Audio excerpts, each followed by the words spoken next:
In the previous life, the end of the world came. The man mistakenly believed the invitation of his good friend and went to the classroom empty-handed, but was besieged and smashed to death by everyone and eaten as food. Before he died, he swore with resentment that if he could live again, he would make these people pay with blood. In the darkness, the man suddenly opened his eyes, his chest heaving violently, and he gasped for breath. Before he could figure out the situation, he instinctively kicked the woman on top of him away. The woman fell to the ground in pain, holding her stomach. When Shinyu heard her screams, he subconsciously touched his body and felt confused. Wasn't he dead in that classroom? The woman on the ground cursed angrily, and her voice brought Shinyu back to reality. He looked closely and found that it was Jiang Shuer, the woman who had set up a blackmail scheme against him before the end of the world. He looked down at his clothes, still the yellow uniform he wore when delivering food. He quickly took out his phone to check the time, and the screen clearly showed July 10th, 2036, 11:57. At this moment, he suddenly realized that he was reborn, and he had returned to the time just 3 minutes before the end of the world.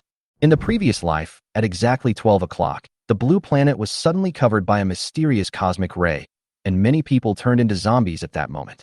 Shinyu quickly walked to the door, and before Jiang Shuer could react, he had locked the doors and windows. Looking at the scene outside the window, the tragic scene of being besieged in the classroom in his previous life reappeared in his mind. Just as he was thinking about how to survive, a clear little girl's voice suddenly sounded. The end of the world has been detected, and the species on Blue Star are facing a catastrophe. The host has successfully bound to the species rescue system. Every time you save a member of the opposite sex, you will receive a system reward. Please actively contribute to the continuation of Blue Star civilization. Chunyu was stunned.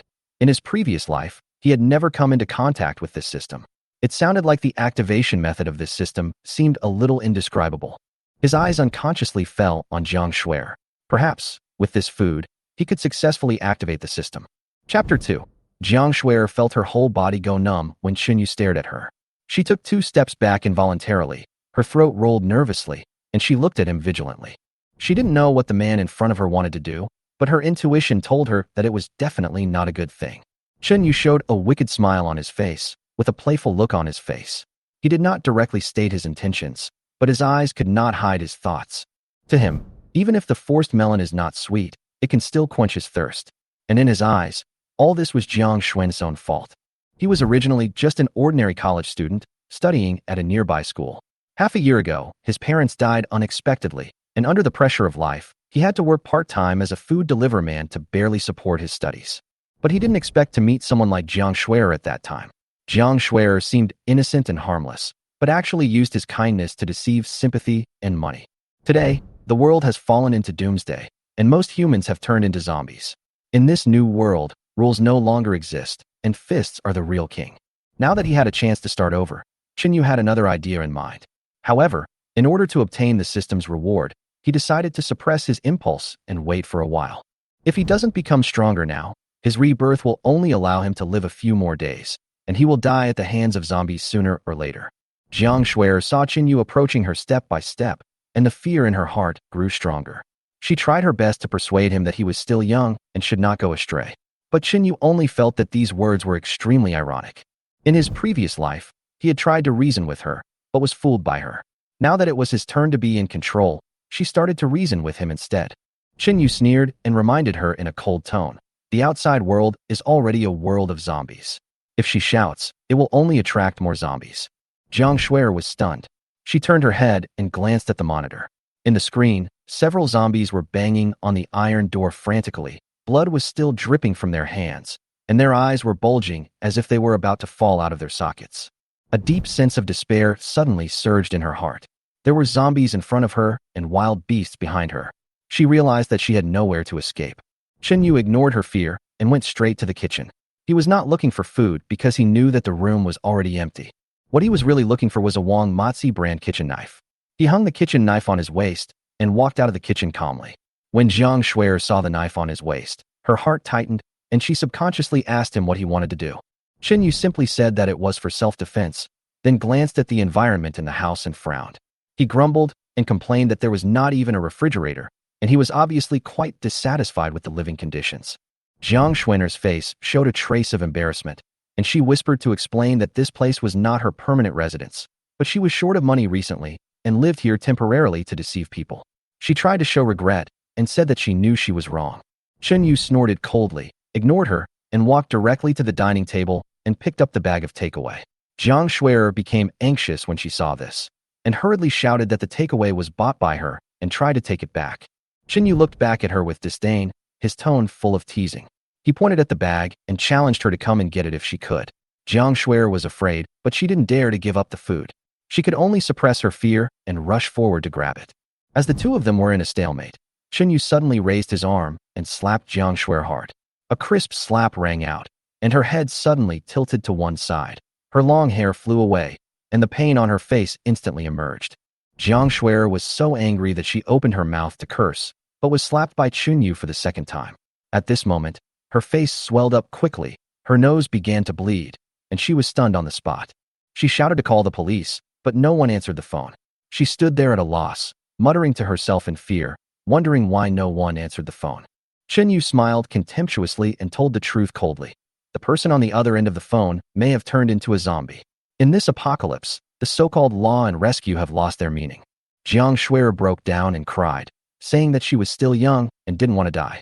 But Chen Yu looked annoyed, took out a kitchen knife and pointed it at her, threatening that if she made any more noise, he would throw her out to feed the zombies. She was so scared that she quickly covered her mouth and dared not make another sound. Seeing that she had calmed down, Chen Yu shook the knife and said that he was going to rest. He also warned her not to disturb him, otherwise he would chop her into food for storage. After that, he carried the takeaway into the master bedroom and locked the door. He put the takeaway on the bedside table, sat on the soft bed beside the bed, glanced at the bag, and a sigh appeared on his face. There were 3 servings of braised pork rice and 1 serving of big plate chicken in the bag. He estimated that if he ate sparingly, it would be enough to last for 3 days. Now, his biggest hope was that the mysterious system could be activated as soon as possible. These takeaways were the key to activating the system. He first opened a bowl of braised pork rice, added some chicken to it, and ate it slowly. Then he drank a whole bottle of Coke, lay comfortably on the bed, and closed his eyes to rest. There is no calendar in the end times, and time seems to have stopped. In a blink of an eye, 2 full days have passed. On the other side, Jiang Shuer was already starving. She had been barely surviving on tap water for the past 2 days and hadn't eaten a single bite of food. She didn't dare to disturb Chen Yu, but at this moment, hunger completely broke her reserve. She knocked on Chen Yu's bedroom door, and the moment the door opened, a gust of cold air hit her in the face. Chen Yu stood at the door, holding a kitchen knife, staring at her unhappily, and asked her in a cold tone whether she was looking for death. Jiang Shuer knelt on the ground with a plop and begged him weakly for a bite to eat. She begged that she hadn't eaten for 2 days and could not hold on any longer. Chen Yu was unmoved and asked her coldly what this had to do with him. Jiang Shuer held back tears and pleaded with her eyes.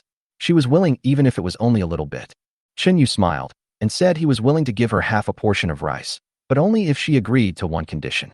Jiang Shuer immediately asked what the condition was, but he only looked her up and down with a meaningful tone. She instantly understood Chen Yu's intention and angrily asked him if he wanted her to humiliate herself just for a meal. Chen Yu sneered, closed the door, and left only a meaningful sentence. Half an hour later, there was another knock on the door. As soon as the door opened, Chen Yu approached her and asked her in a cold tone what she wanted to do. Jiang Shuer trembled, suppressed her fear, and whispered that she was willing to agree to the conditions, just in exchange for some food. She lowered her head, bit her lips, pretending to be weak and pitiful, with tears in her eyes. She knew she had no way out. Chen Yu looked at her quietly, and finally slowly opened the door completely, and said, "Come in, there is half a portion of braised pork rice without meat on the table." Chapter 3. According to the rules of the apocalypse, one hand hands over the food, and the other hand hands over the goods. Jiang Shuer was so weak that she was about to collapse, so Chen Yu decided to let her eat something first to prepare for the next exchange. Jiang Shuer staggered to the table, with a strange light in her eyes. When she looked at the half portion of rice, there was a bit of wild animal hunger in her eyes. She no longer cared about her image. She just grabbed the rice with her hands and stuffed it into her mouth frantically. The rice had already turned sour and spoiled, but in her mouth it tasted like a delicacy. As she ate, she choked up and praised the food. Her tears mixed with the rice, and she no longer looked like the white, rich and beautiful girl she used to be. After a few bites, the rice was gone. After eating, she squatted on the ground, picked up the lunchbox that fell on the ground and licked it clean, and even her eyes began to wander towards the chicken bones in the trash can. Her dignity had long been swallowed up by hunger, leaving only the instinctive reaction of survival. Yu watched coldly until Jiang Shuer licked the last bit of rice, then spoke coldly. He reminded her that the meal was over and there was no need to teach her the rest. Jiang Shuer bit her red lips lightly, whispered that she knew what to do, and walked slowly towards him. Although she agreed, her cheeks were already red and her body was shaking slightly. She had never experienced anything like this before and was nervous and afraid of what was about to happen. But she also knew that if she wanted to survive, she had to pay the price. Yu glanced at her with an indifferent expression. There was no trace of pity in his tone, and he calmly reminded her that this was the path she had chosen. Since she had deceived him before, don't blame him for being rude now. He pulled her over after he finished speaking. Jiang Shuer was startled by his sudden action and trembled slightly.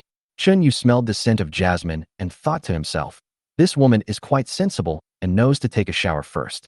After a while, Jiang Shuer raised her head with tears in her eyes. She said in a low voice that she knew it was too late, but she still hoped that Yu would be gentler later. However, before she finished speaking, Yu interrupted her coldly, obviously not wanting to listen to these nonsense. Hearing this, Jiang Shuer simply closed her eyes, stopped struggling, and let fate take its course. Yu approached her slowly with a smile on his face. About an hour later, a familiar lowly voice sounded, and the system prompt sound rang in Yu's ears. He successfully rescued a girl, and the system issued him several rewards. The contents of the rewards made his eyes light up and lifted his spirits. The system rewards are as follows: 1 space ability that can store unlimited supplies. Physical attributes increased by 50 points. Zombie favorability increased by 1 percentage point. The number of controllable zombies is 1. 1 loyalty bracelet that can prevent the target from betraying. Additional rewards include the lightning ability, thunderstorm, and the passive skill, complementary.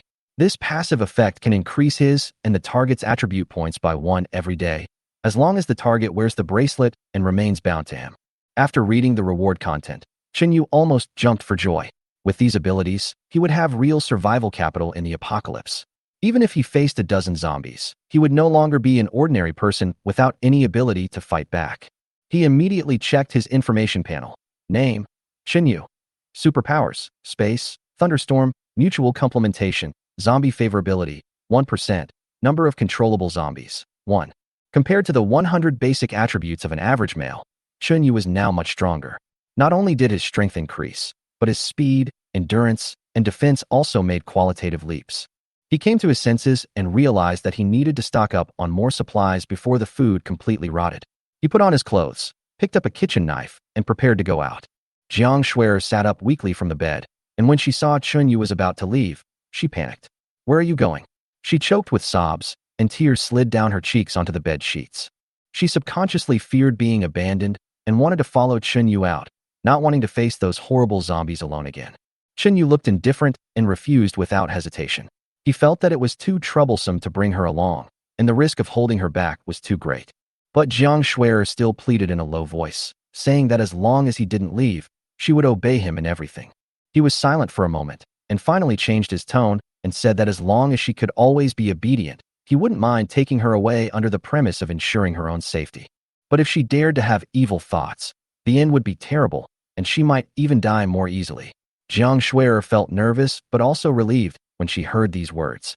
She knew that she could only rely on Yu to survive, so she nodded and promised to obey him in the future and whispered her name to him. My name is Jiang Shuer, I don't know your name yet. She wiped her tears and forced a smile. Yu replied, my name is Yu, the Yu in Daiyu's flood control. Jiang Shuer quickly called him Brother Yu. Yu did not respond, but took out the loyalty bracelet. He would not easily believe a person's verbal promise. In the end times, the most untrustworthy thing is the human heart. He ordered Jiang Shuer to wear the bracelet, and Jiang Shuer did not dare to resist and did as he was told. The bracelet disappeared immediately after it was put on. Jiang Shuer looked at her wrist in surprise, not understanding what happened. Yu did not explain, but walked to the door and observed the situation outside through the monitor. There were 4 zombies outside the door, one of which was obviously stronger and had a more ferocious aura. He judged that it was a neighbor attracted by Jiang Shuer's movements, and was not one of the original ones. He decided to try to bind this zombie. A few seconds later, the system prompt sounded. Congratulations, host, successfully bound to zombie number 1. As the binding was completed, a warm current flowed into his body, and he felt an additional connection in his consciousness, able to control the zombie.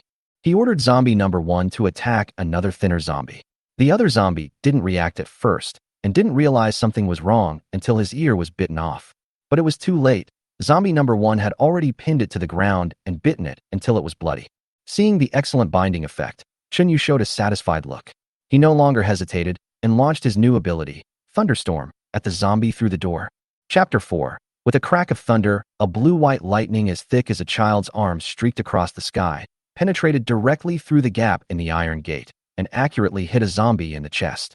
The unfortunate zombie was instantly burned by the lightning and turned into a charred corpse that collapsed to the ground. As the zombie fell, a strong smell of barbecue drifted in through the crack in the door. Yu's eyes lit up, and he was amazed. He didn't expect that his thunderstorm skill was so powerful that even the iron gate could not stop the penetration of the lightning. Despite the amazing power, Yu quickly calmed down. He knew that this skill was too conspicuous, and if seen by others, it might cause unnecessary trouble. In the current situation, Thunderstorm is more suitable as a life-saving trump card and should not be shown to others easily. He looked at the monitor again, and there was still a fat zombie left outside. At this time, zombie number 1 had just dealt with the skinny zombie and turned to walk towards the fat guy. It suddenly lifted it up high, and its fighting power was shocking. Seeing that the time had come, Yu immediately pushed the door open, raised his knife, and slashed at the fat zombie's neck. With a puff, the head fell to the ground, its mouth still open as if it was unwilling to die. Blood splattered like a fountain, instantly covering the entire wall. Yu glanced at the zombie head, snorted coldly, and walked straight around the 3 corpses, letting zombie number 1 take the lead and head towards the shopping mall not far away. As soon as I walked out of the gate of the community, a familiar figure came into view. It was an old man in a security uniform, squatting on the ground chewing on the seat of an electric bike. Yu frowned, remembering how difficult this man had been for him. When delivering food, he was always troubled by this old security guard, either being stopped from entering or having his electric bike locked. Now that the end of the world has come, this person has actually become a zombie and is still blocking his way. It's really a narrow road for enemies to meet. Yu stared at the security zombie coldly, his eyes showing murderous intent. The zombie seemed to have recognized Yu and pounced on him with bared fangs and claws, making strange noises. Before he could get close, he was knocked to the ground by a punch from zombie number 1. The security zombie obviously didn't expect to be attacked by his own kind and fell to the ground in a daze. Yu walked forward with a sneer, waving the kitchen knife in his hand like the wind.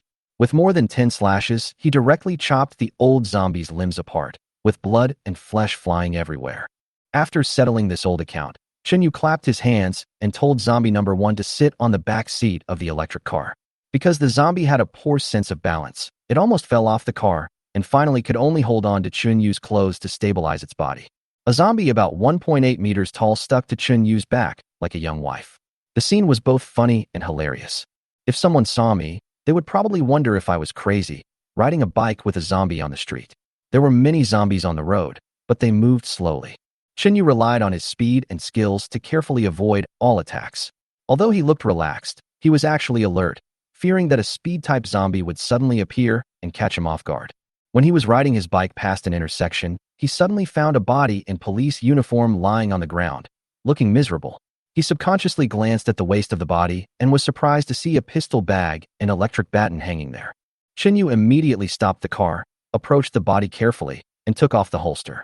Inside was a Type 64 pistol and a spare magazine, each with 7 bullets. He carefully put these items into his own space. Although the pistol was not advanced, it was a deadly move in this world full of zombies. He didn't plan to use guns for the time being. Firstly, he was not familiar with how to use them, and secondly, he was afraid that the gunshots would attract the attention of the surrounding zombies and survivors. Then, he set his sights on the electric baton. Although he didn't know if it would work on zombies, it was worth a try. He picked up the electric baton, turned it on, and turned his eyes to zombie number 1, ready to use it for experiments. "You come here." Yu gave an order, and zombie number 1 came over. He suddenly pressed the electric baton against the zombie's abdomen, and the current suddenly burst out, making a sizzling sound. The zombie trembled all over, growled, and finally fell straight to the ground. Yu was immediately excited. This thing seemed to be more useful than he had imagined. The only drawback was that the distance was too short, and it was easy for the zombies to counterattack when using it. He decided to put away the electric baton as a backup weapon for close combat. After a long time, zombie number 1 slowly got up and looked at Yu with resentful eyes, as if accusing him of being too cruel. Chinyu patted its shoulder and said with a smile, "Don't blame Brother Yu. It's too risky to electrocute other zombies. It's safest to electrocute you." If zombie number 1 could speak, he would have cursed. Chinyu put away the electric baton and continued riding forward. Soon, they arrived at the target location, outside the gate of a large shopping mall. The entrance to the mall was unusually quiet, but there were more than a dozen female zombies gathered there. Their bodies were twisted, their eyes were white, and when they saw Chinyu appear, they seemed to smell blood, and they all turned around and slowly surrounded him. One of the female zombies suddenly sped up and rushed straight towards Chinyu, completely ignoring the existence of zombie number 1. But just as it was about to get close, zombie number 1 quickly attacked from behind, knocked it to the ground, and clamped its hands and feet tightly. The female zombie roared and turned her head to bite the arm of zombie number 1, trying to break free. But zombie number 1 did not react at all, as if he had no sense of pain, and the strength in his hand became stronger and stronger, pressing her down. Seeing this, Chinyu quickly stepped forward and stepped on the female zombie's hair. In this way, its head was fixed and it could not bite back. He took a look at the zombie's appearance and sighed. What a pity, it has a really good figure. Although he felt regretful, he swung the kitchen knife without hesitation and chopped several times, finally chopping off the female zombie's head. After getting rid of her, he didn't stop for a moment, but let zombie number 1 continue to lead the way and enter the mall to explore the way. Chapter 5. Fortunately, more than 2 days have passed, and most of the zombies in the mall have left. There are only a few elderly zombies left on the first floor. Chinyu did not hesitate and rode his tram directly into the mall. He had been to this mall before. It was 6 stories high and mainly sold food, including cooked food, raw materials, daily necessities, and clothing. Chinyu rode his bike back and forth on the first floor and put all the goods he saw into the space one by one. He even took the shelves into the different space. The capacity of the space meant that he didn't have to worry about insufficient supplies. When he walked to the fire extinguisher, he saw a fire axe inside, and without hesitation, he broke the glass with a kitchen knife and took it out. To him, this axe was much more useful than a kitchen knife. Almost no zombie could withstand a single blow from the axe. If there was, 2 or 3 blows would do the trick. He wasted no time and quickly cleared out all the zombies without even blinking. When he walked to the fresh meat section, he found that most of the meat was well preserved and not contaminated. Chinyu simply put the entire refrigerator into the space, intending to take away all the meat. This food was enough for him to survive for several years. Just as he finished collecting the meat, the door of the warehouse suddenly opened. A middle-aged man holding a bone chopping knife climbed out of the door. Seeing Chinyu holding a fire axe, he was stunned for a moment, then asked tentatively, "Young man, am I dazzled? How come I saw the meat cabinet suddenly disappeared?" Chinyu looked at the middle-aged man. A hint of coldness flashed in his eyes. Obviously, the man had seen the signs of him using his space ability. In order to cover up, Chinyu pretended to be calm and said calmly, "I see you are injured. You must be hallucinating." "So that's how it is," the middle-aged man said doubtfully. "Young man, my legs and feet are not convenient. Can you take me to the hospital?" Chinyu was alert and said in a deep voice, "Throw away the knife first, otherwise I won't help you." The middle-aged man hesitated for a moment and finally threw away the knife. Chinyu then walked towards him and asked, "You were bitten by a zombie, right?" The middle-aged man shook his head and said quickly, "It wasn't bitten. I fell when I was running away." "Is there anyone else in the warehouse?" Chinyu asked. "There was another young man, but he turned into a zombie, so I had to kill him." The middle-aged man looked at Chinyu with a hint of uneasiness in his eyes. Chinyu nodded and said calmly, "It's best if no one is there." He then walked forward and approached the middle-aged man. Seeing the pain on the other's face, Chinyu sneered and raised the fire axe. "Don't worry, I'll help you get rid of it right away." "Ah!" The middle-aged man screamed, then fell down peacefully, dead under the axe. Chinyu turned around and entered the warehouse, and indeed found the young man, who had turned into a dead body. He quickly cleaned up the warehouse and put the uncontaminated materials into the space. Next, Chinyu prepared to move to the second floor of the mall. A few hours later, Chinyu finally cleared the zombies on the 6th floor of the mall. Just as he was about to leave, he suddenly heard a cough and the sound of running water coming from a fitting room not far away. "What's that sound? Is there someone else?" Chinyu stood up alertly. If someone saw his spatial ability, it might cause him trouble or even be dissected as a monster. He pondered for a moment and decided to let zombie number 1 go to investigate. The zombie was already strong, and after being strengthened, it was even more difficult to be underestimated. It easily opened the door of the fitting room. "Ah!" A scream came from inside. Chinyu was stunned for a moment. This sound didn't seem to come from a zombie. It seemed that there was someone inside. He approached with a fire axe and saw a stylishly dressed girl with long hair. When she saw zombie number one, she was obviously terrified and tried to close the door in a hurry, but zombie number one blocked the door and it couldn't be closed at all. Yu asked zombie number one to continue opening the door until he could see the girl clearly. He was shocked. Wasn't this Lu Shishir, one of the four most beautiful girls in his school? How could she be here?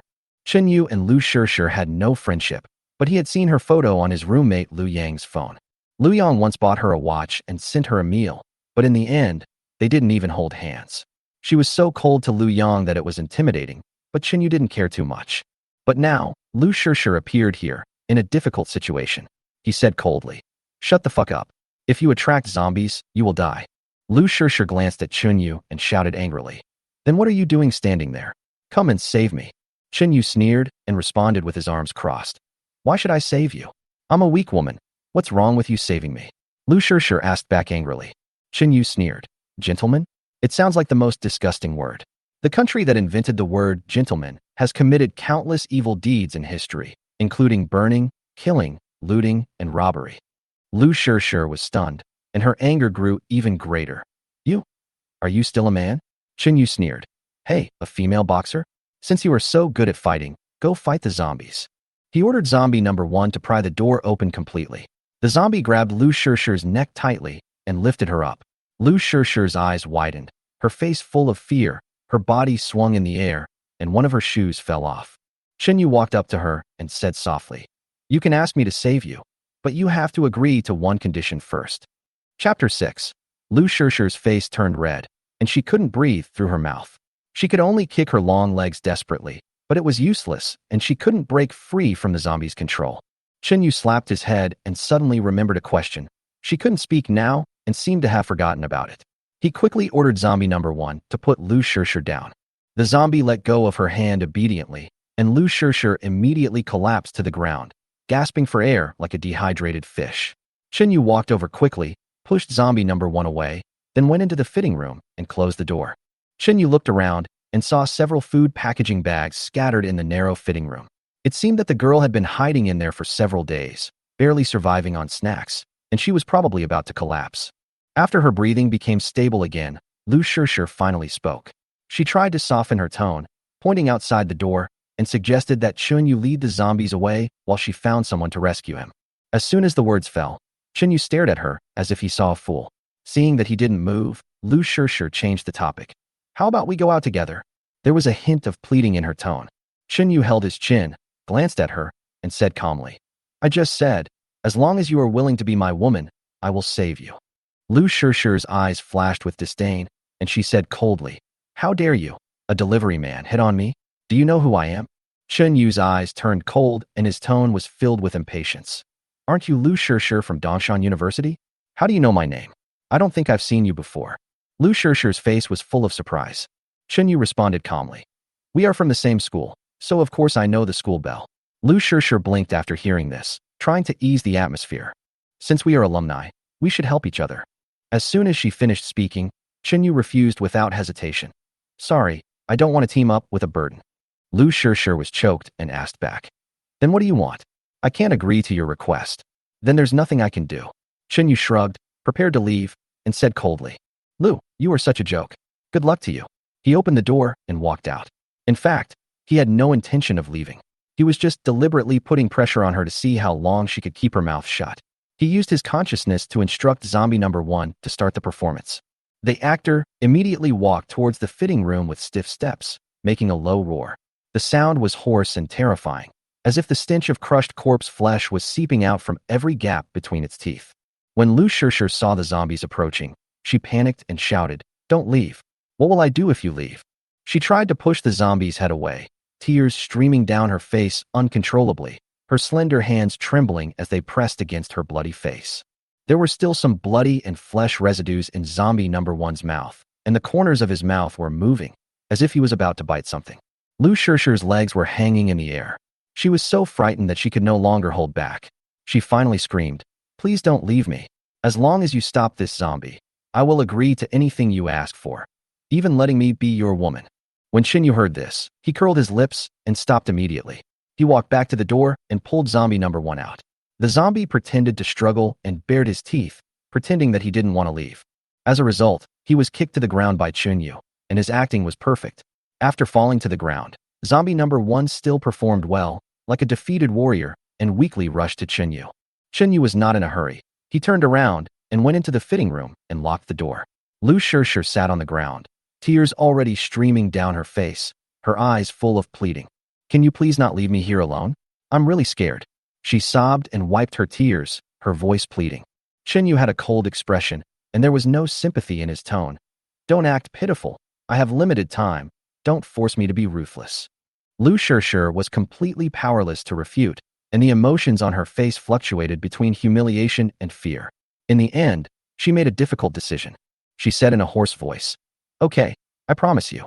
But you have to take me away from here, and you can't lie to me." Chunyu nodded. "I promise you can follow me, and I will help you if we meet zombies on the road. But if the danger is too great, I will definitely run faster than you." Lu Shirshir was silent for a moment after listening to this, wiped her tears, and looked at the man in front of her again. If you put aside his identity, Chunyu is not bad looking. What's more, he can fight zombies, at least she can survive. She bit her lip lightly, gradually accepting the reality in her heart. At this moment, Lu Shirshir finally stopped struggling and bowed her head in submission. As she began to undress, Chunyu suddenly pulled out a bottle of safflower oil from his backpack and handed it to her. Lu Shirshir was stunned and took it subconsciously. "Why are you giving this to me? I'm not injured." Chunyu smiled meaningfully. "Don't worry, you will know soon." Lu Shirshir was stunned, and after a few seconds, she seemed to understand what Chunyu meant. She didn't say anything else, but just turned her head away gently. Chunyu lowered his head and looked at her clothes, a fitted blazer on the upper body, a short JK skirt on the lower body, and white stockings wrapped around her slender legs. She was wearing white shoes, and her temperament was pure and sexy. But Chunyu showed no mercy and directly pulled her over. More than an hour later, the familiar lowly voice sounded in Chunyu's mind again, and the system prompted him to receive a new round of rewards. "Congratulations, host. 1. The space can hold 2 living zombies. The number of controllable zombies +1, currently 22. The main attributes of the body increase by 50 points. 3. The zombie favorability increases by 1 point, currently 2 points. 4. The attack power of the thunderstorm skill increases by 50%. 5. 1 loyalty bracelet." Chunyu was in a good mood. In just one day, he had strengthened his strength twice. Now, he could fight, escape, and control zombies, and he also had a few more life-saving artifacts. He looked down at Lu Shirshir, who was lying exhausted on the ground, and said calmly, "Come with me." Chapter 7. Lu Shirshir already knew Chunyu's name during her conversation with him. She hunched her shoulders uneasily and whispered, "Brother Yu, I don't dare to go out. How about you check if the zombies outside have gone far?" Her eyes were full of anxiety and fear. Chunyu looked calm and did not respond to her request, but walked out directly. He knew that zombie number 1 had been guarding outside the door and could not go far. He had given it instructions before he came out, and it had been silently protecting him. Lu Shirshir saw the bloody zombie from the door and couldn't help but scream, "Be careful of zombies." Although she warned him verbally, she was more worried that if Chunyu was bitten to death, she would be doomed as well. Without his protection, she couldn't survive. But Chunyu did not dodge at all, but walked directly in front of the zombie. Lu Shirshir was about to speak out to stop him, but she saw a scene that stunned her. The ferocious zombie actually lowered its head quietly in front of Chunyu. How is this possible? She could hardly believe what she saw. Her legs went weak and she slowly walked to the door, asking in confusion, "Why? Why didn't it bite you?" Her expression was filled with fear and confusion. "It's very simple," Chunyu said calmly. "I have tamed this zombie." His tone was calm, as if he was just talking about a trivial matter. After hearing this, Lu Shirshir opened her mouth wide and was so surprised that she couldn't speak. She looked at zombie number 1, and the more she looked at it, the more she felt something was wrong. It was not as crazy as the other zombies, but rather like a tamed beast. Suddenly, she thought of what happened before and couldn't help but wonder, "So, was it you who ordered that zombie to pounce on me just now? I thought you were big-breasted and brainless, but it seems you're not that stupid." Chunyu showed a playful smile and said with a slightly teasing tone. Lu Shirshir wiped her tears and said angrily, "You bastard, you actually used that method. Don't talk nonsense, you volunteered." Chunyu shrugged and interrupted her innocently. Lu Shirshir was so angry that she was speechless for a moment, but she also knew that she was the one who agreed first. She was in no position to blame him now. Yu looked at the time and estimated that he had been gone for more than 4 hours. He turned to look at Lu Shishir and asked, I'm going home. Do you plan to stay or go with me? His tone was calm, without a trace of emotion. Oomph. Now that the zombies are gone, I'll go back by myself. Lu Shishir raised her head proudly, looking disdainful. Yu nodded. Okay, I wish you good luck. Then he turned around and left with zombie number 1. He sneered in his heart. How long can you keep being stubborn? When you meet zombies again, I'll see if you cry. Sure enough, the weather was not good. A dull roar came from not far away, and several new zombies appeared in sight. As soon as the zombies saw the two, they immediately showed excited expressions. Their eyes seemed to be ignited with sparks, and they all rushed towards them. Lu Shishir was so scared that her face turned pale, and she shouted in panic. Be careful of the zombies. Use your ability to control them. Yu shook his head and said helplessly, I can only control 2 zombies at most now. You can only wish for good luck. As he spoke, his eyes fell on the female zombie in the front of the group of zombies, and his expression suddenly changed. Huh? Isn't this the club's beautiful coach? Yu recognized her at a glance. This female zombie was the coach of the fighting club downstairs, and she was extremely powerful. He had seen her fight before when he was delivering food, and her fighting skills were impressive. Facing this powerful zombie, Yu did not hesitate and immediately chose to bind it as his number 2 zombie. Zombies that can fight and fight are rare, so he naturally has to make good use of this opportunity. Just as the group of zombies were approaching, zombie number 2 suddenly turned around and kicked several of his companions to the ground with a clean sweep. The action was clean and neat, and it was obvious that it was not something that an ordinary zombie could do.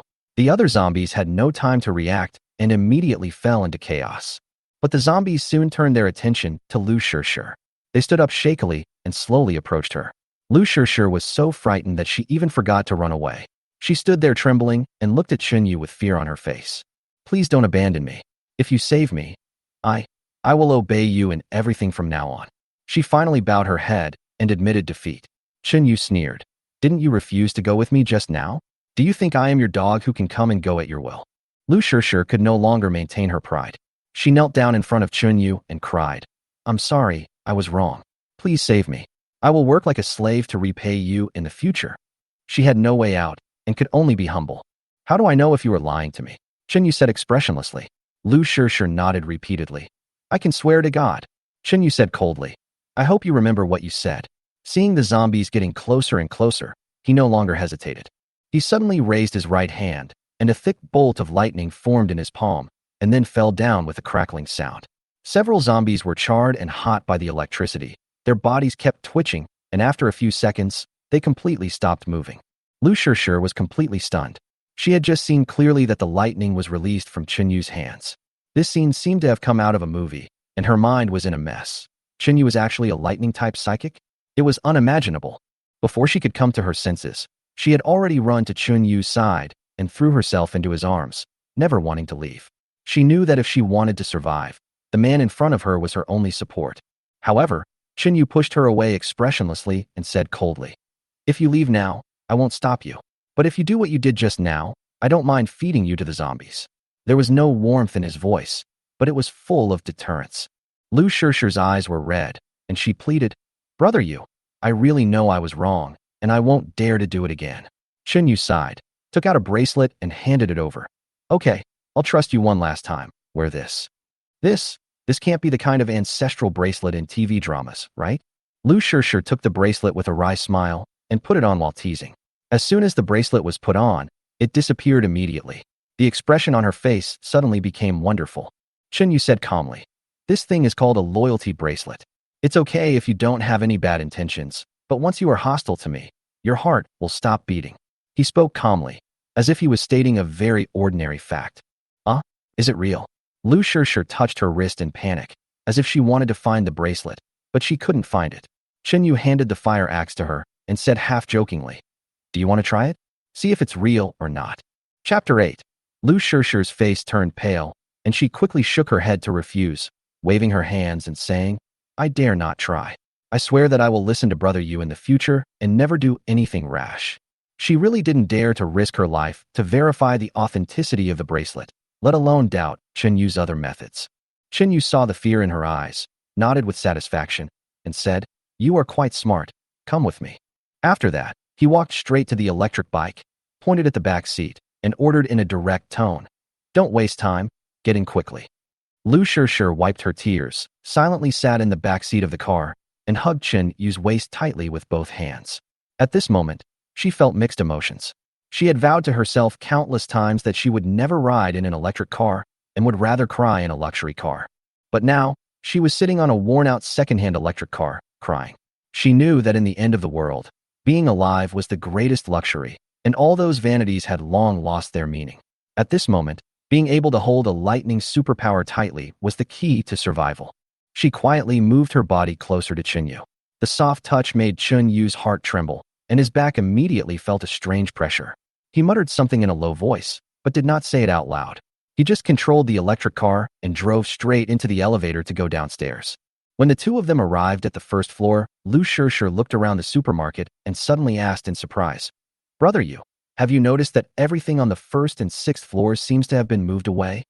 Chen Yu glanced at it and replied with a silly look on his face, "Oh, really? There is not a single hair left." Lu Shishir said angrily, "This is so abominable. How can they all move away? What are we going to eat?" Chen Yu interrupted her complaints. "Okay, let's go back first." She bit her lip and could only nod in agreement without saying anything more. The two left the mall, and the electric car moved steadily on the street. During the chat, Lu Shishir mentioned that she and her bestie Xinbingxia lived in a Yuan community near the school, which was a high-end villa area with single-family design, quiet environment, and high safety. She took the opportunity to invite Chen Yu to go to the villa. Chen Yu thought for a moment and felt that it was indeed more suitable as a temporary base than an ordinary high-rise residential building.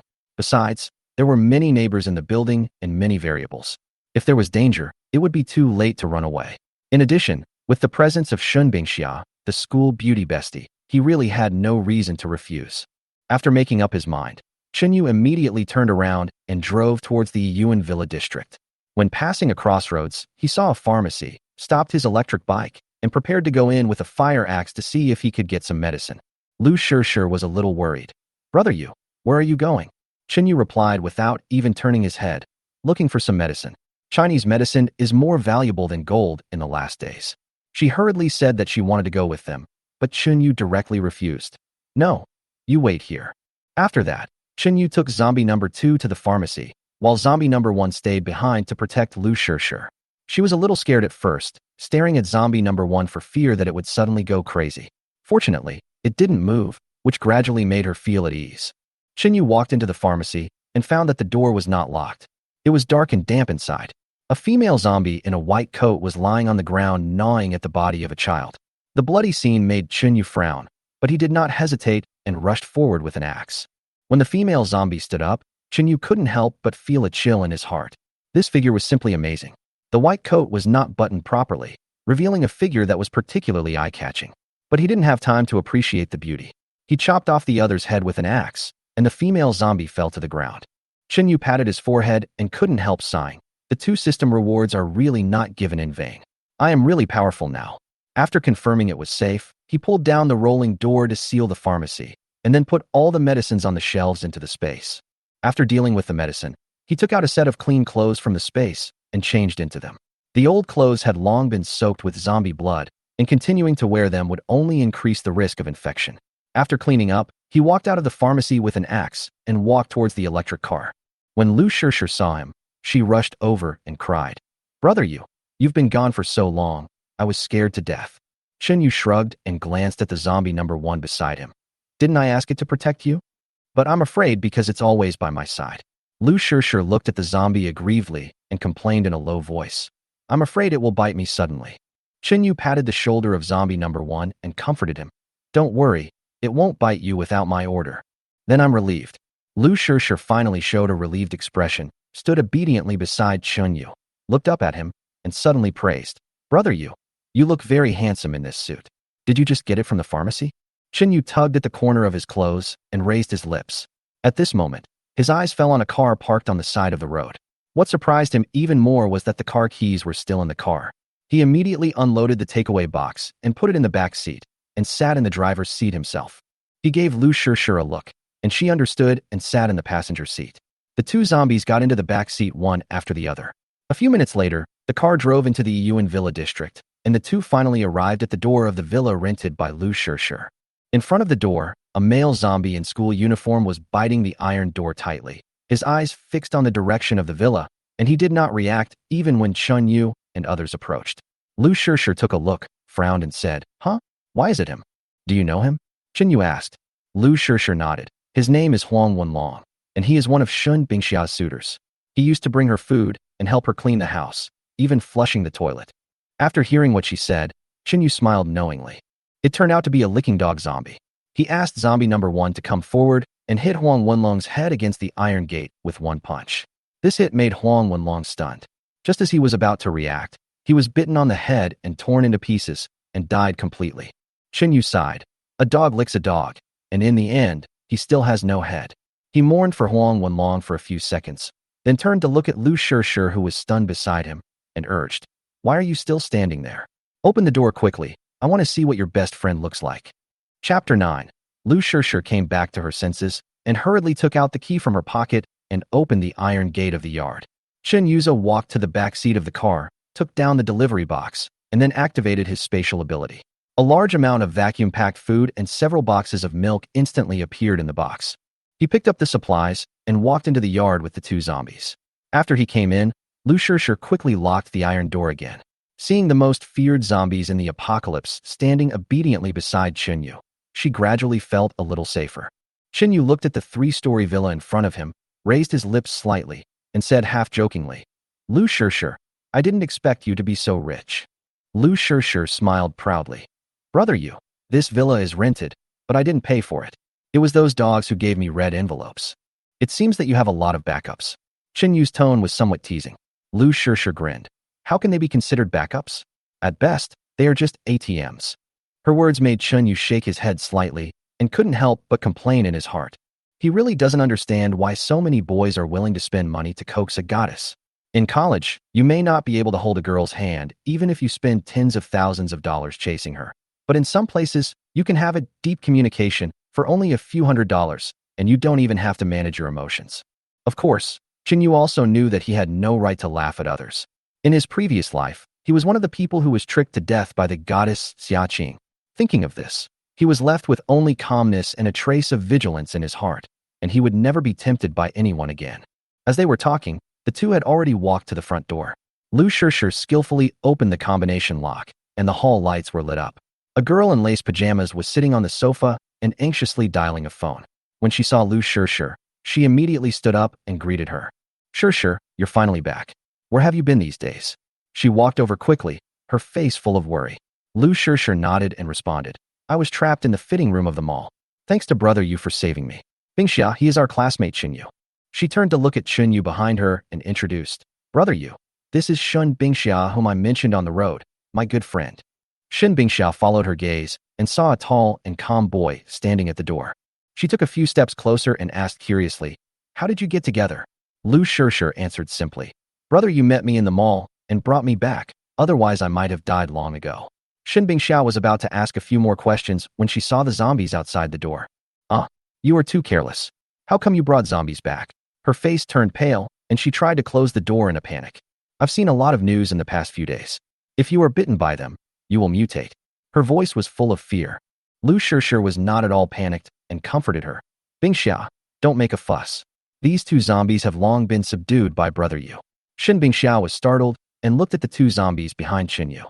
She found that they stood straight and quietly, and indeed did not seem to have the desire to attack. She approached Chinyu hesitantly and asked cautiously, "Brother Yu, are you really controlling these two zombies?" Chinyu nodded in response, his tone calm. Shin Bingxia widened her eyes in shock and was almost incoherent. "Do you have superpowers?" she asked tentatively. Chinyu replied casually, "I guess so." Shin Bingxia was silent for a few seconds, and her eyes became hot. She knew that such a man was hope itself in the end times. She approached Chinyu, her voice soft and coquettish. "Brother Yu, Bingxia wants to follow you forever. I wonder if you will dislike me?" After saying that, she blinked at him, her eyes full of dependence and flattery. Chinyu was a little confused for a moment. He hadn't even opened his mouth yet, and the other party came up to him? He didn't even have time to do anything. Lu Shishir, who was standing next to him, opened her mouth wide, even more exaggerated than when she was frightened in the fitting room before. She couldn't help but complain in her heart. "Isn't Shin Bingxia too proactive? If I didn't know her well, I would have thought she had been played with by others." She shook her head and thought self-deprecatingly that if she had been more sensible at the beginning, she wouldn't have suffered so much. Yu glanced at Lu Shishir, who was shocked, and asked in a low voice, "Why does your best friend say something different from what you said?" Lu Shishir smiled bitterly. "Brother Yu, I don't quite understand her anymore. But I can assure you that she definitely doesn't have other men."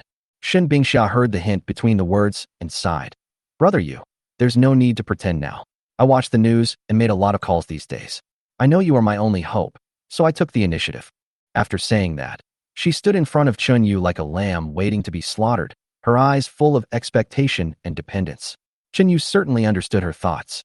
In the end times, no one can really survive alone, especially girls who have no ability to protect themselves. He looked at Shun Bingxia calmly and said, "As long as you listen to me in the future, you can survive." As soon as he said this, Shun Bingxia rushed over excitedly and hugged Chun Yu with both hands. "Brother Yu, this is what you said. I am yours from now on." Before he finished speaking, Chun Yu's cell phone suddenly rang. He picked up the phone and heard a familiar crying voice. "Whoa, Brother Yu, is that you?" It was Jiang Shuer. He slapped his forehead and almost forgot about this girl. "It's me. Are you still in the room? Where else can I go? I'm almost scared to death. There are 2 zombies outside the door. I dare not go out." Chun Yu comforted him. "Don't move. I'll send someone to pick you up." Jiang Shuer was stunned. "Who are you going to send? Can they beat those 2? "Of course, I'll send 2 more powerful ones," Chun Yu said firmly. There was silence on the other end of the phone, and then Jiang Shuer's slightly coquettish voice came. "Brother Yu, please stop teasing me. How about I make it up to you when I see you?" Chun Yu smiled and said, "I'm not lying to you. I'm sending you photos now. When you see them, open the door and they will take you to me." After that, Chun Yu added Jiang Shuer's WeChat, sent photos of zombies number 1 and number 2, and then controlled them to leave through his mind. Chapter 10. Seeing this, Lu Shishir immediately stepped forward and opened the door for the 2 zombies. After they left, she hurried back to the villa and locked the door again. The house returned to silence. Chun Yu glanced at the kitchen, frowned slightly, and asked, "Don't you usually cook?" Shen Bingxia shook her head and said as a matter of course not. "We are either invited to dinner by others, or boys take the initiative to bring us food." When she said this, she had a bit of a boastful tone, as if she thought this was normal. Chun Yu sneered. "No wonder you still have the strength to stand. It turns out you ate the meal Huang Wenlong brought you." Shen Bingxia was stunned for a moment, her face full of surprise. "How did you know he brought me food?" Chun Yu said slowly. "The zombie at the door just now was him. I killed him myself." After listening to this, Shun Bingxia was silent for a while. Then she sighed softly. "Although I don't have any feelings for him, his persistence in being a bootlicker is a little, makes me feel embarrassed." There was a little reluctance in her words, but there was not too much emotional fluctuation. Chun Yu did not continue to talk, but turned and walked to the dining table, took out a few packs of vacuum-cured beef and a few boxes of milk from the delivery box, and put them on the table. When the 2 girls saw the cooked food, their eyes lit up, they swallowed their saliva, and rushed over as if they had not eaten for a long time. Chun Yu tore off a large piece of beef and handed it to Lu Shishir's mouth. Lu Shishir blinked and asked, "Is this for me?" Chun Yu pretended to take his hand back. "If you don't want to eat it, forget it." Lu Shishir was anxious. "I want to eat it. I want it so badly." After saying that, she suddenly opened her mouth and bit the beef. He suddenly retracted his hand and frowned. "Oh my God, you almost bit my finger. Do you eat like a dog?" Lu Shishir was not annoyed. Instead, she stuck out her tongue mischievously and imitated a sound. Woof. After that, she continued to bury her head in eating meat, completely disregarding her image. Shen Bingxiao watched Lu Shishir eat happily, and she was also very greedy. She had only eaten 1 meal in the past few days and was already starving. She approached Chun Yu and stretched out her slender hand. "Brother Chun Yu, please give me something to eat." Chun Yu glanced at her and said indifferently, "You can eat if you want, but you have to do something like Lu Shishir." Shen Bingxiao was stunned for a moment, then pretended to be playful and imitated a bark. "Woof." Chun Yu frowned. "Who asked you to bark like a dog?" Shen Bingxiao looked at Lu Shishir in confusion. What on earth is he talking about? Lu Shishir lowered her head and bit her lip, whispering, "It's that thing." Shen Bingxiao frowned. "Which thing? Please explain it clearly." Lu Shishir turned her head away, looking shy. "You think about it yourself. How can I say it out loud?" Shen Bingxiao thought for a moment and suddenly understood. She approached Chun Yu and said in a coquettish voice, "I understand. I will do whatever you say from now on." Chun Yu nodded. "Then eat something first. It will be easier to do things after you are full." Shin Bingxia didn't pretend to be pretentious. She picked up the milk and braised beef and started eating. She moved quickly, and her little mouth drank half a box of milk in one breath, eating with great pleasure. Lu Shirshir looked at Chunyu and asked expectantly, "Brother Yu, do we still have a lot of food?" Chunyu said calmly, "Don't worry about that. As long as you two behave, you won't be short of food in the future." Really? Lu Shirshir's eyes lit up, and before she finished speaking, she stuffed a large piece of beef into her mouth, with her cheeks bulging, looking like a hamster. Chunyu shook his head. "Eat slowly, there are still plenty." He took out a few more chicken legs and put them on the table. Without saying anything, Lu Shirshir grabbed the chicken leg and put it into her mouth. Shin Bingxia ate, while silently observing the interaction between the two. She gradually noticed that Lu Shirshir's walking posture was a little awkward, and combined with the meaning of Chunyu's words, she instantly understood something. As her thoughts turned, she gently moved closer to Chunyu, deliberately getting closer to him. Her good figure under the black lace pajamas was vaguely revealed, with a faint fragrance. Chunyu was unconsciously staring at her for a few more seconds when she leaned against him. Seeing this, Shin Bingxia took a tissue and wiped her mouth, then said softly, "Brother Chunyu, I'm almost done eating." Lu Shirshir still had meat in her mouth and said vaguely, "Didn't you say you were hungry?" Shin Bingxia chuckled, "I'm afraid that eating too much will delay my work." While the three of them were eating and chatting, Chunyu suddenly felt his mind fluctuate. He glanced at Lu Shirshir and said, "Go open the door." Lu Shirshir immediately grabbed a piece of beef and ran to the door quickly. Not long after, she came back with Jiang Shuer. As soon as Jiang Shuer entered the house, she was amazed by the layout of the villa. Soon, her eyes fell on Chunyu, who was eating at the dining table. Her eyes suddenly turned red, and she ran forward and hugged him from behind. "Brother Yu, I thought you didn't want me anymore." Chunyu patted her hands and pointed at the dining table. "Don't cry. Come and eat something." Jiang Shuen's eyes lit up when she saw the table full of cooked food. She was so hungry that she could even chew the chicken bones clean. How could she care about her image at this time? She ate heartily while praising, "Brother Yu, you are awesome. These are simply delicious." Lu Shirshir came over and asked in a low voice, "Are you Sister Jiang Shuer?" Jiang Shuer nodded and said vaguely with food in her mouth, "Yes, I am. What's your name?" "My name is Lu Shirshir." Lu Shirshir pulled Shin Bingxia over again and said, "This is my friend Shin Bingxia. Sister Shuer, please take care of me in the future." Shin Bingxia also politely responded, "Sister Shuer, please give me more advice." Jiang Shuer was stunned for a few seconds, looking at the two beauties in front of her, and couldn't help complaining in her heart. It's been less than a day, and Xinyu has brought back two beauties? This speed is too outrageous. Chapter 11. Jiang Shuer just chatted with the two girls for a while, but the smile on her face gradually faded. Her mood began to become complicated, and she felt a sense of crisis in her heart. From the moment she entered the room, she quietly looked at Lu Shirshir and Shin Bingxia. These two girls were not only younger than her, but also more beautiful, with outstanding temperament and exquisite figures, and could be called school beauties. She began to worry. What if Chinyu got tired of the old and liked the new? Would he be more inclined to the two new beauties, or even kick her out one day? Thinking of this, her heart tightened and her face changed slightly. But then he thought, if Chinyu was really the kind of man who would turn against her and be ruthless, he would never risk running so far to pick her up. If he was cold-blooded, why would he let the zombies escort her and even call her in person to comfort her? Thinking of this, the uneasiness in his heart slowly subsided. After Chinyu had eaten his fill, he picked up a glass of slightly bitter red wine on the table, took a sip, then looked at Lu Shirshir and said calmly, "Shirshir, prepare a room for me with a balcony and a private bathroom. Also, arrange a room for Jiang Shuer. She will live with us in the future." After hearing this, Lu Shirshir immediately pointed to the largest master bedroom and said, "Brother Yu, my room is the largest. You can stay here first. Sister Shuer lives next door to me, and I just happen to have some questions I want to ask her." Chinyu nodded, then turned to Shin Bingxia. "Come to my room later and have a good chat. Remember to take a shower first." After that, he stretched and walked towards the master bedroom. Shin Bingxia quickly responded, "Okay, Brother Yu, I'll come over later." Seeing Chunyu walking away, Lu Shirshir leaned close to Shin Bingxia's ear and whispered, "Bingxia, you'd better prepare some medicine for injuries later." Shin Bingxia was stunned, her eyes full of confusion. "I didn't fall and get hurt. Why should I prepare medicine?" Lu Shirshir coughed lightly and said mysteriously, "You'll understand soon. Listen to my advice. It's never wrong to be prepared." Shin Bingxia was stunned and at a loss. It took her a few seconds to come back to her senses.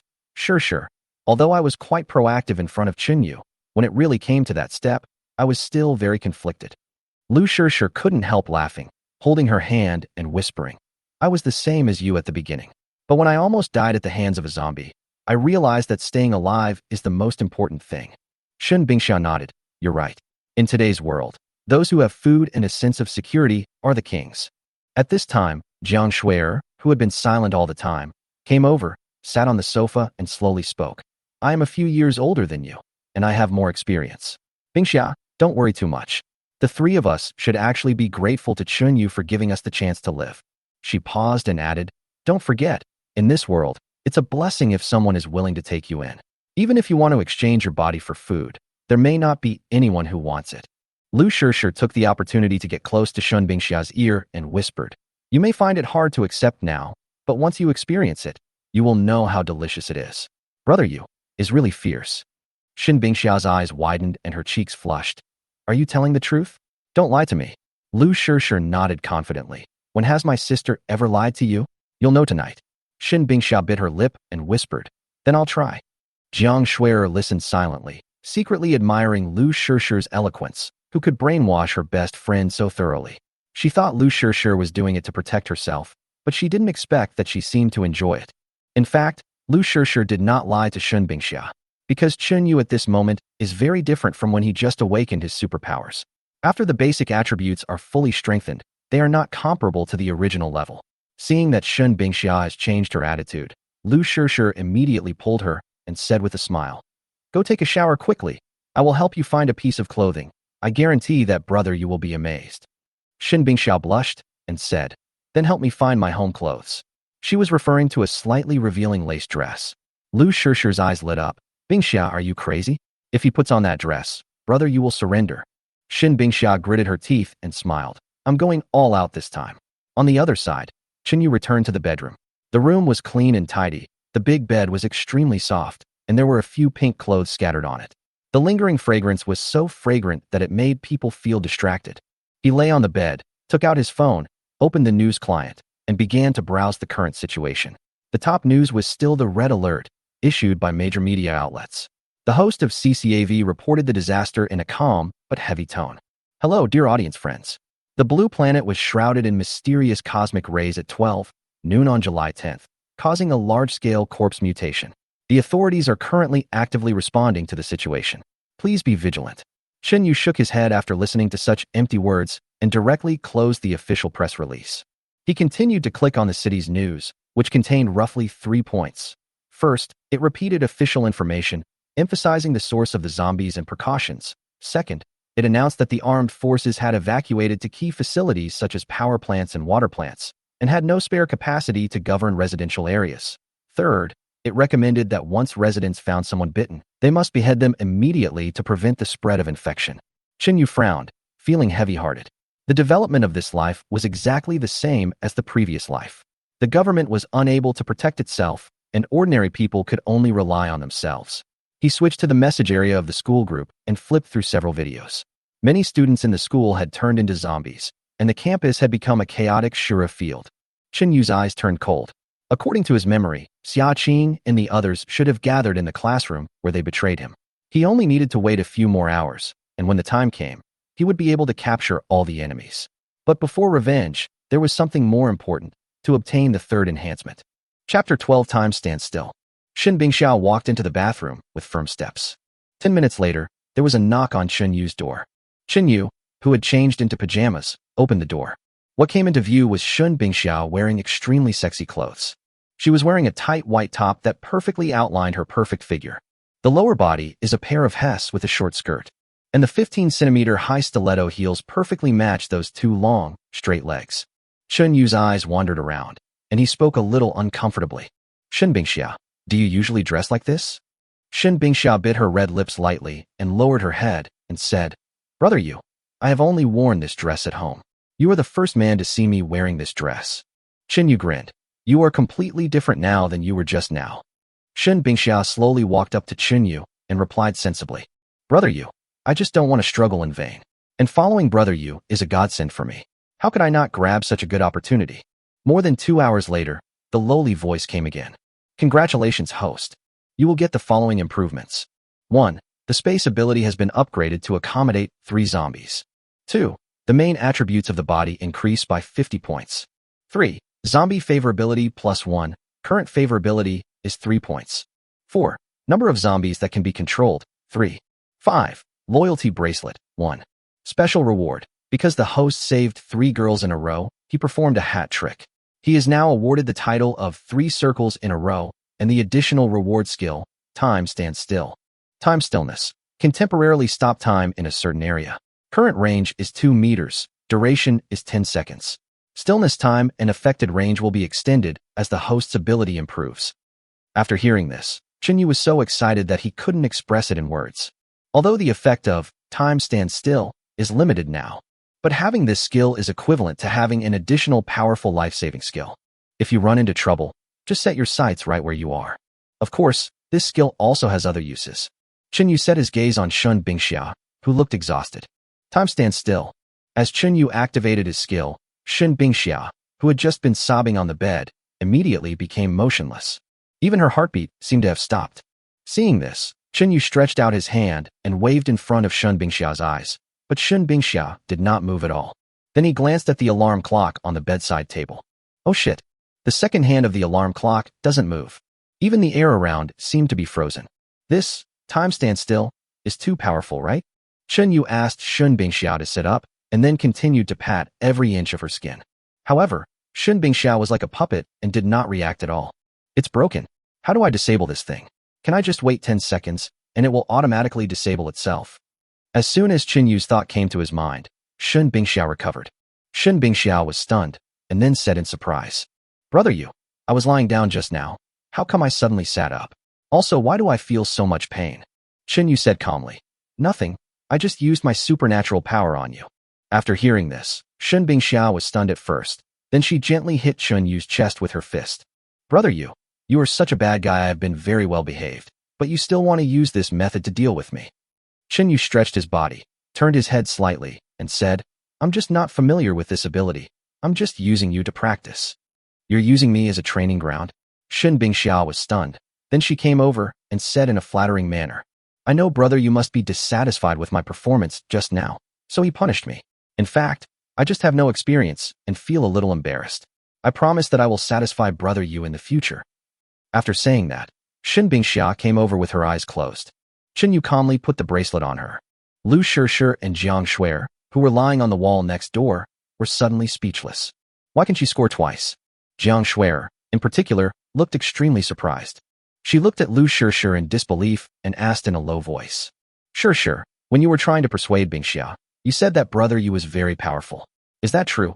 Lu Shishir narrowed her eyes and smiled. "Of course, you don't think I'm deliberately lying to Bingxia, do you?"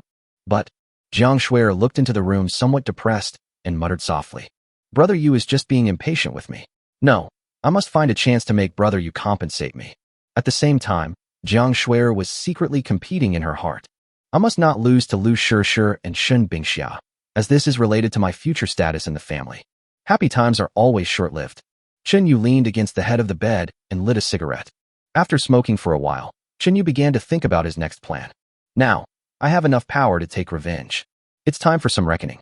You bastards, prepare to bear my wrath." The next day, when the sunlight shone into the room, Chinyu slowly opened his eyes. He was suddenly filled with emotion. If this had happened before the end of the world, he would never have dreamed of such a scene.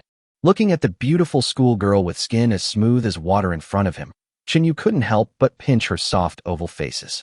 Shun Bingxia was awakened by Chinyu and slowly opened her eyes. When she was sure that it was Chinyu next to her, she asked in confusion, "Brother Yu, why are you pinching me?" "Nothing. I just wanted to make sure I wasn't dreaming. Life these days seems so unreal, like a dream." Shun Bingxia rubbed her red face and pouted in a pretended angry tone. "Hate it. Is the dream so real?"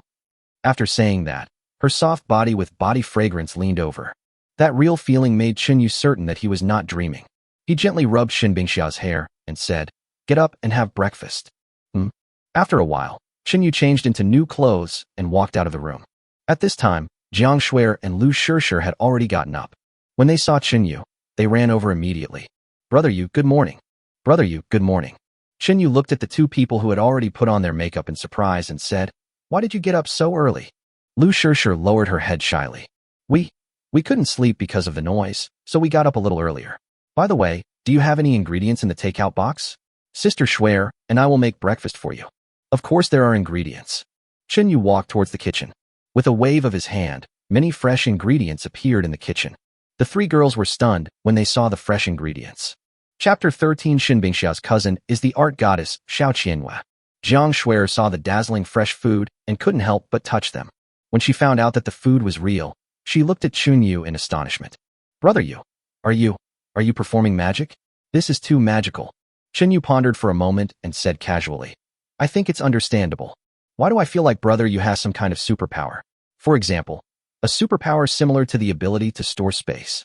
Shen Bingxia hesitated for a moment and expressed her thoughts. Chen Yu couldn't help but look at Shen Bingxia. He didn't expect that her guess was so accurate.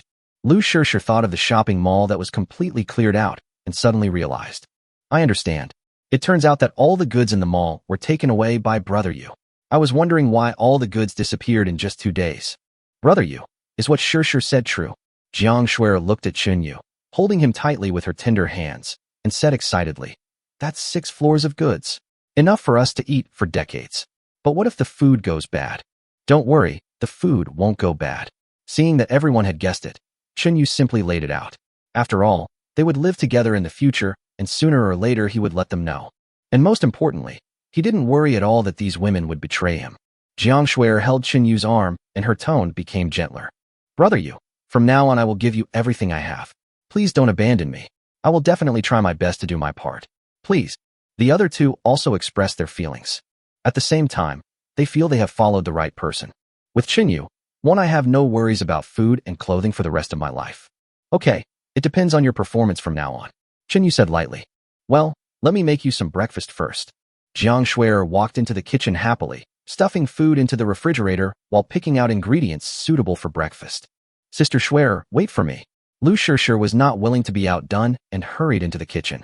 Seeing this, Shen Bingxia, who was standing by, pondered for a moment, then dragged over with her tired body.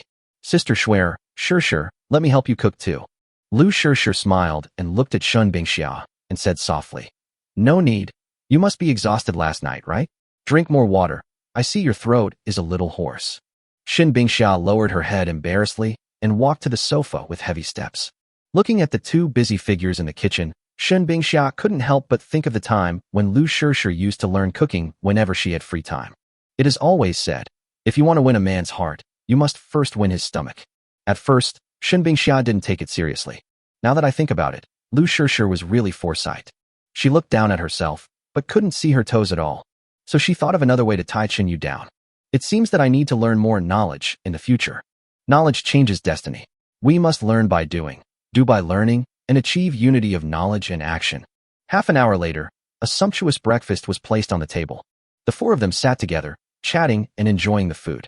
In the past, the three girls would rather spend their morning time sleeping in or putting on makeup than eating breakfast.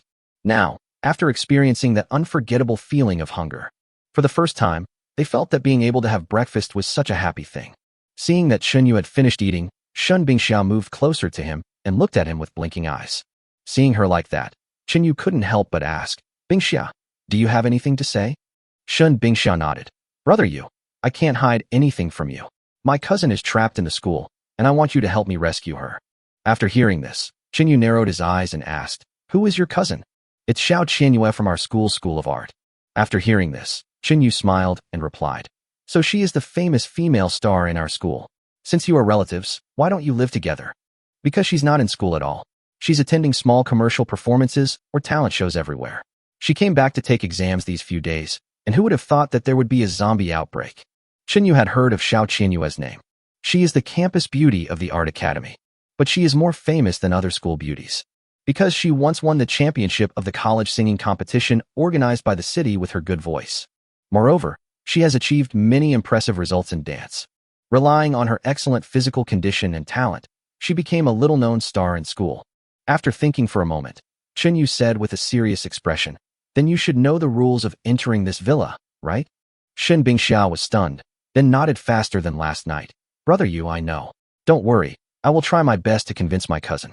And, having said that, Shun Bingxia put her hands on Chun Yu's shoulders, put her warm red lips to the latter's ear, and said softly, "My cousin has never had a boyfriend and is still a virgin." Only then did Chun Yu feel a little moved. No, the opportunity to become stronger has come again. It can't be stopped. Chun Yu agreed. Since you have been doing well recently, I will bring her back. I also have something to do at school. Now that I am strong enough, it's time to take revenge. Brother Yu, you are so kind.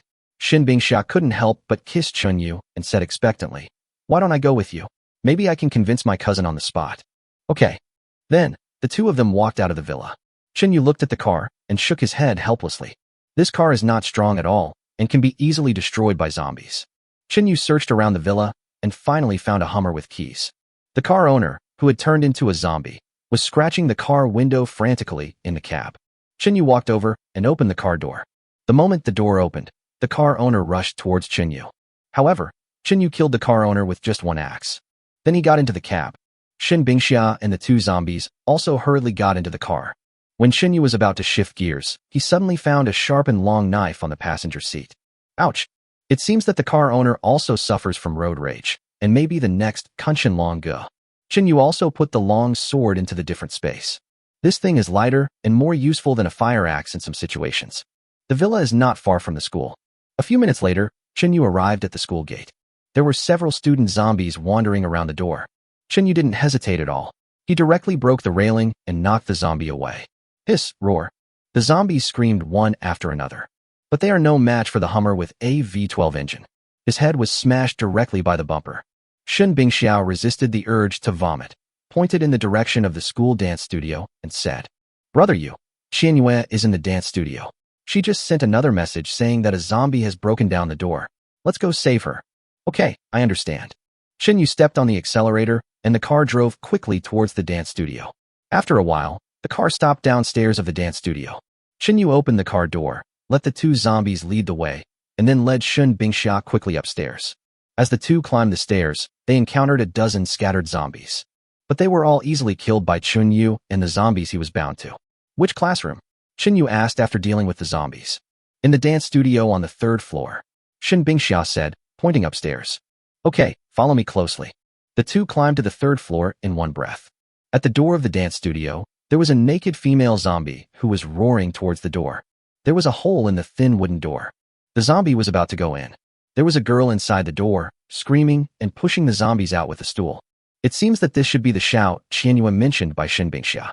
Chun Yu walked quickly towards the female zombie. When the female zombie saw Chun Yu, she immediately stopped what she was doing. It opened its bloody mouth, tilted its head, and roared as it pounced towards Chun Yu. Chun Yu was stunned at first, then shook his head and said, "What a pity, such a good figure." Then he chopped at the zombie's head without mercy. Just as Chun Yu was about to enter the classroom, he suddenly noticed something flashing between the zombie's eyebrows. Chapter 14, Encountering the Enemy Again. I exchange beautiful pictures for beautiful pictures, and laugh at who is not a man. Hey, what was that just now? Chun Yu approached the zombie's brow and looked at it carefully. I saw a small particle emitting faint light between the zombie's eyebrows, which looked like the size of a grain of rice. Chun Yu's intuition told him that this should be a good thing. Chun Yu cut off the small particles with the knife he carried with him and put them into the space, then wiped the bloodstains on the eyebrows of the other two zombies with a clean cloth. There are also bright spots between the eyebrows of these two zombies. And it's bigger than the zombie just now. Could this be the legendary crystal? If you think about it carefully, ordinary zombie crystals are too small, and there is a lot of blood or dirt on their heads, so you can't find them at all without careful observation. While Chun Yu was studying the crystal between the zombie's eyebrows, Shun Bingxia lowered her head and shouted inside through the broken door of the classroom. "Qianyue, open the door quickly. I'm Bingxia." The woman in the room heard a familiar voice and quickly opened the door, revealing a cautious little head. "Sister, you are finally here." When Xiao Qianyue saw that Shun Bingxia was not scratched by the zombies, she hurriedly threw herself into the latter's arms, crying inconsolably. Shun Bingxia stroked her head and comforted her. "Qianyue, don't be afraid. Everything is fine." It took a long time for Xiao Qianyue to recover and stop crying. When she wiped away her tears, she saw Chun Yu and the two zombies behind him and screamed in fright. "Sister, there are two more zombies." Shin Bingxia patted Xiao Qianyue's shoulder gently and looked at Chun Yu with a smile in her eyes. "Qianyue, don't worry. Those two zombies won't bite. They have been tamed by the brother in front of you." After hearing what Shin Bingxia said, Xiao Qianyue calmed down a little, but she was undoubtedly more confused. Even zombies can be tamed these days.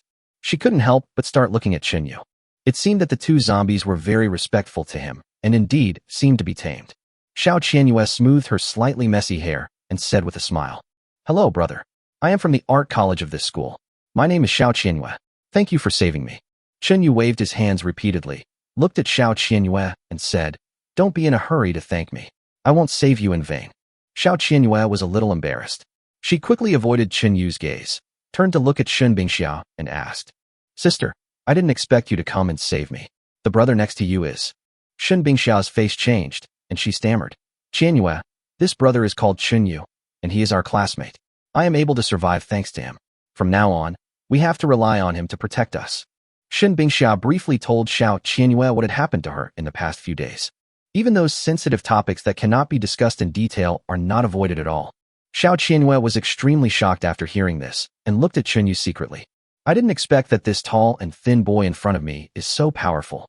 He can deal with so many zombies by himself. The key is to make the zombies obedient. If I stay with him, maybe I can really survive in this terrible apocalypse." Qinyu lowered his head to glance at the time, interrupting their reminiscence. "Okay, you two will have plenty of time to chat later. Come with me and do some business first." After saying that, Qinyu led the two zombies downstairs. At this moment, hundreds of ways to torture Xia Qing appeared in his mind. I really don't know which one to use. Shun Bingxia glanced at Qinyu's back, and holding the frightened Xiao Qianyue's hand, followed him closely. Not long after, the three of them arrived at classroom 444 in Building 7.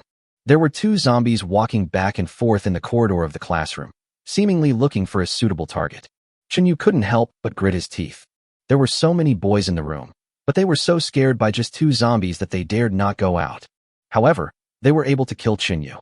When the two zombies saw Qinyu and the others, they immediately rushed over with their heads tilted, making low growls from their stiff throats, as if there was a sticky liquid on their vocal cords.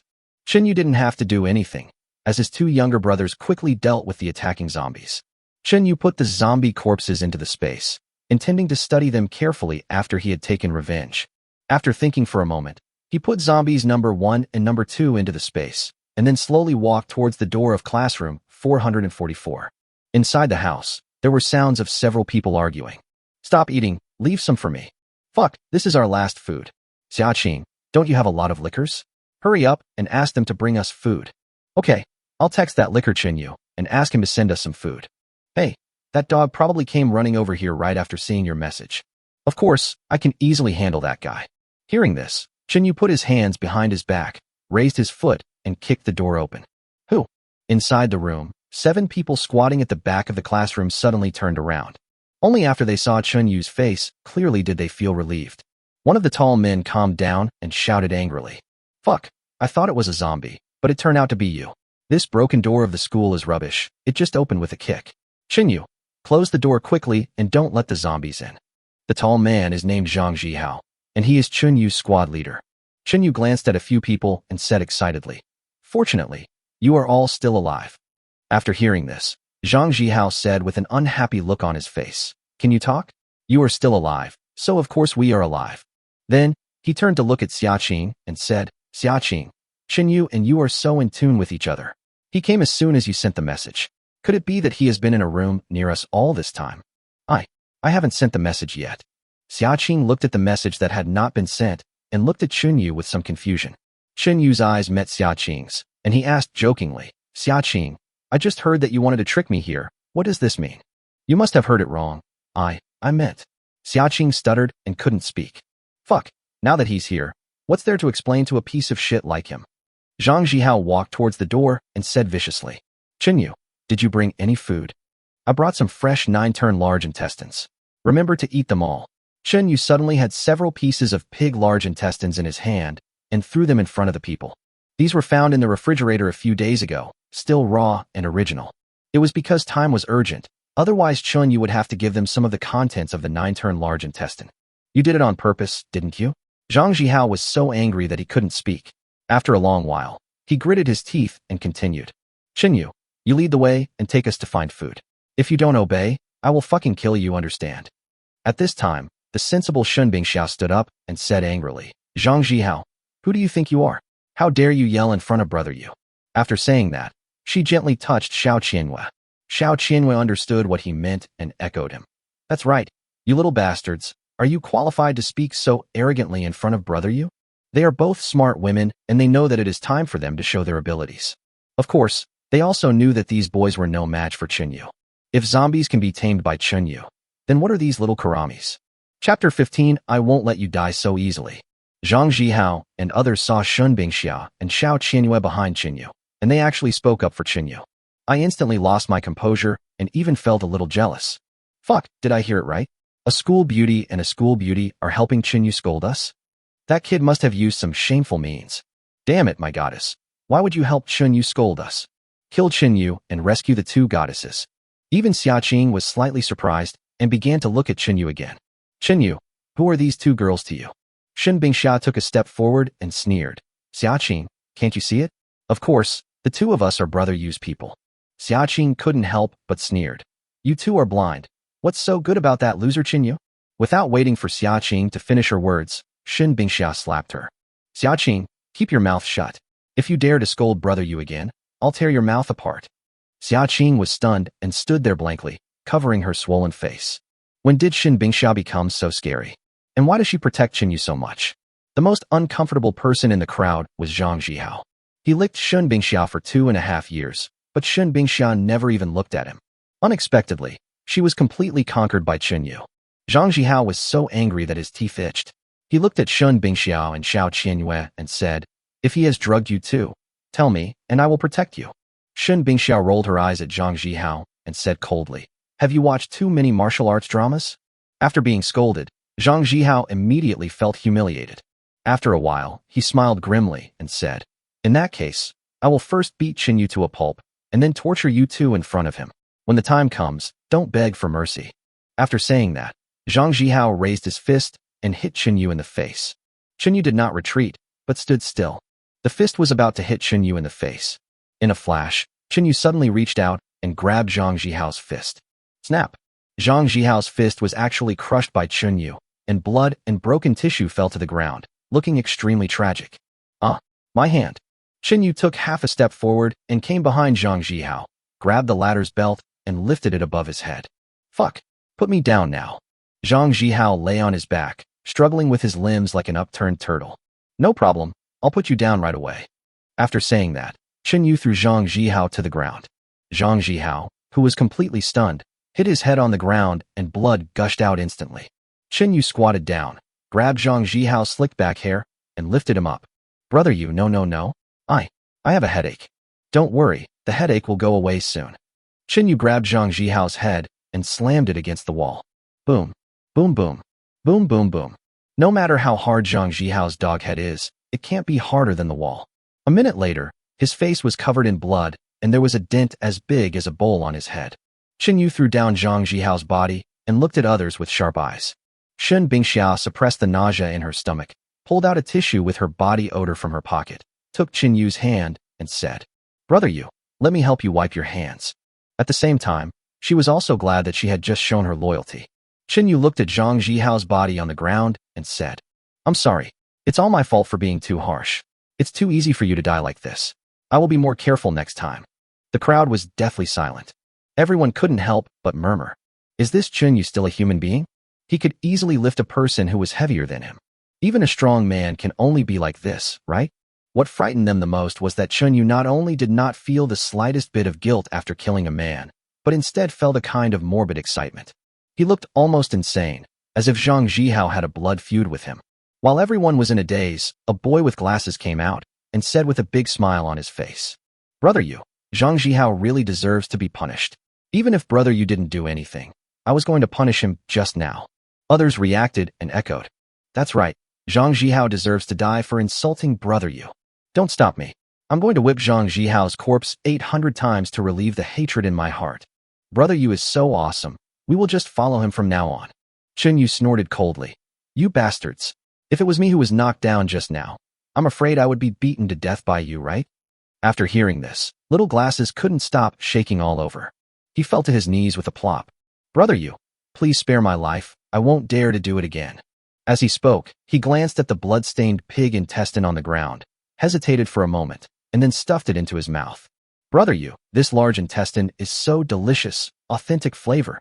Although it was difficult to swallow, in order to make Chinyu happy, he decided to bite the bullet and eat a piece of pig intestine. Are you really going to eat? Chinyu kicked the man with glasses, knocking him to the ground. Seeing this, the others knelt down and begged for mercy. Brother Yu, this matter has nothing to do with me. Brother Yu, spare my life. It's all the fault of that bitch Xiaqing. As they were talking, several boys grabbed Xiaqing's hair and pushed her to the ground. You bitch, how dare you insult Brother Yu? Why don't you apologize to Brother Yu quickly? Xiaqing no longer dared to be arrogant and knelt on the ground begging for mercy. Chinyu was indifferent to everyone's pleas for mercy. He released zombies number 1 and number 2 and said calmly, Please rest assured, I won't let you die so easily. Let's have some fun with these zombies. When several people saw 2 zombies appear out of nowhere, they were so scared that their legs went limp. They quickly ran to the corner of the dormitory, picked up stools, and prepared for defense. Chinyu controlled 2 zombies and pounced towards the boys. Get out of here. Run. Don't fucking hide. Hit them with a stool. However, how could these weaklings be a match for 2 enhanced zombies?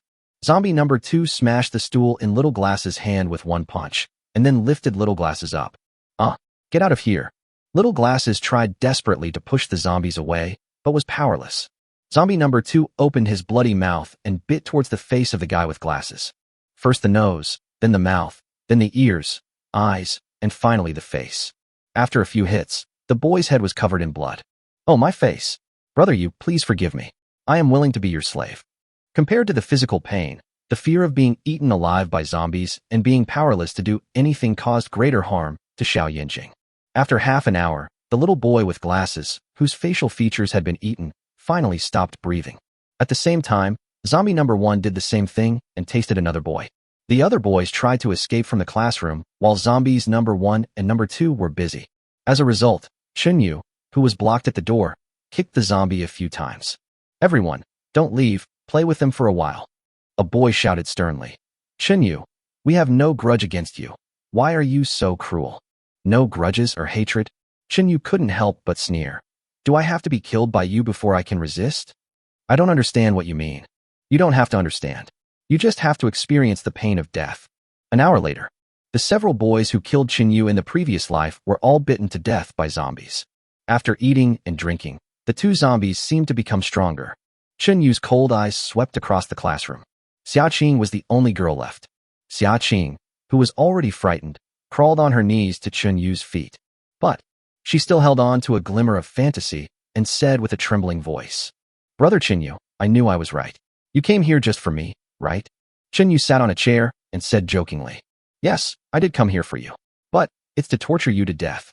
Chapter 16, Torturing Xiaqing. After hearing this, Xiaqing shuddered all over. However, she still suppressed her fear, blinked her big eyes and said, Brother Chinyu, I don't understand why you want to kill me. Chinyu pretended to be surprised and sneered. Hey, how come you know to call me brother now? Didn't you just say I was a dog licker? Xiaqing shook Chinyu's thigh and said pitifully, I'm sorry, I was just joking. Please forgive me. Bang. Chinyu didn't give her any time to waste and kicked her to the ground. Then he leaned down slightly and said with some heartache, I'm sorry, I was just joking with you just now. Did I hurt you? Xiaqing covered her stomach and said with a twitching mouth, Brother Chinyu, I was really joking with you. How about I slap myself a few times? As he spoke, Xiaqing knelt respectfully on the ground, slapping himself on the face one after another. After more than 10 minutes, Xiaqing's mouth was bleeding, and she said affectionately, Brother Chinyu, are you satisfied with Xiaqing? Although she said this, she hated Chinyu in her heart. If it wasn't for her life, she would never have resorted to such a desperate measure. Chinyu raised his eyebrows and said playfully, I'm not satisfied with you yet. As he spoke, Chinyu took out a set of strange clothes from the alien space and threw it in front of Xiaqing. Xiaqing, you should know what to do. When Xiaqing saw those things suddenly appear in front of her, the corners of her mouth twitched, and she thought to herself, no wonder Chinyu is so powerful. Does he have supernatural powers like the characters in the novels? Even though he was extremely dissatisfied, he still obediently changed his clothes into the uniform on the ground. On her feet, she wore a pair of 15 centimeters black high heels. After changing her clothes, Xiaqing knelt in front of Chinyu, as if begging for mercy. Chinyu snorted coldly and said, This outfit suits your temperament. Xiaqing pretended to be shy and said, Brother Chinyu, Qing'er will wear whatever you tell her to wear. Even if you want to see Qing'er wearing nothing, I will be happy. Now, I will let you control me." While speaking, Xiaoqing also struck several extremely seductive poses. Chunyu lowered his head, approached the face that was somewhat stiff due to excessive tension and fear, and said calmly, "Xiaoqing, you have to feel my punishment from now on. Please, don't die." Then, bursts of miserable screams that penetrated deep into the bone marrow were heard in the classroom. For the next 2 hours, Chunyu tried every possible way to torture Xiaoqing. He paid back double the pain he had felt in his previous life. Until Xiaoqing lay on the ground dying, with no intact part of her body. Until she no longer had any self-respect. She had even lost her mind, and deep down she seemed to have completely accepted who she is now. Xiaoqing could no longer keep her high heels on and had to hold on to the table to stand up. "Brother Qingyu, Qing, I know she is wrong. Please punish me severely." Qingyu couldn't help but curl his lips and sneered sarcastically. "Well, then I will give you the final punishment." As soon as he finished speaking, Qingyu kicked Xiaoqing on the head. Xiaoqing flew out and hit her head heavily against the wall. Boom. The face that was once so exquisite that it brought disaster to the country and the people has become deformed, and there is a hole as big as a bowl on the head, and blood is gushing out. Even blood began to ooze out of his eyes and ears. Qingyu straightened his wrinkled clothes and couldn't help but mutter to himself, "Revenge is more exciting to me than saving someone and getting a reward. As for why not do one thing first and the other later? Joke. How could he possibly let this disgusting woman get away with anything? Besides, this woman has been trapped with several boys for so many days. Who knows if she has contracted HIV?" Shen Bingxia and Xiao Qianyue were already stunned by Qinyu's methods. When Qinyu walked towards them, they both knelt on the ground almost at the same time and said tremblingly, "Brother Yu, I will definitely serve you well in the future. Brother Yu, I am also willing to serve you, and I will never betray you." Qinyu patted the two men on the head. "They have offended me before, so I will kill them. As long as you have no second thoughts, I will not kill you. However, if you betray me..." Qinyu narrowed his eyes, and his gaze became fierce. After hearing this, the two of them shook their heads like rattles. "No, we will definitely be loyal to Brother Yu in the future. Brother Yu, please rest assured, we are not that stupid." Qinyu nodded and said, "Everyone, get up." The two of them then stood up tremblingly. Qinyu knew that these two people must have been completely conquered. Although he had a loyalty bracelet, he obviously didn't want to see a girl die because of betrayal. It would be better to destroy the hidden danger along with the cradle. Qinyu took another look at the people on the ground and confirmed that they were dead. Then he said, "Let's go. Follow me back." "Yes, Brother Yu," the two girls replied. The three of them walked quickly towards the car downstairs. Xiao Qianyue saw the nearly 5-meter-long Hummer and asked in surprise, "Brother Yu, is this your car?" Qinyu replied casually, "It wasn't before, but it is now." Xiao Qianyue understood what Qinyu meant. In the current situation, no matter what good stuff it is, whoever has the stronger fist will own it. Even women are the same. "Qianyue, get in the car." Shen Bingxiao pulled Xiao Qianyue and sat directly in the back seat. Two zombies also sat on it. After starting the car, Qinyu drove recklessly around the campus. Some lowly zombies even tried to block the road. Finally, he was run over by the wheels of a car and turned into a pool of meat paste. Qinyu shook his head slightly and thought secretly, "I'm still not strong enough now. I can only bind 3 zombies, and the space can only accommodate 3 zombies. Otherwise, these zombies can be used as thugs." A few minutes later, the 3 of them arrived at the door of the villa. There are 5 zombies at the door. When they saw the car, they roared and pounced towards it. Court death. Qinyu drove his car directly and knocked the 5 zombies away. Some of the zombies had their heads smashed. After Qinyu got out of the car, he stabbed a few more times before opening the door of the villa. "Bingxia, take Xiao Qianyue in first." "Okay, Brother Yu." Shen Bingxia obediently took Xiao Qianyue into the villa. Qinyu controlled zombies number 1 and number 2 and ordered them to smash the skulls of the zombies just now. After the skull was smashed, there was a small particle the size of a soybean between the eyebrows of each zombie. Qinyu took out a handkerchief from the space and wiped the small blood-stained particle again and again. I saw that the small particle was crystal clear, like a diamond. And it's shining. Could this thing be the crystal mentioned in Tomato's novel? Qinyu usually likes to read apocalyptic novels and has some knowledge about zombies. Every zombie has a crystal of varying sizes in its brain, which is used to provide energy to the zombie. The larger the crystal, the brighter the light, and the more energy it can provide. Correspondingly, the zombies become stronger. The zombies Qinyu had encountered before were all weaklings. If you don't look closely, you can't even see the light between their eyebrows. Of course, sometimes the light emitted by the crystal will be covered by the bloodstains on the zombie's forehead and cannot be seen at all.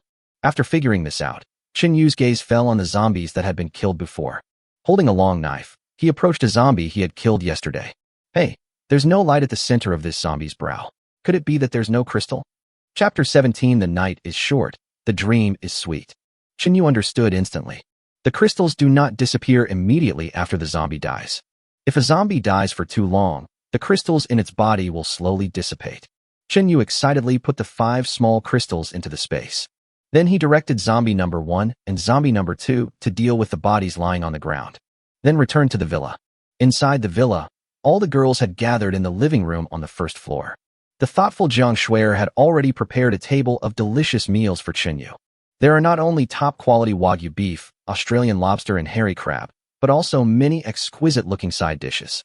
Chen Yu sat next to Jiang Shuer and said with a little surprise, "I didn't expect you can cook so well." Jiang Shuer said with some pride, "I also went to Lanxiang Technical School, and I'm a good cook. It's just that I was too lazy to be a cook after graduation." Xiao Qianyue, who was sitting next to Shen Bingxia, couldn't help swallowing when she saw the table full of food. She blinked her eyes and looked at Chen Yu pitifully and said in a coquettish voice, "Brother Yu, I just had some snacks in the classroom these few days, and I'm so hungry. Can you let me eat something?" Not only Xiao Qianyue, but even Shun Bingxia began to plead for mercy. "Brother Yu, I have done a good job of persuading Qianyue, you can rest assured. Besides, my cousin is a good dancer, and she will definitely satisfy you." Xiao Qianyue felt embarrassed to hear her cousin say such things in front of so many people, but she also knew that her cousin was doing it for her own good. Chen Yu nodded and said, "Eat." Xiao Qianyue reached out to grab the lobster's claws as if she had been pardoned. "Qianyue, slow down. Drink some porridge first to whet your appetite." As she spoke, Shen Bingxia placed a bowl of meat porridge in front of Xiao Qianyue. Xiao Qianyue didn't even bother to use a spoon and just picked up the bowl to eat. She immediately became tearful. Is this really just an ordinary bowl of porridge? Why is it so much more delicious than anything I have ever eaten? So delicious. After her stomach adapted, Xiao Qianyue began to eat a lot. She threw all thoughts of maintaining figure and being polite and reserved out of her mind. Seeing this, Shun Bingxia scolded in a low voice. "Come on, Qianyue, look at how useless you are. Eat less, so you don't have a stomachache later." After hearing this, Lu Shishir couldn't help but say to Shun Bingxia, "Bingxia, don't talk about your cousin. We were not much better than she was at that time." "That's true." Shun Bingxia sighed, and the scene of herself wolfing down her food 2 days ago appeared in front of her again. Jiang Shuer glanced at Chen Yu and took the opportunity to say, "Sisters, we have food and drink now thanks to Brother Yu. Moreover, Brother Yu saved our lives. In the future, we must repay Brother Yu's kindness." "Yes, I will repay Brother Yu's kindness." Shen Bingxia quickly expressed her opinion. "Don't worry, I will do my part in the future." Lu Shishir glanced at Chen Yu with a flattering look on her face. She could get enough sense of security and food, and also enjoy happiness, so why not do it? After eating and drinking, Chen Yu was thinking about his next plan. Although he has no worries about food and drink now, the food in the space is not inexhaustible. In just a few days, he saved so many girls. There should be an increase in the future. It seems that there is not enough food. While the food outside has not yet spoiled, it's time to go shopping for it for free. After making a plan, Chen Yu and Xiao Qianyue went into the bedroom together. After taking a shower, Xiao Qianyue changed into a thin black gauze dress, showing off her perfect figure without reservation. Chen Yu looked at Xiao Qianyue carefully and said with a devilish look on his face, "Don't they say that dancers don't grow up?" Xiao Qianyue blushed and said shyly, "I don't know either, but it is indeed a little inconvenient when dancing. The night is short and the dream is sweet." Early the next morning, after Chen Yu woke up, he woke up Xiao Qianyue as well. Xiao Qianyue opened her eyes sleepily. He said weakly, "Brother Yu, are you awake?" "Yeah, get up now." Xiao Qianyue sat up and said shyly, "Brother Yu is so mean." Chen Yu said with a wicked look on his face, "Why? Are you saying I'm bad now? Wasn't it you who insisted on showing off your difficult dance moves last night?" "Oh, I was just in the heat of the moment. I'm so embarrassed." Although Xiao Qianyue said this, she didn't feel embarrassed at all.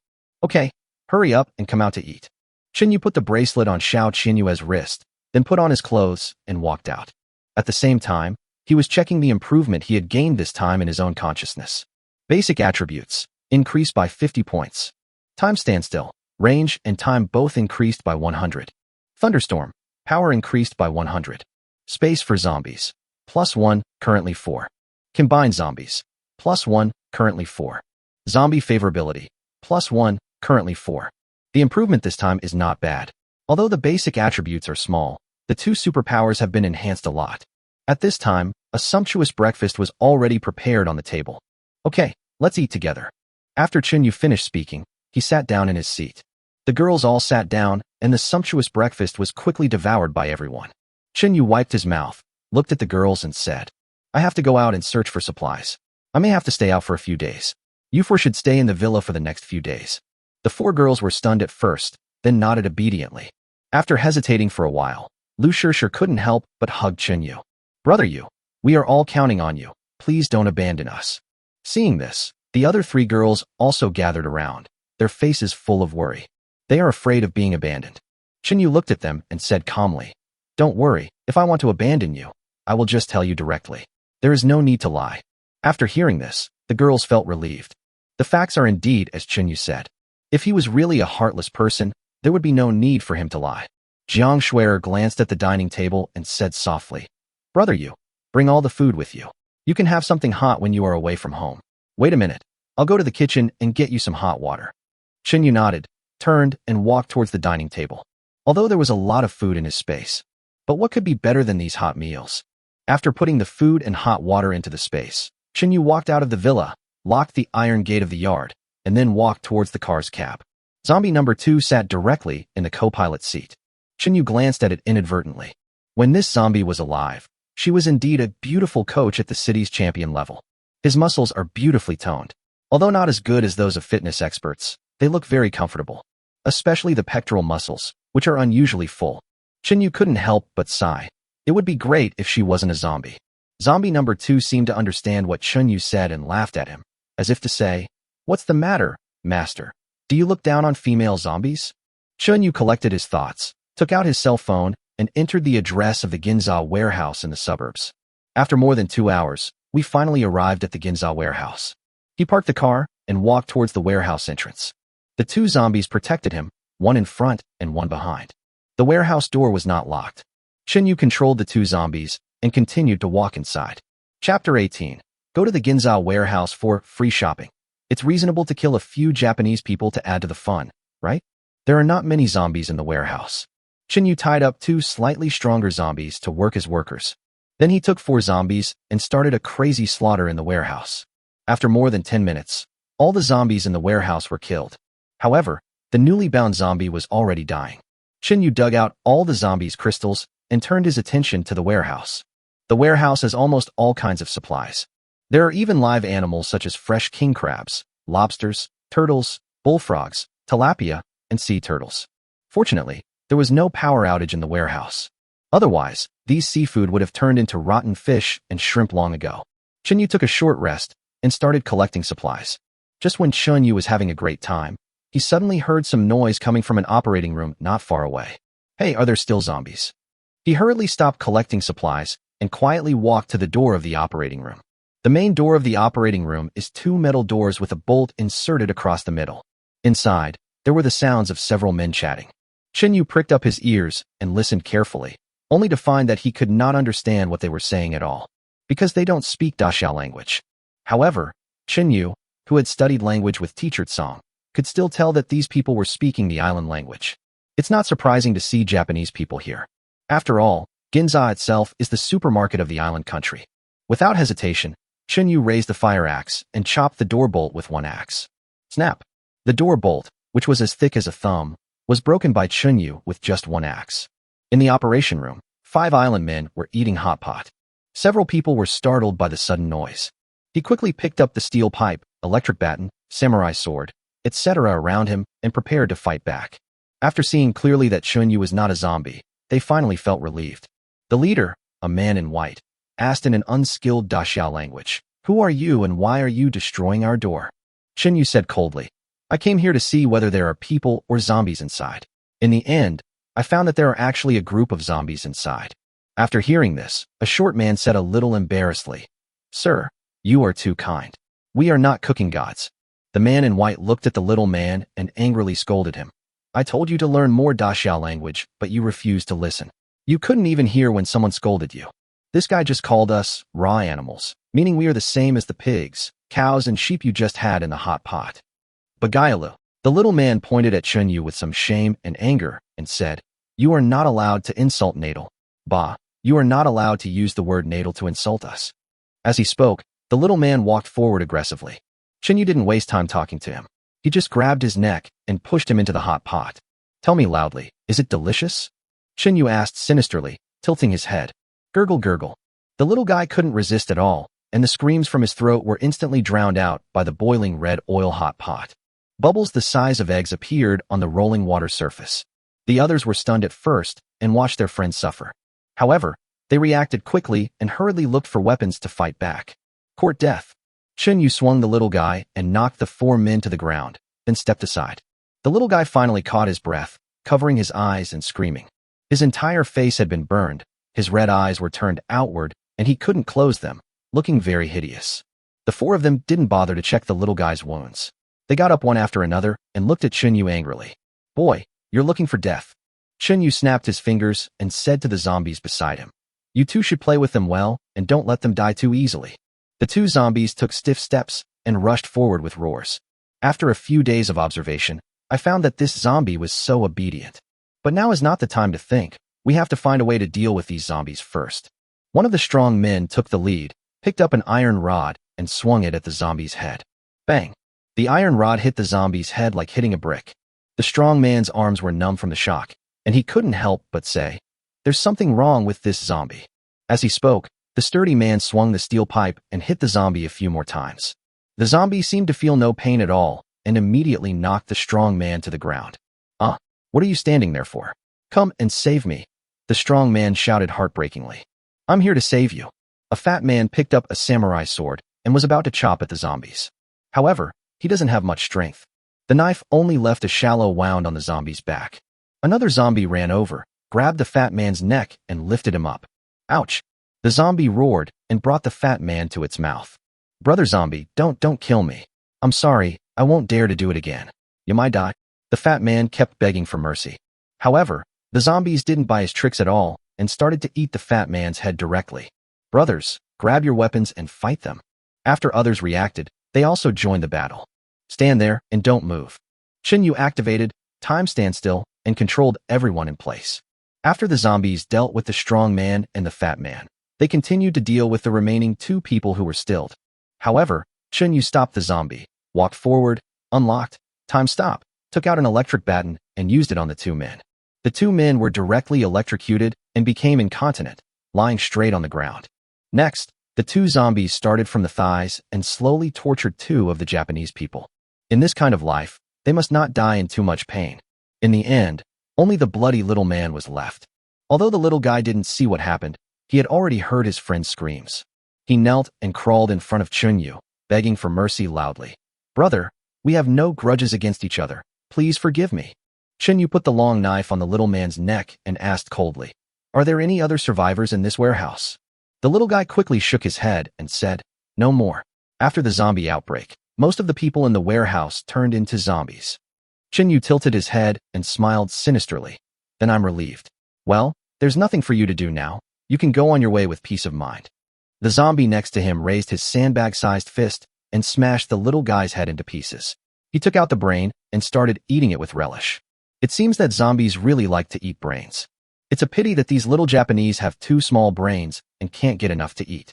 After the 2 zombies dealt with a few Japanese devils, they stood respectfully in front of Chunyu. Chunyu looked carefully and found that the bright spots between the eyebrows of zombies number 1 and number 2 were more obvious.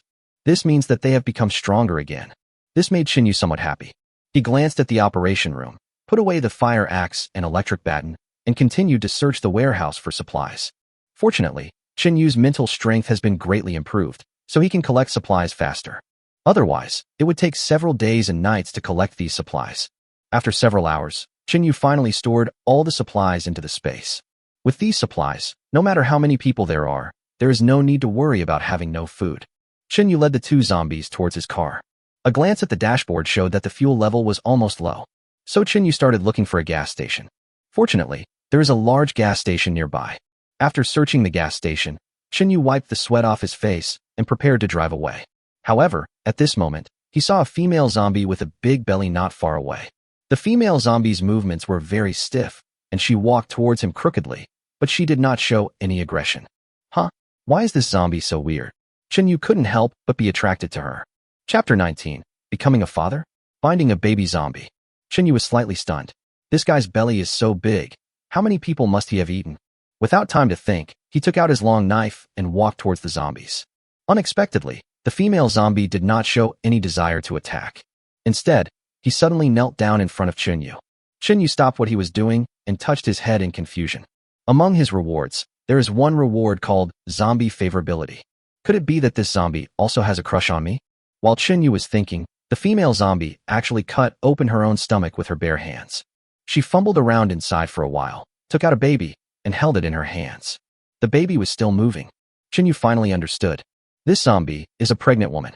Perhaps it was because of the baby in her belly that she retained the last bit of her sanity. Chinyu couldn't help but shook his head and muttered softly, "I'm sorry, I can't help you. The only thing I can do is to send you two on your way together. In this end times, he won't help others raise children. The key is still the zombie children." Just as Chinyu raised the long knife in his hand and was about to send the mother and son on their way, a question suddenly occurred to him. Are zombie children human or zombies? If it is a zombie, can it be bound as zombie number 3? If this kind of zombie is infected with the zombie virus in the womb, would it be more powerful? He thought about it, took out a clean blanket from the alien space, and handed it to zombie number 2. Zombie number 2 took the blanket and walked towards the pregnant zombie. When the pregnant zombie saw zombie number 2 walking towards her, she thought it was going to eat her child and kept roaring. The look on his face seemed to be saying, "Get away, stay away from my child." Chinyu immediately asked zombie number 2 to stay away from the pregnant zombie. It seems that the pregnant zombie in front of us can recognize the difference between humans and zombies. It doesn't dare to give its children to its own kind. Chinyu calmed himself down and walked towards the pregnant zombie with a blanket in his hand. It stopped 2 meters away from the pregnant zombie. At this distance, he was sure to avoid any attack from the pregnant zombie. Chinyu threw the blanket to the pregnant zombie. Then he slowly said, "I don't know if you can understand what I'm saying now. If you can, use this blanket to wipe the child in your hands and throw it over to me." The pregnant zombie looked at Chinyu blankly, then looked at the blanket on the ground. After thinking for a moment, she began to wipe the black blood off the baby's body with stiff movements. It seems that this zombie has an extremely strong will. Even if infected with the zombie virus, he still retained the last bit of sanity. Chinyu couldn't help but look at the baby in the pregnant zombie's arms. The baby was completely white without a trace of blood. Its pupils are dark blue, and it has 2 pointy teeth. It looks like this is definitely not a normal human baby. Chinyu thought for a moment and began to try to bind the baby in front of him. After a while, a familiar voice came into his mind. "Congratulations, host. You have successfully bound to zombie number 3. It actually worked. It seems that this baby is really a zombie." Chinyu looked at the baby zombie and knew that he was gambling, because he didn't know whether the baby zombie in front of him could grow up. If it could grow up, it might be much more powerful than ordinary zombies. Otherwise, it will be the weakest zombie and will be of no use at all. However, Chinyu's system can bind multiple zombies, so he doesn't care about this one. Just as Chinyu fell into deep thought, the baby zombie was put on the ground by the pregnant zombie. The baby zombie actually struggled to sit up. The pregnant zombie kneeling on the ground pointed at Chinyu, then gently pushed the baby zombie with her mechanical arm. The baby zombie hesitated for a moment, then staggered towards Chinyu and stretched out his little hand to him. Chinyu also saw clearly that it was a baby girl zombie. He couldn't help but let out a bitter smile and said, "Am I a zombie's father?" He shook his head helplessly, took out a clean small quilt, bent down, and wrapped the baby zombie. For some reason, this baby zombie is different from zombies number 1 and number 2. Zombies number 1 and number 2 are basically like puppets. Baby zombies, on the other hand, have their own consciousness. When Chinyu was not controlling the baby zombie, it acted according to its own ideas. However, this baby zombie did not show any hostility towards Chinyu. Chinyu couldn't wait to take out a tissue and gently wipe the center of the baby zombie's eyebrows. However, what surprised him was that there was not even a bright spot between the baby zombie's eyebrows. This left Chinyu speechless. Not even at level 1. How weak can that be? Chinyu took a deep breath and comforted himself. It may be that it is too small, so it cannot see the light emitted by the crystal clearly. Maybe one day, a crystal the size of an egg or even an ostrich egg will suddenly grow. The other side. The pregnant zombie stared at the baby zombie dully, whimpering sounds coming from her mouth. After looking at the baby for a few seconds, a smile appeared on its face. However, the next second, its head hit the ground heavily with a thud. Its skull also shattered, as if it had been blown off by someone. The pregnant zombie died. Died by suicide. Chinyu couldn't help but sigh. Perhaps this is the glory of motherhood. It was afraid that it would hurt its child if it completely lost consciousness, so it would rather choose to commit suicide. Chinyu waved his hand, and a small barrel of gasoline appeared in front of him. He then poured gasoline on the pregnant zombie and ignited the gasoline. In the raging fire, the pregnant zombie turned into ashes. However, the baby zombie in his arms did not see what just happened. At this moment, it was blinking its big eyes and looking at Chinyu with curiosity. Chinyu thought about it, took out a box of manhwa milk from the alien space, poured it into a bottle, and handed it to the baby zombie. After hesitating for a moment, the baby zombie began to gulp down the milk. After drinking, it lay quietly in Chinyu's arms and fell asleep. Chinyu couldn't help but secretly admire. This is much better than a human baby. At least this thing doesn't make any noise. He handed the baby zombie to zombie number 2 and drove on to continue searching for supplies. Nowadays, shops, warehouses, and other places are basically unattended. Only in a few places where there's still people hiding inside, seemingly waiting for rescue. At the same time, Chinyu found that some warehouses and supermarkets showed signs of being robbed. It seems that other survivors are also scavenging for supplies. However, they do not have spatial abilities like Chinyu. Most people only took a small portion of the food. Chinyu tried his best to avoid places where there were people and kept searching for supplies. At the end of the day, Chinyu not only emptied several large warehouses, they also looted pharmacies, gas stations, etc. along the way. Chinyu didn't stop until it was dark.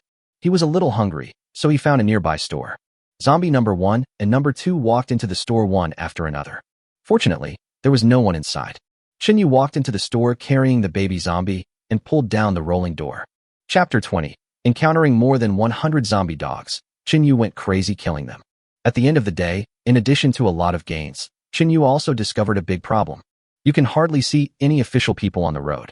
Even soldiers searching for food were rare. Even though a few uncles in hats who were searching for supplies saw Chinyu from a distance, they ignored him. It seems that they have not yet found time to save ordinary people. However, this is a good thing for Chinyu. After all, if the officials discovered that he had spatial abilities, they might treat him as a mobile warehouse. Chinyu didn't think about it anymore. He took out a mattress worth hundreds of thousands of dollars from the space, and then lay on it comfortably. A night in silence. The next morning, it was just dawn. Chinyu woke up from his sleep, opened the shutter door, and walked out. Today's destination is Sanwon Port. This port is one of the largest ports in Daxiao, and is extremely rich in supplies. Chinyu drove for several hours and finally arrived at the port. The port no longer has the hustle and bustle of the past. All that was left were broken limbs all over the ground and patches of blood that had not yet completely dried. In addition, there are a dozen zombies wandering around. Chinyu drove his car around the port and ran over the zombies to death. The crystals of those zombies were dug out by the 2 zombies following behind. Only after confirming that there were no other living people in the port did Chinyu feel relieved. His eyes fell on the huge containers. After randomly opening a few containers, Chinyu almost laughed like a pig. There are not only daily necessities, food, alcohol, and the like, but also a lot of energy such as refined oil and smokeless carbon. Even imported engineering vehicles are made of titanium alloy. Chinyu directly put all the containers into the space. After several hours, almost all the containers in the port were stored in the space by Chinyu. I can't finish all this food in 10 lifetimes. I simply can't finish it all, Chinyu said to himself excitedly. After basically clearing the port, Chinyu got into the Hummer and started his return journey. While passing through the suburbs, Chinyu accidentally discovered a large number of greenhouses of various types. Hey, what is that? He couldn't help but stop the car and look at the greenhouses. It turned out to be a modern breeding base. Chinyu pondered for a moment and decided to go and take a look. After all, a thief never leaves empty-handed. Then we drove towards the breeding base. The first thing that catches your eye is a cattle farm. When Chinyu got closer, he found that the cows were still alive and were eating the feed with relish. It turns out this is an automated cattle farm. Even if there is no one to supervise, feed can be added to the cattle automatically by machinery. Chinyu decided to go all out and put all the cows into the space. At that time, you can eat the freshest beef. Even killing them on the spot is fine. Afterwards, Chinyu set his sights on other farms not far away. After half a day, Chinyu's space was filled with cattle, sheep, pigs, chickens, ducks, geese, etc. The different space is very special. These animals can remain alive after entering the space. Even if you don't eat or drink, you won't die immediately. After harvesting a large number of animals, Chunyu's mental energy was almost exhausted. He walked towards the car with 2 zombie minions. At this moment, the sound of a motor was heard behind Chunyu. Subconsciously looked behind me. I saw an off-road vehicle roaring towards Chunyu. The driver was a man covered in blood. With red eyes, he shouted at Chunyu. Haha, come on. I want to die together with you damn zombies. Chunyu couldn't help but sighed. It seems that the man had just been bitten by a zombie and probably thought I was a zombie. Then he raised his hand lightly and used thunderstorm to kill the man. However, the off-road vehicle did not change direction, but drove straight towards an iron gate a few hundred meters away. Bang! The SUV knocked the door open and rushed into a large yard.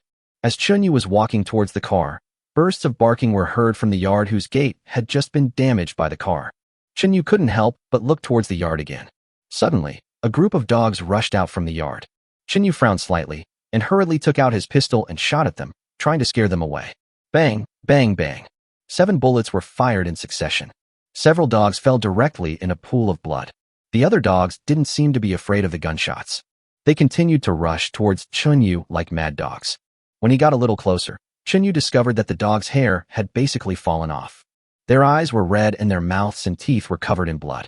No, these are not ordinary dogs, but zombie dogs. Chunyu did not dare to be careless. He quickly grabbed a bolt of lightning and threw it at the zombie dog. Sizzle! The 20 or so zombie dogs running in the front were electrocuted and fell straight to the ground. The zombie dog behind continued to run over, stepping on the corpse of the dog in front. At a glance, there are more than 100 of them. Gradually, the zombie dogs came over.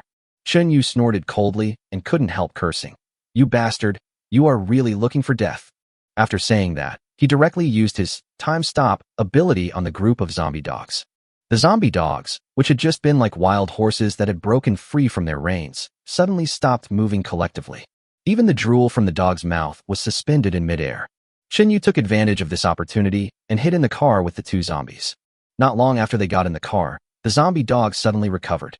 They continued running towards the Hummer as if they had pressed the play button. I wonder which is harder, your dog's head or your car's. Chunyu didn't give them any slack and stepped on the accelerator to the bottom, wishing he could put his foot into the fuel tank. The car accelerated towards the zombie dog. Bang, bang, bang. Click, click. Some dogs were knocked away, and others were run over by the wide wheels. For a moment, the sounds of bones breaking and dog heads crushing could be heard one after another. Chunyu went crazy and killed. He drove the car around in circles, fighting with the zombie dogs. Half an hour later, except for a few injured zombie dogs, the rest were crushed into meat paste. Chunyu changed the magazine and got out of the car with his gun. At the same time, he handed a fire axe and an iron rod to zombies number 1 and number 2. 2 zombie minions rushed to the zombie dogs with weapons and smashed them hard on the heads. Chunyu walked up to a slightly injured zombie dog and tried to bind it.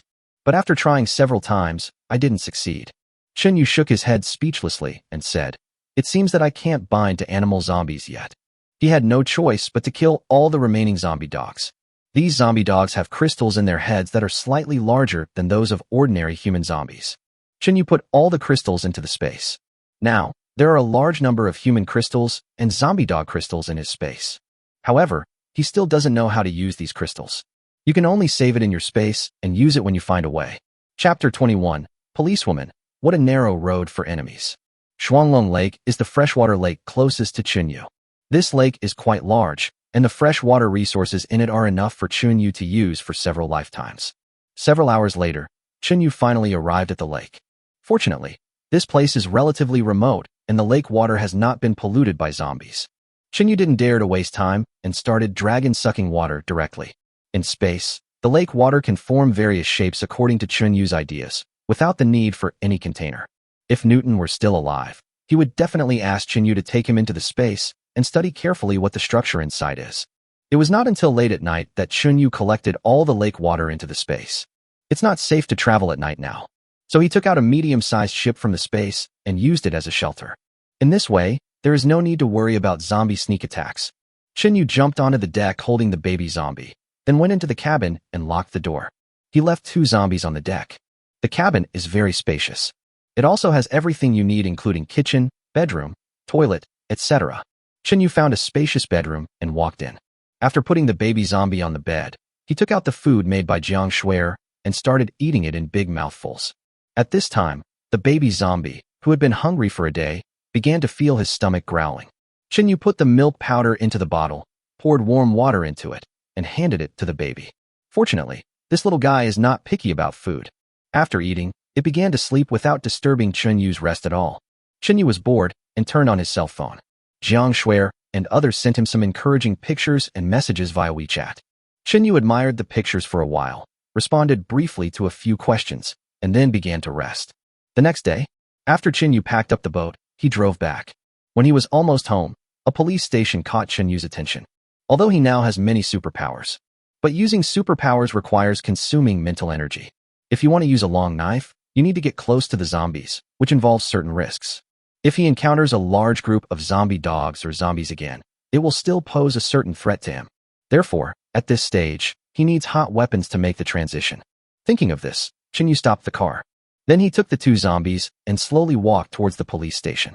The door to the police station was open. It seems that most of them were taken over by zombies. Chinyu did not dare to be careless. He held the long knife tightly and followed the zombies carefully. He even held a pistol in his hand. Just after Chinyu entered the hall, 3 zombies in police uniforms pounced towards him. 2 of them were the people who had interrogated Chinyu. 2 of the police zombies were knocked to the ground and bitten by zombies number 1 and number 2, while the other one had his head chopped off by Chinyu. Chinyu and his zombie minions quickly dealt with 3 zombies and began searching for guns in the rooms on the first floor. The rooms on the first floor are all offices. There wasn't much of value in there. Chinyu made a quick search and took the 2 zombies directly to the second floor. The first few rooms on the second floor are also offices. However, when Chinyu arrived at room 205, he found that the door was locked from the inside. His intuition told him that this room was not ordinary. Chinyu calmed himself down and controlled zombie number 1 to the door. Boom. Zombie number 1 slammed the door open. However, the next second, Chinyu broke out in a cold sweat. Because through the vision of zombie number 1, Chinyu saw that there was actually an armed policeman in the house. Bang bang bang. After a few shots, zombie number 1 was shot in the head by the police and fell directly to the ground. The binding was automatically untied after zombie number 1 died. Chinyu directly changed the baby zombie to zombie number 1 so that it would be easier for him to remember the number. At the same time, he knew it was too late to explain to the policeman. If the police mistakenly think he is a zombie, his life would be in danger. Chinyu sent 2 more police zombies to the door to gain a view of the inside of the house. Bang bang bang. After a few more shots, the people in the room emptied the magazines, and the 2 police zombies fell to the ground. Finally, Chinyu sent zombie number 2 to the door. At this time, the police in the house were changing the magazine. Now, Chinyu suddenly rushed to the door and activated time freeze on the police in the room. The policeman froze in place for a moment, unable to move. He ran to the police as fast as he could and snatched the gun away. Due to inertia, Chinyu lost his balance and reached directly to the policeman's shirt. Huh. Soft. Only then did Chinyu see clearly that the policewoman in front of him was actually a policewoman. The policewoman was wearing a blue shirt at this time. Perhaps because the size is too small, it is pushed up into an extremely exaggerated arc. Due to Chinyu's carelessness just now, a button has already disappeared. Looking up further, there is a very delicate face. With a neat short hair, he looks even more heroic. I seem to have seen this face somewhere before. Chinyu stared at the policewoman for a few seconds and finally remembered her name. Si Xiaoya. The memories before the end of the world reappeared before Chinyu's eyes. The two met 2 months ago. Once, Chinyu was delivering a takeaway. He had just finished delivering one order when he discovered that the rest of the food had been stolen. He glanced around and saw that there was only an old lady pushing a cart nearby. Chinyu ran up in a few steps and found his takeaway lying quietly in the cart. He stopped the old lady directly and argued with her. Who knows, in the process of theory, the old lady threw herself on the ground, rolling around and shouting, "Someone come quickly, someone is beating up a kind old lady." Chinyu had no choice but to call the police, and was then taken to the police station by Si Xiaoya. The final result was unexpected. The person in charge of the interrogation in the bureau concluded that Chinyu had beaten someone without much investigation. After friendly negotiation with the old lady, Chinyu paid 3,000 yuan in compensation. Although this matter was not judged by Si Xiaoya did not conduct any investigation in the vicinity or retrieve surveillance footage when he arrested Chinyu. Therefore, Chinyu has always held a grudge against everyone involved in the case. Just as Chinyu was reminiscing about the past, Si Xiaoya suddenly took a few steps back. She asked fearfully, "How did you appear in front of me? And how did my gun end up in your hand?" Chen Yu snorted coldly. "You don't need to know what I did to you. Officer Si Xiaoya, you are still alive."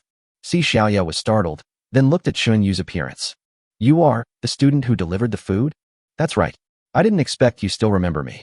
Si Xiaoya stretched out his right hand and ordered in a cold tone, "Give me the pistol, and I won't pursue your illegal act of assaulting a police officer."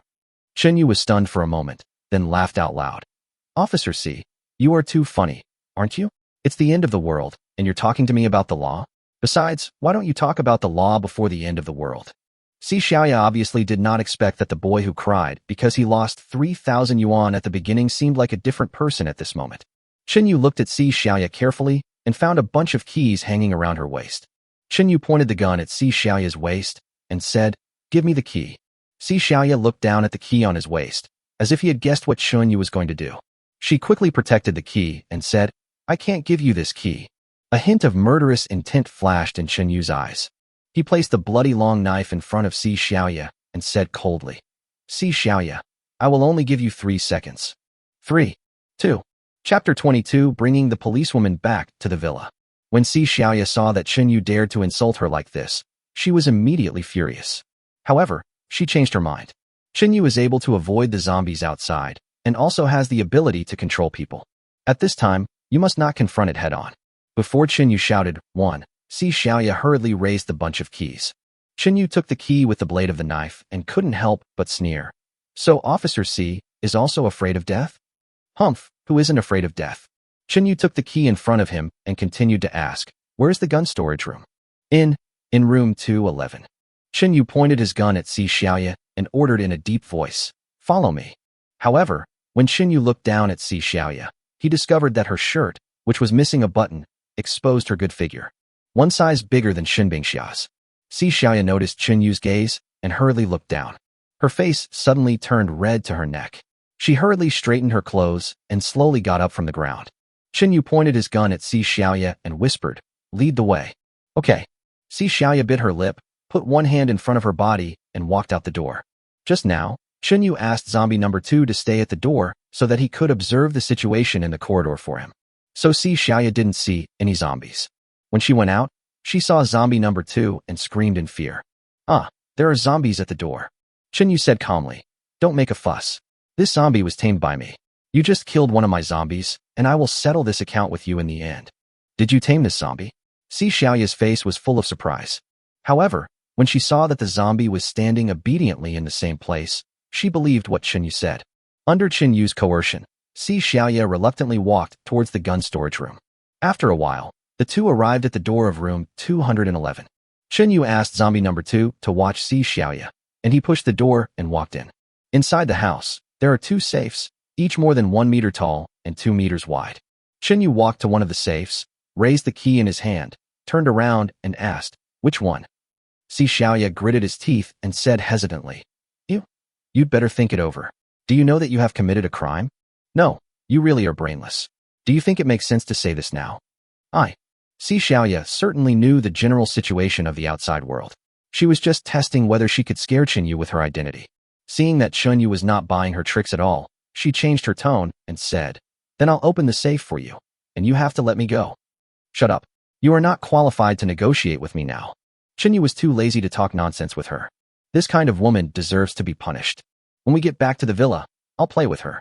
Chen Yu took out the key and started trying to unlock the door. After trying several times, the key finally went in. Click. The door is unlocked. When Chen Yu saw the weapon in front of him, he was immediately disappointed. Inside, there were all kinds of controlled knives, bows and crossbows, electric batons, homemade guns and cannons. It seems that it was confiscated from the public. However, these can also play a certain role. Chen Yu waved his hand and put all of these into the different space. Seeing this, Si Xiaoya looked at Chen Yu in disbelief. That mouth is so big that you can fit an egg in it. Of course, Chen Yu didn't notice Si Xiaoya's expression. He walked over to another cabinet and tried to unlock it. This time, Chen Yu was luckier and opened the safe after trying only 2 keys. Chen Yu glanced at the safe and was extremely excited. The spacious cabinet was filled with various guns and ammunition. Chen Yu made a rough estimate and found that there were 7 pistols, 5 rifles and submachine guns, and 2 police sniper rifles. As for ammunition, there are about 500 or 600 rounds. There are also many grenades, smoke bombs, incendiary bombs, etc. In addition, there are bulletproof vests, blast shields and tactical helmets, etc. Chun Yu directly put the entire safe into the space and then walked towards the door. When Si Xiaoya saw Chun Yu walking towards her, she couldn't help but take a few steps back. She didn't stop until her back rested on something soft yet solid. She turned her head and saw that zombie number 2 seemed to be smiling at her. She collapsed to the ground in fear, her voice trembling as she asked, "What on earth is going on? Why can you control zombies and make objects disappear?" Chun Yu said calmly, "You don't need to know so much." When Si Xiaoya heard this, his eyes rolled slightly, as if he was thinking about something. After a moment, she calmed down, regained her usual composure, and said, "It seems that you have gained some kind of supernatural power like what is written in doomsday novels. It just so happens that I can use a gun, so I can be a good helper to you in the future." Chun Yu said with a hint of sarcasm, "Cooperate with you? Do you think you have the ability to discuss cooperation with me? I can consider becoming my maid." "You?" Si Xiaoya was speechless. She thought for a moment, then said calmly, "I noticed that you were hostile to me as soon as you entered the room. Is it because I asked you to pay 3,000 yuan to the old lady?" Chun Yu did not deny it. Seeing Chun Yu like this, Si Xiaoya shook his head helplessly. "Chun Yu, you are a grown man after all. Is it necessary to be like this?" Later my colleagues told me that they also guessed that the old lady was extorting money, but they just had no evidence. Besides, they don't want to make the matter too complicated and make you lose money. Because everyone thinks that if you spend 3,000 yuan to buy a worry-free product, you won't suffer any loss. If you run into an unreasonable old lady, she may rip you off for tens of thousands of yuan. After hearing this, Chun Yu's eyes flashed with murderous intent. If Si Xiaoya and the others were incompetent and couldn't find evidence, it would be understandable. But in fact, they were unwilling to investigate in order to save trouble, and ended up paying themselves 3,000 yuan in compensation. Chun Yu walked towards Si Xiaoya and said bitterly, 3,000 yuan is not a lot for 3,000 yuan. I need to work part-time for a month. For 3,000 yuan, I need to endure the insults and cold stares of several unreasonable customers, and even deliver takeaways to more than 20 floors in a neighborhood with a power outage. After hearing this, Si Xiaoya couldn't help swallowing. "You don't get excited. At worst I can compensate you." Chun Yu snorted coldly. "No need. Is money still useful to me now? So what do you want to do?"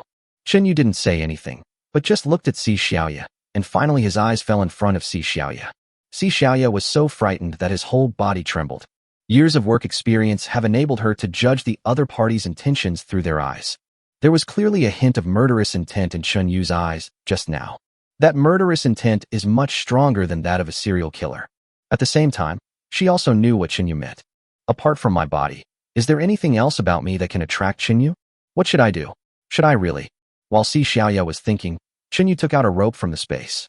He slowly walked up to Si Xiaoya and ordered, "Put your hands behind your back."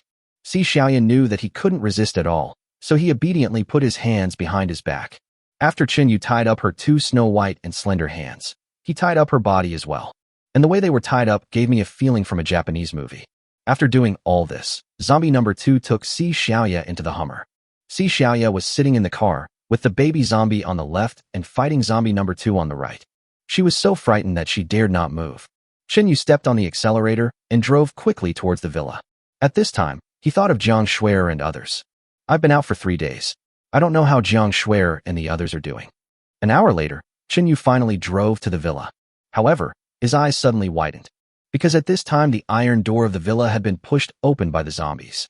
There were several zombies, constantly banging their heads against the glass of the villa. Those ordinary glasses broke into pieces after being hit by the zombies a few times. Inside the villa, Jiang Shuer and the others were already crying out of fear. They held mops, stools, and other objects, trying to drive the zombies out of the window. However, these girls are no match for the zombies. The mop in Jiang Shuer's hand was bitten off by the zombie with a crunch. Seeing this, Lu Shishir was so frightened that she trembled all over. She pushed the zombies out with a stool and asked sobbingly, "Why hasn't brother you come back yet? Does he not want us anymore?" Chapter 23, Being a Wet Nurse to Zombies. Xiao Qianyue collapsed on the ground and gave up resisting. She wiped her tears and cried out loudly, "How can these zombies be so powerful? We are no match for them at all." Xin Bingxia had also lost her fighting spirit and said with tears on her face, "Wow, brother, you must have disliked us for being a burden to him, so he left us here. It's over, Today all of us will become meals for the zombies. Only Jiang Shuer was still resisting with half a mop. She turned her head and looked at the girls, shouting, "Shut the fuck up. Bring everything that can be used in the house. Push these zombies out and carry them until Brother Yu comes back." After hearing this, several girls hurriedly took stools, iron rods, pots and pans, etc., and frantically dealt with the zombies. Just when everyone was feeling somewhat hopeless, Shen Bingxia's eyes suddenly lit up. "Look, that looks like Brother Yu's car." Lu Shishir wiped away her tears and shouted, "It's true. That's great. Brother Yu is here to save us." Even Xiao Qianyue, who had almost given up, stood up and said loudly with excitement, "Haha, it turns out Brother Yu didn't abandon us. We are saved." Seeing that the zombies were about to enter the house, Qinyu did not dare to delay at all. He was 10 meters away from the zombies and directly activated the thunderstorm skill. Several zombies were struck by lightning in an instant, and their bodies began to burn. In a short while they were roasted into jerky, deader than dead. Shen Bingxiao was stunned. She said in disbelief, Sure, is this what you mean by sparks and lightning all the way? Brother Yu is so cool." Chun Yu asked zombie number 2 to guard the iron gate, and then carried the baby zombie into the villa. Seeing this, Lu Shishir hurriedly opened the door and came out to greet him. The other girls also ran towards Chun Yu without hesitation and threw themselves into his arms. "Brother Yu, you're finally back. If you had come back a little later, we would have become your zombie girlfriends. Wow, don't leave us behind next time. We are so scared." "Yeah, I just realized now that we can't survive without you." Chun Yu held the baby zombie in one hand and said, "Don't cry, I'm back now. I'll reinforce the villa later so that the zombies can't get in." Several girls wiped their tears and nodded as if they had survived a disaster. Lu Shishir noticed the baby zombie in Chun Yu's arms and couldn't help asking, "Brother Yu, is this your child?" Chun Yu rolled his eyes at Lu Shishir and said unhappily, "Are you sick? What nonsense are you talking about? How can I have a child just by going out? This is the zombie I am bound to." "Ah." Lu Shishir hurriedly took a step back. "You mean, this little guy is also a zombie?" "Yes." Chun Yu nodded and took out a baby carriage from the space. He put the small blanket containing the baby zombie into the car and opened the blanket. Several girls gathered around curiously. The baby zombie in front of me had skin that was extremely pale and had some blood stains that had not been wiped off. Its blue eyes kept looking at the people around it, as if it was looking for who was its mother.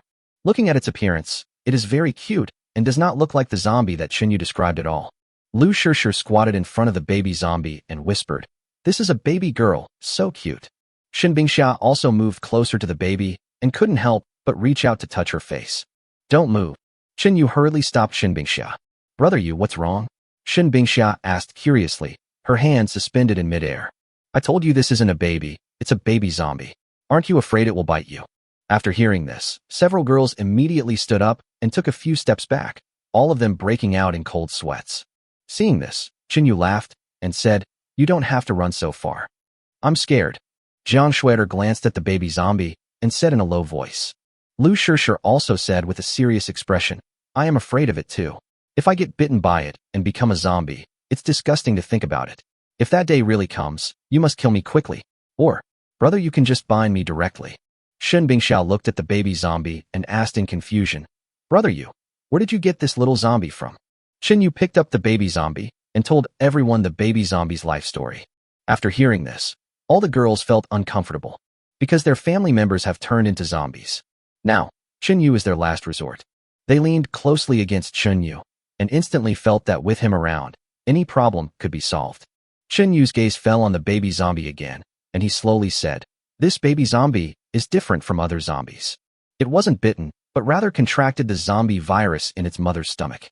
At first, I wasn't sure whether it would bite you. Just now, when you were about to touch it, I could feel its thoughts. It has no hostility towards you guys. It seems to treat you as its mother." Jiang Shuer looked at the baby zombie and asked, "Does that mean she won't bite us?" "The zombies I bind can only bite people with my permission, so I don't think it will bite you." "Really?" Shen Bingxiao approached the baby zombie and put her trembling hand close to its smooth face. Just as Chun Yu said, not only did it not show any aggression, but it also started to giggle. "Really? I want to touch it too." "I want one too." Jiang Shuer and Lu Shishir couldn't help but touch the baby zombie's little face. After a while, Jiang Shuer held the baby zombie in her arms, looked at the girls and said, "From now on, we will raise her as a normal human child." Jiang Shuer looked at the baby in her arms and said, "Okay, no more jokes. How about we give her a name first?" Lu Shishir pondered for a moment, and suddenly said, "Why not call me Chen Yinan? My nickname is Yinan, which means peace and safety." Chen Yu looked puzzled. The name is okay, but why is the last name Chun?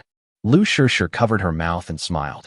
If the child doesn't have the father's surname, does he have the mother's surname? Fuck. Am I going to be a father now? Chen Yu looked at the baby and couldn't help but frowned. She looks a bit like a zombie. People who know about this know that I adopted her, but people who don't know think that I had sex with a zombie. Haha. It's decided that the child's father will be named Chen Yinan. Hello, Chen Yinan. Hurry up and say hello to your father. As they chatted, the attentive Xiao Qianyuan noticed that one of the zombies Chen Yu brought back was missing, so she asked curiously, "Brother Yu, didn't you take away 2 zombies? Why is there only 1 now?" Chapter 24. See Xiaoya, have you been wronged? After hearing this, Chen Yu's face instantly turned ugly. The other one was beaten to death. All right, wet nurses, give the baby a bath. I have something to do. Several girls nodded and brought Chen Yinan into the villa. Chen Yu walked to a secluded place and submerged his consciousness into the space. These days, he collected a lot of imported bulletproof glass and titanium alloy materials at the port. He took the materials out of the space and piled them in the yard. Chen Yu randomly picked 2 stronger zombies from around the villa and tied them up. In order to conceal his presence, Chen Yu also dressed all the zombies in clean clothes, hats, and masks. In this way, people at a distance basically cannot tell that they are zombies. Then, the 3 zombies started to reinforce the yard and villa together. After the reinforcement, even if more zombies attack, it will be difficult for them to enter the villa. After Chen Yu assigned tasks to the zombies, he walked straight into the Hummer. He pulled Si Xiaoya out and walked into the house. Several girls were surprised for a moment when they saw Chen Yu grab a female police officer. Chen Yu's taste is too strong. Does he want to learn from Mr. Liu and admire the moon by the bed? Si Xiaoya saw a room full of girls and asked in confusion, how could there be so many survivors in this room? And they're all girls. Chen Yu pushed Si Xiaoya to the ground and said coldly, "Officer Si, you'd better take care of yourself." Then, he looked at the girls and said, "This person's name is Si Xiaoya, and she has some problems with me. Remember, no one is allowed to give her food or water without my permission." The girls looked at Si Xiaoya and nodded slightly. They know that most of the police officers have now turned into zombies. Therefore, Si Xiaoya's identity has no effect on them at all. Only Chen Yu is their only support. Jiang Shuer ignored Si Xiaoya and walked to Chen Yu and said, "Brother Yu, you must be hungry, right? I just prepared a table of food, but I ran into zombies before I had time to eat." Chen Yu touched his belly. "You know what? I'm really a little hungry now." These past few days, Chen Yu has been out searching for supplies, and he's only eating a few simple bites. When he saw the table full of delicious food, he realized that he was already starving. Jiang Shuer smiled slightly, took Chen Yu's arm, and walked towards the dining table. I have to say that Jiang Shuer is not only good-looking, but also a great cook. These delicacies look delicious. Chen Yu picked up the chopsticks and started to eat with relish. Si Xiaoya, who was not far away, saw the table full of delicious food and couldn't help but ask, "Chen Yu, can you give me something to eat?" After Chen Yu stuffed the king crab meat that Jiang Shuer had peeled into his mouth, he asked, "Why should I give you food? What value do you have to me?" Si Xiaoya swallowed his saliva and said quickly, "I am a policeman. I can protect you in the future." Chen Yu almost laughed like a pig. "Do you think I still need your protection now?" After hearing this, Si Xiaoya couldn't help but lower his head. The ability demonstrated by Chen Yu is really too strong. This has completely overturned Si Xiaoya's cognition. Of course she knew that Chen Yu didn't need anyone's protection at all. She looked at the girls and asked, "How can we get food?" Chen Yu put down his chopsticks and said slowly, "If you want food, you must first become my woman." After hearing this, Si Xiaoya frowned slightly, swallowed his saliva and said, "Let me think about it again." When Jiang Shuer heard this, she instantly became unhappy. She walked up to Si Xiaoya, hugged her chest, and said, "Why? It seems that I have wronged you to be Brother Yu's woman. If you didn't have a pretty face, do you think you could have come to this villa alive?" Si Xiaoya looked up at Jiang Shuer and whispered, "Don't you feel wronged?" "No, it's the end of the world. How can you still not see the situation clearly? We are so happy to be able to serve Brother Yu. How can we feel wronged?" Jiang Shuer looked at Si Xiaoya's stupid look and really wanted to kick him. She calmed herself down and continued, "You should be a smart person. I think you already have the answer to what to choose, but you just can't let go of your pride. It's okay. The last thing we lack now is time. When you have made up your mind, remember to call me so that I can prepare a sexy outfit for you." After saying that, Jiang Shuer smiled mysteriously, turned around, and left. She walked to Chunyu and immediately changed her tone and said, "Brother Yu, you must be tired these days, right? Why don't you sit on the sofa for a while and I'll massage your feet?" After saying that, Jiang Shuer gave Lu Shishir a look. Lu Shishir understood what he meant and hurried to the bathroom to get a basin of hot water. In the past few days, many girls seem to have regarded Jiang Shuer as the queen. It's not just because Jiang Shuer has arranged everything at home in order, also because she taught every naive girl many ways of survival. Of course, the most important point is that she deserves the status, because when the zombies came, she was the first one to rush over and fight them. Chenyu gave a look of approval to the sensible Jiang Shuer. Then he walked towards the sofa. At this time, Lu Shishir had already brought over a basin of warm water. "Brother Yu, let Shishir wash your feet." Chenyu nodded and said nothing. After getting permission, Lu Shishir squatted on the ground with an excited look on her face to help him wash his feet. Lu Shishir raised her head and asked gently, "How strong is this?" Chenyu lowered his head and said with a smile, "I didn't expect that the school beauty would know this." Lu Shishir pursed her lips and smiled. "I've never done pedicures. In the past, I would be asked to do beauty treatments, massages, or foot baths every now and then. I learned from them based on my memory." While washing his feet, Chenyu suddenly felt a little more relaxed. He couldn't help but look down at Lu Shishir. At this time, Lu Shishir was wearing a lace-tight pajamas, which outlined her plump figure even more perfectly. Lu Shishir blushed when Chenyu looked at her. She lowered her head, bit her lip, and said, "Brother Yu, how about letting Shishir accompany you tonight?" Chenyu nodded, and just as he was about to speak, Xiao Qianyue and Shun Bingxiao walked quickly over from upstairs. Shun Bingxiao glanced at Lu Shishir and pretended to be angry and said, "You are so good, Lu Shishir. You let Qianyue and I feed in. But you come here to show your courtesy to Brother Yu." "That's right." Xiao Qianyue also raised her lips and said, "I heard your conversation just now. It's okay for you to accompany Brother Yu tonight, but I can't let you reap the benefits every day." "What should we do then?" Lu Shishir asked doubtfully. Chapter 25, Rain and Dew.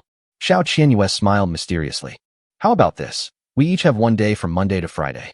2 will be randomly selected on Saturday and Sunday." "That's not right. Aren't there only 4 of us?"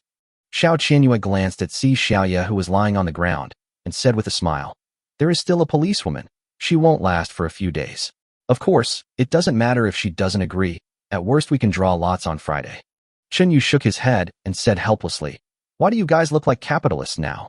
It seems like I can't even take a day off. After I look at it, I'll just flip the card. Remember, my rules are the rules." Jiang Shuer covered her mouth and laughed. "Brother Yu is right. We have to follow Brother Yu's rules. However, you have to treat everyone equally in the future." Si Xiaoya, who was standing by, couldn't help but frown when he heard the conversation. "I secretly thought in my heart, Chenyu, you bastard. You want me to please you like those frivolous girls? Dream on. But I'm so hungry." At this moment, the stabbing pain in her stomach caused beads of sweat to appear on her forehead. She looked at the leftovers on the table and kept swallowing. In order to keep herself awake, she bit her cracked lips. At this moment, Chenyu brought a few girls to Si Xiaoya. Si Xiaoya snorted coldly and turned his head to the side. "She just finished the last snack in the office yesterday. Although I am very hungry now, I can still bear it for a while." That's why she dared to treat Chenyu with this attitude. But Chenyu was not angry. Instead, she turned around and told the other girls, "Keep an eye on Officer C. She is a very strong-willed woman who would rather starve to death than eat charity." Jiang Shuer covered her mouth and smiled, and said softly, "Don't worry, Brother Yu, we will definitely respect the ideas of Officer C." After Chenyu finished speaking, he hugged Lu Shishir and walked towards the room. Jiang Shuer looked at the 2 figures, turned around, and said to the girls, "From now on, there will be 2 people to look after Inan every night. Who wants to look after Inan first tonight?" Xiao Qianyue glanced at Shun Bingxiao, then stood up and said, "Sister Bingxiao and I will take care of Inan tonight. Anyway, we can't accompany Brother Yu tonight." Shin Bingxiao patted Xiao Qianyue's shoulder gently. "It's okay. Isn't it our turn tomorrow? Let's make a deal first. I'll accompany Brother Yu tomorrow, and you guys will come the day after tomorrow." Xiao Qianyue shook her head helplessly and said, "That's not up to us. It's up to Brother Yu to decide. Let's go. Let's take turns to look after the child tonight. I heard that the baby cried several times a night.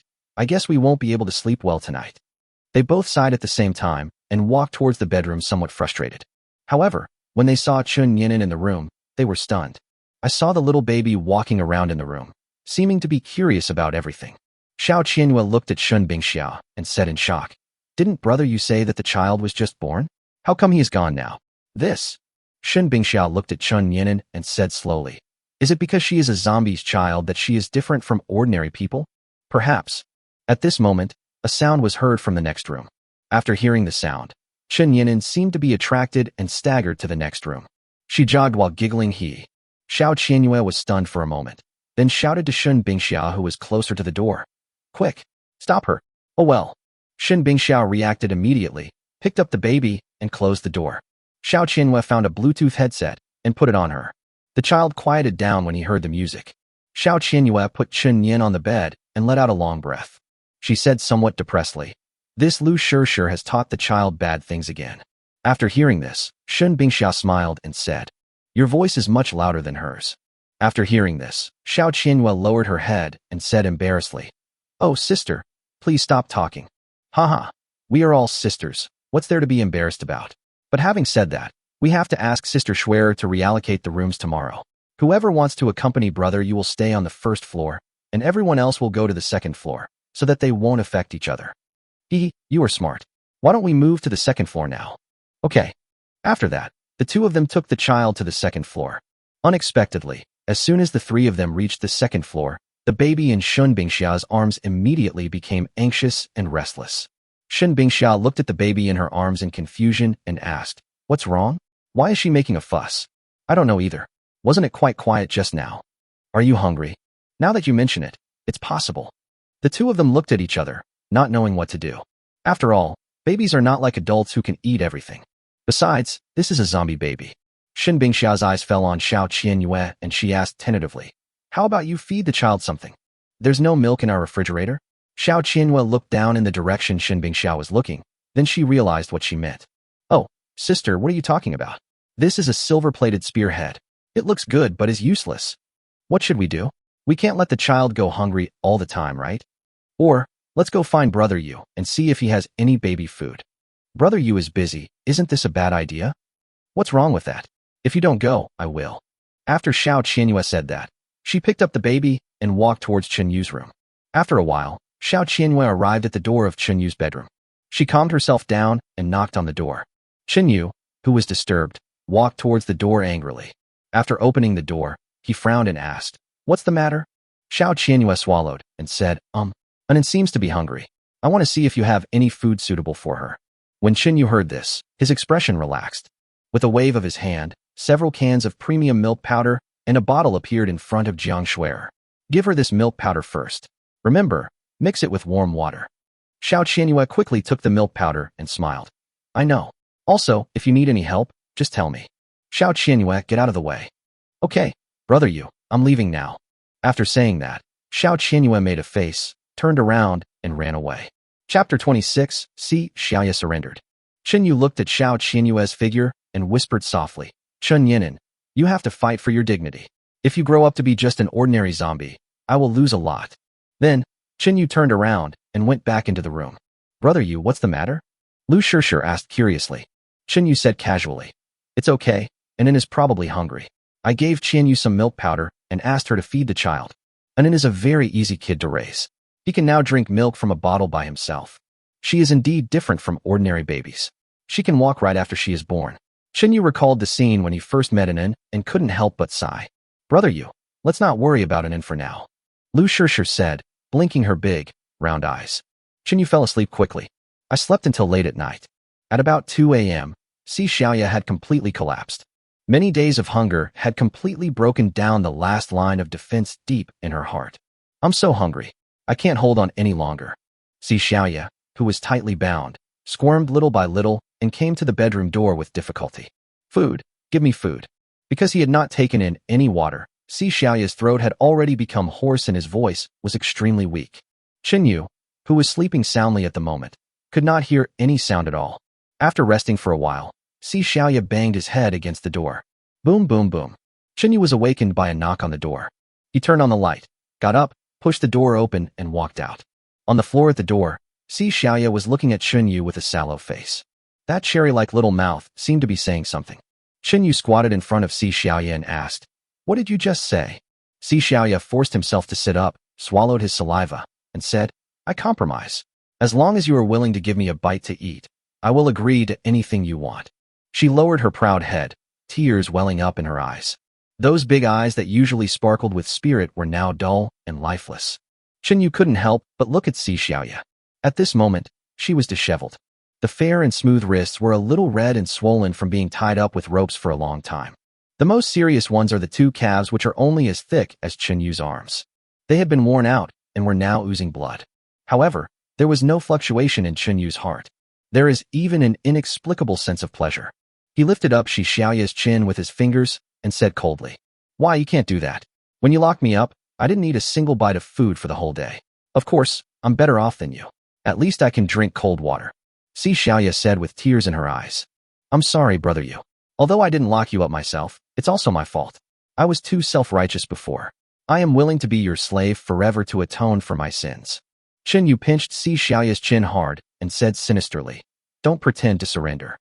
Otherwise, you will die miserably." Si Xiaoya's body trembled. She bit her cracked lips hard and said, "I am speaking from my heart. I am willing to follow your instructions, as long as you let me live." "That's right." Chenyu waved his hand casually, and a bowl of steaming millet porridge appeared in his hand. This was done by the careful Jiang Shuer before Chenyu went out. Chenyu put it in the space and forgot to eat it. Chenyu put a spoonful of millet porridge to Si Xiaoya's mouth. Si Xiaoya held the spoon in his mouth like a hungry wolf. That light taste of millet porridge seems to be a rare delicacy in the world. She also licked the spoon clean with her soft pink tongue, looking extremely seductive. "Brother Yu, I still want to eat. Can I eat it by myself?" Chenyu nodded, put the bowl on the ground, and untied Si Xiaoya's rope. Who knows? Si Xiaoya actually picked up the bowl and started eating the millet porridge in the bowl in big mouthfuls. He didn't even notice the porridge flowing in front of him. At this moment, Si Xiaoya no longer had the image of a policewoman. It looked like an obedient pet. Chenyu gently stroked Si Xiaoya's head. That's the way to behave. Si Xiaoya did not resist at all and let Chenyu stroke her hair. After licking the whole bowl of porridge clean, Si Xiaoya finally regained some strength. Of course, Chenyu didn't mean to humiliate her with porridge. I was just afraid that she would overeat after being hungry and get hungry again. This also shows that Chenyu still has some humanity, but not much. After eating, Si Xiaoya gently raised her head and looked at Chenyu lovingly. "Thank you, brother Yu. I will obey you from now on." It seems that Officer C is quite sensible. Chenyu pointed in the direction of the bathroom. "Go take a shower. I'll see if you really know you're wrong later." Si Xiaoya stretched his sore wrist and went into the bathroom obediently. Half an hour later, she changed her clothes and slowly walked into the bedroom. From the way she walked, it could be seen that her legs were still a little uncomfortable. "After all, I've been tied up for too long." At this time, only Chenyu and Si Xiaoya were left in the room. Si Xiaoya smoothed her hair that hadn't dried yet, lowered her head shyly, and said, "Brother Yu, I'm done. I have to say, there is a huge contrast between the arrogant Si Xiaoya in the past and the well-behaved Si Xiaoya at this moment." Chenyu was once thrown to the ground by Si Xiaoya, but at this moment, Si Xiaoya knelt down to pick him up and presented him to him with both hands. Cool. Really cool. More than an hour later, not only did Si Xiaoya not have any hatred, but he had already accepted his identity calmly. After a while, she stood up with all her strength and said with a smile, "Brother Yu, now you know that I really give in, right?" After Chenyu lit a cigarette, he said in a deep voice, "I hope you take care of yourself." After saying that, Chenyu lit a cigarette for himself, as if waiting for something. Chapter 27. Si Xiaoya, who knows how to survive, completely surrenders. After a while, the system reward finally arrived. Congratulations to the host for successfully rescuing a girl. You will receive the following rewards. 1. The space can accommodate 5 zombies. 2. The main attributes of the body increase by 50 points, and it can be immune to common bacteria and viruses. 3. Zombie favorability +1. Current favorability is 5 points. 4. Number of zombies that can be controlled, 5. 5. 1 loyalty bracelet. At this time, Si Xiaoya leaned her soft head against Chenyu, closed her eyes, and recalled everything that had just happened. As per usual, Chenyu handed Si Xiaoya a loyalty bracelet. Unlike other girls, Si Xiaoya did not hesitate at all and put it on her hand directly. She wasn't even too surprised when the bracelet disappeared. Chenyu couldn't help but ask, "Don't you want to ask what I just gave you?" "No need to ask," Si Xiaoya said with a smile. "Whether you ask or not, I have to wear it, right? Since you didn't kill me, it means that the bracelet just now will definitely not let me die immediately. I guess it can restrain my behavior." "I didn't expect you still have some brains," Chenyu said. Si Xiaoya said calmly. I guess the other girls also wear bracelets. In fact, even without this bracelet, those girls know that they can only survive by relying on you. They will not betray you. I won't trust anyone. Si Xiaoya turned his head and replied with a relaxed look. Brother Yu, to be honest, now I have completely recognized my situation and I don't have any ideas. From now on, I just want to be a little girl next to Brother Yu quietly. Chen Yu couldn't help but look at Si Xiaoya differently. Si Xiaoya is indeed smarter than other girls, and keeping her around is more useful than any other girl. After all, Si Xiaoya can use a pistol. While puffing out smoke, Chen Yu was thinking about his current situation and future goals. Now, he has received 5 rewards, and his basic physical attributes are close to 400. Even if you are attacked by an ordinary person, nothing will happen. However, he still hopes to get 8 rewards as soon as possible. By then, maybe there will be some extra rewards after becoming a god. After smoking a cigarette, Chen Yu fell asleep. A night in silence. The next morning, Chen Yu walked out of the room and found the sensible Jiang Shui'er placing food on the dining table. Brother Yu, good morning. Chen Yu looked around and found that only Lu Shishir was in the kitchen. Shui'er, where did they go? Jiang Shui'er pointed upstairs and said, Qianyue and Bingxia are cleaning the rooms on the 2nd floor upstairs.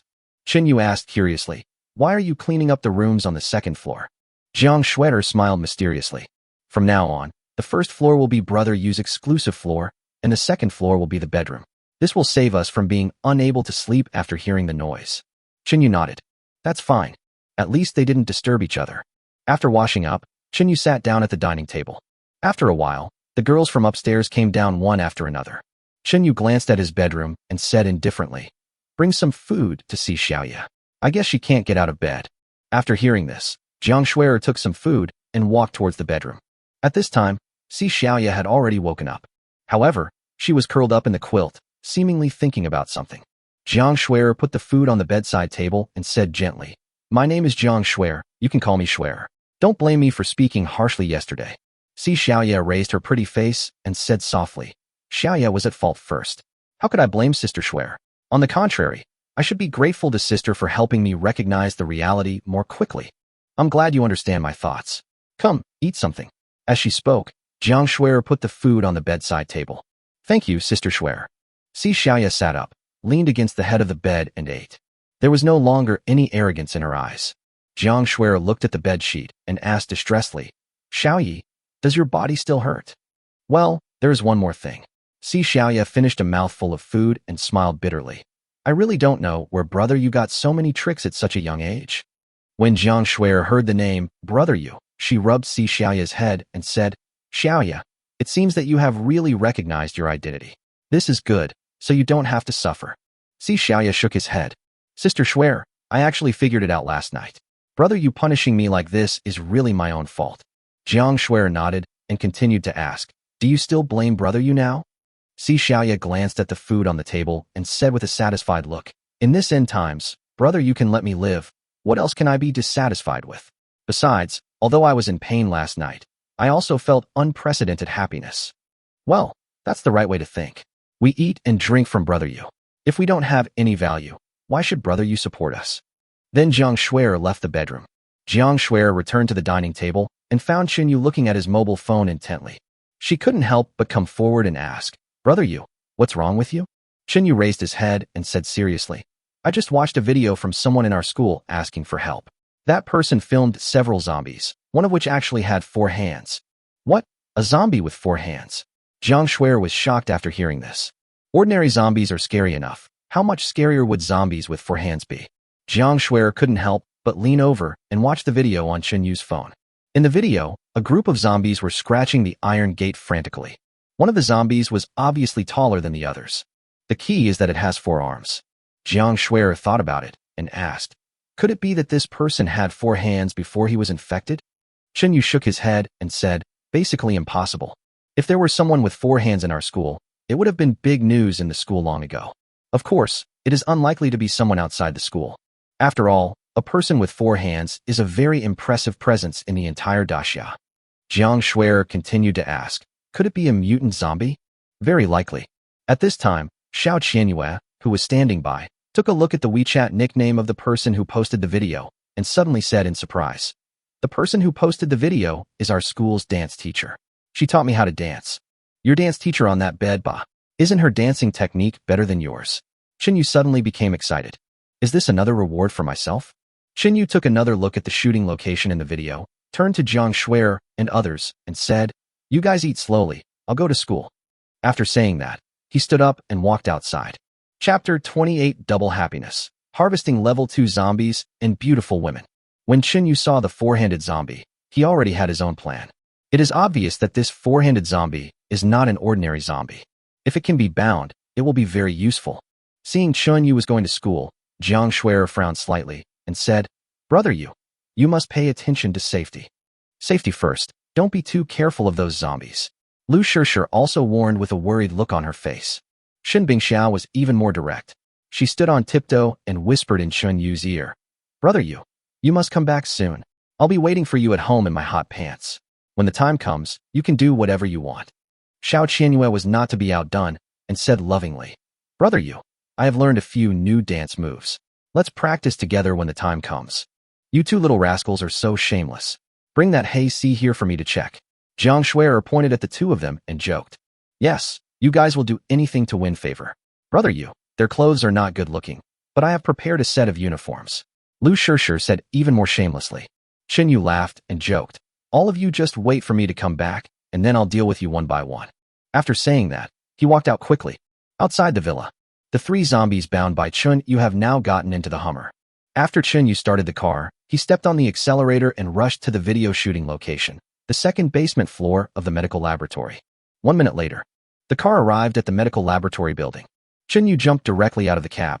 7 or 8 zombies saw Chinyu, walked towards him crookedly, and opened their bloody mouths. One of the zombies was wearing overalls and was tall and strong. Chinyu directly bounded as zombie number 5. Zombie number 5 suddenly twitched and immediately used Iron Mountain Backbone to repel the two zombies. There were a few more zombies rushing towards Chinyu. Chinyu shook his hand, and a long knife appeared in his hand. He first chopped off the head of a zombie with a knife, then dodged and came behind another zombie. Just as the zombie was about to turn around and bite Chinyu, Chinyu chopped it in half with a knife. The remaining zombies continued to roar and pounce towards Chinyu. Of course, they were all dealt with by Chinyu and the zombies he was bound to. Chinyu took out the zombie's crystal and put it into the space. Then he replaced the long knife with a baseball bat and quickly arrived at the underground first floor of the laboratory. The narrow corridor had no lights on, only green indicator lights, which made it look eerie. Chinyu took out a high-intensity flashlight and arranged the zombies in front and behind him. Chinyu felt safer when surrounded by zombies than when surrounded by beauties. There were no zombies on the first floor, so Chinyu went directly to the underground second floor. The second underground floor is similar to the first underground floor, and there are no zombies to be seen. That's weird. Where did all the zombies go? Although he couldn't see any zombies, Chinyu still didn't dare to be careless. When he passed a door carefully, a zombie suddenly jumped out from inside. This zombie is 2 meters tall. Moreover, it has 4 hands. The unlucky zombie number 5 was unable to dodge and was torn into 4 pieces by the four-handed zombie. Chinyu was overjoyed and said to himself, "I've been waiting for you, a four-handed monster." After saying that, he used 30 of his strength to hit the zombie on the head with a stick. Bang! The four-handed zombie's head was stunned after being hit, and he took several steps back before steadying himself.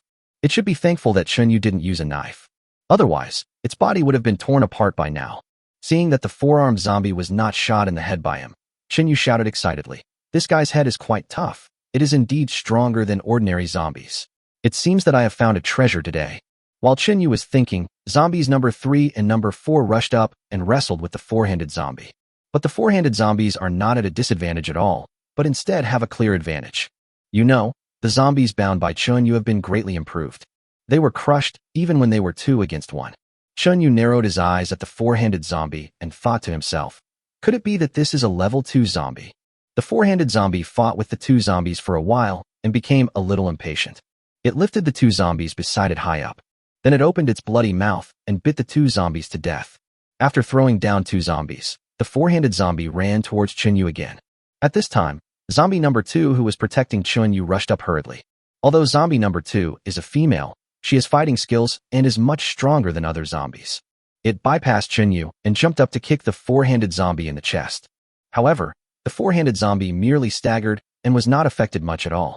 It raised 4 fists as big as sandbags and beat zombie number 2 like a 4-cylinder engine. Fortunately, zombie number 2 had practiced boxing before and knew how to dodge like Tyson's pendulum. Even though the four-handed zombie has 4 hands, it is still difficult to defeat zombie number 2. Okay, the inspection passed. Shinyu was too lazy to continue playing with the four-handed zombie, so he hit it with a thunderstorm. The four-handed zombie seemed to be very afraid of electricity and actually started twitching. Shinyu directly put the four-handed zombie into the different space and began to bind it. Not long after, a system prompt sounded in his ears. Congratulations to the host for successfully binding a level 2 zombie. This zombie has automatically become zombie number 3 to fill the vacancy of number 3. Note, level 1 zombies can only evolve to level 2 by devouring humans. Level 2 zombies or higher can devour crystals from humans or other zombies to increase their level. After listening to the system's prompts, Shinyu understood why there were only four-handed zombies here. It turned out that the other zombies were eaten by the four-handed zombies. Shinyu felt that with so many zombies, it would be too messy to remember them by number. After all, these zombies will suffer losses from time to time. So he simply named them according to the characteristics of the zombies. For example, in addition to zombie number 1 Shinyinin, there is also zombie number 2, the beautiful fighting coach, who is called the fighting zombie by him. Zombie number 3 with 4 hands is called the four-handed zombie by him. After binding the four-handed zombie, Shinyu let it stand next to the fighting zombie to distinguish the difference between the two. Through careful comparison, Shinyu discovered that there were bright spots between the eyebrows of the two zombies. The difference is that there is only one bright spot when fighting zombies, and it is only the size of a soybean. You can't tell unless you look carefully. The second-level four-handed zombie actually has 2 bright spots between its eyebrows. Moreover, each one is about the size of a red date and can be clearly seen. It seems that in the future we can judge the level of zombies based on the bright spot between their eyebrows. After subduing the four-handed zombie, Shinyu prepared to return to the villa. At this moment, he heard a woman coughing from a closed room next door. As we all know, zombies can't cough. Hey, is there any girl in the room who hasn't been infected? Hee, God really treats me well. Let's see what kind of people I can meet this time. Besides being excited, Shinyu clenched the long knife in his hand, walked to the door calmly, and kicked it. Chapter 29, Meeting the Dance Teacher. In the corner of the room, a woman let out a scream the moment the door was opened. Shinyu shone the flashlight on the woman. The woman was wearing a black suit with a white shirt underneath. She was wearing a knee-length skirt, which perfectly exposed her snow-white thighs. She had several wounds on her knees and front. Shinyu held the long knife tightly and walked in front of the woman and asked in a deep voice, "Were the wounds on your body bitten by zombies?" The woman squinted her eyes and saw clearly that the person in front of her was not a zombie, so she was not so scared anymore. "The injuries on my body were caused by falling down the stairs. Classmate, are you also from this school?" "Yes. How come you are here?" The woman swallowed and said slowly, "A few days ago, I passed by the door of the laboratory. As a result, for some unknown reason, a few students on the road suddenly became like crazy and started biting anyone they saw. They saw me and came towards me together. I hid in this room because I was scared." Shinyu looked surprised. "You haven't eaten or drunk anything for a few days. How can you still live until now?" The woman smiled bitterly and pointed to a table in the room. "There are several bottles of glucose injection in this medical laboratory. I am alive because of them."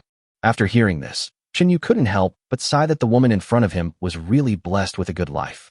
Not only was he not discovered by the four-handed zombies, but he also got glucose to drink. Of course, the woman is not the only one who is lucky. After the woman recovered, she saw the zombies fighting behind Shinyu and couldn't help but yelled, "Zombie! Zombie! Look, there's a zombie behind you." Shinyu knew she was talking about fighting zombies. Then he said calmly, "Don't be afraid. This zombie won't hurt anyone. I have tamed it." "Are you kidding?" The woman looked at Shinyu in disbelief. "I saw on the news that the authorities can't do anything about these zombies. How can you possibly tame them? If you don't believe it, just open your eyes and take a good look. Also, don't assume that everything the authorities say is right." The woman observed for a while and found that the facts were just as Shinyu said, so she felt relieved. She forced herself to stand up and asked weakly, "Classmate, can you take me away from here?" Shinyu was pleasantly surprised. Wasn't the opportunity to become stronger coming right to him? He looked at the woman with a smirk on his face and asked bluntly, "Not only can I take you away, I can also provide you with food and shelter." "Really?" the woman asked excitedly. "Of course it's true, but I have a condition." "What conditions?" Shinyu didn't say anything, but looked at the woman. The woman immediately understood what it meant. She snorted coldly. "How could you have such an idea? I'm the dance teacher of this school." I don't care if you are a dance teacher or a martial arts teacher. If you want to survive, you have to follow my instructions. Yu shook his head slightly and said unhappily, I won't force you. If you don't agree, forget it. The door is broken now. Maybe some zombies will come and ask you to teach them how to dance jazz. After saying that, Yu turned and walked outside. At this moment, the roar of a four-handed zombie was heard outside the door. Yu kindly advised, listen, the zombies are nearby. It's so scary. I have to retreat. The woman swallowed and said in a trembling voice, come back. Please don't abandon me. No, I don't want to die at the hands of zombies just to save you. Brother, please save me. I'm still young, and I really don't want to die. Why? You agreed to my terms. 2. The woman lowered her head hesitantly, biting her red lips with her pearly teeth. She looked like a young wife who had been wronged. Yu shook his head. It seems that you still don't realize your situation. Now time is life. The woman's heart began to waver. At this moment, she had no supplies left, and she would surely starve to death if she stayed any longer. If you walk out of the laboratory rashly, you will most likely be killed by zombies. Only by following Yu can you have a chance to survive. After a fierce ideological struggle, the woman bit her lip and whispered, I can agree to anything you ask for, but you have to promise to take me to a safe place. Yu smiled slightly. That's right. Okay, follow me. The woman stood up by holding on to the wall, tried to take a few steps, and finally fell to the ground. I'm sorry, my leg was injured when I was running away 2 days ago. Can you hold me up? Yu took a look at the woman's injured knee and found that the injury was indeed serious. He handed the flashlight to the four-armed zombie and walked over to the woman. He picked up the woman and walked quickly out the door. The woman felt safe immediately when she was in Yu's arms. This was the first living person she had seen in these days. Yu supported the woman's buttocks with one hand and her back with the other. The softness coming from his palm made Yu think secretly in his heart. She is worthy of being a dance teacher. This kind of figure is something that Lu Shishir and others don't have. Even Xiao Qianyue from the Art Academy might not be as good as the woman in front of him. Yu's eyes couldn't help but fall on the woman. Even though the woman was lying in his arms, she still looked somewhat arrogant. Yu made a simple comparison between her and other girls. In terms of appearance, she is not inferior to the two school beauties Xin Bingxia and Lu Shishir. In terms of body curves, only Xiao Qianyue, who has learned dance, can compare with her. In terms of body shape, she is the biggest among all the girls. Well, the biggest one. In Yu's mind, a series of somewhat illegal images emerged. The woman felt a little embarrassed when Yu looked at her and turned away quickly. However, she saw the four-handed zombie following Yu like a younger brother. She immediately understood that the zombie's roar just now must have come from it. I was tricked. But none of this matters now. The important thing is that she was saved. After a while, Yu came to the car carrying the woman. There are already quite a few zombies gathered here. After seeing the zombies, the woman hurriedly hugged Yu. Even her soft body was pressed tightly against Yu's. Yu didn't care and commanded the four-handed zombies to move forward. The four-handed zombie is indeed a level 2 zombie. It walked over and actually lifted up 4 zombies at the same time. The 4 zombies were like children in its hands and had no ability to resist at all. The four-handed zombie threw one of the zombies to the ground and then raised his right foot. Then, with a crack, the zombie's head was crushed. The small crystal between the zombie's eyebrows, along with the surrounding flesh, were grabbed by the four-handed zombie and stuffed into its mouth. Not long after, the rest of the zombies suffered the same fate. Yu couldn't help but look at the center of the four-handed zombie's eyebrows. I saw that the bright spot, as big as a red date, seemed to have grown a little bigger. And it's brighter. The woman in Yu's arms was so frightened that she was stunned. She didn't expect that the four-handed zombie was so powerful. He was simply a strong man among zombies. Not only was Yu not afraid, but he was a little excited. Because this is a good thing for Yu. The more ordinary zombies a four-handed zombie kills, the more powerful it becomes. Fortunately, my former self had a pair of eyes that were good at discovering things, and I collected all the zombies' crystals into the space. Leaving these crystals to the four-handed zombie will definitely make it more powerful. Maybe by then I'll be able to grow 3 heads and 6 arms. Seeing that the four-handed zombie had dealt with all the zombies, Yu walked to the front of the car, stuffed the woman into the back seat, and prepared to take her back to have a good talk with her. The four-handed zombies have become stronger, so why should I be lazy? Chapter 30 Goddess Teacher Zhao Beibei. Immediately afterwards, the four-handed zombie and the beauty fighting zombie appeared on the left and right, trapping the woman in the middle. The woman swallowed and said cautiously, can I sit in the passenger seat? Yu glanced at the woman and said, don't worry, they won't bite you. Although the woman knew that the two zombies listened to Chunyu, she was still a little frightened. She smiled and greeted the two zombies. Hi, zombie brother and sister, hello. The two zombies seemed not to hear anything and stared straight ahead. The woman smiled awkwardly. However, when she saw that the two zombies really didn't bite her, she wasn't so scared anymore. After a while, Chunyu arrived at the door of the villa. Chunyu left the two zombies outside and walked into the house carrying the injured woman. In the room, a few people heard the door open and ran towards Chunyu excitedly. When they saw the woman burying her head in Chunyu's arms, they were all stunned. How long has it been since Chunyu hooked up with another woman? Even if it was the only donkey in 10 production teams, you wouldn't play with it like this, right? After seeing the wound on the woman's knee, Lu Shishir couldn't help but joked. Is brother you so fierce now? Shin Bingxia also covered her mouth and joked. That's right, and she even hurt someone. What do you mean? Chunyu was confused. Lu Shishir didn't say anything, but gestured to the woman's legs and knees with her eyes. Chunyu didn't know whether to laugh or cry. It wasn't me who did this. She fell down by herself. Why did you fall? Were you standing on the table? Lu Shishir, get out of here right now. Chunyu scolded Lu Shishir angrily, then put the woman on the sofa. Only then did everyone see clearly that the woman in front of them was a beautiful woman around 30 years old. Her figure is even better than that of Lu Shishir and others, especially the unique aura of a mature woman that she exudes, which is not possessed by other girls. In the crowd, only Xiao Qianyue kept staring at the woman who buried her head. After carefully examining the woman, she shouted in surprise, Teacher Zhao, is that you? When the woman heard someone calling her, she raised her head and smoothed her hair back. After Xiao Qianyue saw the woman's face, she ran to her side in 2 steps and said excitedly, Teacher Zhao, is it really you? The woman also recognized Xiao Qianyue and happily took her hand. Qianyue, why are you here? I. Xiao Qianyue was silent for a moment, then said in a low voice, a few days ago, I was practicing dancing in the dance studio. Then a zombie outbreak occurred, and I was trapped in the dance studio. Later, it was Brother Yu who saved me. Xiao Qianyue then pointed at Chunyu and said, This is Chunyu, a student from our school. He saved all of us. Then, she pointed at the woman and said, Brother Yu, this is my dance teacher, Ms. Zhao Beibei. After hearing this, Chunyu was also a little surprised and said, I already knew she was a dance teacher, but I didn't expect that she was actually our school's goddess teacher, Zhao Beibei. Oh, I should have thought of it earlier. Chunyu had heard of this female teacher who was recognized as the most beautiful and best-looking teacher in the school. It's just that we have never met. What goddess or no goddess? Zhao Beibei said shyly when she heard the word goddess.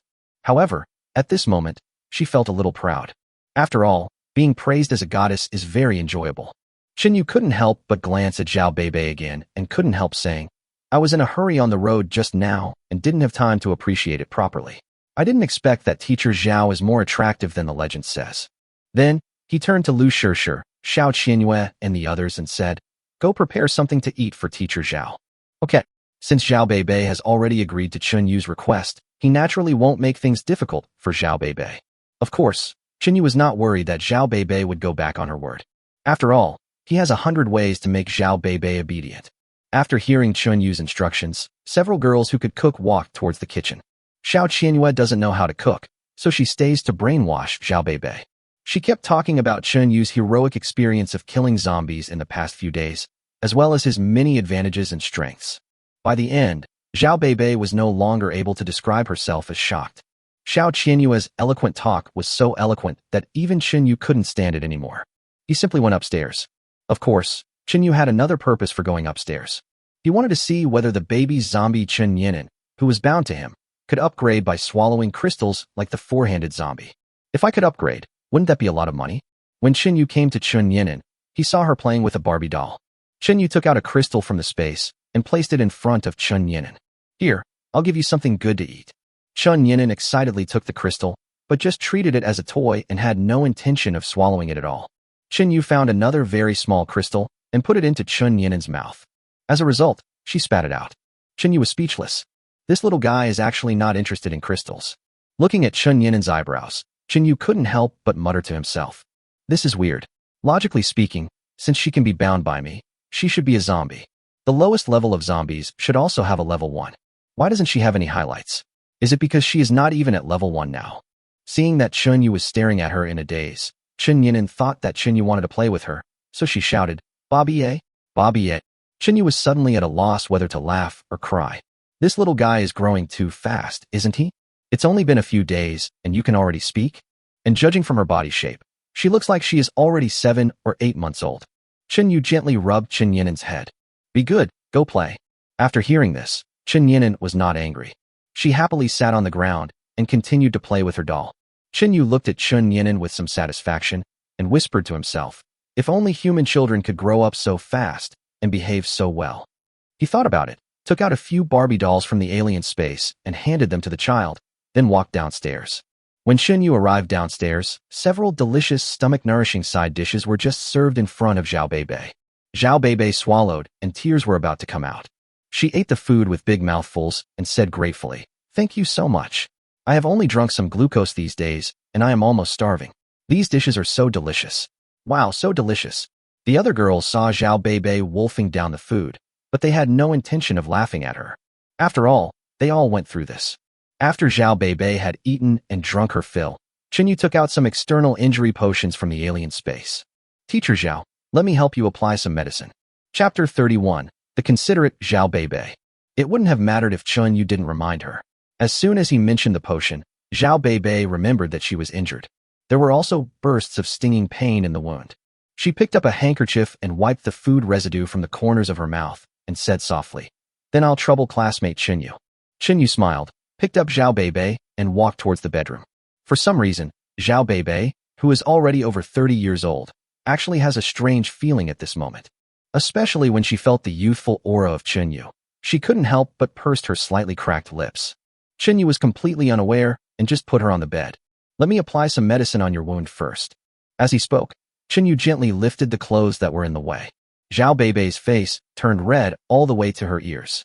Chinyu took out a cotton swab, dipped it in the medicine, and said, "It may hurt a little, just bear with it."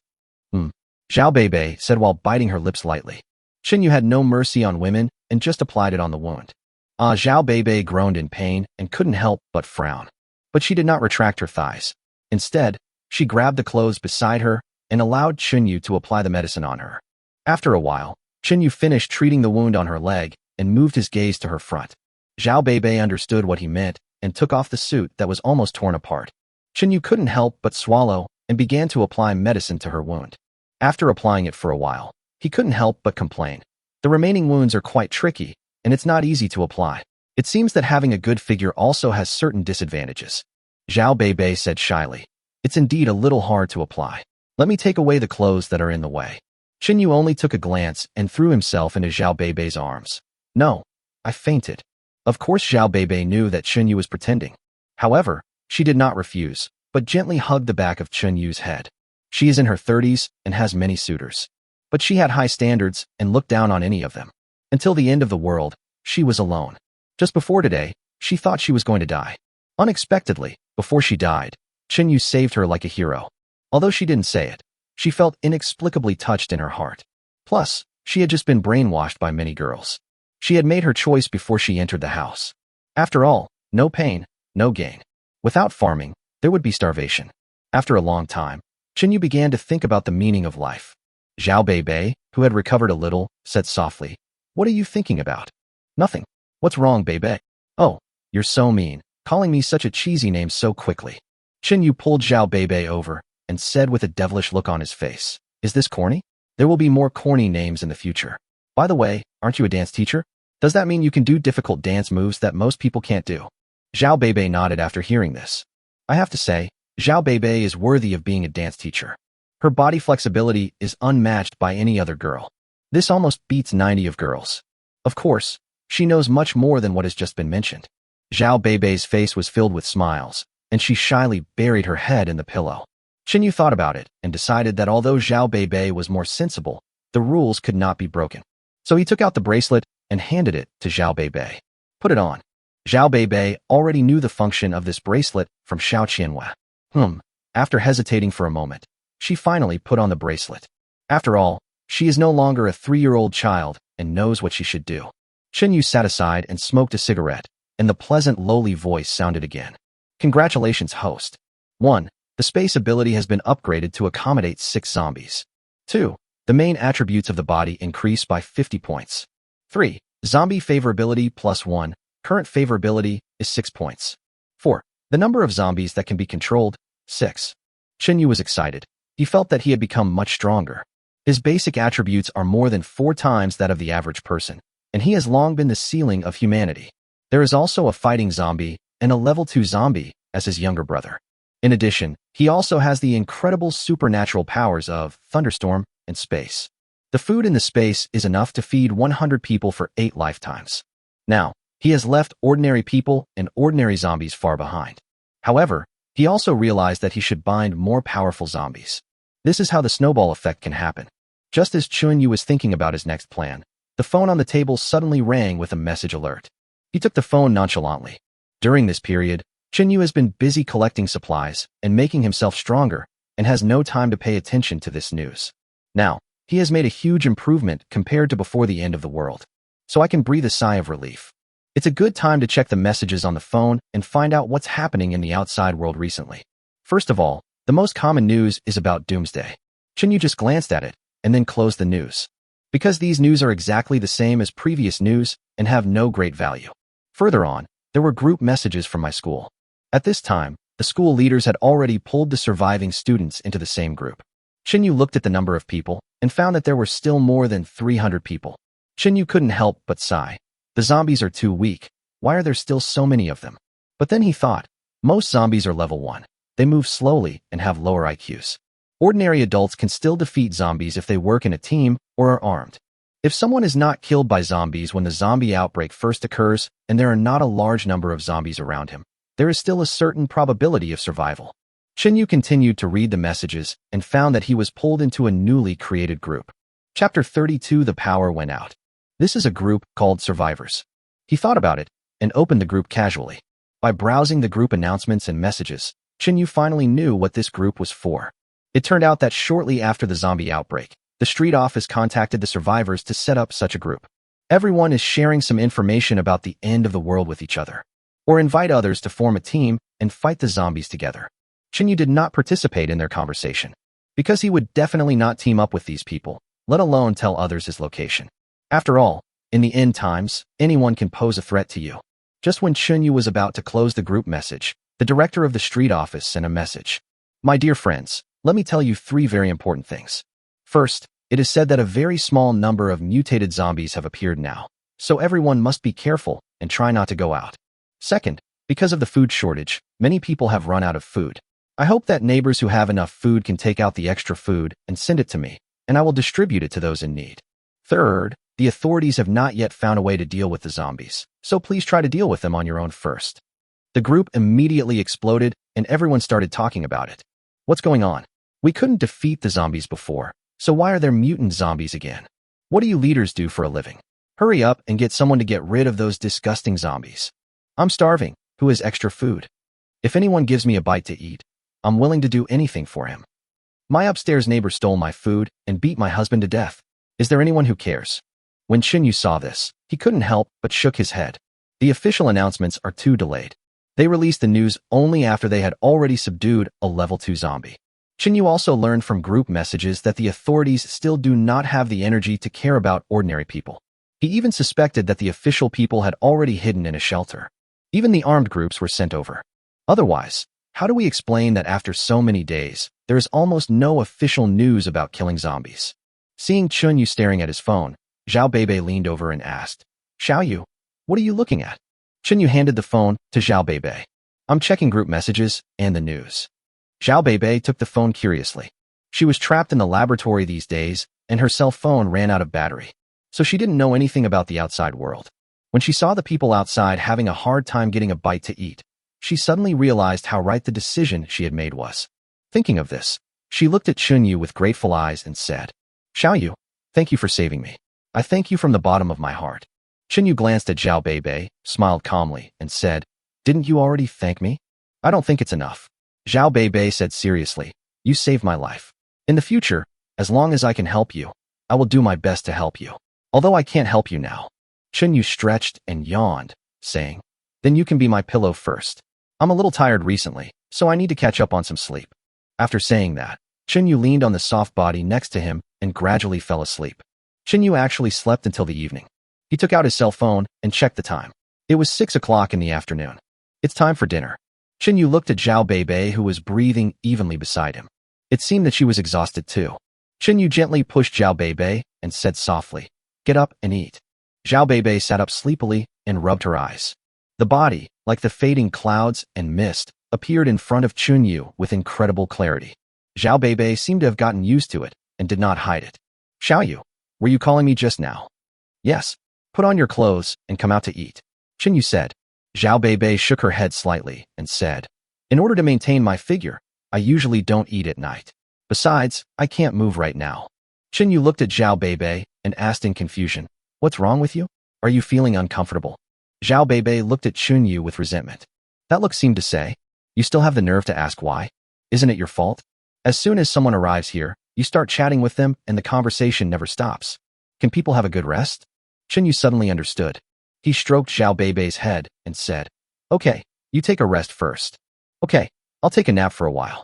Zhao Beibei nodded gently and got back into bed. Chinyu got up, put on her pajamas, and walked out of the bedroom. At this time, the table was already filled with a sumptuous dinner. Several girls sat quietly at the dining table, and no one picked up their chopsticks. Jiang Shuer saw Chinyu coming out and greeted him happily. "Brother Yu, come over for dinner quickly." Chinyu walked over and sat next to Jiang Shuer. Just as everyone was about to eat, the lights in the room suddenly went out. Several girls were startled and started talking. "Why did the lights suddenly go out? Is it broken?" "I don't know. What's going on?" Chinyu glanced at the central air conditioner and said, "There should be a power outage. I see the air conditioner is also off." "Ah, there's a power outage. What should we do?" Lu Shishir couldn't help but ask. "Let's see what's going on first." Chinyu took out a Xiaomi desk lamp with a battery from the alien space, and the room instantly lit up. He then opened the group message on his phone to see why the power outage occurred. Fortunately, the signal base station still has power and the mobile phone still has internet access. Not long after, the director of the street office in the survivor group sent a message. "Urgent notice. Because the nuclear power plant and the water plant have been attacked by zombies, the pressure on power and water supply has increased, so there is now a power outage in water supply. Starting tomorrow, in addition to ensuring electricity supply in important places, ordinary households will receive electricity and water supply from 2 to 3 p.m. every day, and there will be power and water cuts at other times. Please plan ahead to avoid any impact on your life." After hearing this, the people in the group couldn't help but complain. "Fuck, there's only 1 hour of water and electricity a day. What can you do with it? Damn it. Are you going to let me live? I give up. I really can't live any longer. The important places you mentioned are where your official people live, right?" Since the group messages were too frequent, Chinyu simply muted his phone and put it aside. He thought for a moment and thought to himself, "It seems that I have to get a few generators tomorrow." Fortunately, when he was delivering food, he knew there was a generator manufacturing company not far from here. In his previous life, Chinyu did not live to see the day of power outage. So, he forgot to prepare the generator. Chinyu couldn't help but laugh at himself. Alas, you are still young after all. You only think about improving your abilities all day long, but forget to make emergency plans. Chapter 33, Going Out and Meeting a Beautiful CEO. Beautiful CEO life photos. Of course, the power outage cannot be entirely blamed on Chinyu's failure to be prepared. Apart from necessary living supplies and daily necessities, everything else is not a problem for Chinyu. He can pick up items that do not deteriorate, such as generators, cars, energy, and machinery, at any time. After all, this isn't some kind of natural disaster like extreme cold, heat, or torrential rain. Those mentally retarded zombies will not destroy the above items. Chinyu put the lamp on the table and said, "Let's eat first. I'm going to go out and look for a generator tomorrow." The girls knew that it was useless to think too much now, so they just started eating. After the meal, all the girls gathered around. Lu Shishir blinked her big eyes, put her slender white hands on Chunyu's shoulders, and asked with a smile, "Brother Yu, are you tired? How about letting Shishir massage your shoulders? Brother Yu, let Qianyue and I help you massage your feet." Shen Bingxia was not to be outdone and pulled her cousin Xiao, Qianyue, to half-crouch on the ground. Since they were dressed very coolly at home, their seductive figures were perfectly displayed under the dim light, which made Chinyu inexplicably excited. "Brother Yu, please don't be partial. Schwer will warm your bed tonight," Jiang Schwecker said without any hesitation. Chinyu laughed. "Why warm the bed in the hot summer? I see you didn't eat enough just now." "Hate it. Don't say it out loud." Jiang Schwener smiled coquettishly. She didn't expect that her little thoughts could be guessed so easily. Chinyu was speechless. Why are these girls becoming so proactive now? Especially Jiang Shuer, she almost had those two words written all over her face. No wonder the birth rate was very high in an era when electric lights were not yet widely used. There is no other entertainment in love. Tonight is destined to be another sleepless night. Chenyu got up early the next morning. The thoughtful Lu Shishir and Jiang Shuer had already prepared breakfast and packed some food in an insulated box for Chenyu to eat on the way. After Chenyu had eaten his fill, he turned around and looked at Jiang Shuer. Shuer, I'll leave the house to you. Remember, make sure to close the doors and windows, and don't open the door to anyone. Don't worry, brother you. I will take good care of them. Jiang Shuer looked like an older sister, with a determined look on her face. Chenyu nodded, stood up, and walked out the door. This time, he only brought the four-handed zombies with him and left the fighting zombies at home. Because it is far worse than the second-level four-handed zombie. The role around you is limited. It's better to stay at home and prevent someone from stealing your house. Chenyu drove the Hummer with the navigation system on, heading towards a factory 10 kilometers away. The four-handed zombies were leading the way. After devouring some of the crystals, it has regained some of its sanity. Smarter than the first-level zombies. Basically, Chenyu doesn't need to consume much mental energy, it knows what to do. On the way, they encountered some zombies blocking the way, and they were basically killed easily by the four-handed zombies and became nutrients for its upgrade. Until the last four-handed zombies could not eat anymore, Chenyu had to dig out the crystals of those zombies and put them into the space. After more than half an hour, we finally arrived at the factory. At the factory gate, there were more than 20 zombies wearing dark blue work clothes. Chenyu took out the long knife and killed the zombies together with the four-handed zombie, just as a practice. More than 20 zombies were quickly dealt with by Chenyu and the four-handed zombie. Chenyu also discovered that it was much easier to put the zombies' bodies into the different space. Another point is that there is a limit on the number of living zombies that can be collected. But dead zombies are like objects, there is no limit on their quantity. And it consumes much less mental energy than taking in living zombies. Chenyu decided that next time he killed a zombie, he would directly put the zombie's body into the space. When you have time, slowly take out their crystals. This not only saves time, but also prevents the zombies that are not completely dead from coming back to life and biting you. After dealing with all the zombies, Chenyu walked into the factory. The huge factory is filled with different types of generators and motors. A rough estimate is that there are hundreds of them. Most of them are generators that use liquid fuel, which is a good thing for Chenyu. But to his surprise, the generators were imperfect. They can only be used to generate electricity and do not have matching transformers or other equipment. The electricity generated in this way cannot be used directly. Chenyu searched the entire factory but couldn't find a generator with a transformer. He was suddenly speechless. Do I have to look for the manufacturer of the transformer? Chenyu glanced at the motors, and without thinking twice, he put all of them into the alien space. Then he walked out of the factory. Just as I was about to drive, a woman's voice suddenly came from a building next to the factory. Chenyu looked up in confusion and saw a beautiful woman in a tight black suit sticking her head out of the window, waving her arms and shouting at him. Help me. Hey, help me. Chenyu couldn't help but stop and looked at the beautiful woman in the suit carefully. Seeing that Chenyu had discovered her, the beautiful woman in a suit said excitedly, "Little brother, can you take me away from here? I am the president of this company. If you can rescue me, I can give you a lot of money." Chenyu looked up at the beautiful woman in a suit and asked calmly, "Are you alone in the office?" "That's right. I'm the only one left here. They've all turned into terrible zombies." The beautiful president covered her head in pain, immersed in grief. "Have you been scratched by a zombie?" "No." The beautiful CEO hurriedly explained, "My office door is made of aluminum alloy. It's very strong. Those zombies can't get in." As she spoke, the beautiful CEO rolled up her sleeves, revealing her two white and tender arms, as if to prove that she was not injured. Chenyu narrowed his eyes at the beautiful woman in a suit and said slowly, "I can save you, but you have to find a reason to convince me. I fell into the hands of a woman in my previous life. How could I be a good person in this life?" After hearing this, the beautiful CEO froze in place, her eyes becoming hesitant. Although she didn't go out these days, she had already learned about the situation outside from her mobile phone. Just now she was still holding on to a glimmer of hope and tried to use money to get Chenyu to rescue her. Unexpectedly, Chenyu didn't buy her trick at all. When the beautiful president saw Chenyu's fiery eyes, even if she was stupid, she could understand what he was thinking. It's more like convincing rather than persuading. She was just about to pull with Chenyu again when a loud crash suddenly came from behind her. The beautiful CEO looked back and saw a zombie with horns on its head had smashed the heavy iron door with its head. Moreover, it is still squeezing in little by little. Judging from the current situation, this zombie will come in sooner or later. Roar. Ho ho. The zombies seemed to become manic, roaring constantly, like hunters besieging their prey. The beautiful president was already frightened, and she seemed to have anticipated what was going to happen next. Chinyu, who had a keen sense of hearing, also heard the collision. He pretended to leave and said, I see you don't seem to realize your situation. I'm leaving now.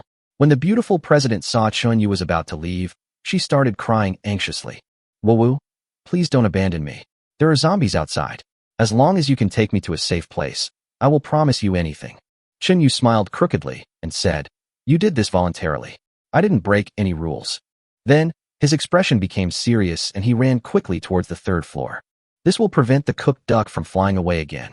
In less than a minute, Chinyu arrived on the third floor. In the corridor, which was more than 1 meter wide, there were 4 zombies blocking the door of the president's office. Chinyu was too lazy to do anything and directly put it into the different space. After collecting 4 zombies, Chinyu discovered that another zombie had already put its entire head into the door. Chinyu concentrated his attention and prepared to put it into the different space. However, after trying, he found that he had failed. Number 34, Emergency Evacuation. After Chinyu found that he was unable to put the zombies into the space, he immediately became alert. Although he had just consumed a lot of mental energy, it was not to the point where he had difficulty in capturing a zombie. Is this also a level 2 zombie? Chinyu didn't have time to think about it and found a long sword from the alien space. Then he walked behind the zombie and aimed at a certain part of the zombie. Phew! The knife stabbed accurately into the zombie's body. Ouch! The zombie roared angrily, suddenly stuck its head back from the iron gate, and looked at Chinyu hatefully. Only then did Chinyu see the zombie clearly. This zombie has something like a rhinoceros horn growing on the top of its head. It seems that it just used this horn to drill a hole in the heavy iron door. Of course, what surprised Chinyu the most were the 2 bright spots between its eyebrows, which were larger than those of the 4-handed zombies. Chinyu said to himself, it really is a level 2 zombie, and a zombie that has evolved into a rhinoceros horn. But why didn't it eat the 4 zombies just now? Could it be that humans are more attractive to zombies? The one-horned zombie looked at the long knife in Chinyu's hand and felt offended. It opened its bloody mouth and pounced towards Chinyu. Chinyu didn't have time to think any further and directly chopped at the horn of the one-horned zombie. When the long knife hit the horn like it was hitting steel, it only left a shallow mark on it. Chinyu couldn't help but be surprised. Although he didn't use his full strength, it shouldn't have left only such a small trace, right? It seems that this guy's horns are quite strong. The one-horned zombie did not hesitate and continued to push towards Chinyu with his head down, as if he wanted to push a bloody hole in Chinyu's body. Chinyu waved his hand, and a steel plate more than 10 centimeters thick appeared out of thin air in front of him. Bang bang bang. The one-horned zombie kept using its hard horn to hit the steel plate in front of Chinyu. However, it cannot break through the steel plate at all. Chinyu took out the electric baton from the space, rolled around behind the one-horned zombie, and aimed the electric baton at the zombie's weak part. Sizzle. The powerful electric current caused the one-horned zombie to twitch all over, but the effect was far worse than that on a level 1 zombie. After adapting to the electric current, the one-horned zombie turned around suddenly and punched Chinyu in the face. However, the electric baton remained on its body, continuing to discharge electricity into it. This slowed it down a lot, and Chinyu easily dodged the attack.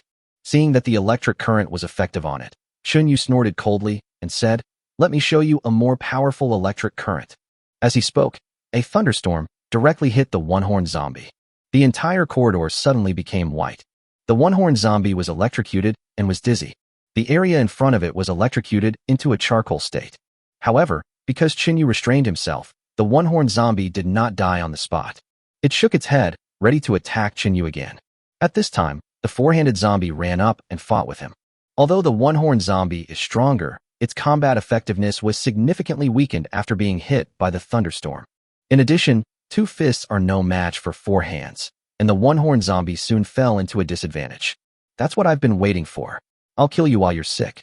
Chinyu seized the opportunity and directly bound the one-horned zombie. The system's prompt sound soon reached Chinyu's ears. Ding! Congratulations to the host, successfully bound to zombie number 4.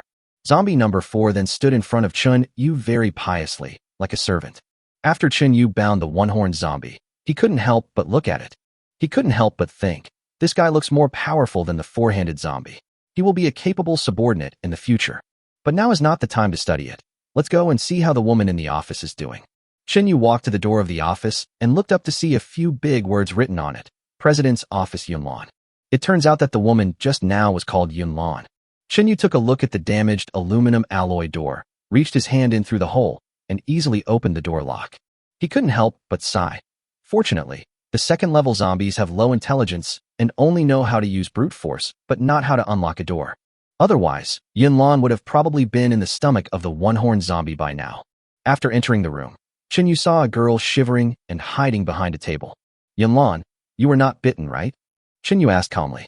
The beautiful CEO was stunned for a moment, then shook her head gently and said, I didn't. I was scared to death just now. Luckily, you came in time. She looked at Chinyu, wiped her tears and asked, By the way, where are those zombies at the door just now? How did you lead them away? I have already dealt with them. Chinyu answered calmly. You can actually deal with so many zombies by yourself? The beautiful CEO widened her watery eyes, with an incredible look on her face. Are you bragging? Just a few zombies, nothing to me. Chinyu answered without any modesty. Yunlan certainly didn't believe what Chinyu said. After all, that one-horned zombie managed to push open a heavy iron door. The tall and thin man in front of him doesn't look like he can kill zombies. As the two were talking, Chinyu couldn't help but look at Yunlan in front of him. She was wearing a slim black suit with a white shirt underneath. It's because the shirt is of good quality that it didn't burst. She wore a black knee-length skirt, paired with heels and a pair of pointed high heels. It makes her straight thighs look even more slender. In addition, her appearance is not inferior to Lu Shishir and other school beauties. She even has a more aloof temperament than them. What a coincidence. Brother Yu just likes cool and aloof CEOs. Seeing Chinyu staring at her, Yunlan said in fear, You, why are you staring at me? Chinyu smiled evilly. I have never seen a domineering female CEO before, so I don't want to take a few more glances at her. Yunlan lowered his head and said in a low voice, Don't worry, I won't let you work in vain.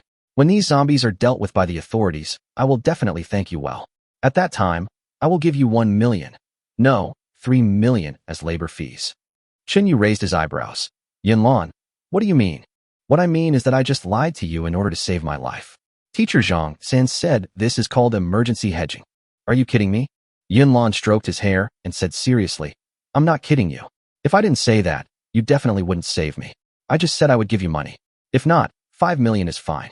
Chinyu's eyes suddenly turned cold. Haha, then don't regret it. As he was speaking, the one-horned zombie at the door walked in. Yunlan was startled. She stepped back and pointed behind Chinyu and said, How come that zombie is still alive? Didn't you say you would kill it? Chinyu said calmly, I never said I would kill it. It has been alive and well. It's just that I have tamed it now. Just now it was complaining to me why I was trying to stop it. Yunlan couldn't help swallowing and asked, You, what do you want to do? Chinyu sneered, Nothing, just want to give this zombie a good meal. As he was speaking, the one-horned zombie had already arrived in front of Yunlan. Chapter 35, Saving the Beautiful CEO. The one-horned zombie opened its bloody mouth and roared at Yunlan. There was still blood and a few pieces of meat on the sharp teeth, dripping onto the ground. No, I'm sorry, I was wrong. I shouldn't have lied to you. Yunlan was frightened and quickly stepped back. A four-handed zombie also walked in and blocked Yunlan's retreat from the other side. How could Yunlan outrun 2 level 2 zombies? A few seconds later, she was cornered by 2 zombies. The teeth of the 2 zombies were almost touching Yunlan's delicate face. Yunlan could even smell a rotten stench. Please let them get out of the way. I really know I was wrong this time. The fear of death has completely broken down Yunlan's inner defenses. She kept wailing and begging for mercy, her clothes wet with tears. Chinyu looked at Yunlan in the corner, squinted his eyes and said, I will give you one last chance. If you dare to lie to me again, I will turn you into a zombie, and then I will be with you. Yunlan shook her head frantically. I dare not lie to you again. If I lie to you again, you can feed me to the zombies. I will have no complaints. After hearing this, Chinyu asked the 2 zombies to walk behind him. When Yunlan saw the zombies leaving him, he instantly collapsed to the ground, gasping for breath. She couldn't stop shaking all over. Come here, Chinyu ordered. My legs are weak and I can't walk anymore. Then think of another way to get here. Yunlan gritted his teeth and finally chose to crawl forward. From childhood to adulthood, she has always been high and mighty, admired by countless people, and has never suffered such humiliation. This huge gap was hard for her to accept. But compared with the fear of death, this humiliation seems nothing. It was very inconvenient to move because I was wearing high heels and stockings. After taking a few steps, Yunlan's knees were already in unbearable pain, and even became red and swollen. However, she still endured the pain and came to Chunyu. She raised her delicate yet humiliated face and whispered, "Is this okay? I see you still seem a little unconvinced. It doesn't matter. I'm a specialist in dealing with all kinds of unconvinced people." Chunyu paused, then raised his voice and continued, "Now stand up." Yunlan was startled by Chunyu and stood up by holding the conference table beside her. Chunyu pointed at the conference table and said, "I don't need to teach you what to do next, right? I know what I should do." Yunlan bit her lip and finally closed her eyes. 2 hours later, Yunlan sat at the conference table in a daze. Chunyu was smoking a cigarette, as if he was waiting for something. "Congratulations, host. 1. The space can accommodate 7 living zombies. 2. Increase the main attributes of the body by 50 points. Note, the current body is immune to most bacteria and viruses, and is also immune to zombie viruses below level 2. 3. Zombie favorability +1. Current favorability is 7 points. 4. Number of zombies that can be controlled, 7. 5. Loyalty bracelet, 1. Chunyu became a little excited. Now he has enough space to accommodate 7 zombies. In this way, when a large number of zombies come, he can deal with some of them at once. Besides, he has only bound 4 zombies and can bind 3 more. When Chunyu was immersed in joy, Yunlan's sobbing drew Chunyu's gaze back to the conference table.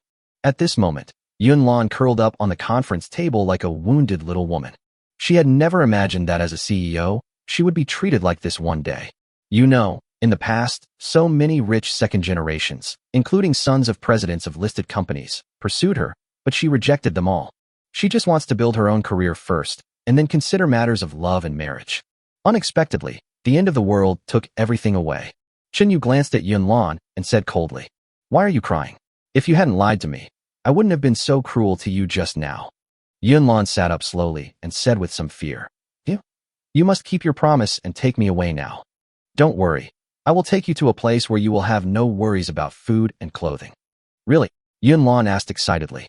Chunyu sneered and said, "Do you think I need to lie? Even if I kill you now, who would know?" "That seems to be the case." Yunlan nodded and continued, "Anyway, I have no other choice now. I can only follow you." She knew that she had no choice in front of Chunyu. The only thing she hopes now is that Chunyu will not abandon her. Chunyu looked at Yunlan and suddenly remembered the transformer. "By the way, why don't your company's generators have transformers?" Yunlan was stunned for a moment, then explained, "I saw you just came out of the workshop next door. That workshop is the first workshop, and the generators produced there are not equipped with supporting equipment. For further processing, you have to go to the main workshop at the back." "So that's how it is," Chunyu said impatiently. "Take me to that workshop."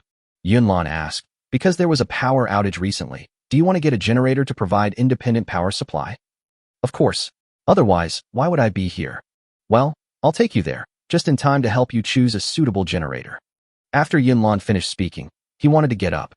However, days of hunger and the experience she had just had left her physically exhausted. Those 2 long legs and high heels were completely out of control. "What's wrong?" Chunyu asked. Yunlan lowered her head and whispered, "I'm so hungry. I can't walk anymore." Chunyu said nothing. He took out the meat porridge that Jiang Shuer had prepared for him from the space and put it on the table. Yunlan asked in surprise, "How did you do that just now?" "Just eat what you want, and don't ask questions that you shouldn't ask." After hearing this, Yunlan didn't dare to say anything more. It makes sense that this man in front of you can control zombies and perform some magic, right? But was that really magic? Suppressing the doubts in his heart, Yunlan sat on the chair and stuffed a spoonful of meat porridge into his mouth. For some reason, she, who usually was not used to eating meat porridge, found it so delicious for the first time. The moment when the hot meat porridge touches the tip of your tongue, Yunlan suddenly felt that there was nothing more wonderful in the world than being able to eat a mouthful of hot meat porridge when hungry. Of course, except for what just happened with Chunyu. She no longer cared about her image and began to eat the meat porridge in big mouthfuls. While Yunlan was eating, Chunyu put the bracelet on her wrist. Yunlan was so focused on eating that she didn't notice the bracelet at all and thought that Chunyu was taking advantage of her. When she finished half of the porridge, Chunyu collected the remaining meat porridge. "That's enough. There will be plenty of food later." Chapter 36, The Red Zombie That Can Discharge Electricity. As the saying goes, people can't be treated too well and dogs can't be fed too much. If Yunlan is fed too much, it will be difficult to control her. So Chunyu didn't let Yunlan eat too much. Yunlan did not complain at all, and even felt a little grateful. This man is so considerate. He must be worried that I haven't eaten for a long time, and suddenly overeating will be bad for my stomach. Thinking of this, Yunlan complained less. She even felt that she was wrong for deceiving Chinyu. The punishment Chinyu just gave her was also her own fault. Of course, Chinyu didn't know that Yunlan's thoughts had changed slightly because of a bowl of meat porridge. He glanced at the table, took out wet wipes and a pair of clean underwear from the alien space, and handed them to Yunlan. I'll take you downstairs after you change. Yunlan saw Chinyu take out another piece of clothing out of thin air and no longer had any doubts about his superpowers. She knew that Chinyu was definitely not performing magic. Instead, there is something like storage space. Of course, she didn't dare ask. For a person who has secrets, the most taboo thing is for others to ask him about his secrets casually. At the same time, she also knew that there were only two paths before her. Follow Chinyu obediently, or die. Imagine if a stranger showed you a powerful supernatural power. Is he really stupid enough to expose his cards so easily? No. Will he let you go easily? Won't. Because he is afraid that you will reveal the secret. So, once you have the idea of leaving him, you are not far from death. After Yunlan changed into underwear, Chinyu held her in his arms and walked downstairs quickly. After stuffing Yunlan into the passenger seat, Chinyu drove towards another workshop under her guidance. The four-handed zombies and the one-horned zombies were leading the way. In just a moment, the car arrived at the workshop at the back. Chinyu glanced at Yunlan in the car and asked, "Can you leave now? I should be able to walk now." "I'll try."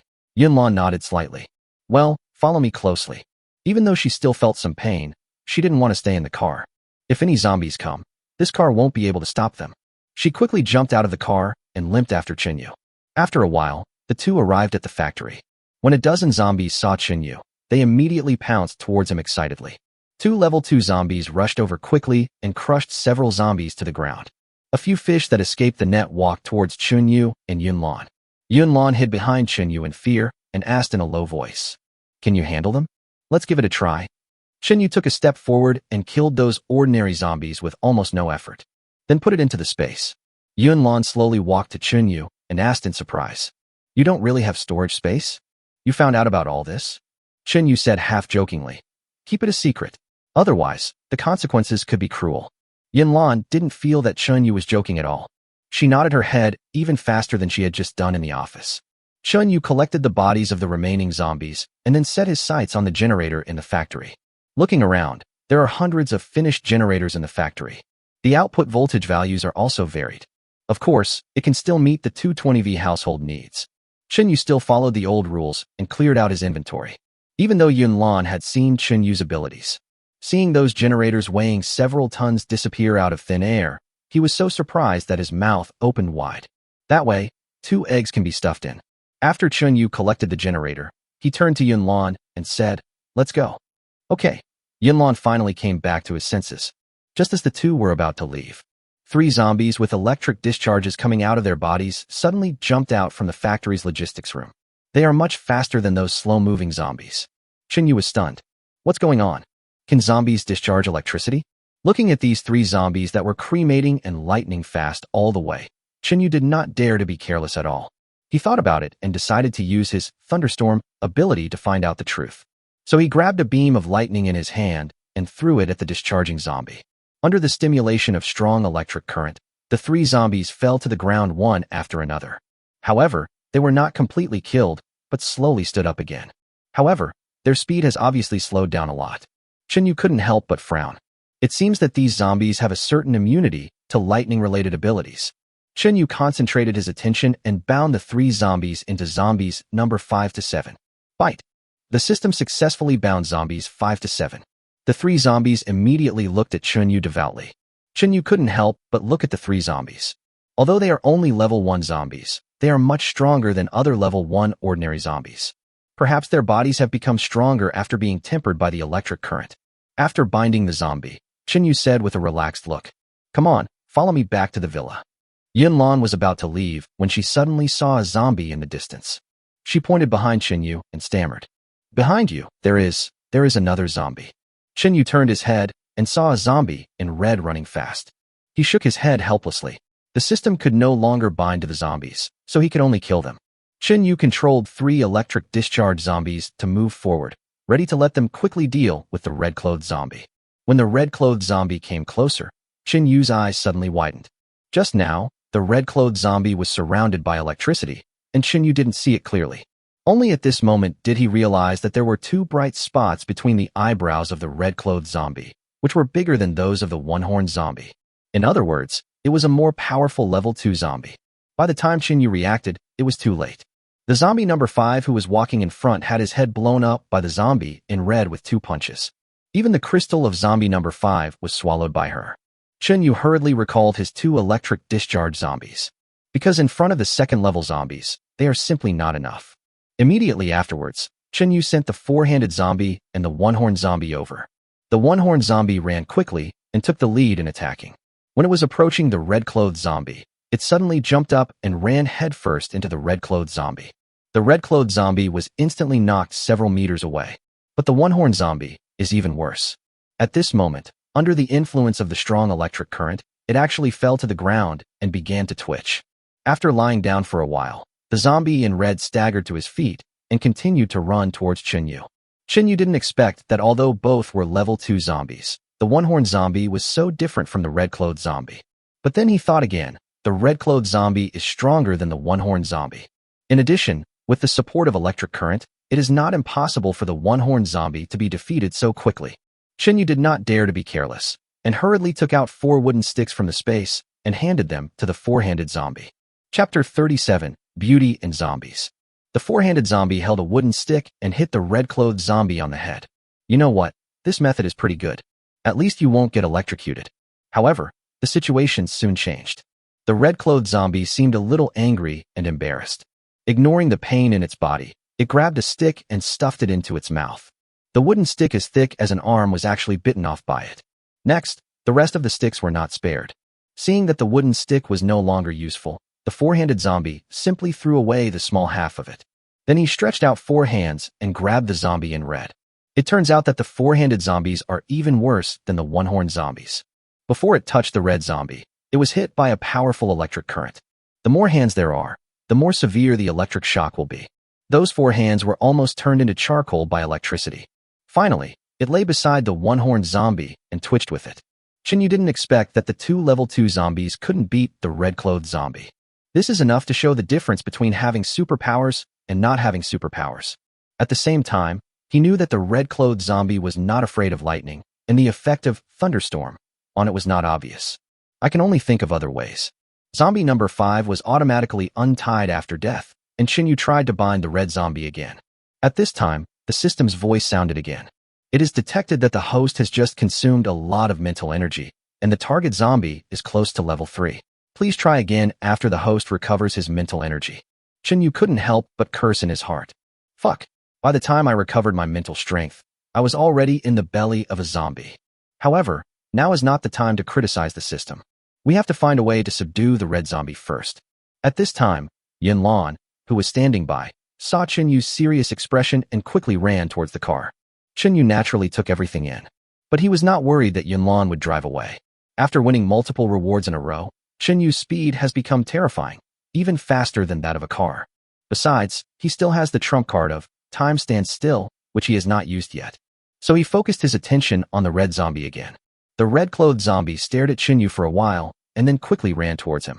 Chinyu snorted coldly and said calmly, "Let me show you the power of time stand still." However, the red-clothed zombie stopped 5 meters away from Chinyu. It lowered its head slightly and looked at Chinyu as if somewhat shy. After a while, it actually danced in front of Chinyu. Chinyu almost had cerebellar atrophy. What's going on? Why is this zombie suddenly dancing? He did remember that there was a dancing zombie in Plants vs. Zombies. But looking at this zombie, it doesn't look like one. After a brief thought, Chinyu understood. Currently, there is a 7 chance that zombies will develop a favorable impression of you and will no longer be aggressive. It seems that this zombie has developed a liking for me. Thinking of this, Chinyu suddenly became excited. I didn't expect zombie favorability to be so useful.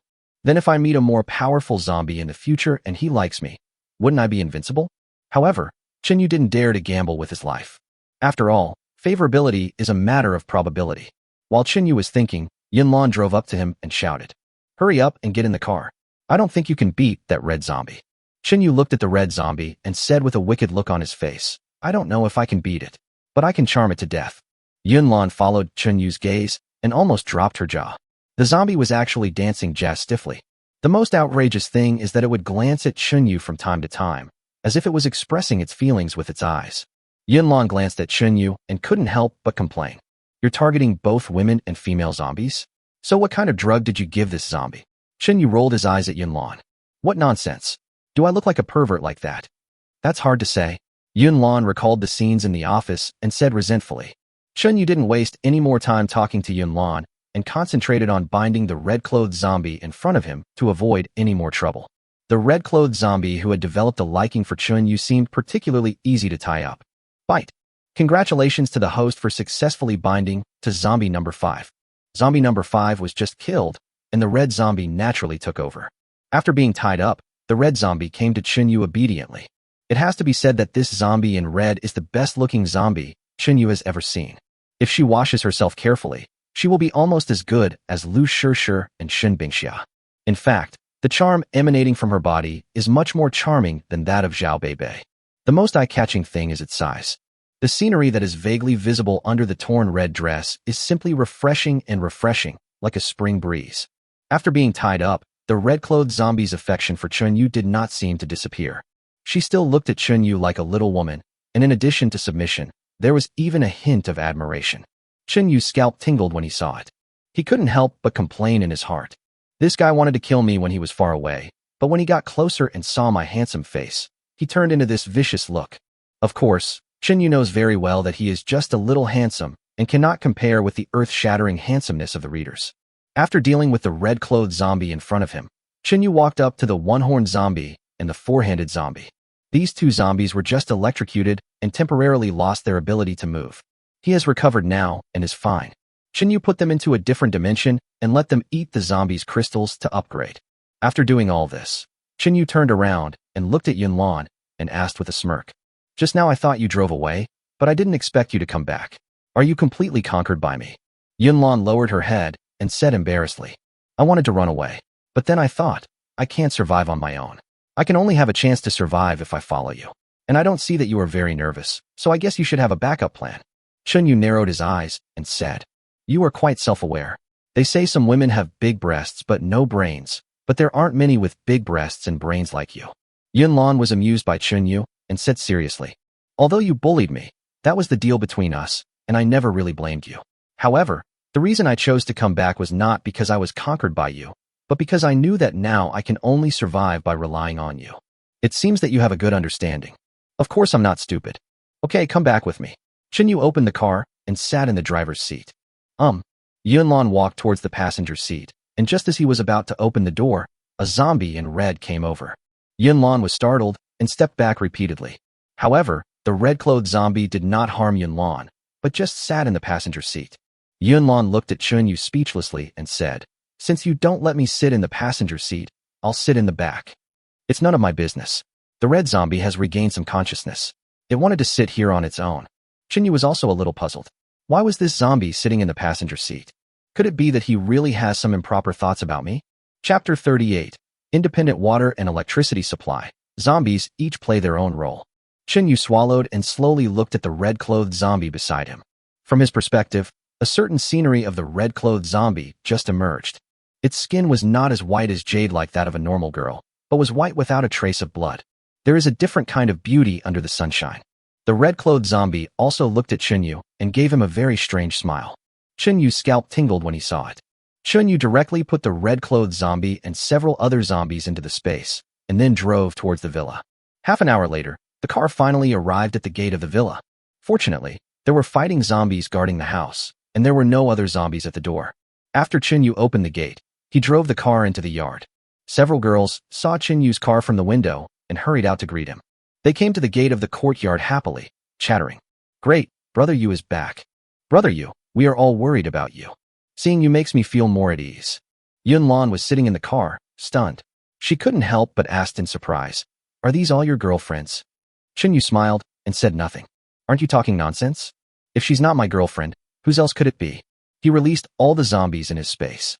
When several girls saw that Chunyu's zombie brothers had increased a lot, they immediately felt that Chunyu gave them a great sense of security. Everyone else was trying desperately to hide from the zombies. Chunyu, on the other hand, directly treats the zombies as his subordinates. I just want to ask you whether you accept it or not. The careful Lu Shirshir looked at the zombies and couldn't help asking, Brother Yu, why did you create so many weird zombies this time? Chin Yu smiled and said, I have killed the ordinary zombies long ago. I kept these few zombies because they are special and stronger. I saw one with a rhino horn and a few that could discharge electricity. What on earth is going on? Chin Yu shook his head and said, I don't know either. Maybe they mutated after eating a lot of people. Or maybe they mutated at the beginning of the apocalypse. Oh, so that's how it is. The girl's eyes swept over the mini zombies and finally fell on the zombie in red. Because it is so conspicuous. But she is much more beautiful than ordinary beauties. I didn't expect zombies could be so good looking. Just as several girls were staring at the zombies curiously, Yunlan slowly walked out of the car. All the girls looked at Yunlan at the same time. This girl, who looks like a president, is outstanding in both appearance and temperament. Even if the two school beauties, Lu Shirshir and Shun Bingxia, stood in front of her, they were still a little inferior. The girls suddenly felt pressured and secretly competed with each other in their hearts. They don't want to lose to a newcomer. Chin Yu did not notice the girl's psychological changes. He pointed at the girl behind him and said, This is Yunlan, the former young president of Dahua Company. Yunlan greeted everyone with a smile. What's the use of being a CEO or not? Just call me Xiaolan. From now on, we are a family. The girls also gathered around Yunlan and briefly introduced themselves. At the same time, Yunlan also learned Chen Yu's name from other girls. Chen Yu closed the gate and turned to Lu Shirshir and the others and said, You guys go in first. Yunlan and I are going to install the generator in the basement. Chen Yu thought about it, then took out a gas stove and several cans of fuel from the alien space and handed them to the girls. Several girls took the stove and said, Then let's go prepare the meal first. Chen Yu walked towards the underground garage while admonishing, Make some delicious food to welcome our new members. After hearing this, Yunlan suddenly felt a warm feeling. She felt that her decision to follow Chen Yu back might be the right one. Thinking of this, she walked towards the basement with light steps. Yunlan is the president of Dahua Company after all. Installing the generator was no problem for her. In just a few moments, she installed several generators and supporting equipment. Then, the two men connected the electricity from the transformer to the villa. Mission accomplished. Chen Yu filled the generator with fuel and started it. Buzz, buzz, buzz. The sound of the motor was then heard, but because it was a silent motor, the sound was not loud. The lights in the basement also lit up instantly. Hee, it's finally done. Yunlan wiped the oil stains off his body, and his eyes turned into crescents when he smiled. Chen Yu looked at the generator with satisfaction, then turned to Yunlan and said, Let's go inside. Yunlan followed Chen Yu obediently and walked towards the first floor of the villa. When the girls in the living room saw Chen Yu, they said helplessly, Brother Yu, we have electricity, but still no water. Chen Yu slapped his forehead and said, Oh, how could I have forgotten about this? After the power outage, the water plant could no longer operate, and naturally the water supply was cut off. And there might be dead bodies in the tap water, which might infect you with viruses. Chen Yu once collected many water storage devices at the port. This will come in handy. So he began to plan. The first step requires placing some water storage on top of the villa. The second step is to connect the water pipes to the villa. The third step is to renovate the indoor water pipes. This is not a small project. It's hard to find a repairman. Some girls don't know how to do these jobs. Chen Yu's gaze fell on the 3 level 2 zombies outside the door. If they have a little bit of brains, they should be much better than the group of girls in the room if they help out. So he called the 3 zombies over. Chen Yu understands the principle of making the best use of people and things. A plan was born in Chen Yu's mind. After dark, Chen Yu began to act according to the plan. 4-handed zombies have many hands. Leave it to connect the water pipes and water storage devices. The one-horn zombie's horn is extremely sharp and suitable for drilling. Chen Yu controlled it and climbed to the roof. The one-horn zombie turned head downwards, and with a street dance move, he made a round hole directly on the roof. Then it extended the water pipe made by the 4-handed zombie from the rooftop to the villa. Then used the leak-proof treasure given by Chen Yu to plug it, so that the roof will not leak anymore. Finally, other zombies cut off the original main water pipe in the house and welded new water pipes and filtration devices. In this way, the entire villa can have independent water supply. Chen Yu remembered that he had put Shuanglong Lake into his space. It just comes in handy now. Chen Yu climbed to the roof and poured fresh water into the water storage device. After finishing his work, Chen Yu called all the zombies to his side and stood in a row. During the day, he didn't pay much attention to the color of the bright spot between the zombies' eyebrows. Just when he was directing the red-clothed zombie to work, he discovered that there was a green light emanating from the center of the red-clothed zombie's eyebrows. This surprised him a little. Could it be that the red zombie is approaching level 3, so the bright spot is cyan? Chinyu muttered softly. Chapter 39. The students are so dirty that the teacher blushes. Chinyu set his sights on the first-level discharge zombies again. The bright spots in front of these first-level zombies are also blue. This also means that their crystals should be blue. Chinyu felt that the color of the crystal might be related to ability. Although the four-handed zombies and the one-horned zombies are both level 2 zombies, they do not have special abilities such as water, fire, and electricity, and their crystals are white. The rest of the zombies have lightning abilities. Even if it is only level 1, the crystals are blue. It seems that crystals of different colors may correspond to different superpowers. Except for white crystals, the upper limit of crystals of other colors should be higher. After all, there is still a big difference between having superpowers and not having them. After figuring this out, Chinyu asked the zombies to patrol outside the villa again, and he returned to the villa. The lights in the villa were bright, forming a sharp contrast with the dark night around it. Chinyu looked at the busy girls and said seriously, "From today on, all the curtains in the house must be drawn 24 hours a day." Of course the girls knew what Chinyu meant, and they hurriedly climbed up and down to pull the curtains of the entire villa. Chinyu went straight to the bathroom and took a shower. When he came out of the bathroom, wearing only a bath towel, the table is already filled with a variety of delicious food. The women took their seats one after another. The newcomer Yunlan was arranged by Jiang Shuer in the last position.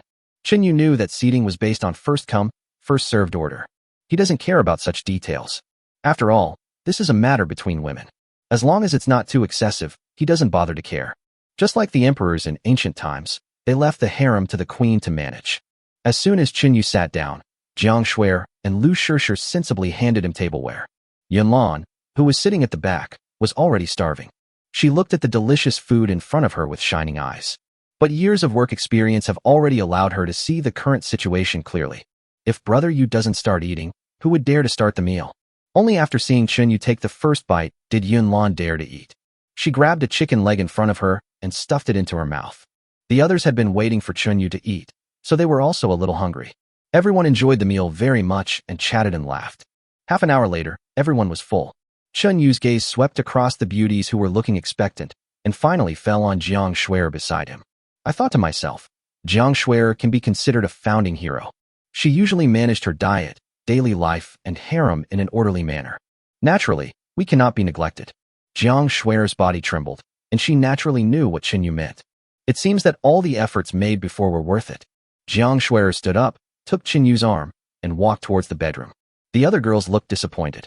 Lu Shishir glanced at the two people's backs and said helplessly, "There are more and more people in our villa. Our life will be difficult in the future."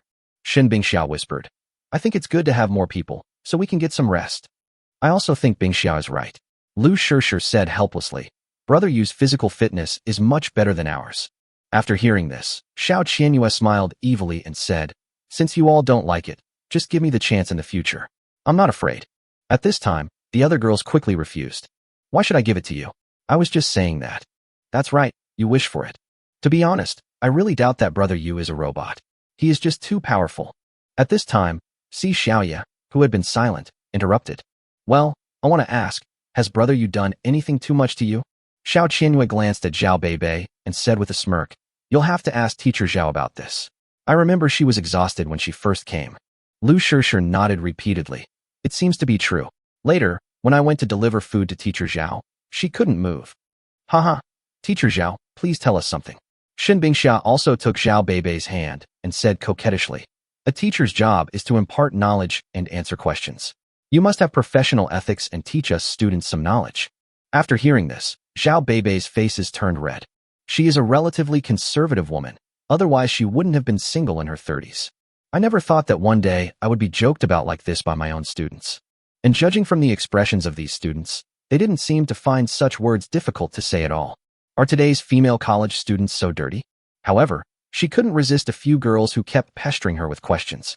Moreover, through spending some time together, she has already become friends with these people. "I'm not as shy as I was before." "So," Zhao Beibei whispered back, "would it count if I were to do some difficult dance moves? For example, like this?" While speaking, Zhao Beibei also performed some difficult dance moves. When the girls saw Zhao Beibei with one toe on the ground and the other toe pointing to the ceiling, They couldn't help but complain. Who can stand this? These two legs are nearly 2 meters long, right? I have never seen such beautiful legs, so thin, long, white, and straight. I am a woman, I can't help it. Seeing that everyone's words were becoming more and more outrageous, Zhao Beibei hurriedly sat back in her original seat. She couldn't help but say, no wonder girls' chats with their besties can't be spread outside. It turns out they're even dirtier than boys' chats. Si Xiaoya looked at Zhao Beibei and shook his head. That shouldn't count. I'm talking about that kind of. Si Xiaoya told all the girls about his experience. Fuck, Xiao Qianyue couldn't help but swear. Is this a punishment or a reward? I also want such a punishment. Lu Shishir couldn't help but complain. So it's possible to do this? I didn't expect brother you to be so good at playing at such a young age. Since the girls had no chance to accompany Chinyu, they could only chat while eating melon seeds. I have to say that small talk can indeed enhance the relationship between girls. Several girls not only exchanged their own stories, but also shared their experiences with each other. Even Yunlan, who had just arrived, quickly became familiar with the girls. The other side. After Jiang Shuer walked into the bedroom, she softly said to Chenyu, who was sitting beside the bed, Brother Yu, let me wash your feet first. Chenyu nodded to show his agreement. Jiang Shuer happily walked into the bathroom and filled a basin with warm water. Before leaving the bathroom, she deliberately pulled her collar down. Chapter 40, Will you become stronger by following Brother Yu? This kind of slightly exposed temptation can sometimes be much more stimulating than full exposure. Jiang Shuer placed the basin at Chenyu's feet, then knelt down and helped him take off his shoes and socks. Chenyu had been running outside all day and his feet were already covered in sweat. Even socks can stand up. However, Jiang Shuer didn't show any disdain at all. She gently picked up Chenyu's feet with her soft white hands and put them in warm water. Chenyu closed his eyes. I just felt a pair of soft hands caressing the back and soles of my feet. A very relaxing feeling came over me. It swept away all the fatigue he had felt in the past few days. Seeing that Chenyu was quite fond of her, Jiang Shuer said softly, Brother Yu, I have taught myself a set of foot massage techniques. Do you want to try it? These days, Jiang Shuer and others had nothing to do, so they simply learned various massage techniques. They had tried it on each other, but had never used it on Chenyu. Therefore, Jiang Shuer didn't know how good her massage skills were. Okay, let's try it. Chenyu said with narrowed eyes. I just happened to be feeling a little tired. Before the end of the world, Chenyu had never experienced 998, let alone 198. Now, things are different. Jiang Shuer massaged the acupoints on Chenyu's feet in a very professional manner, making Chenyu feel very relaxed and enjoying himself. At the same time, looking down, you can still see those two round white knees. His knees were bouncing vigorously along with Jiang Shuer's massage movements, and he seemed to be enjoying it very much. After more than 10 minutes, the water had become a little cold. Jiang Shuer also stopped the massage in her hands and picked up a clean white towel from the side to help Chenyu dry his feet. Chenyu took Jiang Shuer into his arms and said softly, Shuer, thank you for your hard work. Jiang Shuer raised her head and said lovingly, Don't be tired, Shuer. This is what I should do. After saying that, she leaned over. Chenyu smiled slightly and brought the pair of long legs wrapped in heels in front of him. His eyes scanned from top to bottom. At this time, an enchanting fragrance greets you. Chenyu asked with a devilish look on his face.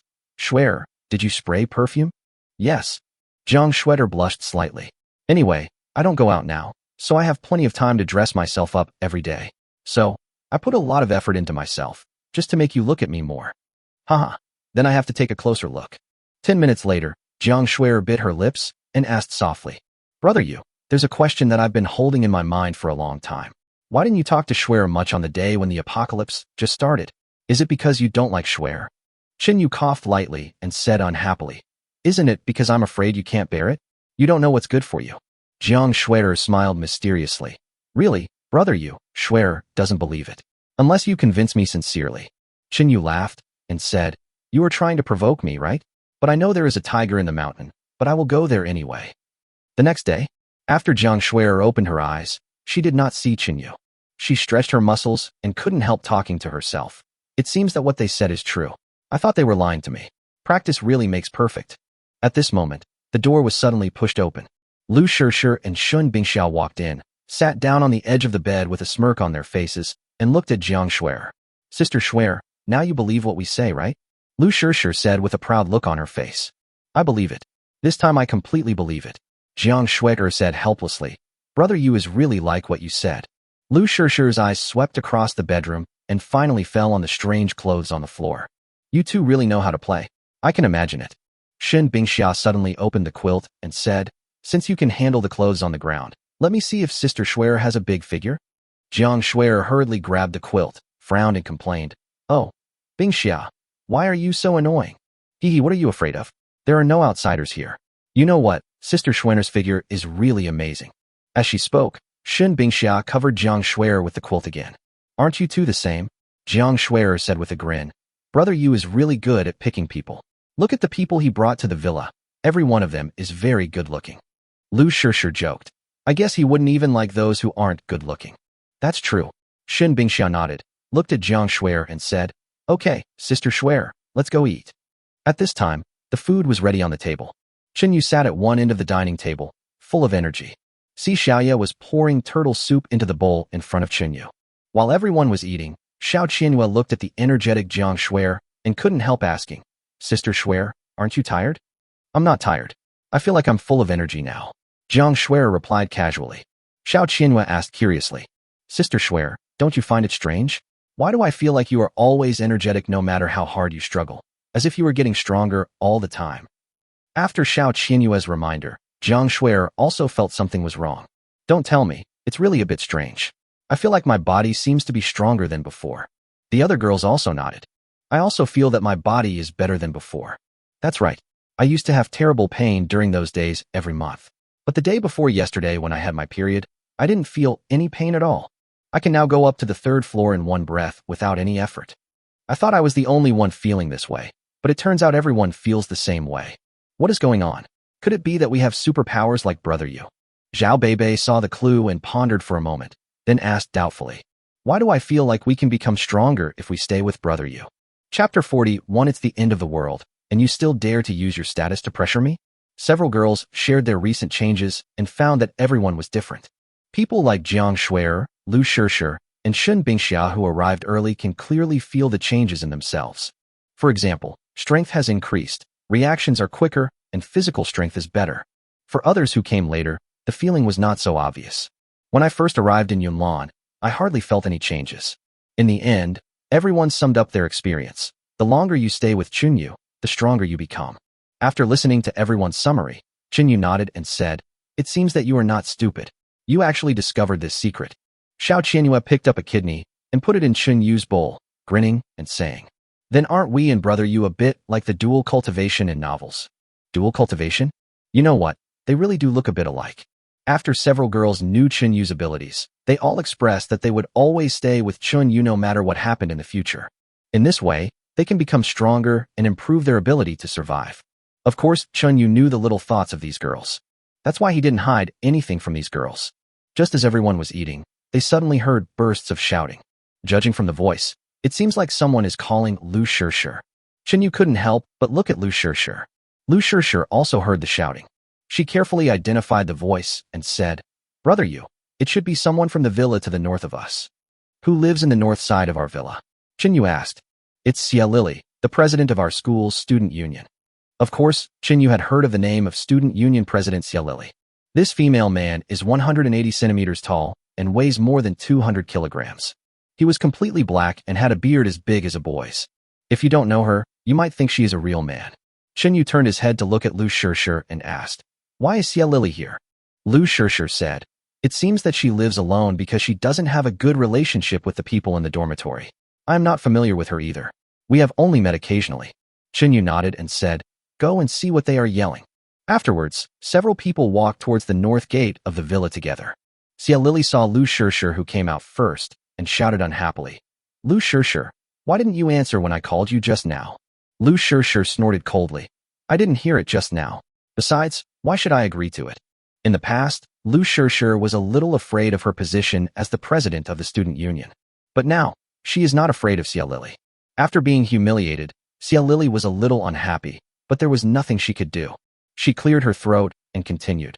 Lu Shirshir, I just called you because I have something to ask you. I saw the lights in your villa were still on last night. Do you have an independent generator? After hearing this, Chinyu couldn't help but frown. I thought I was careful enough, but I was still discovered. Fortunately, he closed the curtains in time, otherwise he would have become the target of everyone's criticism. because others only have electricity for 1 hour a day. His villa has an independent generator and has electricity 24 hours a day. Who wouldn't be jealous? Thinking of this, Chen Yu's eyes fell on Xia Lili and the girl next to her. Either take these two girls to your own villa, or do it all. If they leak the news, it would definitely bring some trouble to Chen Yu. The girl behind Xia Lili is still somewhat useful, so you can consider bringing her into the villa. As for Xia Lili, hee. Of course, Xia Lili had no idea what was going on in Chen Yu's mind. She was about to say something when her eyes inadvertently fell behind Lu Shishir. I was just stunned. Behind Lu Shishir were the two goddesses Shun Bingxiao and Xiao Qianhua. There are also Jiang Shuer, Yun Lan, and Zhao Beibei, who are mature women with good figures. In addition, the woman who looks like a domineering female CEO has a different flavor. Xia Lili glanced at Chen Yu, who was surrounded by many women, and couldn't believe it. Who is this guy? How can he have so many beautiful women as his companions? She looked at Chen Yu carefully and found that he also looked like a student. So he raised his eyebrows and asked, "Hey, are you also from Dongshan University?" Chen Yu sneered and said, "So what? Then do you know who I am?" Xia Lili said somewhat conceitedly, "I really don't know." Chen Yu shook his head. At this time, the girl next to Xia Lili said, "You are blind. The person in front of you is Xia Lili, the president of the student union." After hearing this, Chen Yu looked at Xia Lili and said, "So you are the famous female man. I heard that you are strong and healthy. Can 3 or 5 people not get close to you?" "That's right," Xia Lili said proudly. "I advise you not to have improper thoughts about me just because you covet my perfect figure. Sister, I don't like men like you." "Don't worry, I just like sows, and I won't like you either." "You," Xia Lili shouted angrily. "Damn it, I'm the president of the student union. Do you believe that after social order is restored, I will make sure you can't stay in school anymore?" Seeing Xia Lili was frustrated, Chen Yu continued, "What's so great about you as the student union president? Aren't you just a leader of the student union? What's there to be so crazy about?" After hearing what Xia Lili said, Chen Yu realized that she was not arrogant, but mentally retarded. It's already this time, and you're still using your status to pressure others? This is because he is used to being arrogant and doesn't know how to write the word death. Xia Lili had never suffered such an insult. She looked at Chen Yu and said viciously, "How dare you scold me? Just wait." She took off one of her shoes and threw it at Chen Yu. It was a pity that she didn't have enough strength, and the shoe fell to the ground halfway through the flight. A hint of murderous intent flashed in Chen Yu's eyes. He used his consciousness to control the four-handed zombie and walked towards Xia Lili. Seeing that she didn't throw it to Chen Yu, Xia Lili pointed at the ladder and said, "Do you have any food at home? If you do, bring it to me. If you bring food, I can spare you. Otherwise, I will ask my dad's friend, Principal Fan, to expel you. I forgot to tell you, my dad is the director of the Education Bureau." However, Chen Yu did not continue to argue with her. Chen Yu didn't want to say anything more to such a disgusting person. He just wanted to end her life as soon as possible. Then he changed his tone and said, "Oh, Xia Lili, I didn't know your father was the director. Open the door first, and I'll bring the food to you." After hearing this, Xia Lili looked around and snorted coldly. "You're smart, kid. You don't have to send me off. Hurry up and open the back door. I'll run to your house while there are no zombies around." She now also knows that there is strength in numbers. Wouldn't it be better to go to Chen Yu's villa and let others protect you? The back door of Chen Yu's villa was only a dozen meters away from the front door of Xia Lili's villa. At this time, the zombies around the villa had already been cleared out by Chen Yu's zombie squad. There wasn't a single zombie to be seen within 100 meters. So even though Xia Lili's running speed was similar to that of an average person's walking, she was fully confident that she could run to the villa opposite. Chen Yu smiled evilly. "Wait a minute, I'll open the door now." After hearing this, Xia Lili ran outside with excitement on her face. Another girl, seeing that Xia Lili ignored her, said anxiously, "Lili, don't leave. Wait for me." Xia Lili glanced at the girl and snorted coldly. "Then hurry up and catch up." Chapter 42 Zhongwan. Don't take yourself as a human being. Just when the two girls were halfway there, a four-handed zombie suddenly ran out from the corner of the villa. Xia Lili said secretly, "Oh no," and suddenly felt a little panicked. At her speed, she would probably be caught by zombies before she even enters the villa. Xia Lili couldn't help but look at the other girl. At this moment, she suddenly remembered a sentence. If there is a tiger chasing you and your friend at the same time, you don't need to run faster than the tiger. You just have to run faster than your friends. But the current situation is that Xia Lili is not as fast as the other girl. When the zombies come, she will definitely be the first one to become their meal. Xia Lili made up her mind and said to the woman beside her, "Xiaoan, come to me quickly." The girl named Xiaowan did not notice the zombies and hurriedly ran towards Xia Lily. Unexpectedly, as soon as Xiaowan came to Xia Lily, the tall and strong woman grabbed her hair. Xia Lily kicked Xiaowan to the ground and stepped on her stomach and thigh twice. Then, ignoring Xiaojuan's screams, he ran towards Chunyu with all his might. Just imagine what it would feel like if a fat man weighing more than 200 pounds stepped on you with all his strength. Xiaowan just felt that her bones were dislocated. However, she still endured the pain and staggered out. Xia Lily ignored her and ran quickly towards the villa where Chunyu was. However, the door of the villa, which had just been opened, was closed by Chunyu. Xia Lily came to the door of the villa and knocked hard, saying, "Fuck it. Open the door and let me in." Chunyu looked at Xia Lily quietly through the glass on the door. Xia Lily became anxious and kicked the door hard. But the gate had already been renovated by Chunyu and was as solid as it could be. No matter how hard Xia Lily tried, the door remained motionless. At this moment, the four-handed zombie also ran over from a distance. However, the four-handed zombie ignored Xiaowan and rushed straight towards Xia Lily. When Xia Lily saw the zombies, she knew it was too late to return to her villa. She shouted anxiously to Chunyu and others, "Please open the door and let me in. Otherwise, someone will die." Chunyu, however, was not moved at all and watched it all coldly. "Didn't you just threaten to fire me? Why are you begging for mercy again now?" The four-handed zombie soon came in front of Xia Lily. Xia Lily was so scared that she yelled, "You bastards, why don't you come and save me quickly? If anything happens to me, I will make you pay for it." Chunyu snorted coldly, and without hesitation controlled the four-handed zombie to lift up Xia Lily, who weighed more than 200 pounds. Then he fell heavily to the ground. Bang! An oil mark instantly appeared on the ground. The blood slowly dyed the ground red. Chunyu looked at Xia Lily, who was ignorant of the world, and said coldly, "Do you still dare to bark in front of me?" Xia Lily struggled to raise her head and begged for mercy weakly. "I'm sorry. I know I was wrong. Please, please save me." Chunyu shook his head and muttered to himself, "You don't know that you are wrong. You know that you are going to die." After hearing this, Xia Lily cried out heartbreakingly, "Save me. Save me. I'm still young and don't want to die." "Well." Chunyu tilted his head and said with a smile, "It's okay. I will give you a quick death." As he spoke, the four-handed zombie opened its bloody mouth and bit Xia Lily's neck hard. Would gurgle. Xia Lily's indistinct screams continued to ring out. She kept kicking her legs, which were as thick as buckets. However, no matter how she struggled, it was of no avail. I have to say, although this big fat guy has a lot of fat, it is quite nutritious. The four-handed zombies enjoyed their meal very much. The other girl was already terrified when she saw this scene. "Ah, help!" she shouted, limped into the villa, and locked the iron gate of the yard. However, they left in a hurry and the fingerprint lock on the villa's entrance door was already locked. However, her hands were sweaty and she couldn't open the lock at all.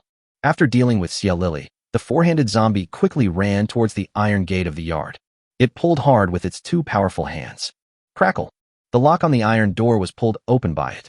The zombie walked quickly to the girl, with some unswallowed meat scraps in his mouth, looking extremely hideous and terrifying. When the girl saw the zombies, she was so scared that she sat down on the ground. At the same time, a turbid liquid flowed down her skirt.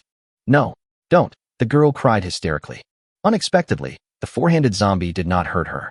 Instead, he grabbed her two plump thighs, lifted her up headfirst, and walked towards Chunyu. After a while, the four-handed zombie took the girl to the door and threw her to the ground. Chunyu opened the door and walked up to the girl. The girls were already frightened by the zombies. She crawled towards Chunyu, shouting, "Please, save me. I don't want to become a zombie." The marks on her thighs drew a map on the ground. Chunyu lowered his head and grabbed the girl's hair, looked at her carefully for a few times, and said softly, "She is quite pretty."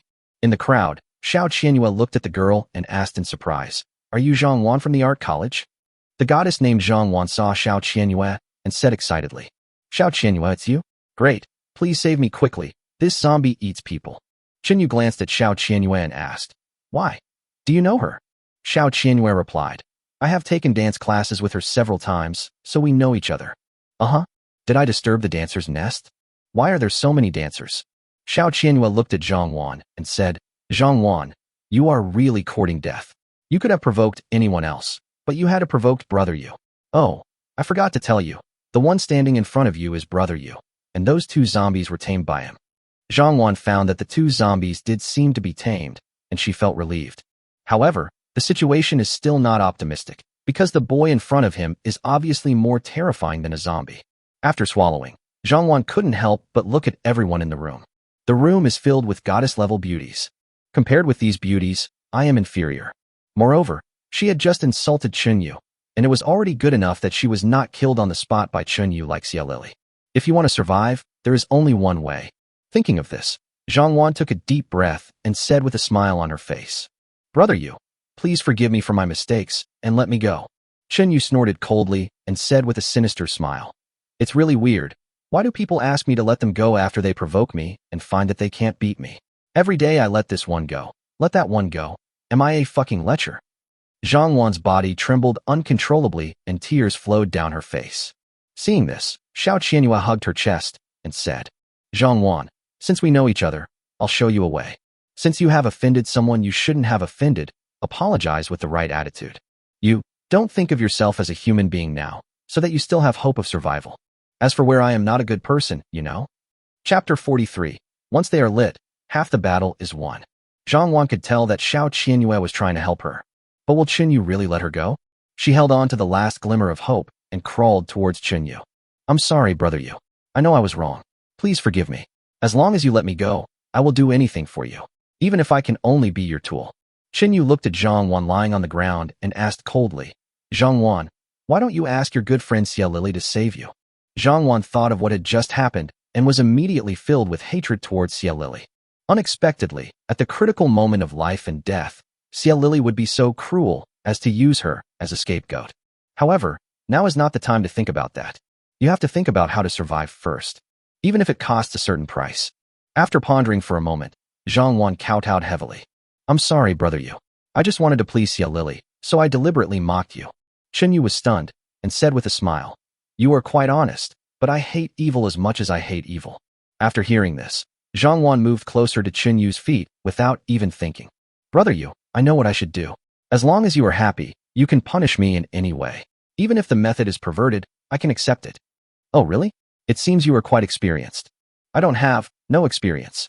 Zhangwan lowered her head and whispered, "It's just that I have heard a little about those things." Indeed, which female college student nowadays doesn't have some knowledge?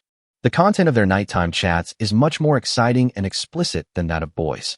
Those who say they know nothing are just pretending to be innocent.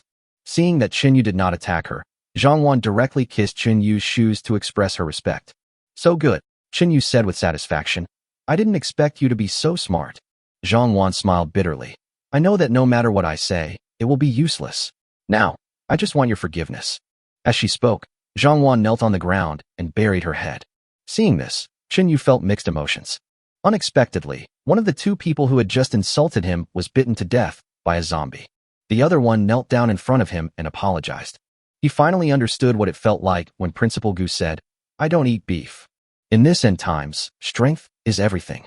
After a long while, Chunyu tilted his head and said bluntly, "I won't let you go so easily. I'll see how you perform later. If you don't perform well, I'll still feed you to the zombies." Zhangwan was delighted after hearing this and nodded repeatedly. "Brother Yu, please rest assured. I will definitely perform well. Even if you haven't eaten pork, you must have seen a pig run, right? Even if you have no experience, you know roughly what to do to please a man." At this time, Jiang Shuer walked up and said, "Zhangwan, I'll take you to the bathroom to wash up." "Thanks." Zhangwan stood up stiffly and followed Jiang Shuer towards the villa. An hour later, Zhangwan came out after taking a shower. Xiao Qianyue sat on the sofa and motioned Zhangwan to come over. "Come, sit here."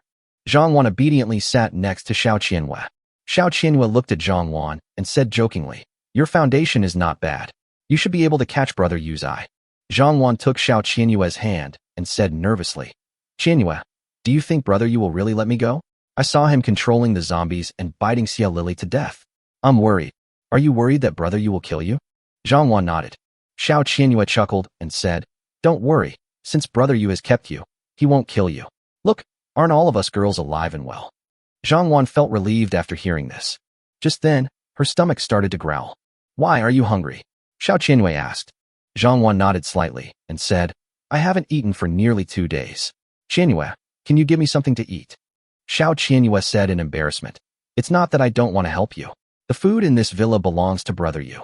And there is an unwritten rule in this villa. Only if you become his woman, you are qualified to eat his food." After hearing this, Zhang fell into deep thought. After thinking about it, Zhang smiled bitterly and said, I know what to do. But will brother you dislike me? I don't know either. Anyway, you have no other choice. Just give it a try. With Xiao Qianyue's encouragement, Zhang finally made up her mind. Then I'll give it a try? I have no other choice anyway. Xiao Qianyue leaned over to Zhang ear and whispered, Xiao, you don't have to worry. Once you get through that 1 or 2 hours, you'll be able to live comfortably in the villa. Zhang was stunned, swallowed her saliva and said, What? It actually takes 1 or 2 hours. What I just said was a bit conservative. It could be 3 or 4 hours. Xiao Qianyue smiled slyly. After hearing this, Zhang began to tremble. At this time, Jiang Shuer and Shun Bingxia came over. Jiang Shuer sat next to Zhang and whispered, Zhang, in fact, we women were just as reluctant as you at the beginning. However, we thought about it and realized that we could live in such a safe and comfortable villa and have endless food every day. What else could we be dissatisfied with? Shun Bingxia also echoed. Yes, we still have countless cosmetics and brand-name clothes. Look at the other people in our school. They are still fighting over a bite of food. Many people have even been eaten by zombies. Zhang also read a lot of news and group messages and knew that what they said was true. Not only do they look good, they are also well-maintained. Even the clothes she wore exuded a faint fragrance. You can tell at a glance how leisurely their lives are. Thinking of this, Zhang nodded gently and said, Yeah, I know. Seeing that Zhang did not show much resistance, Xiao Qianyue stood up and said, Xiao, come to my room. Although Zhang was a little confused, she still did it. After the two came to the bedroom, Xiao Qianyue found several sets of clothes from the closet. Zhang looked closely and found that they were all strange clothes. Although she had never seen these clothes before, she knew what they were used for just by thinking about it. Is it for me to wear? Zhang asked puzzledly. Xiao Qianyue smiled and explained, You just offended brother you, and I can't guarantee that he will forgive you. Wearing these clothes can give you extra points, and I hope it can calm brother you down. Qianyue, thank you. I know what to do now. Zhang nodded and prepared to change clothes. Seeing that figure was better than hers, Xiao Qianyue couldn't help but praise. I feel like once you light them up, you're halfway there. Chapter 44 System Store. Zhang lowered her head embarrassedly and picked out a sexy outfit to change into. After changing clothes, Xiao Qianyue led Zhang to the door of Chunyu's bedroom. Boom boom. Xiao Qianyue knocked on the door gently and then said softly, Brother you, do you have time now? Xiao wants to apologize to you in person. Come in. Chunyu said indifferently. Xiao Qianyue patted Zhang on the back and said with a smile, Xiao, you have to work hard. Zhang took a deep breath, opened the door, and walked in. At this time, Chunyu was leaning against the head of the bed. He looked up and saw Zhang wearing a sexy tight outfit, and couldn't help but take a few more glances at her. To be honest, Zhang appearance is not as good as Lu Shishir, Shun Bingxia and others, but it is also above average. Especially her figure, which she is most proud of, is slightly better than Zhao Beibei's. Zhang, did you figure it out so quickly? Chunyu was suddenly relieved. It seems that the brainwashing level of several girls has improved again. Since there are more girls in the villa, Chunyu no longer needs to step forward to do ideological work for them. These concubines in the harem are quite sensible and know how to solve their own problems. Zhang nodded. Brother you, I didn't come here just because others advised me to. This is also my own idea. I know that if I want to survive here, I have to show my own value. Your ideas are more mature than some people. Well, after all, there is no such thing as a free lunch. If you want to survive, you have to pay a price. Zhang lowered her head and slowly walked towards Chunyu. Brother Chunyu, are you satisfied with the clothes I'm wearing? Chunyu carefully examined the dress and said, Not bad. This dress outlines your figure perfectly. As long as brother you likes it, I will wear whatever brother you wants me to wear in the future. You know how to compromise. Come here and let me take a good look at you. After hearing this, Zhang bit her lip and sat next to Chunyu, saying lovingly, Brother Chunyu, how about letting me admit my mistake later? Chunyu's body trembled. Are you so direct? The end result is the same anyway, so I might as well let you leave a good impression on me. Chunyu nodded and said, Sensible. An hour later, Chunyu heard the familiar lowly voice again. Congratulations, host. You will get the following improvements. 1. The space ability has been upgraded to accommodate 8 zombies. 2. The main attributes of the body increase by 50 points. 3. Zombie favorability plus 1. Current favorability is 8 points. 4. Number of zombies that can be controlled, 8. 5. A loyalty bracelet. He was awarded the title of Super God for completing 8 rescue missions in a row. The system has been automatically upgraded and the system store is opened. From now on, the host will receive 100 store points each time he completes a task. Points can be redeemed for items in the store. In addition, due to the special changes in Zhongwan's body, the host gains an additional power, dimensional space. After reading the introduction, Chunyu was stunned. The scene of myself holding my child and fighting zombies 1 year from now seemed to appear before my eyes. My scalp tingled just thinking about it. Chunyu came back to his senses and looked at Zhongwan, speechless. Whatever you fear will come true.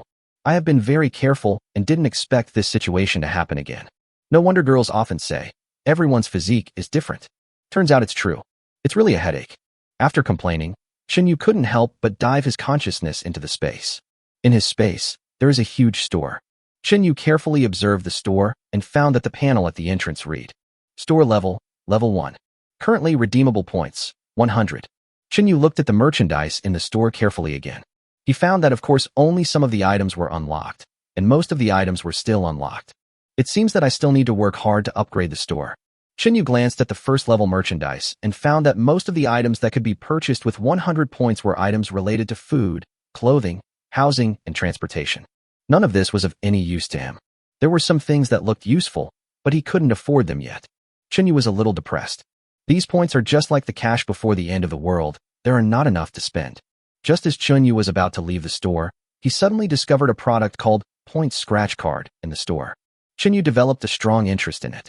He walked closer to the scratch card and read the product description carefully.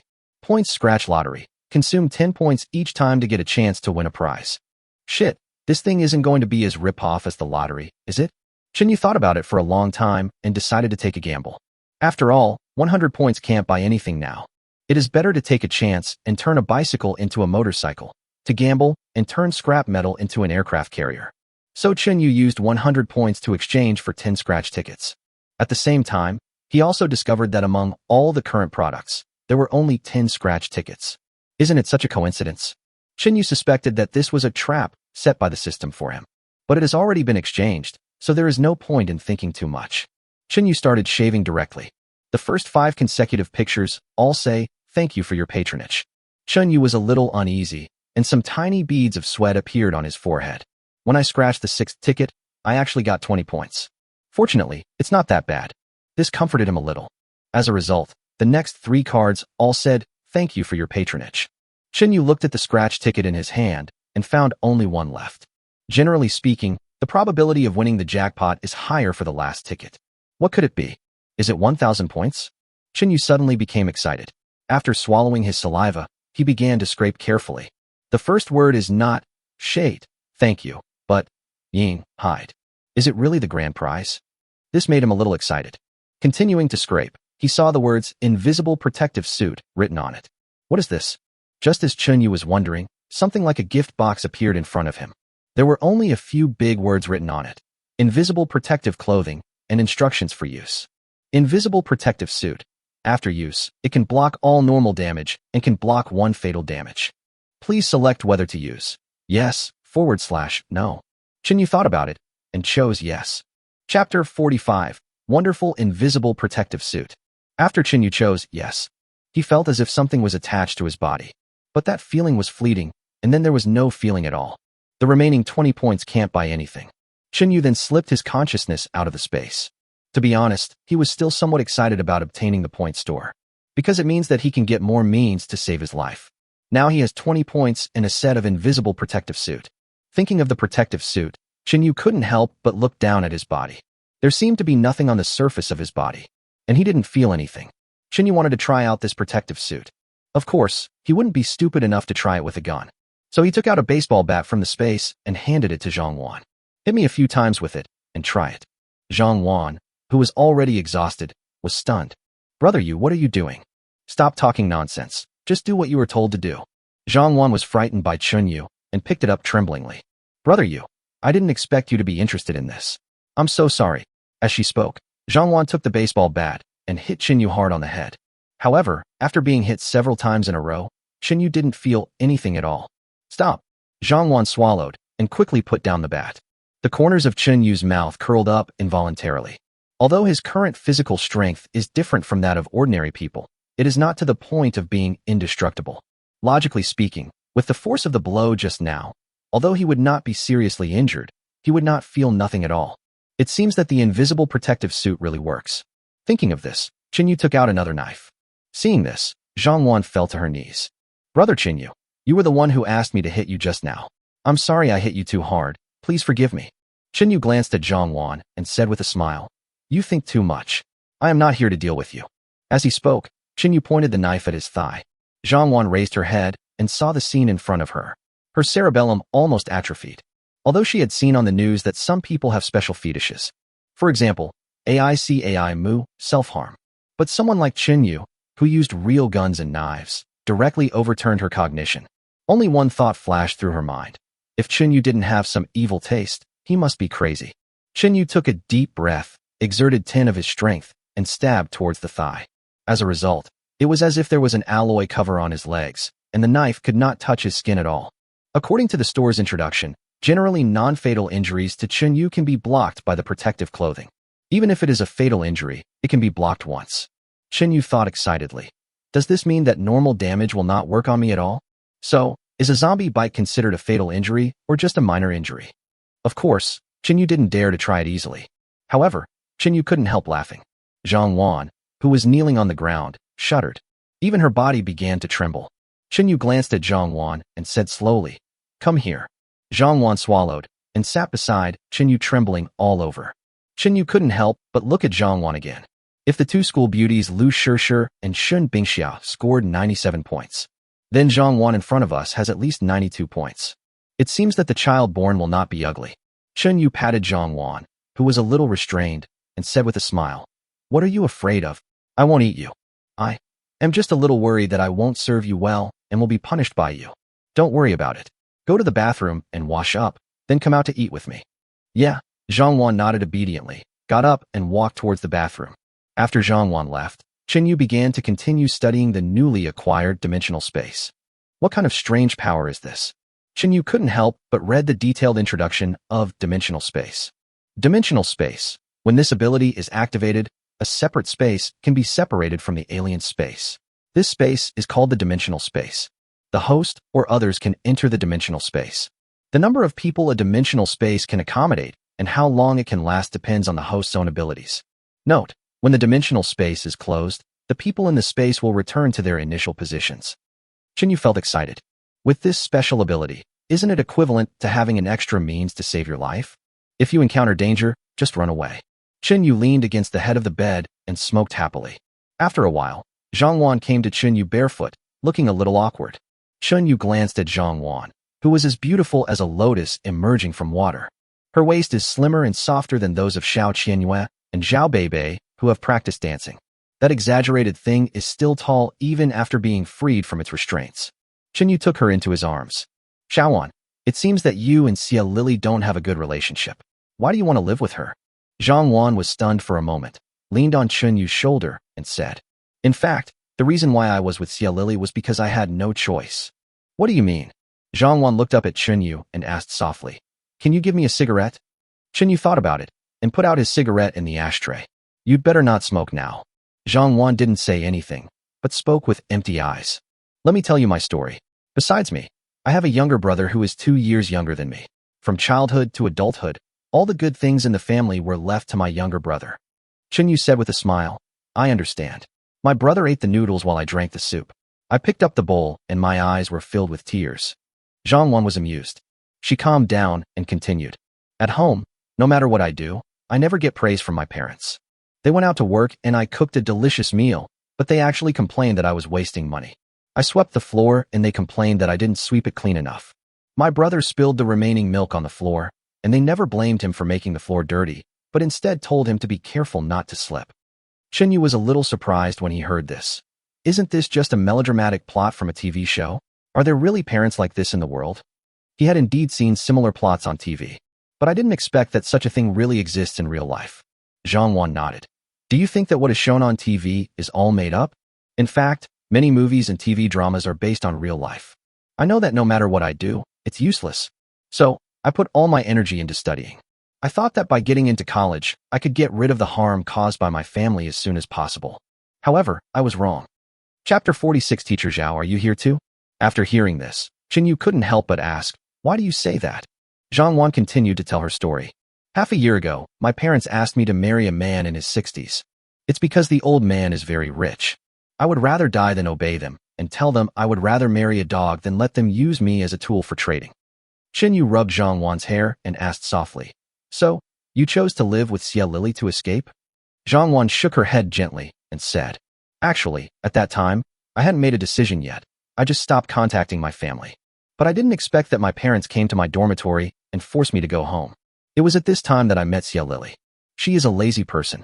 She just sleeps and eats and sleeps, and does nothing. At that time, I was working part-time to support my studies, so she asked me if I wanted to be her nanny and provide me with food and accommodation. So I agreed. Come to think of it, I should thank her." Chinyu glanced at Zhang Wan and whispered, "So that's how it is." Zhang Wan lowered her head and whispered, "In fact, from the moment my parents asked me to marry that old man, my heart was dead. As long as I could escape from my original family, I would work like a slave." Chinyu looked at Zhang Wan and said with a wicked look on his face, "Don't worry. Even though I'm not a good person, I can still take care of your meals." At this moment, Zhang Wan's stomach started to growl. "Brother, are you telling the truth? I'm a little hungry now." Chinyu put on his clothes, stood up, and said, "Come on, let's go out for dinner." Zhang Wan was stunned, then followed Chinyu obediently. The two had a heart-to-heart talk. Deep down, she was no longer so afraid of Chinyu. There is even a hint of nostalgia for everything that just happened. The two of them walked out of the room one after another and came to the dining table. At this time, Lu Shishir and others had already prepared a large table of sumptuous food, because they knew that Zhang Wan needed to replenish her body at this moment. After Zhang Wan sat down, she looked at the sumptuous meal in front of her and swallowed involuntarily. Unexpectedly, while others were almost starving to death, Chinyu and his friends could have so much food in one meal. Most of these foods are very precious and they look very fresh. If those hungry students knew about this, they would definitely scramble to live in this villa. Yun Lan, who was standing by, glanced at Zhang Wan, handed her a pair of chopsticks and said, "Zhang Wan, you must be tired just now. Come, have something to eat." "No, not tired." Zhang Wan was obviously a little flattered. She quickly took the chopsticks and said, "Thank you, sister." However, she found that no one had started eating, so she looked at Chinyu while suppressing her hunger. Chinyu picked up the chopsticks and took a bite of food. At this time, everyone started to eat. Zhang Wan then realized that since Chinyu didn't pick up his chopsticks, no one dared to start the meal early. This should be considered some kind of established rule. This shows how high Chinyu's status is. Yun Lan looked at Zhang Wan, who was in a daze, put a piece of beef in front of Zhang Wan, and said, "Why are you still standing there? Eat." After hearing this, Zhang Wan couldn't hold back any longer and started eating with big mouthfuls. Her eyes were also a little moist. After eating for a while, Chinyu slowly said, "Let me tell you something. In the future, try not to let Zhang Wan do any heavy work, because she has a little extra." Including Zhang Wan, many girls were stunned for a moment. Zhang Wan looked at Chinyu and said with some doubt, "Brother, I still know some biological knowledge. It will take at least 10 days to detect whether there is any disease or not, right? You want to take care of me. I am very grateful to you. But this reason is really far-fetched." Chinyu smiled mysteriously.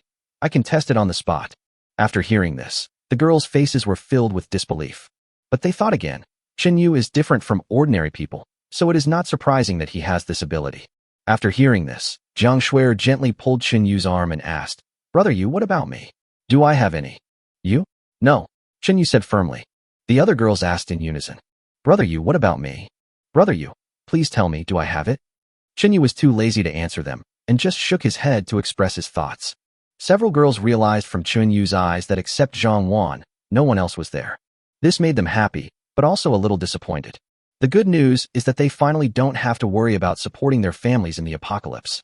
The sad thing is that they all know that a woman's status is also related to the size of her belly. If Zhang Wan were placed in an ancient imperial family, her status would have risen rapidly. I'm afraid she was directly upgraded from noble lady to imperial concubine. She is second only to Jiang Shuer and above all other women. Even Jiang Shuer's position was no longer secure. This is not groundless. Because several girls wanted to learn from Zhang Wan's experience, they kept picking food for her. Lu Shishir even stood up and poured water for Zhang Wan while asking, "Xiao Wan, do you like the food I cooked?" Zhang Wan smiled and nodded. Sure, your cooking skills are really great. I want to learn cooking from you some other day." "Okay, I will definitely teach you someday." We will be sisters from now on, and I will have to ask you if there is anything I don't understand. Zhang Wan replied, don't be polite. If you need any help in the future, just let me know. Lu Shishir leaned over to Zhang Wan's ear and whispered, Xiao Wan, I really have something I want to ask you. What's the matter? Zhang Wan asked puzzledly. It's not convenient now. Come to my room after dinner, and I'll teach you some more about chatting skills. Zhang Wan looked at Lu Shishir with a smirk on her face and was a little confused. Any advice on chatting skills? At this moment, Zhao Beibei, who had woken up, also walked out of the house. Although she was only wearing a loose pajamas at this time, her perfect figure could not be concealed. The beautiful scenery that was looming in the distance was so beautiful that even the girls couldn't help wanting to take a few more glances. It's not that Zhao Beibei doesn't care about her image, but she is already familiar with everyone, so she is no longer restrained. She glanced at everyone and said with a smile, Hey, everyone is here? I'm hungry too. Come over and have something to eat. After hearing the voice, Zhang Wan looked at Zhao Beibei in surprise and asked, Teacher Zhao, why are you here too? Chapter 47. Unkind Visitors. Zhao Beibei also recognized Zhang Wan. You are? Zhang Wan. Why are you here? Although Zhang Wan studied medicine, she once took Zhao Beibei's dance class. So the two knew each other. Zhang Wan glanced at Chunyu and said embarrassedly, Brother, you asked me to move in. By the way, why are you here too, teacher? After saying this, Zhang Wan felt a little regretful. Is there any need to ask? Aren't all the people here brought back by Chunyu? Zhao Beibei didn't feel embarrassed. She said without disguising at all, Brother, you rescued me and brought me to the villa. From now on, don't call me teacher anymore. Just call me Sister Beibei, because I am the same as you now. Zhang Wan couldn't help but glance at Chunyu. Chunyu was able to make Zhao Beibei, the goddess teacher who had been single for more than 30 years in the school, follow him willingly. It can be seen that Chunyu is indeed not simple. At the same time, she also comforted herself. So many goddess-level beauties are willing to be Chunyu's women. What is there to be embarrassed about? Thinking of this, she felt completely relieved. Seeing Zhao Beibei standing there, Chunyu greeted her softly. Sister Beibei, please sit down and have your meal. Since you all know each other, I don't have to introduce you again. Zhao Beibei nodded and sat down. After a while, everyone was full. Lu Shishir and others cleaned up the dishes sensibly. Jiang Shuer only needs to cook and doesn't need to do these things. She walked to Zhang Wan, took her hand and said, Xiao Wan, you must have a good rest in the future.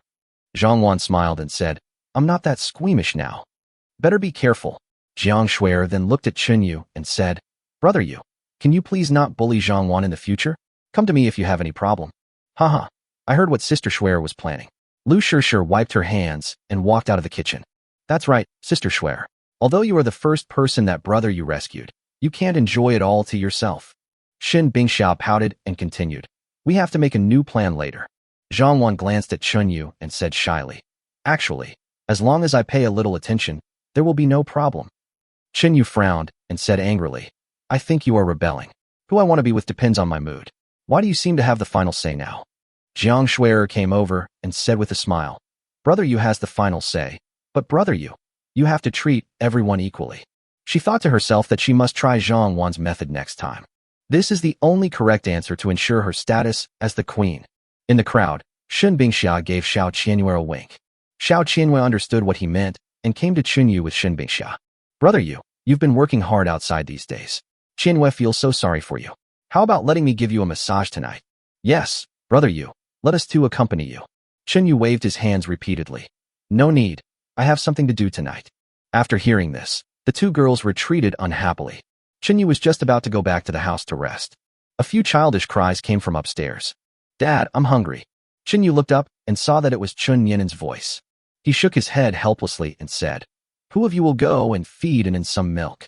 Jiang Shuer waved at Yunlan and said, Lan, why don't you come with me and learn how to make milk powder? Although Yunlan was the CEO before, he is particularly obedient now. She followed Jiang Shuer upstairs without any hesitation. Zhang Wan thought about it and followed. It's a good opportunity to learn from experience. Si Xiaoya, who had been sitting in the corner and had been ignored by Chunyu, bit her lip and said, Brother how about I go up and take a look too? Chunyu replied indifferently, Go ahead. Si Xiaoya smiled bitterly and slowly walked upstairs. Because ever since she was conquered by Chunyu, she has never spoken to Chunyu. Although the other girls did not exclude her, they were afraid of being too close to her and causing Chunyu to ignore them. Only Jiang Shuer, the big sister, did not despise her and took good care of her. Just as the girls went upstairs, a few car horns were suddenly honked outside. Chunyu couldn't help but frown.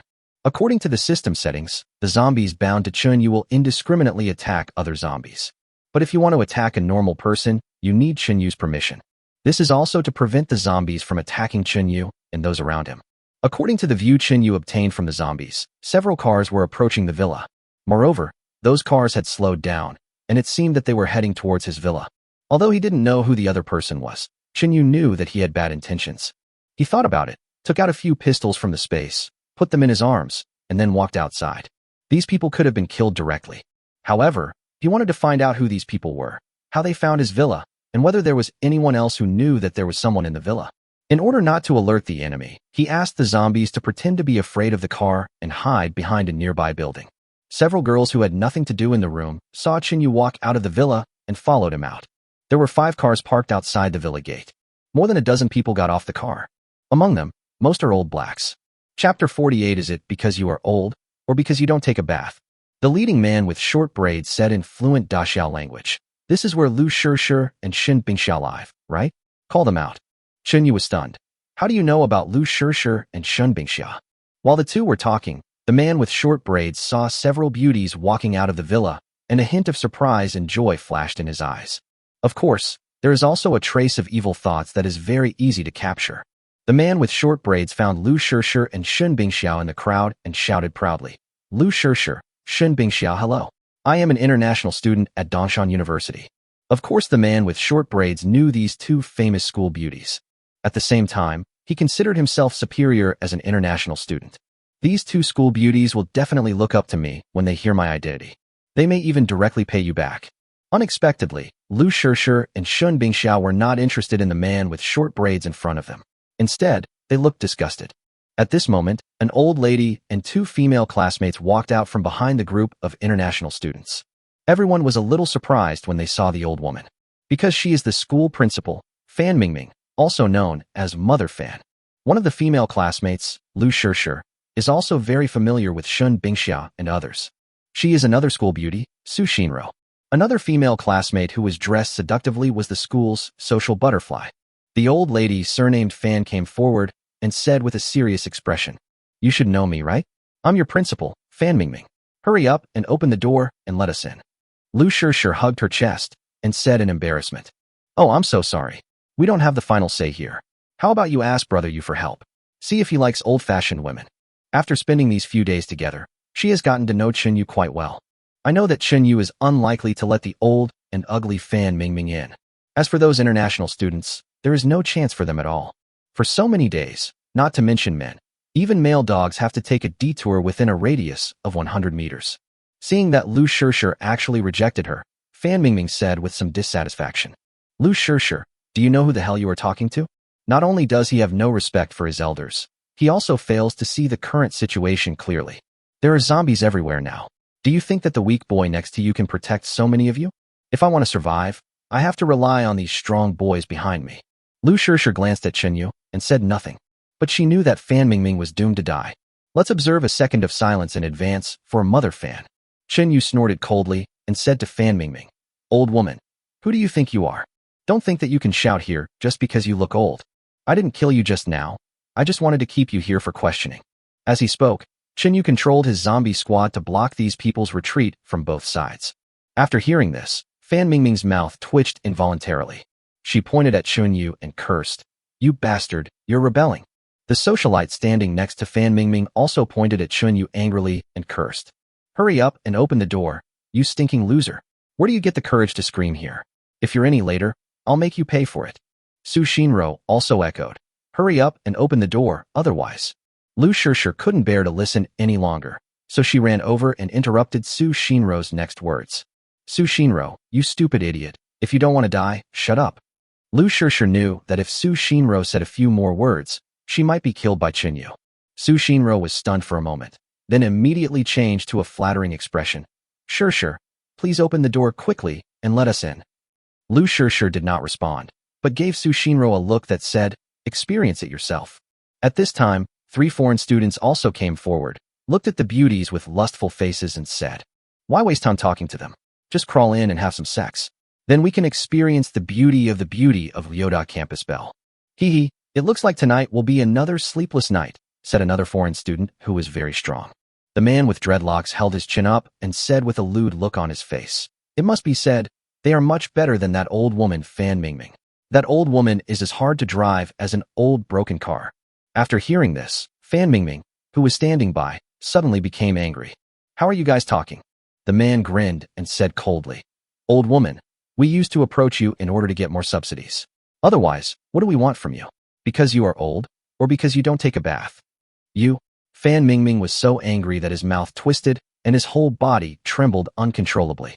However, she dared not say anything and could only stay aside and sulk.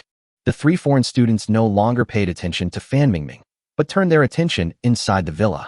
Su Shinro, who had been standing next to Fan Mingming, couldn't help but show a look of worry on her face. She originally wanted to rely on Fan Mingming's identity to enter the villa. I didn't expect that those international students who were usually as obedient as dogs would have such faces.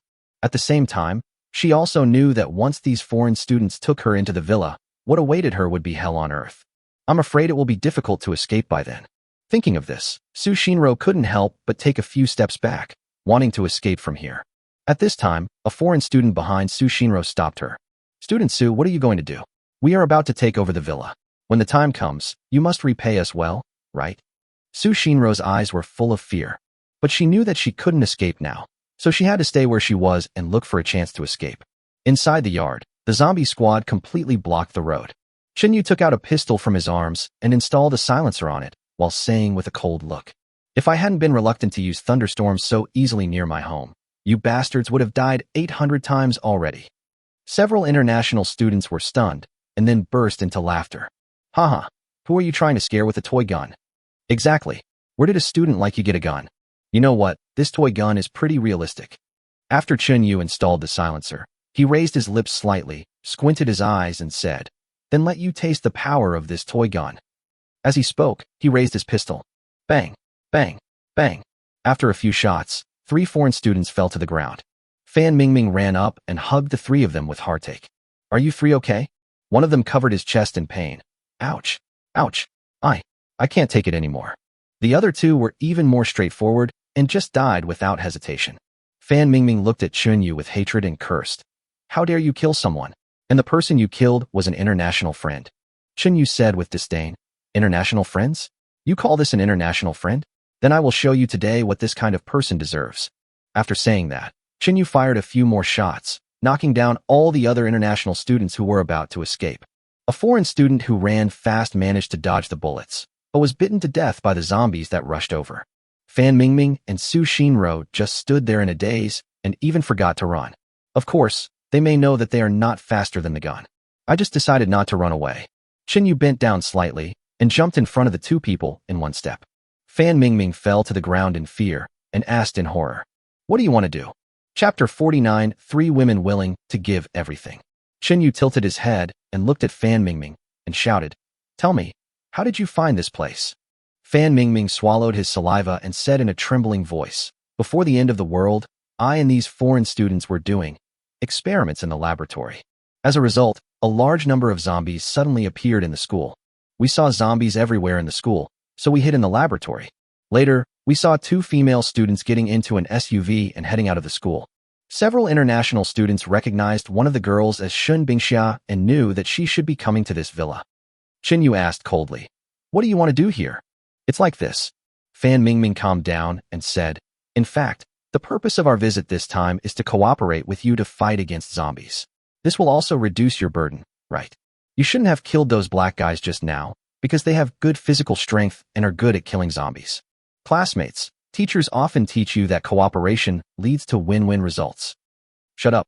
Chinyu interrupted Fan Mingming's nonsense. "This old guy is about to die, and he still dares to talk about cooperation? If I were not as strong as I am now, I would have been brutally killed by them." Chinyu thought for a moment and continued to ask, "How many survivors are there in the school?" Fan Mingming thought for a moment and answered hesitantly, "In the past few days, quite a few people have turned into zombies or starved to death. There should be less than 500 people in total." Chinyu glanced at Lao Hei on the ground and asked, "Besides you, is there anyone else who knows we are here?" "Someone else should know," Fan Mingming said hesitantly. There are 7 or 8 foreign students hiding in the laboratory building. They said they would come later. A hint of murderous intent flashed in Chen Yu's eyes. Seeing that Chen Yu didn't speak, Fan Mingming said in a low voice, "Classmate, you actually misunderstood those foreign students. They are all very kind, but some of them are hyperactive. I am only alive today because of the protection of those old blacks." Chen Yu looked at Fan Mingming with some contempt. They say it's protection, but who knows what might have happened between them. Chen Yu couldn't help but sneer. "You two young men are so elegant that you actually hang out with a dozen black men?" Su Shinro hurriedly explained, "I wasn't with them before. Just now when I was at school, I heard the roar of a car, so I ventured out of the dormitory and got into their car." The socialite tried to defend herself. "Brother, I was forced by them. In fact, I didn't want to be with them at all. They arrested me." The corners of Chen Yu's mouth twitched slightly. "Fan Mingming, is that what they said? You'd better tell the truth, otherwise." Fan Mingming frowned and said hesitantly, "Su Shinro was indeed the one we just met, and Zhao Xiaohua took the initiative to hang out with those old blacks." At this moment, the zombie squad had arrived in front of everyone. When Fan Mingming and others saw the zombies running towards them, they screamed in fear. Chen Yu controlled the fighting zombies and several other first-level zombies to devour a dozen old blacks. Some of the black men were not hit in vital parts by the gun. They just lost the ability to move and did not die immediately. They could only watch their thighs, arms, and chests being eaten. "Oh, my eyes, my ears, my well." Screams rang out one after another. Those second-level zombies can upgrade by devouring other zombies. So Chen Yu did not let them enjoy the feast, but instead let them surround Fan Mingming and the other two, and grab their heads and force them to watch the zombies eat. He just wanted these 3 people to watch with their own eyes those black guys become food for the zombies. Su Shinro was already frightened out of her wits. She knelt down in front of Chen Yu and begged loudly, "Please, save me. I don't want to become food for zombies." Seeing that Chen Yu was indifferent, she shouted to Lu Shishir and Shun Bingxia, "Shishir, Bingxia, for the sake of our friendship, you two should plead for me. Open the door and let me in." Lu Shishir said awkwardly, "I'm sorry, Shinro, I don't have the right. Those zombies were actually subdued by Brother Yu who was standing in front of you. If you really want to live, please beg Brother Yu for help." Shin Bingxia also advised, "Su Shinro, let me give you a piece of advice. If you want to survive, you must be prepared to give everything." Su Shinro wiped her tears and murmured to herself, "Give everything?"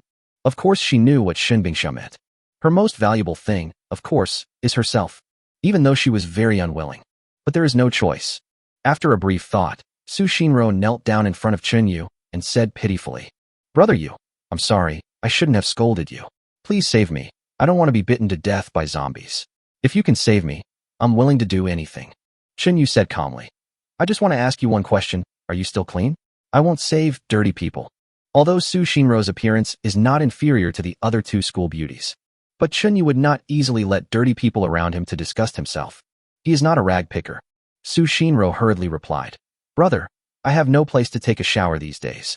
As long as you let me take a shower, I will still be very clean." "Fuck, I'm talking about your body, not your body." Su Shinro was stunned, then said shyly, "Brother, please rest assured, I am still very clean." Chen Yu said expressionlessly, "In this case, I will spare your life. But if you dare to lie to me, I promise you will die miserably. Now kneel behind me." Su Shinro wiped her tears and hurriedly knelt behind Chen Yu. Su Shinro, who was so arrogant just now, is now like a docile sheep. After hearing this, Fan Mingming hurriedly knelt down in front of Chen Yu. "Brother Yu, I am also willing to give everything I have, even my everything. In addition, I am innocent." The socialite also came to Chen Yu's feet and said in a low voice, "Brother, although I am not innocent, I am very obedient and sensible. As long as you are willing to spare my life, I promise that you will not regret it." As she spoke, the socialite deliberately let her suspenders slip down. Chen Yu couldn't help but feel nauseous. "Both of you are already old, with more than 1,000,000 kilometers on your vehicle, and you still want me to keep you? Isn't this treating me as a complete scapegoat?" Chen Yu really couldn't bear it any longer. So, he kicked Fan Mingming and the socialite to the zombie's mouth. Chapter 50. The beautiful zombie is so beautiful after upgrading that Brother you can't stand it anymore. Upgraded zombie fighting. "Oh." The 2 women who were kicked to the side of the zombies screamed. After the zombie squad had dealt with more than a dozen people, a pleasant voice came into Chen Yu's consciousness. "Bite.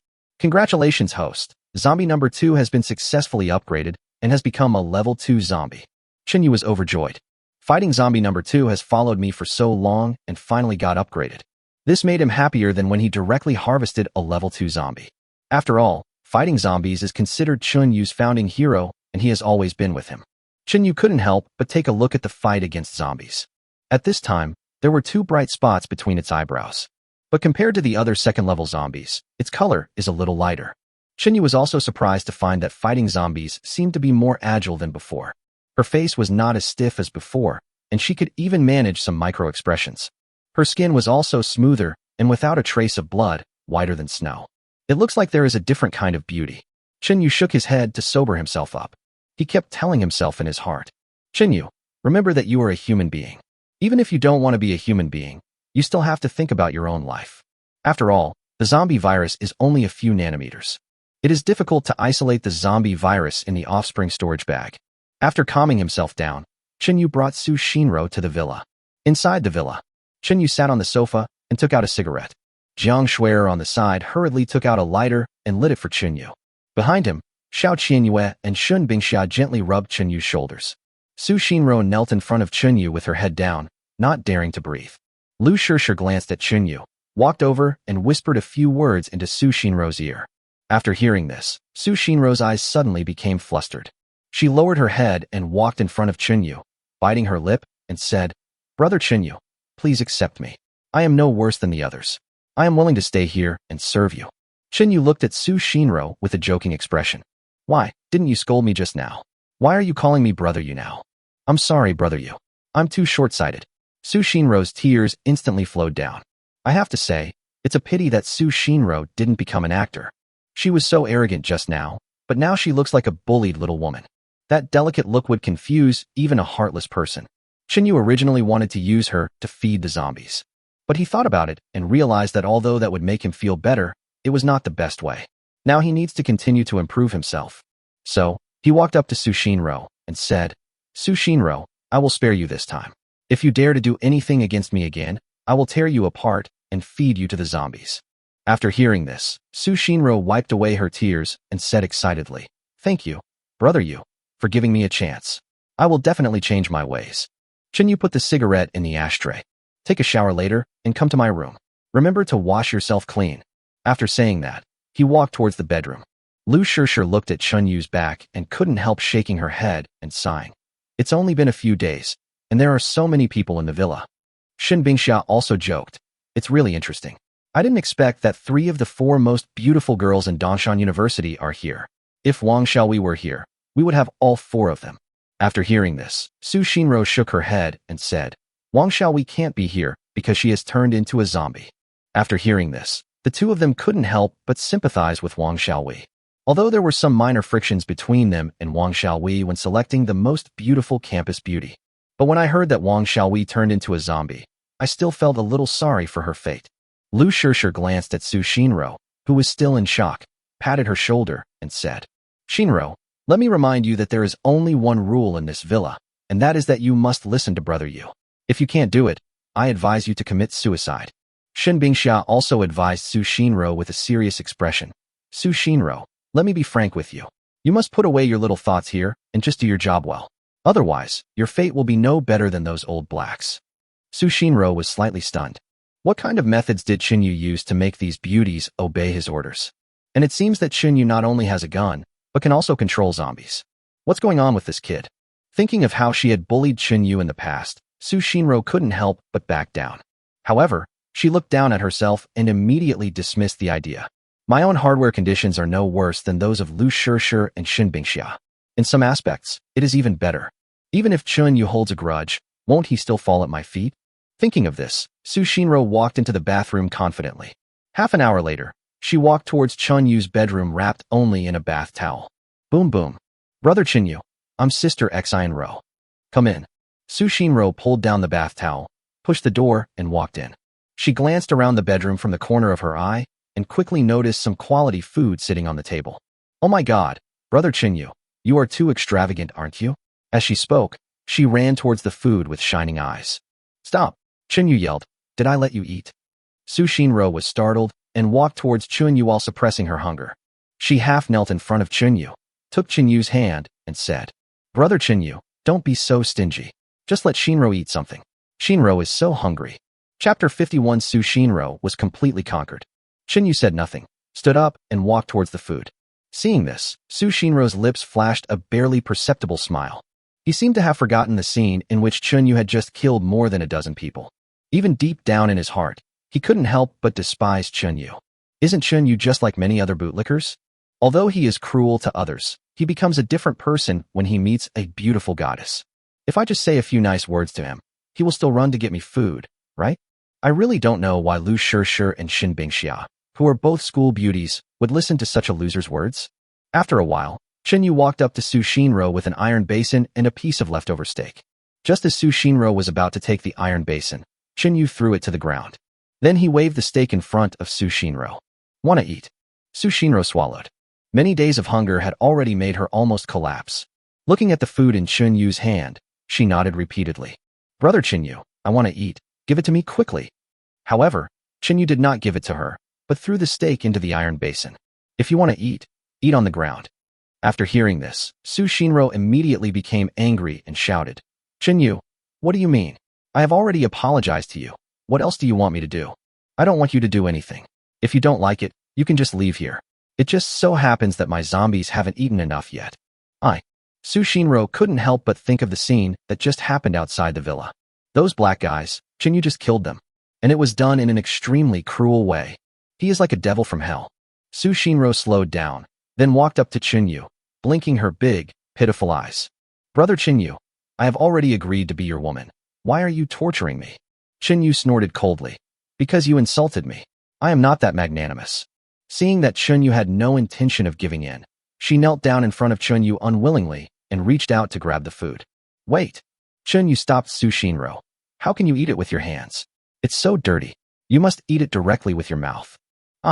Su Shinro shed tears of humiliation. She is pretty and has good academic performance. The people around her surrounded her like stars surrounding the moon. Now, her pride was ruthlessly trampled under Chinyu's feet. However, she knew that she couldn't blame anyone else. If I have to blame someone, I can only blame myself for being arrogant in the past. After Su Shinro pondered for a moment, she obediently began to eat the steak in the bowl.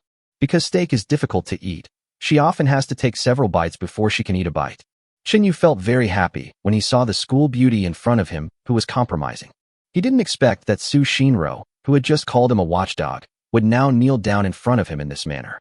It's strange. After Su Shinro finished eating, her mentality was completely changed. She was willing to accept any identity that Chinyu arranged for her, even if it is this kind of role now. After wiping her mouth with a bath towel, Su Shinro slowly came to Chinyu. "Brother, I understand. As long as you give me food, I will do anything for you." Chinyu shook his head. "I'm a little tired tonight. Let's talk about it tomorrow." Chinyu remembered that he had not used the loyalty bracelet he got from Zhongwan, so he put it on Su Shinro's wrist. Then he fell into a deep sleep. The next day at noon, Su Shinro, who had hardly slept, sat against the wall, somewhat mentally broken. The tear marks on his face had dried up. Chinyu smiled crookedly and thought to himself, "I didn't expect Su Shinro to be still alive." This also shows that Su Shinro really doesn't dare to hurt herself. Otherwise, she would have been a cold corpse by now. Chinyu walked over and stood in front of Su Shinro. Su Shinro raised her head, hugged Chinyu's thighs, and said with tears in her eyes, "Brother Chinyu, I'm so hungry. Please give me some more food. I'm willing to do anything for you." Chinyu lifted Su Shinro's chin and slowly said, "Do you know your identity now?" "Brother, I understand." Su Shinro swallowed her saliva and said with red eyes, "I'm just a dog wagging its tail and begging for mercy in front of you." Chinyu took out half a piece of bread from the alien space and threw it in front of Su Shinro. When Su Shinro saw the bread, sparks almost came out of her eyes. She grabbed the bread and was about to stuff it into her mouth. But the next second, she seemed to have thought of something and asked with some fear, "Brother, can I eat it?" She looked at Chinyu with tearful eyes, her eyes full of tenderness and flattery. Chinyu even felt that he could do whatever he wanted to her now. Chinyu snorted coldly and said, "Su Shinro, remember this. Things change over time. Who knows? One day the person you insulted might be able to control your life and death." "Wow, I get it. I will never dare to do it again." Su Shinro burst into tears. She has truly realized her mistake. Chinyu then softened his tone and said, "Eat the bread." After hearing this, Su Shinro grabbed the bread and stuffed it into her mouth. At this moment, She completely threw away her shame. Her only goal is to survive. Chinyu looked at Su Shinro, who was eating like a vicious dog, and couldn't help but sneer. I never thought that the arrogant and proud Suqiao University campus beauty would become a joke now. Actually, I don't want to do this to you. Only, the Chinyu whose self-esteem you trampled on will not agree. Chinyu was telling the truth. If he let Su Shinro off easily, the insults he had suffered before would always follow him and torment him. He will be nailed to the pillar of shame forever by an invisible sword. Besides, why did you bully me when I was down and out? When I become strong one day, should I be generous and forgive you? Su Shinro didn't say anything, but just ate the bread in big mouthfuls. She regretted it deeply at this moment. If I had known that Chunyu would become so powerful in the end times, I would never have insulted him no matter what. However, there is still some room for maneuver. Because she still has one last killer weapon. Su Shinro quickly finished half a loaf of bread. Although I wasn't full, it was enough to provide energy for a while of chatting. She licked the crumbs left on her hands, and even put her fingers covered with crumbs into her cherry mouth. That scene is simply full of temptation. Then, she crawled towards Chunyu with a loving look. Brother Yu, I was wrong before, please be magnanimous. To express my apology, I am willing to repay Brother Yu. Chapter 52. Everything analytical glasses can see through. Chunyu couldn't help but look at Su Shinro. Putting aside her character, Su Shinro does have a beauty score of over 96. In fact, she is prettier than first-line stars like Yang Xiaomi and Doraba. Especially her plump figure and fair skin are extremely attractive. Chinyu pulled her over and began to appreciate her carefully. Su Shinro deliberately said in a coquettish voice, Brother Yu, Shinro has made up her mind. I will follow Brother Yu wholeheartedly from now on. I hope Brother Yu will not dislike me. Congratulations, host. 1. Get a loyalty bracelet. 2. You can bind an additional animal zombie, and there is no limit to the level of the zombie. 3. Earn 100 store points. Although the reward this time was a bit small, Chinyu was a little surprised that he could bind animal zombies. After all, some animal zombies are much stronger than human zombies in some aspects. At the same time, he also understood why he was unable to bind the zombie dog last time. It seemed that he had not yet acquired the ability to bind to animal zombies. After thinking for a moment, Chinyu submerged his consciousness into the system store. At this time, the panel at the store entrance has changed. Store level, level 2. Currently redeemable points, 120. Chinyu has already looked at the first level goods, and there are not many valuable things. He skipped the first level products and looked at the second level products. The first few commodities in the secondary commodity category are supplies. For example, 100 points can be exchanged for 1,000 kilograms of pork, 2,000 kilograms of rice. For ordinary people, these are the materials they rely on for survival. But for Chinyu, it is of little use. There is enough food in his space that he could not finish eating it in 10 lifetimes. After choosing for a while, Chinyu's attention was attracted by something called everything analysis glasses. Hey, what is this? Chinyu moved closer to the glasses and read its detailed instructions.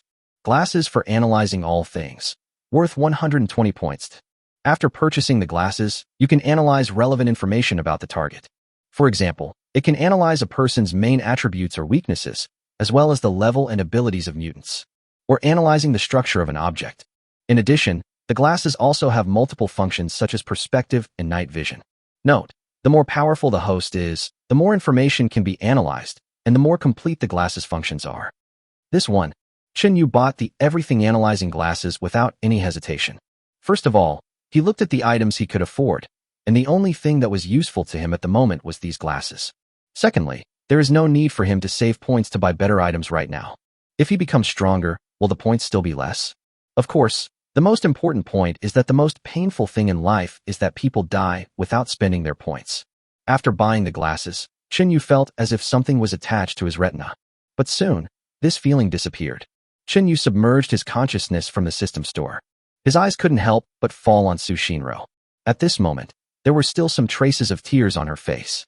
However, Chinyu did not see anything unusual. Why isn't the information displayed? Do I have to activate it myself? As soon as Chinyu's thought came to mind, some information appeared in front of Su Shinro. Name, Su Shinro. Age, 20. Height, 170 cm. Weight, 48 kilograms. Body, excellent. Favorability, 45. Note, the target's favorability towards the host exceeds 30 and no longer poses a threat to the host. Main attributes, 61 points. After reading the information, Chinyu came to a conclusion. The everything analyzing glasses need to be activated by yourself before they can be used.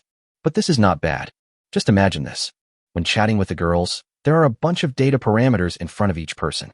Isn't it as speechless as when you watch a learning video and see mosaics?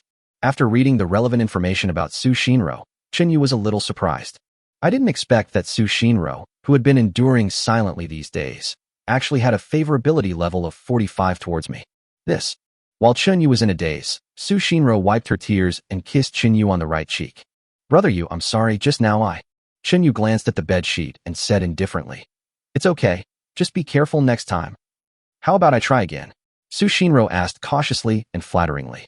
No need for now, I have other things to do. After saying that, Chinyu put on his clothes and walked outside.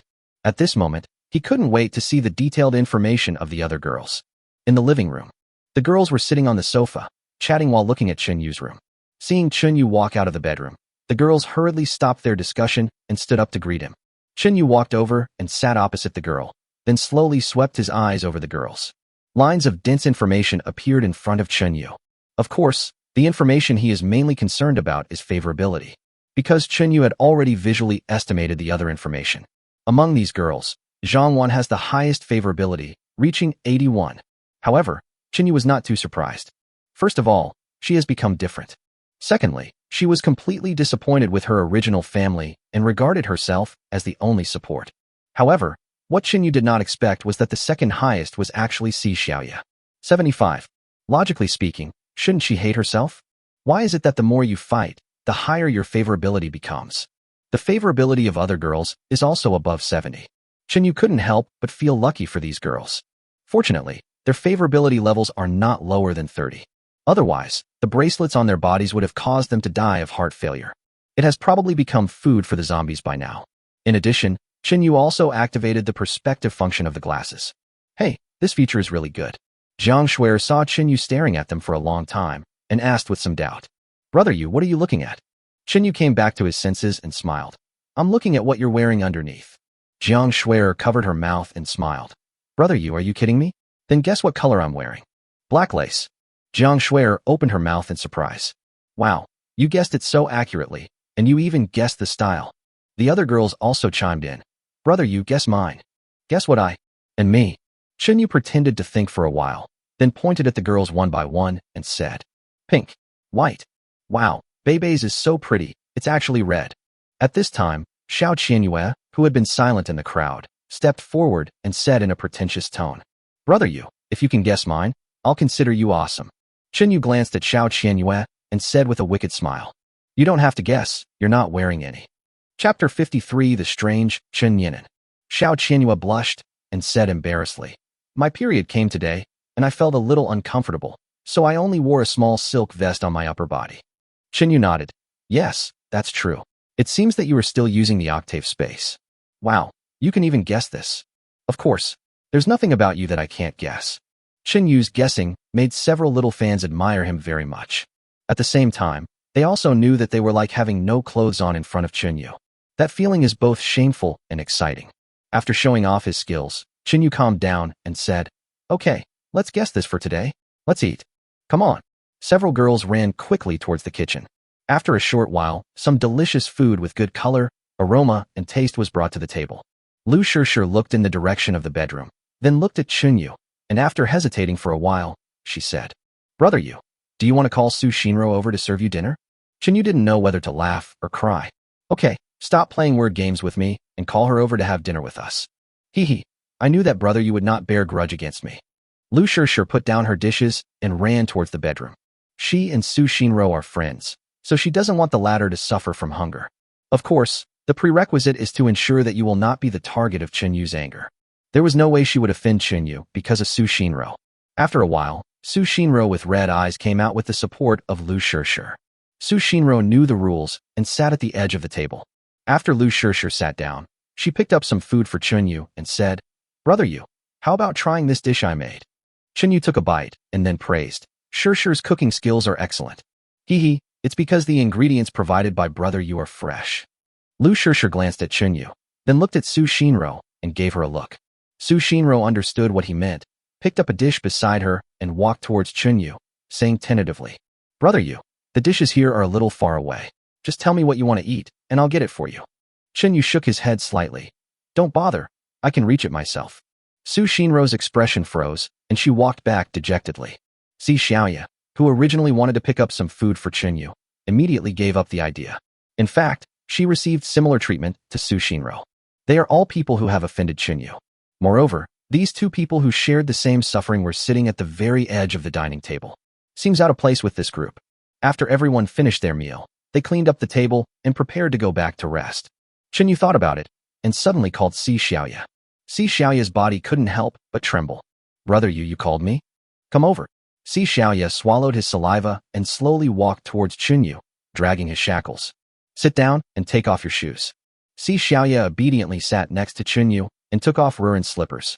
There were several wounds on the slender white thighs and ankles because no medicine had been applied. At this moment, it has become festered. Chinyu took out some external injury medicine from the space and poured it directly on Si Xiaoya's wound. It's a pity to injure such beautiful legs. By then, there will be a big discount. Si Xiaoya bit her lip, and the pain from the wound made her scream out in pain. Bear with it, Chinyu said in a low voice. Although Chinyu looked ferocious, Si Xiaoya was still moved to tears. She seemed to have forgotten who had caused her to be in this state. She only knew that Chinyu saved her from the zombies. Give her food. Let her live in a safe and comfortable room. After Chinyu applied the medicine, Si Xiaoya suddenly knelt in front of Chinyu. Brother, Xiaoyi knows that I was wrong in the past. Please give me a chance to make amends. In the future, I will definitely serve you well. I only ask you not to ignore me. Chinyu nodded. That's almost enough punishment for you. From now on, you have to take care of yourself. Thank you, brother, for your magnanimity. Si Xiaoya wiped her tears and forced a smile. Chinyu couldn't help but complain in his heart. This Si Xiaoya. I'm afraid she has forgotten the punishment I gave her those days. What? Were you defeated? This must be a disease. It seems to be called something like 4 big buns monkey syndrome. What's that disease called? As long as it doesn't pose a threat to me. Just then, Anan ran down the stairs and shouted, Dad, Mom.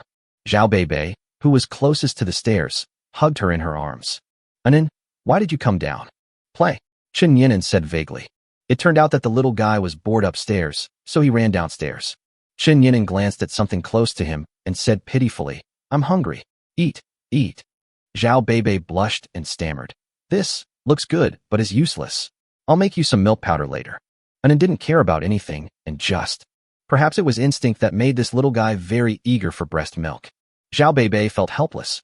However, there was no one else in the room, so she didn't feel too ashamed. Besides, she felt very sorry for the little guy, so she just let him be. Chinyu looked at Chen Yinan and directly activated his everything analysis glasses. Then a few lines of text appeared in front of Chen Yinan. Name, Chen Yinan. Type, unknown. Level, unknown. Power, unknown. Chinyu closed his analysis glasses, looking puzzled. This Chen Yinan is indeed quite strange. Even the glasses couldn't analyze her specific information. Could it be that my current level is too low, so the glasses can't analyze it? Thinking of this, Chinyu decided to go and see the zombies outside. At this time, several zombies were already waiting at the door. The first things Chinyu analyzed were the level 1 discharge zombies. The information is as follows. Type, ordinary zombie. Level 1. Superpower, electricity-related superpower. The second is the red zombie. Type, ordinary zombie. Level 2. Superpower, electricity-related superpower. The other 3 level 2 zombies do not have electrical abilities. Their basic attributes are slightly worse than those of the red zombies. Especially in terms of spirit value, it is only slightly stronger than an ordinary first-level zombie. After the analysis, Chinyu found that except Anan, all other zombies could be analyzed.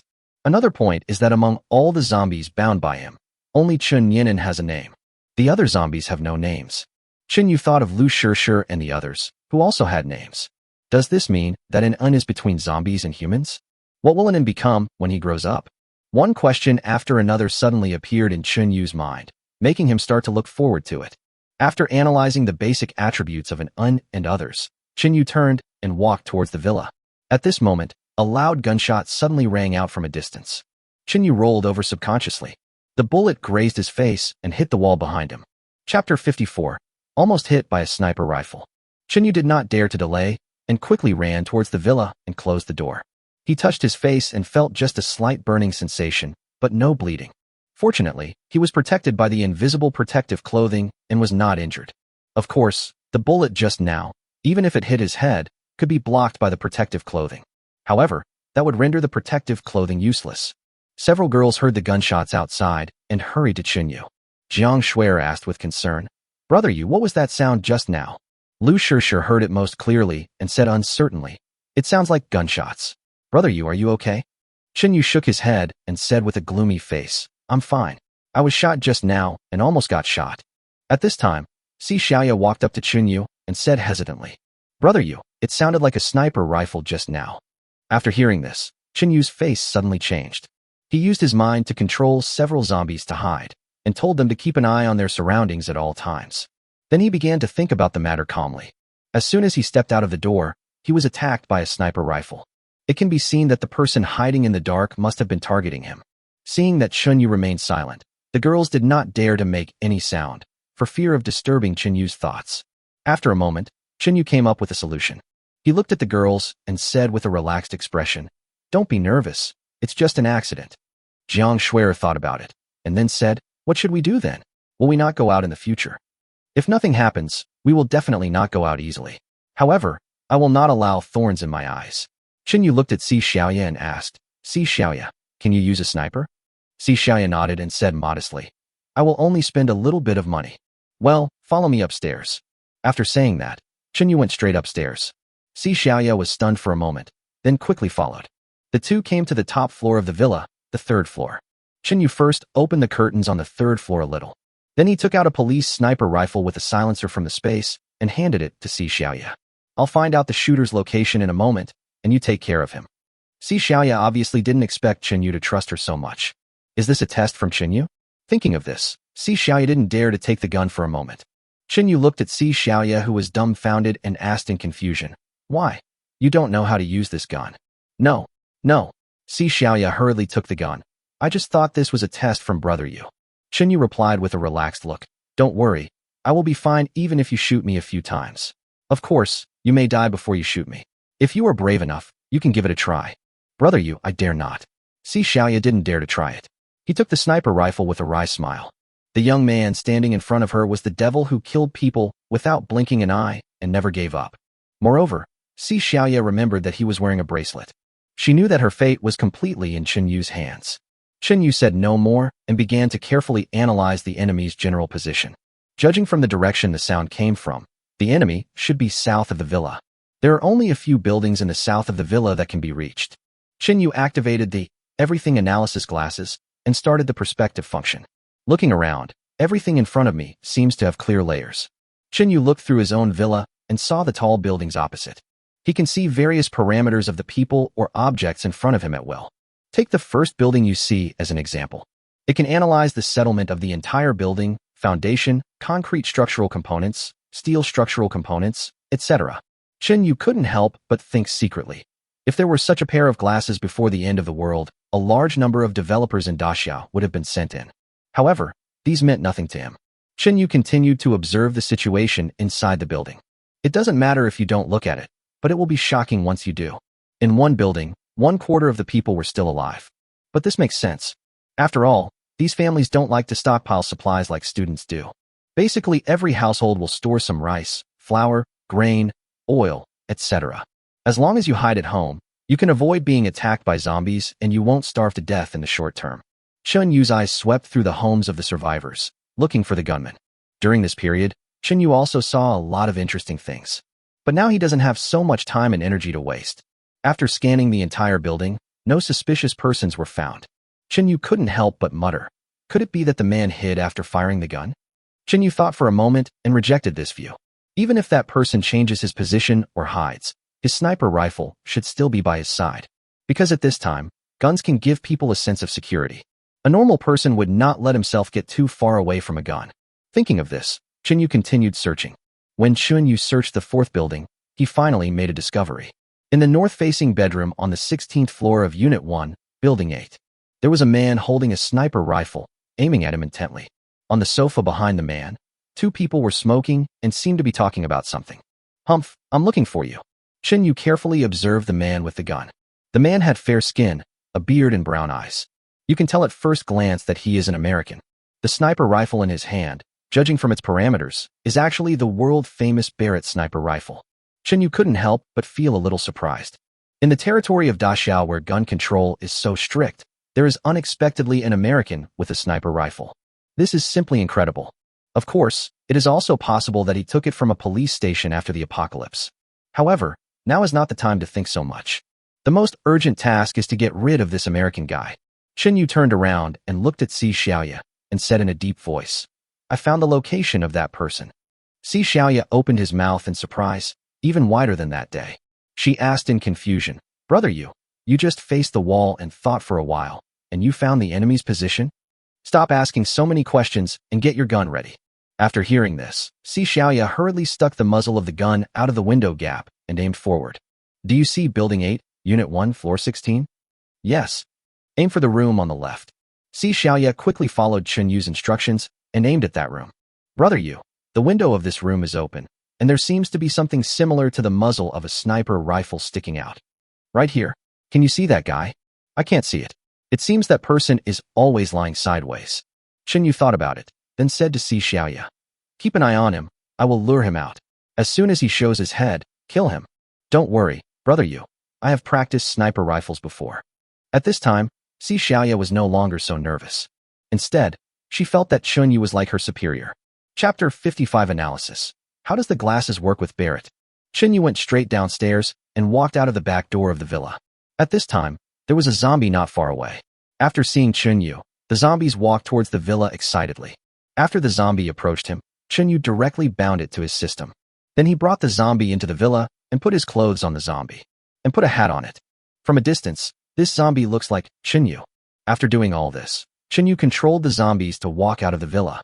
As for himself, he was observing the enemy's every move with analytical glasses. Not long after the zombies left the house, the American guy straightened his body. At this time, his body appeared behind the glass, and Si Xiaoya could see him. The man took aim at the zombie and fired a shot. Bang! Bang! Almost at the same time, two sniper rifle shots were heard. A sniper rifle shot from a man in the distance. A sound came from the sniper rifle in Si Xiaoya's hand. The zombie's head was blown up directly. The American's entire shoulder had been broken. After being hit, the American fell to the ground and covered his shoulders. Chen Yu ran upstairs excitedly. "Xiaoyi, I didn't expect you to be such an accurate shooter." Seeing Si Xiaoya's contribution, Chen Yu unconsciously changed the way he addressed him. "Brother Yu, I was a little short just now. I didn't shoot him in the head." Chen Yu praised. "It's good enough to make him lose his ability to shoot. Next, you continue to observe. If anyone else shows up, kill them without mercy." "Yes, brother Yu." Si Xiaoya turned his head and continued to observe the situation on the opposite side. But at this moment, there was a hint of relief on her face. Chen Yu looked at the tall building opposite. At this time, the American who was hit was lying on the ground struggling in pain. The two Dachau people next to him helped him treat his wounds. It looked like they wouldn't be able to shoot again for a while. Chen Yu thought to himself, "Without the sniper, I wonder what else you can do." Now, Chen Yu can boldly send his zombie squad to take down the opponent. Under Chen Yu's control, 4 level 2 zombies rushed towards the opposite floor. Half an hour later, 4 level 2 zombies came to Chen Yu's villa, dragging 3 people in a box. Then he threw several people to the ground. Chen Yu swept his cold eyes over the 3 people and asked in a deep voice, "Why did you shoot at me?" "Fuck." The bearded man covered his shoulder and cursed. Chen Yu picked up a stool beside him and smashed it hard on the bearded man. "Oh!" Screams echoed in the villa. The bearded man's arm and leg were broken by Chen Yu. Chen Yu put down the stool and asked calmly, "I'll ask you one last time, why did you shoot me?" A fat man next to the bearded man hurriedly said, I'll tell you.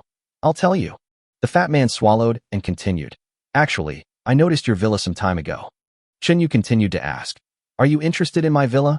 The fat man nodded. "Because I found that your villa is not only very sturdy, but also has many beauties.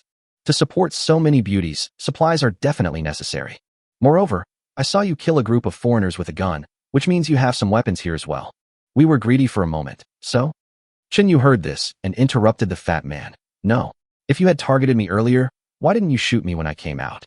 The fat man glanced at the bearded man and explained, "Before, William hadn't come yet, so I didn't dare to act rashly." Chen Yu lowered his head and looked at the foreigner named William. "Who is this foreigner?" The fat man knew he couldn't hide it anymore, so he continued, William is a retired Special Forces soldier from the United States. He came to Daxia before the zombie outbreak to assassinate a biological expert. Chinyu exclaimed, "This kid is quite capable." He was able to transport a sniper rifle to Daxia. This gun was disassembled into several parts and smuggled from several smuggling ships. The fat man looked at another Daxia man beside him and continued, "Lao Zhang and I are responsible for handling this matter and picking up William."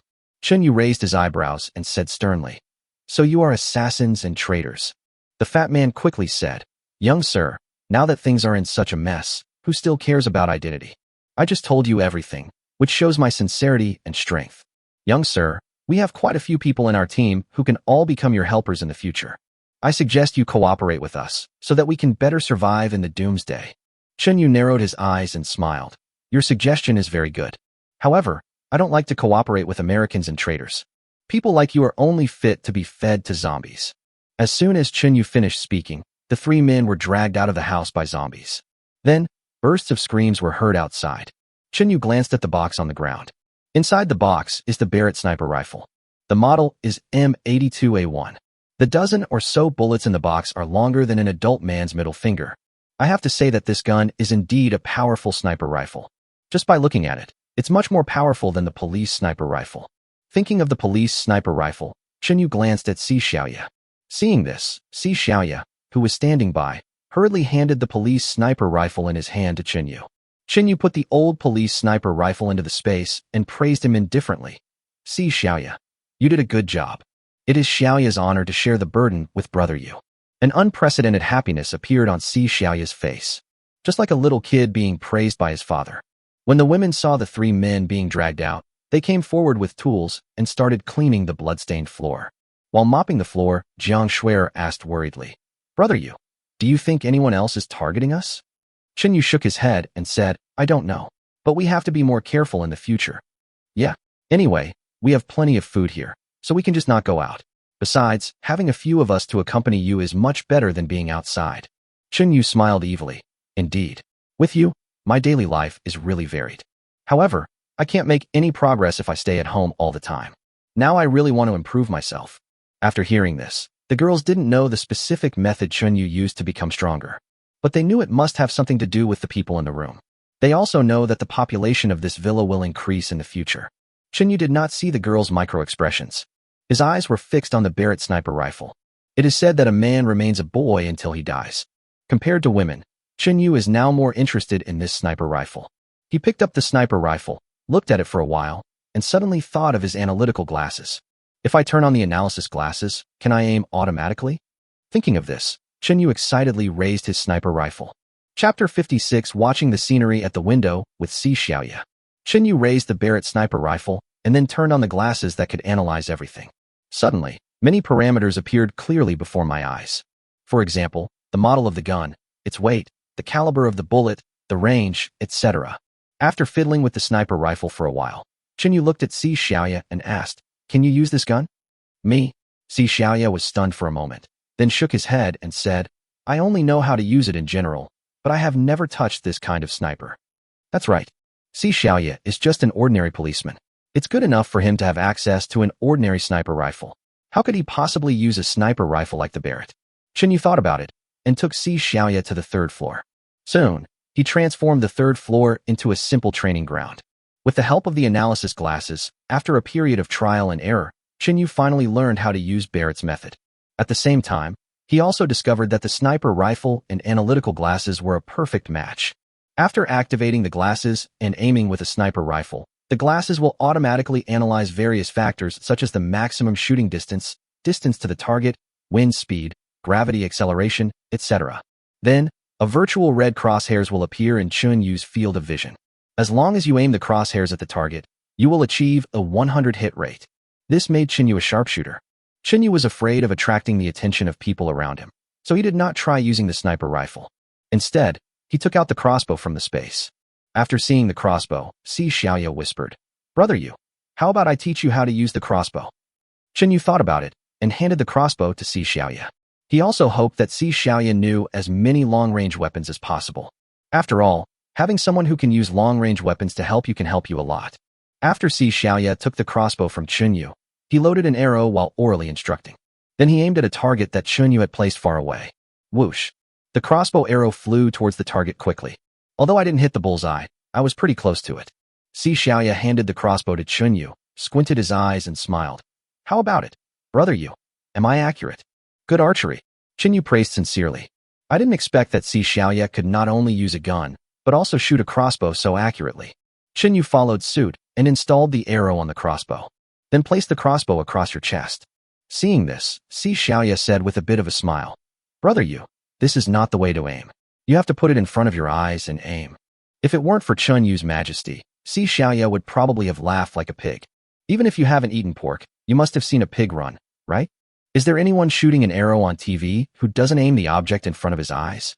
With your posture, I'm afraid it will be difficult for you to even hit the edge of the target. Chunyu did not make any adjustments, and with a whoosh, an arrow was shot out.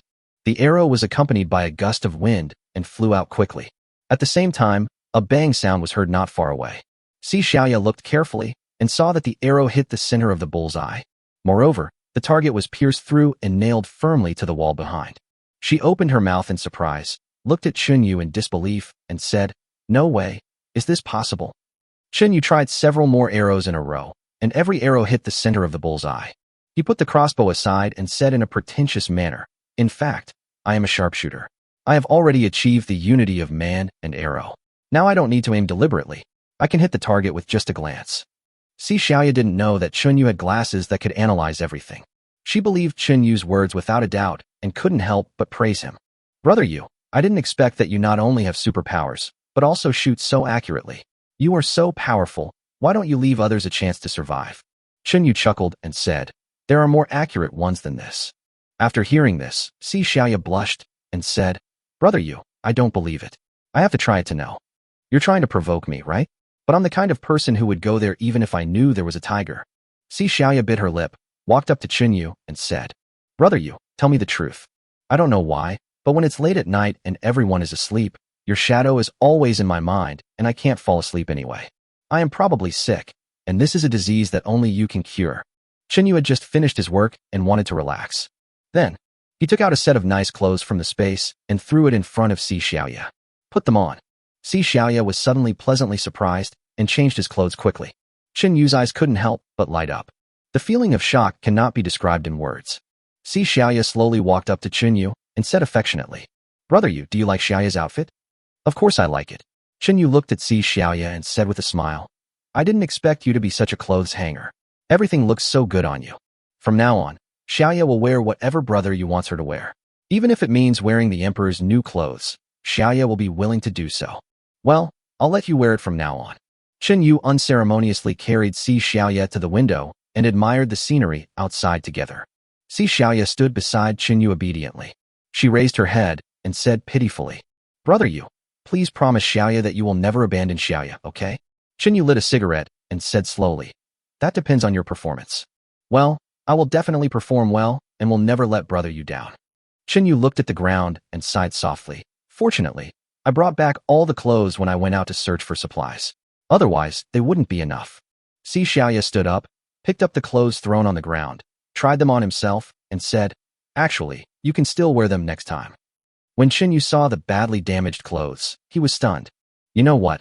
I can really continue to wear it. The battle-damaged version of the uniform seems to have a better effect. Just as Chunyu was admiring it attentively, Jiang Schweiner's voice came from downstairs. Brother Yu, are you done with your work? Do you want me to bring you the food? No, I'll be right down. Chunyu walked up to Si Xiaoya, handed her a new set of clothes, and said, Change your clothes and come with me to eat. Okay, Brother Yu. Si Xiaoya quickly started to change into new clothes. The two walked downstairs together and began to enjoy their delicious meal. When Chunyu saw Su Shinro in the corner, he knew that there was still one thing he had not done. The last time those old blacks died, they said that there were still some old blacks in the school laboratory and they were targeting them. In order to prevent trouble from coming to his door, Chunyu planned to deliver it to the door directly. Of course, they will be the ones who are in trouble then. After all, in these last days, it is not enough to nip the danger in the bud. The cradle should be destroyed together. After eating and drinking, Chunyu looked at Si Xiaoya and said, Xiaoya, come with me to school later. There is one thing I haven't dealt with yet. Okay, Brother Yu. Si Xiaoya nodded happily. Jiang Shuer was stunned after hearing this, and thought to herself, Brother Yu is not going to save the damsel in distress again when he goes to school this time, right? There are more and more people in this room. However, she didn't dare to ask in the end. After all, she is a smart girl who knows that doing her part well is better than anything else. Chen Yu looked at Si Xiaoya, took out a combat helmet and a bulletproof vest from the space, and handed them to her. Put on this protective gear. Si Xiaoya took the equipment and put it on swiftly. Chen Yu also changed into a new set of equipment. Now, under the dual protection of invisible protective clothing and bulletproof vest, it is difficult to kill him with ordinary grenades. After changing his equipment, Chen Yu did not leave the villa in a hurry, but first turned on the perspective function of the analysis glasses. After inspection, there were no suspicious people in the high-rise building to the south of the villa. So Chen Yu turned around and looked behind him again. After scanning several buildings, Chen Yu suddenly saw a middle-aged man looking around on the second floor of a villa in the northwest direction. Chapter 57: Killing Lao He and Their Study Partners. Chen Yu carefully observed the man across the wall. At this time, on a building not far away. After observing the situation outside the window, a man in his 40s turned around and said to a beautiful woman behind him, "Don't just stand there, go out and find food." The beautiful woman kept shaking her head and refused. "I don't dare to go out. I'm afraid." "Fuck. What's the point of me raising you?" The man suddenly lost his composure, pounced on the woman, pushed her down on the sofa, and slapped her several times. There was a teenage girl next to the woman. When the girl saw the woman being beaten, she quickly ran over to stop the man. "Don't hit my mom.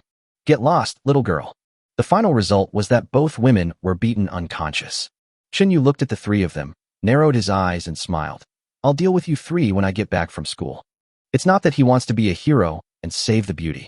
The main reason is that Chen Yu does not allow any threats to exist around him. Of course, if it is convenient, he doesn't mind being a good guy and giving some warmth to the beautiful woman. Seeing Chen Yu in a daze, Si Xiaoya asked curiously, "Brother Yu, what are you looking at?" "Nothing." Chen Yu pulled down the goggles of his helmet and said calmly, "Let's go." The two men came to the car in the yard. Si Xiaoya asked tentatively, "Brother Yu, how about I drive?" Chen Yu thought for a moment and nodded. "Okay, this way I can focus on dealing with the zombies." He glanced over the zombie squad and finally left the four-handed zombie behind. The rest of the zombies were brought with him. Afterwards, the two of them rushed towards the school with 6 zombies. When Si Xiaoya was halfway through the journey, he couldn't help but ask, "Brother Yu, where are we going?" Chen Yu said calmly, "Go to the school's laboratory building." "Go to the laboratory building?" Si Xiaoya asked in surprise. Could it be that there are some girls who survived there? Chen Yu rolled his eyes at Si Xiaoya and said unhappily, "Can I, your brother Yu, think of something else besides girls? I want to go to the laboratory building and make those black men stop thinking about our villa." Hey, so that's how it is. Chen Yu has never forgotten that there is a group of black people in the laboratory who have always been thinking about his villa. Although these people definitely can't get in. But keeping them in the world all the time also has potential risks. It would be bad if they attracted some powerful enemies one day. Under Chen Yu's command, Si Xiaoya quickly drove the car to the experimental building. Chen Yu took out a crossbow and several arrows from the space and handed them to Si Xiaoya and warned, "Be careful, don't let the zombies get close to you." "Don't worry, brother Yu. I know what I'm doing." Si Xiaoya took the crossbow and skillfully installed an arrow on it. Chen Yu couldn't help but look forward. There are obviously more zombies downstairs in the experimental building than in other places. It seems that zombies really like places with a lot of people. Just like cattle and sheep like places with abundant grass. After seeing Chen Yu and Si Xiaoya, more than a dozen zombies excitedly pounced towards them. Si Xiaoya raised the crossbow and shot directly at the head of the zombie in front. Phew! The sharp arrow pierced the zombie's head. At the same time, the 3 level 2 zombies controlled by Chen Yu were not to be outdone. They rushed forward and killed the dozen or so zombies with almost overwhelming advantage. Of course, the crystals inside the zombie's body were eaten by the 3 zombies on the spot. After dealing with the zombies, Chen Yu took Si Xiaoya and climbed to the top floor. Because according to Principal Fan, the surviving black men were hiding in the laboratory on the top floor. After a while, the two of them quietly came to the top floor. There are many laboratories throughout the floor. The doors of the laboratory are made of thick iron plates, and ordinary zombies can't get in at all. No wonder these people are still alive today. Chen Yu was considering whether to open the doors one by one to check. Several women's voices were heard from a room not far away. After hearing this, Si Xiaoya couldn't help but blush, because she knew what that sound was. Chen Yu snorted coldly and said, "I was just looking for you, but you exposed your position." As he spoke, Chen Yu came to the door where the sound came from. He raised his foot and kicked the iron gate hard. Bang! Chen Yu kicked the iron gate open. Inside the house, a group of men and women were terrified and panicked, hurriedly looking for weapons around them. However, when they saw clearly that the people in front of them were just a boy and a girl, they suddenly lost their fear. One of the old blacks said angrily while putting on his clothes, "You scared me so much, I thought it was a zombie. Are you looking for death? You even pried open our door." They didn't know that Chen Yu kicked the door open, and thought that Chen Yu pried it open with tools. The other, the strongest, Lao He, stared at Si Xiaoya and said, "Hey, this person seems to be a woman. Damn it, she ruined our good fortune. Tell me, how are you going to compensate us?" Others echoed, "How else can we compensate? Let that girl compensate us." "Hey, that's a good idea. You know what, this guy is really lucky. The girls around him are prettier than the college students we have. Let's close the door first to avoid attracting zombies." Chen Yu's eyes swept over Lao He and some girls in the room. The girls showed no dislike for the black man around them. Instead, his face was full of admiration. He knew that those girls should be the study partners arranged by the school for these black men. "Except studying, I accompany you in everything." Chen Yu suppressed his nausea and asked, "Were you guys together with Fan Mingming before?" The leader, an old black man, asked in surprise, "How did you know?" After Chen Yu confirmed that these people were the ones he was looking for, he didn't want to say a word to them. He directly controlled the zombies and pounced on the people in the house. The people in the house were so scared when they saw several zombies suddenly appear at the door that their legs went limp. They hurriedly picked up their weapons and prepared to fight back. However, the knives, iron rods, etc. in the hands of the people in front were electrocuted and started twitching all over as soon as they touched the zombies that discharged electricity. A girl behind saw this and shouted hurriedly, "Oh no, those zombies can discharge electricity. Quick, hit them with a stool." However, before one of the black guys could lift his stool, he was pushed against the wall by a one-horned zombie that was running towards him at high speed. A hole as big as his head suddenly appeared on Lao Hei's chest. He is also not to be outdone in fighting zombies. It relied on its superb pendulum-like dodging to easily dodge the attack of an old black man. Then, it knocked out Lao Hei with a heavy punch. After a while, everyone in the room lay on the ground. 3 level 1 zombies were lying on the ground, chewing a few old blacks with difficulty. Although it is hard to swallow, they are willing to do it for the sake of upgrading. Seeing this, several surviving girls knelt on the ground and begged for mercy. Chen Yu turned on his analysis glasses and glanced at the girls. "I discovered that every girl is a biochemical matrix." He shook his head and walked out of the room. Immediately afterwards, screams were heard from inside the house. After resolving the hidden danger, Chen Yu took a look at the zombies that were discharging electricity. At this time, they have all evolved to the 2nd level. This made Chen Yu feel a little excited. Just as Chen Yu was about to go back, heavy footsteps were heard downstairs. The sound sounded like some animal jumping. Chapter 58, Capturing a Level 2 Charming Rabbit. After hearing the footsteps, Si Xiaoya asked nervously, "Brother Yu, what's that sound?" Chen Yu carefully identified the sound. All I could hear was intermittent dong-dong sounds coming from the stairs downstairs. The sound came from far away. It was as if something was jumping towards the upstairs. Chen Yu took out a rifle from the space, handed it to Si Xiaoya, and said solemnly, "It should be some kind of animal. Get ready for a fight." "Okay." Si Xiaoya took the rifle and immediately started loading bullets. The footsteps were getting closer, and they had already reached the stairs leading to the 2nd top floor. Chen Yu raised his right hand, ready to use thunderstorm at any time. After all, he didn't know what was coming. After a while, a furry white head suddenly popped up downstairs. Looking closely, it turned out to be a rabbit head magnified several times. Chen Yu was surprised and said, "No wonder I heard the jumping sound just now. It turned out to be a big rabbit." Si Xiaoya pointed the gun at the rabbit's head and asked in a low voice, "Shoot." "Wait a moment." Chen Yu waved his hand and said cautiously, "Let's test its weight first." Chen Yu thought about it and decided to let the red-clothed zombie go over and test it out first.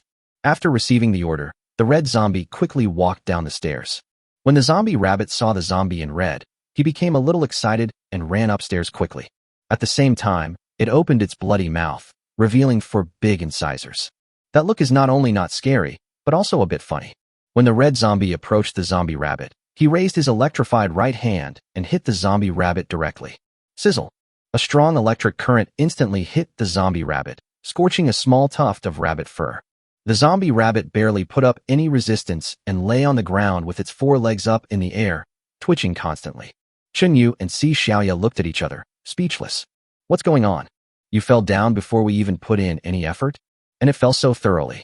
However, Chinyu did not dare to be careless. Because rabbits are always cunning.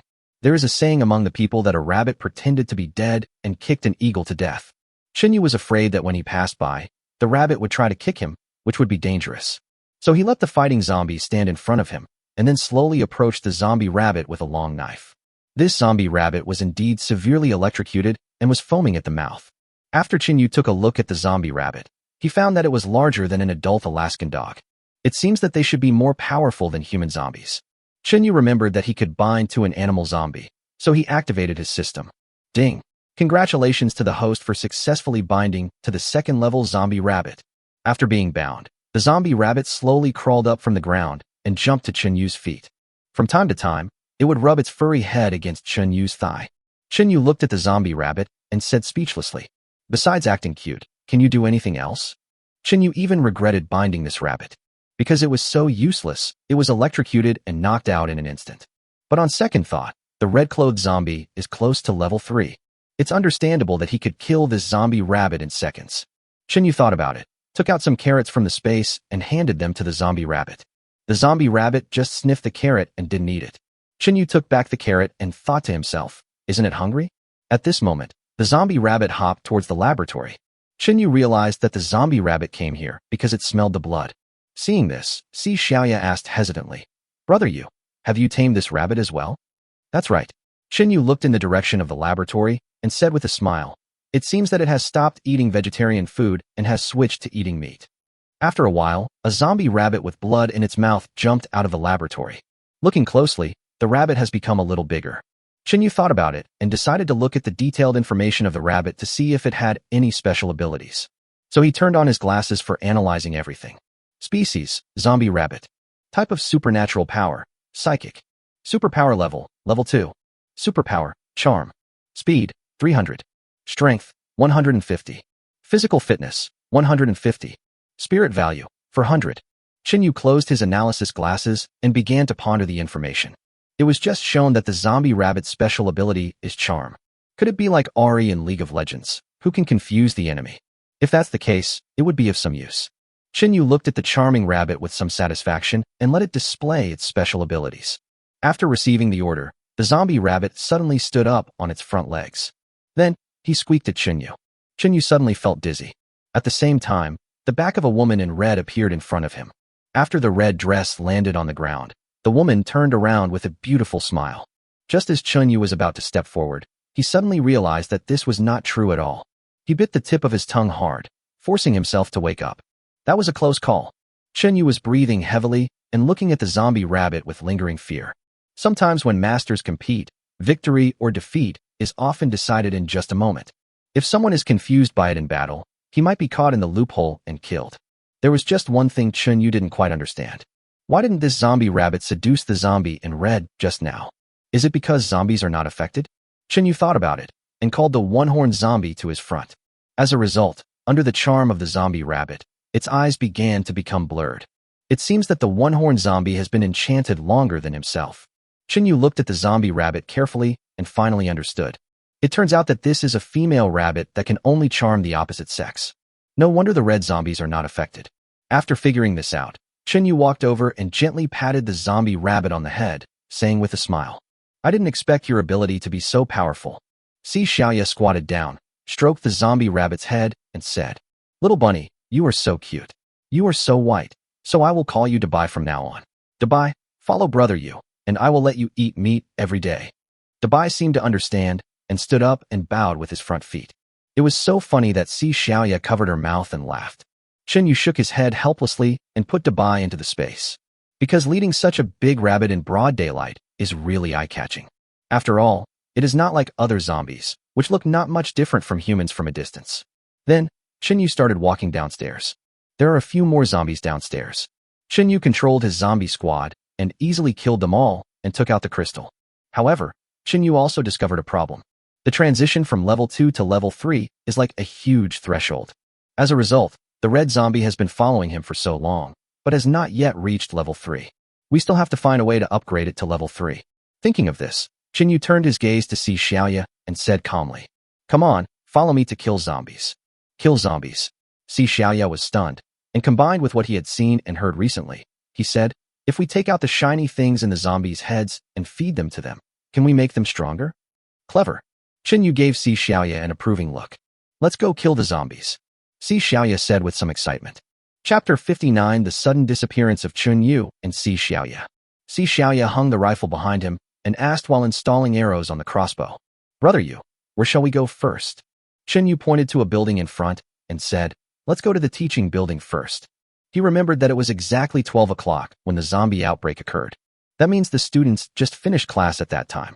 So most of the students should be trapped in the teaching building. The two of them got into the car swiftly and drove quickly towards teaching building number 1. At the entrance of the teaching building, there were more than a dozen bodies lying in a disorderly manner. Chinyu glanced at the corpses on the ground and found that they had been dead for many days. It is estimated that the crystals in their bodies have also disappeared. Chinyu stepped over the corpse and walked into the teaching building. He first let the one-horned zombies block the door, and then began to slaughter the zombies on each floor. In the following time, a large number of zombies fell down. So much so that Chinyu didn't have time to take off the crystal. You can only chop off the zombie's head and put it into the space, and then slowly take out the crystal later. After nearly an hour of killing, Chinyu and others hacked their way to the top floor. At this time, Chinyu was completely wet. He took off his helmet and bulletproof vest and put them into the space. Most of the classrooms on the top floor are open. Only one classroom was locked. Chinyu thought about it and kicked the door hard. Bang! The door opened, and the tables, chairs, and benches used to block the door fell to the ground. Behind the door, a dozen men and women were startled. When they saw that the person who kicked the door open was a living person, they felt relieved. One of the yellow-haired men stepped forward and cursed. You're looking for death. You kicked the door open after we blocked it with great difficulty. I'm really fucking.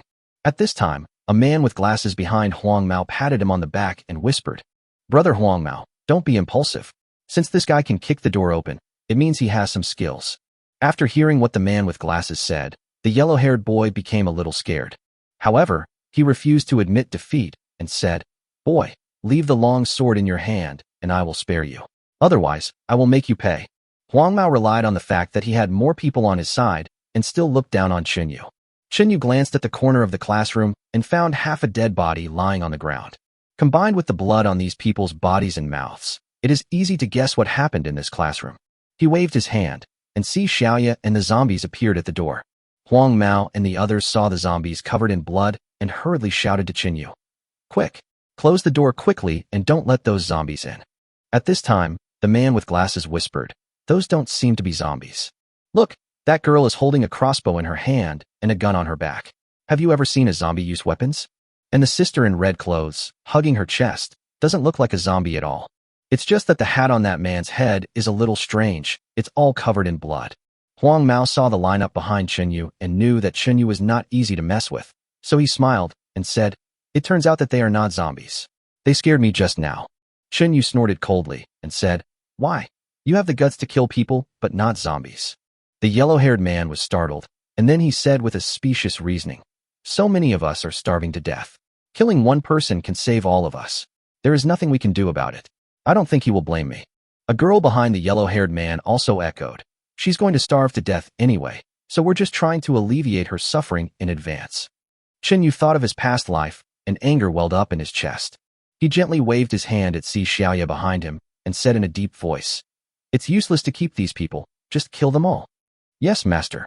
After hearing this, Si Xiaoya aimed his crossbow at the yellow-haired man without hesitation. The yellow-haired man was so frightened that he kept begging for mercy. Don't kill me. Let me go. I am willing to be a slave. Whoosh. The crossbow arrow pierced directly into the yellow-haired man's chest. However, this arrow did not kill it directly. Si Xiaoya took the long knife from Chinyu's hand and stepped forward to chop off the yellow-haired man's head. At the same time, the zombies rushed forward and ate the people in the house alive. After dealing with these people, Chinyu led everyone to the next building. Chinyu searched almost every floor carefully. There were also some survivors in a few classrooms. As long as these survivors did things like cannibalism, Chinyu would shoot them to death without mercy. After all, he had once endured the pain of being dismembered alive. By the evening, there was basically no living zombie to be seen on campus. Chinyu, covered in blood, drove back to the villa with a slightly tired body. After arriving at the yard, Chinyu took out some materials from the space under the cover of night and prepared to build a simple nest for Dubai. The girls were shocked when they saw Chun Yu and Si Xiaoya covered in blood. How many zombies do you have to kill to get so much blood? Of course, the ones killed might not be zombies. Jiang Shuer endured the pungent smell of blood, walked out of the house and asked, "Brother Yu, how about I put some bath water in the bathtub for you?" "Go ahead." Chun Yu didn't look up and was busy building the nest. Si Xiaoya and several zombies were also helping on the side. In a short while, a sturdy and warm nest was built. In this way, outsiders cannot see the rabbit. Chun Yu patted the big white rabbit gently and said, "Dabai, this is your nest. Don't come out unless necessary." Dabai seemed to understand and happily crawled into the nest. Squeak. After Dabai entered the nest, he barked happily and seemed to like this little nest very much. After doing all this, Chun Yu patted Si Xiaoya on the shoulder and said, "Let's go and wash the blood off your body." After saying that, Chun Yu walked towards the bathroom on his own. At this time, the bathtub was already filled with steaming water. Chun Yu took off his clothes and lay down. Phew! Suddenly, a warm current swept through his body, relieving his aching limbs. 10 minutes later, Chun Yu approached Si Xiaoya and said with a wicked look on his face, "Close your eyes. I'll take you to a quiet place later." Si Xiaoya blushed, closed her eyes and asked, "Where are we going?" "Hee, you'll know when you get there." As soon as he finished speaking, Chun Yu and Si Xiaoya suddenly disappeared. Chapter 60. Chun Yu and Si Xiaoya descended from the sky, shocking the women. It turned out that Chun Yu had just activated his own dimensional space. This was also the first time he used this ability after obtaining it. Si Xiaoya was held in Chun Yu's arms. Although she closed her eyes, she could still feel that the surrounding environment seemed to be different. She asked nervously, "Brother Yu, can I open my eyes?" "Can." Then, Si Xiaoya slowly opened his eyes and was stunned, because she found that she was in a very strange world at this moment. It seems like there are no boundaries. In the open space, not far away, a large amount of supplies were piled up densely, stretching as far as the eye could see. There are countless foods and a wide range of daily necessities. There are even containers and giant ships. Faintly, I seemed to see the clothes I had worn. She hugged Chun Yu tightly and asked fearfully, "Brother Yu, where are we?" Chun Yu smiled slightly. "Don't be afraid. This is a mysterious space in my body." "Mysterious space?" Si Xiaoya turned his head, which was still covered with water droplets, and asked in surprise, "Is it similar to the space ring described in novels?" "Almost.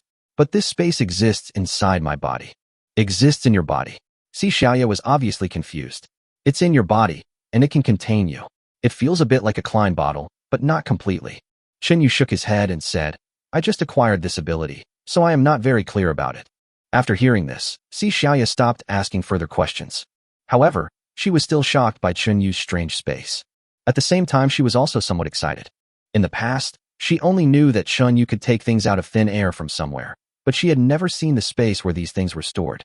Now, seeing this space with her own eyes made her feel both a little scared and a little relieved. With such a space, wouldn't it be possible to store a lot of food? Her gaze towards Chun Yu became more gentle, and at the same time, there was more admiration. Just as Si Xiaoya was immersed in his admiration for Chun Yu put Si Xiaoya down and began to look around. At this moment, he was in a cube-shaped space. It's as big as 3 bedrooms. The walls of the space seemed to be made of transparent glass. Chun Yu walked up to the transparent wall and punched it hard. The transparent wall did not move at all. Chun Yu took out the long knife and chopped at the wall. With one slash, the long sword broke directly. Yet there was not a trace on the wall. Is this wall so strong? Chun Yu couldn't help but be surprised. You know, he is much stronger now than before. You can imagine how terrifying this wall is. He thought about it and turned on his glasses for analyzing everything. Information about this cubic space came one after another. Space name, dimensional space. Current size, 5M 5M 5M. Size increases as the host's ability improves. Capacity, 3. Chun Yu carefully read the introduction about the dimensional space. The smile on his lips was harder to suppress than an AK equipped with an 8-fold scope. If you encounter danger, you will just disappear on the spot. I'm afraid that others will not be able to find him even if they dig 3 feet deep. In his excitement, Chun Yu discovered something that surprised him. I took out the long knife just now purely out of habit. The key is how the long sword came to be with him. Chun Yu looked through the wall and saw a bottle of water in the alien space. The next second, the bottle of water suddenly appeared in his hand. Chun Yu said with a smile, "It seems that objects in the other dimension can freely enter and exit the dimension I am in, but people cannot freely enter and exit the 2 dimensions." Before obtaining the dimensional space, Yu once tried to put some living people into the space, but they all ended in failure. Come to think of it, if it were really possible to put a living person into space and allow them to stay there forever, that would be the ultimate ending. Si Xiaoya, who was standing by, watched Yu fetch water from a distance and couldn't help but exclaimed, "This space is so magical." "Oh, I forgot to tell you." Yu approached Si Xiaoya and said mysteriously, "This is also my first time entering this space, and I don't know how long I can last." The meal was already prepared, and a few girls were eating melon seeds and chatting in the living room, but their minds were not on the conversation at all. He just responded to the other person in a perfunctory manner. However, the careful Jiang Shuer still found the problem. More than 2 hours have passed, and there is no movement in the bathroom. She thought about it and finally expressed her doubts. "What do you think Brother Yu and Xiao Yi are doing in there?" "Exchange, what else can we do?" Xiao Qianyue said maliciously while doing her manicure. "Xiao Yi is getting stronger and stronger, but her physique is much stronger than ours." "But don't you find it strange?" Jiang Shuer said in a low voice. "Why is there no movement at all?" Shen Bingxia also chimed in. "That's true. I heard it clearly last time on the 3rd floor. This bathroom door is not soundproof, so it's impossible not to hear the sound." "Could there be an accident?" Jiang Shuer said solemnly. After hearing this, several girls thought it made sense. Some time ago, Yu connected the electricity himself. He thought the food cooked with electricity was not tasty, so he installed a gas tank himself. It is not impossible that there is a gas leak or electric shock. The girls looked at each other and ran towards the bathroom. The door is not locked. Jiang Shuer knocked on the door and asked softly, "Brother Yu, I didn't mean to disturb you. It's been so long. I'm really worried about you." The room was quiet. Jiang Shuer knocked on the door a few more times and then opened it decisively. The women froze in place for a moment. Where are the 2 people in the bathroom? Even the water in the bathtub had turned cold. Only the scattered clothes on the ground proved that the 2 people had been there. Where are the people? Yinlong couldn't help but ask. Shin Bingxia glanced at the window and whispered, "Could it be that he climbed upstairs through the window?" Lu Shishir couldn't help but said, "You are stupid. How can a person get through such a small window? Where could that person have gone? Let's go look for him in another house." The girls split up and searched every corner of the villa. No one. Someone checked the surveillance footage and found that Chun Yu and Si Xiaoya did not leave the villa. Several girls felt like the sky was falling. Chun Yu's disappearance means that they will have to rely on themselves from now on. But can they really survive on their own? The girls gathered in the bathroom where Chun Yu last disappeared and started crying anxiously. And just as the girls were calling out Chun Yu's name in great grief, 2 people appeared in front of them. Chapter 61 Name, Red Clothes. The women in the bathroom were stunned. Si Xiaoya was confused. Even Chun Yu was confused, because it is the first time to use the power of dimensional space. He had no precise idea of how long the dimensional space would last. This caused him and Si Xiaoya to suddenly fall out of the space. Chun Yu then remembered that the system had once reminded him that when the dimensional space is closed, the people in the space will return to their initial positions. The bathtub, of course. At this moment, Si Xiaoya wished he could find a crack in the ground to crawl into. She closed her mouth, struggled to get out of the bathtub, lowered her head, and ran outside. Seeing this, Jiang Shuer wiped her tears and said, "Brother Yu, we searched the entire villa but couldn't find you. We thought you had an accident. Who would have thought that you actually ran away to Xiaoyao?" "Woo woo." Zhang Wan also wiped her tears and said as if she had just survived a disaster, "Brother Yu, luckily you are okay." Zhao Beibei looked at Chun Yu, walked over, took his hand and asked, "Xiao Yu, what happened just now? Where did you go just now? Why did you suddenly appear in the bathroom again?" Chun Yu glanced at the loyalty of several girls, and then told everyone about his own dimension. After hearing this, several girls widened their eyes, looking forward to experiencing that dimensional space. Chun Yu shook his head and said, "Activating the dimensional space consumes too much mental energy. I don't have much mental energy now, otherwise I wouldn't suddenly appear in front of you. I'll talk about it when I have the chance in the future." In fact, he could see the girls just now. Even their conversation could be heard clearly. However, he was not in a hurry to leave the space.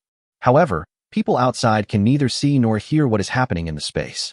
At the same time, Si Xiaoya couldn't see what was happening outside. Chun Yu now knows that only he can see everything in the outside world. This is another incredible ability for Chun Yu. You can hide yourself while always observing the situation outside. In this way, you won't encounter new danger when you come out of the space after having finally avoided danger. Of course, this was an accident. This experience gave him a general understanding of how long the dimensional space can last. Chun Yu glanced at the girls and said with a smile, "Don't cry. Let's go have some food together. After killing zombies for a whole day and studying the dimensional space for 2 hours, Chunyu was already starving. Jiang Shuer had also recovered and said helplessly, "The food has been prepared a long time ago, but it's a little cold now. How about I heat it up again?" "It's okay, it's not winter." Chunyu put on a bath towel and walked towards the dining table. At the dining table, the girls all felt like they had survived a disaster and ate their food with big mouthfuls. There were also a few girls who were secretly chatting about what they had just seen and heard. He also said that he wanted to ask Si Xiaoya how she did it. However, they can't ask for advice in person now, because no matter how the girls called Si Xiaoya, she just didn't want to come out for dinner. In the end, Lu Shishir handed her some food through the door. After dinner, Chunyu ignored everyone and went straight into his room and locked the door. He needed some time to calm down and think about his next plan. Of course, locking the door is to prevent a wolf from entering the house. After all, a steady stream of water lasts forever. A night in silence. The next day, Chunyu got up early in the morning. He called all the girls to the training ground on the 3rd floor and then took out various weapons from the space. If these girls hadn't been wearing bracelets, he would never have let them touch these weapons. The women excitedly fiddled with various pistols, rifles, crossbows, etc. Chunyu walked up to Si Xiaoya and said, "Xiaoya, what are you thinking about?" Si Xiaoya, who had been keeping his head down, was startled. She couldn't help but complain in her heart, "Brother Yu is really a forgetful person. What do you think I am thinking?" Although everyone knows this, it is still embarrassing to put it out in the open. If I hadn't been very familiar with these sisters, I would have been embarrassed long ago. However, she still suppressed the resentment in her heart and whispered, "No, I didn't think about anything." Chunyu handed her a pistol and said seriously, "Next, you teach everyone how to use these weapons. This way, everyone will have the ability to protect themselves." Although now every girl has made some progress to a certain extent under the influence of mutual complementation. But it is still far from enough. At this time, long-range weapons are their biggest barrier. Only with long-range weapons can they help Chunyu. Seeing that Chunyu had assigned her a task, Si Xiaoya did not dare to slack off at all. Next, all the girls started training. Of course, Chunyu has the everything analysis glasses, so he doesn't need to learn how to use them, not to mention learning how to aim. It seemed that nothing in this world could stump him. Even if he were asked to make weapons, he might be able to do it. Of course, his current analytical abilities are limited. If you want to analyze something in more detail, you need to spend a lot of mental energy. Right now, he is still unable to truly analyze everything. While the girls were training, Chunyu had nothing to do, so he called the red-clothed zombie to the basement. Of course, it's not what everyone thinks. When going to school yesterday, Chunyu stored a large amount of crystals in the space. He wanted to experiment and give all these crystals to the red zombie to see if it could successfully break through to level 3. So, the table in the basement was filled with crystals. Some of them still had blood that had not yet completely coagulated. When the red-clothed zombie saw these crystals, his eyes lit up. After getting Chunyu's tacit consent, it put the crystals into its mouth one by one. However, the further you go, the harder it becomes to swallow. After swallowing the last crystal with difficulty, the red zombie's body seemed to have undergone great changes. The aura it exudes is very different from that of other level 1 and level 2 zombies. In terms of appearance, the previously pale thighs and arms seemed to have more color. He even began to approach the skin of Jiang Shuer and others. Chunyu looked up in surprise. The extremely delicate face of the red zombie actually turned rosy at this moment. It can even make some simple expressions. And that long hair is no longer as boring as before. Instead, it becomes soft and bright, like a flexible silk ribbon. After a moment of distraction, Chunyu hurriedly turned on his analytical glasses. After reading it, Chunyu was so surprised that he stood there in a daze. What surprised him was not the word level 3, but the first line of information. Name, red clothes. Chapter 62, red dress bathing. The information Chunyu saw was as follows. Name, red clothes. Type, ordinary zombie. Level 3. Superpower, electricity-related superpower. Chunyu looked at the first line of information carefully and couldn't help but mutter to himself. That's not right. I clearly remember that the first line of information about this red-clothed zombie was type, ordinary zombie. How come there is an additional line name, red clothes now? He thought again that the first line of information about the baby zombie was also its name, although these two names are not necessarily their real names. But that's not the point. The point is, what does it mean that zombies have names? Chunyu couldn't help but look at the red zombie again. It actually opened its mouth to reveal an awkward smile and said incoherently, Master. Silver. Chunyu realized that it was calling its master. This zombie can actually talk. Chinyu frowned and asked, do you know who you are? The red-clothed zombie had empty eyes and shook his head repeatedly. No, I don't remember. Then why do you call me master? The red zombie slowly resumed his speech and said slowly, because I remember that I have always followed my master to fight, and there is a power in the dark that makes me submit to you and regard you as my master. Of course, the power that the red zombie was talking about refers to the power of the system. Chinyu lit a cigarette for himself and began to think about the matter calmly. First, when the red zombie reaches level 2, it is more agile than ordinary zombies. Now that it has reached level 3, it is already somewhat close to humans. Moreover, it can speak.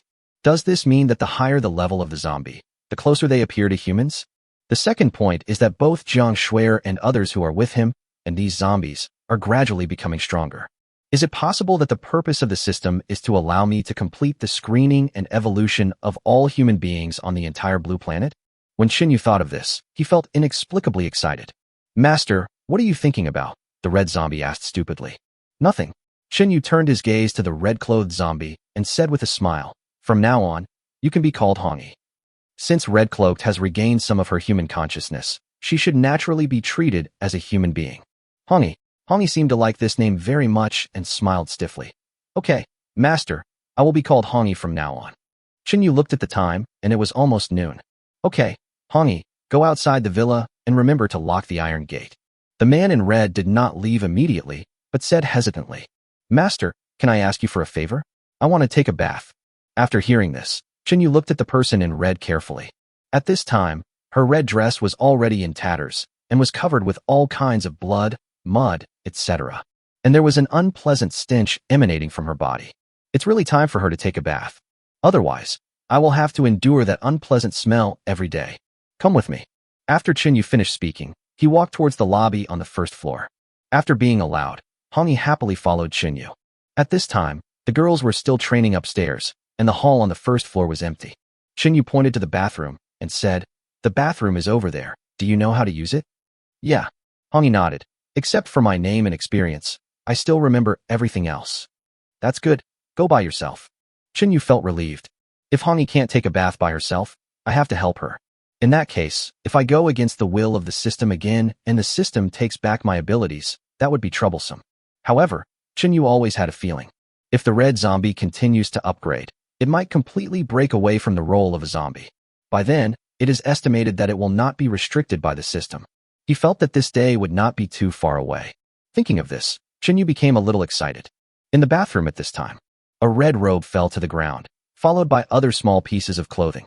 The girl in red stretched out her slender right hand and turned on the shower. The misty hot water slid down the red-clothed woman's smooth skin to the ground, splashing ripples. At this moment, the woman in red's perfect body was displayed without reservation. Her smooth and delicate skin, coupled with a figure even more exaggerated than Zhao Beibei's, is simply perfect.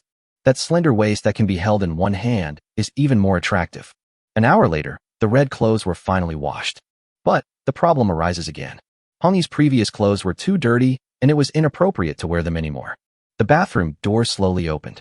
A head dripping with water popped out from inside. Master, can you help me find some clothes?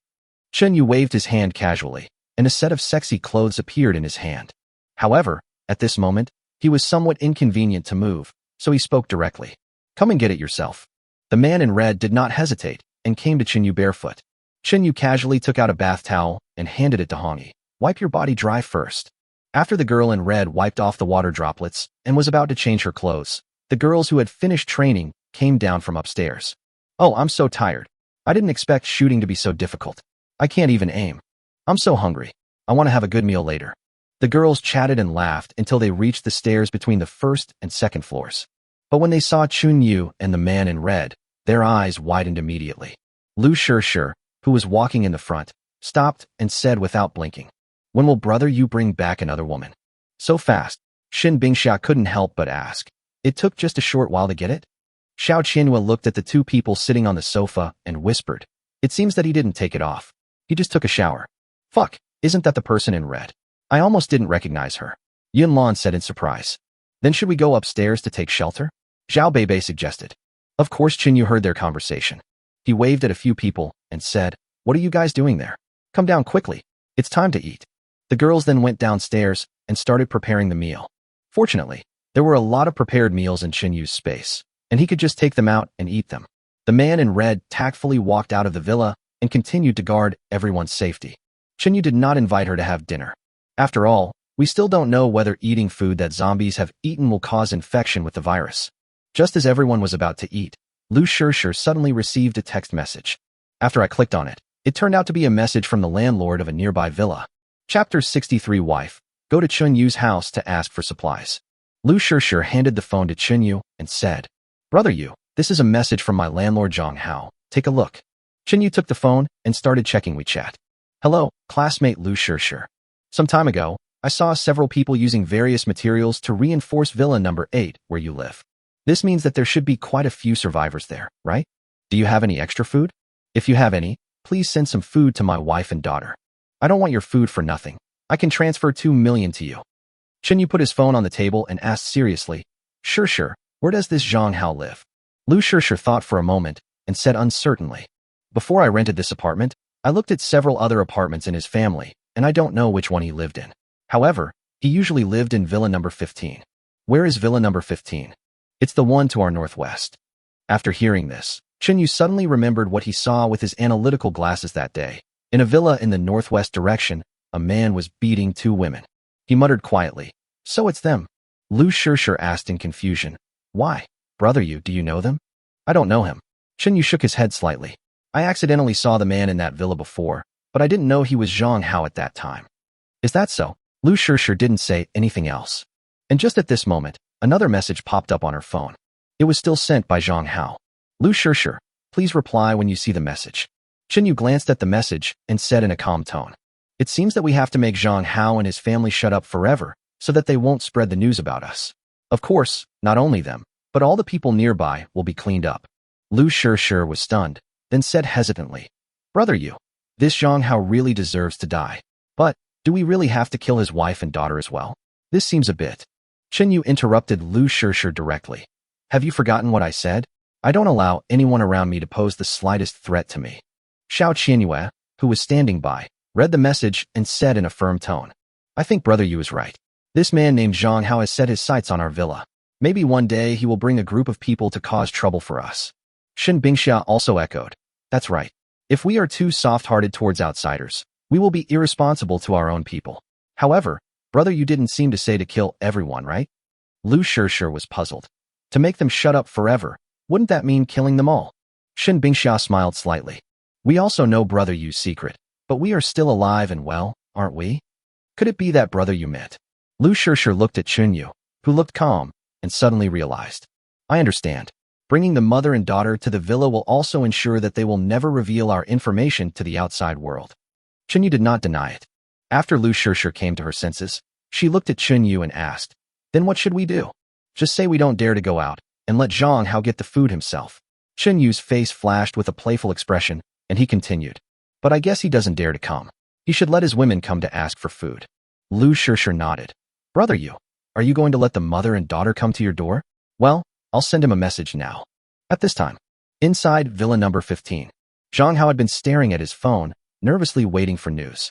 When he saw the message from Lu Shishir, his expression suddenly turned ugly. Fuck them. They are such cowards that they don't even dare to leave the house. As he spoke, Zhang Hao picked up the compound bow beside him and started playing with it. Next to him, there was a young woman with a very plump figure and still charming appearance. Looking closely, the young woman's appearance is no less than that of an ordinary young girl, and she is even slightly better than Zhao Beibei. The woman pursed her lips and said cautiously, Zhang Hao, why don't you go to their house and ask for something to eat? Zhang Hao threw the compound bow aside and slapped the woman in the face. Ning Tian, don't you know that the guy in the villa has a gun? I think you want to kill me so that you can find a wild man. Ning Tian covered her face with tears on her face. At this time, a girl behind Ning Tian came forward and said angrily, Dad, why do you always beat my mom? Zhang Hao gritted his teeth, grabbed the remote control beside him and threw it at the girl. You stupid girl, stop interrupting when the adults are talking. After venting his anger, Zhang Hao picked up the compound bow and walked to the rooftop while yelling and cursing. Ning Tian hugged the girl. She stroked the girl's red and swollen forehead and said distressfully, Xin, does it hurt? Mom will go find you some medicine right away. Mom, I'm fine. The girl shook her head and forced a smile. The girl's name is Zhang Kursen, and she is Zhang Hao's daughter. Zhang Kursen gently stroked Ning Tiantian's face and said, Mom, you have suffered too much for me. Ning Tiantian shook her head and said, Mom doesn't feel wronged. As long as you are well, everything Mom has done is worth it. Ning Tiantian is 34 years old this year. She dropped out of school when she was less than 20 years old because her father was seriously ill. Later, when working in a garment factory, he met the boss's son Zhang Hao. Seeing that Ning Tiantian was beautiful, Zhang Hao began to pursue her. Ning Tiantian didn't like Zhang Hao, but the high amount of the bride price still made her excited. Because the betrothal gifts could cure her father's illness. After marrying Zhang Hao, Ning Tiantian discovered that Zhang Hao was not capable enough. So the two of them had in vitro fertilization and gave birth to Zhang Kursen. However, Zhang Hao always felt that the child born in this way was not his own. In addition, the child was a daughter, which made him feel that he would have no descendants. So he vented his humiliation of not being able to be a man on Ning Tiantian and her daughter, beating and scolding them. In other words, Ning Tiantian is still a virgin. Just as Ning Tiantian and her daughter were saying comforting words to each other on the sofa, Zhang Hao walked down from upstairs. He seemed like a different person and said softly, Tiantian, Kursen, I was wrong just now. I was just confused for a moment, so I got so angry with you. Ning Tiantian and Zhang Kursen looked at each other and thought, what's going on? Has Zhang Hao changed his personality? Who knew that the next second, Zhang Hao's true colors were revealed? He calmed himself down and continued, you and Ko-Exin should go to his place and ask for some food. He will definitely let you in. When the time comes, bring back more food. Chapter 64 Brother, we are here to ask you to take us in. Ning Tiantian, who was still immersed in fantasy just now, immediately said angrily after hearing Zhang Hao's words, Zhang Hao, are you still talking human language? Zhang Hao snorted coldly and said with a grin, I just asked you to get the food. I didn't say anything else. Besides, you are a normal woman. Do you dare to say that you can always endure it? God knows if you have secretly found someone else. You're talking nonsense. Ning Tiantian, who had never swore before, couldn't help but swear. If you don't believe me, you can check and see if I have ever done anything to let you down. After hearing this, Zhang Hao became even angrier. Examine? What the fuck am I supposed to check? Aren't you clearly insulting me? However, he finally suppressed his anger and said, I'm not discussing this with you. I'm giving you an order. Ning Tiantian was completely furious. Zhang Hao, are you still a man? Letting my mother and I go out to find food. Aren't you afraid that we will encounter zombies? Zhang Hao is a sensitive person. What he hates most is being told that he is not a man. Although he knew that Ning Tiantian didn't mean that. But at this moment, he could no longer suppress the anger in his heart. He looked around, picked up a thermos, and smashed it on Ning Tiantian's head. Ning Tiantian, you stinky cousin, how dare you insult me? I'll ask you one last time, are you going or not? Seeing Zhang Hao hitting her mother on the head, Zhang Kursen hurriedly protected her mother and begged for mercy. Stop, please stop. However, Zhang Hao showed no sign of stopping. The thermos cup hit Zhang Kursen's back hard as if it were free. Ning Tiantian, feeling disheartened, finally made a decision. Zhang Hao, stop hitting Xinxin. I'll go. Isn't it okay for me to go? Only then did Zhang Hao stop. He threw the thermos cup on the ground and said viciously, go. Remember, take this money-losing item with you. Of course, he had thought carefully before letting Ning Tiantian take care of the child. Firstly, bringing children along makes it easier for the other person to feel sympathy. Secondly, if Ning Tiantian was bitten to death by zombies, he would have no time to take care of his daughter. It would be better to let the mother and daughter stay together neatly. This was the last thing he did for his wife as a husband. Ning Tiantian, who was lying on the sofa, tidied her clothes and walked out like a zombie. Wait a minute. Zhang Hao called Ning Tiantian. Ning Tiantian was slightly stunned, thinking that Zhang Hao couldn't bear to let her go, so she turned around and asked, is there anything else? Go put on your hess, Zhang Hao said, pointing at the closet. When Ning Tiantian was changing clothes, Zhang Kursen ran to the kitchen and took a fruit knife. When passing by Zhang Hao, he glared at him fiercely. Zhang Hao, I am so disappointed to have a father like you. Zhang Hao narrowed his eyes and looked at his daughter without saying anything. Ever since he was crippled, his psychology has gradually become distorted. He was suspicious all day long, suspecting that his wife despised him and was betraying him. In particular, he saw through the pinhole camera that his wife had hidden in the room alone several times. This further strengthened his thinking. Therefore, Zhang Hao usually beats or scolds Ning Tiantian in an attempt to completely control her. Not long. Ning Tiantian walked out of the room and took Zhang Kursin out of the villa. The two men looked around through the gap in the yard gate, fearing that they might encounter zombies. After looking around, Ning Tiantian said in surprise, "This is really strange. There were quite a few zombies around here some time ago. How come there isn't a single one to be seen now? Maybe they all went somewhere else." Zhang Kursin replied, "Anyway, we still have to be careful." Zhang Kursin held the fruit knife in both hands and said with a firm look in her eyes, "Mom, don't worry, I will protect you." Ning Tiantian glanced at her daughter and said with some relief, "Xin, I have the motivation to live only because of you. So, I hope you will be well forever. If you encounter zombies, you must run away first." Zhang Kursin did not give her mother a direct answer. She glanced behind her and said angrily, "Mom, if the people in Villa number 8 don't kill us, we can stay there. Let's beg them nicely. Even if they treat us as servants, it's better than going back to our own home. I don't want to stay in that house for even a moment." Ning Tiantian was stunned for a moment after hearing this. But she had always been submissive for the sake of life and family. But after hearing her daughter's words, she seemed to become more determined in her original idea. Leave Zhang Hao. Although she didn't want her child to lose his father. But I don't want my child to have a heartless and ungrateful father. Thinking of this, Ning Tiantian held Zhang Kursin's hand and said firmly, Xin, let's run forward together and don't look back." The two men opened the iron gate of the yard and started running towards Chun Yu's villa desperately. Even Zhang Hao's instructions to close the iron door were forgotten by the two of them. 10 minutes ago, after Chun Yu had his meal, he said to Si Xiaoya and others, "You guys go check upstairs. If Zhang Hao doesn't come over within 10 minutes, I'll have to send zombies to look for him." His analytical glasses are useful, but they can't be used for long periods of time. So this task was given to several girls. "Okay, brother Yu." Si Xiaoya and 2 other girls hurried upstairs. Not long. Si Xiaoya saw Ning Tiantian and her daughter running, and hurried downstairs to inform Chun Yu. The others continued to observe Zhang Hao's villa. "Brother Yu, someone is coming towards our villa." Si Xiaoya held his chest and said breathlessly. After hearing this, Chun Yu squinted his eyes and smiled. "That guy named Zhang Hao, has he come to my house so soon?" "It's not Zhang Hao. It should be his wife and daughter." "Huh." Chun Yu was slightly surprised. He turned on his analytical glasses and looked towards the northwest of the villa. Through the analysis glasses, Chun Yu not only saw Ning Tiantian and the other person, but also saw all their information, such as height, weight, size. Chun Yu grinned. Unexpectedly, the beautiful woman named Ning Tiantian turned out to be a top-notch beauty. Chun Yu directly sent all the zombies away. After a short while, Ning Tiantian and her friend ran unimpeded to the north gate of Chun Yu's villa. Boom, boom, boom. Ning Tiantian raised her hand and knocked on the door several times, then asked, "Is anyone in the room?" Chun Yu opened the security door, leaving only a titanium alloy door made by the zombie squad. He pretended to be ignorant and asked, "Who are you?" Ning Tiantian whispered, "I am Zhang Hao's wife, and the one next to me is my daughter.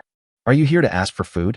Ning Tiantian hesitated for a moment, not knowing how to start. Zhang Kursin on the side looked around and said anxiously, "Brother, we are here to ask you to take us in." Chapter 65. Ning Tiantian had planned this in advance. "Take you in?" Chun Yu was obviously a little surprised by this answer. "Why are there only the two of you? Where's Zhang Hao?" "Don't mention that Lao Deng," Zhang Kursin said angrily. "He doesn't deserve to be my father. It's so dangerous outside, and he actually asked the two of us to find food for him while he hid at home like a coward." Chun Yu narrowed his eyes at the two of them and asked calmly, "What good will it do me if I let you in?" Ning Tiantian pleaded, "Young man, if you can take us in, I'm willing to work like a slave for you. I'll take care of all the housework, such as washing clothes, cooking, sweeping the floor, and cleaning the toilet." Chun Yu shook his head and refused. "Sorry, there are people doing these jobs. We don't need you." Ning Tiantian asked somewhat disappointedly, "Then how can we be accommodated?" Chun Yu smiled with complicated eyes and said nothing. Seeing this, Ning Tiantian's body trembled involuntarily. After a moment, Ning Tiantian bit her lip and nodded to Chun Yu, indicating her agreement. During this time, Zhang Kursin was always vigilantly watching around for zombies, and did not notice that the two of them had finalized the matter with just a few small moves. When Chun Yu saw Ning Tiantian agreed, he turned on his analysis glasses. He certainly wasn't looking for the point. It's not for the sake of seeing long, beautiful legs. It was to see clearly whether the two people were carrying any weapons. When Chun Yu's eyes swept over Zhang Kursin, they suddenly stopped. His expression changed slightly, and he asked in a deep voice, "Do you have anything that you shouldn't bring into the villa?" While Chinyu was questioning, the fighting zombies and the one-horned zombies were already rushing here. Ning Tiantian was stunned after hearing this, and then she shouted to her daughter, Xin, quickly take out the knife you just put in your trouser pocket. Oh, Zhang Kurson obediently took out the fruit knife. Ning Tiantian grabbed the fruit knife, threw it more than 10 meters away, and then explained to Chinyu. Excuse me, that knife is what my daughter used to fight zombies. Although Ning Tiantian was very calm, her legs couldn't help but tremble, because she just saw murderous intent in Chinyu's eyes. She was sure that if her daughters entered the villa with knives, Chinyu would kill them without hesitation. Chinyu saw that the two men had no other weapons except non-lethal weapons. He opened the door and said, Come in. Zhang Kurson looked at Chinyu with some surprise. She didn't know why Chinyu suddenly agreed to them. Could it be that he felt pity for himself and his mother? This little brother is so nice. After the two entered the house, their eyes involuntarily fell on the dining table. At this time, the leftovers on the table were undoubtedly delicacies in their eyes. Ning Tiantian rubbed her shriveled belly and asked cautiously, Can we have something to eat? Chinyu nodded, turned around, and told Lu Shishir, Sure, make some hard dishes for them both. Okay, brother you. Lu Shishir replied. Ning Tiantian was flattered and waved her hands repeatedly, saying, Don't bother, we can just eat the leftovers. Of course, the so-called leftovers are already pretty good. How can that be possible? Lu Shishir said with a smile. This is your first time here, so I can't neglect you. Wait a moment. After a while, Lu Shishir brought some food. Zhang Kurson, who was already starving, pulled her mother to the dining table and started to eat with relish. Ning Tiantian was no longer polite and started eating with big mouthfuls. Zhang Kurson picked up some food for Ning Tiantian and said with a smile, Mom, these sisters are so kind. Especially that little brother, he took us in so readily. I can't believe it. After all, now there are dangers everywhere, and no one dares to trust others easily. Ning Tiantian smiled bitterly and said with a little helplessness, Yes, they are so nice. But she complained in her heart, This old guy is so bad that he actually has improper thoughts about me, a middle-aged woman looking for her mother. While the two were eating, Chinyu began to look at them. At this point, the favorability of both of them has exceeded 60. Especially Zhang Kurson, who actually reached 65. TSK, innocent girls are so easy to fool. As for Ning Tiantian, it seems that she still has charm. The two were so focused on eating that they didn't notice Chinyu's fiery gaze. After eating and drinking, Ning Tiantian turned to look at Lu Shishir and asked with a smile, Miss, your name is Shishir, right? Yes, sister. Lu Shishir said. Can you help me find a room for my daughter and me? Lu Shishir thought for a moment, then said, The only vacant room is on the 3rd floor, but it has been unoccupied for a long time, so it needs to be cleaned. The 3rd floor is fine. It's too much trouble for you. Ning Tiantian then said to her daughter, Xin, go up and help clean the room. I'll go downstairs to see if there's anything else I can help with. Zhang Kurson nodded, Yes. Mom, I'll go up first. After Zhang Kurson left, Ning Tiantian slowly walked up to Chinyu, smiled slightly, and said, Excuse me, what's your name? Chinyu. Mr. Chun, thank you for taking us in. Don't worry, I will definitely do what I promised you. Chinyu smiled slightly and said, You're welcome. We're just doing a fair deal. Let's go to my room. Ning Tiantian asked in surprise, Now? But I'm not ready yet. However, she knew that whether she could stay here or not depended on just one word from Chinyu. So he quickly changed his words and said, Okay, let's do it now. After saying that, Ning Tiantian followed Chinyu to his bedroom. At the same time, the fighting zombie and the one-horned zombie were already on their way to Zhang Hao's house. In the bedroom, Chinyu sat on the bed and waved to the somewhat nervous Ning Tiantian. Come and sit here. Ning Tiantian took a deep breath and walked towards Chinyu. She crossed her hands on her legs and said with a blushing face, Mr. Chun, I hope you can keep today's events a secret for me and never let my daughter know. Chinyu nodded and said, I can only promise that I won't tell her on my own initiative. But since we live under the same roof, she will find out sooner or later. I know that. When the time is right, I will tell her myself. It was the first time that Ning Tiantian was so close to a strange man, and she felt a little at a loss. Even my breathing became rapid. However, Chinyu looked at Ning Tiantian calmly. At this time, Ning Tiantian was wearing a white tights. The lower body was a thin silk dress, but it was covered by a knee-length skirt. This outfit, combined with her good figure, is pleasing to the eye. Chinyu couldn't help but complain, what kind of good person would wear this to a strange man's house? Who is taking advantage of whom? Chapter 66 Zhang Hao, guess what Ning Tiantian and I are doing? After admiring Ning Tiantian for a while, Yu pointed to the wardrobe next to him. There's a set of clothes inside, put them on. Ning Tiantian obediently walked to the closet and took out the clothes. However, after seeing the clothes clearly, her face instantly turned red to her ears. Because it was a much sexier uniform. In the past, she was always under strict supervision by Zhang Hao. So I never wear clothes that are even slightly revealing. At most I wore it a few times at home. If it weren't for Zhang Hao's coercion today, she would never have gone out wearing this. Ning Tiantian bit her lip and said with some difficulty, Mr. Chun, Yu frowned and said in a deep voice, Why? Do you still need me to do it myself? When Ning Tiantian saw Yu's raised eyebrows, she turned her back and obediently changed her clothes. When she turned around again, Yu was stunned. At this time, Ning Tiantian was wearing a pink and white student uniform. At this moment, it seems that there is no sense of incongruity. Further down, there is a slender waist that can be held in one hand. It doesn't look like what she should look like at her age. Of course, the most attractive thing is the short skirt. It further highlights her unique charm. Come here, Yu said with narrowed eyes. Ning Tiantian took a deep breath, then slowly walked forward on her silk-wrapped feet. Yu said with a smile, Ning Tiantian, you are already 34 years old. Why do you look more shy than a 20-year-old girl? Ning Tiantian was stunned and asked in confusion, How do you know my name and age? I know more than that. As he spoke, he pulled her into his arms. Ning Tiantian couldn't help but tremble. However, facing Yu's arms, she did not resist at all. Instead, he closed his eyes obediently. She is also a normal woman. So for more than 10 years, she has been deliberately suppressing herself. Sometimes, a cold shower is all you need to calm yourself down. If Zhang Hao treated her better, she would think it was no big deal. But who would have thought that Zhang Hao would doubt her, insult her, and even beat her from time to time? This made her feel very aggrieved. But now, Zhang Hao's words have come true. She actually sat next to a strange man. The key is still under the coercion of Zhang Hao. Although it was humiliating, it also gave her a different feeling.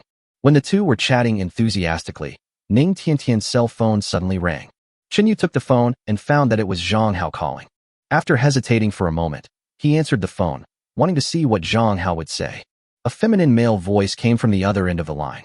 Hey, Ning Tiantian, did you find any food? What the hell are you hesitating about? Why haven't you come back yet? Ning Tiantian took the phone and stammered about her decision. Zhang Hao, I won't go back anymore. After a brief silence, Zhang Hao asked doubtfully, I heard you seem to be running. Did you encounter zombies? Yu smiled slightly. Zhang Hao, guess what Ning Tiantian and I are talking about? Zhang Hao was stunned, and then started cursing. Ning Tiantian, I knew you were this kind of person. Just wait, I will kill you sooner or later. Ning Tiantian heard Zhang Hao scolding and said angrily, Zhang Hao, I have been with you for more than 10 years. Not only have you beaten and scolded me and my child, you have also been insulting me and saying I am not decent. Since you have been wronging me, I will just do as you wish. After saying that, Ning Tiantian put the phone directly next to the pillow. I don't know if Ning Tiantian felt wronged or wanted to take revenge on Zhang Hao for beating and scolding her on a daily basis. The content of her chat with Yu was clearly transmitted to her mobile phone. She even called Yu the two words she rarely said to Zhang Hao, husband. Of course Yu knew what Ning Tiantian was thinking. How could Yu, who has the buff bonus, disappoint Ning Tiantian? Ning Tiantian's tears flowed involuntarily. There is humiliation and excitement. There is self-blame and also the pleasure of revenge. Zhang Hao on the other end of the phone was so angry that his lungs were about to explode. He threw his cell phone to the ground and then smashed everything he could in the house. Damn it, I'm going to kill both of you. Although he said this, Zhang Hao didn't dare to step out of the room. Otherwise, he would not have let his wife and children go out to find food. Just as Zhang Hao took out a cigarette and prepared to calm down, the door of the villa suddenly slammed. Immediately afterwards, something like a rhino horn broke through the iron gate. What the hell, what is that? Zhang Hao was so scared that he quickly took out the compound bow and put an arrow on it. Outside the door, the fighting zombie directly lifted up the one-horned zombie's legs and kept turning them like tightening a screw. Immediately afterwards, a hole was drilled in the door at a speed visible to the naked eye, and the one-horned zombie drilled its entire head in. Oh whoa ho ho! The one-horned zombie looked at Zhang Hao and kept making roars in his throat. Get lost! Zhang Hao took aim and shot an arrow at the one-horned zombie. However, the arrow hit the zombie's hard horn and was directly bounced away. What kind of monster is this? Zhang Hao tremblingly loaded another arrow and aimed it towards the door. The last time, the one-horned zombie was at the door of Yunlan's office, trying to use its hard horns to drill through the iron door. As a result, Chinyu stabbed him from behind, opening his eyes. Since it was bound by Chinyu, it has become much smarter. Without the need for Chinyu to control it, it reached its hand through the hole into the door and opened the lock. Then the two zombies, one in front and one behind, quickly ran towards Zhang Hao. Zhang Hao shot the second arrow in panic. The arrow hit the one-horned zombie in the chest. The one-horned zombie felt no pain at all. After pulling out the arrow, he continued to run towards Zhang Hao. Help! Zhang Hao dropped his compound bow and ran upstairs. Of course, the one-horned zombie didn't give him a chance to escape. It took 3 steps at a time, and in the blink of an eye it was behind Zhang Hao. The extremely hard horn directly pierced Zhang Hao's chest. Afterwards, the two zombies slowly devoured Zhang Hao, one bite at a time and the other in 2 bites. Chapter 67. Eliminating the Threat. And at this time, Chinyu focused all his attention on Ning Tiantian. Ning Tiantian bit her lip and said with some concern, "Hubby, I'm a little scared." Chinyu smiled evilly. "It's okay, I'll take you to a quiet place." After Chinyu opened the dimensional space, he brought Ning Tiantian into the space. Ning Tiantian was so frightened that her face turned pale, because she found that she was in a very strange world at this moment. Looking into the distance, you can see mountains of various supplies. She hurriedly pressed her soft body against Chinyu and asked in a trembling voice, "Honey, where are we?" Chinyu smiled slightly. "Don't be afraid. This is a mysterious space in my body." Mysterious space? Ning Tiantian thought for a moment and asked doubtfully, "Is it similar to the space ring described in novels?" "That's about right." Chinyu didn't explain much. "This is so weird." Ning Tiantian obviously couldn't understand. Other people's spaces can only hold items, but yours can actually hold people? Chinyu shook his head and said, "I only recently acquired this ability, so I am not very clear about it." After hearing this, Ning Tiantian stopped asking further questions. However, she was still shocked by Chinyu's space. At the same time, she also understood why so many girls were willing to stay with Chinyu. With such a space, you can live a life without worries about food and clothing. This is very rare in the doomsday. She suddenly felt that she had finally made the right decision. So, I couldn't help but hug Chinyu tightly. More than an hour later, Chinyu took a look at the relevant information about Ning Tiantian. Name, Ning Tiantian. Age, 34. Height, 168 cm. Weight, 50 kilograms. Favorability, 80. This was the fastest time that Chinyu's favorability increased. At the same time, he asked curiously, "Ning Tiantian, I didn't expect that after all these years, nothing happened between you and Zhang Hao. Then how did your daughter come about?" Ning Tiantian leaned on Chinyu and told him about her tragic experience. So that's how it is. After listening to Ning Tiantian's story, Chinyu's doubts were resolved, and he felt a little more excited. Chinyu had clearly earned 100 points, but he was too lazy to open the system store. It's not just that these 100 points can't buy valuable items. What's more, he is more interested in Ning Tiantian. This was also one of the few times that Chinyu continued to do useless work after receiving a reward. More than 2 hours later, Chinyu and Ning Tiantian suddenly appeared in the bedroom. "What is going on? Why are we back in the room again?" Chinyu said. "We came out of the space."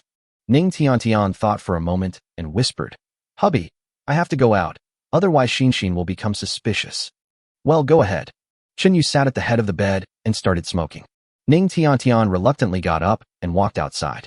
After finishing a cigarette, Chinyu began to think about his next plan. The Yuan community where he lives now is not very large, with only dozens of villas in total. The entire villa area is surrounded by high walls, with only a few gates for entry and exit. Villa number 8, where Chinyu lives, is at the southernmost end, close to a road. There is no one in the several villas to the north of villa number 8. Besides, during this period, the zombies bound by Chinyu have gained some consciousness. When I have nothing to do, I just kill zombies around me for fun. According to the vision obtained by these zombies, there are only a few survivors in the entire villa area. After much thought, Chinyu decided to monopolize the entire community. This will make it more convenient to move around in the future and eliminate potential dangers.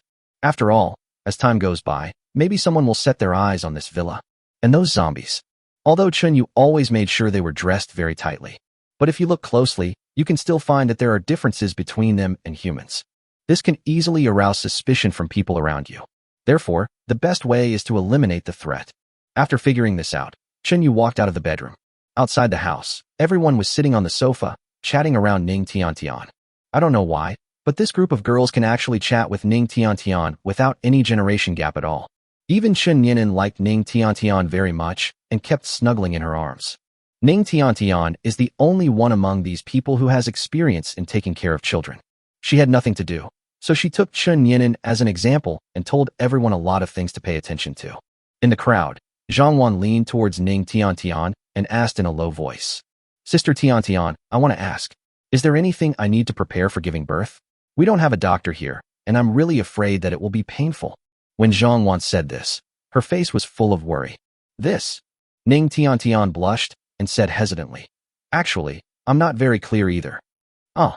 Zhang Wan glanced upstairs and asked in a low voice, "Could it be that Zhang Kursen is not your biological daughter?"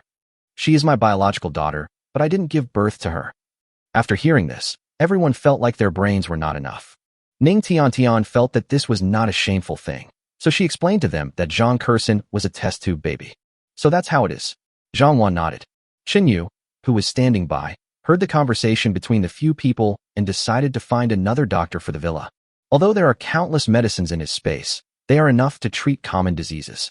But if someone gets seriously ill and needs surgery, or needs some work 10 months later, those drugs won't be very effective. Of course, it has to be a female doctor. Because Qin Yu cannot tolerate any sand in his eyes, he does not allow any man to enter the villa. Even male mosquitoes have to take a detour. But now, the first thing to do is to transform the villa area into our own base camp. In the crowd, Yin Lan saw Qin Yu at the door and stood up to greet him. "Brother Yu, what are you thinking about? Come here quickly." Qin Yu came over and said to the girls, "Pack your things these 2 days. We are going to move." "Moving?" Lu Shishir asked in confusion. "Brother Yu, we are fine here. Why do you want to move just like that?" Qin Yu explained, "Our villa is at the southernmost end of the community, and the privacy is relatively poor. Last time, we were almost sniped by someone in the high-rise building in the south. I plan to move to the middle of the community." Shin Bingsha nodded. "The villas there are all 4-story, which is more convenient to live in. We will pack our things now so that you can store them in the space when the time comes." Qin Yu chatted with everyone for a while, and after dark, he controlled the zombies to clean up the villa area door to door. However, when Hongyi entered a villa, Qin Yu discovered something very strange through Hongyi's vision. Zhang Hao is actually in this villa. Chapter 68. Kill Zhang Hao completely and gain the ability of substitute. At this time, in a villa not far from Qin Yu, Zhang Hao was eating some food he found in the kitchen. Some of the food has gone rotten. However, Zhang Hao still wolfed down the food, as if it were the most delicious food in the world. Next to him lay 2 bodies. A middle-aged woman in her 40s and a girl of about 17 or 18 years old. It looks like it should be the hostess of the house and her children. Qin Yu controlled Hongyi to hide by the window and quietly observe the situation in the villa. After careful identification, it was found that this man was extremely similar to Zhang Hao except for the clothes he wore. Qin Yu felt that this matter was a bit strange, so he asked Hongyi to hide in a corner temporarily and observe the situation in the villa. Then, he looked at Ning Tiantian and asked, "Ning Tiantian, does Zhang Hao have any brothers?" Ning Tiantian shook her head and said, "He is an only child and has no brothers or sisters." "Xiaoyu, why are you asking this all of a sudden?" "Nothing, just asking." After Qin Yu finished speaking, he went straight back to the bedroom. He couldn't help but mutter, "Zhang Hao has no brothers. So who was that man just now? Could it be that Zhang Hao has come back to life?" Just when he was at a loss, his glasses for analyzing everything suddenly rang. "Oh, it's like riding a donkey to look for a donkey." Qin Yu excitedly opened his analysis glasses. After turning on the perspective function, he kept zooming in and finally locked onto Zhang Hao. Zhang Hao's personal information panel appeared clearly in front of Qin Yu. Name, Zhang Hao. Age, 36. Superpower, stand. This Zhang Hao actually has supernatural powers. Qin Yu was surprised and began to analyze this special ability. Standard ability analysis. According to the analysis of this mutant's ability value, when using standard, you can automatically or actively select a person within a 50-meter range as your stand-in and exchange positions with him. Note, the person who activates substitute cannot choose someone with higher abilities than himself as a substitute. After reading the above information, Qin Yu finally understood what was going on. At that time, the one-horned zombie suddenly lowered its head when it was about to approach Zhang Hao, causing Qin Yu to only obtain the ground image from the one-horned zombie. At that time, Qin Yu was busy with important matters and did not pay too much attention to Zhang Hao. After he saw a big hole in Zhang Hao's back caused by the one-horned zombie, he focused his attention on Ning Tiantian. Now that I think about it, it was such a fucking waste of time. Chen Yu analyzed what happened while thinking about countermeasures. Got it. Chen Yu thought for a moment, curled his lips, and turned his gaze to the villa around Zhang Hao again. At this time, there was no one within 50 meters of him. God is really helping me. I'll see where you can escape this time. Chen Yu turned off his analysis glasses and controlled Hongyi to walk towards the door of Zhang Hao's villa, and he himself quickly walked towards Zhang Hao. Bang! The iron gate was kicked open by the man in red. Who? Zhang Hao, who had been feeling nervous, picked up a kitchen knife at hand. When he saw clearly that the person in front of him was a woman, he was stunned for a moment. However, he reacted immediately. This is definitely not an ordinary woman. Zhang Hao swallowed his saliva and pretended to be calm and said, "Get out of here right now, or I'll chop you up and eat your meat." As he spoke, Zhang Hao waved his knife at the man in red. The man in red seemed not to hear anything and walked towards Zhang Hao without changing his expression. "Damn it, you forced me to do this." As he spoke, Zhang Hao walked towards the man in red holding a kitchen knife. The woman in red was quick-eyed and quick-handed. When Zhang Hao was only 1 meter away from her, she suddenly reached out and grabbed Zhang Hao's wrist. Then he gave him an over-the-shoulder throw. Sizzle! A powerful electric current instantly swept through Zhang Hao's body, electrocuting him half to death. Zhang Hao twitched a few times and cursed in his heart. Damn it! Why am I so unlucky today? What kind of people are these? They either have horns or can emit electric shocks. Zhang Hao is anxious and angry. However, today, at the critical moment, he has awakened his stand ability. He looked at the red-clothed man, snorted coldly, and said, "I can't beat you, but can I still outrun you? When I become stronger, I will come and take revenge on you bastards." So he closed his eyes, prepared to use the same trick again, relying on his stand ability to escape. However, after activating his supernatural power, he slowly opened his eyes and found that he was still in the same place. How is this possible? Zhang Hao only knew that he possessed the standard power, but he had no clear concept of the rules for using the power. The man in red showed an evil smile. She stretched out her hands and grabbed Zhang Hao's neck. No daunt. With a look of horror on his face, Zhang Hao had his neck broken by the man in red. After a while, Chen Yu led 2 zombie minions to the villa. Only after seeing Zhang Hao's body did Chen Yu feel relieved. He thought about it, turned on his analysis glasses, and analyzed Zhang Hao's body. One corpse of a strange person. After taking the strange person into the space and absorbing the energy in his body, you can obtain his special powers. Seeing this, Chen Yu said to himself excitedly, "It seems that this trip was not in vain, and there are unexpected gains." As he spoke, he put Zhang Hao's body into the space. Suddenly, a faint trace of energy flowed out of Zhang Hao's body. After Chen Yu absorbed it completely, in addition to gaining the ability of substitute, he also increased his basic attributes by 50 points. In addition, Chen Yu was pleasantly surprised to find that the ability of standard was useless to Zhang Hao. But for me, it is very against the will of heaven. Because of the powerful mental strength, when Chen Yu encounters danger, he can actively or automatically choose humans or zombies within a range of 1,000 meters as his substitute. As long as there are living people or zombies within a range of 1,000 meters, he will not die. This also means that he can almost never be killed. The restriction that you can only choose targets weaker than yourself is almost equivalent to having no restriction. After all, Chen Yu has never seen anyone stronger than himself. Chen Yu released the body without any energy from the space, shook his head helplessly, and said, "It's a pity that such a good power is given to you." Then, he gave a look to the zombie brother behind him. The 2 zombies understood what he meant and pounced on the ground to eat Zhang Hao's body. As for why Red Clothes was not allowed to eat together, it was because Red Clothes was now able to eat some human food appropriately. Unless it is absolutely necessary, she will not eat people like other zombies. More importantly, such a delicate cherry mouth should not be defiled. By then, his face and mouth will be covered in blood, which will really ruin the viewing experience. Especially that little mouth with red lips and white teeth. I have to keep it. After dealing with the threat of Zhang Hao, Chen Yu returned to the villa with the 3 zombies. Chapter 69. The zombie wave is coming. Inside the villa, Lu Shishir and Zhang Kersen have also cleaned the room. Seeing Chen Yu, Zhang Kersen ran over excitedly. "Brother Chen Yu, I haven't formally said thank you to you yet. Thank you for taking us in." Zhang Kersen's face was filled with an innocent smile. This was the first time she felt an unusual warmth from a stranger. She had never felt such warmth even from her father Zhang Hao. Chen Yu glanced at Ning Tian and said helplessly, "I call your mother sister. You should just call me uncle." "No," Zhang Kersen said playfully. "You are so young, I don't want to call you uncle. Let's talk about our own affairs. You call her sister, and I call you brother." After hearing this, Chinyu nodded and said, "It doesn't matter. It's just a name anyway." At this time, Jean Curson walked over to Ning Tian and sat down and said in a strange tone, "Mom, why is your face so red? Is it hot?" After hearing this, Ning Tian's face turned even redder. No, I'm just happy to see that the people here are kind enough to take us in." After hearing this, Jean Curson nodded repeatedly and said, "That's right. These sisters and brother Chinyu are so kind. Not only did they take us in, they also gave us rich food."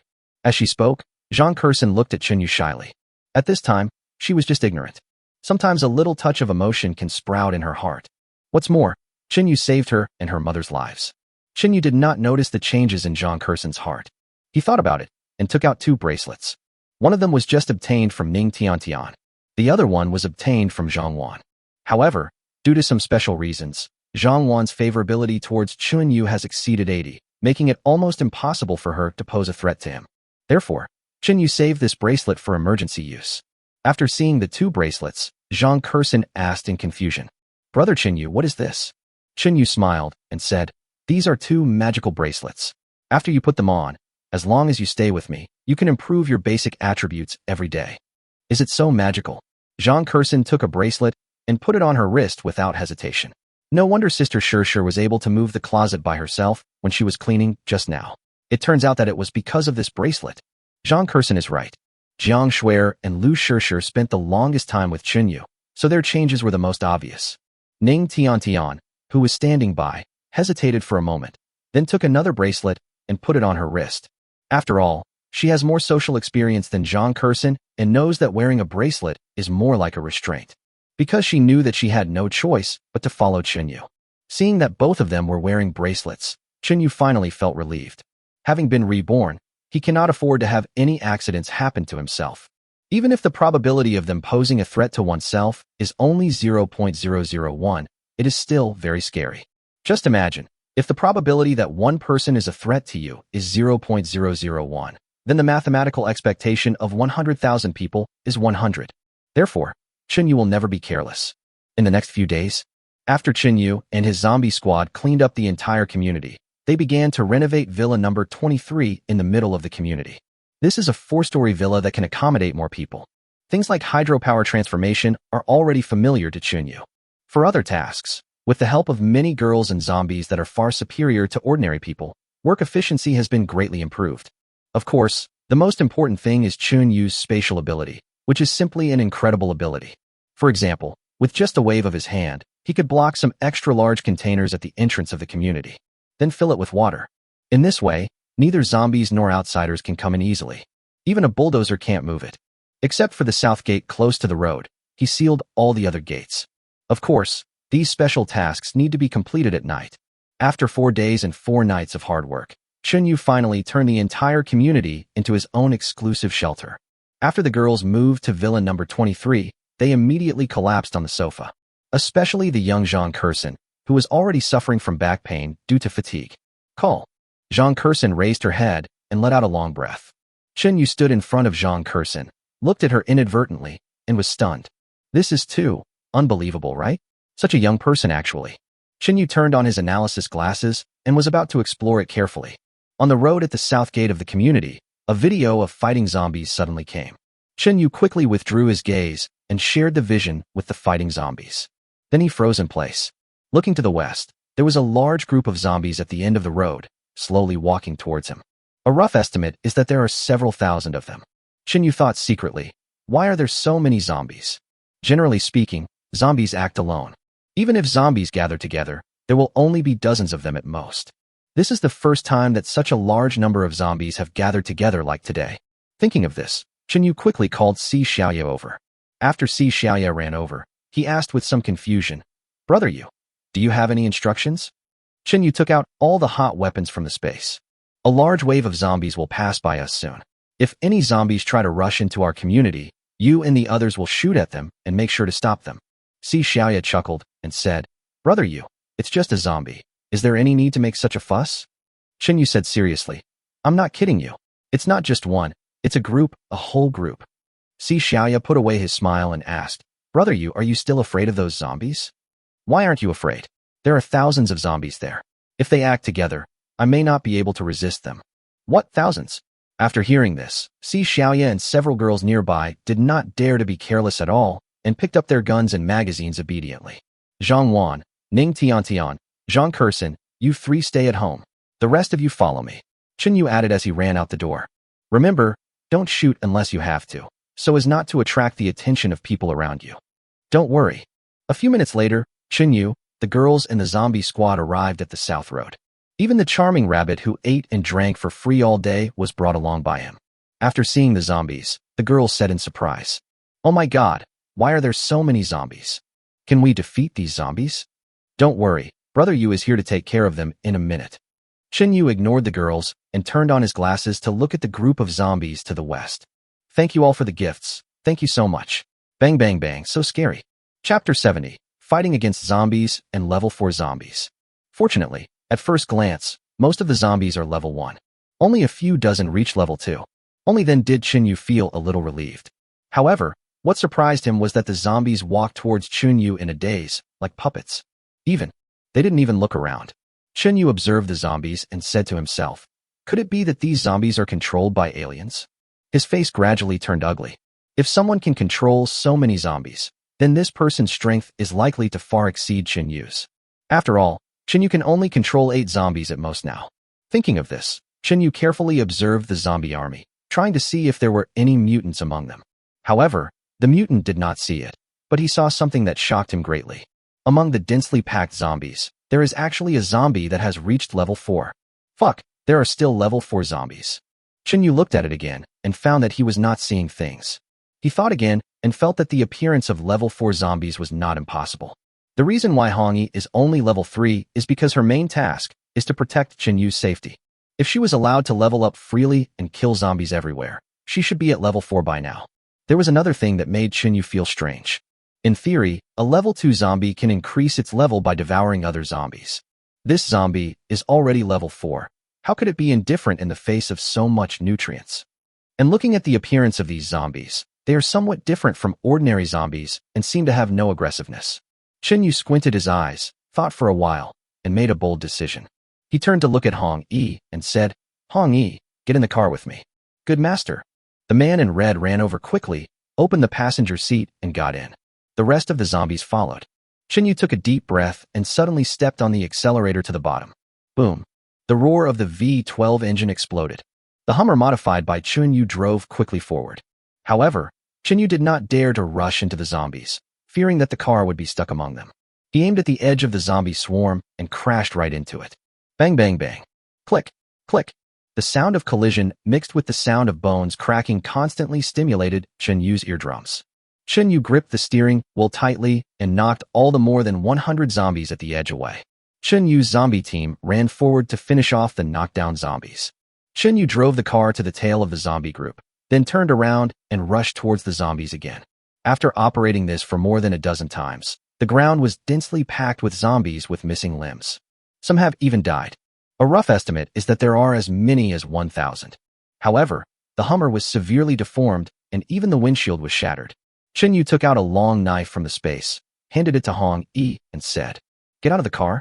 Follow me to kill zombies. Yes, master. The man in red took the lead and rushed to the front. Chen Yu followed closely behind and ran into the group of zombies. What surprised Chen Yu was that the zombies would attack him when they approached him. But most of the zombies continued to move towards the east, ignoring Chen Yu. In addition, about 8 of the zombies developed a liking for Chen Yu and could only smile foolishly. This undoubtedly made it easier for Chen Yu to kill zombies. Chen Yu aimed at the group of zombies and directly activated his Thunderstorm ability. Suddenly, dozens of zombies died. Cool. So cool. Chen Yu continued to use Thunderstorm to deal with the zombie horde. In addition, he would occasionally activate his Time Standstill ability to control nearly 100 zombies at the same time. This allows the zombie squad to carry out a unilateral massacre.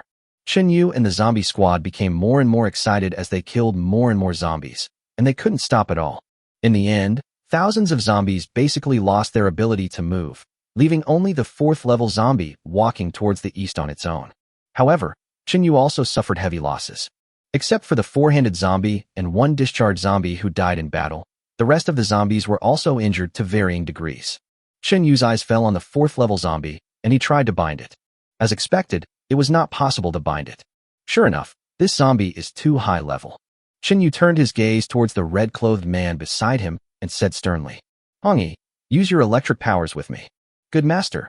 As he spoke, the man in red ran towards the level 4 zombie. Chinyu raised his right hand and grabbed a thick beam of lightning in his hand. He didn't try his best just now in order to save his mental strength to deal with this level 4 zombie. In the blink of an eye, a bolt of lightning suddenly struck the 4th level zombie. Click! The lightning instantly set the clothes on the back of the level 4 zombie on fire. Even its back had a burnt mark. Just now, when Chunyu and others were fighting with other zombies, the level 4 zombies did not intervene. Now that it has been hit, it can no longer hold back. It turned its head angrily, as if looking for who was so bold as to attack it. The moment the 4th level zombie turned around, the man in red, who was electrified, flew into the air and slashed at the 4th level zombie's head with a knife. The 4th level zombie hurriedly raised his right hand to fight back. Clang! The long sword broke with a sound.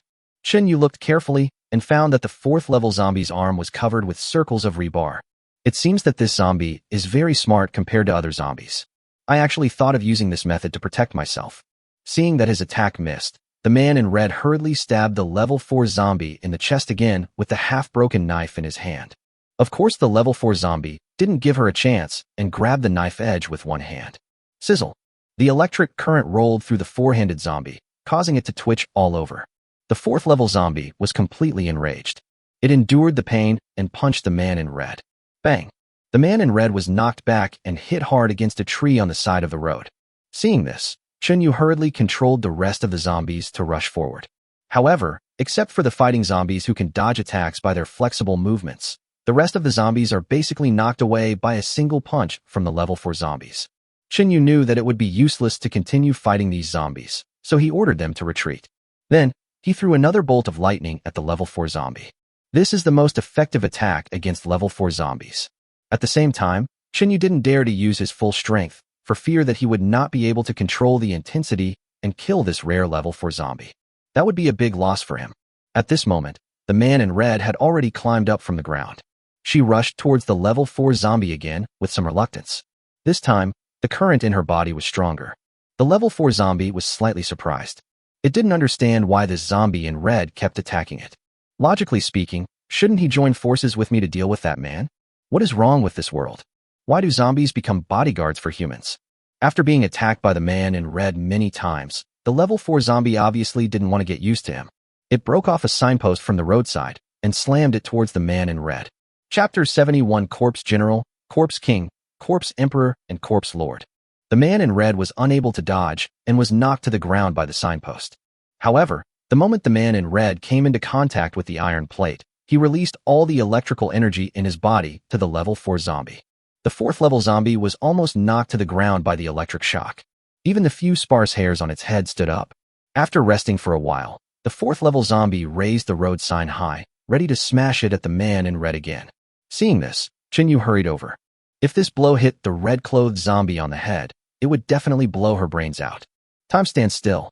Following Chunyu's loud shout, the level 4 zombie's raised hand stopped in midair. Seeing this, Chunyu rushed forward and dragged the man in red over. As for himself, he was trying to put the 4th level zombies into the space. It's a pity that Chunyu's mental strength is still not enough to store it into the space. After a brief period of immobilization, the 4th level zombie regained its ability to move. It looked at Chunyu angrily and threw the road sign in its hand down. At this moment, the charming rabbit, who had not put in much effort, jumped over.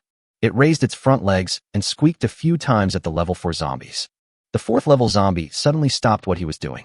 Its eyes were blurry and a stiff smile appeared at the corner of its mouth. Now, Chunyu seized the opportunity and directly bound it to his own system. Then he let out a long breath and felt relieved. Dealing with such a high-level zombie consumed a lot of Chunyu's mental energy. Fortunately, the final result was quite satisfactory to him. After the 4th level zombie was bound, he stood in front of Chunyu respectfully and said, "Owner." Chunyu took a look at the level 4 zombie and blurted out, "You have a big head and a thick neck, so I'll call you Big Head from now on." After that, he turned on his analytical glasses. At the same time, detailed information about the 4th level zombies emerged. Name: Big Head. Type: Strengthening System. Level: Level 4 Corpse General. Controllable zombies: 10, can control up to level 2 zombies. Superpower. Overgrowth. Upgrades faster than normal zombies. After Chinyu closed his analysis glasses, he looked at Datu in surprise and asked, "What does Corpse General mean? Is it a title of rank?" "My lord." Data bowed his head and explained respectfully.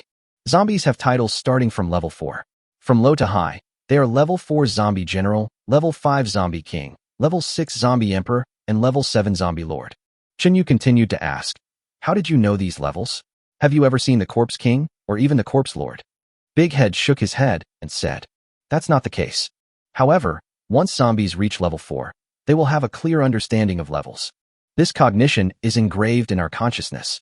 For example, when a level 4 Corpse General sees a level 5 Corpse King, he will choose to surrender without hesitation. Furthermore, zombies will try every possible means to pursue a higher level." When Shinyu heard this, his doubts deepened. He glanced at the densely packed zombies on the ground and asked, "Then why don't you kill so many zombies weaker than you to increase your level?" "This is because I seem to hear a mysterious force calling me, to the extent that I don't pay any attention to the zombies around me." Big Head replied, "Mysterious power? What mysterious power?" "I don't know either." Big Head shook his head in confusion. "I just felt that the power was very strong, and I couldn't get rid of its control over me. If you hadn't forcibly awakened me, I'm afraid I would have continued to walk towards that mysterious power." Chinyu couldn't help but frown. If such a power really exists, what level of power would it be? At least it is much stronger than a level 4 Corpse General. Could it be the Corpse King? Even a corpse? However, is it possible for a zombie to reach the level of a Zombie King in such a short period of time? Unless, when the doomsday breaks out, some zombies have already reached a very high level. Thinking of this, Chinyu suddenly felt a sense of crisis. He looked at the many zombies around him and said in a deep voice, "Hurry up and take out all the zombies' crystals, otherwise the energy will disappear." The zombie squad hurriedly began to work. Chinyu turned on his glasses for analyzing everything and looked into the distance. This sight gave him a big fright. Just see. Except for a few zombies, most of the zombies around are moving towards the east. They are just like big-headed zombies, like puppets. Chinyu thought to himself, what kind of power is this that can control so many zombies at the same time? When Chinyu was lost in thought, all the girls came running over. Lu Shirshir took a step forward and said excitedly, "Brother you looked so handsome when you killed the zombies just now." "Yes." Xiao Qianyue also said with admiration, "Today I really saw how good Brother Yu's physical strength is. He killed so many zombies just by close combat." The other girls also gathered around Chinyu, their eyes full of admiration. Chinyu glanced at everyone and said seriously, "Now is not the time to chat. See Xiaoya, take them to take out the crystals of those zombies. I have something to take care of." "Okay, Brother Yu." Seeing Chunyu's serious look, Si Xiaoya nodded in response quickly. Chinyu then waved his hand and took out a dozen machetes from the space and placed them on the ground. Si Xiaoya picked up a knife, turned around and looked at the girls and said, "Everyone come here. I will show you how to take out the crystals of zombies." Several girls almost vomited when they saw the zombies all over the ground. However, they still suppressed their nausea and picked up the knife on the ground, because they also wanted to do something to help Chinyu. Chinyu did not stay here. He drove a new off-road vehicle and led the zombie squad towards the zombies in the distance. They were busy until night, and Chinyu and others killed more than 3,000 zombies in total and took out all their crystals. Also, because Chinyu lost 2 level 2 zombies, one of the spots was given to Datu, leaving him with 1 spot short. So another level 2 zombie was bound again. Big Head, who has become a zombie general, controls 10 level 2 zombies. There were also 10 level 2 zombies who were tied up like dumplings by Chinyu and tied to the back of the car. After doing all this, Chinyu dragged his tired body and drove back to the community. After tying up the 10 second-level zombies, Chinyu glanced at the big-headed zombies and said solemnly, "Today's events are too weird. You must stay alert and keep an eye out for more zombie waves." Big Head nodded repeatedly and said, "Master, please rest assured. We will protect your safety until our death." After Chinyu gave Datu instructions, he waved to Hongi and said, "Hongi, come back to the villa with me." "Good master." The man in red, covered in wounds, limped behind Chinyu into the house. At this time, the women had cleaned all the crystals and placed them on the ground. Chinyu put all the crystals into the space, then walked into the bathroom wearing Hongi. At this time, the man in red was already covered in wounds. Even the clothes were full of holes. Chinyu took out a large number of crystals from the space, placed them in front of Hong Yi, and said, "Eat them first. They will help you recover. I'll talk to you later." Chapter 72, Red Clothes Rise. Yu had long discovered that after zombies devoured crystals, they not only became stronger, but also recovered from their injuries. So he wanted to feed Red Cloth's crystals so that she could recover quickly from her injuries.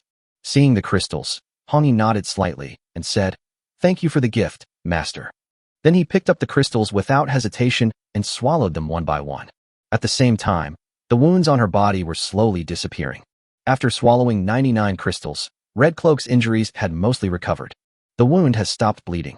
However, there are still some scars on the body, which will take some time to heal. After Yu fed her 99 crystals, he stopped. This is because zombies cannot consume a large number of crystals in a short period of time. Otherwise, it is likely to cause damage to the body.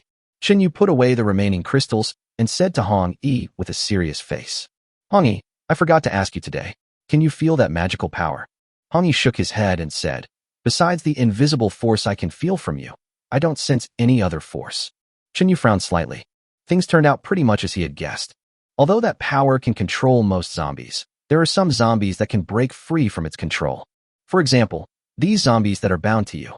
Also, if you encounter dangerous zombies, you will temporarily lose control.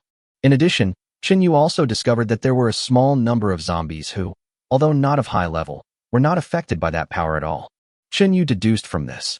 This may mean that the power has a wide radiation range, but its control over individual cells is far inferior to his own system. Also, that power, like a fishing net, doesn't work on all zombies. After figuring this out, Yu once again set his gaze on the man in red who was covered in blood. Then he took out a new set of red robes and underwear and said, "Take a shower and change into clean clothes, then come to my room." Just as Yu was about to turn around and leave, the girl in red suddenly said timidly, "Master, I am a zombie. Is this a bit bad?" Yu said seriously, "What are you thinking about? I asked you to come to me to get the crystal. So that's how it is." The man in red breathed a long sigh of relief. Yu returned to his room, took a shower, then leaned back on the bed and closed his eyes to rest. At the same time, he submerged his consciousness into the space and began to count his gains this time. Today, he has obtained a total of more than 7,000 first-level crystals and more than 20 second-level crystals. If the zombies hadn't gathered together, he might not have been able to harvest so many crystals even if he spent more than half a month. There is also a powerful zombie general who can match hundreds of level 1 zombies. This zombie can also control 10 level 2 zombies. In this way, Yu's zombie team's strength will be greatly increased.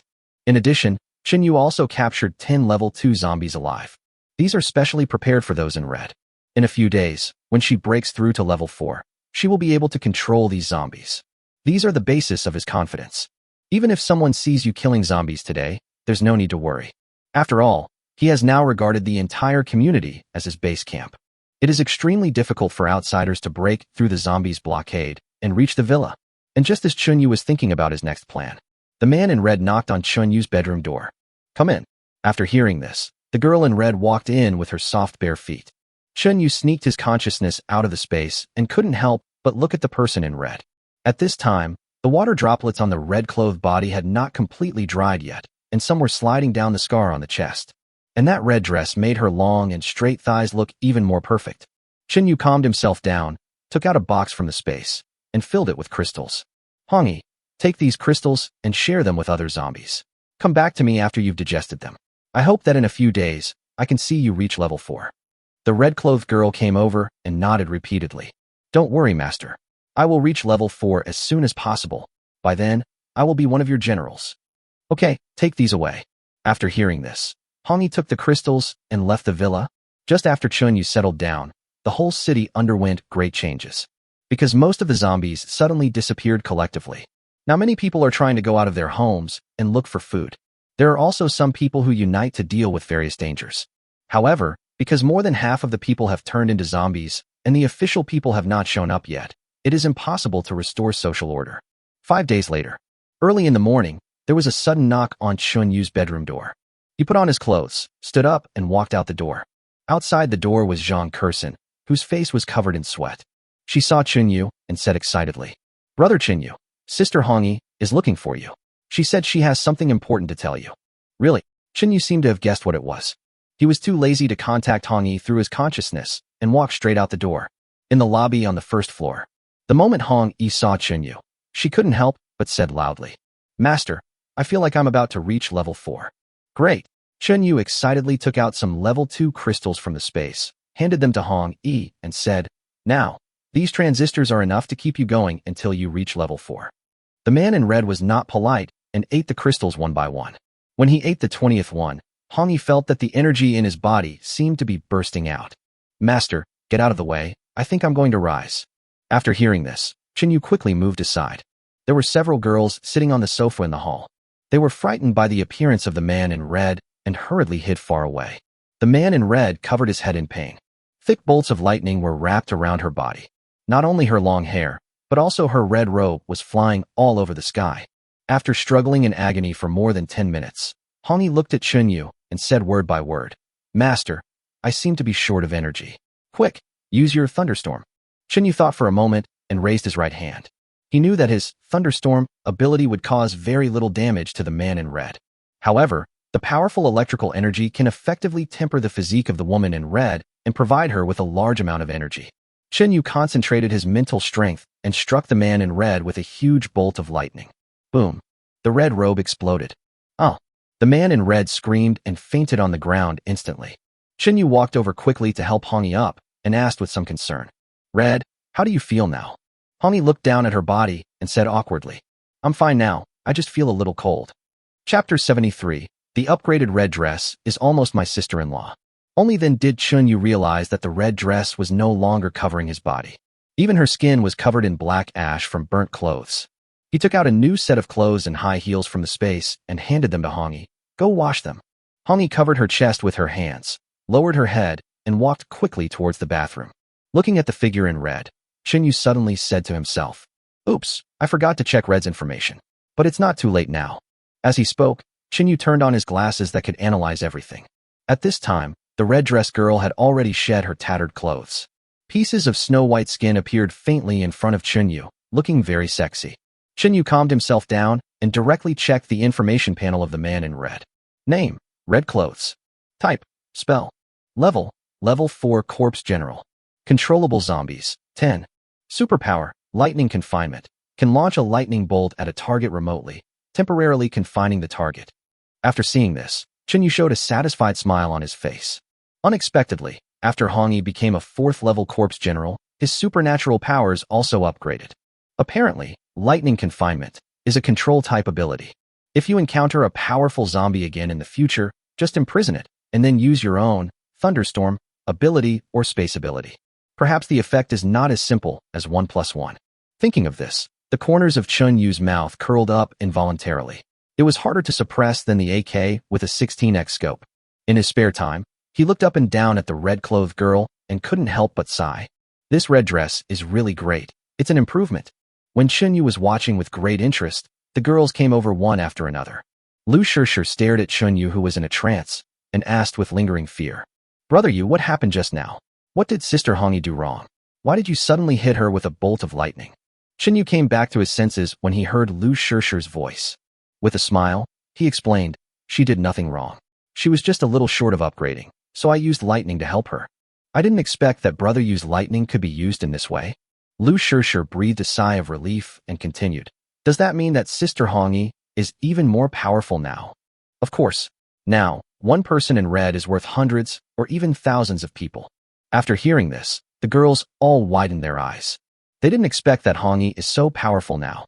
At this time, Jiang Schweder suggested, "Sisters, we have to step up our training in the future. Last time, we didn't help at all. In the future, we can't just be vases." "I agree."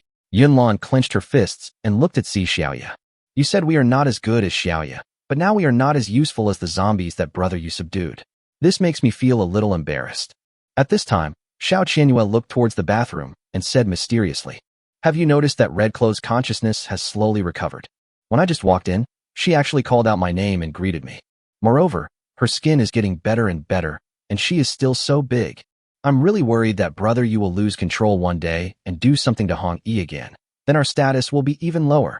Lu Shishir looked at Chen Yu and said, "Just now, the red-clothed man was hit by lightning, and his clothes were burned. Brother Yu's eyes never left him. Hey, Brother Yu has never looked at me so seriously. How about I turn you into zombies later?" Chen Yu looked at the girls with a playful look on his face. "After you become zombies, you might be prettier than Hong Yi." No. Brother Yu, I was just kidding you, Lu Shishir made a face and said with a smile. While everyone was talking, the man in red opened the bathroom door with a creaky sound. Several girls couldn't help but look behind them. At this time, the scars on the man in red had long disappeared, and his skin was as smooth and delicate as mutton fat jade.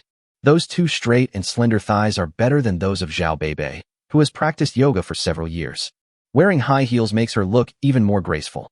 Coupled with the bright red robe, she looks like a red elf from a fairy tale. Not to mention Xinyu. Even the girls were confused when they saw it. Shen Bingxia swallowed her saliva, stared at the red-clothed girl without blinking, and said, "Brother Yu, if Hongyi becomes my sister-in-law one day, I won't be surprised at all." Tisk tisk, Lu Shishir shook her head and sighed. It's a shame that we are still called school beauties. In front of Hongyi, this title is simply a joke. At this time, the man in red had already arrived in front of everyone. She asked in confusion, "What are you discussing?" Lu Shishir took Hongyi's hand and said with emotion, "We are discussing when you can become Brother Yu's woman." After hearing this, a blush appeared on Hongyi's pale face. Shishir, please don't make fun of me. I'm just a zombie. How could the master want me?" Lu Shishir stood on tiptoe and leaned close to Hongyi's ear and whispered softly, "Hongyi, although I am young, I have summed up the way to survive with Brother Yu. If you are a human being, at certain times you should not think of yourself as a human being. If you are not a human being, you have to treat yourself as a human being at certain times. Now, that's all I can tell you." Hongyi has regained consciousness and of course knows what Lu Shishir means. At the same time, she kept these words in mind. Xinyu was not like Lu Shishir and others who only looked at the appearance of the man in red. He is now more concerned about Red's abilities. An eyebrow raised, and said calmly, "Hongyi, follow me." "Yes, master." The man in red replied meekly. Afterwards, Xinyu, wearing red clothes, walked towards a villa in front. This villa houses 10 level 2 zombies that Xinyu had reserved for Hongyi. After the two arrived at the villa, Xinyu pointed at the 10 zombies that kept roaring and said, "Red, try to see if you can control them." As the man in red spoke, he walked in front of the 10 zombies and activated his control ability. Then, the 10 zombies stopped moving like puppets. Xinyu took out a big axe and cut off all the chains on their bodies in no time. Then he said to the red-clothed man, "Control them to attack me." "Yes, master." After hearing this, the man in red began to control the zombies to attack Xinyu. However, these zombies did not listen to the man in red's command at all, and seemed to want to break free from his control.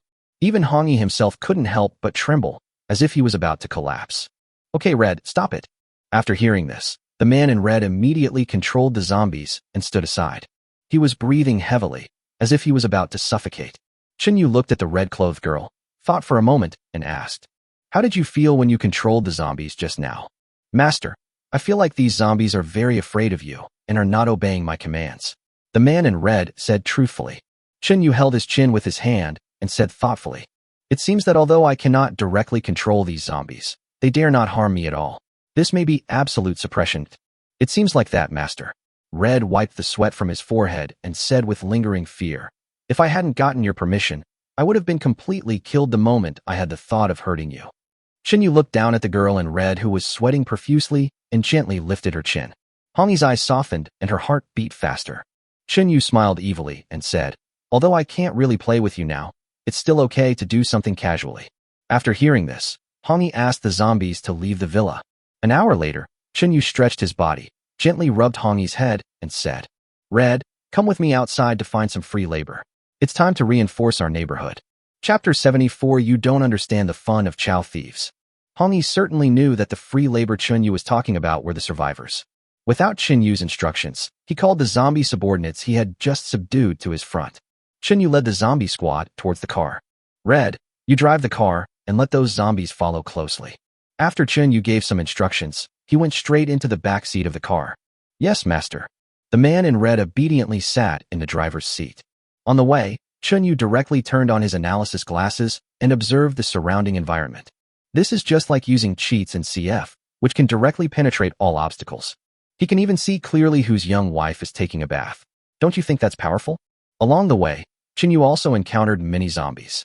But these zombies were no match for them and were easily taken down. After walking for 7 or 8 kilometers, Xinyu finally saw a group of survivors. Parking. When the man in red heard the order, he quickly stepped on the brakes. Xinyu carefully observed a large shopping mall not far away. Through the wall, you can clearly see more than 100 workers in yellow work clothes inside.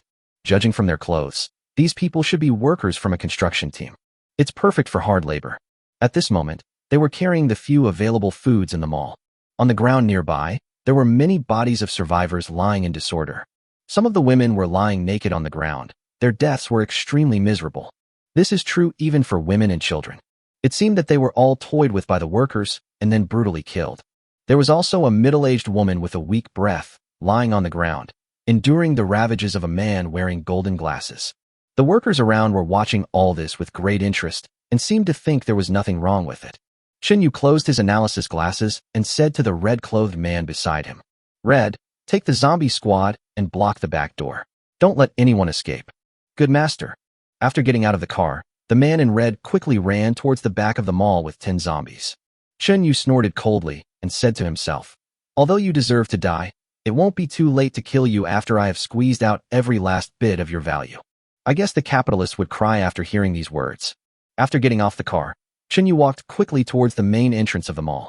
After killing people, the group of workers took all the food and then walked out of the mall slowly. One of the men, who had dyed yellow hair, was holding a spoon in his left hand and struggling to dig food out of the can and stuff it into his mouth. After swallowing a mouthful of food, he said to the man wearing gold-rimmed glasses beside him, "Brother, although canned herrings smell like oysters, they taste pretty good. How about having another bite?" The man with glasses is named Wang Tianhai. He looks very gentle and is the eldest brother of this group. He sniffed and complained with a hint of dissatisfaction. "You can eat it yourself if you want.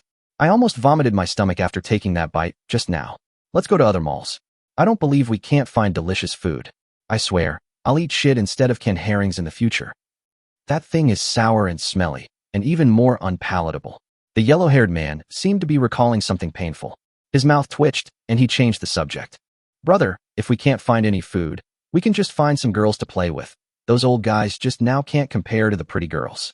Wang Tianhai adjusted his glasses and said with a sinister smile, "After we're done playing, we still have to kill them all. No threats are allowed to exist around me, Wang Tianhai."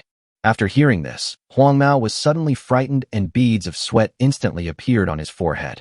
He took a deep breath, leaned forward, and said with a smile on his face, "Don't worry, big brother. We will definitely follow you wholeheartedly. You are our leader, and we can't live without you. It would be better this way." Wang Tianhai raised his lips and laughed. "If I could catch a few beautiful wives later, they would be even more interesting."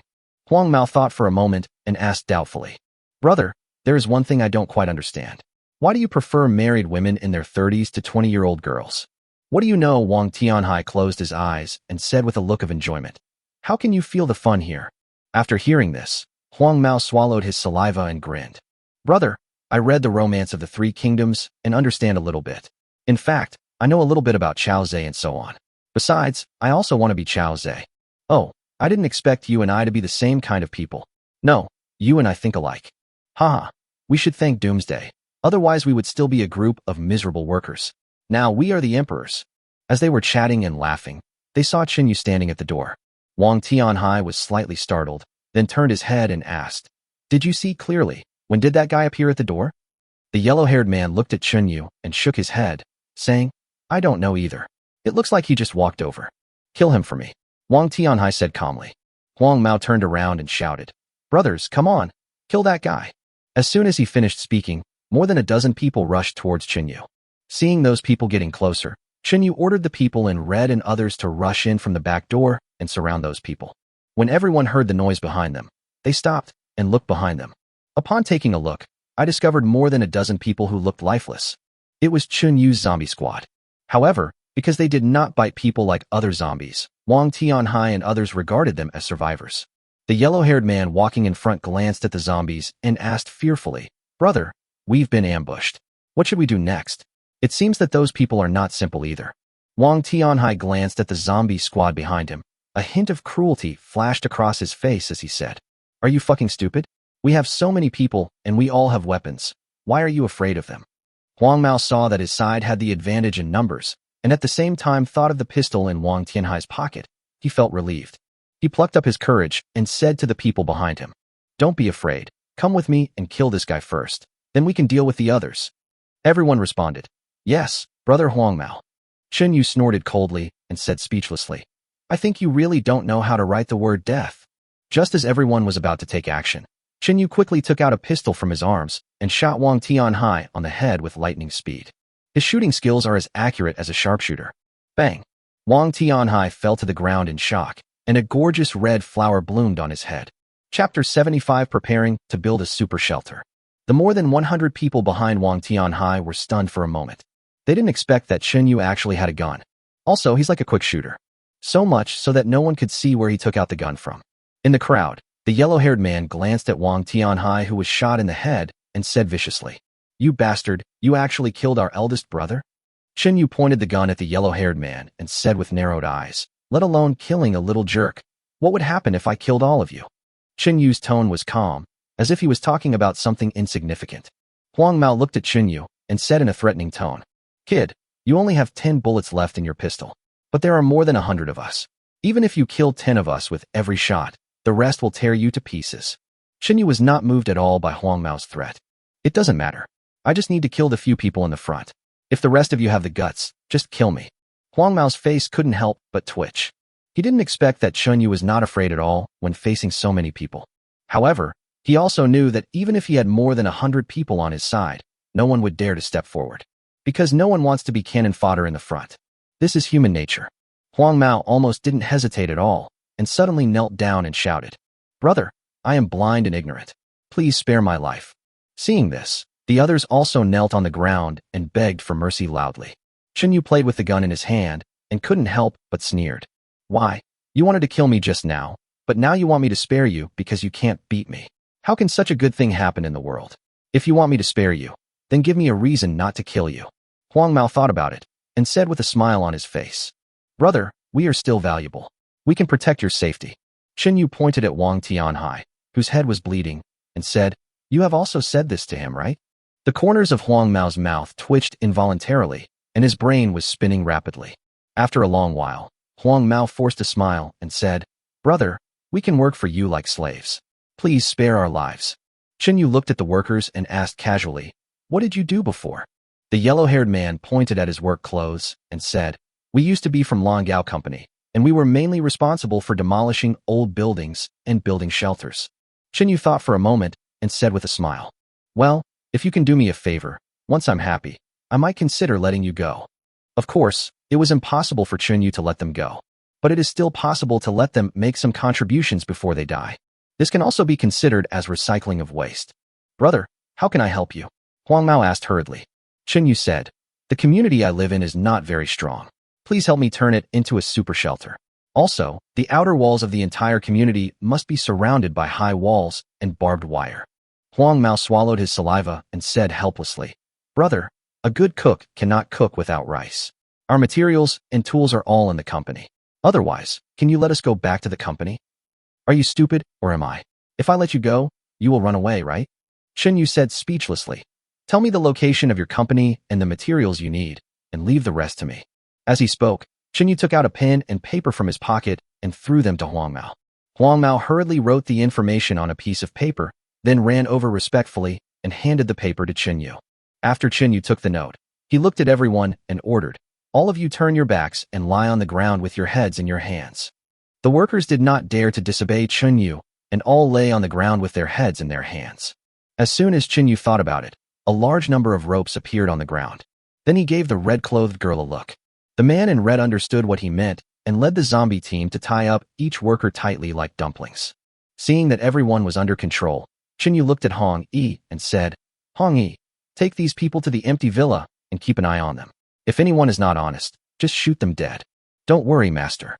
The man in red brought the zombies to the workers. Huang Mao took a look at the zombies, his eyes widened, and he said in a trembling voice, "These are not people, they are zombies." Yu sneered, "You found out all this? You better behave yourself, or I'll turn you into zombies." Everyone knew from Yu's majestic tone that he could really do what he said. Never dare to have any small thoughts again. Subsequently, more than 100 workers were escorted to a Yuan community. Yu locked the workers in an empty villa and sent Datu to guard them strictly. Then he drove towards the red-clothed man again, raised his eyebrows and said, "Hongi, come out with me." "Yes, master." The man in red obediently got into the cab. The two drove quickly towards Longgao Company. Along the way, there were only a few zombies left. So many people have already come out to participate in the activities. This is not a good thing for Chinyu. Because there were many zombies outside in the past, people didn't dare to go out easily, so they wouldn't disturb Chinyu's life. At the same time, those zombies can also become nutrients for the upgrade of zombies such as red clothes. Now, the number of zombies has been greatly reduced. Upgrading has become very difficult. Fortunately, Chinyu killed more than 7,000 zombies before they left. He also obtained a zombie general and more than 20 level 2 zombies, and thus accumulated a fortune. Longgao Company is not far from Yuan community. More than an hour later, the two arrived at the company. At this time, there were no living people in the company. Only a few zombies were still wandering around casually. Chinyu and Hong Yi went forward to kill the zombies and took out the crystal. It's not Chinyu's fault that he can't distinguish between priorities. It's hard to find level 1 crystals nowadays, so the more you can have, the better. After all, fly legs are also meat. After dealing with the zombies, Chinyu went straight to the company warehouse. When I opened the door of the warehouse, I saw that it was full of special materials and tools. For example, titanium alloy plates, thickened bulletproof glass, exterior wall insulation materials, anti-gas filters, cameras and infrared sensors, etc. There are also various construction vehicles, etc. Relying on his spatial ability, Chinyu easily stored various tools and materials into the space. Afterwards, the two returned to a Yuan community. By this time, it was already dark. Chinyu thought about it and took out all the necessary materials and vehicles from the space. Using spatial abilities during the day is always less safe than at night. Unless it is necessary, you should try to avoid using spatial abilities in front of outsiders. Of course, he was not worried about being seen by Huang Mao and others. The dead will not reveal secrets. After settling everything, Chinyu just returned to the villa when Ning Tiantian came to him in panic. Xiaoyu, something bad has happened. Something seems to have happened to Anin. Chapter 76 Brother Yu, did you cure Anin to death? At this time, Ning Tiantian's clothes were a little messy. A few buttons had not been buttoned yet, and a large area of white was exposed. It seemed that Chun Yinan just treated her as her mother again. However, Chinyu didn't have time to think about these things and asked hurriedly, "Take me to see what happened to Anin. I don't know what happened to her." Ning Tiantian recalled as she ran upstairs. Just now, when she was eating, she suddenly broke away from me like crazy.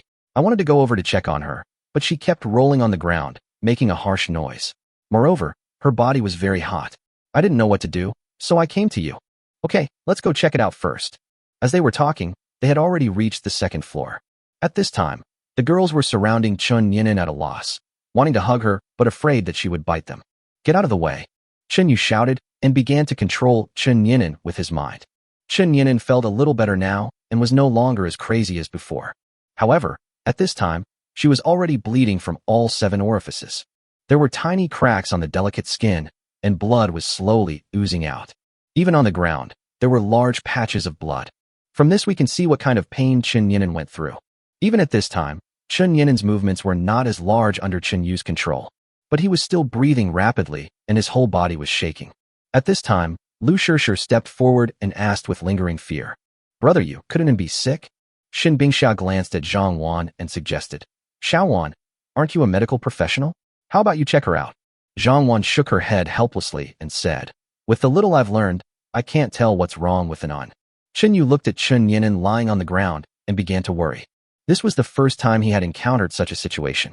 There were all kinds of medicine in his space, but he had no idea where to start since he couldn't find the cause of the disease. At this moment, he suddenly thought that with his recent enhancement, the functions of the analysis glasses had also increased a lot. This includes checking human body parameters. How about we see if the analytical glasses can find the cause? Chinyu stared at Chun Yinan lying on the ground and turned on his analysis glasses. He filtered out the invalid information and checked the most important physical parameters. Body temperature, 50 degrees Celsius. Heartbeat, 200. Respiration, 130. Degree of capillary damage, 353,637. Degree of skin damage, 232,425. Blood loss, 202,122. Chinyu was shocked after reading these parameters. If Chun Yinan wasn't a zombie, she would have died long ago. However, these parameters only show that Chun Yinan's body seems to have reached its limit. But I still don't know what happened to her. But I could see that the little guy's condition was getting worse. The wounds on his body were getting bigger and bigger. If we delay any further, I'm afraid it will be disastrous. When Chunyu was at a loss, he suddenly remembered that he had given Hongyi some crystals after she was injured. Then her wounds slowly healed. Moreover, when red clothes upgrades, his body parameters are far beyond normal. Could it be that Chun Yinan is also going to upgrade? Thinking of this, Chen Yu took out several crystals from the space. However, as soon as he put the crystal to her lips, Chen Yu began to hesitate again. She is so young. Can she digest those energetic crystals? What if I can't bear it anymore? Never mind. Try to save the situation. Chen Yu no longer hesitated and whispered to Chun Yinan. Don't be afraid, and then open your mouth and you will feel better soon. Chun Yinan was still conscious and opened his mouth obediently. Chen Yu put the whole crystal directly into her mouth. You know what? The method Chen Yu came up with is pretty good. Chun Yinan, who had just been struggling in pain on the ground, immediately stretched out his legs and stared after swallowing the crystal.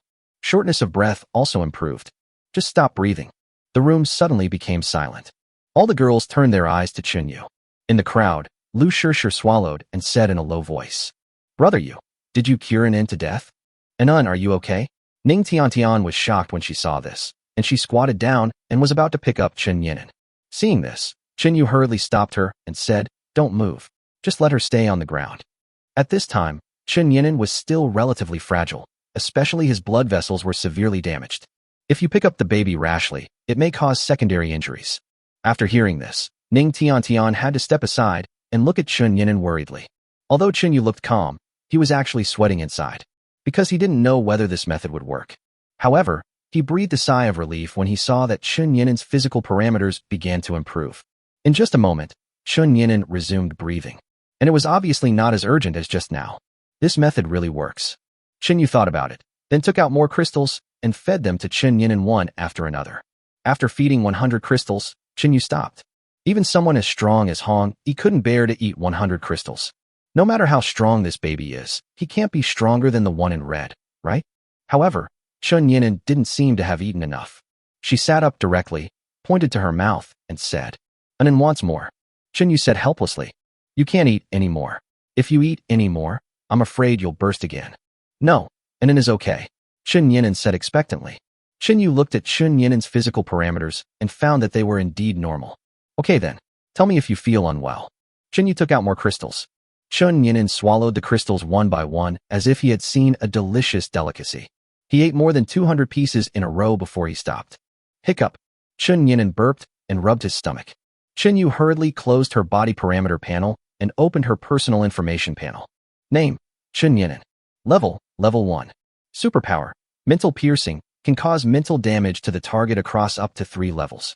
The lower the target's mental value, the greater the damage caused. Chen Yu closed his analysis glasses and looked at Chun Yinan with complicated eyes. I didn't expect that this little guy actually possessed psychic powers. The difference from the Charm Rabbit is that her psychic power is not mind control, but direct mental attack. Having her and Charm Rabbit working together is a perfect match. However, when Chen Yu saw that Chun Yinan had eaten more than 300 of his crystals before he reached level 1, he suddenly felt a little distressed. You know, these crystals are enough to upgrade ordinary zombies to level 2. Of course, this also shows that Chun Yinan's upper limit is much higher than other zombies. Chen Yu was about to pick up Chun Yinan from the ground when he suddenly seemed to think of something. He turned to look at the disheveled Ning Tiantian and asked seriously, By the way, Sister Tiantian, were you bitten by an in? Chapter 77, Fighting Zombies and Charming Rabbits leveled up. After hearing this, the girls around Ning Tiantian subconsciously took a half step back. If Ning Tiantian was really bitten by Chun Yinan, she would also turn into a zombie. No, Ning Tiantian said with a red face. Anin is very sensible. She loosened her mouth when she knew she couldn't control herself, and then bit her hand tightly. Chen Yu looked at Chun Yinan's arm. Just as Ning Tiantian said, there were a few shallow teeth marks on it. Even though she ate so many crystals, she still didn't fully recover. It shows how much pain she was in at that time. I don't believe it. Chen Yu said seriously. I won't be sure unless I take a look. Sister Tiantian, don't blame me for being ruthless. I have to be responsible for others. Zhang Shuer knew what Chen Yu meant from the look in his eyes. However, she still pretended to be scared and said, Sister Tiantian, just let brother you take a look. This way, we can confirm whether you have been bitten. If you have been bitten, if it is discovered in time, maybe there is a way to save you. Ning Tiantian said awkwardly. Shuer, how about you come with me to the room and help me take a look? I dare not. Zhang Shuer waved her hands repeatedly. Sister Tiantian, what if you happen to have an attack and bite me? Then let me do it. I'm not afraid. Zhang Kurson volunteered. Xin, you can't do that either. Jiang Shuer explained. Don't blame me for being harsh. What if Sister Tian is really bitten and you cover up for her? Ning Tiantian's face turned even redder. She glanced at the girls and said firmly, Shuer is right. Only by letting brother you check can we all feel at ease. Chen Yu said with a smile. Let's go to my room and I'll check it for you. Ning Tiantian lowered her head and walked quickly towards the room. Chen Yu followed closely behind, turned to look at the other girls, and said, Go cook, and remember to make more hard dishes. After saying that, he walked straight into the room. After a careful examination, Ning Tiantian was confirmed to be fine. Of course, Chen Yu already knew this would be the result. If Ning Tiantian was really bitten by a zombie, it would not escape his eyes at all. Ning Tiantian saw that Chen Yu had finished the examination and whispered, Xiao Yu, you should be relieved now, right? Chen Yu let out a long sigh and nodded slightly. It's good that you weren't bitten. Then I'll leave. Don't be impatient, Chen Yu said with a wicked smile. Since you're here, why don't you leave later? But there are so many people waiting outside. It doesn't matter. Did you forget that I have a dimension? After hearing this, Ning Tiantian instantly became expectant. After all, Chen Yu has been too busy recently. She hasn't seen Chen Yu for a long time. The two could only see each other during meals. But most of the time, it was young girls like Jiang Shuer and Lu Shishir who talked nonstop to Chen Yu. Ning Tiantian didn't have any chance to interrupt. At the same time, she is older than other girls and cannot take the initiative to pester Chen Yu like the younger girls. Thinking of this, Ning Tiantian looked at Chen Yu with watery eyes. Chen Yu entered the dimensional space with just one thought. The next day, Chen Yu and others temporarily moved back to Villa number 8. This way, the workers won't disturb them when they are renovating Villa number 23. In order to prevent accidents, Chen Yu put shackles on all the workers and asked the zombie team to monitor them closely. In addition, the women also kept guarding these people with guns. Of course, Chen Yu was not idle either. He called the fighting zombies and the charming rabbit Dabai to Villa number 8, and then took out a pile of crystals. Chen Yu originally wanted to give all the crystals to Hongyi to see if she could break through to the 5th level Corpse King. But after consuming more than 100 crystals, Chen Yu finally gave up. Thanks to Chen Yu's analysis glasses, he could now see the progress bar of the zombie upgrade. These more than 100 crystals only upgraded red clothes by 1. In other words, it would take 10,000 first-level crystals for her to be able to upgrade to the next level. And the last 10 is even harder to accomplish. Even if you use secondary crystals, you will need hundreds of them. Even if you give her all the crystals, she still can't reach level 5. Unless the big head is also killed. However, the big head is still useful, and it would be a pity to kill it now. So it would be better to upgrade the other level 2 zombies as well. When the fighting zombies and Dabai saw the crystals, their eyes were about to spit fire. The man in red is now level 4, while they are still only level 2. This makes them a little jealous. Another point is that the zombies' desire for upgrades is engraved deep in their souls. If it weren't for Chen Yu's intervention, they wouldn't mind devouring their teammates for upgrading. Chen Yu pointed at the crystals and said, You two should eat these crystals until you level up. Because of their special identities, they usually receive special care from Chen Yu. At this time, the progress bar has reached more than 90. After getting permission, Fighting Zombie and Dabai immediately started eating the crystals one by one. And the progress bars on them are also changing slowly. 929-39499. Finally, the fighting zombies broke through to level 3. Her temperament seemed to have changed a lot. Chen Yu looked at the information panel of fighting zombies and was slightly surprised. Looking at the data, if you simply rely on physical fighting, the fighting zombies can fight against Big Head with their rich combat experience. Of course, there is still a certain gap between her and Big Head. In addition, the careful Chen Yu also discovered that his skin became better after the upgraded zombie fighting game, especially the muscle lines on her body, which are not as exaggerated as those of fitness experts. Instead, it is full of beauty.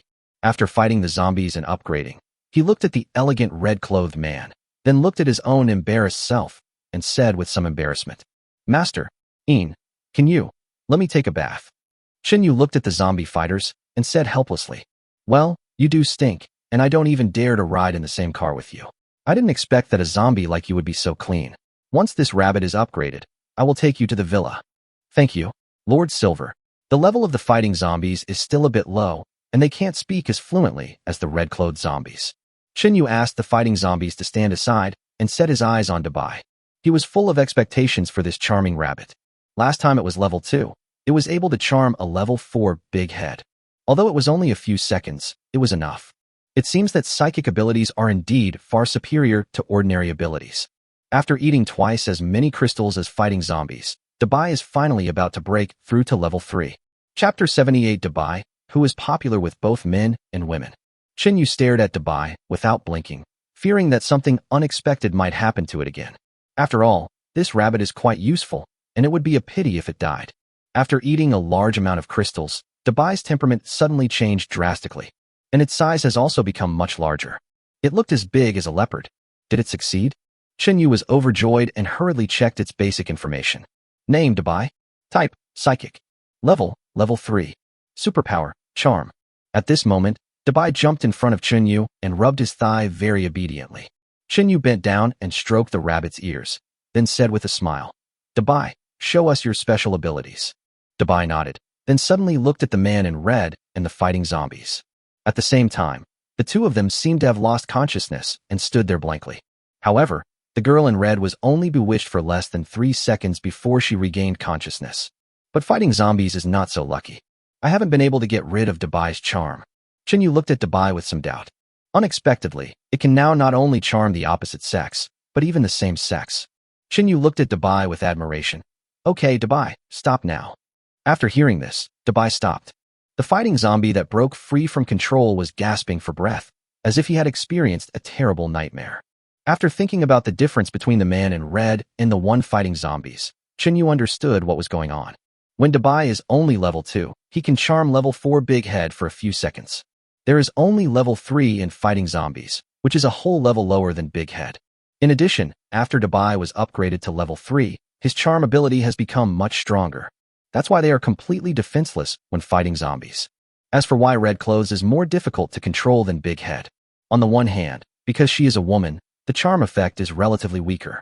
On the other hand, Red Clothes, who possesses magical powers, has mental strength far exceeding that of Big Head, who only relies on his physical body. This further weakened the charm of Dabai on her.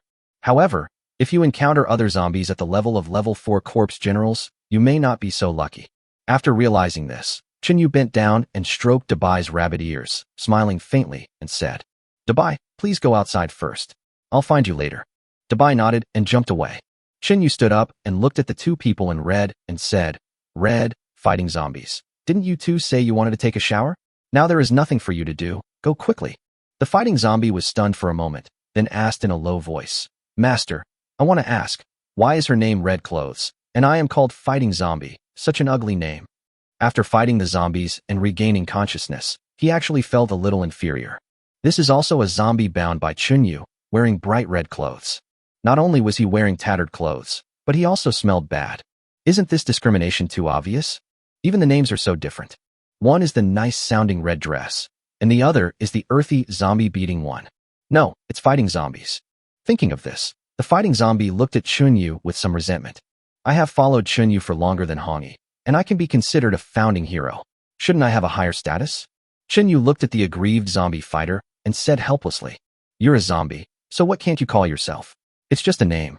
After hearing this, the fighting zombie lowered his head and dropped his hands to his sides. Her fingertips seemed to touch a card.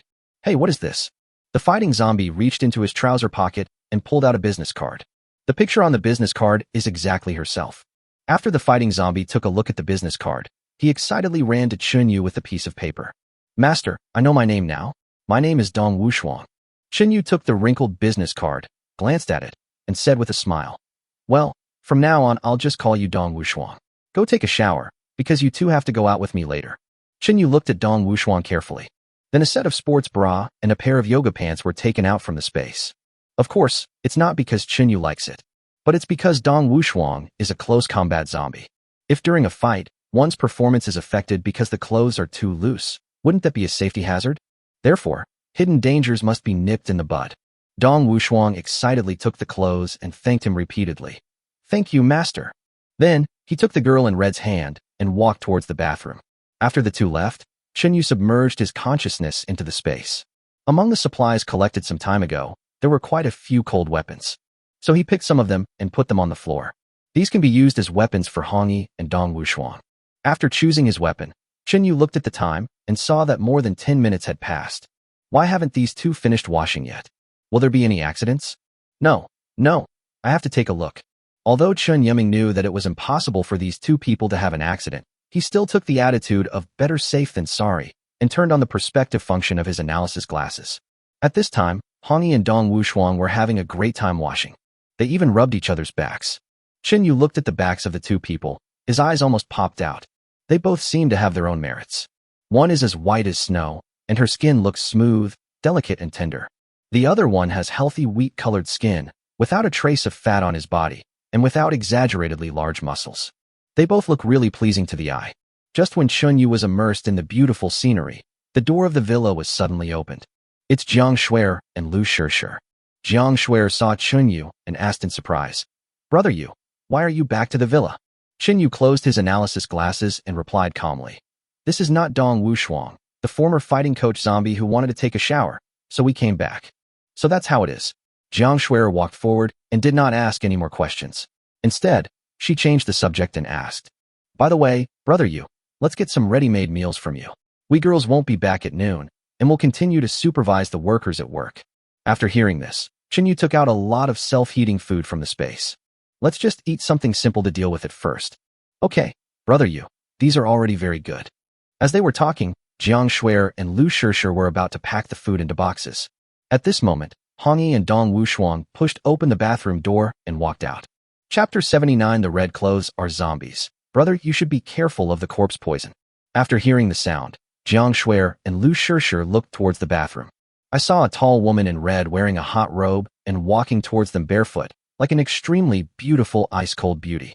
Dong Wushuang, on the other hand, was wearing a short and sharp fitness outfit that perfectly outlined her perfect figure. Clean and neat, yet with a hint of sexiness. "It's over, it's over." Jiang Shuer looked at Lu Shishir and said self-deprecatingly, "It's fine if you say I'm not as good as you school beauties, but now I can't even compare to zombies. If Brother Yu doesn't like me anymore one day, I might as well let a zombie bite me. Maybe I can become prettier." Lu Shishir looked at Hongyi and said with envy, "Let them bite me too.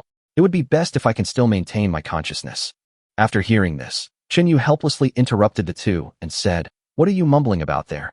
Hurry up and deliver the food." Lu Shishir looked back and smiled, then approached Chun Yu and said, "Brother Yu, don't blame me for being nosy. I think I need to remind you. You must hold on. If you are poisoned, all the girls in our villa will be doomed." Jiang Shuer glanced at the two people in red not far away and added with a smirk, "It may not be poisoned. Maybe Brother Yu will." Chen Yu immediately understood what Jiang Shuer meant and said unhappily, "Hurry up and do what you need to do. Look how obedient the red-clothes girls are. If things really don't work, I'll just turn you two into zombies too." Okay, let's go now." Jiang Shuer picked up the food, walked quickly to the door, poked her head out, and said, "Remember what I said." Chun Yu's slippers couldn't help it and flew out the door in a spin.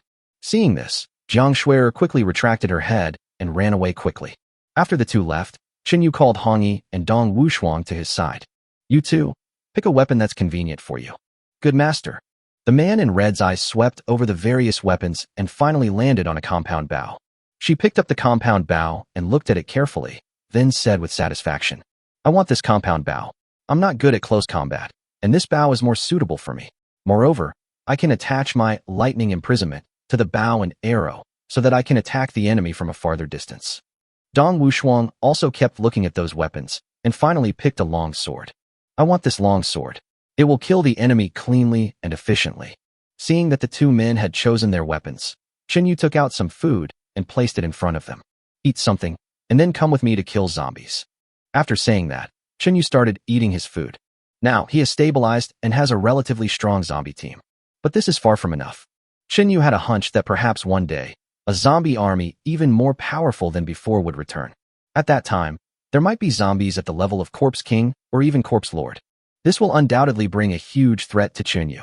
In addition, judging from the news these days, everyone knows that there are not as many zombies in the outside world as before. Many people have left their homes to look for supplies. Some people also go out in groups. For example, the workers caught by Chen Yu. These people also pose a certain threat. Of course, what worries him most are those official organizations.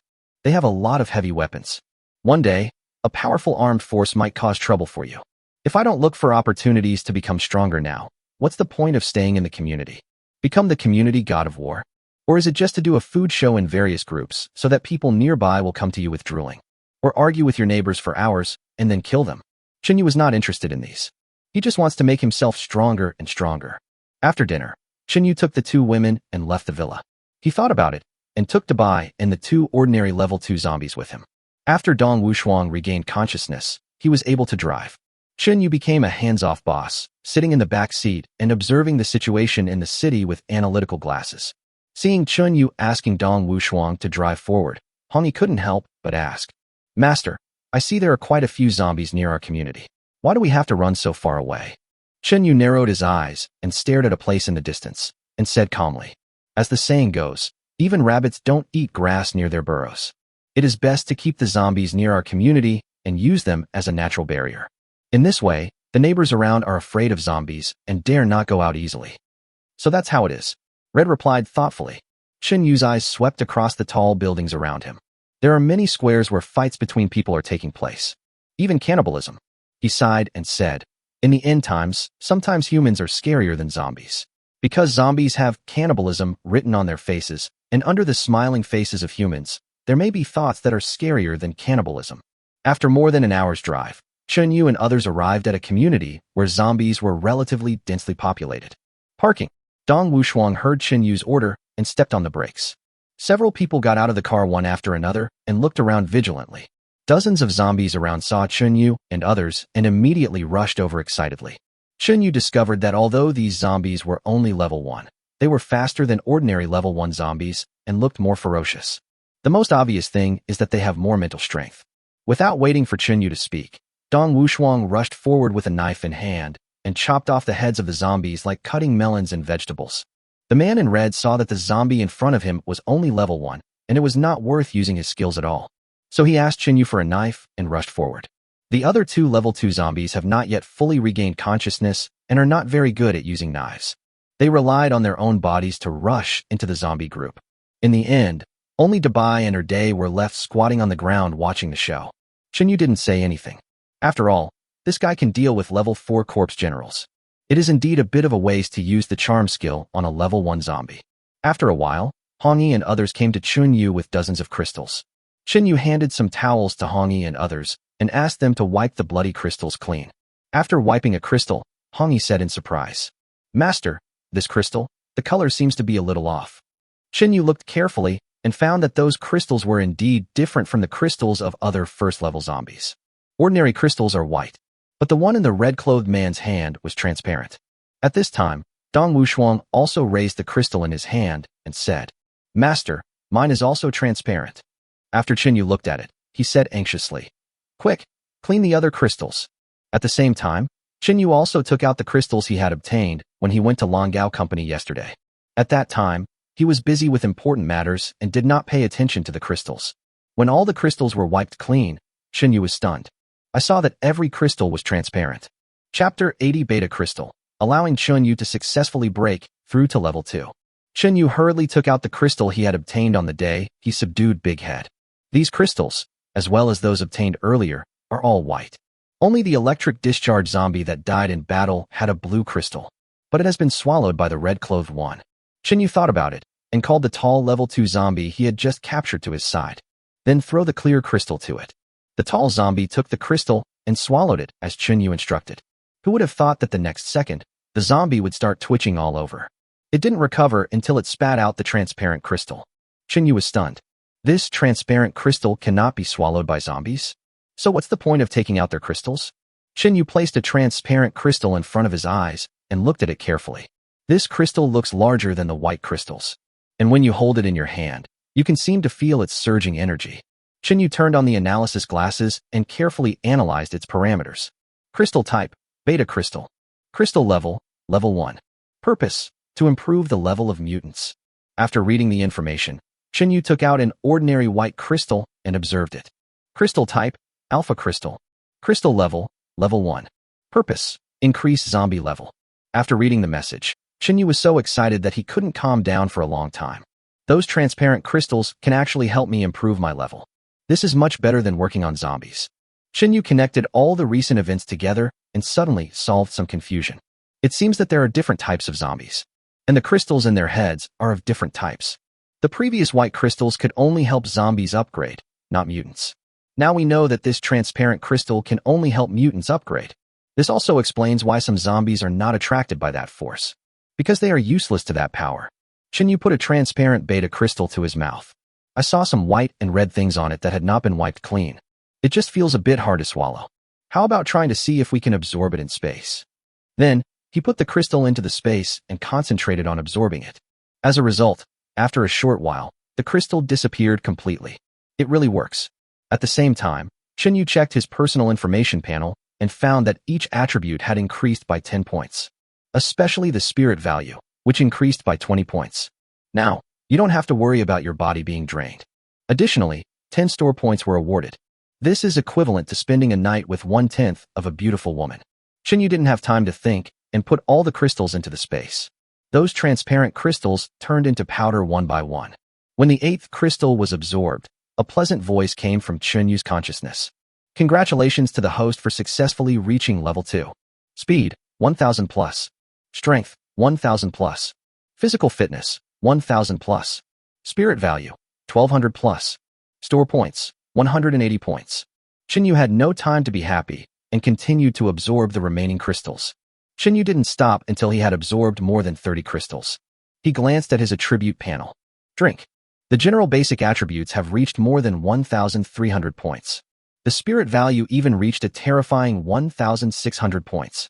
He discovered that he was much more powerful at level 2 than the red-clothed man at level 4.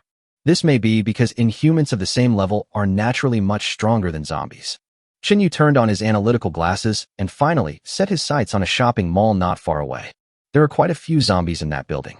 Chinyu became more active this time and shouted, "Follow me." Then he rushed to the front with a knife in hand. Hongyi and Dong Wushuang looked at each other and followed immediately. The other 2 level 2 zombies were looking for scattered zombies nearby. After Chinyu entered the lobby on the first floor of the shopping mall, 3 zombies ran straight towards him. Their speed is much faster than those first-level zombies that were just killed. It looks like it's close to level 2. Chinyu rushed forward and killed 3 zombies with 1 arrow, chopping off their heads at the same time. Hongyi and Dong Wushuang also rushed over and immediately joined the battle. After a short while, all the dozen zombies on the first floor were killed by Chinyu and his 2 companions. After Chinyu took out the crystal, he rushed to the second floor again. After clearing out the entire mall, the harvest was great. A total of more than 30 beta crystals were harvested. This has exceeded Chinyu's expectations. After taking the last crystal, Hongyi walked up to Chinyu and asked, "Master, where are we going next?" Chinyu glanced around and finally set his eyes on the hospital in the distance. "You and Wushuang come with me to the hospital. There are more zombies there." "Good master." After Chinyu put all the crystals into the space, he took the 2 of them and quickly walked downstairs. The 2 level 2 zombies downstairs only killed 5 zombies. However, it is not their fault. After all, there are too few zombies outside. This shopping mall was probably packed with people when the apocalypse broke out, and most of them turned into zombies, which allowed Chinyu to take advantage of the situation. Of course, most of the zombies are probably alpha zombies and have already run away. Dong Wushuang started the car, drove it in front of Chinyu, looked at the 2 level 2 zombies, and said, "Master, are you still going to take them?" Chinyu thought for a moment, shook his head, and said, "It won't do much to lead them. It's better to let them walk. They can kill a few zombies on the way." Afterwards, Chinyu and the other 2 drove towards the hospital. Half an hour later, the car finally arrived near the hospital. But the area around the hospital was already filled with crooked cars. Apparently, when the apocalypse first broke out, some people who had just been bitten and hadn't had time to turn into zombies tried to come to the hospital for treatment. Chinyu and the other 2 opened the car door and got out, looking around vigilantly. Just as Chinyu passed by a car with its windows open, a zombie suddenly stuck its head out of the window and tried to bite Chinyu. Chinyu was quick-eyed and quick-handed, and he dodged the zombie's attack by just turning sideways. Then, he chopped off the zombie's head with a knife. He was too lazy to take the crystal and just threw it to Dong Wushuang behind him. After passing one car after another, the 3 finally arrived at the lobby on the first floor of the hospital. Chinyu glanced at the glass door and was slightly surprised, because the door was locked from the inside with an iron chain thicker than a thumb. This made Chinyu cautious. It would be fine if the people inside turned into zombies. If he didn't turn into a zombie, it would be a little troublesome. Chinyu turned on his analysis glasses and began to scan the room one by one. When scanning an operating room on the top floor, Chinyu suddenly stopped. After he carefully observed the situation in the room, a trace of solemnity appeared on his face. Because there were no zombies in the house, but a group of survivors. Chapter 81. Let Dr. Li go. Let me go first. Chen Yu took out a fire axe from the space and handed it to Dong Wushuang. Dong Wushuang understood what he meant, raised the fire axe, and chopped at the chain. At the moment the chain was cut, Chen Yu suddenly shouted, "Time stand still." Dong Wushuang and the chains were all motionless. Even the crackling sound of the chain being broken did not fully transmit. Chen Yu put the fire axe into the space, and then the time standstill was released. Dong Wushuang tried to cut the chain and almost fell to the ground. When she realized that the fire axe was gone, she looked around in confusion. "Don't look for it. I put it away." Chen Yu didn't explain much. He walked straight into the hall, and then locked the glass door again with a new lock. This way, no one inside can escape. Several infected, beautiful nurses in the hall rushed over with roars. Every nurse's face and body were covered in blood. Even the white coats of 2 zombies were torn, revealing their perfect bodies to Chen Yu without any cover. It really seems a pity. Hong Yi and Dong Wushuang stepped forward with swords and took care of them in a few moves. Chen Yu put away the nurse zombie and quickly walked upstairs. Along the way, we encountered a few more zombies. Chen Yu was too lazy to do it himself and directly put them into the space. Fortunately, there are not many zombies in the hospital and they can all fit in the space. Finally, Chen Yu and the other 2 arrived at the operating room where someone was. He moved closer to the door, turned on the perspective function of his analysis glasses, and listened carefully to the movements in the room. Inside, the conversation between several people could be clearly heard. One of the women in a white coat took off her mask, revealing a delicate and cold face. The woman exhaled deeply and said coldly, "The operation has been completed, and there is basically nothing to worry about." On the operating table, a shirtless strong man moved his left leg and said with a smirk, "Dr. Li, your surgery is not good. Why do my legs feel so stiff?" Dr. Li took off his surgical gloves and explained, suppressing his anger, "It's probably because the anesthetic hasn't worn off yet. It will be fine in a while." "I'm not talking about the left leg." The strong man held his chin and said frivolously, "It's not the right leg either. Guess which leg it is." After hearing this, Dr. Li became furious. She couldn't help but curse loudly. "Asshole, if you speak rudely again, don't blame me for being rude." At this time, a gangster standing next to him flexed his wrist and said with a grin, "You're welcome. What can you do about it? It's your blessing that our boss likes you." "That's right." A man in black stepped forward and said in a threatening tone, "Dr. Li, why are you pretending to be so noble? It's the fucking end of the world. Do you think it's still the same as before? You can only survive if you follow us, brothers. Otherwise, you will just be feeding the zombies outside." The strong man snorted coldly and said to the brothers around him, "Stop talking nonsense to her and help her sit up. You dare." Dr. Li turned around and was about to walk towards the operating table. However, one of the gangsters was quick-witted and took the scalpel away. At the same time, the strong man's other 2 younger brothers lifted up Dr. Li. Dr. Li knew that he could not defeat these people, so he roared with all his might, "If you dare come over here again, I will bite my tongue and commit suicide." "Haha, you're a doctor." The strong man looked at Dr. Li as if he were a fool and couldn't help but mock him. "Do you really think I don't understand anything? Biting your tongue won't kill you." After being exposed, Dr. Li hurriedly said, "My situation these days is special. I really can't do it." The sturdy man was stunned for a moment, then smiled and said, "Really? Then I think I like it even more." The last straw of life also sank to the bottom of the water. Dr. Li closed his eyes in despair and said with tears in his eyes, "Please kill me. Even if I kill you, you can't escape. Brothers, line up at the back." "Thank you, brother." As they were talking, 2 younger brothers lifted up Dr. Li and placed him on the sturdy man. At the same time, after analyzing the situation of several people in the room, Chen Yu kicked the door hard. Bang!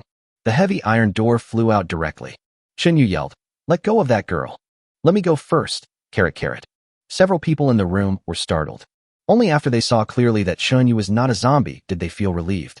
The sturdy man looked at Chen Yu and squinted his eyes and said, "Brother, it looks like you have practiced before. Are you interested in becoming my little brother? I will let you try some meat later." Chen Yu laughed and said, "I am a selfish person. I don't like sharing with others. Of course, I will not pick up other people's leftovers." "Then get out of here. Just watch," the sturdy man said unhappily. At the same time, he whispered a few words to the brothers around him, asking them to be careful.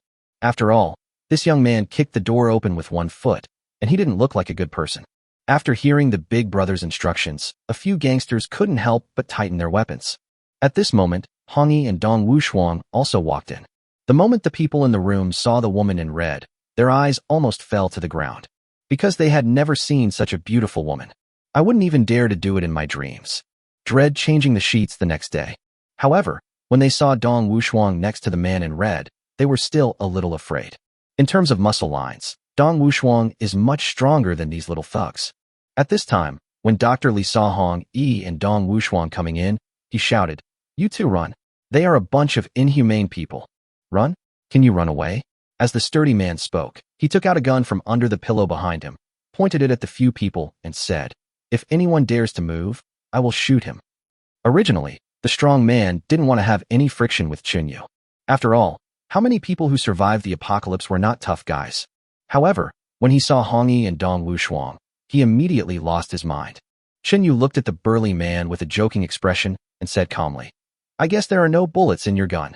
The sturdy man's mouth twitched, and then he pretended to be calm and said, "Even if you don't have bullets, you are no match for so many of us." Chinyu looked past the burly man and turned to Dr. Li and said, "Li Ku, if I saved you, how would you repay me?" The reason why Chinyu did not kill those gangsters immediately and talked so much nonsense with them was that he wanted to see the attitude of the doctor in front of him. Dr. Li was stunned for a moment. Then he remembered that there were his photo and name on the wall next to the operating room, so it was not surprising that this stranger could call out his name. She bit her lip and whispered, "If you can really save me, I can be your personal doctor in the future. You should also know that doctors play a very important role in the apocalypse." "These don't seem to be enough," Chinyu said helplessly. "Then what do you want to do? I can't possibly escape from a wolf's den and fall back into a tiger's mouth, right? I might as well die then," Dr. Li said angrily.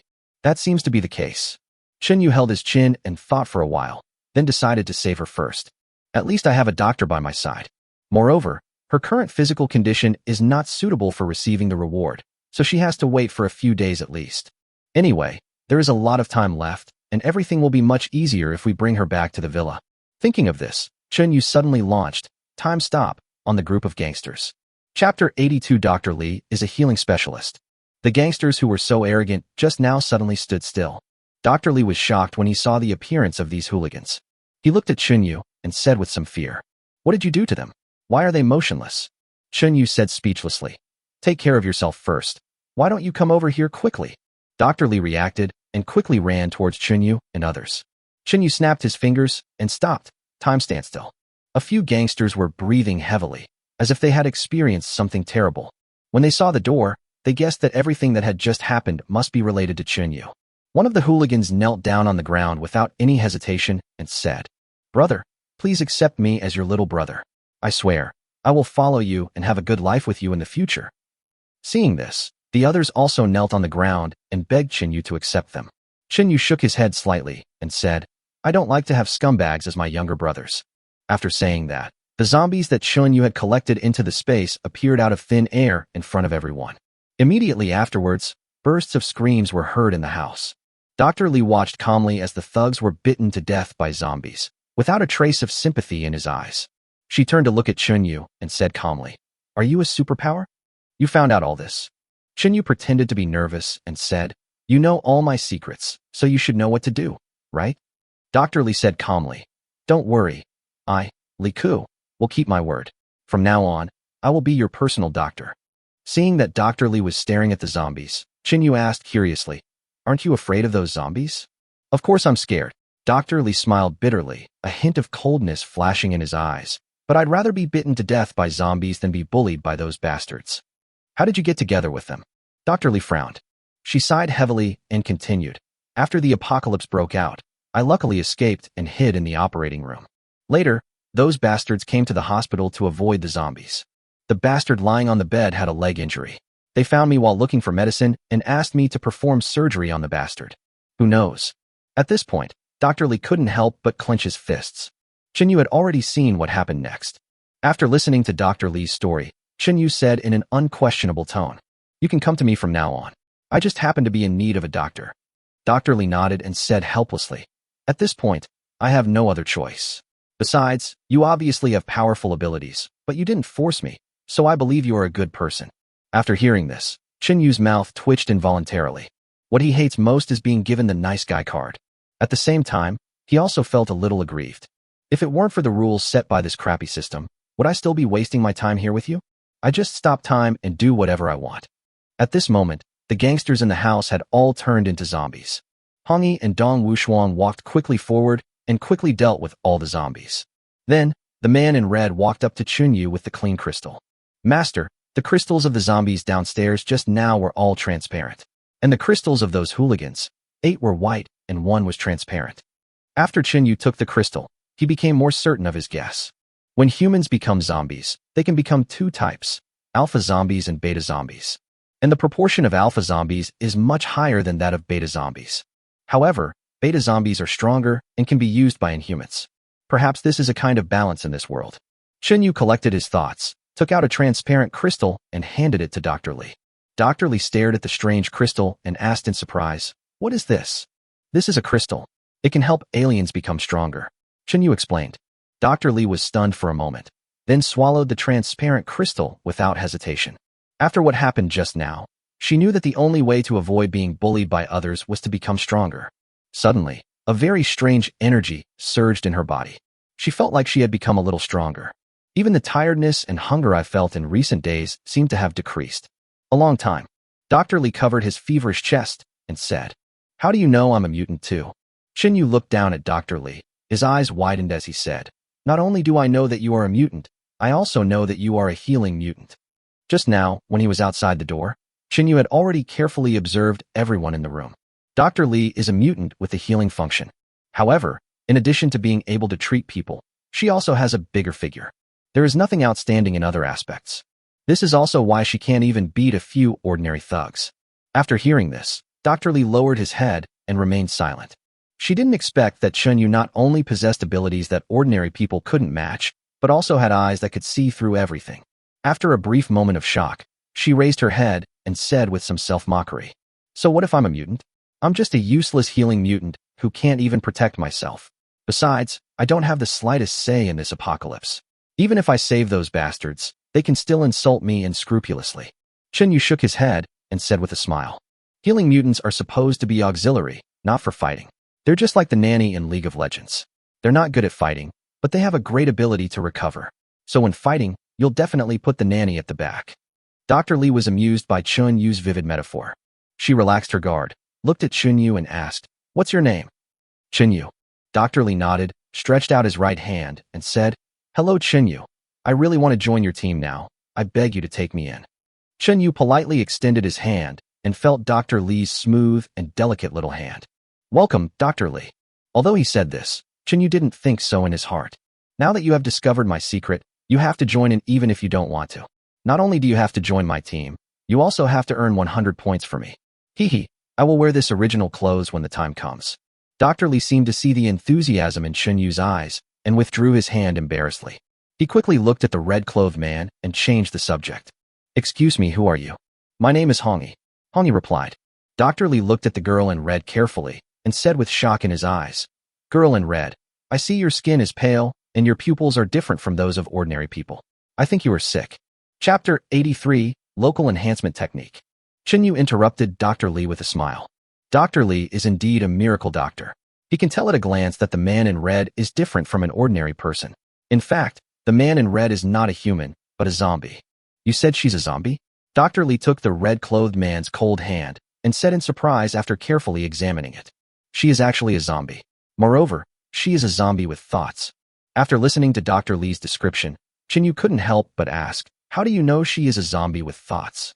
Dr. Li explained, "Since I awakened my healing ability, I have gained the ability of super waves, which can emit a kind of super waves similar to electromagnetic waves from my eyes. This wave can scan the human body and easily analyze various parameters of the human body. Even a person's consciousness and mental state can be analyzed. I just scanned red clothes and found a zombie virus in her body that is far more powerful than that of ordinary zombies. At the same time, she still has human consciousness." Chunyu didn't expect that Dr. Li's super wave would be so magical. Chunyu looked at Dr. Li, thought for a moment, and said, "How about you use your wave to scan me? How about analyzing my body for me?" "No problem." Dr. Li looked at Chunyu and activated his own super wave. However, after trying several times, she found that she was unable to scan Chunyu at all, and she herself was hurt by it. Dr. Li suddenly took a step back, covered his eyes in pain, and said, "What happened? Not only did my super wave, not work on you. It also backfired on me. Could it be that you are not a human? Chunyu said angrily. Why are you cursing at me for no reason? However, Chunyu knew that Dr. Li was not really scolding him, so he did not argue with her. He thought about it carefully and felt that it might be related to his invisible protective suit. I didn't expect this protective clothing to be so powerful that it can even block invisible waves. After a while, Dr. Li said helplessly, maybe you are too strong. My super wave has no effect on you at all. How about this? I take your pulse. As he spoke, Dr. Li pulled Qinyu's right hand without saying anything. Qinyu only felt Dr. Li's soft fingertips on his wrist, and the tingling feeling was quite good. At the same time, the expression on Dr. Li's face began to change from calm to surprise. No wonder you are so amazing. Your physical fitness has already surpassed the human ceiling. It's not an exaggeration to even say that you are a Superman. Qinyu narrowed his eyes and smiled. It seems that you are really capable. This time when I went out, I finally found a treasure. Dr. Li explained with a smile. I wasn't this powerful before, but after I awakened my superpowers, I realized that I became more powerful. Qinyu glanced at the time and said calmly, let's go. Dr. Li followed Qinyu obediently and walked out the door. Qinyu was about to leave when he seemed to have thought of something. With a wave of his hand, the operating table and various instruments in the room were all stored in the space. Dr. Li just knew that Qinyu must have spatial abilities. She didn't ask any more questions, but pointed to the next few rooms and said, there are some medical equipment in those rooms, too. How about you take them with you? Okay. Qinyu followed the direction of Dr. Li's finger and walked towards the next room. However, halfway through the journey, Dr. Li suddenly said with a red face, Qinyu, I'm going to the bathroom first. There's no food in the hospital. I drank a lot of glucose and nutrient solution these days, so I can't control myself. Then she added, if you are worried, you can ask the two girls next to you to keep an eye on me. Qinyu shook his head and said with a smile, no, I believe you. After hearing this, Dr. Li quickly ran to the toilet. Qinyu looked at the direction where Dr. Li left and said with a wicked smile, I'm sorry, I just lied. I have a shortcoming, which is that I don't trust anyone. As he spoke, Qinyu turned on his analytical glasses to monitor Dr. Li's every move. As he looked, Qinyu's eyes became restless and he fixed his eyes on a small pink dress. Don't say it, don't say it. Not long after, Dr. Li walked towards Qinyu with a relaxed look on his face. I'm done. Let's continue collecting medical equipment. Afterwards, Qinyu looted all the medical equipment in the hospital, leaving behind even the white coats and nurse uniforms. After all, these clothes are much more exciting than the props I collected. After collecting all the valuable supplies, Qinyu and others walked out of the hospital together. After arriving at the door, Dong Wushuang took the lead and chopped the iron chain with one axe. Dr. Li looked at the chain and sighed. Those bastards were afraid that I would escape, so they not only locked the door, but also deliberately left a few zombies in the hospital. Sometimes I think about it. Human nature is really scary. In the end times, people are selfish. Some people are willing to hurt others in order to survive, and there is nothing wrong with that. Qinyu said softly. Dr. Li forced a smile and nodded. You are right. That is indeed the case. But I think that even in the end times, we must maintain the most basic bottom line. This is the most essential difference between humans and animals. Qinyu was slightly startled and said with a twitch of his mouth, why do I feel like you are pointing at me? Dr. Li narrowed his eyes and smiled, but did not deny it. When a few people walked downstairs, the two level 2 zombies just happened to walk over. The man in red stepped forward and took the crystals from the two zombies. There were a total of 18 transparent crystals. After Qinyu put it away, he pointed to his car and said, let's go, Dr. Li. Dr. Li opened the car door and sat directly in the back seat. Qinyu and Hongi followed closely and sat on it. And the two poor level 2 zombies could only walk home under Qinyu's command, killing zombies on the way. In the car, Dr. Li leaned back in the car seat with a frown on his face, his stomach making a gurgling sound. Qinyu couldn't help but look at Dr. Li beside him, and just happened to see the good figure that couldn't be concealed even by the white coat. He waved his hand casually, and a bowl of hot porridge appeared in his hand. Have some porridge. Dr. Li took the porridge and his frowning brows relaxed. Thank you. After saying that, he took the porridge and started eating. After Dr. Li finished eating, Qinyu came over and said mysteriously, Dr. Li, you should have another ability, right? Dr. Li wiped his mouth and said with emotion, I really doubt that you have a pair of X-ray eyes that can see through everything about others. Yes, I do have another ability called local enhancement. Chapter 84: The Magical Uses of Local Enhancement. Qinyu almost burst out laughing when he heard Dr. Li's description. He cleared his throat, turned around and asked, Dr. Lee, can your local enhancement technique improve the capabilities of certain parts of the human body? For example, arm strength, thigh strength. Dr. Lee organized his words and explained, there is nothing wrong with your understanding, but my abilities are not just what you said. For example, I can improve a person's failing organs and enhance their mental strength. Moreover, this improvement is indiscriminate. No difference. Chinyu put away his smile and asked seriously.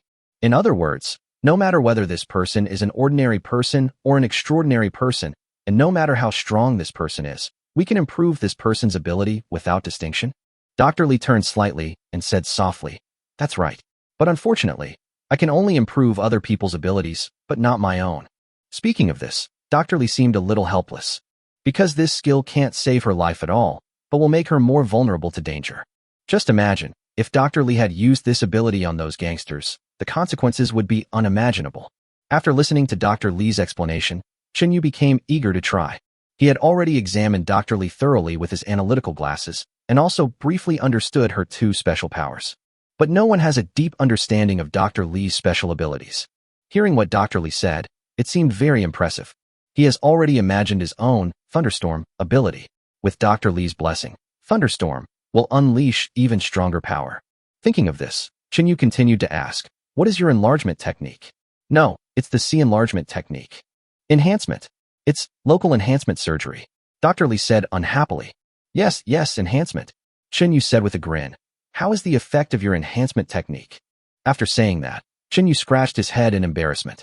Why did you just say what was in your mind? Almost exposed his true nature. Dr. Lee waved to Chinyu and said softly, give me your right hand. Chinyu thought about it for a moment and reached out his hand. Dr. Lee closed his eyes and began to activate his local enhancement technique. Chinyu only felt a kind of magical energy entering his arm, as if it was charging his arm. After a while, Dr. Lee stopped, retracted her delicate hand, which was a little painful, and said, did you feel anything just now? Chinyu looked at his hand and said seriously, I feel someone touching my hand. Dr. Lee's lips trembled slightly, and he was speechless. Why is this guy so smooth talking? Always taking advantage of yourself intentionally or unintentionally. What an impertinent fellow. But it just makes people unable to get angry. Chinyu saw Dr. Lee's embarrassed look and laughed. Okay, I won't tease you anymore. I feel like the strength of my right hand seems to have improved a little bit compared to before. Dr. Lee was not surprised by this result. She leaned weakly on the seat and said slowly, just now, the strength of your arm increased by about 10. This is already my limit. If it is to enhance your mental strength, the effect will be less, about 5 inch. That's very good. Chinyu praised. This is indeed the case. Chinyu's spirit value at this time has exceeded 1600. If it is increased by 5 on this basis, it will be an increase of 80 points. At the very least, it would allow him to use his medium-powered Thunderstorm ability one more time.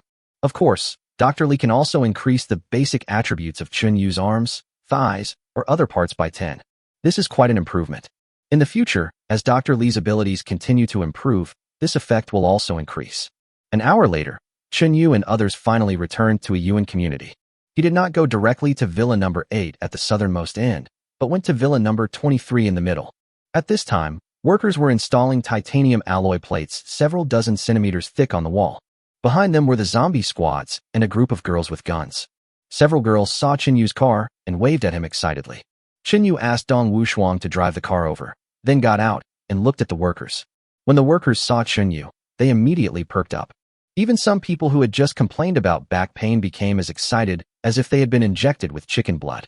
Dr. Lee walked over to Chinyu, looked at the workers with chains on their feet, and asked, are these all the men you captured? Chinyu raised his eyebrows and laughed. Yes, they are helping me. Dr. Lee didn't ask any more questions.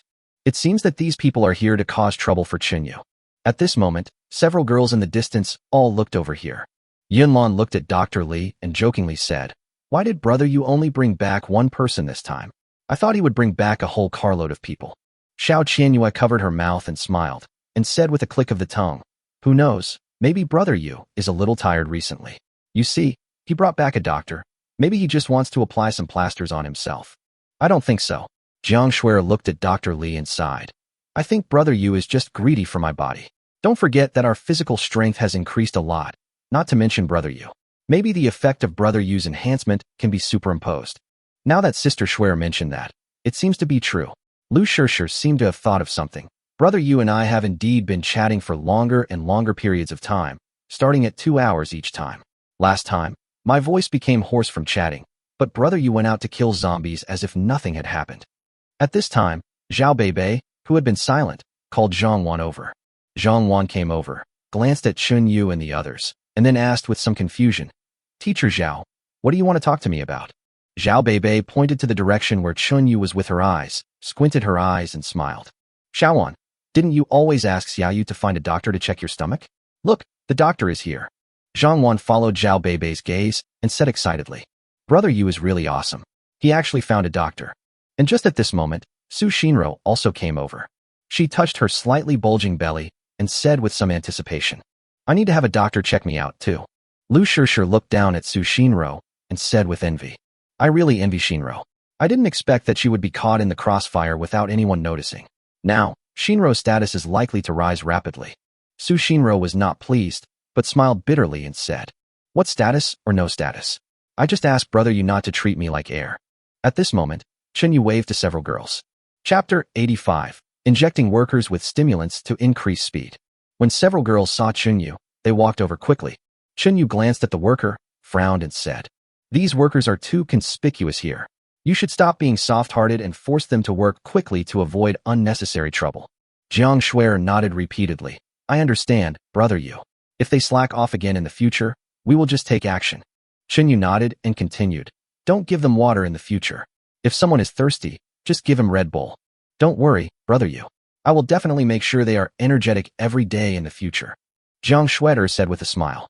Chun Yu thought about it, turned to look at Dr. Li and asked, "By the way, Dr. Li, is there any medicine that can be injected or taken to keep people excited for a long time?" Dr. Li blurted out, "Nicothamide injection can keep people excited for a long time, even without sleeping. By the way, why are you asking this?"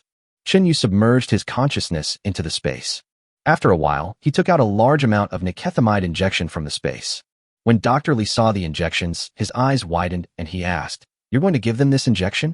Chun Yu said nonchalantly, "I think they are too tired, so I want to cheer them up. Using stimulants to stay awake." Dr. Li looked at Chun Yu in surprise, frowning and saying, "I've never seen a living bodhisattva, but today I have seen a living king of hell. Do you know that the injection in your hand can be fatal even if it is spread evenly on each of them? I would like to advise you that it is okay to kill, but don't abuse them. Otherwise, you will suffer retribution." Chun Yu was not angry, but spoke calmly. "What if I told you that just yesterday, these people broke into a nearby shopping mall and brutally killed a dozen survivors inside?" And Chun Yu said this and looked down at Dr. Li with a hint of sarcasm in his tone. "All the women who survived were raped by these workers. Finally, they killed the women in extremely cruel ways. Those workers are much more cruel than the thugs in the hospital. Do I really want to treat such scum well?" Dr. Li was silent for a moment, then gritted his teeth and said, "Get another box of stimulant injections to speed them up." Night. After a busy day, everyone returned to Villa Number 8. Jiang Shuer treated the newlyweds to a sumptuous dinner. Dr. Li, who hadn't had a full meal for many days, tried his best to control his food intake, but his food intake still exceeded the limit. After dinner, Zhang Wan and Su Shinro looked at each other and walked to Dr. Li together. Zhang Wan bent down and said with a smile, "Dr. Li, I feel a little uncomfortable. Can you help me take a look?" Dr. Li nodded politely. "Sure. Where do you feel uncomfortable?" Zhang Wan looked down at her belly and said embarrassedly, "I don't know what's going on, but ever since I got pregnant, I've been feeling a little uncomfortable in my stomach. I'm a little worried about the fetus, so I'd like you to take a look." Dr. Li said kindly, "You are so polite. I will help you right away." As he spoke, Dr. Li placed his hand on Zhang Wan's belly and activated the super wave. After hearing this, Chun Yu, who was standing by, also came over. He did look at the fetus several times with analytical glasses. However, current analytical glasses are of limited use and cannot reveal any useful information. After a few minutes, Dr. Li's face began to look ugly. Seeing Dr. Li like this, Zhang Wan asked with some concern, "Dr. Li, is there any problem?" After Dr. Li confirmed it again and again, he sighed heavily and said, "You have to be mentally prepared. I'm afraid this child can't be saved." "What?" Zhang Wan sat down on the ground after hearing this. Not only her, but everyone else in the room also gathered around when they heard the bad news. Chun Yu took out a lot of transparent crystals from the space and placed them on the table and said in a deep voice, "Dr. Li, if I use these crystals to provide you with energy, Are you sure you can save the baby? Dr. Lee shook his head helplessly and said, because he's so young, he's just an embryo. My powers have no effect on embryos. I just tested it and found that this embryo is different from ordinary embryos. It needs a lot of nutrients to grow. Theoretically, these nutrients are simply not something that ordinary humans can provide. Alas, I've never been in this situation before, so I don't know where to start. After hearing this, Zhang Wan staggered to her feet, came to Dr. Lee and said, Dr. Lee, if I eat more, will he not die? As she spoke, Zhang Wan picked up the food on the table and stuffed it into her mouth in big mouthfuls.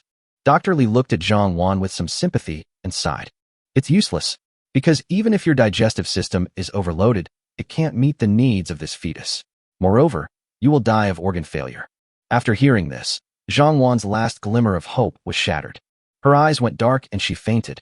Chenyu was quick to act and grabbed Zhang Wan and put her on the sofa. Then, he walked up to Dr. Lee and said, Dr. Lee, is Zhang Wan in danger of death? Dr. Lee slowly said, Zhang Wan is not in danger. This is because the embryo in her belly did not absorb excessive nutrients. Otherwise, Zhang Wan would have become skinny. Chenyu breathed a sigh of relief and nodded. I see. Thank you, Dr. Lee.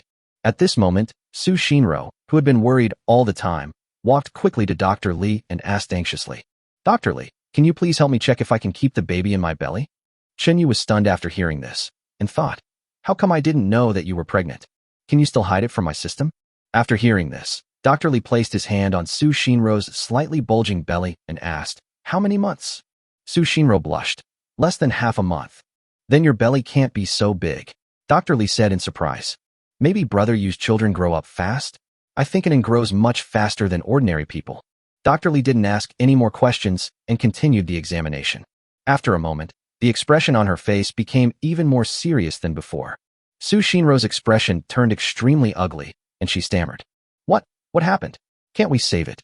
Dr. Lee took a deep breath and said in disbelief. It's not a baby in your belly, but something like a crystal. Chapter 86 Awakening Potion.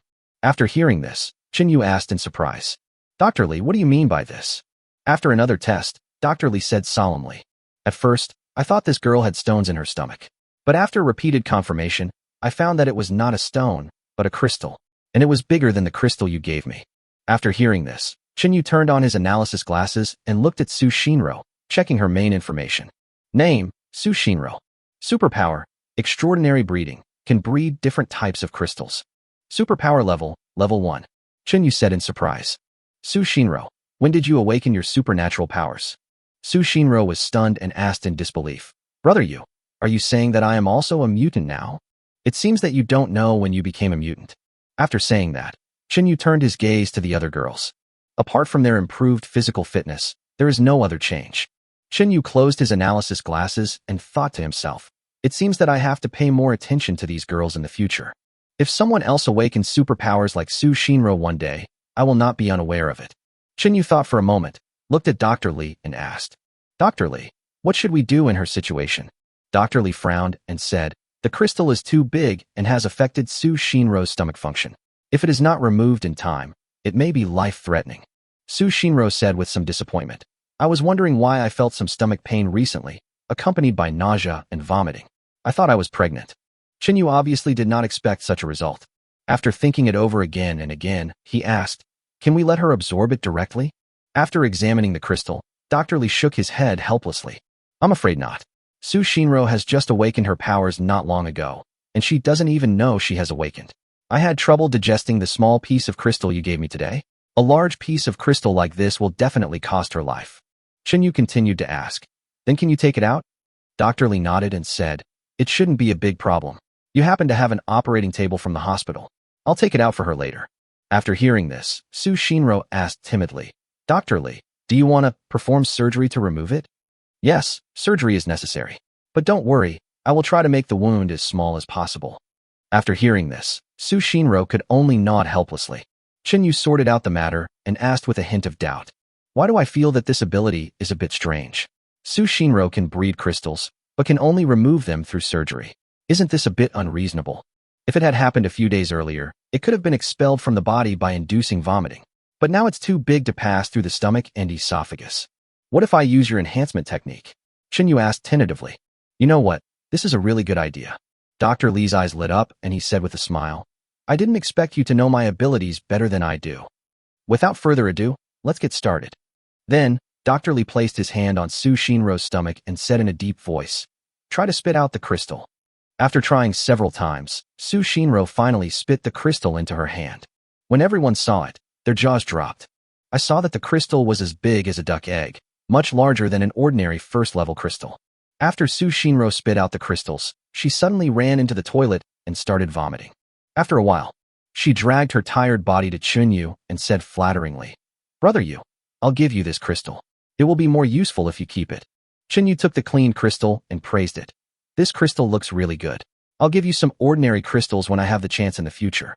Thank you, Brother Yu. Su Shinro replied happily. Jiang Shui'er came over, supported Su Shinro, and said, your stomach looks much smaller. You must have vomited out all the undigested food. I'll make you some stomach-nourishing porridge later. Sister Shui'er, thank you for your help. No trouble, I'll take you to rest. Jiang Shui'er sent Su Shinro into the room. Chunyu looked at Zhang Wan sitting on the sofa. To be honest, even in the end times, he couldn't be completely cold-blooded. At least he couldn't bear to see his child die in the womb. Is there really no solution? Chunyu inadvertently glanced at the crystal in his hand, and suddenly his eyes lit up. There should still be a chance. Chunyu ran out of the villa quickly, without hesitation. What's wrong with Brother Yu? Are you upset? Lu Shishir looked at the girls and asked worriedly. Brother Yu? I don't know. Let's go and take a look. After a brief moment of surprise, the girls quickly followed him out. Outside the villa, there were 2 level 2 zombies walking towards the villa. At this moment, they have collected 33 first-level beta crystals. Chunyu took all the crystals from their hands and put them into the space. Then he began to try to absorb all the crystals. 1, 2, 3, 10, 20. Chunyu didn't stop until he absorbed the last one. Finally, he set his eyes on the duck egg-sized crystal in his hand. Now you. Chunyu put it into the space again and continued to absorb it. After absorbing for only a short while, Chunyu felt a powerful force constantly rolling in his body. Soon, beads of sweat the size of beans appeared on his forehead.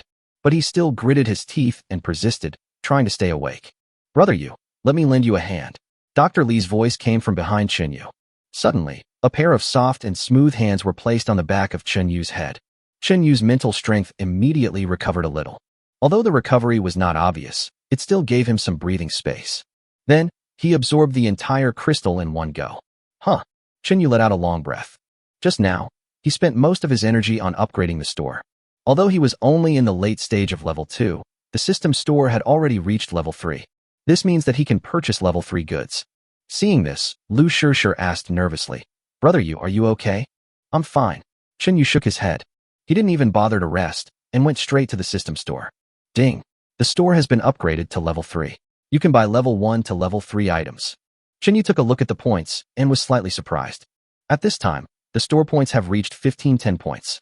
Excluding the 1010 points obtained from Ning Tian and the zombies, there are 500 points left. In other words, the crystal in Su Shinro's body actually allowed him to get 500 points. This is so surprising. It seems that I can't ignore her too much in the future, so I will reward her tonight. This can also provide valuable energy for the growth of crystals. Put away your thoughts. Chunyu directly skipped the first-level products and started checking the second-level products. There are a lot of good things here, but none of them can solve Zhang Wan's problem. Chunyu had no choice but to turn his attention to the third-level products. He was dazzled by the variety of good things. Finally, a product called Awakening Potion attracted Chunyu's attention. Chapter 87 Brother Yu, the zombie virus immunity potion is ineffective against the red-clothed. Chunyu looked up the detailed introduction of the Awakening Potion. Awakening Potion. After ordinary people are injected with this potion, there is a certain chance that their special powers will be awakened. Price, for 100 points. Chunyu bought the medicine without any hesitation. Bite. Seeing the score drop sharply from 1510 to 1110, Chunyu took the bottle of potion with pain and slipped his consciousness out of the space. Dr. Li saw the medicine that suddenly appeared in Chunyu's hand and asked curiously, "What is this?" Chunyu wiped the sweat from his forehead and explained, "This is an awakening potion. It may allow ordinary people to awaken their superpowers." Really, Dr. Li took the medicine and urged, "There's no time to lose. Go and give Zhang Wan the injection." Then, Dr. Li walked towards the villa. Chunyu and the other girls quickly followed. At this time, Zhang Wan had not woken up yet.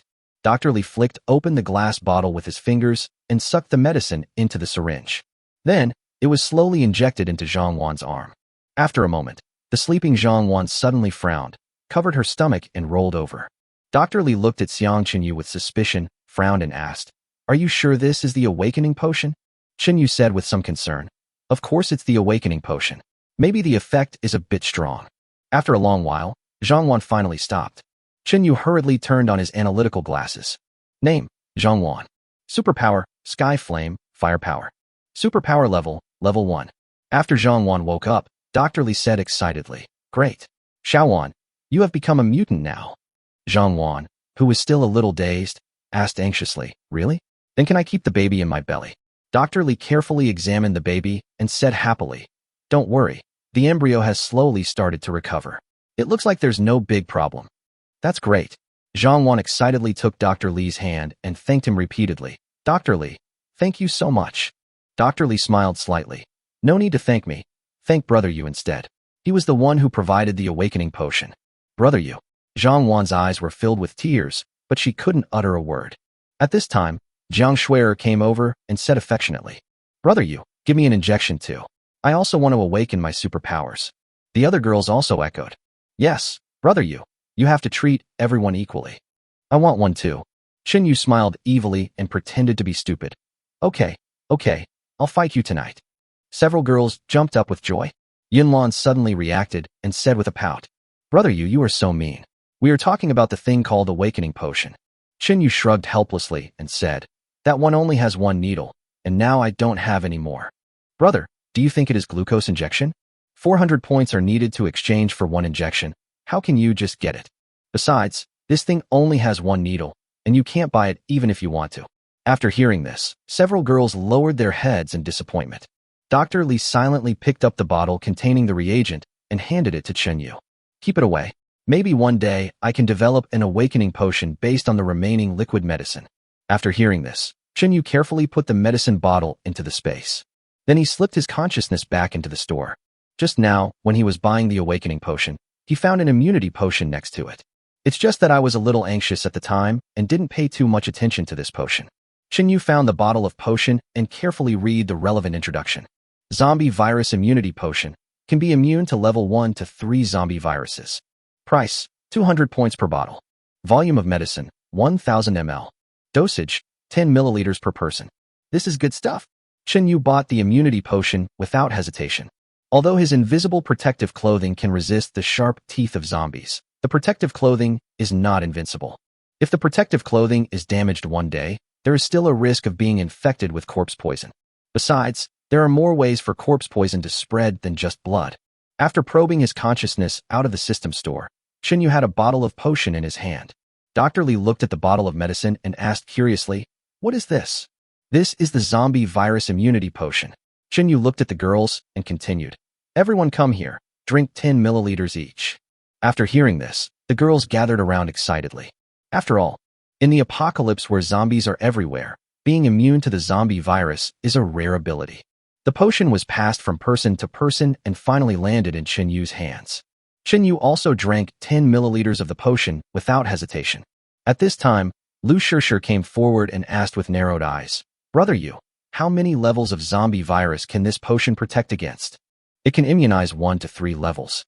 Oh, Lu Shishir seemed to be thinking about something and asked with a smirk, "What level are the red-clothed and zombie-fighting people at?" "Hong Yi is already level 4, and Dong Wushuang is only level 3 in fighting zombies."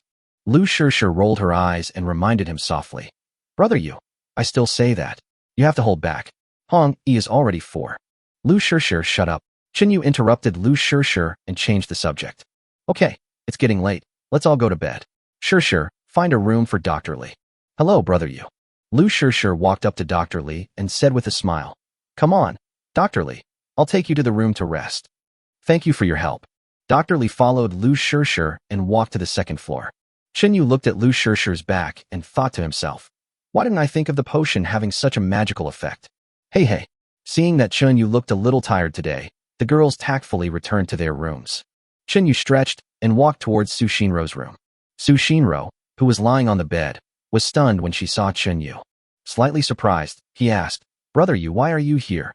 Yu smiled slightly. Why? I can't come to your room yet. No. Su Shinro explained hurriedly. Brother Yu, that's not what I meant. I was just surprised. Yu sat on the bedside and said slowly, I have always been clear about rewards and punishments. You helped me a lot today, so of course I have to show my appreciation. After hearing this, Su Shinro turned her head away embarrassedly. At the same time, her eyes were full of anticipation. Yu couldn't help but look at this school beauty. At this time, Su Shinro was wearing a white silk pajamas, which made her already outstanding figure even more perfect. The large area of white exposed under the neck is even more eye-catching than the white silk pajamas. Her long, straight and slender legs curled up in front of her body made her look even more charming. Yu lifted Su Shinro's chin with his fingers, narrowed his eyes, and said, I have indeed neglected you these past few days. Su Shinro's body trembled, and she said with tears in her eyes, Brother Yu, as long as you still remember me, it's fine. Shinro doesn't blame you. As he spoke, Su Shinro came closer on her own initiative. Then, he began to express his inner grievances through practical actions. Yu, who has reached the late stage of level 2, is many times stronger than before. The two chatted for a long time. A few hours later, Su Shinro covered her stomach and said with a frown, Brother Yu, my stomach seems to hurt again. Chapter 88. Conquering the North and South, Conquering the East and the West. Yu hurriedly turned on his analytical glasses and checked Su Shinro's belly. After absorbing a large amount of crystals, Yu's spirit value had already reached a terrifying level of over 3,600. You know, the average person's spirit value is only 100. Even Yu's spirit value a few days ago was less than 1,000. Correspondingly, the analytical capabilities of analytical glasses have also increased. Through Su Shinro's snow-white and smooth belly, Yu saw a sesame-sized crystal. At the same time, the relevant information of the crystal also appears clearly. Crystal, Gamma Crystal. Growth time, 30 days. Su Shinro narrowed her eyes and asked, Brother Yu, what are you looking at? Yu came back to his senses and said softly, Shinro, it seems that you have conceived another crystal. Ah. Su Shinro sat up in fright. Immediately, as if accepting this fact, he said softly, Although it is not Brother Yu's child, it is good this way. At least it can help Brother Yu become stronger. Yu leaned against the head of the bed, smoked a cigarette, and thought about the matter calmly. Long before entering the room, he had observed Su Shinro with analytical glasses. There was no way she could get pregnant tonight. But why did she happen to produce a crystal so punctually? Yu glanced at Su Shinro and immediately had some idea. Perhaps it takes a lot of energy to grow crystals. And I just happened to provide her with energy. Last time, Su Shinro gave birth to a beta crystal. And this time, becoming stronger provided her with more energy. So she can give birth to gamma crystals again. Judging from the name and gestation time, it should be a higher level crystal. Thinking of this, Yu put out his cigarette in the ashtray, looked down at Su Shinro, and said, I hope you can surprise me again in a month. Su Shinro said with charming eyes, Don't worry, Brother Yu, I won't let you down. It's late at night. Su Shinro fell asleep with a sweet smile. But Yu couldn't fall asleep anyway.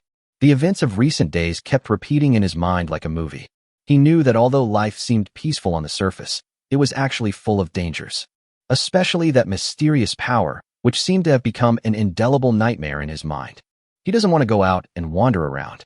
But he was more afraid that if real danger came one day, he would be unable to do anything. After a fierce ideological struggle, he finally made a bold decision. The next day, Yu got up early. Because the girls had a mission, they got up early and prepared breakfast. After a simple breakfast, Yu called all the zombies to his front. At this time, there were a total of 12 girls, 28 zombies, and one charming rabbit around Yu. Yu glanced at everyone and said in a deep voice, Now, our team has taken shape and is far ahead of the average person. But the potential threat still exists, so we must do whatever it takes to obtain resources before the danger comes. After hearing this, Jiang Shuer asked in surprise, Brother Yu, you are already so powerful, who else can threaten us? Yu explained solemnly, Don't forget, armed groups in this world have never appeared. Also, if the disappeared zombies come back, it will cause us a lot of trouble. What's more, there are only so many resources. If other mutants get there first, wouldn't the advantage we have worked so hard to build be wiped out? Of course, there is one thing Yu did not tell everyone. There are moving 100 points everywhere outside. If I don't pick it up now, do I have to wait until all the 100 points turn into a biochemical matrix? The immunity potion can make you immune to the zombie virus, but it doesn't say it can make you immune to the X virus. At this time, Si Xiaoya stepped forward and said, Brother Yu, I know what you mean. You and the zombie team can go out without worries. We will take care of the house. At this time, Xiao Qianyue also stepped forward and said, Brother Yu, don't worry. If we can't keep an eye on those workers with guns, we will be useless. At this time, the women not only had their physical fitness greatly improved, even his courage had changed a lot. Qin Yu nodded and said seriously, Shinro and Xiaowan are not feeling well, so let them keep watch upstairs and watching in at the same time. The rest of you, except for Dr. Li, should keep an eye on the workers. Zhang Wan smiled and said, Brother Yu, don't underestimate me. Now, I have become a mutant. Besides, apart from you, I am already the strongest fighter among these people. If you don't believe me, just look. As she spoke, a ball of fire appeared in Zhang Wan's palm. Under Zhang Wan's control, the flames circled the lobby on the first floor and finally returned to her palm. After Zhang Wan retracted the flame, she said, Of course, this is just a demonstration for everyone. In actual combat, the flame is much more powerful. Several girls looked at Zhang Wan in amazement, with envy written all over their faces. Qin Yu checked Zhang Wan's physical indicators and found that Zhang Wan was indeed fine. Xiaowan, I'll leave the house to you to look after. Make sure to complete the task, Zhang Wan said in a firm tone. After arranging the women, Qin Yu looked at Datu and said, Big Head, you lead 10 zombies all the way north. Remember not to conflict with humans. Datu replied respectfully, Don't worry, master. Datu will be careful. Qin Yu took out another set of ordinary clothes from the space and handed them to Hongyi. Hongyi, you are too conspicuous. After changing your clothes, you will lead the 10 zombies all the way west. Hongyi took the clothes and said worriedly, Master, Hongyi wants to be by your side to protect you. No need. Qin Yu said calmly. Don't worry, basically no one can beat me now. If there is, he can't outrun me. Then I feel relieved, replied the man in red. Afterwards, Qin Yu set his sights on the one-horned zombie, 2 electric discharge zombies, and an ordinary zombie. The 4 of you continue to head east. We've cleared that area several times, so it's relatively safe. The 4 zombies couldn't speak, but they still nodded stiffly. In the end, only Dr. Li, Dong Wushuang, and Dabai were left. Qin Yu said calmly, The 3 of you just follow me south. After saying that, Qin Yu took out all the hot weapons and cold weapons in the space. There are even bulletproof vests and combat uniforms. Now everyone grab your weapons and choose a suitable protective suit. The worst zombie team in Qin Yu's team has reached level 2, which is far superior to ordinary people. However, for safety reasons, Qin Yu still equipped them with equipment. After all, he wasn't sure if there were other mutants out there. After the zombie squad prepared everything, Qin Yu stood in front of the zombies, standing like a mountain. He said in a voice that was not loud, but full of majesty. Set off. Chapter 89. Everyone flees when disaster strikes. On the way, Dong Wushuang drove an imported bulletproof SUV. This car was simply modified by Qin Yu. Except for the front windshield, the rest of the bulletproof glass is welded with a thick layer of titanium alloy plate. Anyway, Qin Yu has analytical glasses, so it doesn't matter to him whether there is glass or not. Qin Yu sat in the back seat of the car, constantly glancing around. At this time, Qin Yu's mental power had reached a very terrifying level. This can be achieved even if he turns on his analysis glasses while controlling the zombies. Of course, in order to save mental energy, he chose to be a hands-off boss most of the time. Only occasionally would he choose to share the view with Red Clothes and Big Head. As for the one-horned zombie and other second-level zombies, their consciousness has not yet recovered. But fortunately, after following Qin Yu for so long, they already know what they should do. While patrolling the surroundings, Qin Yu also saw another beautiful scene. At this time, Dr. Li was leaning on the car seat in a very lazy posture. But because the t-shirt was a bit tight, her proud figure was nowhere to hide. Especially when she stretches, she is even more eye-catching. Qin Yu couldn't help but look at it a few more times. At the same time, Qin Yu also discovered a good news. Dr. Li's special period was over. We can get the Real work done today. Finally, I can get rewards again. Just when Qin Yu was full of fantasy, a building on the right attracted his attention. Wushuang, stop the car. Squeak, squeak. Ouch. Dong Wushuang stepped on the brake pedal to the floor, and Dr. Li's head hit the seat in front of him. Qin Yu opened the car door and said seriously, Get out of the car. There are a lot of zombies in the building on the right. Dr. Li rubbed his head and whispered, No way, brother Yu. Do you have X-ray vision? Of course I know what underwear you're wearing. I don't believe it. You're wearing a set of beige underwear, and the top has a cute bear pattern on it. Dr. Li was startled, holding his chest, and said, Did you peek at me changing clothes? Chen Yu ignored Dr. Li and rushed towards an office building on the right with Dong Wushuang, holding a knife. Dabai also used his front paws to open the car door and followed. Hey, wait for me. Seeing this, Dr. Li followed. At this time, the door of the office building had been destroyed, and there was blood all over the door. Dong Wushuang took the lead and dealt with the two zombies at the door. Just as she was about to take down the zombies' crystal, Chen Yu urged, "Don't worry about them for now. Go upstairs." As he spoke, Chen Yu put the two zombies into the space and ran upstairs with a knife in hand. The elevator had stopped working, so the few people had to take the stairs. As soon as I reached the stairs, I heard the roar of zombies.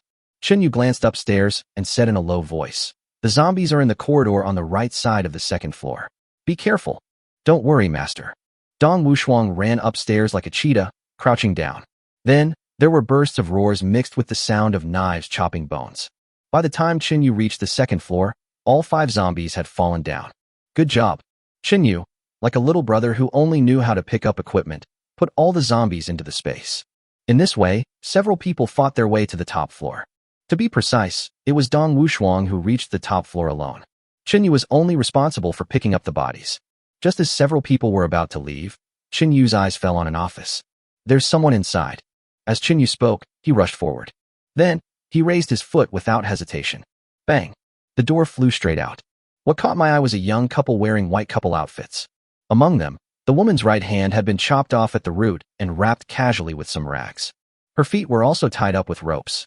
On the man's right-hand side was a long knife covered in blood. The young couple was startled by the noise just now.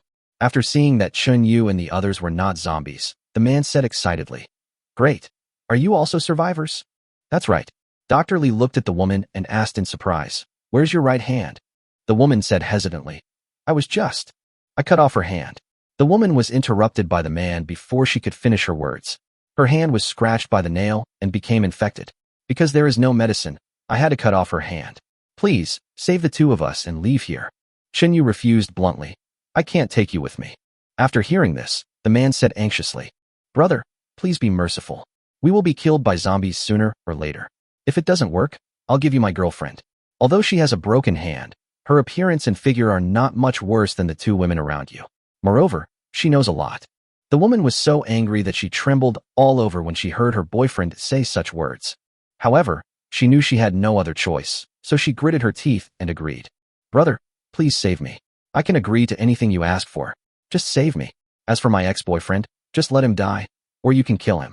"What are you talking about, you bitch?" the man said viciously. Dr. Li couldn't bear to listen any longer.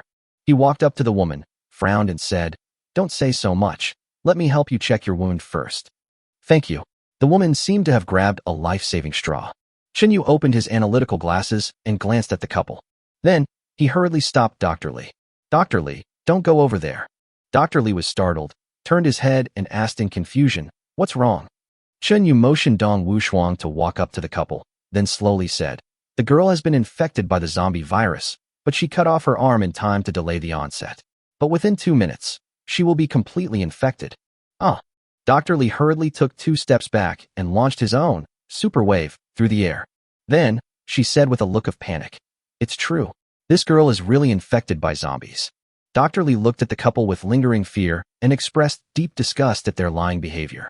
If a woman is attacked by a zombie virus, she will suddenly bite herself. Although there is zombie virus immunity potion, you will not be infected with the virus. But it's not pleasant to have a piece of flesh bitten off. The man knew he could no longer hide it, so he said with tears in his eyes, "Brother and sister, my girlfriend was indeed bitten by a zombie. But I was not bitten. Please take me away. Can't you tell if someone is infected with the zombie virus? Please take a good look at me." After hearing this, the woman next to her closed her eyes in despair. Then, he bit the man's arm and laughed crazily. "Ha ha ha. Husband and wife are birds of a feather, but when disaster strikes, they fly away separately. Since you have abandoned me so cruelly, you can forget about living. Get out of here." The man picked up the long knife beside him and chopped at the woman's head again and again. Until the woman's head was chopped off, there was an almost crazy grin on her face. Chen Yu was not surprised by what the 2 did, so he said to Dabai, "I'll leave them to you. We'll wait for you in the car." Then he left the room with Dr. Li and Dong Wushuang. A few minutes later, the 3 of them got into the SUV one after another. After Dong Wushuang started the car, he turned around and asked, "Master, where are we going next?" Yu stared ahead for a long time, then slowly said, "Go to Dongshan Zoo. There are many animal zombies there." Chapter 90. Level 2 Tigers and Lions with Superpowers. Hearing that Yu was going to Dongshan Zoo, Dr. Li asked curiously, "How many kilometers is Dongshan Zoo from us? Can you see it clearly?" Yu retracted his gaze, turned to look at Dr. Li, and said, "Of course I can see it clearly, and I can even see a few animal zombies in there." Dr. Li did not ask any further questions. She seemed to have not yet recovered from what had just happened. Yu glanced at Dr. Li and asked with a smile, "What's wrong, Dr. Li?" Dr. Li crossed his arms and said angrily, "It seems that I have to abandon the deeply rooted concept of a doctor's heart of compassion. Otherwise, I will kill myself sooner or later." Yu smiled slightly and said calmly, "In fact, you can stick to your original intention in the end times. However, you must always remember one thing." "What?" "Don't trust anyone easily." "I see." Dr. Li sighed heavily and then changed the subject. "By the way, can your eyes not only see through things, but also analyze things like my superwave?" "That's about right." What Yu wants to say is that my everything analysis glasses are much better than your superwave. As Yu's level increases, his analysis glasses become more and more powerful, just like Sun Wukong's fiery eyes and golden pupils. Dr. Li looked at Yu with some admiration. Suddenly, she looked down at her chest and asked in surprise, "So when you were observing the zombies just now, did you also see me naked?" "It's unfair." Yu shook his head innocently. "I didn't see your pink underwear." "You hooligan." Dr. Li was ashamed and angry, with his hands across his chest. "It seems that this can block Yu's sight." Yu added fuel to the fire and said, "Hey, it seems like arms can also see through things." Dr. Li simply put down his arms, stepped forward, and said, "Look at it. It's so bright that it's blinding your titanium alloy dog eyes. I really don't know what you're thinking. You have so many women at home. Why are you always thinking about others? Moreover, you always like to do sneaky things. You don't understand." Yu shrugged. "If you obey me, it will be meaningless." Dr. Li knew that Yu was just a little bit shy and had no ill intentions, so he did not argue with him. At this moment, Dabai, who had just had a full meal, opened the car door and sat in the passenger seat. Yu put away his smile and whispered, "Let's go, Wushuang, to Dongshan Zoo." "Good master." Dong Wushuang drove the car quickly towards Dongshan Zoo. 10 minutes later, the car stopped at the entrance of the zoo. Yu took out a pistol and a rifle and handed them to Dr. Li, asking, "Do you know how to use them?" "No." Dr. Li replied simply. Yu put away his gun, handed Dr. Li a walkie-talkie, and said, "Then stay in the car and don't come out. If you have any questions, use the walkie-talkie to contact me." "Wait a moment. Is there any problem?" Yu asked. Dr. Li smiled awkwardly and said in a low voice, "I don't know how to use the intercom either." Yu took the walkie-talkie speechlessly and taught her how to use it. Then he jumped out of the car with a long knife. At this moment, several monkeys ran towards Yu, squeaking. The size of these monkeys is far beyond that of ordinary monkeys. They are as big as gorillas. Dong Wushuang took the lead and rushed towards the monkeys with a long knife in hand. Click, click. With a wave of his hand and a slash of the knife, several monkey heads quickly rolled to the ground. Dong Wushuang aimed at a monkey head and chopped it off with a knife. Inside, there is an alpha crystal. Dong Wushuang took out the crystal and threw it at Yu. Unexpectedly, Dabai, who had been watching the show nearby, suddenly jumped high and swallowed the crystal in one gulp. Then, she happily jumped to Dong Wushuang's side. Yu said helplessly, "Give all those crystals to Dabai." It's not that Yu tolerates Dabai's sneaky and cunning habits. This is because Yu discovered that the crystals of animal zombies seem to be more suitable for Dabai, who is also an animal. When Dabai heard Yu's reward, he bowed excitedly repeatedly. After dealing with a few monkeys, Yu waved to Dr. Li. Dr. Li drove the car to Yu, opened the door and asked, "Yu, what's the matter?" Yu warned, "Follow us closely. If you encounter any monsters, don't blame me for not warning you." "Don't worry, I will protect myself." Dr. Li raised his eyebrows and smiled at Yu.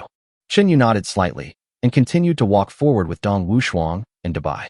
Ahead, a tiger and a lion are fighting. Looking closely, the tiger was as big as a buffalo. The size of a lion is not much different from that of a tiger. The two fought hard. There were actually quite a few tigresses and lionesses watching them. This seemed to arouse the fighting spirit of both of them. Suddenly, the tiger raised its claws, which were as big as a wash basin, and slapped the lion hard. Looking closely, there was actually some lightning wrapped around the tiger's claws. The lion was not to be outdone. It dodged, jumped onto a rockery, and then spit out a ball of fire from its mouth. Chen Yu hurriedly opened it for analysis and research and examined the two huge monsters. Tiger zombie. Level 2. Crystal type, beta crystal. Power type, lightning. Lion zombie. Level 2. Crystal type, beta crystal. Type of supernatural power, fire. Chen Yu closed his analysis glasses and said to himself excitedly, "Isn't this what I wish for? I just needed a lightning crystal, and this tiger came to my door." Chen Yu no longer hesitated and shouted, "Wu Shuang, go and deal with the lion, and I'll take care of the tiger. Don't worry, I'll kill it and make you a lion's head tonight." Dong Wushuang held a long sword in his hand and jumped onto the lion's back with great grace, stepping on the rockery. The lion seemed to be insulted and turned its head to bite Dong Wushuang. However, Dong Wushuang was very agile. He grabbed the lion's mane with one hand and chopped at the lion's head with a knife with the other. The lion was enraged and suddenly breathed out a stream of fire. However, lions are just animals after all, and they are not yet proficient in controlling their supernatural powers. Dong Wushuang was quick and dodged the flames with one move. Then he chopped with all his might and cut off the lion's head.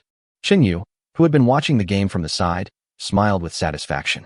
Although Dong Wushuang is one level higher than the lion, but the huge difference in size between her and the lion, as well as the lion's fire ability, undoubtedly narrowed the level difference between the two. Fortunately, the battle-hardened Dong Wushuang did not let Chen Yu down.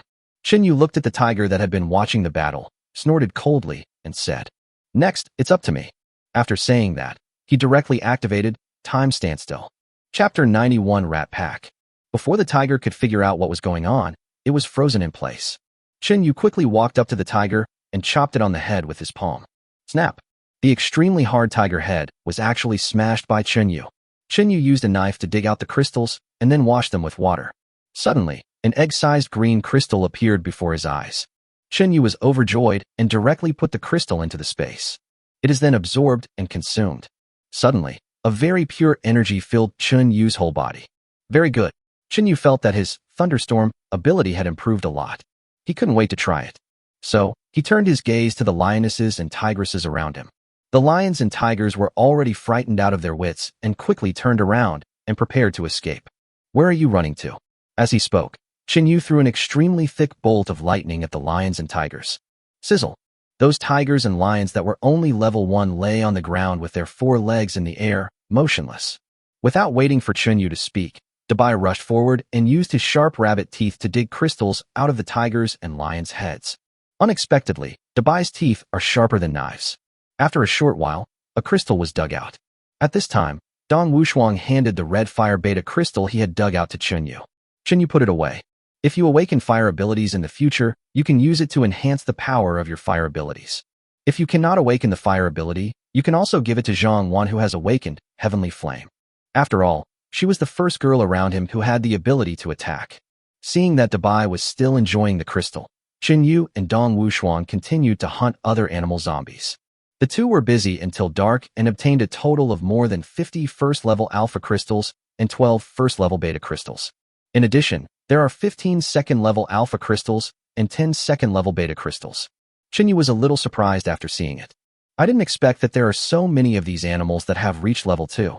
Moreover, most of the first-level crystals are alpha crystals, and a small number are beta crystals. The proportion of beta crystals in the secondary crystals is relatively high. Chen Yu distributed all the alpha crystals to Dabai and Dong Wushuang, while he consumed all the beta crystals. However, animal zombie crystals cannot earn store points, only improvements to basic attributes. A first-level animal crystal can obtain 20 points of spirit value and 10 points of other basic attributes. A second-level animal crystal can gain 100 points of spirit value and 50 points of other basic attributes. This will undoubtedly be a significant improvement in Chen Yu's abilities. After consuming all the beta crystals, Chen Yu opened his information panel. Name, Chen Yu. Points, 910. Speed, 2900 plus. Strength, 2900 plus. Physical fitness, 2900 plus. Spirit value, 4900 plus. This kind of physical fitness is far beyond the scope of human beings. Chen Yu closed his analysis glasses, looked towards a building in front of him, and said, "Let's spend the night in that building." Most animals have much better vision than humans at night. Although Chen Yu still has excellent vision at night with the help of analytical glasses, but the others were clearly not good at night fighting. If you get attacked by an animal, it would be more trouble than gain. Dr. Li nodded. Okay, I'm a little hungry. Let's eat something first. As he spoke, Dr. Li used a strengthening technique on Chun Yu and Dong Wushuang, helping them to recover some of their strength. Chun Yu joked, I didn't expect Dr. Li to be so self-aware. Dr. Li smiled and said, since we are a team and you are all fighting, I would be embarrassed to become a burden to you. Afterwards, everyone drove to a tall building not far away. There are also several zoo managers in this building. However, they had already turned into zombies at this moment. Chun Yu and others easily dealt with these zombies. Then we came to a room on the top floor. After a simple dinner, Chun Yu took out a double bed from the space and said calmly, let's take a rest. We have to continue fighting tomorrow. Dr. Li thought about it and did not refuse. After all, she couldn't afford to be pretentious at this time, and being with Chun Yu was the safest place. She is not like those girls with low IQ who insist on having a room of their own at this time. Isn't that simply seeking death? Because Dong Wushuang didn't need to sleep, he stood guard at the door with a knife. Late at night, Chun Yu was awakened by a rustling sound. He quickly stood up and shouted, something's happening. After hearing this, Dong Wushuang at the door ran in quickly. Master, what's wrong? Shoo, Chun Yu said in a low voice. There seems to be some animal near us. Dr. Li was also awakened by Chun Yu. She jumped out of bed and turned on the battery-powered lamp on the table next to her. Only slight noises could be heard around, but there were no living creatures. Chun Yu turned on his analysis glasses and looked around vigilantly. Finally, his eyes fell on the white sewer pipe in the corner. It's a group of rats. They are in the sewer pipe. Dong Wushuang and Dr. Li each held a long knife and stared at the sewer pipe without blinking. The mouse's voice suddenly stopped. Dong Wushuang asked in a low voice, are they gone? No, they're still in the pipes. Just as he finished his words, a water pipe thicker than a bowl suddenly broke. Just see. A group of mice, bigger than cats, rushed towards Chun Yu and others, squeaking. Chun Yu did not dare to be careless and directly threw a bolt of lightning into the rat group. Crackling. Most of the mice could not withstand the power of thunderstorm and directly became the roasted mice that the third brother loved to eat.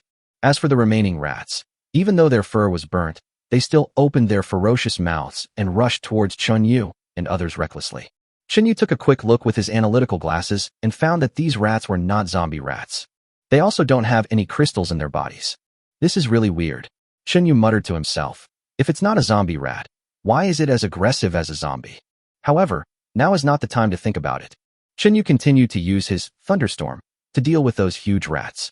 Dr. Li kept using his long knife to kill the escaped rats and asked in a state of frustration, I'm most afraid of rats. Why are there so many of them? Chun Yu, can you please check how many of these damn rats are left? Chun Yu looked down along the pipe and his eyes widened instantly.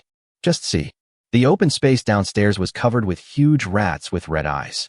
Chapter 92 Level 4 Zombie Rat. At a rough glance, there were at least hundreds of thousands of huge rats. Such large-scale activities of rats in groups are rare. Moreover, they are extremely purposeful and seem to be specifically designed to deal with Chun Yu and others. What confuses Chun Yu is that these rats are obviously not zombie rats, but they are as aggressive as zombie rats. Besides, aren't they too big? While Chun Yu was dealing with the swarming rats, he shouted to the others. There are too many rats. Let's hide in the car downstairs first. Dong Wushuang looked at Chun Yu, slightly surprised. As far as I can remember, this was the first time Chun Yu ran away. However, she also knew that these rats were indeed more difficult to deal with than zombies. If you are not careful, you will be bitten by them. Dong Wushuang did not dare to delay at all and pulled open the iron gate. At the same time, a large group of rats squeezed in through the crack in the door. Oh no, there are a lot of rats outside the door. Dong Wushuang quickly closed the door, trying to keep the rat out. However, it was still too late. The rats jumped on a Dong Wushuang one after another and bit her flesh madly. When Dr. Li heard Dong Wushuang's cry, he subconsciously turned around to look. She was also frightened by the mice and shouted, Brother Yu, something bad has happened. Wushuang has been bitten by a rat. Chun Yu stared at the rats pouring out of the pipes and said sternly, I can't get away. Dr. Li, Dabai, you two go help. After hearing this, Dr. Li rushed forward with a knife in hand. At this moment, she was no longer afraid of the mice. He gritted his teeth and started hacking wildly. A few mice dodged Dr. Li's attack and bit her thighs. Oh! Dr. Li let out a scream, grabbed the rat's tail with his hand, and threw it against the surrounding wall. Dabai is no longer as lazy as before. It jumped in front of the mouse and activated its charm. Rats fell from Dong Wushuang's body one after another. Dong Wushuang took this opportunity to kill all the rats one by one. Chun Yu didn't look back. but he had already guessed what had just happened. After a brief thought, he said decisively, "Everyone come to me." Dr. Li and others came to Chunyu without hesitation. After Chunyu put Dabai and Dong Wushuang into the space, he shouted, "Dimensional space." Then, Dr. Li disappeared in an instant. And Chunyu himself also escaped into the dimensional space. After entering the space, Chunyu glanced at Dong Wushuang across the invisible wall of the dimensional space. Fortunately, she only suffered some minor skin injuries and was not seriously injured. Chunyu waved his hand, and more than a dozen crystals fell in front of Dong Wushuang and Dabai. This time, Dabai did not compete with Dong Wushuang for those crystals. After Dong Wushuang swallowed more than a dozen crystals in succession, the wounds on his body slowly healed. Chunyu finally felt relieved and turned to look at Dr. Li, who was sitting on the ground gasping for breath. At this moment, she looked very embarrassed, and there was a deep cut on her thigh. However, she did not seem to pay attention to her injuries, but instead observed this mysterious space. "Where is this? How did we get here suddenly?" "This is my space." Chunyu didn't explain too much and changed the subject. "Are you okay?" "It's nothing serious, just a little painful." Chunyu walked over without saying a word and carried Dr. Li to the water bed next to him. Dr. Li paused, with a bitter look on his face. "Fortunately, I drank the zombie virus immunity potion, otherwise I would have turned into a zombie." "No, even without the immunity potion, you won't turn into a zombie." "What do you mean?" Dr. Li hesitated for a moment, then said in surprise, "Are you saying that those huge rats are not zombie rats at all?" "That's right," Chunyu said solemnly. "I've checked, they are not infected with the zombie virus at all." "Then why are they so crazy? And why are they so big?" Chunyu shook his head slightly and said uncertainly, "I don't know why they are like this. It seems like something is controlling them." As he spoke, Chunyu looked at the wound at the base of Dr. Li's thigh. Dr. Li followed Chunyu's gaze and asked with a frown, "Do you have any vaccine?"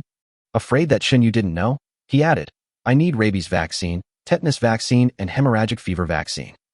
Chunyu chuckled, "I have everything you need. I have emptied your hospital." As he spoke, Chunyu found the 3 vaccines and a syringe from the space. After Dr. Li drew the vaccine into the syringe, he lay on the bed and said, "How about you do it?" Chunyu smiled evilly and said to himself, "That's exactly what I want." Then, he raised his hand without hesitation. "I said get the vaccine, not get me." Chunyu said seriously, "Why didn't you say so earlier?" A few minutes later, Chunyu finally found the blood vessel and helped Dr. Li complete the vaccination. Dr. Li sat on the bed and asked with some concern, "I don't know what's going on outside." In the dimensional space, Chunyu can directly see the outside world. He carefully observed the situation outside the space and said in a deep voice, "Some of the rats outside have dispersed. However, there are still quite a few gathered in the room we are in. Then let's wait until they completely disperse." Dr. Li looked at Chunyu and asked with some concern, "I hope you can hold on for a while." "Don't worry, they all praise Brother Yu as a real man." After saying that, Chunyu turned on his analysis glasses and looked outside. At this time, the rats downstairs were gathering in the sewer. Chunyu's eyes moved along the rats' retreat route, trying to figure out where their nest was. After a few minutes, the mouse suddenly slowed down. Countless rats poured into a larger sewer. Some mice couldn't even squeeze in and had to stay in the pipes temporarily. Chunyu carefully observed the spacious sewer. Due to the recent sharp reduction in urban drainage, there is not much water here. The scene inside is clearly visible. Just see. A super giant rat, even bigger than Dabai, was sitting on a chair made of piles of rats. Around it, countless mice squatted on the ground with their front paws raised, as if they were worshipping the super giant rat. Chunyu hurriedly checked the detailed information of the giant rat. Zombie rat. Type of supernatural power, psychic. Superpower level, level 4. Superpower, soul-devouring technique, can control a certain number of its kind, causing them to lose their consciousness and enter a violent state. Chunyu squinted at the huge zombie rat and said, "Finally found you." Chapter 93. Dr. Li is very sensible. Dr. Li looked around in confusion and asked curiously, "You just said you found it. What did you find?" "Found a zombie rat." Chunyu turned around and looked at Dr. Li and briefly told Dr. Li what he had just seen. After hearing this, Dr. Li sat up straight and asked seriously, "You mean that zombie rat can control so many rats?" "That's right." Chunyu pondered for a moment and continued, "Perhaps even if the zombie rat doesn't have any special powers, other rats will be tempted to submit to it when they see its huge body." "What you said makes sense." Dr. Li looked at Chunyu and asked with some confusion, "Why did that zombie rat send so many rats to attack us?" Chunyu laughed. "Then tell me, why do we want to kill these animal zombies? Isn't it just to devour their crystals to improve ourselves? Of course, these rats are also attracted by our abilities. I see. Then can we escape now? I'm afraid not. Chunyu shook his head and said, there are tens of thousands of rats in our building. There are also hundreds of thousands of rats in the sewers. As soon as we show up, they will rush up and tear us to pieces. After hearing this, Dr. Li's eyebrows twisted into a ball. If they were to appear in front of the rats, they would be in fatal danger. No matter how powerful Chunyu is, he can't withstand a round-robin battle with hundreds of thousands of mice. If a large number of rats came from all directions at the same time, Chunyu would be unable to fight against 4 people with his 2 fists and would not be able to take care of other people. By that time, I probably won't even be enough to fill the teeth of a mouse. Let's take a step back and say that even if Chunyu can kill all the rats, what if the zombie rat attracts other rats? Thinking of this, Dr. Li couldn't help but ask, Chunyu, have you thought of a way to deal with those rats? I've thought about it a long time ago, Chunyu said calmly. Really? Dr. Li approached Chunyu and asked excitedly, what's the solution? Chunyu didn't say anything, but gave her a look. Brother you were trying to make fun of me, right? Dr. Li glanced at Chunyu and said speechlessly, is there any connection between the two?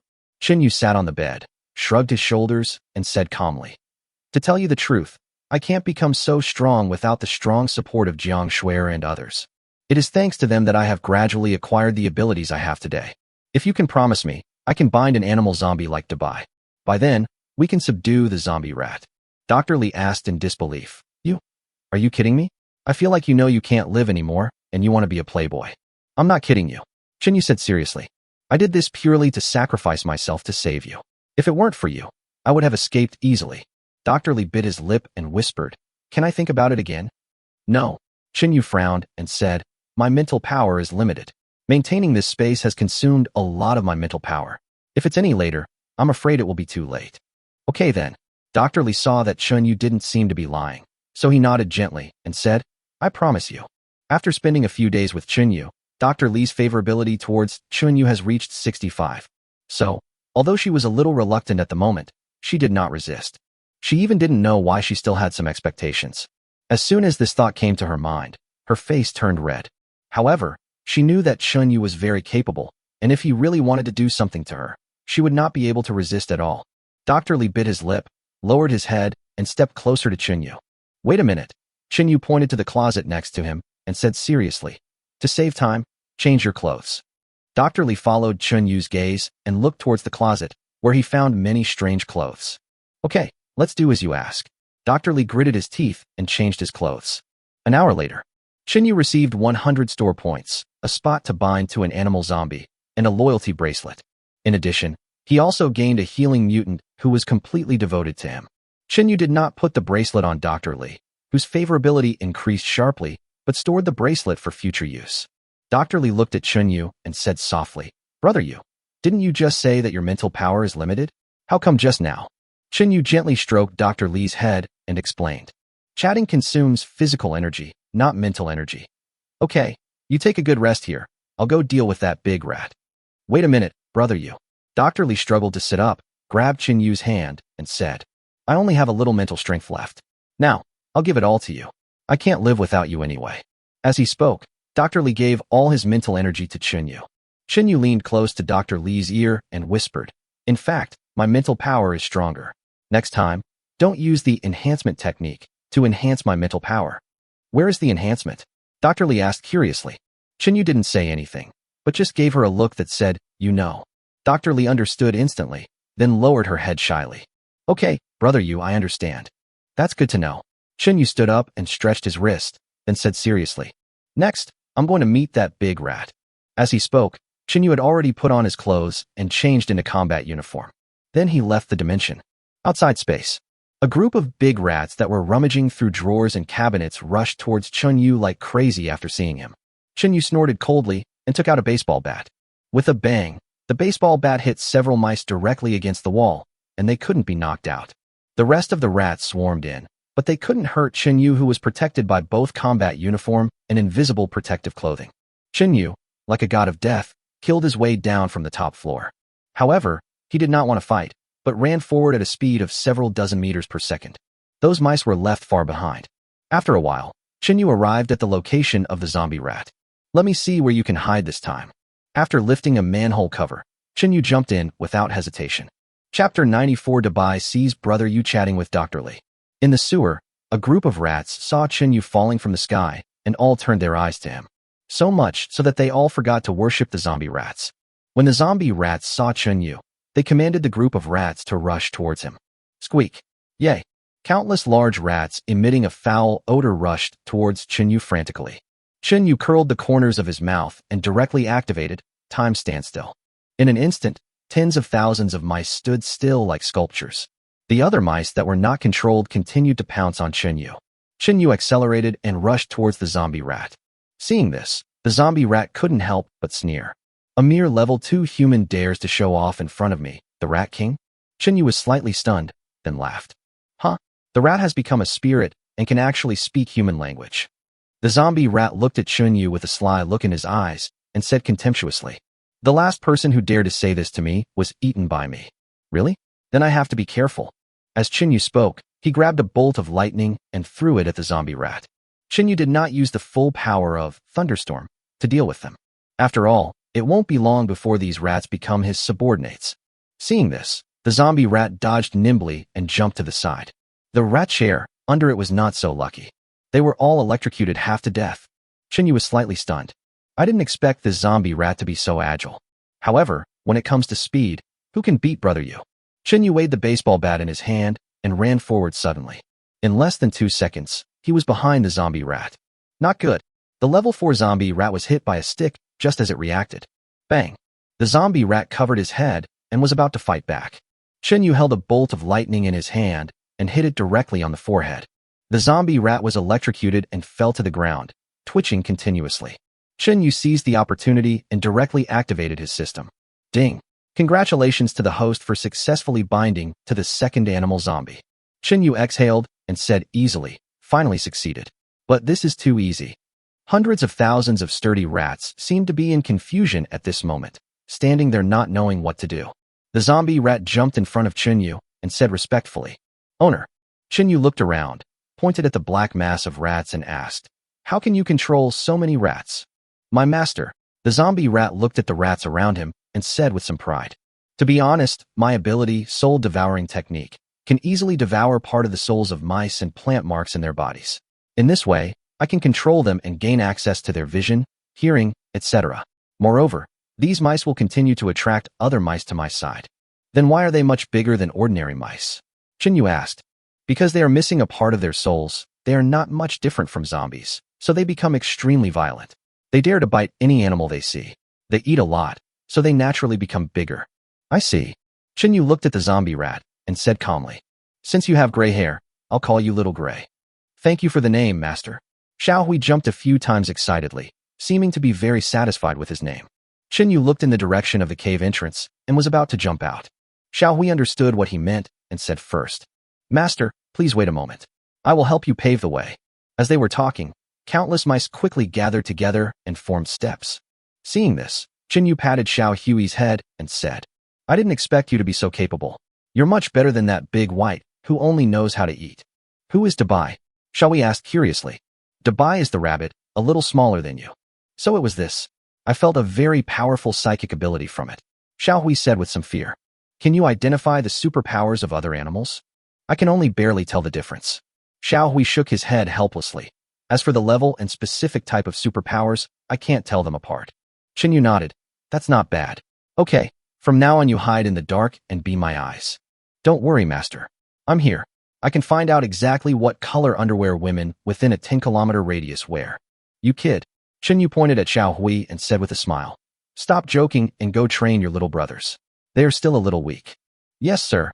As he spoke, Chen Yu stepped on the mouse and came to the ground.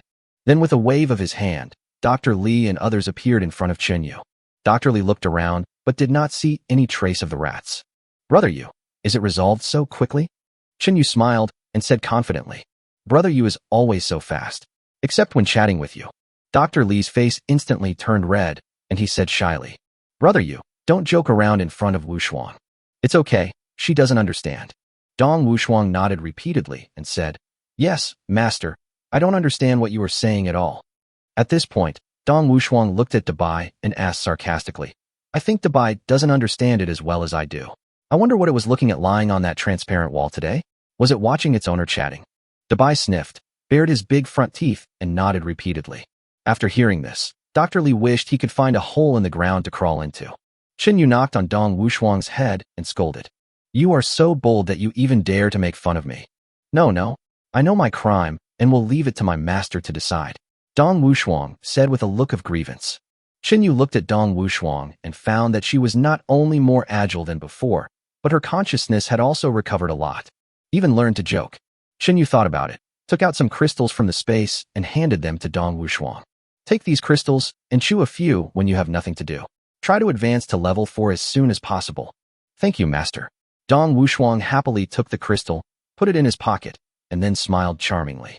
Master, I hope that next time I go back, I can reach level 4 like Honey. That way, master won't just focus on her. After all, Wushuang also wants to be valued by master. As she spoke, Dong Wushuang acted like a little bird. When Qin Yu saw this, he instantly got goosebumps all over his body. Why does it feel like I'm going to beat your chest with an iron fist when I hear the muscular Dong Wushuang act coquettishly? Is this fucking zombie or not? Dr. Li couldn't bear to listen anymore. He quickly changed the subject and asked, Brother Yu, where are we going next? Qin Yu narrowed his eyes and looked forward, saying cryptically, Come with me to collect the 100 points of mobile. Chapter 95. It's the celebrity Yang Mei. After hearing this, Dr. Li asked in confusion, What is a moving 100 points? Qin Yu chuckled and evaded the question. Nothing, I just said it casually. Then he looked at Dong Wushuang and changed the subject. Let's go, Wushuang, go get the car. Yes, master. After a while, Dong Wushuang drove the bulletproof car over. After everyone got on the bus, Dong Wushuang turned around and asked, Master, are we still heading south? That's right. Qin Yu closed his eyes and said leisurely, Drive slower and stop when I tell you to. Clear. At this time, Qin Yu had an army of hundreds of thousands of rats, so he didn't need to bother turning on his analysis glasses. Just as Xiao Hui said, nothing can escape the eyes and ears of these rat armies within a 10-mile radius. Moreover, these rat armies are very brave. When you see a level 1 zombie, just go up and attack it. If Qin Yu hadn't told Xiao Hui to leave the zombies' crystals behind, the first-level zombies would have been eaten till not even a trace would be left. Seeing that Xiao Hui and his little brothers were so brave, Qin Yu simply gave them the task of obtaining the crystals. All he has to do is sit back and wait patiently. When the time comes, the crystals will be lined up and delivered to him. The sturdy car was running steadily on the road. An hour later, Qin Yu suddenly received a message from Xiao Hui. Master, I found a beautiful woman who still has charm. Please give me instructions. Qin Yu was immediately interested, but then he thought, does this mouse know what it means to still have charm? Don't be an old lady with a pointed face and monkey cheeks. After all, in the eyes of mice, a pointed face and monkey cheeks are as beautiful as a country. As if guessing Qin Yu's concerns, Xiao Hui added, Don't worry, master. I chose her based on the beauties around you. Qin Yu nodded with satisfaction and replied concisely, Report your location. Okay, master, wait a moment. Around Qin Yu, the rats radiated outward in a grid pattern. It's like a big, dense net. So Xiao Hui knew very well where Qin Yu was at the moment. This is a bit like the Sky Eye system. The only difference is that the Sky Eye monitors in real time from the sky, while the rat swarm monitors on the ground and underground. Xiao Hui planned an optimal route based on Qin Yu's location. Master, go straight ahead from where you are. Turn right at the next intersection and you will see a row of high-end villas. There are 4 big characters on the door, Yuan Community. After entering the community, find villa number 66 at the end of the community and you will see the beautiful woman. Okay. Qin Yu told Dong Wushuang the route. Xiao Hui pointed out word for word. Dong Wushuang nodded slightly. Don't worry, master. I know how to go. Then he stepped on the accelerator and accelerated towards the Yuan community. After a while, the car drove into the Yuan community. Yuan community is the most luxurious villa community in the entire Dongshan. Many entrepreneurs and celebrities live there. The cheapest villa here is worth the 3 villas in the community where Qin Yu lives. However, after the end of the world, most of the villas have been conquered by zombies. Countless broken limbs and dried bloodstains could be seen everywhere. Dong Wushuang drove over corpses and drove quickly towards villa number 66. Squeak, click. There was a sharp brake sound, and the car stopped in front of villa number 66. At this moment, a beautiful woman dressed very delicately stood on the balcony on the 2nd floor, opened the window, and shouted outside. Please save me. Take me away from here. Several people opened the car doors one after another, and looked up at the beautiful woman who was calling for help. Dr. Lee took one look and almost blurted out, "It's the famous star Yang Mei. Why is she here?" Chin Yu glanced at Yang Mei and was also a little surprised. Unexpectedly, the beautiful woman Xiao Hui was talking about was actually the famous star Yang Mei, who was once the leader of the Four Little Flowers. Chin Yu calmed down and asked loudly, "Are you the only one at home? Is there anyone else?" Yang Mei shook her head in pain, tears streaming down her face uncontrollably. "They are all dead. My friends are all dead. The servants and housekeepers are all dead. Even my Wankai was bitten to death." As she spoke, Yang Mei looked at Chin Yu and asked in a pleading tone, "Sir, can you take me away? As long as you can take me away, I am willing to agree to anything you want." Yang Mei bit her lips like a weak lamb. After hearing this, Chin Yu couldn't help but marvel inwardly. He is worthy of being a person who has been working in the entertainment industry for many years. Just one encounter, and he discovered my weak spot.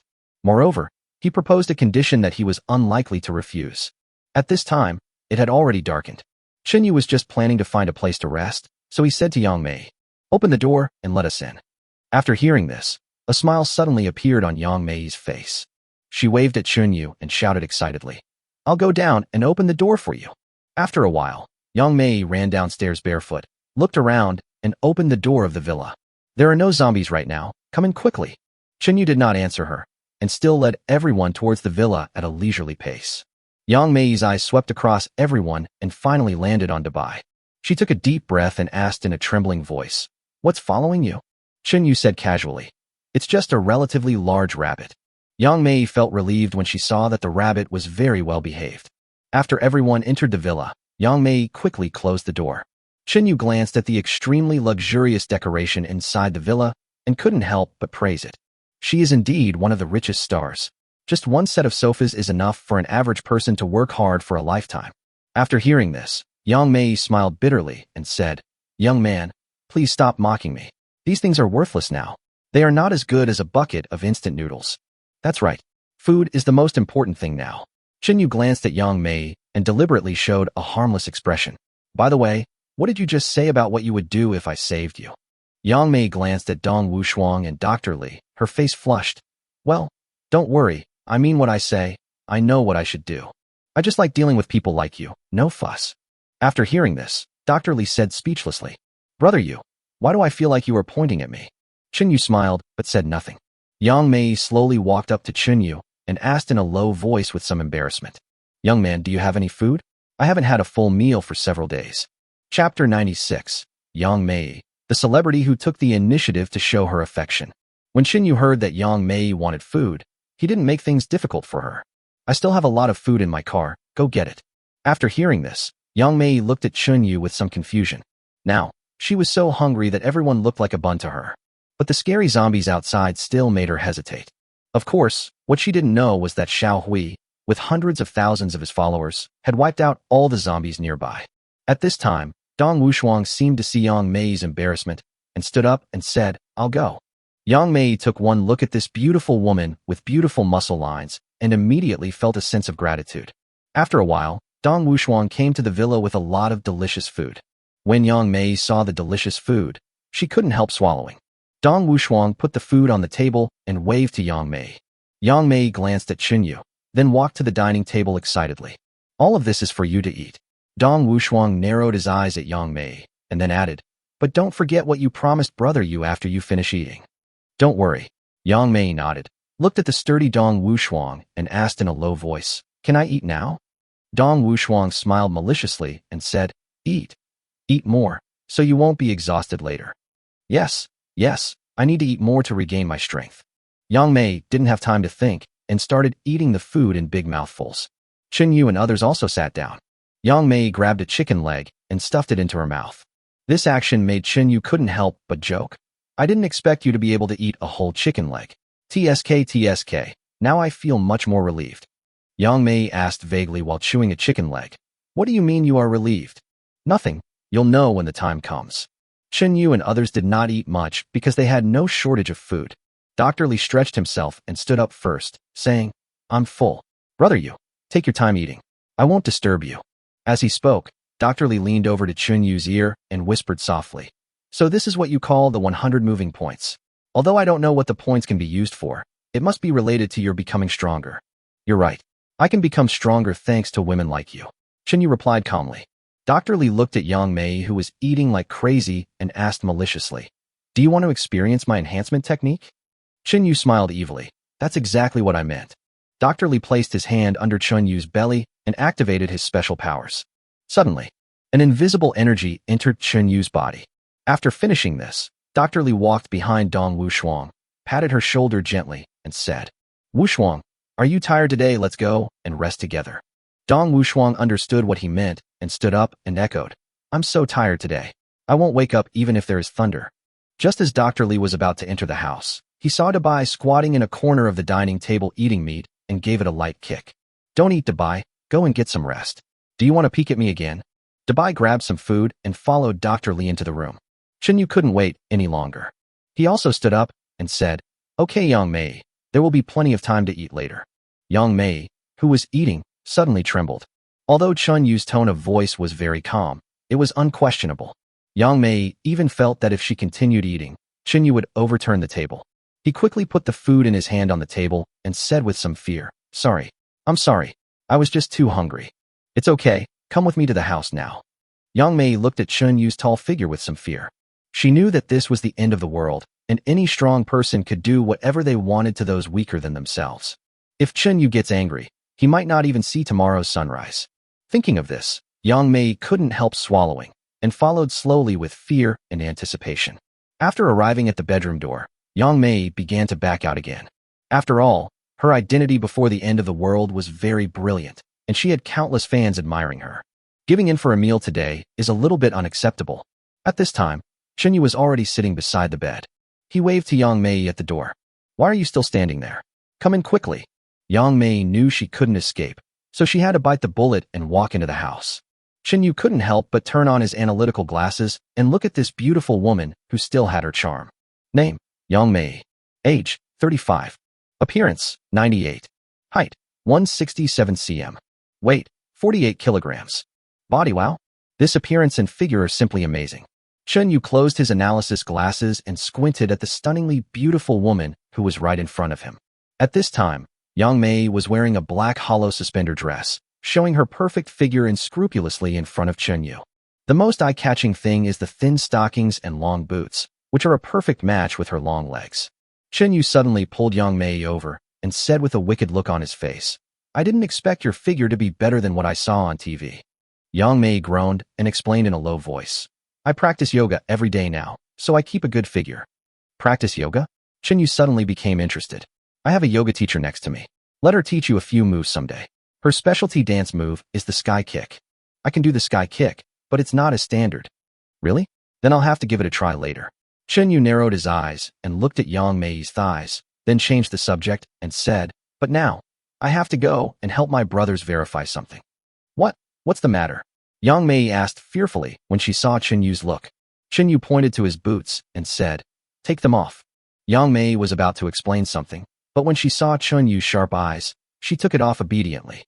"Young sir, you asked me to do this. Please don't blame me later." When she took off her shoes, tears instantly blurred Chinyu's eyes, making him sneeze. Yang Mei's body trembled, and she said a little embarrassedly, "I'm sorry, I just told you." At the same time, she looked at Chinyu lovingly, as if she was afraid that Chinyu would do something to her if he was unhappy. "It's okay, I'm just too curious," Chinyu said casually. Only then did Yang Mei feel relieved. She slowly approached Chinyu, blinked her eyes, and said in a low voice, "Well, how about we?" Chinyu was stunned, squinted his eyes, and smiled. "I didn't expect you to be more anxious than me." "That's not what I meant." Yang Mei was a little embarrassed and quickly explained, "I'm just afraid that you'll be angry. I've discovered a long time ago that you're not an ordinary person, otherwise you wouldn't be able to walk around freely outside. I guess even that rabbit has some considerable abilities." Chinyu couldn't help but praise. "Who said you have big breasts and no brains? Aren't you quite smart?" Yang Mei looked down at herself and pouted. "I don't know whether you are praising me or scolding me." "Well, you should know my situation. I hope you don't despise me because I am a wife with a child." No, this is a plus for me." Chapter 97, Doomsday Manor. Chinyu received 100 store points, a loyalty bracelet, and a spot to bind to an animal zombie. But before he could be happy, he covered his chest and walked towards the next room. "Dr. Li, please help me quickly." Why am I suddenly having trouble breathing? Chinyu pushed open the door next door and saw Dr. Li and Dong Wushuang lying on the wall and eavesdropping, and Baymax with both ears pressed against the wall. Dr. Li adjusted his hair awkwardly and said, "Brother Yu, don't get me wrong. I'm afraid something unexpected will happen to you guys." Dong Wushuang also echoed, "Me too. I'm just worried about you guys." Dabai also nodded quickly, fearing that he would be blamed by Chinyu again. Chinyu didn't mean to blame them. He coughed lightly, then waved to Dr. Li and said, "Come here." Dr. Li quickly shook his head. "Brother Yu, is it okay if I'm wrong? I don't have time to care about you eavesdropping." Chinyu explained, "My lungs are not feeling well. Can you help me take a look?" "So that's how it is." Dr. Li breathed a sigh of relief and walked towards Chinyu. "Brother Yu, you are in such good health. How can you still feel uncomfortable?" As he spoke, Dr. Li had already walked in front of Chinyu and activated the Super Wave. Super Wave was like an enhanced CT machine, scanning Chunyu's entire body. After examining him for a while, Dr. Li asked in surprise, "Brother Yu, how come your lungs suddenly have a fungal infection?" Chinyu recalled the pair of feet wrapped in silk just now and couldn't help but cough awkwardly and said casually, "Maybe he was infected when he went to the sewer to subdue the zombie rats." "So that's how it is." Dr. Li nodded doubtfully. Afterwards, Dr. Li gave Chinyu a simple injection and cured his lung infection. Chinyu didn't dare to go next door again. The night passed quickly. The next morning, Yang Mei had already gotten up and prepared food, put it on the table, and then knocked on Chinyu's door. After Chinyu opened the door, he looked at Yang Mei, who was wearing an apron, and was stunned for a moment. The apron that this young woman wears shows off her perfect figure without any concealment. It's really unique for a star to become a maid. After breakfast, Chinyu looked at Yang Mei and said calmly, "We'll be leaving in a moment.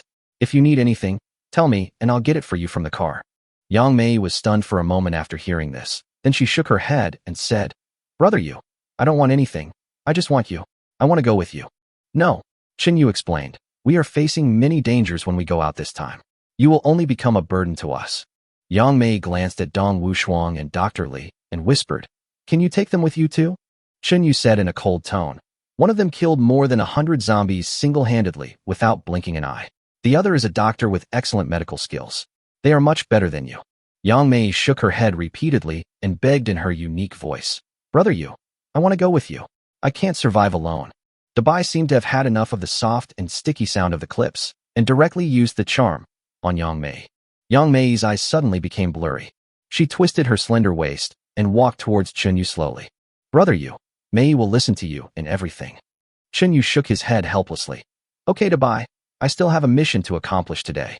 Dabai snorted coldly and lifted the charm. Yang Mei, who was in a fantasy, suddenly came to her senses and was stunned by the movements of her hands. Then, she asked in disbelief, "What happened to me just now?" Chinyu looked at Dabai and said with a smile, "Everything that just happened was done by the rabbit in front of you." Yang Mei couldn't help but take a few steps back and said with some fear, "I have no ill intentions. I just want to survive." "Woohoo! You are just like other mutants. You don't care about the lives of ordinary people like us." As she spoke, Yang Mei started crying. Chinyu took a few steps forward and grabbed Yang Mei's hand. "Do you know about the existence of other mutants?" Yang Mei wiped her tears and explained, "In fact, when the zombies first broke out, some upper-class people began to rush to the shelter. But the neighbors around me turned into zombies and surrounded my house. So I was stuck at home. Later, I learned from my friends that many people went to a super shelter. And I also heard that the person in charge of that shelter is a mutant." Chinyu thought for a moment and continued to ask, "Where is the shelter your friend mentioned?"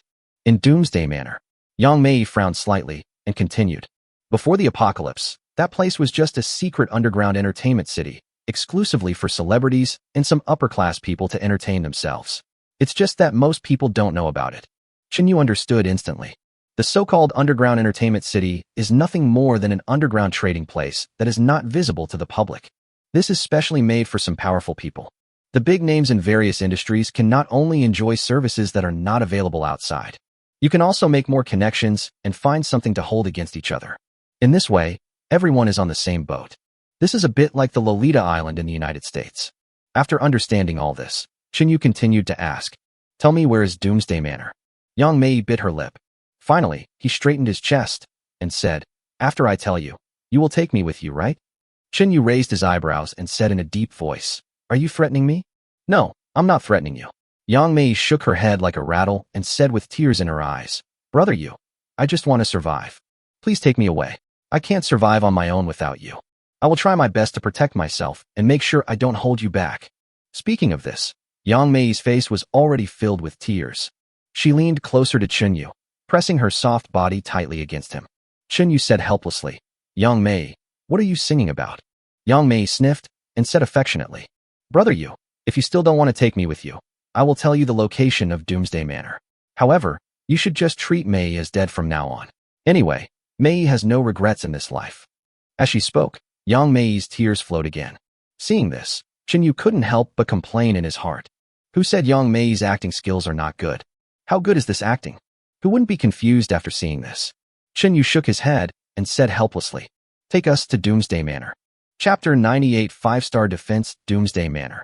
When Yang Mei heard that Chunyu agreed to her request, she clenched her little pink fist excitedly and kissed Chunyu on the face in front of everyone. The cherry-like mouth kept muttering, Thank you, brother Chunyu.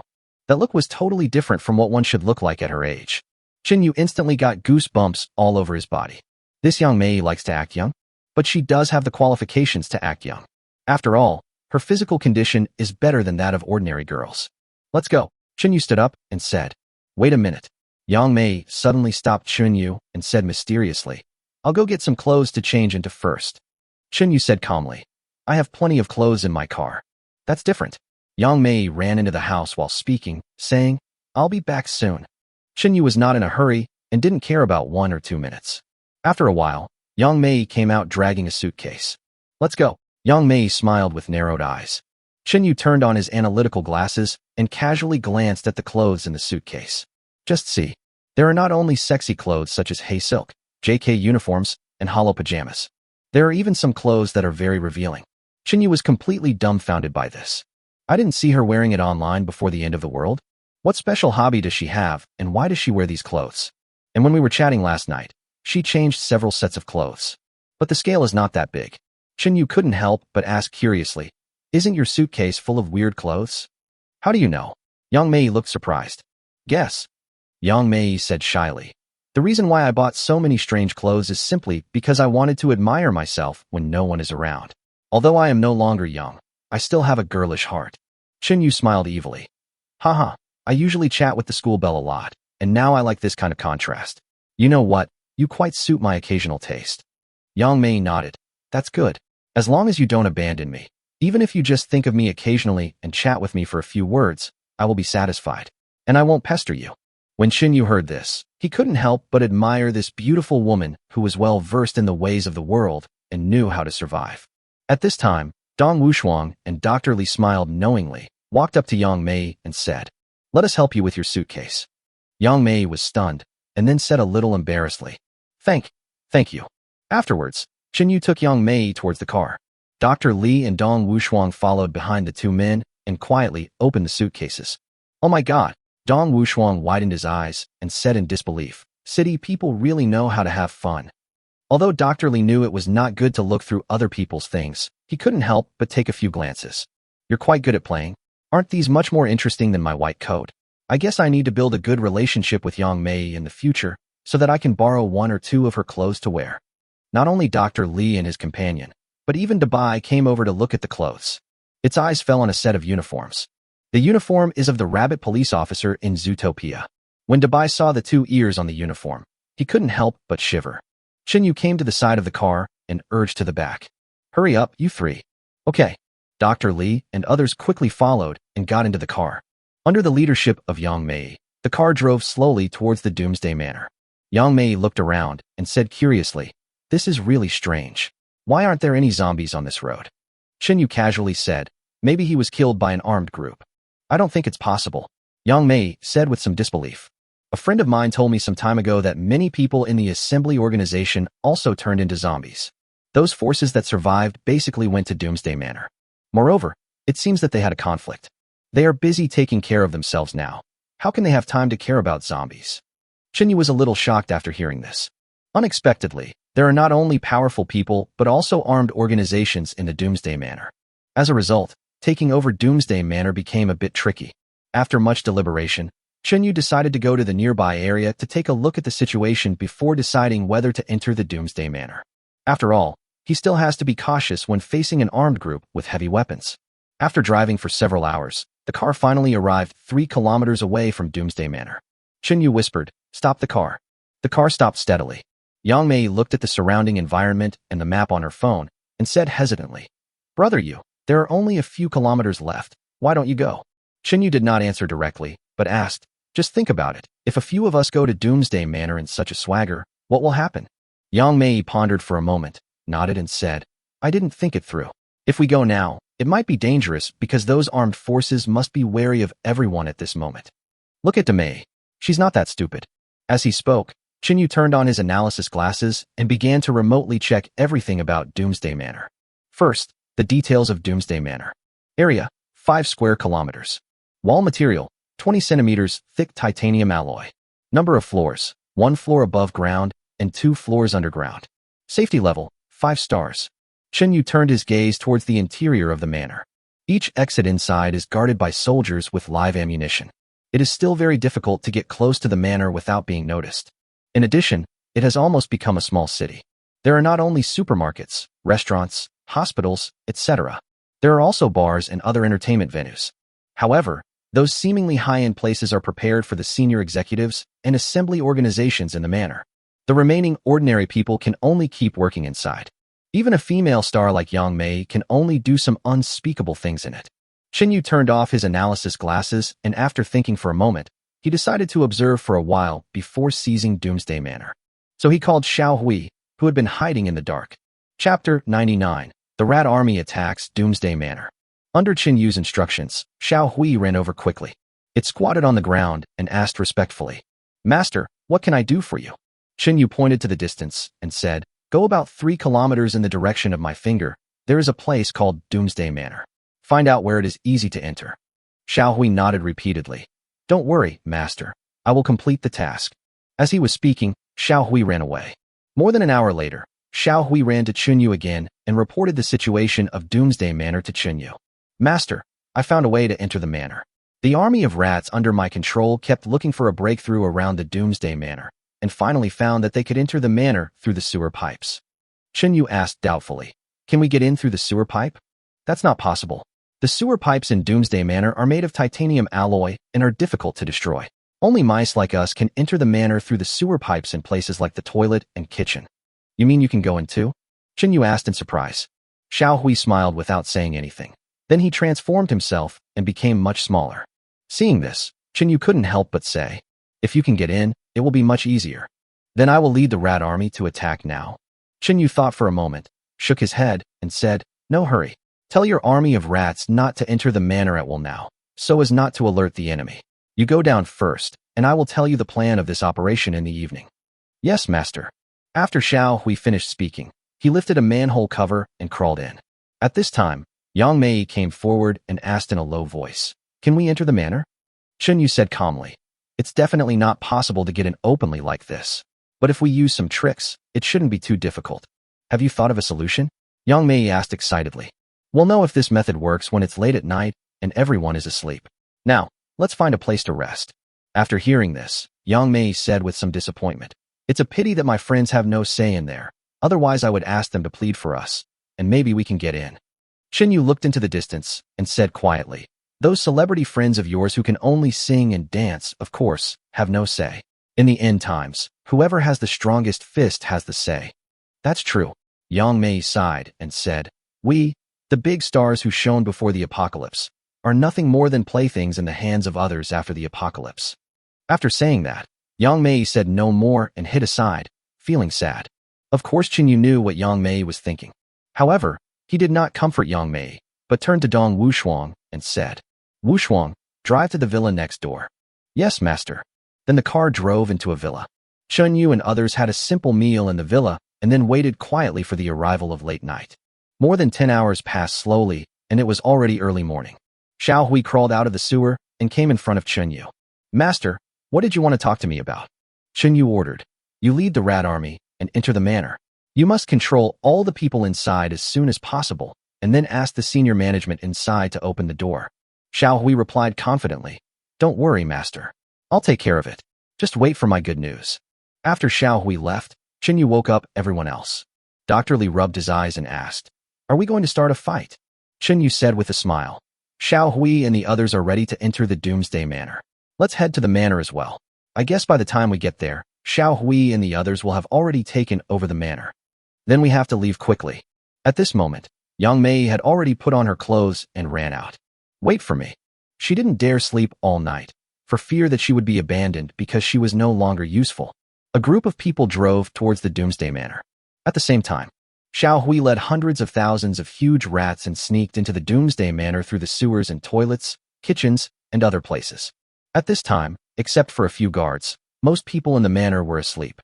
Before they could react, they were pinned down by a group of rats and couldn't move. Some people who resisted fiercely had their throats bitten by rats. Xiao Hui didn't waste too much time on those ordinary people. Its target is the ruler of the entire manor, the only mutant in the manor.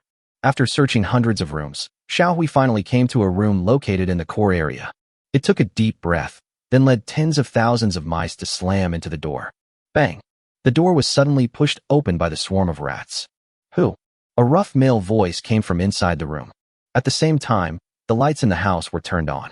Xiao Hui did not dare to delay and directly called on the rats to rush into the house.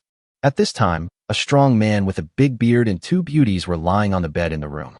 When the sturdy man saw the rats, he quickly picked up a pistol on the bedside and pointed the gun at the rats. Bang, bang, bang. Bullets were fired at the rats one after another, instantly blowing the heads of several rats in the front. Xiao Hui quickly hid behind the door, and then commanded the rats to rush forward and try to control the strong man. After emptying the magazine, the burly man picked up a long knife beside the bed.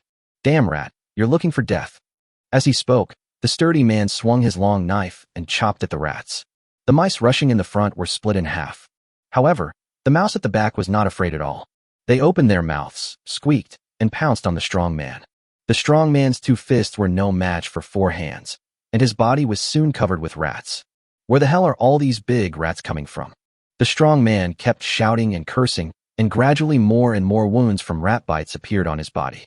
However, there was no trace of panic on his scarred face. Instead, he looked more calm after being injured. The sturdy man stomped his feet suddenly, and his clothes were torn apart instantly. His body had more than doubled in size. At the same time, his body was covered with a thick layer of armor. It turns out that this burly man is the mutant in the manor.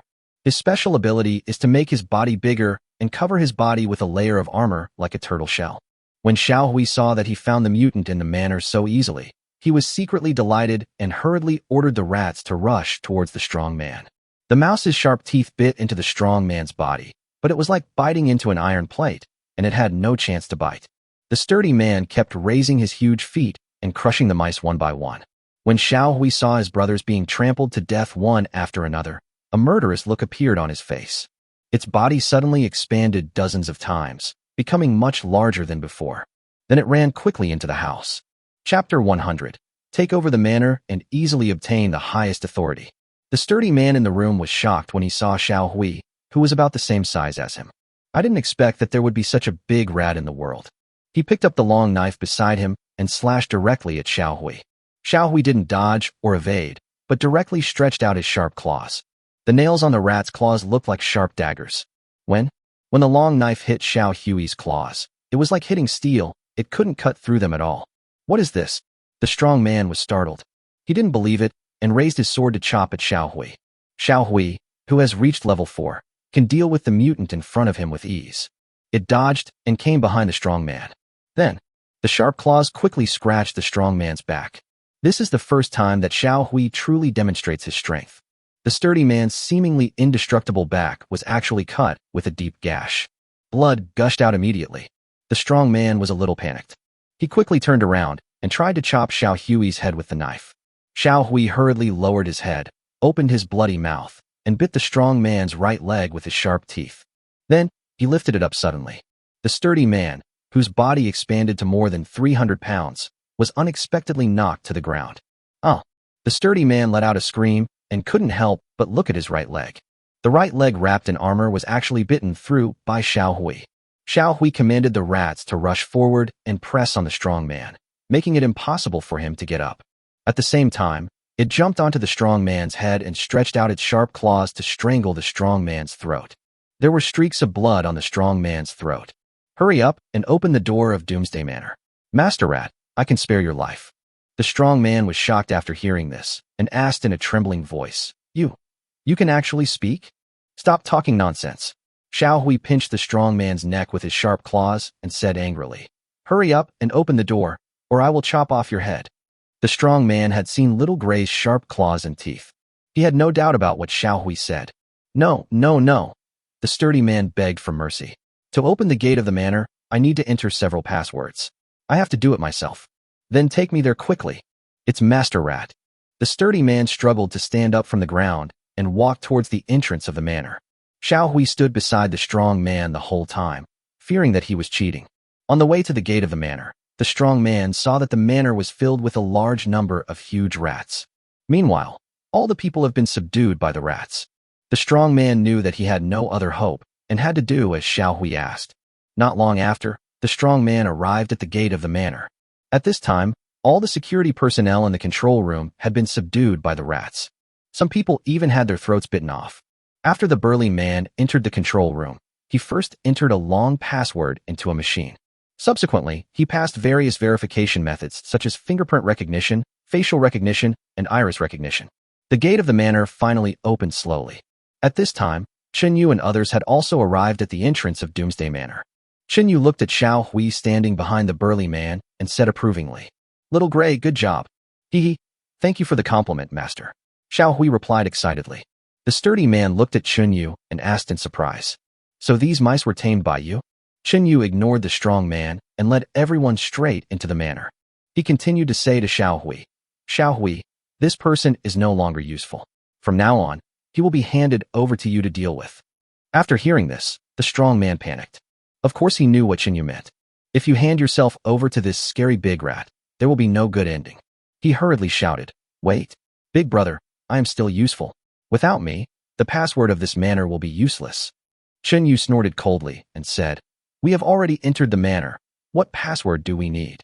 If Doomsday Manor wants to achieve the highest security level, it must have the highest authority over the control system. In the entire manor, I am the only one who currently has the highest authority over the entire manor. Oh, really? Chen Yu directly turned on his analysis glasses and instantly cracked the method to open the highest authority in the manor. He said calmly, Now, I seem to have the highest authority. What? How is this possible? The sturdy man asked in disbelief. After hearing this, Xiao Hui didn't bother to argue with the strong man and directly opened his mouth and bit his throat. Woo woo. The strong man's whimpering mixed with blood spurted out of his throat. Then, a huge body fell to the ground with a loud bang. Xiao Hui just lay on the ground and started to eat with relish.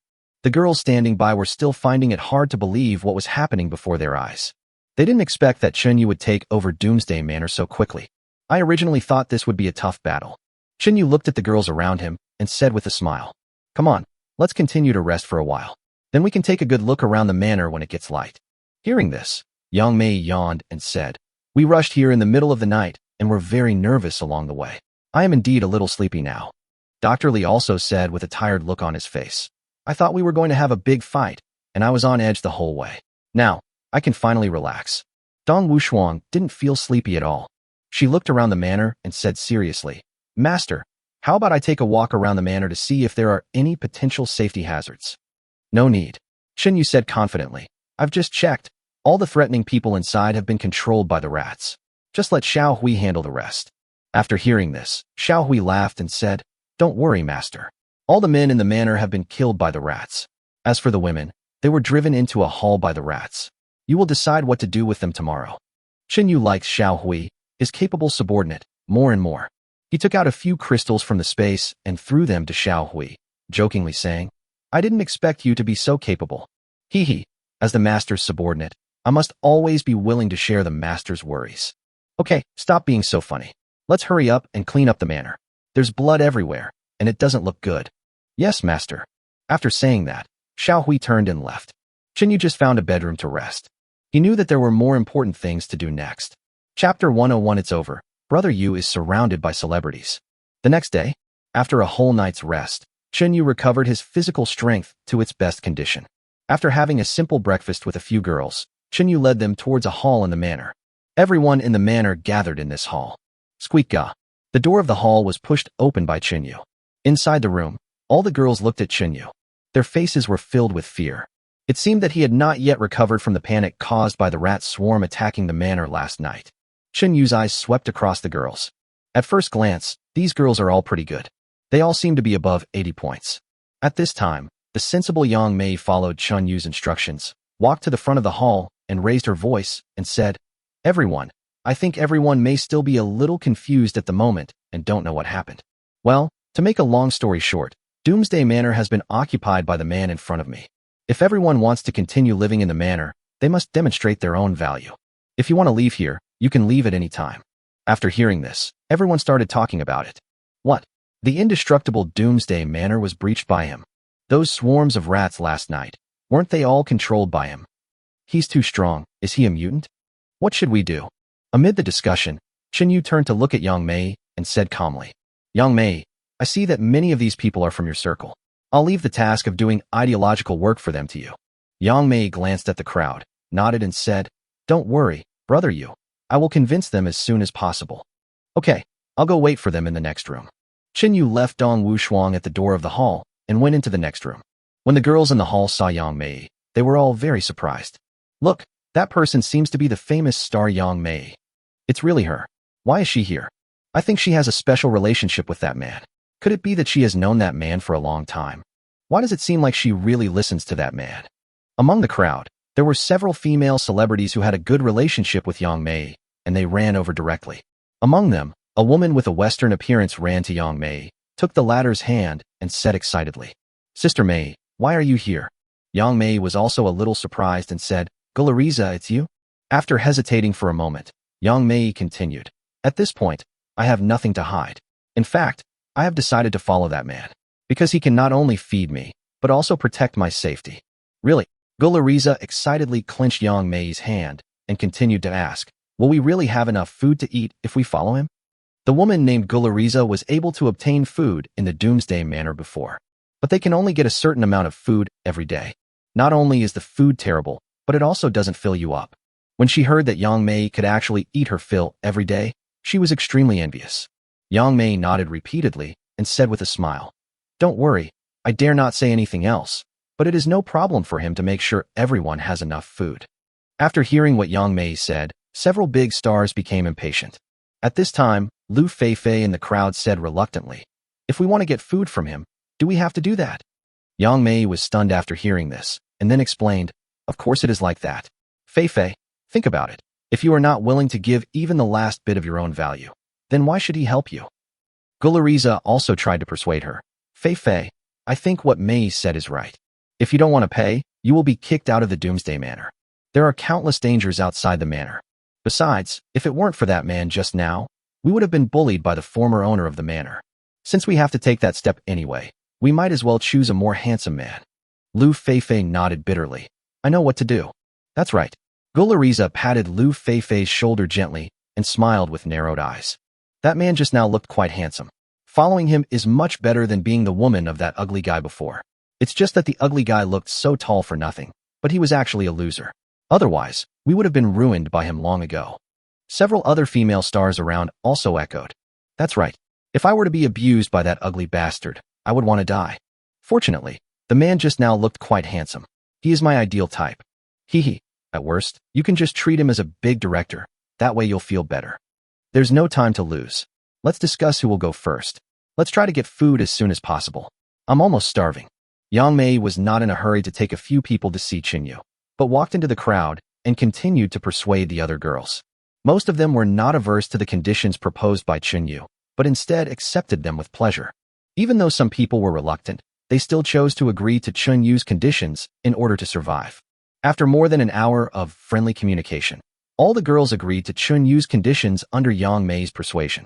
Yang Mei took her good friend to the next room and said to Chunyu, "Brother Yu, they have all agreed." Dr. Li looked at the celebrities standing behind Yang Mei and couldn't help but exclaimed inwardly, "They are indeed the popular stars before the apocalypse. I didn't expect that they are all so good-looking. Even without makeup, they are still so attractive. Damn, Brother Yu is surrounded by stars this time." At this time, Guli Reza, who had been looking at Chunyu, stepped forward and said with a smile, "You are Brother Yu, right? Sister Mei has already briefly introduced you to us. We have all figured it out. and we hope you can fulfill your promise to give us food. Don't worry, Chinyu said calmly while sipping his tea. Chinyu, always keep my word. As long as you behave well, food won't be a problem. That's good. Gully Reza seemed to no longer have any reservations like before the end of the world, and she completely released her nature and said, "How about I give you guys a sample first?" Chinyu put down the teacup, squinted his eyes, and smiled. "I didn't expect you to be more anxious than me. Of course, my fate is in your hands now. I have to take that step sooner or later anyway. I might as well act early and enjoy the food sooner." What a smart woman. Come on, follow me to the opposite room to discuss cooperation matters. As he spoke, Chinyu went straight to a room opposite. Gulariza followed Chinyu to the opposite side without any hesitation. Yang Mei looked at Gulariza and couldn't help but complain. "I didn't expect Reza to be so proactive. It seems that we have misjudged her before." Chapter 102, Flying Power. After Gulariza followed Chinyu to the room opposite, she was a little stunned. This room has just been converted into a bedroom by Chinyu. There is not only a big bed, but also a large wardrobe. Gulariza couldn't help swallowing. Gulariza was a little surprised. "This is too fast. I'm still a little uncomfortable with it." However, having said that, Gulariza was very sensible and took a uniform from the closet, then twisted her waist and moved closer. Chinyu narrowed his eyes and watched Gulariza's smooth operation and said with a smile, "I didn't expect you to understand my heart so well." Gulariza said very relaxedly while changing her clothes. "In our line of work, can we survive if we don't know how to do things?" After a short while, Gulariza changed her clothes. Chinyu looked carefully at the beauty in front of him, a little dazed. At this time, Gulariza was wearing a black hollow gauze evening dress. The faintly visible white skin and flat belly are extremely tempting. She wore a thin heels on her lower body, matched with a pair of pointed leather shoes, which perfectly set off her long and straight thighs. Putting aside other things and only looking at her appearance, Gulariza is indeed better than the average first-line star. "Brother, what are you looking at?" Gulariza slowly walked in front of Chinyu, blinking her big watery eyes. In the next room, Lu Feifei heard the chatter and couldn't help muttering, "I never noticed it before. Isn't she too proactive?" Yang Mei hugged her chest and laughed and complained, "Don't even mention you guys. Even I, who often deal with her, have been deceived by her." More than an hour passed slowly. Gulariza carried a big bag of food and dragged her tired body to Yang Mei and others. Several good friends gathered around him and asked one after another, "Reza, I'm a little scared. What on earth did you go through over there? Tell us quickly what happened." Gulariza shook her head slightly and said helplessly, "Things are not what you think. We are just chatting. Anyway, you won't regret chatting with him." After hearing this, the other girls looked in the opposite direction with a mixture of fear and anticipation. Gulariza looked at the crowd and reminded them, "Whoever wants to go now, hurry up and go." At this time, the attentive Lu Feifei saw the food in Gulariza's hand and said in surprise, "Wow, he actually gave you all these delicious foods." "Yes." Gulariza looked at the food in her hand with some satisfaction and said in a low voice, "I never thought he had so many fresh foods. I just ate some, and it tastes much better than the food we usually eat. So it seems that following him is not a bad thing. However, there is one thing I need to remind you." "What's the matter?" Lu Feifei asked curiously. After talking to him, he will give everyone a bracelet. From what he said, after wearing the bracelet, as long as you are with him, you will gradually become stronger. This is a good thing. But I always feel that things are not that simple. This bracelet is more like a restraint that prevents us from doing anything harmful to him. At this time, Yang Mei interrupted. "Anyway, even without this bracelet, our fate is completely in Chinyu's hands. If he wants us to die, none of us will survive. As long as we concentrate on doing our own part, I think we can live a good life." Lu Feifei nodded and whispered, "In that case, I'll go over too. Just like Reza said, I'm going to get away sooner or later anyway, so I might as well enjoy the food sooner." After that, Lu Feifei no longer hesitated.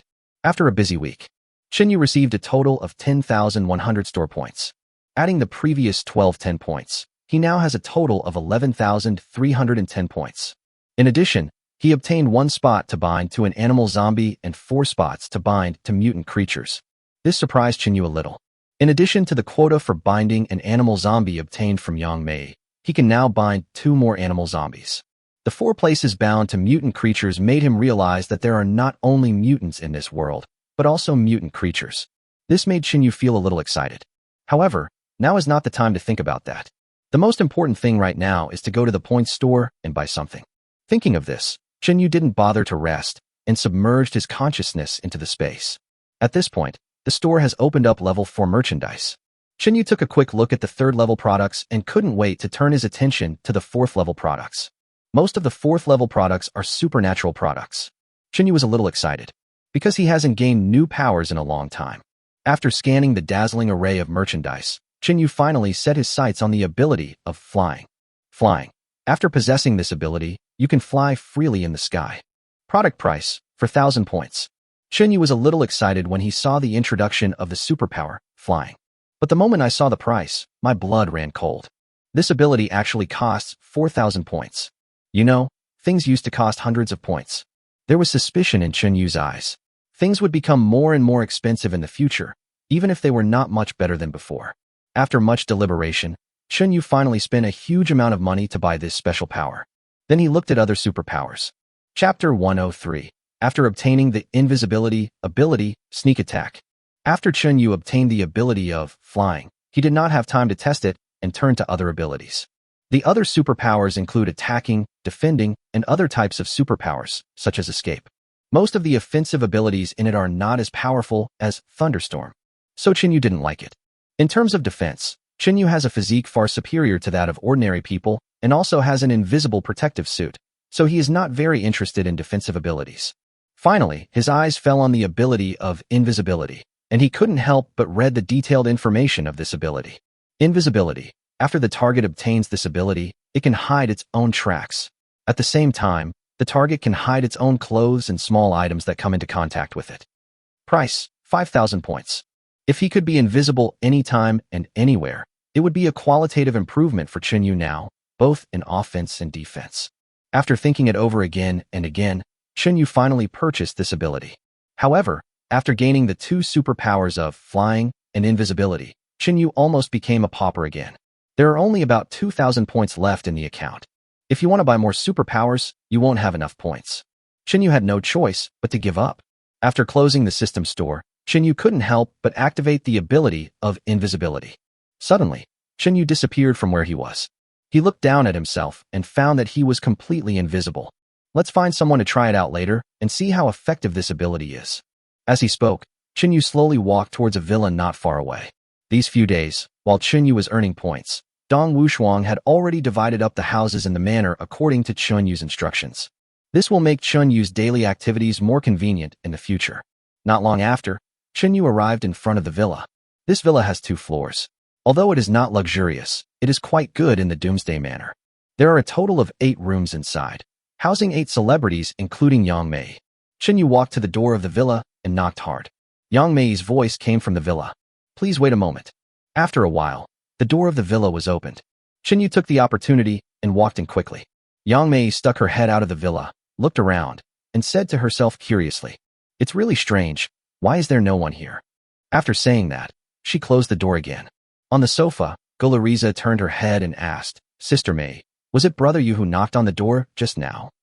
"I don't know who knocked on the door. I just went out and didn't see anyone. Maybe someone is playing a prank. Maybe." As she spoke, Yang Mei sat back on the sofa. At this time, Lu Feifei, who had just finished her manicure, stretched out her hands and excitedly showed everyone the results of her 2 hours of work. "Sisters, how about my manicure?" Golariza glanced at Lu Feifei's manicure and couldn't help but complain. "Manicure is really nice, but it's a little inconvenient." "What's inconvenient?" Lu Feifei asked with some confusion. "What do you think?" Golariza approached Lu Feifei and said with a smirk on her face. "Just think about it. With so many women around Brother Yu, he definitely can't handle it. So from now on, we women will be like lonely people. Your manicure does look good, but Brother Yu can't see it. Besides, with manicures, when you miss Brother Yu in the future." Lu Feifei was stunned for a moment. Then she knew what Golariza meant. She blushed and said in a pretended angry tone, "Hey Reza, what are you talking about? It's so annoying." After hearing this, Chinyu was speechless.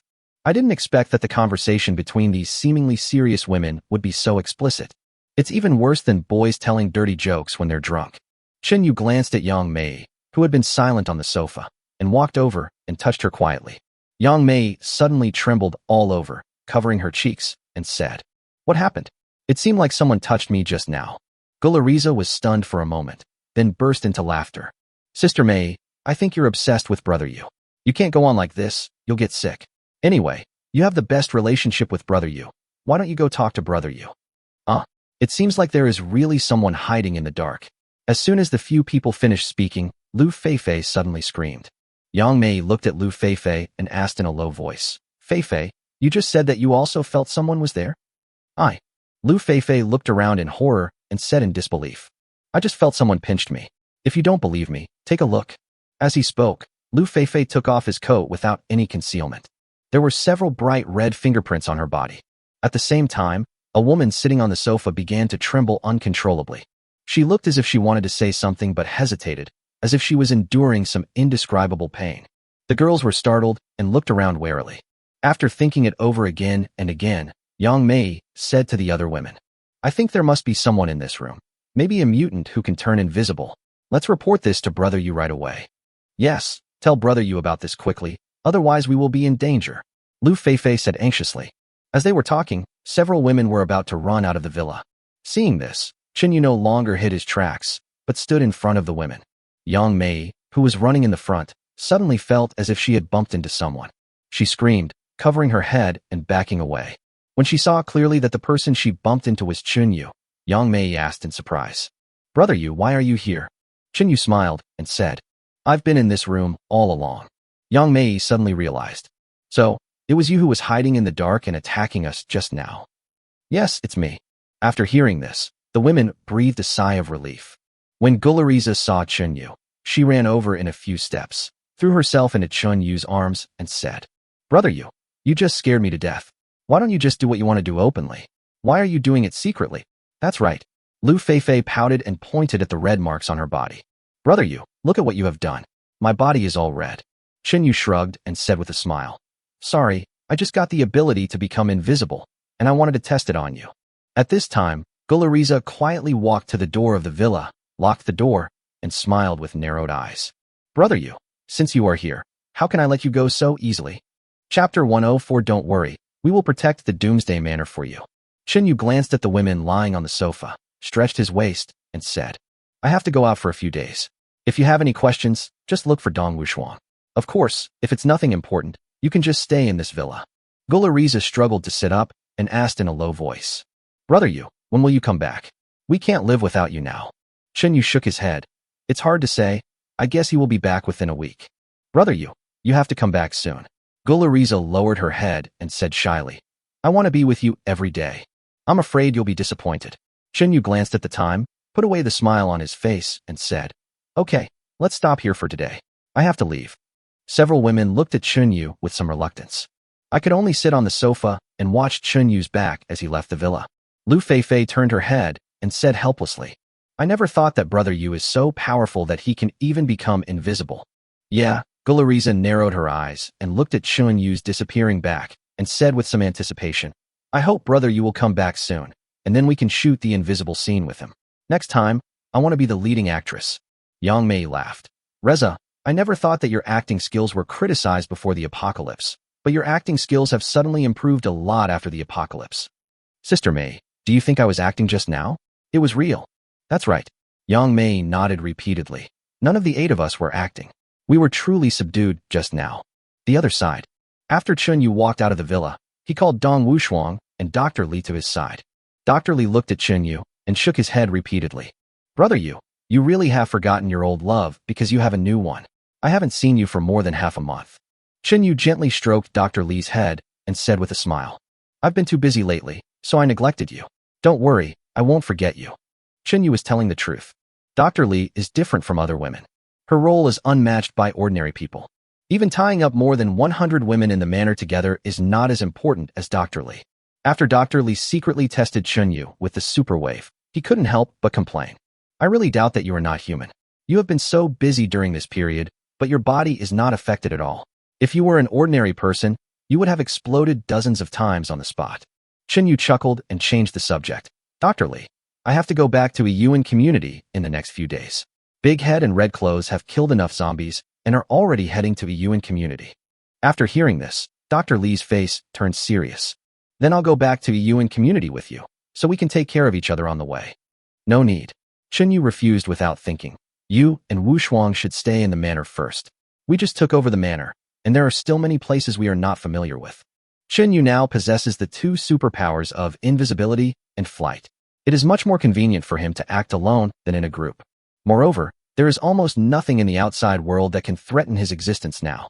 Okay, just be careful on the road. After Dr. Lee finished speaking, he seemed to suddenly realize something and said with a relaxed look on his face, I think that you have talked to more than 100 women these days, so your strength should have improved a lot, right? Oh, you found out all this. Of course.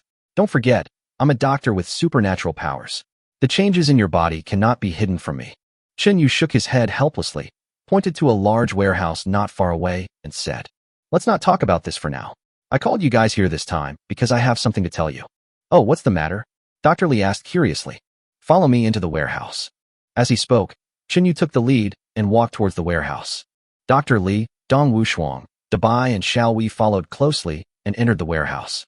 The food, hot weapons, etc. in the warehouse had already been stored in the space when Yu just took over the Doomsday Manor. At this time, the warehouse was already empty. With a wave of Yu's hand, a large amount of food and energy appeared in the warehouse. Yu explained, These food and energy are enough for everyone here to use for 10 days. Dr. Lee, you will be in charge of all the food and energy here. Dr. Lee took a look at the supplies, nodded and said, Don't worry, brother Yu. I will definitely manage the entire manor for you. Okay, I'll leave the manor to you for now. As Yu spoke, he took out a pistol from the space and handed it to Dr. Lee. Here's the gun for you. If anyone in the manor disobeys, you can solve the problem yourself. Dr. Lee was stunned for a moment, but finally took the gun. Because she knew that Yu's worries were not unreasonable. Even if the manor is full of women, no one can guarantee that these women will not cause trouble. Just like in the ancient imperial palace, the emperor's harem had no worries about food and drink, but there were always a few women who wanted to improve their status. Even some women do some evil things behind people's backs. Yu explained some precautions to everyone, and only then did they feel relieved. It's getting late. I have to leave. After saying that, Yu walked towards the gate of the manor. Dr. Lee and others also followed behind Yu and saw him off reluctantly. After arriving at the gate of the manor, Yu first carefully observed the surveillance system. After making sure there was no one outside, he began to verify several passwords.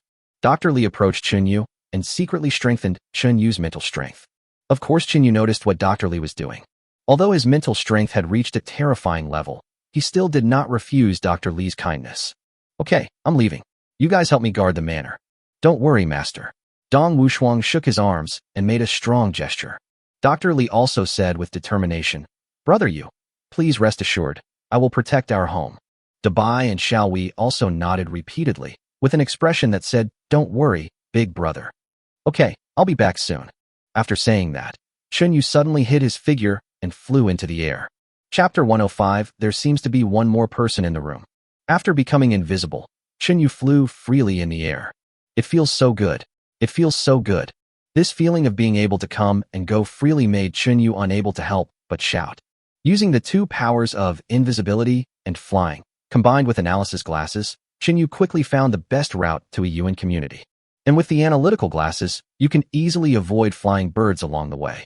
After a long time, Yu finally arrived at a Yuan community. It was already evening. After Jiang Shuer and other girls locked the workers in a villa, they returned to their own residences. Yu turned on his analysis glasses and carefully observed the progress of the work. The construction work of the entire community is nearing completion. Villa number 23, in particular, has been transformed by the workers into a qualified shelter. At the very least, ordinary explosives would find it difficult to break through the villa's defenses. Yu couldn't help but shook his head and sighed. We haven't even had a chance to live in the newly built shelter, and we have to move. However, Yu was not too sentimental. After all, the security level of Doomsday Manor is much higher than that of this community. Besides, this villa is not useless. Maybe I can use it as my second hiding place in the future. After all, a cunning rabbit has 3 burrows.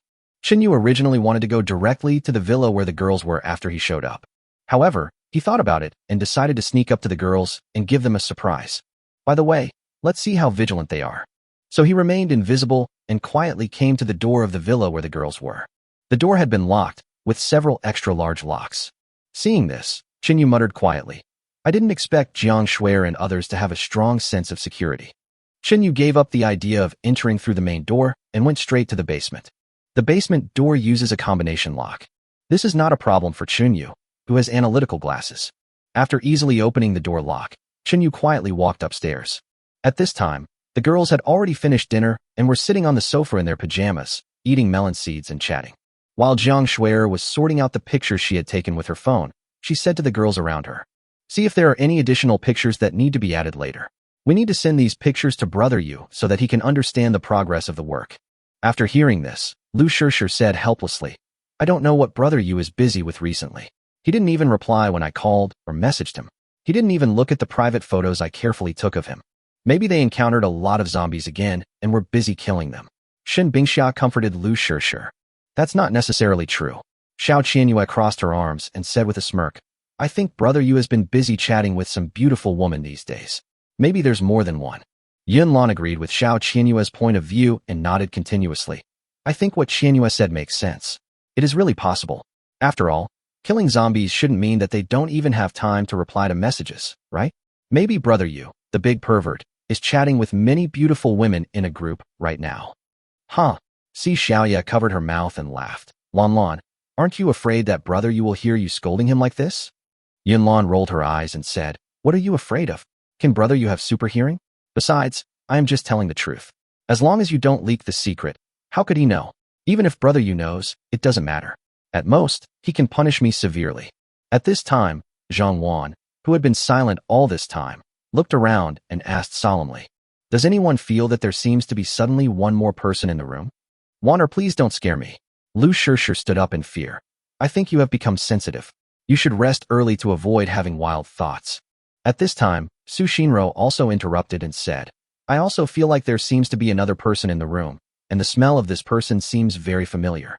If Zhang Wan was the only one who said there was an extra person in the room, everyone would just think that she might be suspicious because she was too busy recently. But Su Shinro, who is also a mutant, also said that there was one more person in the room, which attracted the attention of all the girls. At this time, Si Xiaoya took out the pistol from his waist and ordered decisively, "Everyone, take your guns and get ready for battle." The women did not dare to be careless and hurriedly picked up the guns from the coffee table. "Oh." Just when everyone was holding their guns, Zhao Beibei suddenly shouted, "What's wrong, Sister Beibei?" Si Xiaoya walked quickly to Zhao Beibei and asked nervously, "I." Zhao Beibei looked around in disbelief, swallowed, and continued, "Someone just tapped me somewhere." "How is this possible?" Xiao Qianyue said with some fear. "Sister Beibei, there is no one behind you." Si Xiaoya's eyes flashed with a cold light. He looked around vigilantly and warned the girls, "There might be an invisible alien in our house. Everyone, gather together with your backs to each other. I'll get the thermal imaging device from the cabinet. If you find me killed, shoot at my side."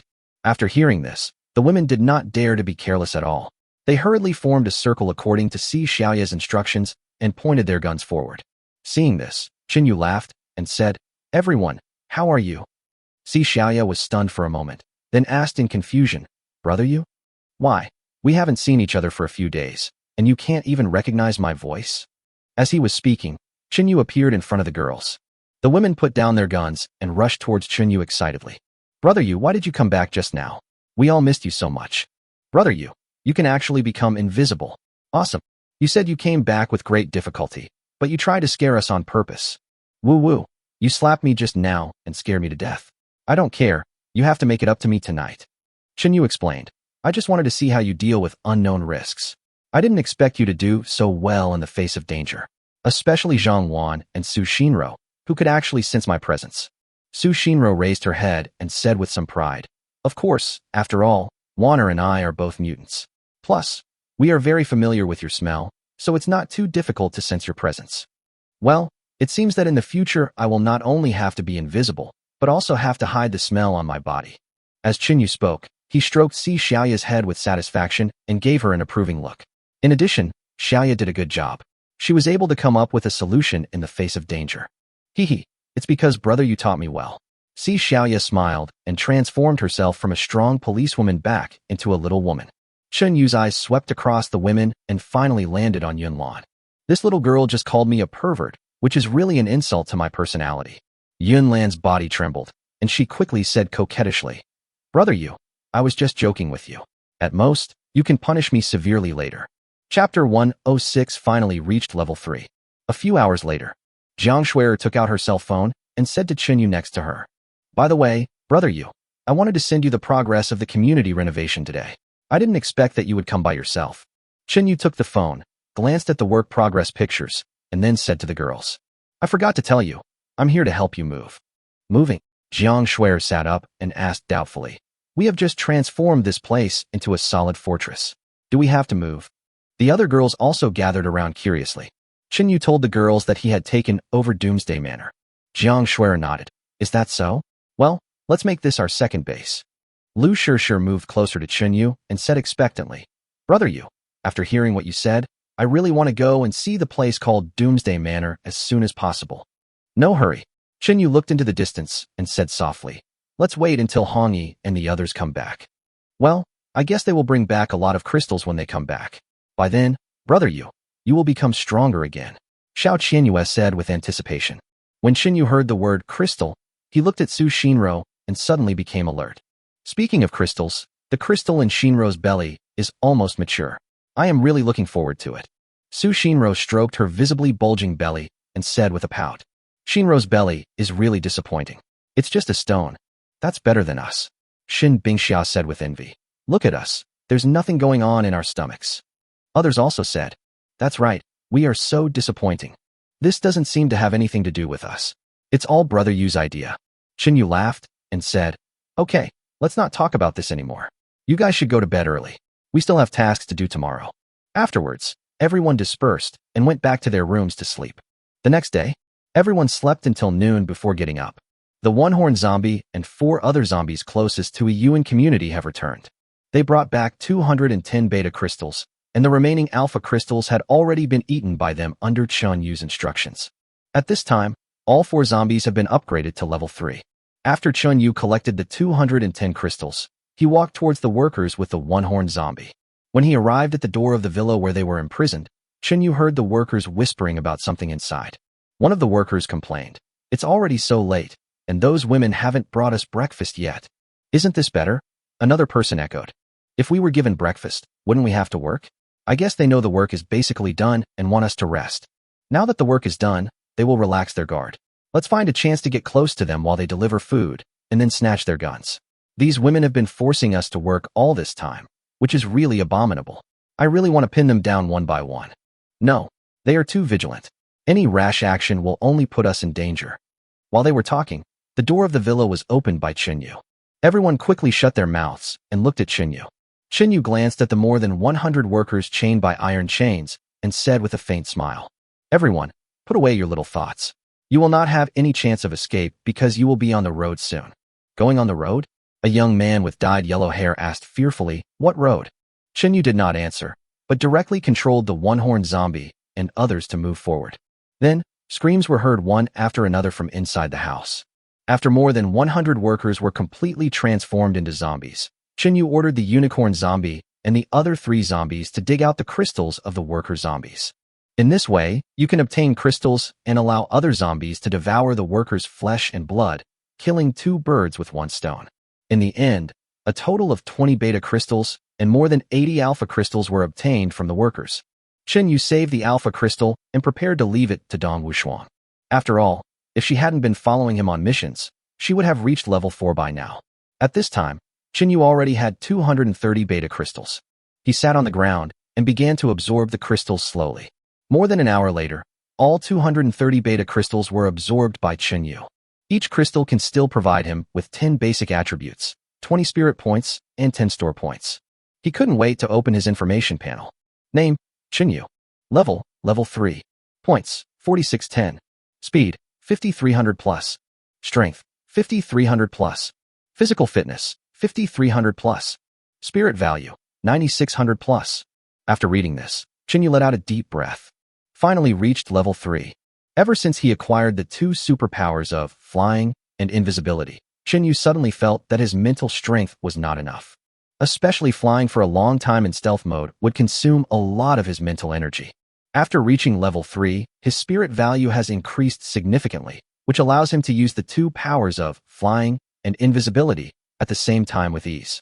After Chinyu stood up, he flexed his wrist, looked into the distance, and said, Next, we have to wait for Red Clothes and Big Head to come back.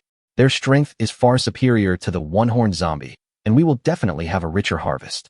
3 days later, Red Clothes and Big Head came back one after another. As Chinyu expected, the Big Head team obtained a total of more than 3,000 first-level alpha crystals and more than 700 first-level beta crystals. In addition, there are more than 100 secondary alpha crystals and more than 30 secondary beta crystals. The red team reaped a greater harvest. In total, more than 4,000 first-level alpha crystals and more than 1,000 first-level beta crystals were obtained. In addition, there are more than 180 secondary alpha crystals and more than 50 secondary beta crystals. This does not include the crystals that Big Head, Red Clothes, and others have already consumed. Chinyu collected all the crystals and then called Hongyi to villa number 23. Hongyi looked at the sturdy villa and couldn't help but praise. Master, this villa looks really solid. It will be much safer if we live here in the future. Chinyu did not explain the move to Hongyi. Instead, he left some crystals to Dong Wushuang and placed the remaining nearly 7,000 alpha crystals on the ground. Hongyi was stunned for a moment, then asked excitedly, Master, do you want me to swallow all these crystals? That's right, Chinyu said calmly. You have swallowed a lot of crystals before. With these 7,000 crystals, you should be able to reach level 5. After hearing this, Hongyi slowly walked towards the crystals and began to absorb the crystals one by one. Chinyu was not idle either. He also continued to absorb the beta crystals. Chapter 107, Everyone has upgraded. Chinyu now has more than 80 second-level beta crystals and more than 1,700 first-level beta crystals. Chinyu lined up the crystals in the space and began to absorb them with great enthusiasm. After more than 10 hours, Chinyu finally stopped, because he found that he seemed to have reached his limit. Even if you absorb more crystals, it won't have any effect. But even so, he has already reached a very terrifying level at this moment. Chinyu couldn't wait to open his information panel. Name, Chinyu. Level 4. Points, 10,000. The limit of low-level crystal store points has been reached. Physical attributes, 10,000. Low-level crystals have reached the limit of improving physical attributes. Spirit value, 20,000. Low-level crystals have reached the limit of improving personal spirit value. This is a qualitative leap.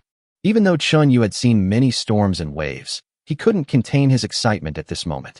However, after reaching level 4, low-level crystals were no longer effective for him, which made him somewhat speechless.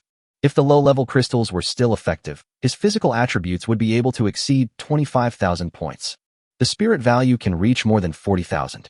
If I could really have a spirit value of 40,000, I would probably be able to fly around the blue planet several times in stealth without getting tired. However, now his mental strength has been halved compared to expectations. Chinyu was unable to continue absorbing the crystals, so he turned his gaze towards the person in red beside him. At this time, Hongyi had absorbed most of the crystals. It's about to break through to level 5. Chinyu felt a little excited. If Hongyi breaks through to level 5, he will be at the level of Corpse King. At that time, not only will her abilities be greatly enhanced, but the number of zombies she can control will also increase. Seeing that Hongyi's speed of absorbing the crystals was indeed a bit slow at the last moment, Chinyu called Zhang Wan and Su Shinro over. After Zhang Wan arrived at the villa, she took a look at the red dress that was being upgraded and asked curiously, Brother Yu, what's the matter with you calling us two over here? Chinyu took out a large number of crystals from the space and placed them on the table on the side. These are crystals. Your and Shinro's next task is to continuously absorb the energy of these crystals until you are upgraded. After hearing this, Su Shinro excitedly grabbed Chinyu's hand and said, Brother Yu, are these really for us? Of course, I left this for you. Thank you so much, Brother Yu. I'm so moved that I don't know what to say. Su Shinro's eyes were filled with tears. All right, you two should take your time to absorb it. The two women said no more, picked up the crystals, and began to absorb them. Chinyu quietly watched the three people upgrade and protected them at the same time. A few hours later, the man in red was the first to break through to level 5. At this moment, she looked more like a human being. Even people who don't know the truth can't tell that the person in red is a zombie just by looking at his appearance. Chinyu hurriedly opened his analysis glasses to check the information panel of the man in red. Name, Red Clothes. Type, Mage. Level 5 Corpse King. Controllable zombies, 50, highest level 4. Superpower, Lightning Confinement. Can launch a lightning bolt at a target remotely, temporarily confining the target. Chinyu excitedly pulled Hongyi's hand and exclaimed, Hongyi, you finally reached level 5. Hongyi was also very excited. Master, I will be able to share your worries better in the future. Chinyu looked at Hongyi and thought to himself, I have to hurry up and help Hongi find some more zombie subordinates. Level 5 red clothes plus 50 zombies are comparable to a small army. Just as Chunyu was thinking about how to help Hongi find the zombie subordinates, Zhang Wan and Su Shinro opened their eyes almost at the same time. Zhang Wan ran over excitedly, shouting, "Brother Yu, I finally reached level 2. Me too." Su Shinro couldn't contain her excitement and ran towards Chunyu. The two of them threw themselves into Chunyu's arms, looking extremely happy. Chunyu nodded in satisfaction and said, "Not bad. After you upgrade, your abilities should have improved a lot. Of course, I'm going to show you my special ability now, but I need your help." Zhang Wan looked ahead and suddenly activated her special ability, Tianyan. A ball of blazing flame flew out from Zhang Wan's palm and then circled in the villa. Chunyu stared at the flame and asked with a little surprise, "What can I do for you?" "Brother Yu, please take out an iron bucket from the space." "Good." As he spoke, Chunyu took out an iron bucket from the space. Zhang Wan controlled the flames to fall on the iron barrel. I saw the upper part of the iron barrel began to melt slowly. In a short while, more than half of the iron barrel had melted. "Receive." Zhang Wan waved her hand and took back the flame. "Not bad." Chunyu nodded in satisfaction and praised, "The power of your flame is quite strong. If it falls on a person, he will be roasted immediately." Chunyu turned his head and was about to take a look at the changes in Su Shinro. Su Shinro suddenly held her stomach in pain and sat on the ground. Chunyu hurried over, helped Su Shinro up, and turned on his analysis glasses. After seeing the condition in Su Shinro's stomach, Chunyu finally breathed a sigh of relief. "Shinro, the crystal in your body is ripe."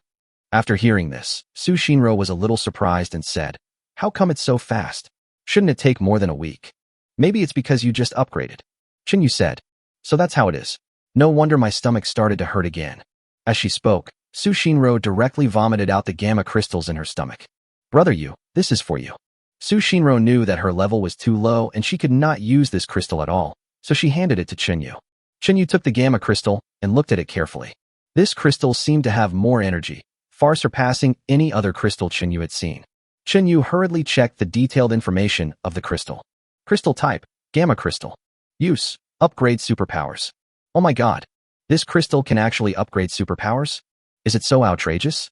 Chunyu couldn't wait to put it into the space, and then began to absorb the energy of the crystal. Suddenly, an incomparably pure force swept through Chunyu's whole body.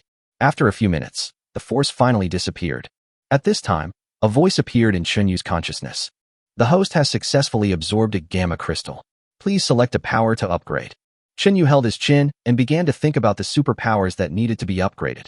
At present, the most important superpower for him is dimensional space. Other abilities can indeed greatly enhance his combat effectiveness, but they are far less important than dimensional space. After all, dimensional space can allow him to avoid all incoming dangers. Thinking of this, Chunyu chose to upgrade dimensional space without hesitation. Chapter 108, Upgrading the Dimensional Space. Byte. The host has successfully upgraded his dimensional space ability. The current space can accommodate 50 people, including myself. In addition, the host can freely control the flow of time within the dimensional space. Currently, the maximum speed up or slow down time is 200 times. Chunyu was quite satisfied with the result. It can be said that the current dimensional space has been greatly improved. If you really encounter irresistible danger, you can just run away with the girls. Even if the enemy attacks with H-bombs, I am not afraid. Moreover, the time within the dimensional space can be accelerated or slowed down. This undoubtedly brought Chunyu a big surprise. Chunyu looked at Su Shinro, slightly surprised. I didn't expect her fertility ability to be so useful. If I could breed another gamma crystal, wouldn't I be able to upgrade my abilities again? Thinking of this, Chunyu couldn't help but look down at Su Shinro's belly. However, this time her stomach was empty and there were no crystals. It seems that I still need to recharge Su Shinro's energy like last time. Thinking of this, Chunyu suddenly activated the dimensional space and brought Su Shinro into that special space. The dimensional space at this time is more than 10 times larger than before and is already very spacious. It looks like there is no problem accommodating 50 people. Su Shinro had heard about Chunyu's dimensional space from other girls a long time ago, but she had never had the chance to enter it. So after she was taken into Chunyu's space, her face was full of curiosity. "Brother Yu, is this your space?" "That's right," Chunyu explained. "To be precise, this is an area separated from my space." "So that's how it is." Su Shinro looked at the somewhat ambiguous environment and asked expectantly, "Brother Yu, you brought me here. Don't you have something to say to me alone? Yu sat directly on the bed and said with a concerned look on his face, I saw that you just gave birth to a crystal and your body is weak, so I wanted to replenish your energy. Su Shinro remembered the way Yu replenished her energy last time, and her face turned red instantly. She lowered her head and walked to the bed. When she was about to have a deep conversation with Yu stopped Su Shinro with a sly smile on his face. Don't worry, change your clothes first. They're in the closet behind you. After hearing this, Su Shinro turned around and looked behind her. I saw a large wardrobe in the corner of the space. Through the glass window of the wardrobe, you can see all kinds of sexy clothes inside. Su Shinro walked towards the closet and picked out a white hollow silk top and a black hip skirt. This was then paired with a translucent fishnet stocking and a pair of high heels. I have to say that Su Shinro is worthy of being the school belle. Her temperament is not inferior to first-line stars such as Yang Mei and Guli Reza. Moreover, she is younger and more energetic than those first-line stars. Yu beckoned to Su Shinro and said, Come here, let me take a good look. Su Shinro took brisk steps and walked in front of Yu in a few steps. Brother Yu, how do I look in this? I didn't expect you to have this side, but it really wins my heart. Of course, we have already figured out your preferences. We even know the styles of clothes you like. 3 minutes later, Yu took Su Shinro out of the dimensional space. Zhang Wan looked at Su Shinro, who had been lowering her head, and asked curiously, Shinro, what did you and brother Yu do just now? Su Shinro replied hesitantly. Well, brother Yu saw that I was weak, so he took me to the space to replenish my energy with crystals. Oh, so that's how it is. Zhang Wan didn't think much about it. After all, you can't do much in 3 minutes. Yu glanced at them and said with a smile, Okay, everyone is hungry, right? Let's go to villa number 23 to eat something. Okay, I'm already hungry. I agree. Several people walked towards villa number 23, chatting and laughing. However, just after they walked a few steps, the man in red suddenly stopped and said seriously, Master, someone is approaching our community. Who? Yu asked in surprise. Not sure. After carefully identifying for a while, the man in red pointed to the north gate of the community and said, The group is at the north gate, secretly observing our community. Okay, you continue to observe that group of people and tell me as soon as anything happens. Yes, master. The man in red continued to observe the group's every move through the zombies he controlled.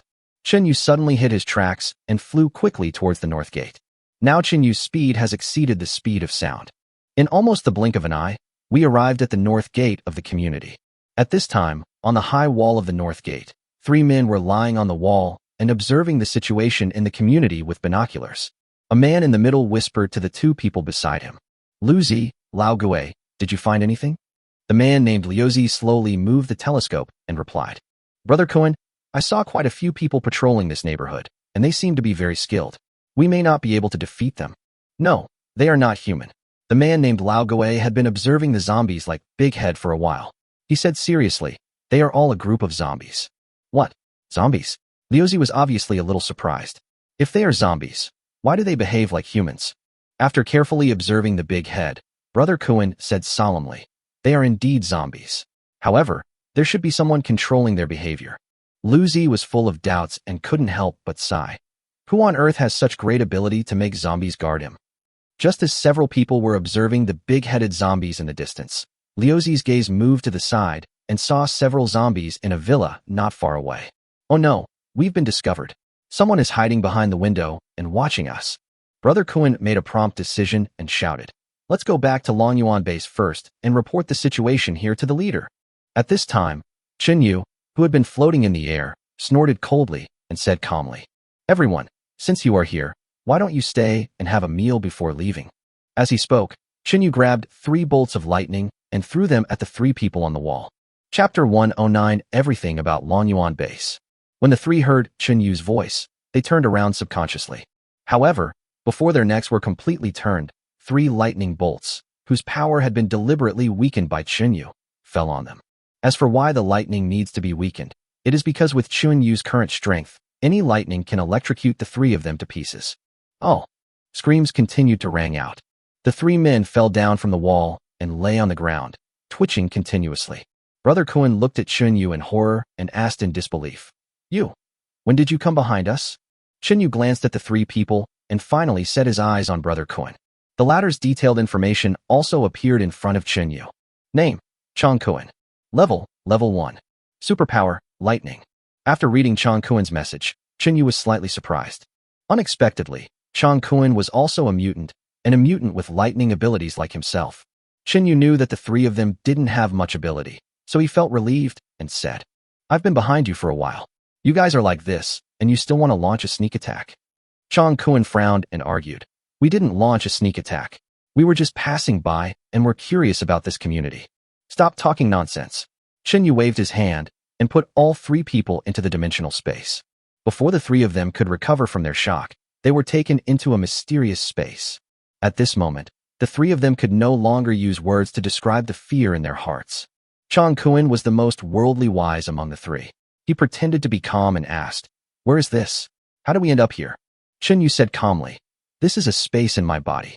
Anyone here can only be manipulated by me. Just put away your little thoughts.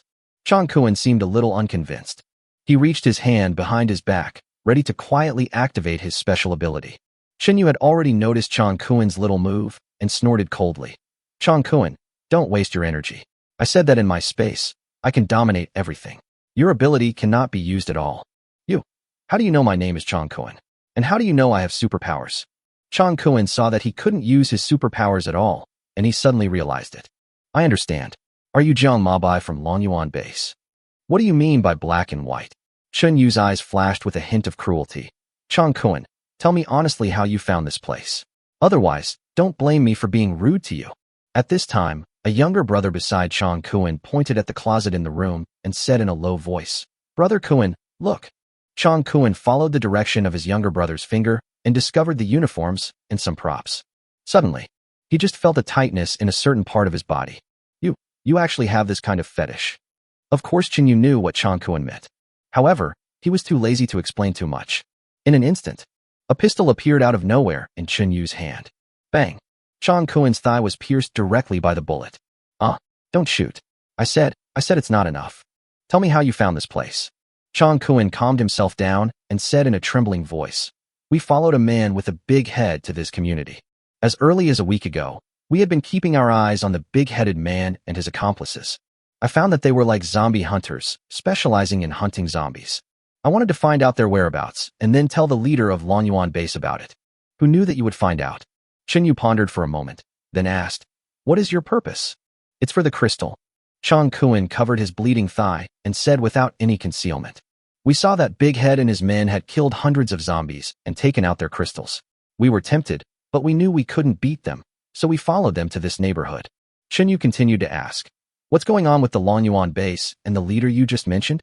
Longyuan base is a base built by mutants and armed organizations 50 kilometers away from here. The leader inside is called Long Dingtian, a mutant who has reached the 3rd level. I advise you to let us go, otherwise if our leader finds you, you will be in trouble. Chen Yu had long anticipated that Big Head and Red Clothes would likely be targeted by someone for killing zombies in such a high-profile manner. He originally planned to pick up Big Head and Red Clothes, observe possible enemies with analytical glasses, and let Big Head and Red Clothes return to the villa under the cover of night. He unexpectedly discovered the Doomsday Manor, an excellent base. So he asked Big Head and Red Clothes to come back early. As a result, he was not prepared to respond. Seeing that Chen Yu had been silent, Chang Kuen thought that Chen Yu was afraid, so he said arrogantly, Brother, I know you definitely didn't shoot on purpose. How about this? You quickly bandage my wound, and then I'll take you to see the chief. With your ability, you will definitely be valued by the chief, and your status will definitely be higher than mine.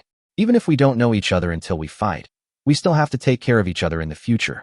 Chen Yu finally came back to his senses and snorted coldly. Stop talking nonsense. Hurry up and tell me everything you know about the Longyuan base. You don't want to drink a toast, right?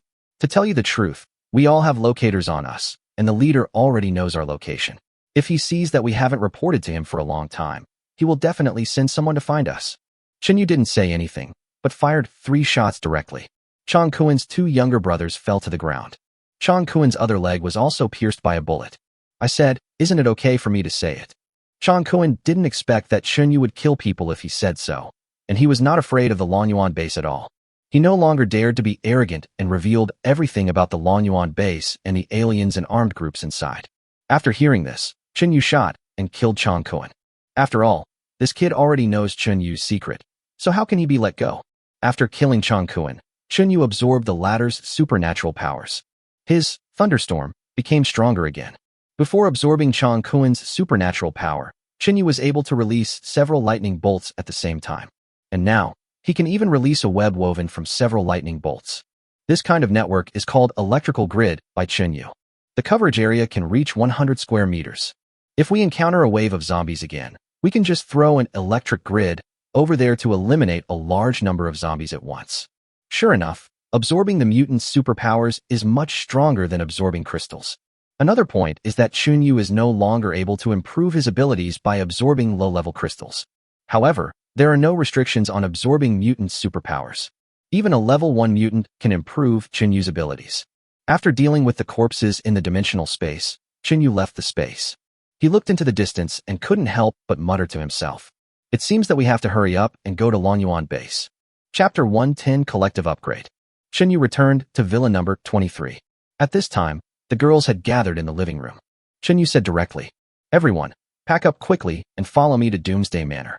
When the girls saw Chunyu's serious expression, they stopped asking questions and hurriedly packed their belongings. Chunyu put all the things that could be used in the villa into the space, and then put the women and their personal belongings into the space. Fortunately, Chunyu's dimensional space has been upgraded, so it is no problem to take more than a dozen girls into the space. However, he can still only collect 8 zombies now, so he couldn't collect all the zombies into the space. After much thought, Chunyu put the 8 zombies including Hongyi and Inan into the space. Then, he took out several cars from the space and asked the remaining zombies to drive to the Doomsday Manor. After arranging everything, Chunyu locked Villa number 23. After taking a last look at the neighborhood where he had lived for several months, Chunyu concealed his whereabouts and flew towards Doomsday Manor. After nearly 10 hours of flying, Chunyu finally arrived at the Doomsday Manor. Then he released the women, the zombies in red and others from the space. When the girls saw the magnificent Doomsday Manor, they couldn't help but exclaim in amazement. "Brother Yu, is this the Doomsday Manor you mentioned? It's so cool. We don't have to worry about zombie attacks anymore. This manor looks like it's impregnable. This is like a fortress, much stronger than our previous community." Chunyu had something important to do, so he said to the girls, "Just take a stroll around the manor first, and then pick out a villa you like." "Okay, Brother Yu," Jiang Shuier said sensibly. "Then let's just go for a stroll first. We'll wait for you in the evening." Chunyu glanced at Inan in Jiang Shuier's arms, waved his hand, and said, "Wait a minute, leave Inan here." After hearing this, Jiang Shuier handed Inan to Chunyu with some confusion. Chunyu turned his gaze to Dr. Li and Dong Wushuang. "You two come with me." The two looked at each other and followed Chunyu in confusion. After several people came to a bedroom, Chunyu took out a large number of crystals from the space and placed them on 2 tables. Dr. Li's eyes widened and he said excitedly, "Oh my god, there are so many crystals. These are for you 3 to upgrade. Hurry." "Okay, Brother Yu." Dr. Li and Dong Wushuang couldn't wait to pick up the crystals that suited them and then concentrate on absorbing them. In the sturdy Doomsday Manor, with Chunyu protecting them, they had no worries at all and devoted all their heart and soul to the upgrade.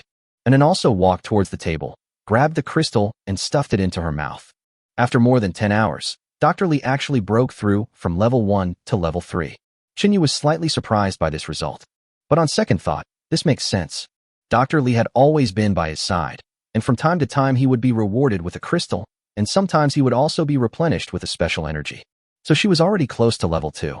After figuring this out, Chunyu turned on his analysis glasses and checked Dr. Li's information panel. Name, Li Ku. Level 3. Superpower 1. Super Wave, can be used to detect and attack targets. Superpower 2. Healing, can treat or maintain the target. Chunyu was quite satisfied with the changes in Dr. Li's supernatural powers. In the past, her Super Wave could only be used for detection like a CT machine. And now, Super Wave can actually attack. This also gave Dr. Li an additional means to save his life, so he no longer had to be at the mercy of others like before.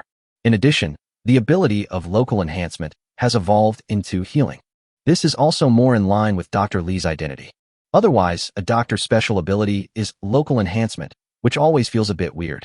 It's easy to let people have wild thoughts. However, for some reason, Chunyu suddenly missed Dr. Li's previous supernatural powers. After completing the upgrade, Dr. Li ran over excitedly and hung on Chunyu. "Brother Yu, I've reached level 3. I already knew it just now."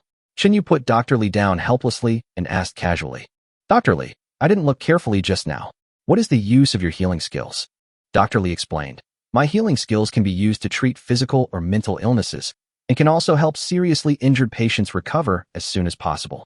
In addition, speaking of this, Dr. Lee stood on tiptoe and leaned close to Chun Yu's ear and continued with a smirk. My healing skills can also be used on people who are not sick. For example, I can use them to protect the heart, liver, spleen, and lungs, or even. After saying this, Dr. Lee gave Chun Yu a meaningful look. Chun Yu understood immediately. He was quite interested in Dr. Lee's ability. Although my physical condition has improved qualitatively, I still need proper health care due to overwork every day. Think of this. Chun Yu raised his eyebrows and said with a smile, when we have time, let's give it a try. Hey, okay, brother Yu. Dr. Lee smiled with narrowed eyes. While the two were talking, Dong Wushuang also successfully broke through to level 4 and became a corpse general. In this way, Dong Wushuang can also control 10 zombies. The only drawback is that Dong Wushuang does not have any special abilities. This also determines that she is far inferior to the one in red at the same level. Seeing that both of them had upgraded, Chun Yu turned his gaze to Anon. At this time, Anon was still devouring the crystals tirelessly. What surprised Chun Yu was that after she devoured the alpha crystal, she actually started to devour the remaining beta crystals of Dr. Lee. Based on Chun Yu's current understanding, zombies can only devour alpha crystals. Mutants cannot devour alpha crystals, but can devour beta or gamma crystals. And Anon can actually devour both alpha and beta crystals at the same time. This made Chun Yu even more certain that Anon was a being between a zombie and a mutant. After absorbing a large amount of crystals, Anon finally reached level 2. She ran towards Chun Yu excitedly. After the upgrade, Anon has grown to 1.2 meters. He looks like a child of 6 or 7 years old. Chun Yu picked up Anon and looked at her information panel carefully. Name, Chun Yanan. Level 2. Superpower 1. Mental piercing, can cause mental damage to the target across up to 3 levels. Superpower 2. Absolute suppression. After activating this power, a certain number of zombies can be absolutely suppressed. Note, the zombie level must be lower than or equal to your own level. Chun Yu closed his analysis and research, secretly admiring Anan's strength. It seems that I can bring it in with me when I go to Longyuan base this time. Chapter 111 successfully infiltrated Longyuan base. After the 3 of them were upgraded, Chun Yu asked everyone to take a rest in the Doomsday Manor first. During this period, Big Head and his friends came to the vicinity of Doomsday Manor. Chun Yu did not let them enter the manor, but asked them and the army of mice led by Xiao Hui to continue hunting zombies near the manor to obtain crystals. Although he himself cannot use those low-level crystals, he can give them to others. This can also be considered as indirectly improving one's own strength. After a brief rest in the manor, Chun Yu decided to go to Longyuan base. Before leaving, the girls gathered around Chun Yu reluctantly. After all, Chun Yu had just arrived and was about to leave. This made the women feel more or less alone in an empty room. Chun Yu's gaze swept across the girls and finally landed on Jiang Shuer. Shuer, from now on, Doomsday Manor will be left to you to take care of. Jiang Shuer nodded vigorously and said seriously, don't worry, brother Yu. Our backyard will definitely not catch fire. At this time, Yang Mei and other celebrities, as well as nearly 100 other girls whose names Chun Yu couldn't remember, expressed their opinions. Brother Yu, please rest assured. We are not those girls in palace fighting dramas who are always thinking about being jealous. That's right. We have food and drink now. We are so happy. How could we still have any second thoughts? Brother Yu, I just want to wait for you to come back, and then we can discuss life.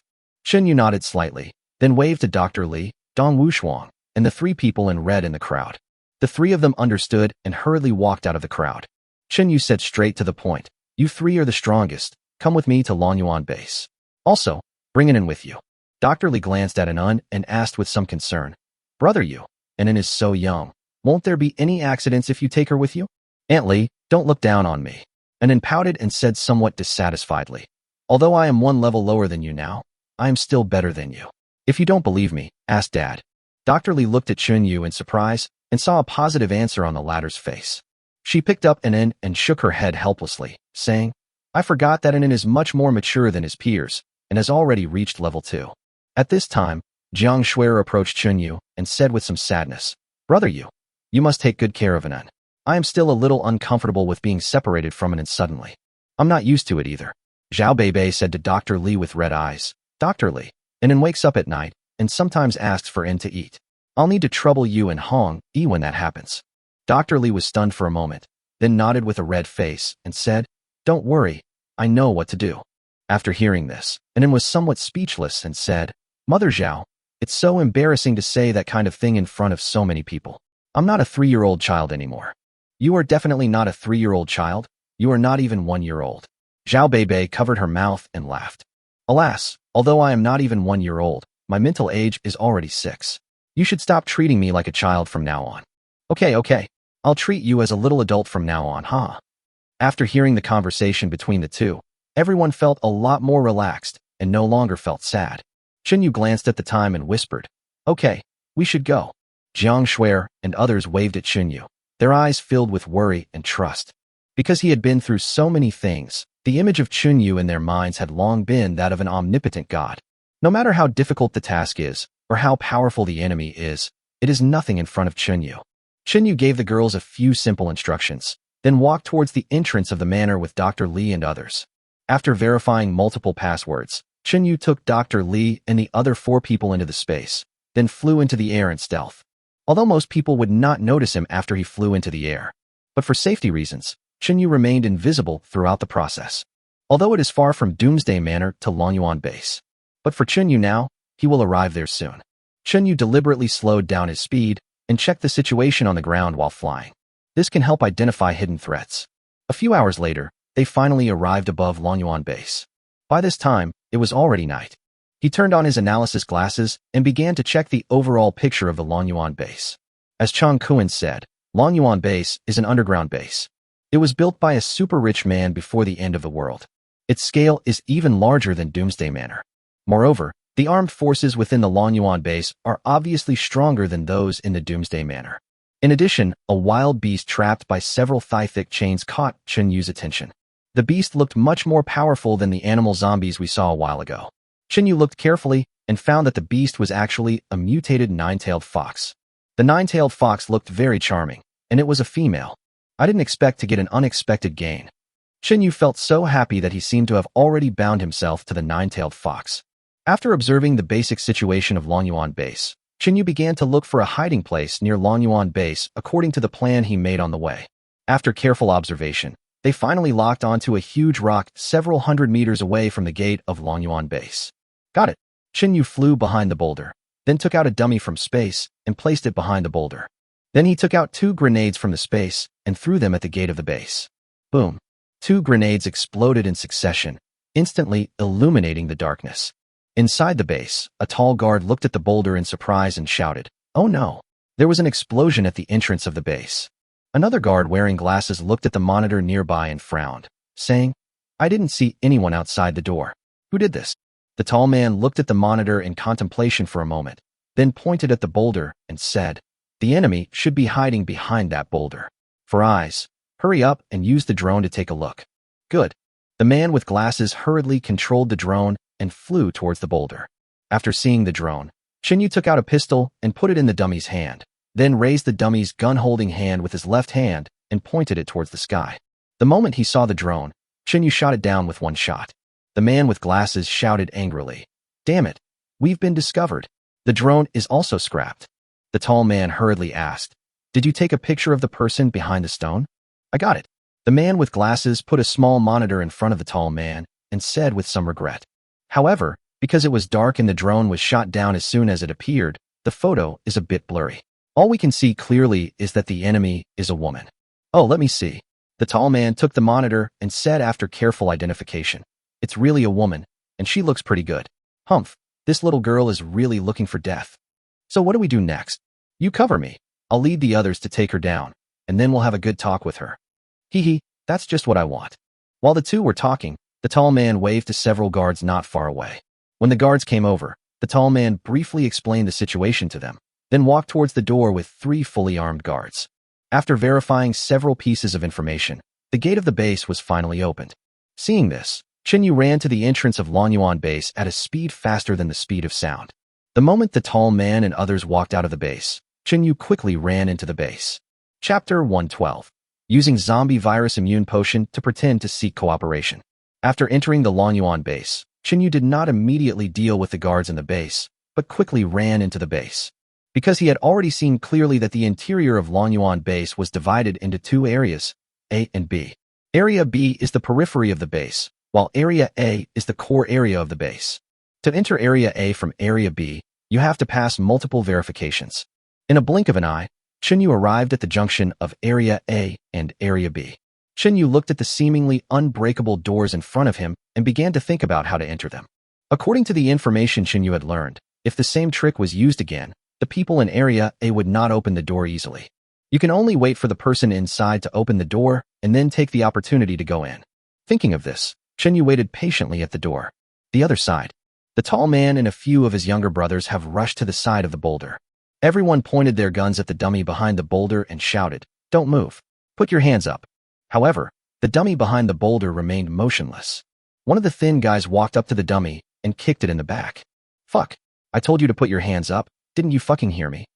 However, the thin man kicked the dummy, but it seemed like he missed, and he stumbled and fell to the ground. The dummy also flew several meters away. The thin man covered his buttocks and said to the tall man in pain, "Captain Zhang, it looks like an inflatable dummy." Upon hearing this, Captain Zhang quickly led his men to rush forward. After everyone turned on the flashlight, they could see clearly that the person lying on the ground was actually a puffy silicone female star. However, because the thin guy kicked with some force just now, the dummy was somewhat deflated. Captain Zhang shouted in panic, "Fuck, we've been tricked. Maybe someone deliberately used a dummy to lure us out. Let's go back." "Captain," the thin man pointed behind the boulder and said in a trembling voice, "There is something behind the stone." Everyone looked in the direction the thin man pointed, and sure enough, they found a note and a bottle of zombie virus immunity potion. Of course, these things were all put there by Qin Yufang. Captain Zhang picked up the note on the ground, took a quick look at it, then pointed at the potion and said to the thin man, "Pick up this bottle of potion." Although the thin man was very scared, he still picked up the potion obediently. Seeing that the potion in his hand did not cause him any harm, he felt relieved and began to read the instructions on the bottle. "Captain, this looks like a bottle of zombie virus immunity potion." Captain Zhang took a look at the potion and grinned. "Hold it. If it can really make you immune to the zombie virus, we've done a great job. Let's go back to the base." The thin man took a look at the dummy and said in surprise, "Brother, how could there be a dummy behind the rock? We clearly filmed her shooting." Captain Zhang said solemnly, "This matter is too strange. I don't know what's going on." The thin man looked around and said tremblingly, "Could it be a mutant? Only mutants have this strength. It's very likely. Otherwise, he wouldn't dare to show up at our base."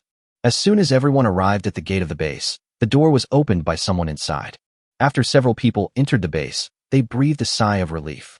Captain Zhang took out his phone and dialed a number without hesitation.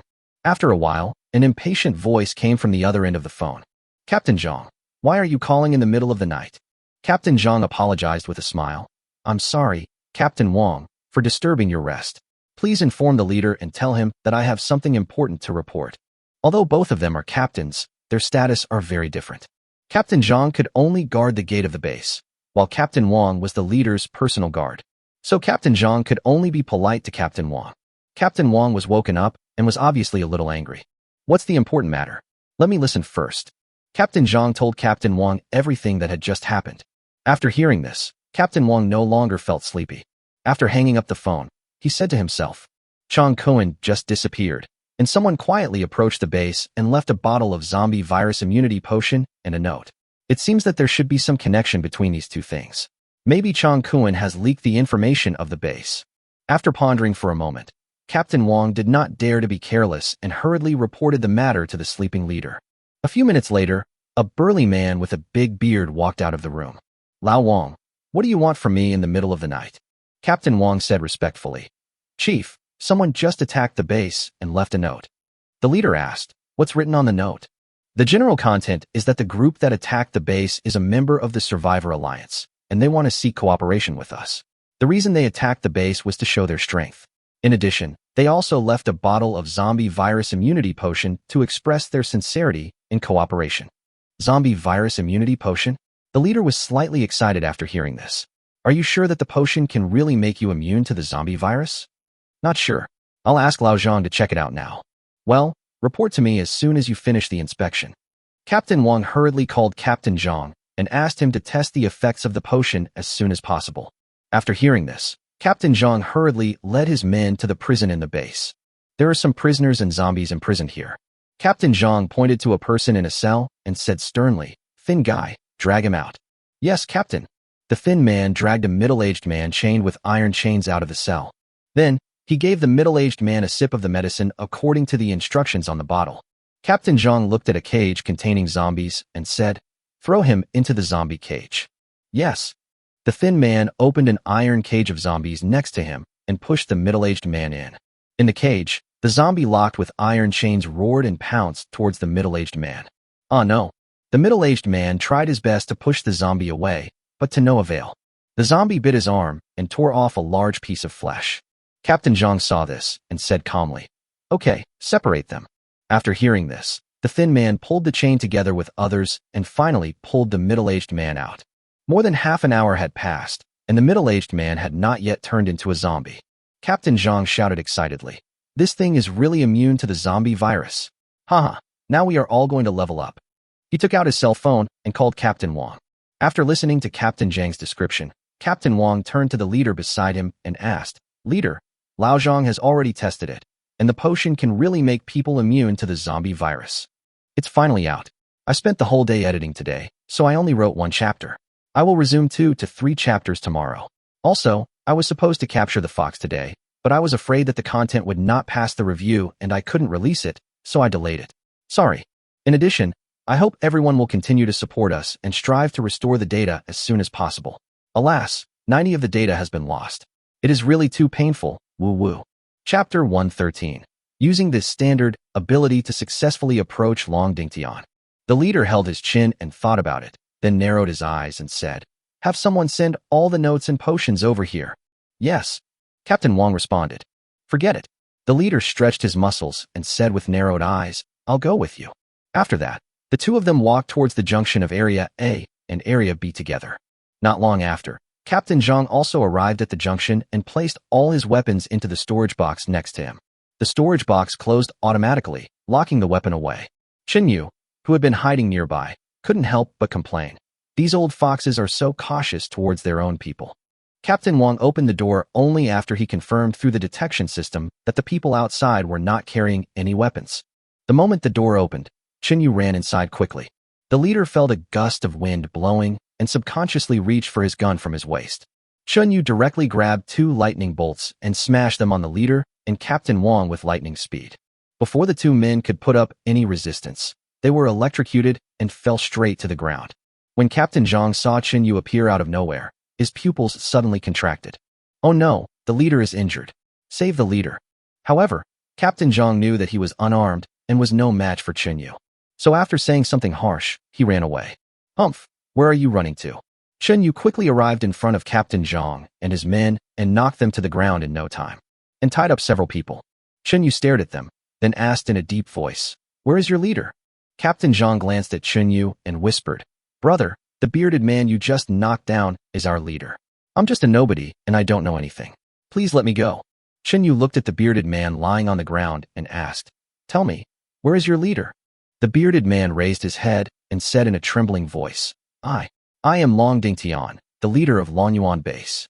Chinyu walked over and crushed the bearded man's foot with 1 foot.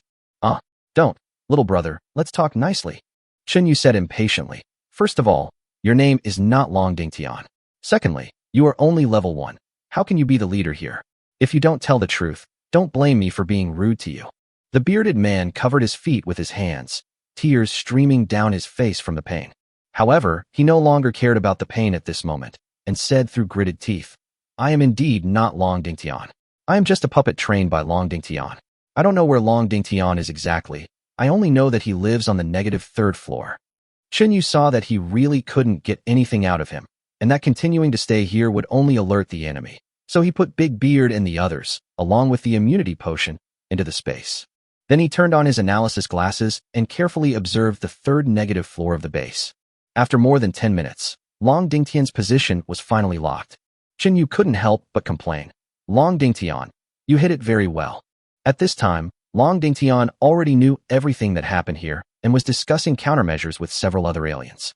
Chinyu sneered and said to himself, "Since you are all gathered together, I don't have to look for you one by one." As he spoke, Chinyu hid his whereabouts and ran quickly towards Long Dingtian and others. However, The floor where Chunyu is located cannot directly lead to the third floor below ground. Still needs to be verified. Chunyu came to an empty room above the heads of Long Dingtian and others and looked down at his feet. I saw Long Dingtian and 3 others having a meeting around a round table in the conference room. The people in the conference room were completely unaware that a pair of eyes were staring at them and were still discussing how to deal with Chunyu. Long Dingtian, who was sitting in the first seat, looked at the people around him and said in a deep voice, "Now, someone has sneaked into the base and killed quite a few people. It seems that person is much stronger than us and can also become invisible." An old man echoed with a serious expression. According to the surveillance video and audio, the guy already knew that he had killed the fake leader. Now, he should be trying every means to find us. Humph, a man with a scar on his face said with a cold look in his eyes. Even if he sneaked into the ground floor by stealth, he will never be able to get in as long as we don't open the door. Then we can only hide here like turtles? The old man raised his eyelids and looked at a young man beside him and said in a hoarse voice, "Jiang Mabai, your pupil technique should be able to see invisible people. Otherwise, why don't you take a team to catch him?" The man named Jiang Mabai shook his head and said helplessly, "My pupil technique has a limited range. I can only see things within 5 meters.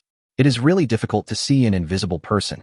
A hint of cruelty flashed across Long Dingtian's face, and he narrowed his eyes and stared ahead. "Perhaps we can pretend to cooperate with him and then find an opportunity to kill him." The other side. Chunyu, who had been observing Long Dingtian and others, didn't know what they said specifically, but he could tell from their lip movements that what they said must be related to him. And judging from their body language, they wanted to kill themselves. Chunyu knew that they would not open the door easily, and thought to himself, "It seems that I have to use the ability of substitute." At this time, the ability of stand is much more powerful than before. With the analysis glasses, you can freely choose a target within 1,000 meters as your substitute. Chunyu continued to screen his targets, and finally landed on the 2 guards at the door of the conference room. However, he did not rush to activate the substitute, but first released Dong Wushuang from the space. "Master, what do you want me to do?" Chunyu instructed. "I will activate substitute in a moment and then exchange positions with a guard. The moment he appears in front of you, you must get rid of him as soon as possible." "Don't worry, Master. I won't let him make any sound." "Good." Afterwards, Chunyu activated his special ability, substitute. A moment. Chunyu suddenly exchanged positions with a guard and appeared at the door of the meeting room. The other guard at the door seemed to have noticed something and turned his head subconsciously. However, before he could see Chunyu clearly, his neck was broken. Immediately afterwards, Chunyu kicked open the door of the conference room. "Who?" The people in the room were already nervous and were startled by the sudden sound. Chunyu didn't waste any time talking to the other party and directly raised a net woven by lightning. The electrical fence grew larger and thicker until it surrounded the entire conference room. Chapter 114, Gaining Control of Longyuan Base. At this time, a man next to Long Dingtian shouted in despair, "Oh no, he must be the sneak attacker. He has reached level 4 and has many powerful abilities. Let's use our strongest killing moves." Chunyu knew that the person who spoke was Jiang Mabai mentioned by Chang Kuan. This person's pupil skills are amazing. Not only can he see the level and abilities of mutants, but he can also attack with his eyes. At this moment, a red light suddenly shot out from Jiang Mabai's eyes and flew straight towards Chunyu. The old man raised a pistol and aimed at Chunyu. Chunyu had long seen through the old man's special ability, which was firepower enhancement, which could enhance the power of thermal weapons. He didn't dare to be careless and moved to the side. Immediately afterwards, 2 deep holes were left on the titanium alloy wall behind Chunyu. One was left by the red light in Jiang Mabai's eyes, and the other was left by the enhanced bullet. At the same time the 2 men took action, the electrical grid had already fallen on Long Dingtian and others. "Ah!" Screams rang out one after another. Except for Long Dingtian, everyone else fell to the ground, completely losing the ability to resist. Long Dingtian snorted coldly, took out a shotgun from behind him and said, "Your lightning is indeed powerful, but my dragon scale armor is not to be trifled with." Chunyu looked closely and saw that Long Dingtian was covered with a thick layer of armor. Moreover, this layer of armor can not only resist the enemy's physical attacks, but also prevent fire and electricity, which can just restrain his own thunderstorm ability. But Chunyu was not surprised, because he had already known about Long Dingtian's special abilities. "In that case, I'll come and learn a thing or two about your turtle shell." As he spoke, Chunyu quickly moved behind Long Dingtian and raised his fist. Bang bang. Long Dingtian's back felt like it was hit by a hammer, and the shotgun in his hand fell to the ground. Puff! A mouthful of sticky blood spurted out of his mouth. Damn it! You're so strong. Long Dingtian did not dare to be careless and quickly turned around to fight back. His right hand instantly turned into a bone knife. Go to hell. The bone knife in Long Dingtian's hand chopped towards Chun Yu's head without mercy. Chun Yu did not dodge, but directly stretched out 2 fingers to clamp the bone knife. The bone knife actually stayed in midair. No matter how hard Long Dingtian tried, he could neither chop down nor retract the bone knife. This knife is great. It belongs to me. Chun Yu exerted force suddenly and pulled the bone knife out from Long Dingtian's wrist. It hurts so much. Long Dingtian covered his wrist with his other hand, and his forehead was covered with sweat due to the pain. Chun Yu waved his hand, and the people in red all appeared in the conference room. Seeing this, Jiang Mabai, who was lying on the ground, suddenly had his pupils contracted. Why? There are still invisible people. He suddenly collapsed to the ground in despair. An invisible Chun Yu is enough for them to deal with. Now that so many invisible people suddenly appeared, he knew that he had no chance of winning at all. Chun Yu took out a thick iron chain from the space and handed it to Hongyi, pointed at Long Dingtian, and said, "Tie him up." The rest of the people were taken into the space by Chun Yu. Their special abilities were quickly absorbed. However, Chun Yu was not in a hurry to check his information panel, but instead looked at Long Dingtian, who was tied up. Long Dingtian, hurry up and hand over control of the base. Long Dingtian laughed grimly and said, "Do you think I'm stupid? If you hand over the control of the base, I will be useless. By then, you will probably kill me, right?" Chun Yu's expression changed slightly. Unexpectedly, Long Dingtian was not so stupid and could actually see through his thoughts. At this time, Anan walked up to Chun Yu, raised his head and said, "Dad, leave him to me. I can make him speak." As he spoke, Anan looked at Long Dingtian and launched mind-piercing on him. Oh no. Long Dingtian kept shaking his head, as if he was enduring some unbearable pain. A minute later, Long Dingtian stopped and looked at Chun Yu with a silly smile. Chun Yu couldn't help but frown, looked down at Anan and asked, "Anan, have you made him a fool?" Anan shook his head slightly and said with a chuckle, "The strength of the mental attack I just launched was just right. Now he has become a puppet that answers whatever I ask. However, it can only last for an hour. After an hour, he will become a complete fool." Chun Yu walked up to Long Dingtian with doubt and asked in a low voice, "Long Dingtian, where is the control room of the base?" Hee. Long Dingtian looked in a certain direction with a silly smile, drooling, and said, "The base's control room is next to the conference room. Take me there." Okay. Without waiting for Chun Yu to take action, Long Dingtian walked towards the control room next door. After the facial recognition system at the door detected Long Dingtian's face, the door slowly opened. Chun Yu walked into the control room and felt a little shocked. The entire control room is as large as half a football field. It is divided into several different areas. What shocked Chun Yu the most was that there was a heavy weapons control area inside. Chun Yu scanned the zones one by one and finally set his sights on the core control area. "I think the equipment here can realize the control of the entire base." As Chun Yu walked towards the core control area, he said to the man in red, "Untie his hands." The man in red nodded and opened the chain on Long Dingtian's hand. After Long Dingtian verified multiple passwords including face, fingerprint, iris, and numbers, the door to the core control area opened. The first thing that catches your eye is a control console that looks extremely sophisticated. After that, things became much easier. Chun Yu quickly changed the owner of the base from Long Dingtian to himself. From then on, Chun Yu had supreme control over the base. Seeing that Chun Yu had already taken control of the base, Dr. Li pondered for a moment and then asked, "Brother Yu, it's not enough to just take control of the base. How do we deal with those armed groups? They are still easy to deal with." Chun Yu smiled and said with a relaxed look, "Next, just wait and see. I will make them suffer a beating." Chun Yu, who had analytical glasses, naturally knew how to operate the console. He tapped randomly on the screen. Then, a mechanical voice sounded. "The system has completed the blockade of various areas and modified the passwords of various channels. The system has successfully closed the weapons vault and changed the password. The system has successfully cut power to the designated area." Chapter 115 Nine-Tailed Fox Transformation. Chun Yu took out 3 night vision goggles from the space and handed them to the 3 people around him. He said calmly, "Next, everyone, follow me to eliminate the threats in the base." The 3 of them naturally knew what Chun Yu meant. So he took the night vision goggles and followed Chun Yu closely. During this period, Dong Wushuang also reunited with Chun Yu and others and joined the battle. 3 hours later, all the idlers in the base were cleared out. This cannot be blamed on Chunyu for being cruel and ruthless, because almost everyone in the base has blood on their hands. If you take them as your subordinates, you might be stabbed in the back by them one day. So it is better to nip the thread in the bud. Moreover, these people can also serve as nourishment for Dong Wushuang and Hongyi's upgrades, which is simply killing two birds with one stone. After resolving the threat to the base, Dr. Li walked over to Chunyu and said softly, "Brother Yu, have we completely taken control of the Longyuan base?" Chunyu shook his head slightly and looked towards the prison area. There's only one step left. There are still many zombies in the prison area. Most importantly, there's a nine-tailed fox imprisoned inside. Dr. Li was stunned for a moment, then said with a smile, "That's great. Hong Yi and Wu Shuang just happen to be in need of zombies as their subordinates. There is no time to lose. Let's hurry to the prison area." The crowd did not even have time to rest and continued to walk nonstop towards the prison area. At this time, the gate of the prison area had been blocked by Chunyu, and the guards inside could not escape at all. After Chunyu entered the changed password, he successfully entered the prison area. Several armed guards began firing at the door the moment it opened.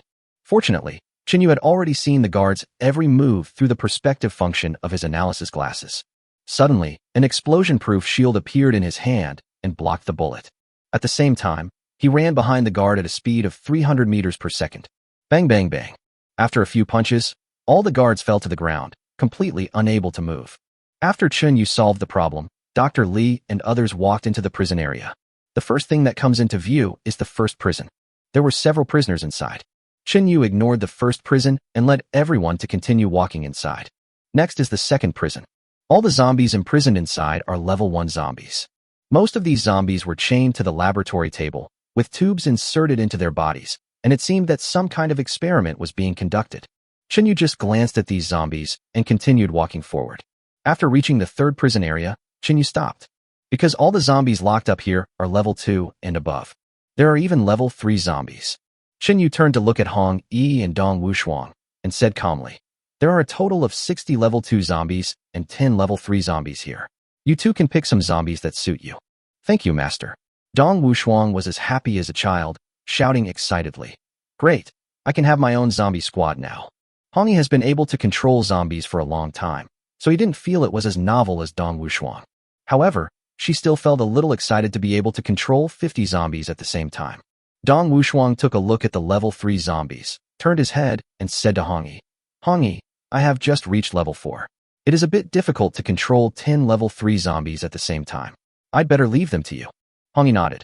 "Okay, then you pick the 10 most powerful level 2 zombies first." Next, Dong Wushuang selected 10 stronger level 2 zombies and took control of them. The man in red took all 10 level 3 zombies and 30 level 2 zombies under his command. Together with the 10 second-level zombies with rich combat experience, the man in red has a total of 50 zombie subordinates. Of course, Chunyu was not idle either. He came to the fourth prison area alone. The fourth prison area is quite dark. The cages in this cell block look sturdier than those in the other 3 cells. Chunyu opened the cell door and walked in. The entire prison area was very empty. In the middle of the prison area, there is an iron pillar as thick as a bucket. A nine-tailed fox as big as a lioness was tied tightly to an iron pillar with a thick iron chain passing through its shoulder blades. Chunyu looked at the nine-tailed fox and a smile appeared involuntarily on the corner of his mouth. He thought to himself, "I didn't expect to find a treasure today. This nine-tailed fox can actually attach itself to an alien and enhance his abilities." Chunyu couldn't help but think of the nine-tailed fox in the anime, which can parasitize in the human body and provide huge energy to the host. The nine-tailed fox saw Chunyu and bared his teeth and shouted, "Damn human! Are you going to use me for experiments again? I won't cooperate with you. Kill me if you dare." Chunyu said calmly, "Don't worry. I won't use you as an experiment. I'm here to save you." "Save me?" The nine-tailed fox lost its anger after hearing this and asked in confusion, "Are you lying to me? Why did you save me?" "Because I need your strength." Chunyu calmed himself down, then directly opened his system and began to bind the nine-tailed fox.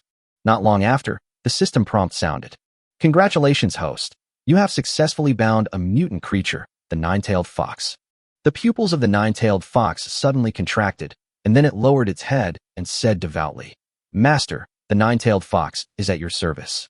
Chunyu walked in front of the nine-tailed fox, then took out the bone knife he had taken from Long Dingtian and chopped at the chain fiercely. Snap! The chain broke with a sound. Chunyu grabbed the chain and whispered, "Bear with it. This might be a bit painful. Before he could finish his words, he pulled the chain out of the nine-tailed fox's body with lightning speed. The nine-tailed fox groaned in pain and fell to the ground. Its body couldn't stop shaking because of the pain. Chinyu turned on his analysis glasses and carefully looked at the information panel of the nine-tailed fox. Species, nine-tailed fox. Level 2. Superpower, amplification, can amplify its own superpower by 30 without distinction. Can also attach itself to other mutant creatures or mutant humans to amplify the host's superpowers. The amplification effect is related to the host's strength. Other abilities, transformation, can transform into human form. After Chinyu finished reading the information panel of the nine-tailed fox, he became interested in the ability to transform. So he asked, "Can you also transform into a human form?" "Yes, master." The nine-tailed fox nodded slightly, holding his shoulder blade, and said, "But my level is too low, and I am seriously injured, so I may not look very good after I become a human." "It's okay. Change into another one for me to see." "Yes, master." The nine-tailed fox no longer refused and began to transform into human form. Chapter 116, Nine-tailed Fox Ari. Nine-tailed Fox Ari. As soon as the nine-tailed fox finished speaking, an elegant beauty in white gauze suddenly appeared and sat in front of Chinyu. Her skin was as white as snow and her lips were tender and juicy. Even when she was lying on the ground, her long, straight thighs and slender waist could not be concealed. The nine-tailed fox seemed to have noticed Chinyu's gaze and looked down in front of him and smiled slightly. "Master, is that enough?" Chinyu wiped his mouth and nodded repeatedly. "Enough, enough, the size is just right." After hearing this, the nine-tailed fox felt a little excited deep down. "I didn't expect that the human form I casually transformed into could fascinate Chinyu so much." However, before she had time to be happy, she covered her shoulders in pain again. At this time, the blood had dyed the white gauze on her upper body red, making it look particularly eye-catching. The needle holes on her arms from the experiments were oozing blood because of the force. Seeing this, Chinyu took out some crystals from the space and handed them to the nine-tailed fox. The nine-tailed fox looked at the crystals in front of him, opened his mouth in surprise, and asked in disbelief, "Are these all for me?" "That's right. Eat them and your injuries will recover better." "Woo-woo." The nine-tailed fox wiped her tears and said gratefully, "Master, you are so kind to me. I am so moved that I want to marry you." After hearing this, Chinyu couldn't help but look at the nine-tailed fox in front of him. The nine-tailed fox's body trembled, as if it knew what Chinyu's eyes meant. But for some reason, she was not afraid at all, but instead felt a little bit of anticipation. Of course, this was not only because she was grateful to Chinyu for saving her life, but also because the system played a role in fueling the flames. In order to hide its nervousness, the nine-tailed fox had to lower its head and swallow the crystals in front of it one by one. After swallowing several crystals, not only did the nine-tailed fox's wounds heal, but its strength also seemed to have improved. She stood up and walked slowly to Chinyu, saying softly, "Nine-tailed fox thanks the master for saving my life. From now on, Nine-tailed fox will listen to the master in everything. I hope the master will not abandon me." Chinyu nodded slightly and said calmly, "Don't call me Nine-tailed fox anymore. It's weird. Why not call me Ali?" The nine-tailed fox narrowed his eyes into willow leaves and said happily, "Ali Baba thanks the master for giving me the name." "It's not Alaba, it's Ali," Chinyu said speechlessly. "Hee. Ari thanks the master for giving him a name," Ali said embarrassedly, touching his head. "Okay, your clothes are torn. Go to my space, take a shower, and change into clean clothes." "Yes, master." Chinyu waved his hand and took Ari into the different space. After all, she is not a zombie and cannot be taken into the space like Jiang Shuer and others. She can only be taken into another space like the man in red. Of course, some areas of the alien space have already been renovated by Chinyu into kitchens, bathrooms, living rooms, etc. There are even bathtubs and showers. This is also to make life easier for Hongi and others.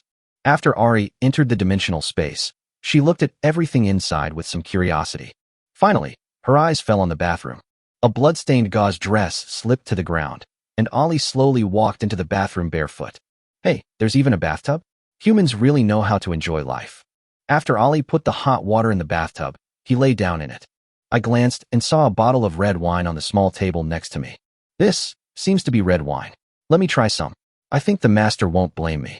As he spoke, Ali had already poured himself a glass of red wine.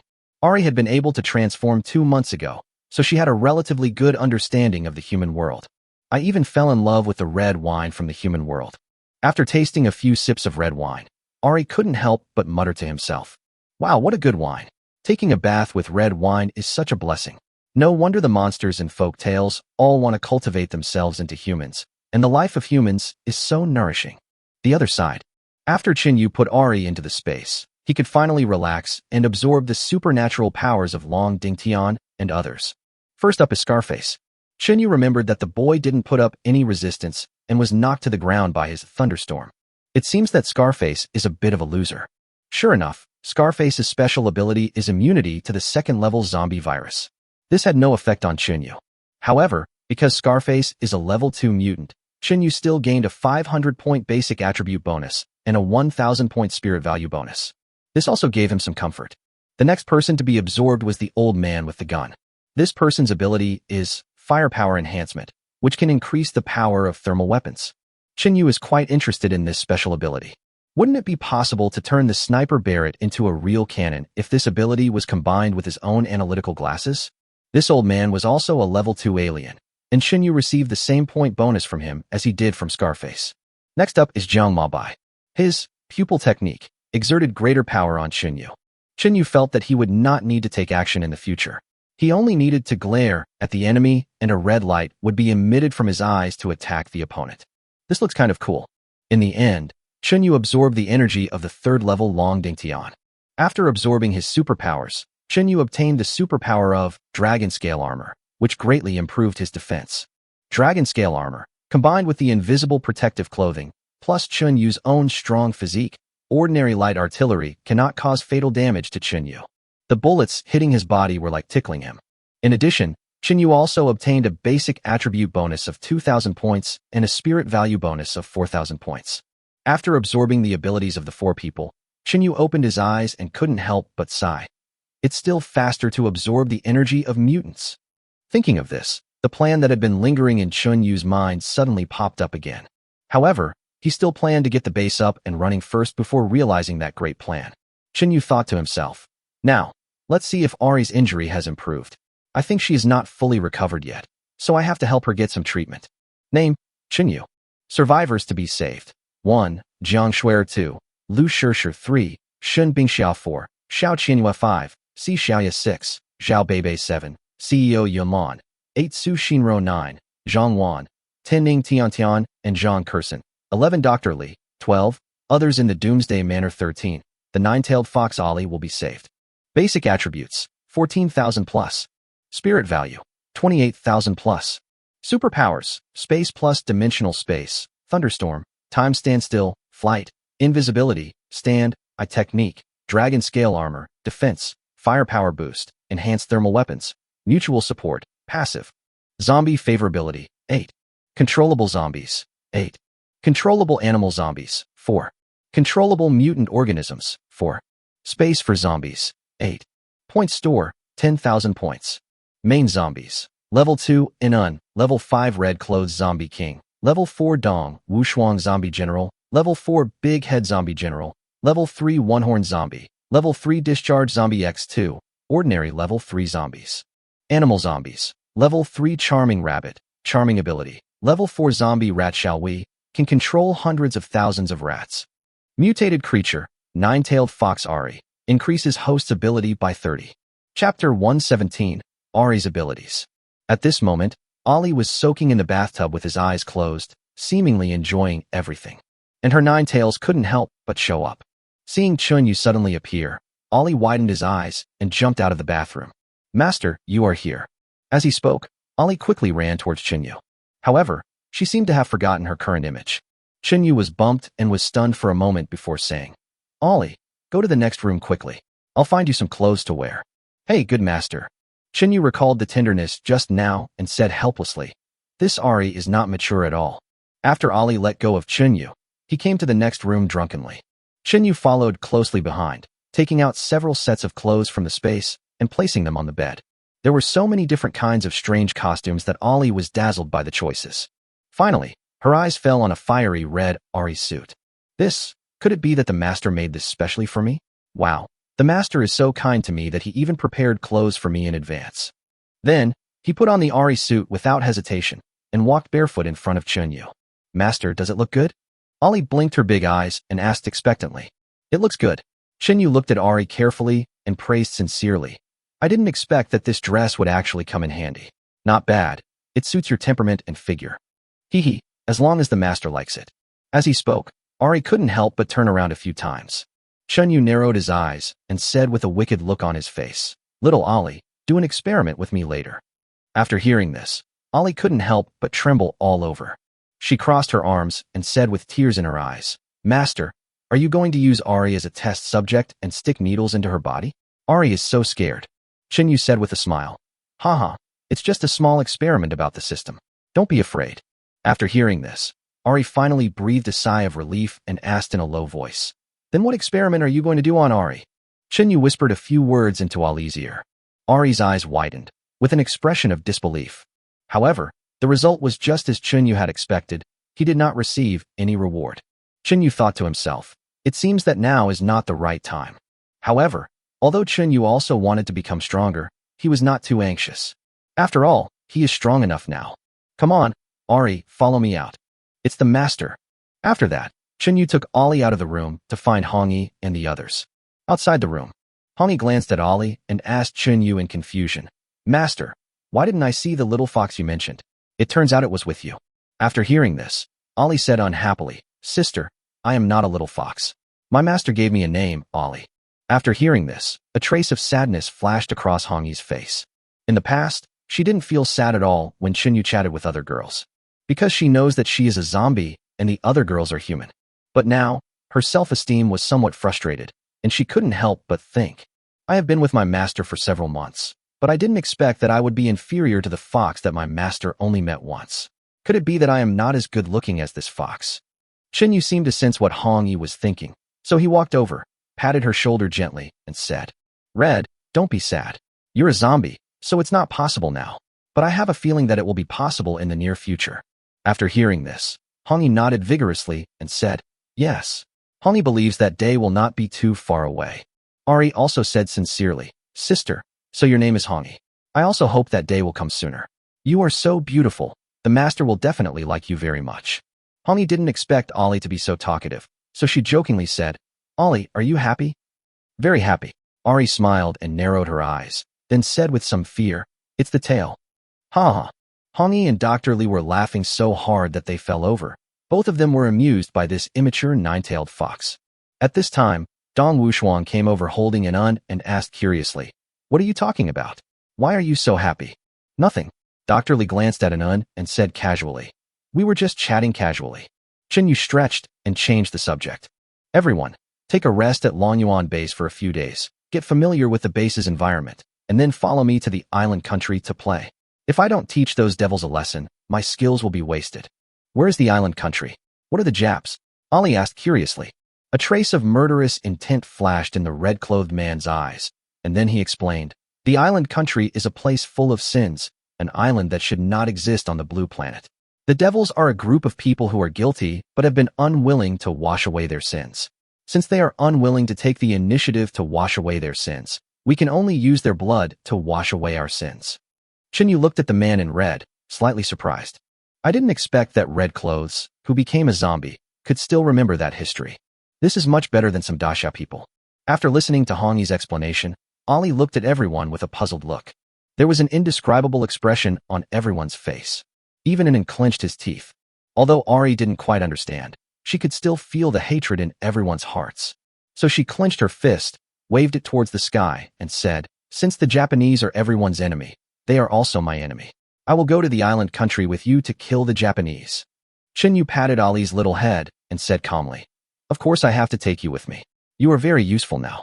It's not that Chinyu deliberately praised Ali. In fact, her role was indeed the greatest. Because she can enhance the abilities of mutants indiscriminately, she can of course also enhance Chinyu's abilities. You know, if Chinyu's current ability improves by 30, it will be much stronger than the abilities of all the people around him combined.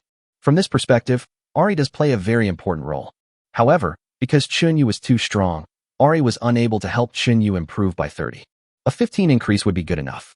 Chapter 118, Potions for Upgrading Superpowers. Ari, who was praised, smiled and said, "Hee, when I level up again, I can increase my master's ability by 40. After hearing this, Chinyu pondered for a moment. then took out a large number of crystals from the space and handed them to Ollie. Ari, if you absorb these crystals, you can almost reach level 3. Ari took the crystal and said somewhat embarrassedly, Master, I have just recovered from my injuries, so I am afraid that the absorption will be very slow. It's okay. Shinyu seemed to have expected that Ari would level up too slowly, and said calmly, I can take you into the alternate space, and you can level up slowly in there. What is the alternate dimension? Ollie asked with a puzzled look on his face. Shinyu did not explain too much, but said calmly, You will know later. My alien space is a good place. It can help you upgrade faster. Ari nodded excitedly. Okay, Master. Ari will definitely upgrade obediently and won't hold you back. Shinyu nodded and put Ollie into the space.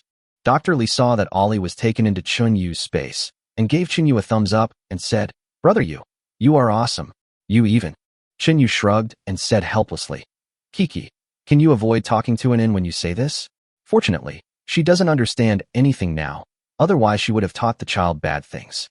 Humph, you underestimate me. And pouted and said speechlessly, I heard you chatting with the mothers at night before, and I know what happened. It's just that I pretended not to know. Shinyu scratched his head awkwardly and said with shame, It seems that I have to avoid an in the future. I forgot that her mind is already quite mature. Well, let's not talk about this anymore. Let's take a break. Hongyi and Dong Wushuang are easier to deal with, as they can go a long time without rest. But Dr. Lee hadn't slept for more than 20 hours and was already extremely sleepy. She picked up an in, yawned and said, Then an in, and I will go to rest first. Call me if you need anything. After Dr. Lee left, Shinyu turned his gaze towards Dong Wushuang and the man in red. Hongyi, you must learn how to control 50 zombies at the same time easily and effortlessly as soon as possible, and then follow me to the island country in 2 days. Wushuang, you stay at Longyuan base. Dong Wushuang opened his mouth, but no words came out. Because she knew that he was only level 4 and didn't have any special abilities, she really couldn't help Shinyu much. Staying at Longyuan base to look after the house is the best choice. After telling Dong Wushuang some precautions, Shinyu put Ari into the dimensional space and then sneaked his consciousness into the system store. The last time he bought superpowers, Shinyu noticed an upgrade potion. This potion can enhance acquired powers and items purchased from the shop. He had never encountered any difficulties before, so he didn't need to upgrade the potion. However, he now needs to enhance certain abilities and commodities. For example, spatial abilities and invisible protective clothing. Because his space can only accommodate 8 zombies, which is too little. In addition, invisible protective clothing is also an important commodity that can save lives at critical moments. It's a pity that it has never been upgraded. Shinyu carefully read the instructions for the upgrade potion and then spent 3,000 points to buy the potion. At this time, a sweet female voice came into Chunyu's ears. Congratulations to the host for successfully purchasing the upgrade potion. This potion can be used 3 times. Shinyu picked up the potion and drank 1/3 of it. At this time, the woman's voice sounded again. Host, please select the ability that needs to be upgraded. Shinyu barely hesitated and blurted out. Choose to upgrade the space's ability to accommodate zombies. Ding! The space ability has been successfully upgraded and can currently accommodate 200 zombies. A look of joy appeared on Chinyu's face. I didn't expect that the upgraded space could accommodate 200 zombies. For Chinyu now, it is completely sufficient. Immediately afterwards, Chinyu drank another 1/3 of the potion and then upgraded his invisible protective clothing. Ding! The invisible protective suit has been successfully upgraded. The protective suit can withstand all kinds of bullets and can block 2 fatal injuries for the host. That's great. Chinyu couldn't help but sigh. Now I'm not only not afraid of bullets, but I also have 2 more lives. Finally, Chinyu drank all the remaining potion. However, he suddenly became conflicted. Because whether it is firepower enhancement, thunderstorm, or even eye technique, they can all enhance his offensive capabilities after upgrading. Time standstill, dragon scale armor, invisibility, etc. can enhance his defensive capabilities. After thinking it over, he decided to enhance the ability of time standstill. After all, the ability of time is a very powerful ability. Ding! Time standstill has been successfully upgraded. When the host activates this ability, time within a 50-meter radius around the host will be at a standstill. Chinyu closed the system store and muttered to himself, "These 3,000 points are well worth it. It seems that some things are not better the more expensive they are." After collecting his thoughts, Chinyu immediately dived his consciousness into the different space. At this time, 2 crystals were stuffed into Ari's mouth, and she was swallowing them with difficulty. After seeing Chinyu, Ari swallowed the crystal hard and greeted Chinyu happily. Master, why are you here? Chinyu smiled and said, I came to see if you were lazy. I won't be lazy. I will quickly complete the master's task and then go with the master to kill the devils. Okay, then you should upgrade quickly. After hearing this, Ari picked up a crystal and said helplessly, This crystal is too hard to swallow. Chinyu took a handful of crystals, crushed them into powder on his palm, and handed them to Ari. This will make it easier to swallow. However, you need to absorb these crystals slowly to avoid being attacked by the energy of the crystals. Ari took the powdered crystal and nodded vigorously, saying, It's okay. I've been using the amplification ability on myself. It's easier to absorb the ability than usual. Well, take your time to absorb it. I have to go to Doomsday Manor. Master, Ollie looked at Chinyu and asked lovingly, when will you chat with Ollie again? As he spoke, Ari revealed his two tails. Chinyu was stunned for a moment, then laughed and said, When I come back from the island country, I will definitely punish you severely. Hey, I'll be waiting for you then. Well, I'll go to Doomsday Manor first and bring those zombies and Jiang Shuer and the others to Lonyuan base. Chinyu left the space and rushed towards Doomsday Manor. At this time, he has become much stronger. After just a few hours, they flew to Doomsday Manor. After verifying multiple pieces of information, Chinyu successfully entered the manor.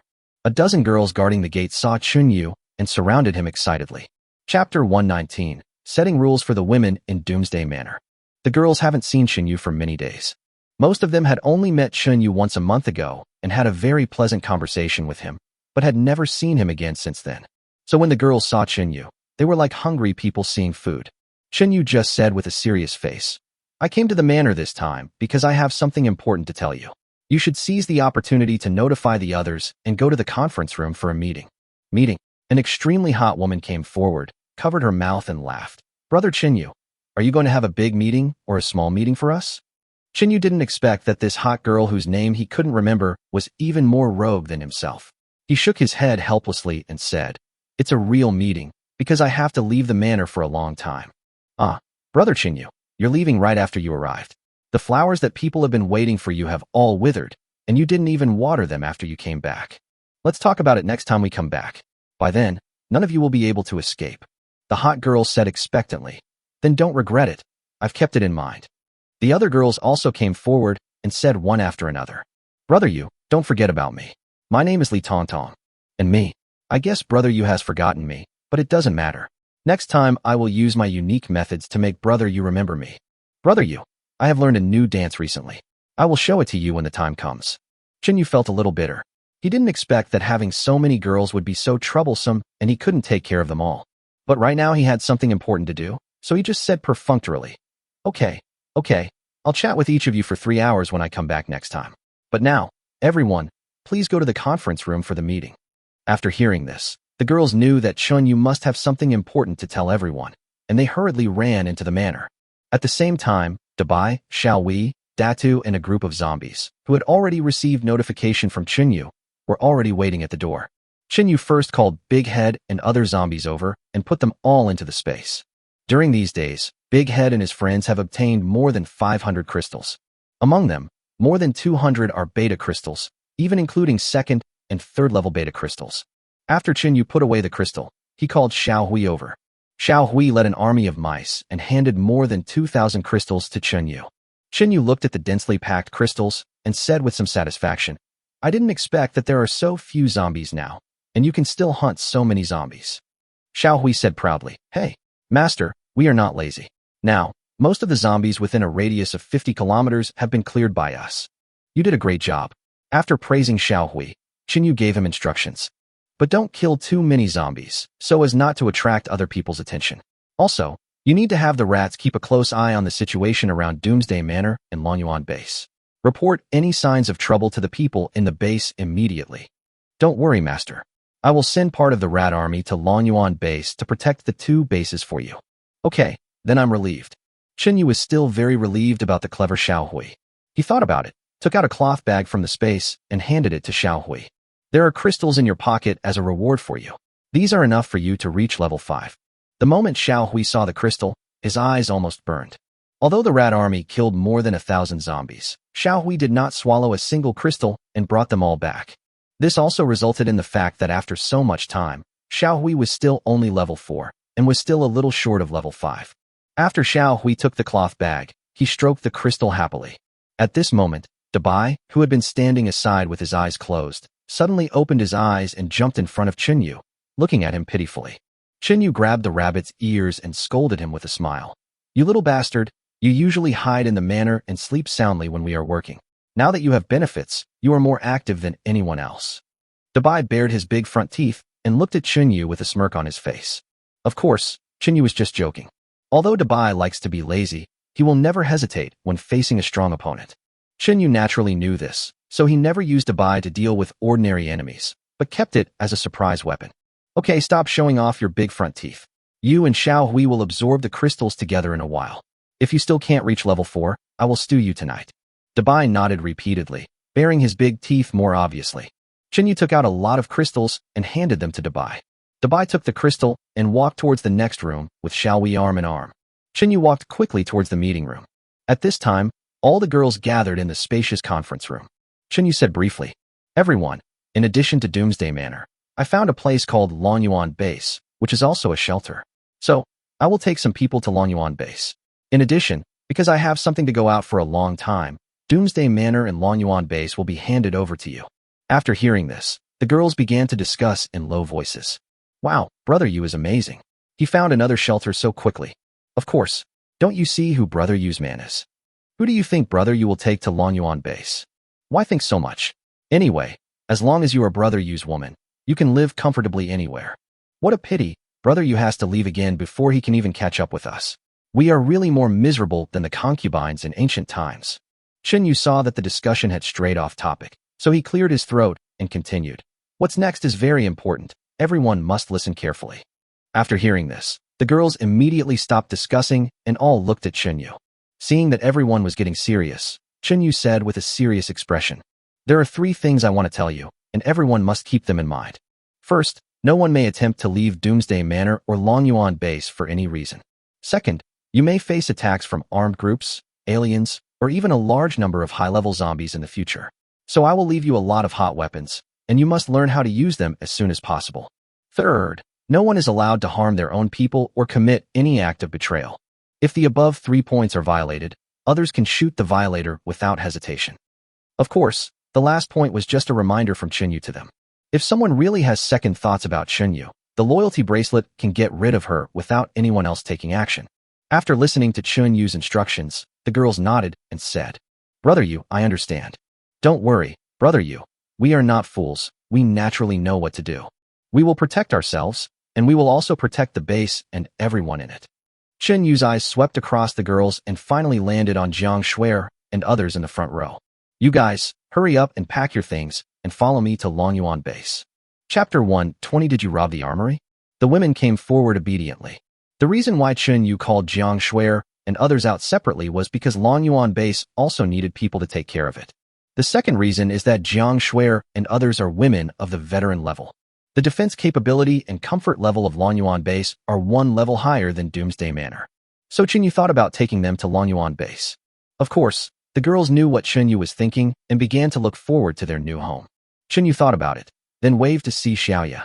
"Xiaoya, come here." Si Xiaoya was stunned, then walked in front of Chinyu. "Brother Yu, what tasks do you want to assign to me?" Chinyu explained, "You have the best fighting skills and marksmanship, so stay in Doomsday Manor to train the girls here. I hope that when you come back next time, everyone here will be a well-trained warrior." "Don't worry, Brother Yu. I will never let you down." Si Xiaoyan nodded vigorously, knowing that he had a heavy responsibility. "That's good. Remember, don't treat them as weak women." "Yes, I know. The physical fitness of everyone here has greatly improved. People like me and Sister Shuer are already much stronger than ordinary men." What Si Xiaoya said was true, because more than 100 days have passed since Chinyu and Jiang Shuer and others first met. With the effect of mutual complementation, everyone has improved by more than 100 points. At this point, their basic attributes are already about 3 times what they were before. Just imagine what kind of existence a person would be like after his attributes in all aspects were greatly improved. Even when dealing with some ordinary zombies, he is not at a disadvantage at all.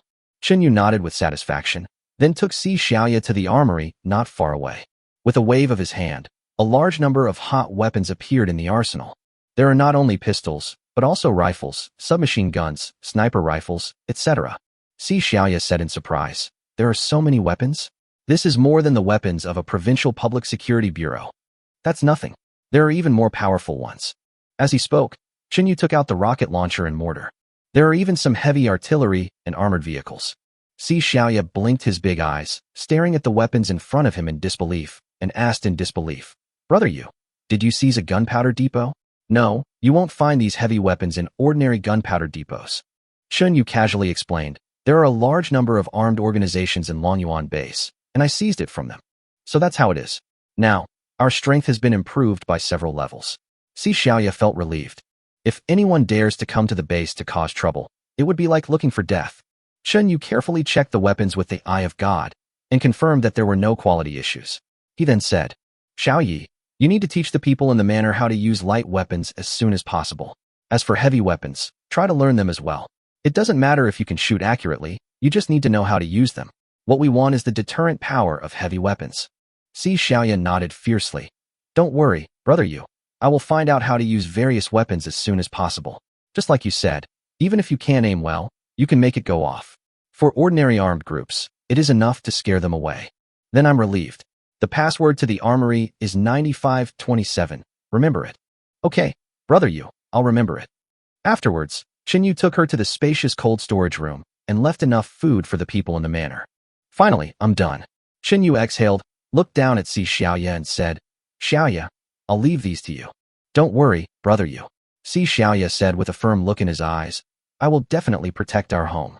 Well, then I'll take Shuer and the others to Longyuan base. Wait, Brother Yu, I want to visit the dimensional space.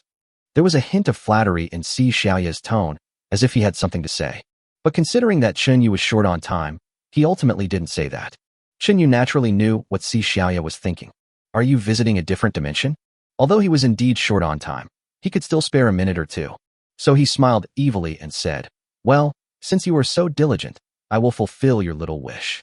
As he spoke, he waved his hand, and Si Xiaoya was brought into the dimensional space. Si Xiaoya looked at the dimensional space in front of him and couldn't help but exclaimed, Brother Yu, your dimensional space has become much larger. That is, it can accommodate 50 people at the same time. Wow, that's amazing.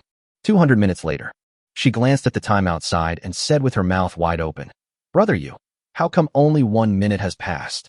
The time in space is different from the time outside. For 1 minute outside, 200 minutes have passed in space. I see. Si Xiaoya smiled mysteriously.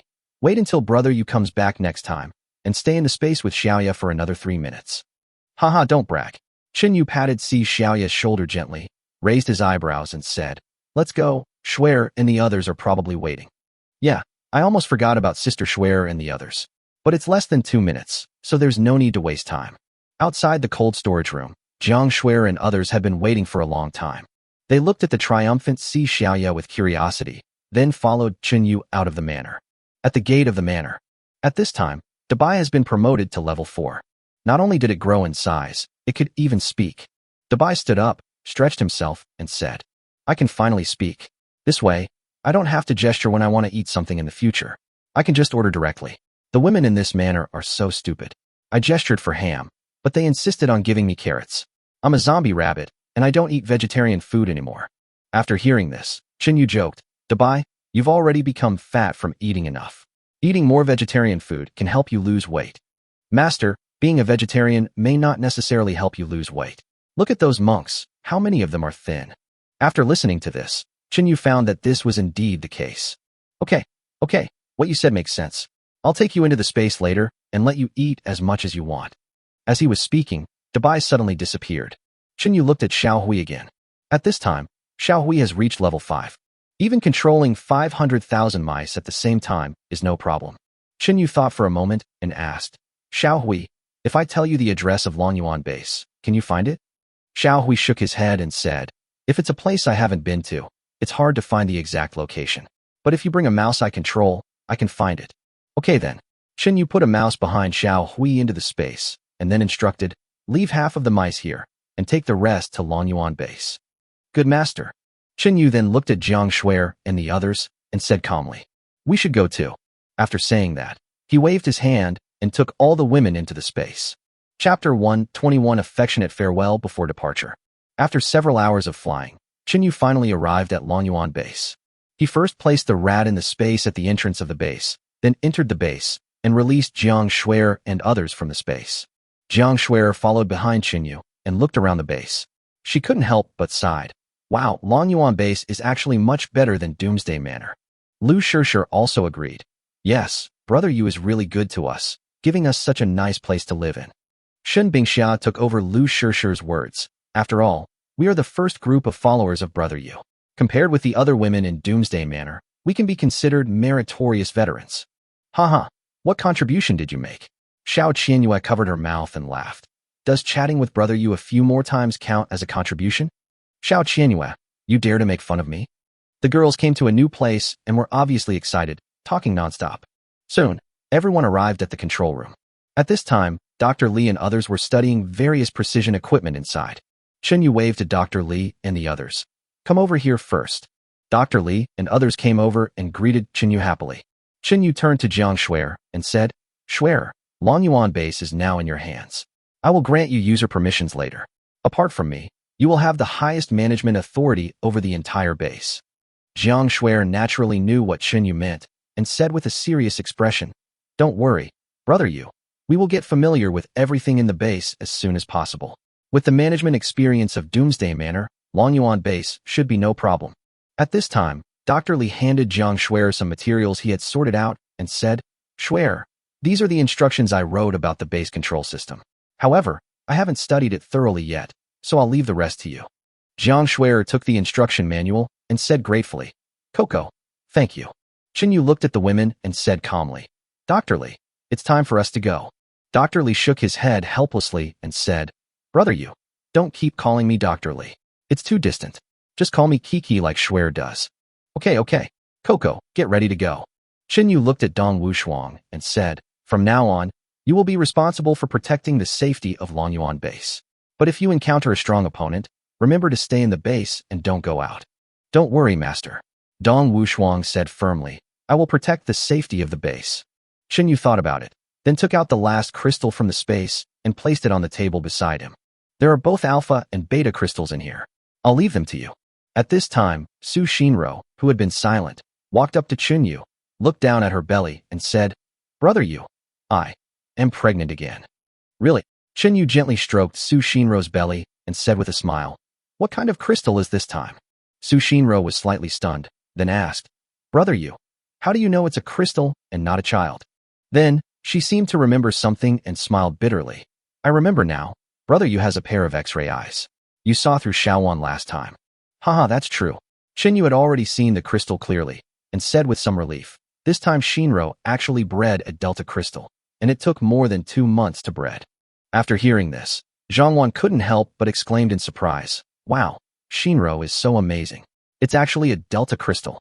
You know, the Gamma crystal last time was already very strong, so wouldn't the Delta crystal be even stronger? Su Shinro said helplessly, Shaowan, please don't make fun of me. You don't know how much everyone envies you.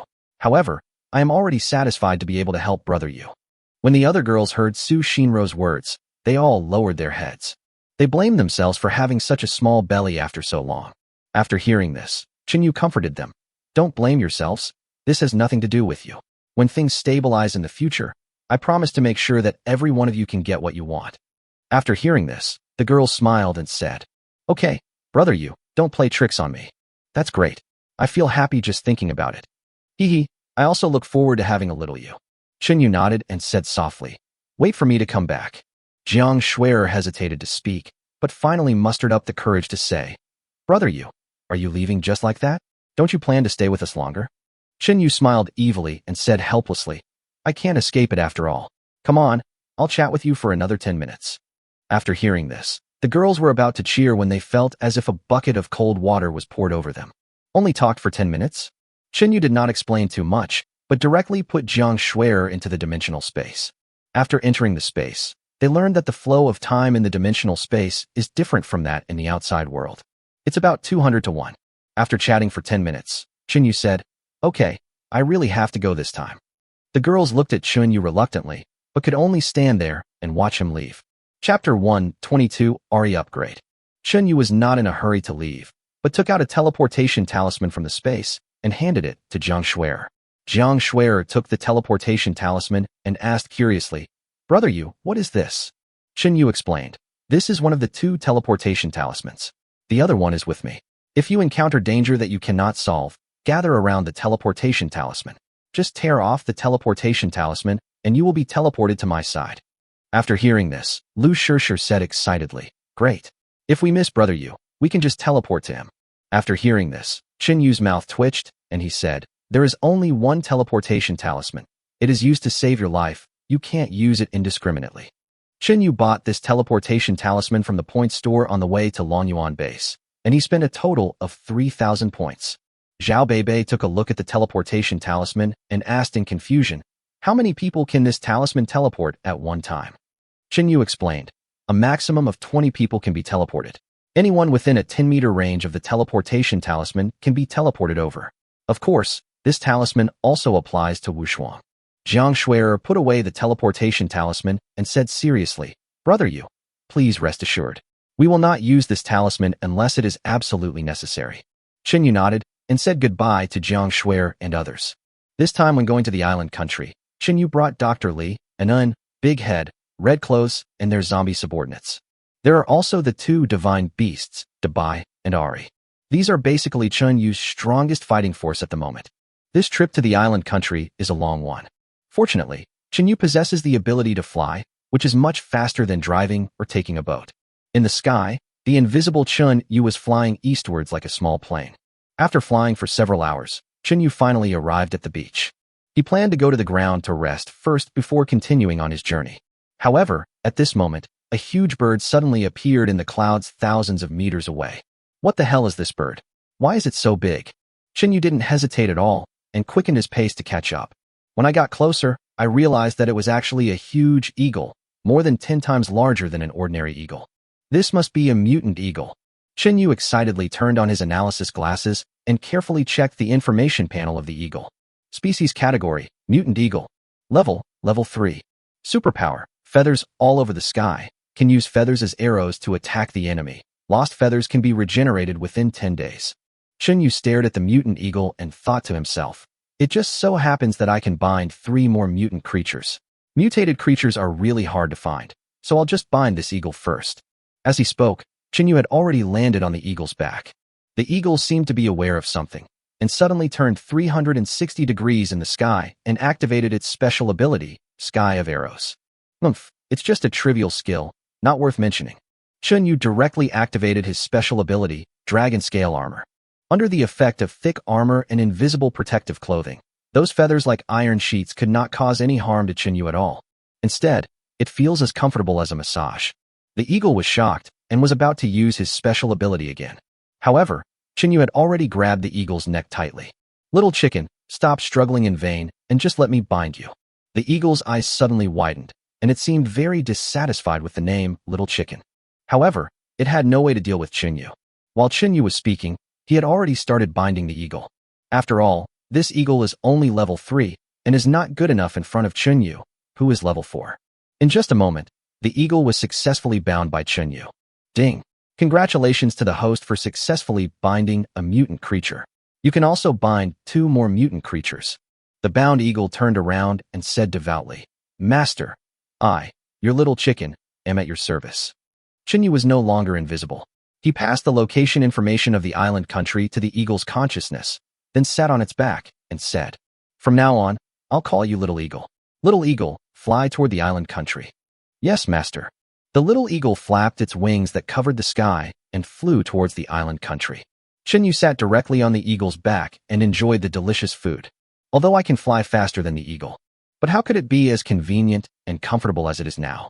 This way, when you arrive at the island country, you don't need to adjust your state and can start working directly. When Chun Yu finished his food and was about to lie down to rest for a while, Ari's voice came from the space. "Dear master, Ari has been upgraded," nervous face. Chun Yu was suddenly surprised. He released Ari from the space and looked at Ari's information panel. Name, Ollie. Level 3. Superpower 1. Amplification effect up to 40. Superpower 2. Escape. When in danger, One tail can be transformed into its own appearance and escape successfully. Note, the tail cannot regenerate.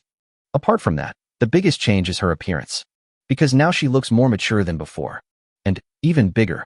Ari crossed her hands in front of her, swayed slightly, and said coyly, "Master, what are you looking at?" Chinyu finally came back to his senses and grinned. "Ali, you've changed a lot after reaching the next level." "Hee, I think so too." As he spoke, Ari couldn't help but release his tail from behind, spun it around, and said, "I think my tail looks better now." Chinyu took a look at Ali's 9 furry white tails and felt a little moved. "Come here, let me take a good look."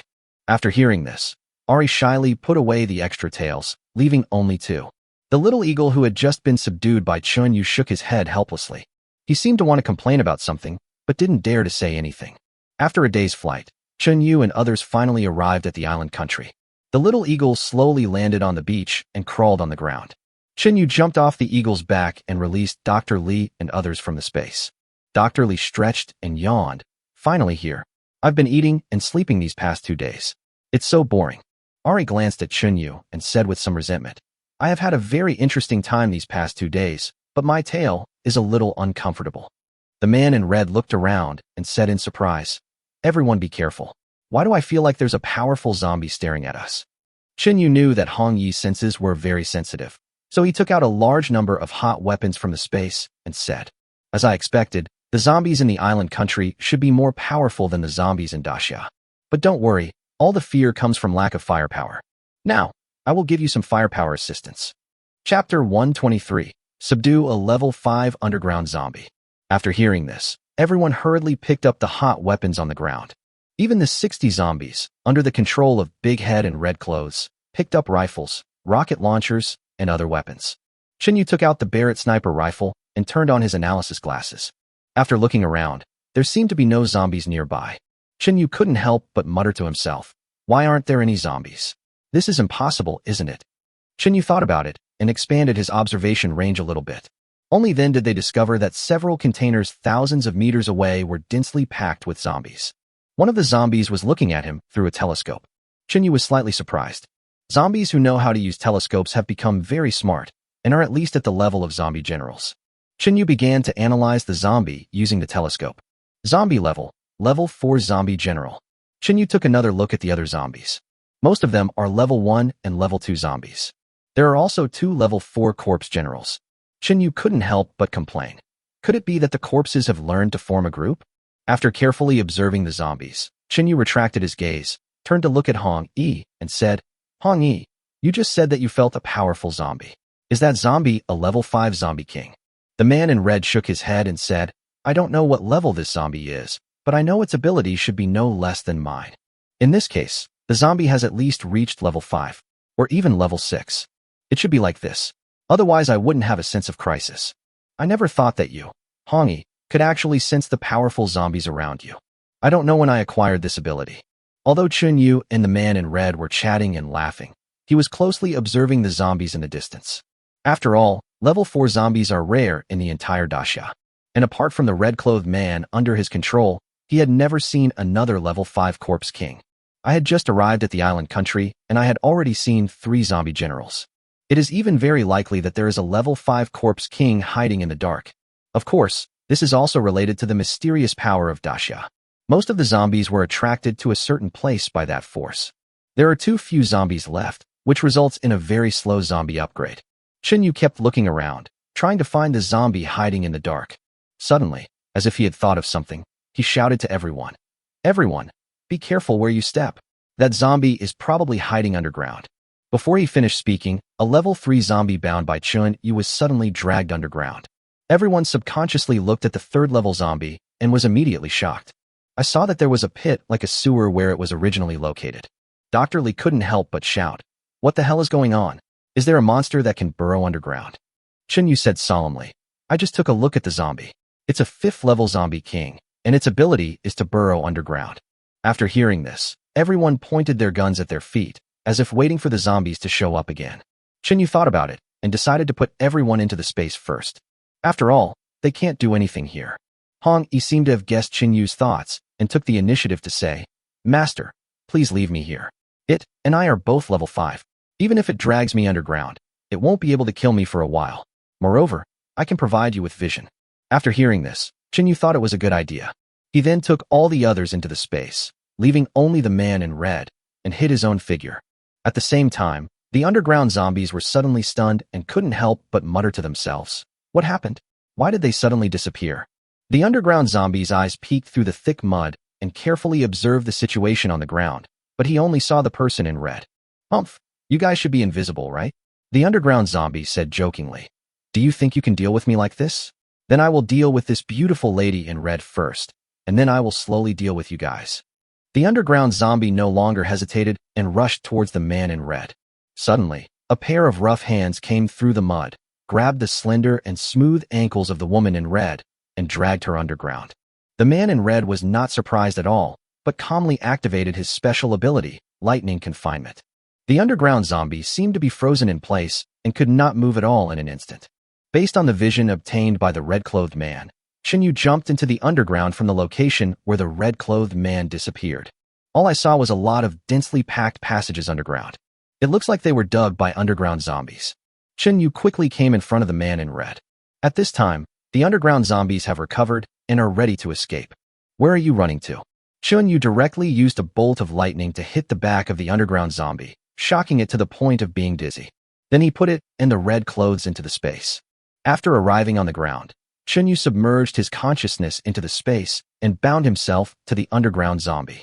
The underground zombie stood respectfully in front of Chinyu, bowed his head, and said in the Japanese language, "Master, I am at your service." Of course, Chinyu couldn't understand the bird language it was speaking, so he sneaked his consciousness into the point store. Among the secondary products, there is a product called Language System. After purchasing this product, not only can you understand various languages, including but not limited to human languages, but you can also make the zombies and mutants under your control learn Daxia language. And it only costs 200 points. Chinyu bought the product without hesitation, and then carefully looked at the underground zombie covered in mud. Only then did Chinyu discover that this zombie not only possessed the ability to burrow underground, but could also see the situation on the ground through the mud. This also explains why it can accurately grab people on the ground while underground. Chinyu thought of the zombies on the container and asked directly, "Are those zombies on the container your men?" "Yes, master." The underground zombie replied, "My men and I were originally on the container at the port. Just now I found a huge eagle carrying you to the coast, so I quietly rushed over." Chinyu was pleasantly surprised. I didn't expect that the zombies on the container were actually the subordinates of the burrowing zombies. This saved some trouble. Chinyu sneaked his consciousness out of the space and then flew quickly towards the container. When the zombies saw Chinyu flying over, they immediately prepared for a fight. However, Chinyu calmly released the underground zombies from the space. One of the zombies saw the burrowing zombie appearing out of nowhere and asked in confusion, "Master Corpse King, what is going on? Why are you with a human? Did you subdue him?" Chapter 124. There are a lot of zombies at the Fukuhara nuclear power plant. The underground zombie roared, "Asshole, the one standing in front of you is my master, and also your master. Greetings, master." The zombies looked at Chinyu respectfully and spoke in unison. Chinyu took a careful look at the three zombie generals and found that they were all ordinary zombies without any special abilities. He was a little disappointed. However, this is already very good. After all, the corpse general is considered to be a relatively powerful zombie. Chinyu released everyone from the space and then waved to the man in red. The red-clothed man stepped forward and asked, "Master, do you have any instructions?" Chinyu pointed at the man in red and said, "First, untie the three zombies of lower levels." The man in red nodded and untied the three level 2 zombies. The three zombies suddenly became confused. But after sensing the presence of 2 zombie kings and 3 zombie generals around them, the 3 zombies did not dare to move at all. Chinyu turned to the underground zombie and said, "Untie those 3 zombies." The underground zombie was stunned for a moment. Then he understood what Chinyu meant and untied the 3 zombie generals. "All right." Chinyu pointed at the 3 corpses and said to Hong Yi, "Hong Yi, now see if you can control these 3 corpses." The man in red nodded, and according to Chunyu's instructions, he successfully recruited the 3 corpse generals under his command. At the same time, the subordinates of those corpse generals were also indirectly controlled by the man in red. "It's just as I thought," Chinyu said excitedly. If a corpse king recruits corpse generals, the zombies controlled by the corpse generals can also be indirectly controlled by the corpse king. In this way, a corpse king can control more than 50 zombies. If a corpse king can control 50 corpse generals, and each corpse general controls 10 zombies, then the corpse king can control up to 550 zombies. Hongi nodded. Master, you are right. But it is not easy for the corpse king to control 50 corpse generals at the same time. I think with my current level, I can only control a dozen corpse generals at most. Of course Chinyu had expected this. However, as Red Cloth's abilities improve, it will only be a matter of time before he'll be able to control 50 corpses at the same time. Chinyu called the underground zombie over and said earnestly, Atu, don't blame brother you for being partial. You're scurrying around in the ground all day long. It's useless to control so many zombies. Why not let Hong-yi manage them for you? The underground zombie was stunned for a moment, then realized that the Atu mentioned by Chunyu was himself, and replied respectfully, Master, you are too polite. Atu will obey your orders and everything. But Atu has an unwelcome request. These 3 level 2 zombies. They are all given to you. Chunyu said generously. Thank you, Master. Atu excitedly took the 3 level 2 zombies under his command. After all, no matter how small a fly is, it is still meat. After subduing it too, Chinyu couldn't help but look at his army of zombies. Currently, Red Clothes already has 80 subordinates. Atu also has 50 subordinates. This doesn't even include the big-name zombies. Moreover, under the effect of overgrowth, Big Head is almost at level 5 even though he has not used the crystal much. By then, we can add another batch of zombies. Just when Chunyu was in his dream, Dr. Lee reminded him, Brother Yu, it's time for us to set off. I can't wait to have a fight with the Japanese devils. Chinyu laughed and said, I didn't expect you to be more anxious than me. Hey, I've been in your space for 2 days. I just came out, and before I could do anything, you took me back to your space again. This makes me look useless. Don't worry, there will be a time for you to display your abilities. Atu, who was standing by, heard the conversation between the two and asked carefully, Master, are you coming to the island country to catch zombies or fight the devils? Let me tell you this. Chunyu said calmly, wherever I pass by, whether it's zombies, humans, or mutant creatures, if they don't become my subordinates, they will die. After hearing this, Atu said with some fear, Fortunately, Atu was able to become the master's subordinate, otherwise I would have died long ago. Chinyu did not deny it, but changed the subject and said, Atu, you are a local, you should be very familiar with the situation of the island country, right? I wonder where the zombies and aliens on the island country gather. I know a thing or two about this. Atu thought for a moment and replied, Most of the aliens gather in Edo City on the island country, while the zombies are like me, mainly active on the beach. Why do you like the beach? Chinyu asked. Because there are a lot of nuclear power plants on the coast. The zombies in our island country are not afraid of nuclear radiation. On the contrary, nuclear radiation can make us upgrade faster. Therefore, most of the zombies in the island country live near nuclear power plants to speed up the upgrade. Chinyu couldn't help but sigh. It's true that the land and water shape the people. It sounds like a fantasy that the zombies on the island country can be upgraded by nuclear radiation. Chinyu glanced around and continued to ask, I don't see any nuclear power plants nearby. Why are you here? Atu said awkwardly, I was originally at the Fukuhara nuclear power plant. But then another group of zombies came. So I took the initiative to give them a seat in the spirit of helping others. At this time, a corpse general nearby said, Atu, weren't we beaten out by them at that time? After hearing this, Atu said angrily, Fuck, you also called me Atu? You are the only one who talks too much. After hearing this, the corpse general was speechless. Although it now obeys Hong-yi, Atu is at least a level 5 corpse king and is not someone it can afford to offend.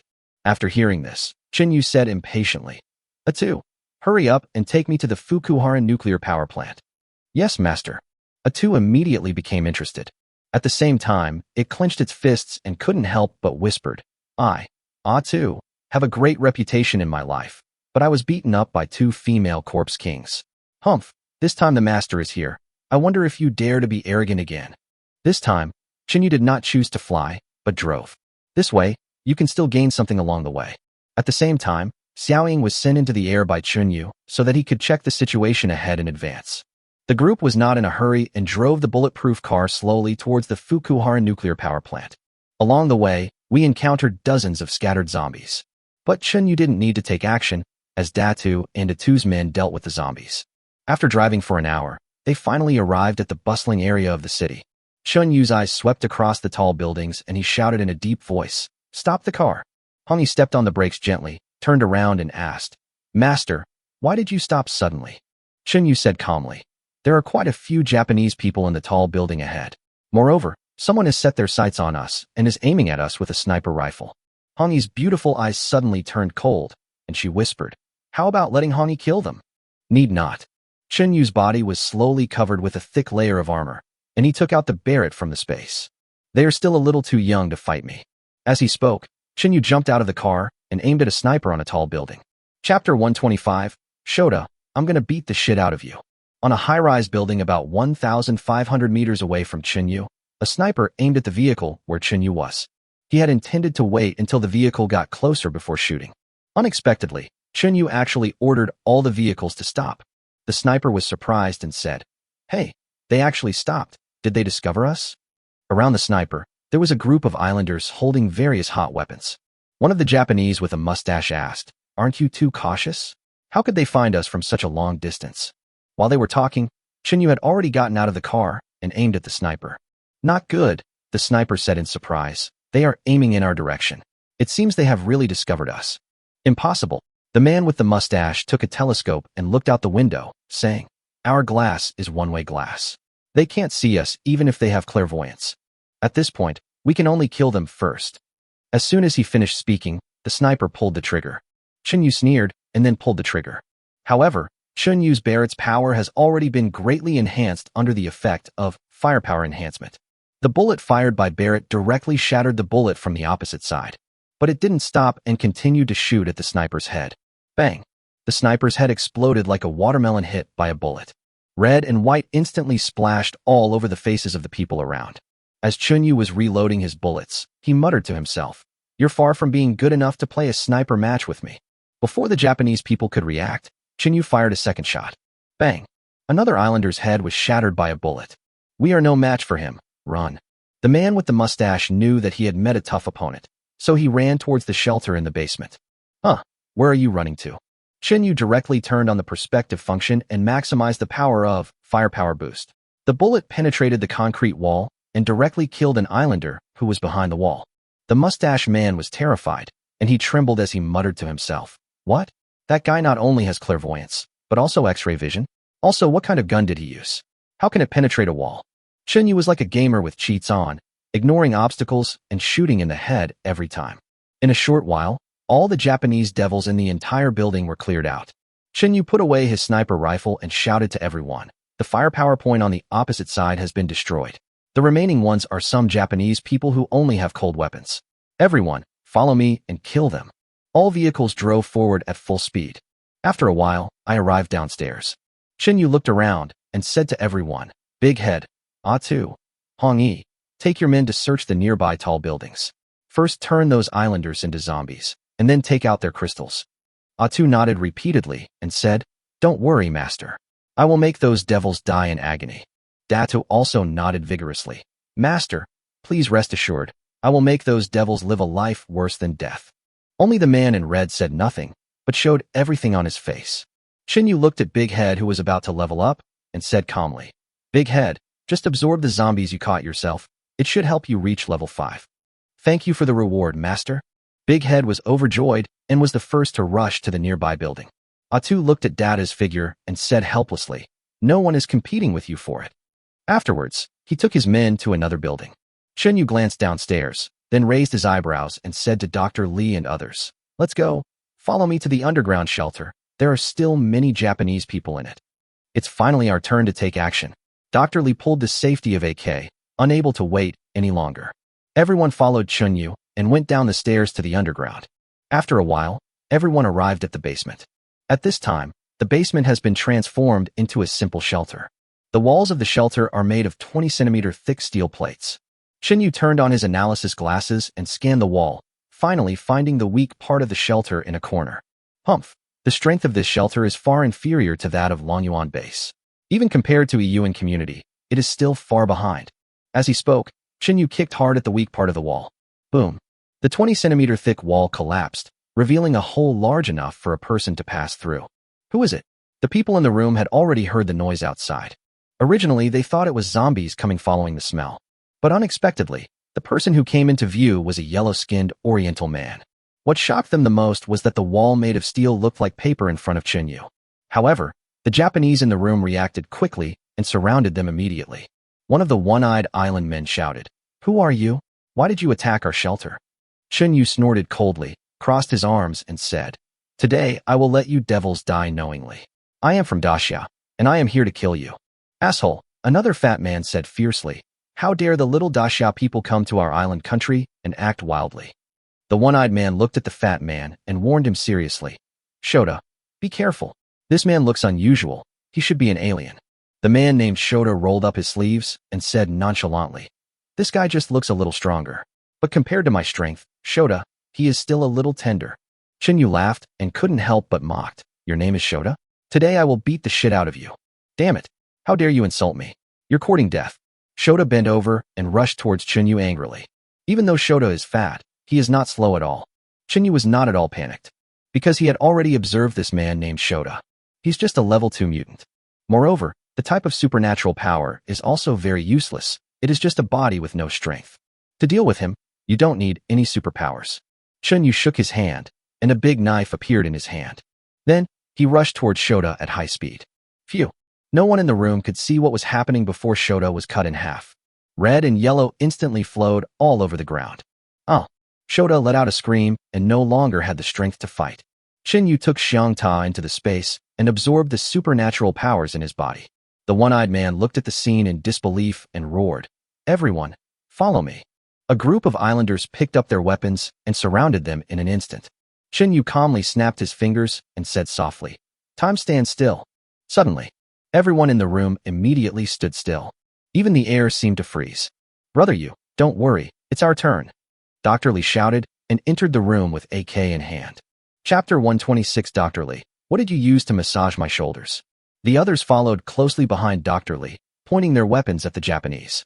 In order to make it easier for the Japanese to get on the road, Chenyu disabled the time standstill after disarming them. For a moment, screams rang out one after another. The room was instantly flooded with blood. In a short while, more than 60 islanders were lying on the ground. However, since everyone avoided vital points, the Japanese only completely lost the ability to move and did not die immediately.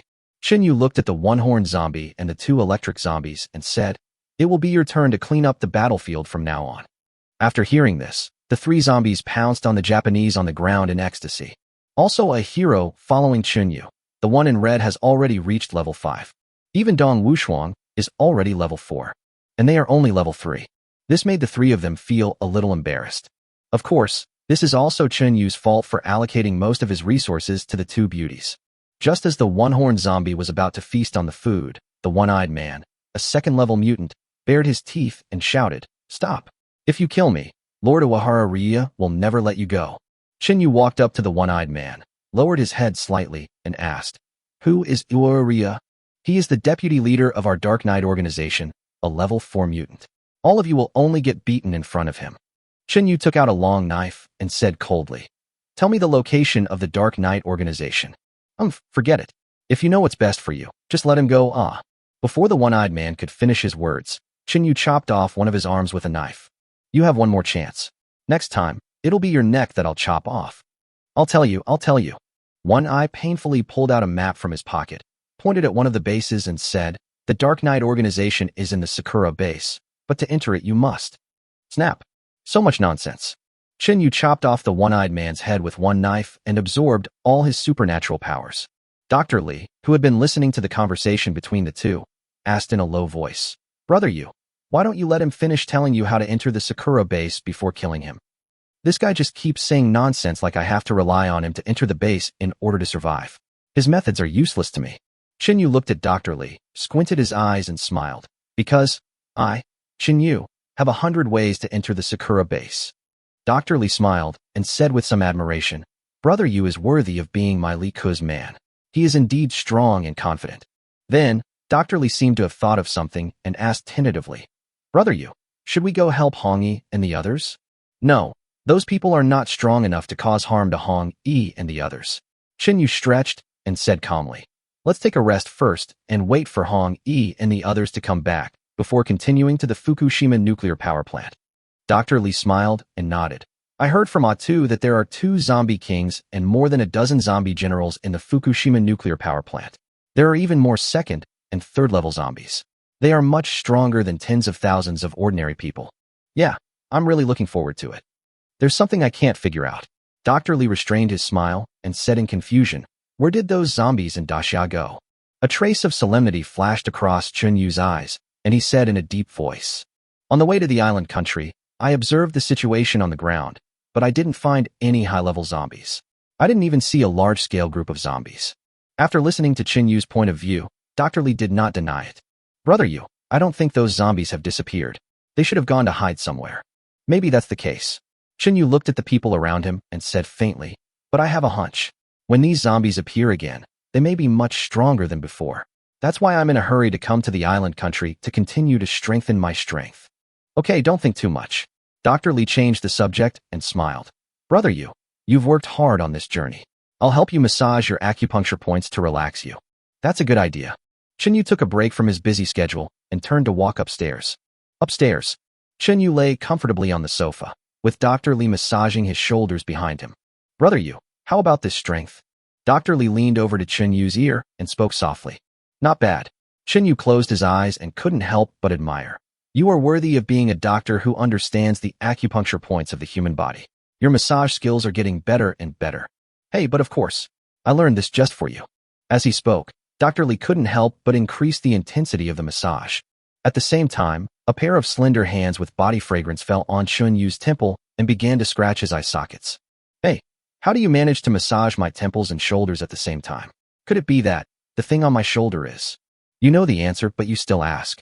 Dr. Lee smiled, stopped talking, and continued to massage Chun Yu's shoulders. An hour later, Hong Yi and others had dealt with the zombies around them and came to Chun Yu one after another. Chun Yu stretched his muscles comfortably and said with a smile, "I didn't expect you to deal with those zombies so quickly." Hong Yi glanced at Dr. Lee and said hesitantly, "Master, how about we go and see if there are any fish that have slipped through the net?" "No need." Chun Yu stood up from the sofa and said, "We should set off." At this moment, Dado ran in from outside and shouted excitedly, "Master, I finally broke through to level 5. Not bad." Chun Yu looked at Datu and said, "When there is a chance in the future, I will help you find some more powerful zombies to be your minions." "Thank you, Master." Big Head replied respectfully. "Okay, it's time for us to set off." Chun Yu patted Datu's shoulder and then ordered, "Datu, take your subordinates and clean up the zombies and Japanese people along the way." "Yes, Master. I will never let anyone go." "Very good. Then you will meet us at the Fukuhara nuclear power plant." Afterwards, Chun Yu gathered everyone into the space and rode the little eagle towards the Fukuhara nuclear power plant. After more than 2 hours of flight, we finally arrived at the Fukuhara nuclear power plant. Chun Yu stood on a building and looked around. The entire nuclear power plant was densely packed with level 2 and 3 zombies. There are even several level 4 zombies. However, there was no sign of the Corpse King inside. Chun Yu glanced around and found that the 2 Corpse Kings were tempering themselves near the nuclear reactor. There are 6 Corpse Generals around them. "So you two are here."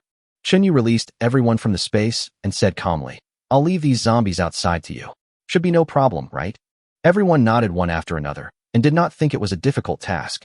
"Hong Yi, Atu, the two of you should replace your men with high-level zombies. As for the rest of the zombies, just kill them all." After Chun Yu gave the 2 instructions, he quickly flew towards the 2 Corpse Kings. Chapter 127. Subdue the lowly Corpse King. The 2 zombie kings, Hong Yi and Atu, led their subordinates and charged into the zombie group. At this time, more than a dozen level 2 zombies rushed towards the man in red. The man in red waved his hand, and several bolts of lightning fell on the zombies. For a moment, there was a crackling sound of lightning piercing the air. Although the power of these lightning bolts is far less than Chun Yu's thunderstorm, it is more than enough to deal with these level 2 zombies. In just a few moments, more than a dozen zombies lay down, with smoke coming out of their bodies. Seeing this, the 2 Corpse Generals rushed over from the left and right. The man in red waved his sleeves and activated his special ability, Lightning Confinement. The 2 corpses were like being stuck in a quagmire and were instantly trapped in place, unable to move. "Since your level is not too low, I will reluctantly accept you as my subordinates." The man in red untied 2 low-level zombies and took the 2 zombie generals under his command. After a moment of stunned silence, the 2 corpses immediately knelt down respectfully in front of the man in red. When Atu saw this, he became a little anxious. "Sister Red, please leave some for me." As he spoke, Atu dived into the ground. The next second, Two corpses were dragged underground one after another. By the time they surfaced, they had already become A2's subordinates. While Hongi and A2 were killing zombies to their heart's content, Dr. Lee and others were also not idle. They charged into the zombie group with almost unstoppable force. Just like that, Chinyu launched a one-sided massacre. The other side. Chinyu entered the nuclear reactor and locked onto the two corpse kings. The moment the corpse king saw Chinyu, he commanded the four corpse generals beside him to rush towards Chinyu. Chinyu casually threw out an electric grid and knocked down the four corpse generals directly. The next second, they were taken into the space by Chinyu. Damn human, how dare you hurt my men? A very sweet-looking lowly corpse king rushed towards Chinyu quickly. Chinyu directly turned on his analysis glasses. Zombie level 5. Superpower, double blade whirlwind slash. Height, 150 cm. Weight, 40 kilograms. Chinyu chuckled. He didn't expect this lowly corpse king to be so good. When the lowly corpse king saw Chinyu staring at him, he rushed over angrily. I saw its two arms instantly turned into two long swords. Chinyu calmly took out the bone knife he got from Long Dingtian and went forward. Ping pong. The two fought back and forth for more than a dozen rounds. But what was strange was that Chinyu just defended casually and hardly took the initiative to attack. Moreover, his left hand would tap the lowly corpse king's little head from time to time, making a crisp sound. The lowly corpse king seemed a little angry and embarrassed. I saw it suddenly spin rapidly on the spot, as fast as a spinning top. Chinyu dodged to the side in a flash and watched the performance of the lowly zombie quietly. All that could be seen was a circle of long sword afterimages around the lowly corpse king.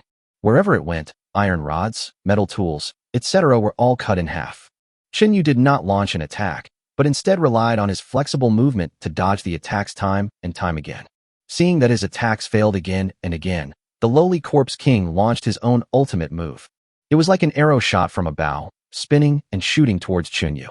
Chinyu directly activated his dragon scale armor, blocking the attack of the lowly corpse king, and strangled its neck with his right hand with incredible precision. Then he lifted it up suddenly. Little lowly, I didn't expect you to be so strong. Let me show you the power of the dragon claw hand. Chinyu's big hand had already slapped Lowly's head. No matter how it waved its arms, it couldn't reach Chinyu. The lowly corpse king was stunned for a moment. It didn't expect that it, a corpse king, would be insulted like this by a human. However, it has no solution at all. Another long-haired corpse king with a very good figure saw the lowly corpse king being bullied and rushed over with a loud shout. Damn human, let my sister go. As he spoke, the buckets behind the long-haired corpse dynasty waved their hands. The water in the bucket was instantly sucked in front of it and formed ice knives. Looking closely, the surface of these ice blades seems to be wrapped in some kind of energy. Chinyu knew that the long-haired corpse king's special ability was Water Blade Slash, which could transform various forms of water into ice blades. The ice blade was extremely fast and flew towards Chinyu with a whoosh. Chinyu held the lowly corpse king and dodged the ice knives. Bang bang bang. The ice knife fell on the iron plate behind Chinyu one after another and actually smashed shallow pits in the iron plate, which was more than 10 centimeters thick. It appears that its power is no less than that of a pistol bullet. It seems that you two are not too weak. Now that I have seen your special moves, let's end it as soon as possible. Chinyu had already tested the abilities of the two corpse kings, so he no longer hid his abilities and directly put the two corpse kings into the space. Afterwards, he remotely untied the one-horned zombie and the two electric discharge zombies, and asked Big Head to recruit the 3 zombies as his subordinates. After all, the 3 of them were his old subordinates, and Chinyu was unwilling to kill them. After doing all this, Chinyu directly bound the 2 corpse kings and released them and the 4 corpse generals from the space. The lowly corpse king came forward, knelt on the ground, and said respectfully, "Master, Hoshino Juanxia is at your service." The long-haired zombie also came forward and knelt on the ground, lowered his head, and said, "Master, Hoshino Sakurako is at your disposal." Everyone get up. Chinyu glanced around and then put the nuclear reactor into the space. In this way, the zombies can also slowly upgrade in Chinyu's space. Then he waved at the 2 of them and said calmly, "Follow me." "Master," the lowly corpse king raised his head and asked in a coquettish voice, "When will you hit me like you just now?" Chinyu turned around and said with a look of disgust, "Fuck, are you still addicted?" "It's mainly because your strength is just right." Chinyu casually responded, "Hoshino Juanxia, let's talk about it another day." He. The lowly corpse king jumped up from the ground, squinting his eyes and smiling. Then the master must keep his word. Besides, I prefer the master to call me Little Lowly. Hoshino Sakurako on the side shook her head helplessly and looked at her sister Hoshino Junko with some disgust. I remember she wasn't like this before. Why has she become so outrageous now? He even said something like that. Just thinking about it would give zombies goosebumps. She was just about to say something to Hoshino Juinxia, but she saw that Chinyu didn't seem angry at all. Instead, the corners of his mouth curled up slightly. No way. Could it be that the owner likes it too? Thinking of this, Hoshino Sakurako also imitated the Little Lowly and said in a different tone, Master, I like it too. Chapter 128, Chin, you successfully reached level 5. Hoshino Sakurako walked forward slowly with a strange smile on her face. Seeing this, the little Lolita couldn't help but said loudly, How dare you, little Ingzi, snatch the master from your sister? The two men surrounded Chinyu, one on the left and one on the right. Chinyu shook his head helplessly and couldn't help but sigh. The Japanese are really good at playing. Even the zombies are so outrageous. In this case, I will just follow the local customs. At this time, Hongi and others had just finished fighting, and the ground was covered with corpses. Chinyu walked forward, glanced at Hong Yi and Atu's subordinates, and said excitedly, I didn't expect that our team would be so strong. The man in red wiped the blood off his face and said happily, Yes, master. Atu and I each have 8 zombie generals under us. Moreover, all the zombie generals have devoured a large number of crystals and can control 10 level 3 zombies. In addition, the lowest level of our subordinates other than the zombie generals is also level 3 zombies. Well done. Chinyu nodded and praised. Now you and A2 each have 128 subordinates above level 3, and 8 of them are corpse generals. The red-clothed man ordered his men to carry 2 large boxes and walked forward. He pointed at the boxes and said, Master, these are alpha crystals and beta crystals. They have been classified. Please have a look. Chinyu took a look at the densely packed crystals and couldn't help but sigh. Now, I can finally upgrade again. The little Lolita at the side was a little unhappy when she saw that her subordinates were either following others or being killed. However, she realized that she had such a powerful master, and those subordinates were no longer necessary. Thinking of this, she was completely relieved and involuntarily leaned towards Chinyu. Dr. Lee noticed the strangeness in the little girl's eyes and couldn't help but complain. Brother Yu, why did it take you so long to deal with the 2 corpse kings? Do you have other entertainment activities? Chinyu glanced at the blood-soaked Dr. Lee and said seriously, Kiki, what are you talking about? Am I, Chinyu, that kind of person?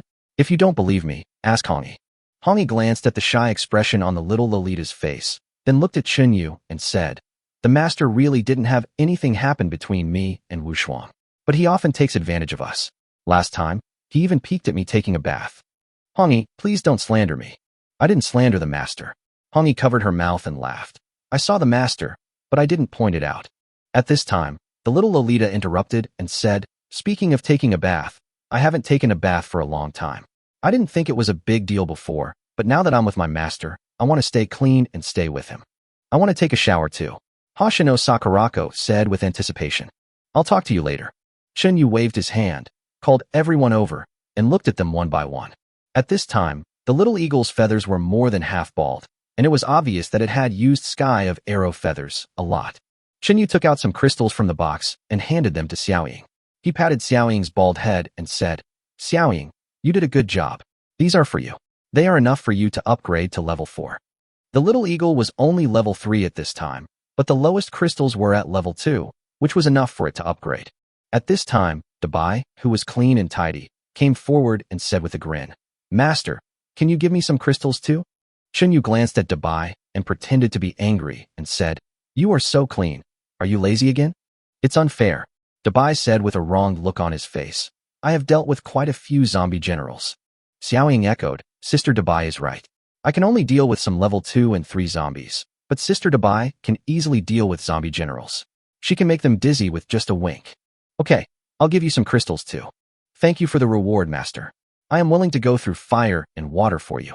Except for Xiaoying and Dabai, the rest of the people were covered in blood. So Chinyu said, Everyone take a break, take a shower, change clothes, and then absorb the crystals. It's a good time to wait for Big Head and the others.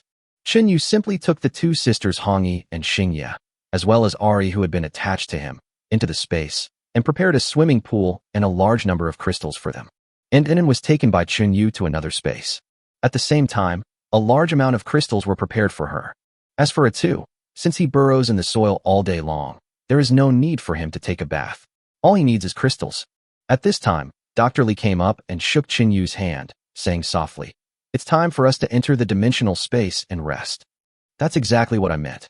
It's time for us to upgrade." Qin Yu smiled slightly, put away the crystal, and took Dr. Li into the dimensional space. In the bathroom of the second dimension, Qin Yu soaked in the bathtub, stretched his body comfortably, and took a sip of the red wine beside him. In another bathtub, Dr. Li couldn't help but let out a moan. "It's so nice to take a hot bath." Qin Yu looked at Dr. Li standing beside him, and his eyes widened involuntarily. Dr. Li did not hesitate at all. He picked up the cleaned crystal beside him and swallowed it. Qin Yu also devoured the crystal while enjoying the beautiful scenery in front of him. After a long time, Dr. Li suddenly held his stomach in pain, frowned and said, "Brother Yu, I swallowed the crystal too hastily just now. It hurts so much." Qin Yu walked forward, picked up Dr. Li, and after scanning him a few times, he said, "Don't worry. Use healing magic to repair the damaged body first, and then slowly digest the energy of the crystal." Dr. Li hurriedly used healing techniques to repair his body, and then began to slowly digest the energy of the crystal. Qin Yu looked through Dr. Li's body and saw that her damaged blood vessels were slowly being repaired. At the same time, the level progress bar is slowly increasing. After more than 10 hours, Dr. Li opened his eyes and exhaled heavily. I finally made it to level 4. Dr. Li turned to look at Qin Yu excitedly, unable to contain his joy. "Brother Yu, I'm the same as you now, both at level 4. Shit." When she saw the surging energy emanating from Qin Yu, she couldn't help but be shocked.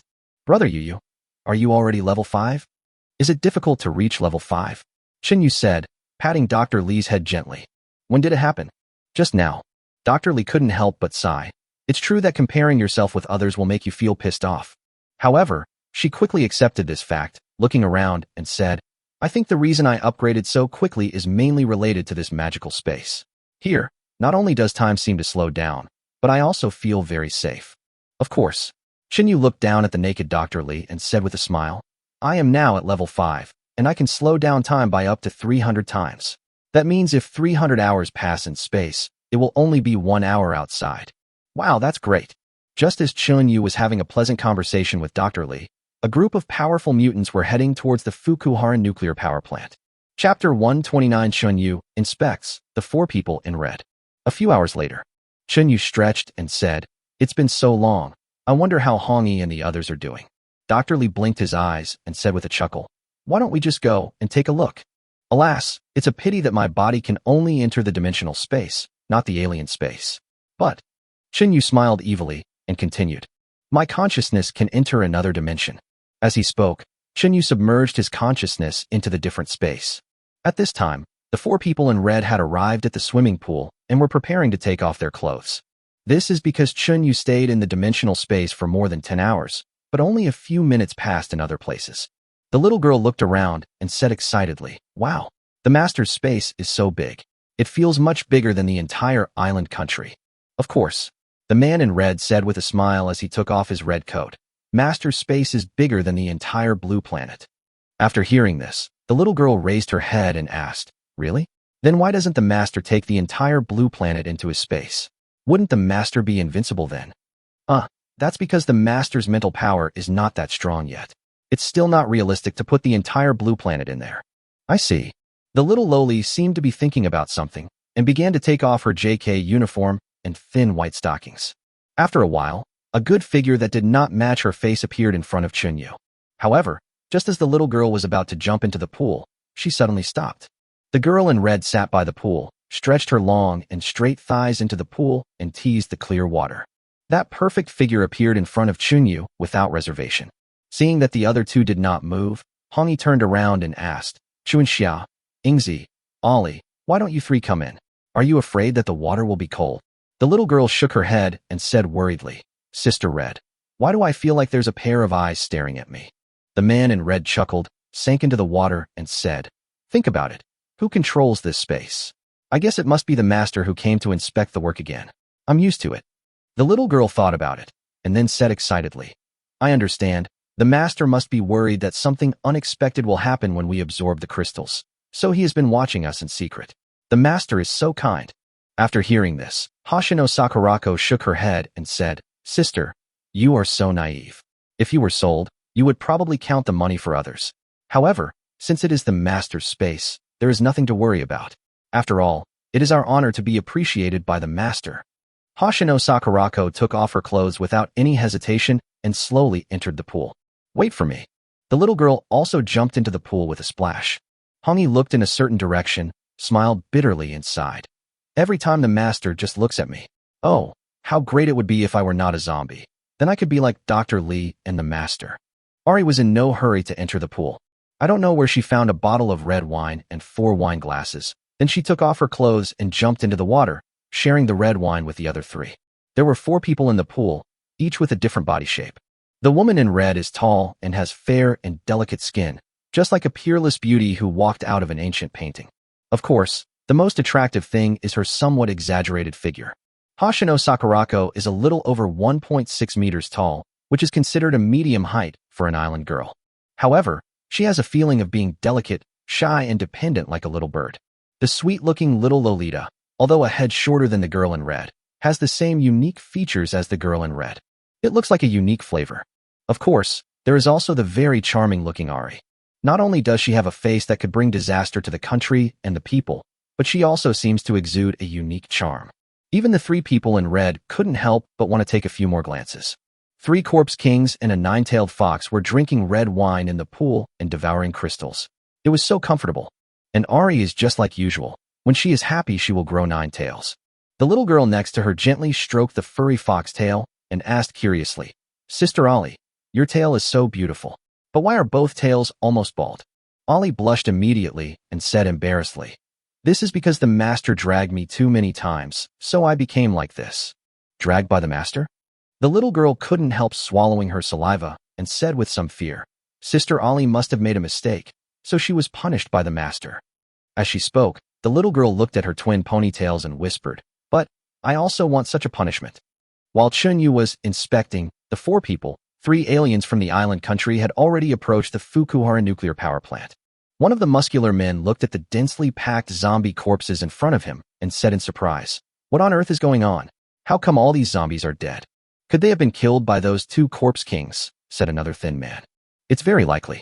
An elder in the lead took out a telescope, carefully observed the wounds on the zombies, and said solemnly, Look at those zombies. Most of them were bitten to death by other zombies, and the crystals were all dug out. The burly man said with some regret, We finally found so many zombies with the drone. How are we going to report this to Lord Yishen? The old man was not worried at all. He put away the telescope, unable to hide his joy, and said, Think about it. Those 2 zombie kings have devoured so many zombies. Maybe they are close to level 6. If we find 2 zombie kings close to level 6, wouldn't it be a greater achievement for us? Your Excellency is really far-sighted, said the burly man, unable to hide his excitement. Without further delay, we should hurry back and report this matter to Lord Uorariya and ask him to send a more powerful alien. Just as the 3 were about to leave, the burly man suddenly let out a scream. The other 2 turned around and saw that the burly man had disappeared. And where he had just been, there was a deep pit more than 1 person wide. Sir, what is going on? Is this a trap set by someone? The thin man said, looking at the deep pit in horror. The old man said without hesitation, We may have been discovered. Run. You still want to run away in front of your master? A 2 rushed out again and grabbed the ankles of the 2 men. At the same time, the zombies lying in ambush nearby jumped out one after another and surrounded the 2 men. After controlling the 3 aliens from the island country, a 2 reported the news to Chunyu in the space. Chunyu snorted coldly and said seriously, I didn't expect that you would come to my door before I even went to look for you. Then he left the space. Chapter 130. Transformation Potion Can Transform Zombies. When A2 saw Chunyu appear, he escorted the 3 island aliens to the front and said, Master, these 3 little devils sneaked here, so I arrested them. A2, you did a good job. Thank you for the compliment, Master. A2 touched his head a little embarrassedly and said with his teeth bared, Actually, it was Sister Ing who discovered these 3 people first and then told me. Little Eagle? Chunyu looked at the little eagle beside him and found that it had reached level 4. So I couldn't help but praise him. Xiaoying, I didn't expect you to reach level 4 so quickly. Xiaoying said respectfully, This is all thanks to the Master who rewarded me with so many crystals, and I am about to reach level 4. So I am a little faster than others. That's right. You continue to monitor the surrounding situation. Yes, master. The little eagle flapped its wings and constantly patrolled the sky to observe the situation on the ground. Chun Yu slowly walked up to the three island aliens and said coldly, "Tell me, what is your purpose in coming here?" We just happened to pass by here," the thin man said with a smile on his face. Chun Yu didn't say anything, but gently raised his finger. The thin man's head was instantly pierced by a bolt of lightning, and he lay on the ground with an expression of disbelief on his face. When the old man saw that Chun Yu had killed a level 2 mutant so casually, he immediately knelt down and said, "Sir, spare my life. I'll tell you everything. We came here to look for the zombies." "Oh, why are you looking for zombies? Is it also to level yourself up?" "Upgrading is only one aspect. Our main purpose of coming here is to prepare for capturing those 2 corpse kings alive." When Chun Yu heard this, his expression turned serious. Generally, there is only one use for aliens to capture zombies alive, and that is to use them for their own purposes. Could it be that the aliens on the island also have a way to control zombies? Chun Yu looked at the old man and continued to ask, "What is your purpose in capturing the corpse king alive?" The old man paused and said with some embarrassment, "We capture the corpse kings alive in order to transform them." "Reform? How?" "Sir, it is like this. Scientists at our base have invented a transformation potion that can transform zombies into zombies that can reproduce with humans while retaining their original abilities." "What? There is actually such a medicine?" After hearing this, Chun Yu couldn't help but shout out in surprise. The thought process of these Japanese people is really weird. They can actually come up with such an idea. The key is that their idea was successful. It really is a wonderful country. Seeing Chun Yu's interest, the old man continued, "The effect of the transformation potion is extraordinary. If the alien and the transformed zombie combine, the childborn will become a super alien that combines the abilities of aliens and zombies." "Do you have any super aliens in your base?" The old man shook his head and said, "As far as I know, there is none yet. One reason is that only zombies above level 4 can withstand the transformation potion. But more than half of the high-level zombies have their organs slowly degenerated and are simply unable to produce offspring. Second, even if the zombies are transformed, their bodies are still very strong. If the descendants of mutants are too weak, it will be almost impossible for them to survive in the bodies of high-level zombies. Unless what?" Chun Yu asked. "Only a mutant with excellent physical fitness can succeed. But such a person is too difficult to find, because even a 4th-level mutant may not be able to surpass ordinary people in that aspect." After hearing this, Chun Yu's lips curled up into a barely perceptible smile. "If you get the transformation potion, give it to the girls in red. Does that mean that I can also be with Hong Yi and others?" It's exciting just thinking about it. Of course, Chun Yu just wanted to get rewards from Hong Yi and others, and didn't have any other thoughts. But there is still one thing. I don't know whether the rule that the system originally said, except for zombies, will still be effective for the transformed red clothes? As for the question raised by the old man, compared with Brother Yu, there is no one in the entire blue planet who can beat him. Even if the robot woman entered Chun Yu's dimensional space, she would probably leave in a cloud of smoke. Chun Yu suppressed his inner excitement, pulled the old man by the collar and asked, "Tell me, where is your base?" The old man hesitated for a moment, then said, "Our base is called Sakura Base. It is in the center of Edo City. If you promise to let me go, I can take you there." Chun Yu narrowed his eyes and looked at the old man, thinking to himself, "It's the Sakura Base again. It seems that I have to put the task of hunting zombies aside and go to this base first." Chun Yu looked at the old man and said expressionlessly, "Okay, you are no longer useful. It's time to go see your grandmother." Then with a wave of his hand, he took all 3 aliens into the space and absorbed all of their supernatural powers. Atu stepped forward and said with his head down, "Master, how about letting Atu take his men to the Sakura base and kill all those devils?" Chun Yu shook his head and said, "Since they dare to send people to look for the Corpse King, it means they have a way to deal with the Corpse King. If you go alone, not only will you be caught by them, but you may also alert them." Master is right. It is Atu who has become a little blindly confident since following the master. Chun Yu thought for a moment, then said to Atu, "Atu, you and Xiaoing go meet up with Datu, and then you go to the Sakura base together. Your mission is to continue to clean up the zombies and Japanese along the way. If you encounter aliens, try to capture them alive."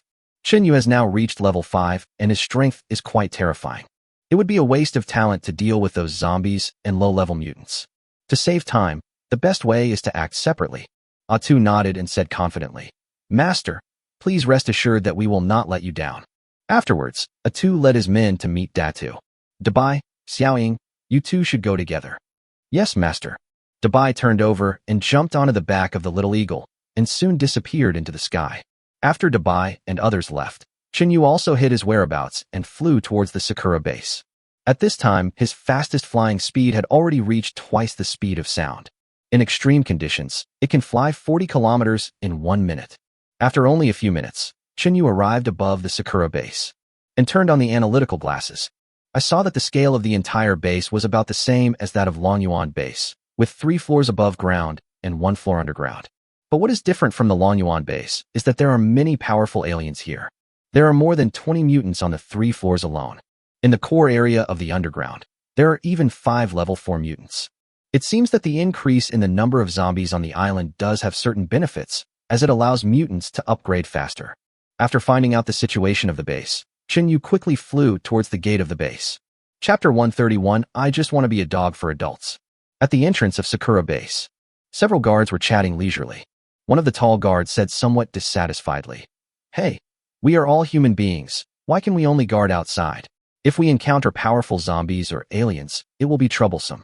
It's because of our low status that we can only guard outside." Another guard echoed, "Shut up, everyone." The team leader glared at the two of them and shouted, "Lord Uehara will send people out regularly to clean up the zombies and aliens, so we won't be in danger. Of course, I also know that you have worked hard, so I will catch 2 level 1 female zombies for you to play with tonight. But remember to protect yourself." "Thank you, Captain." The 2 guards regained their fighting spirit. However, just as the 3 of them were looking forward to it, an invisible bone knife slashed across their throats in the blink of an eye.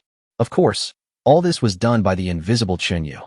After dealing with the 3 guards, Chinyu looked through the thick titanium alloy door and locked onto a patrolling Japanese man in the base.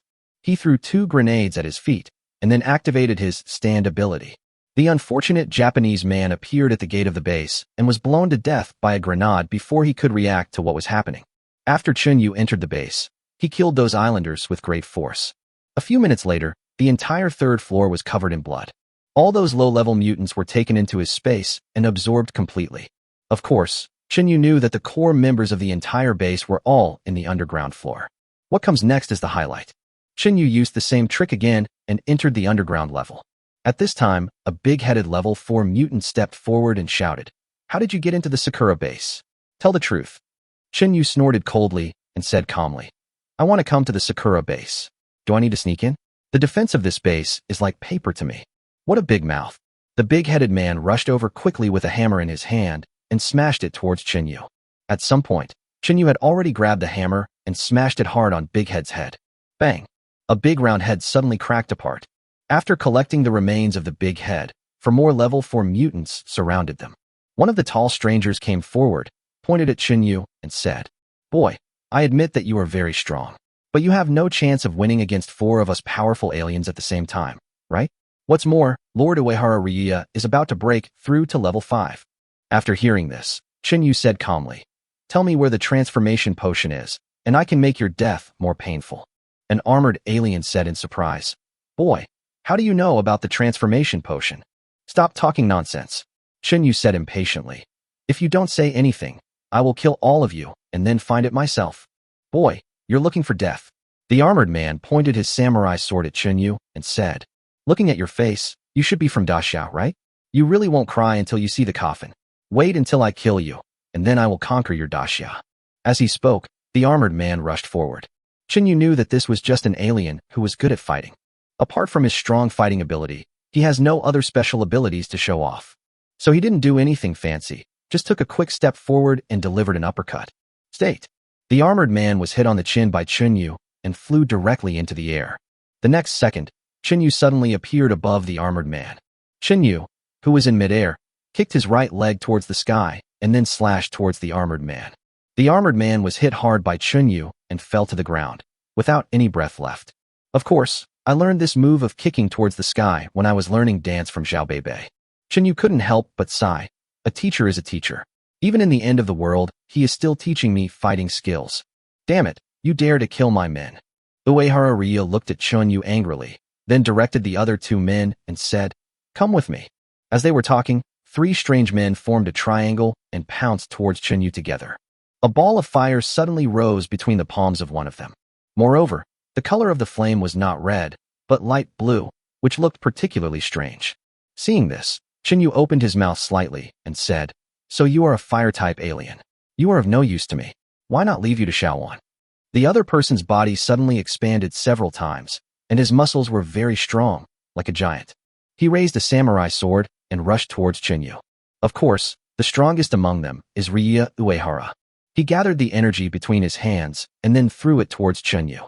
As expected of a mutant who is close to level 5, Chinyu took a step forward and took on the energy wave. He said jokingly, "It's a pity that you are still far behind me." As he spoke, Chinyu directly activated his time standstill. The three strange men were instantly frozen in midair, like a photograph. Even the flame was frozen. Chinyu suddenly appeared in front of Uehara Ryu and knocked him to the ground with a punch. The remaining two people were taken into the space by him. Then, Chinyu snapped his fingers lightly. Uehara Ryu suddenly broke free from her stillness and began to struggle in pain on the ground. Just as he was about to fight back again, he was struck by a bolt of lightning and was unable to move. Uehara Ryu found himself so vulnerable in front of Chinyu that he no longer had any fighting spirit.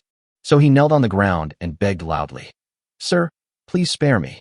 Chinyu walked up to Uehara Ryu and asked coldly, "Tell me, where is the transformation potion?" Uehara Ryu trembled and said, "Sir, the transformation agent is in the laboratory. Take me there now." "Yes, sir." Under the guidance of Uehara Ryu, Chinyu came to a spacious laboratory. At this time, the scientists in the laboratory were still unaware of the danger that was approaching. They are still doing various experiments. The moment they saw Uehara Ryu, many scientists were stunned. Then, a scientist took off his mask and said to Uehara Ryu, "Sir, the man behind you looks like he is from Daxia. Could he be today's experiment?" "Asshole!" Uehara Ryu walked up to the scientist and slapped him in the face, then shouted angrily, "You blind bastard! You can't even recognize my big brother? Go get the transformation potion."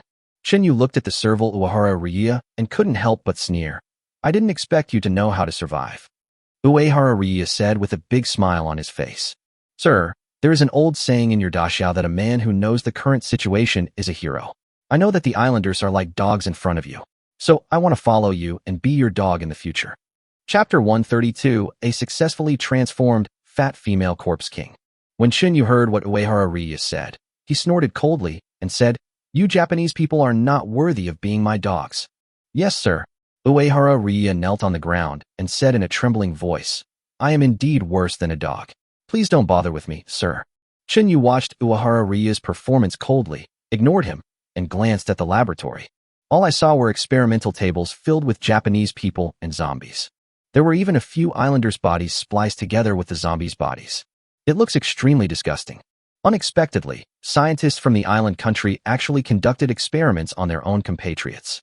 However, this kind of behavior is indeed consistent with their personality. After a while, the scientist brought 2 bottles of medicine and handed them to Uehara Ryu. Uehara Ryu bent down and put the medicine into Chinyu's hands. "Sir, this is the transformation potion. Please take a look." Chinyu took the transformation potion and said coldly, "Why are there only 2 bottles?" Uehara Ryu couldn't help swallowing and stammered, "Sir, the first batch of medicines has been taken to Qingfeng Base some time ago." "Qingfeng Base? Why should the medicine be sent there?" Chinyu asked. Uehara Ryu explained, "Actually, I am just the deputy leader of the Dark Knight organization. The real leader of the Dark Knight organization, Yagami Aoki, lives in the Qingfeng Base. The purpose of our Sakura base is to develop various medicines for the Qingfeng Base." Chinyu continued to ask, "What is the strength of the aliens in Qingfeng Base?" Uehara Ryu pondered for a moment and continued, "The scientific research level of Qingfeng Base is much better than that of Sakura Base. They have developed a petri dish that speeds up cell growth and can create a baby in just 10 days. So, they may have already developed super mutants by now. However, that is the top secret of the Dark Knight organization, and even I, the deputy leader, have no right to know it." Chinyu thought about this matter carefully. It seems that the strength of the aliens in the island country is beyond one's expectations. Because the island country not only has a large number of zombies, but also has relatively mature biotechnology. However, this made Chinyu even more excited. Because no matter how strong the enemy is, he is just a younger brother in front of you. At the same time, the stronger the enemy, the more you will gain. Chinyu looked at Shang Yuan Lioya and asked in a deep voice, "Tell me, where is Qingfeng Base?" Uehara Ryo widened his eyes and asked in disbelief, "Sir, do you want to go to Qingfeng base alone? Although you are very strong, you still have no chance of winning against the Qingfeng base, which is full of experts. Not to mention that there are 5 deputy leaders in Qingfeng base who are more powerful than me. I don't think you can deal with Lord Yagami Aoki alone, because he has reached level 5. Shinyu said calmly, "You don't need to explain so much, just tell me the location of the base." Relying on the powerful system and numerous special abilities, Shinyu has already been able to fight across levels. What's more, he himself has already reached the mid-level of level 5. So even a level 6 mutant is no match for Shinyu. Even if there really is an alien in Qingfeng base who is more powerful than Shinyu, he will not be able to hurt him. After all, Shinyu has a miraculous refuge called the dimensional space. Uehara Ryo looked at Shinyu, who looked calm, and said in surprise, "Are you also a level 5 mutant? Hey, it's not unfair for me to lose."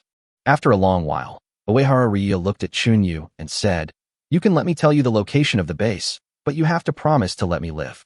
Shinyu placed the bone knife on Uehara Ryo's neck and shouted in a low voice, "You are not qualified to negotiate with me. If you don't tell me, I will kill you now." Uehara Ryo knew that if she told him, she might be able to survive.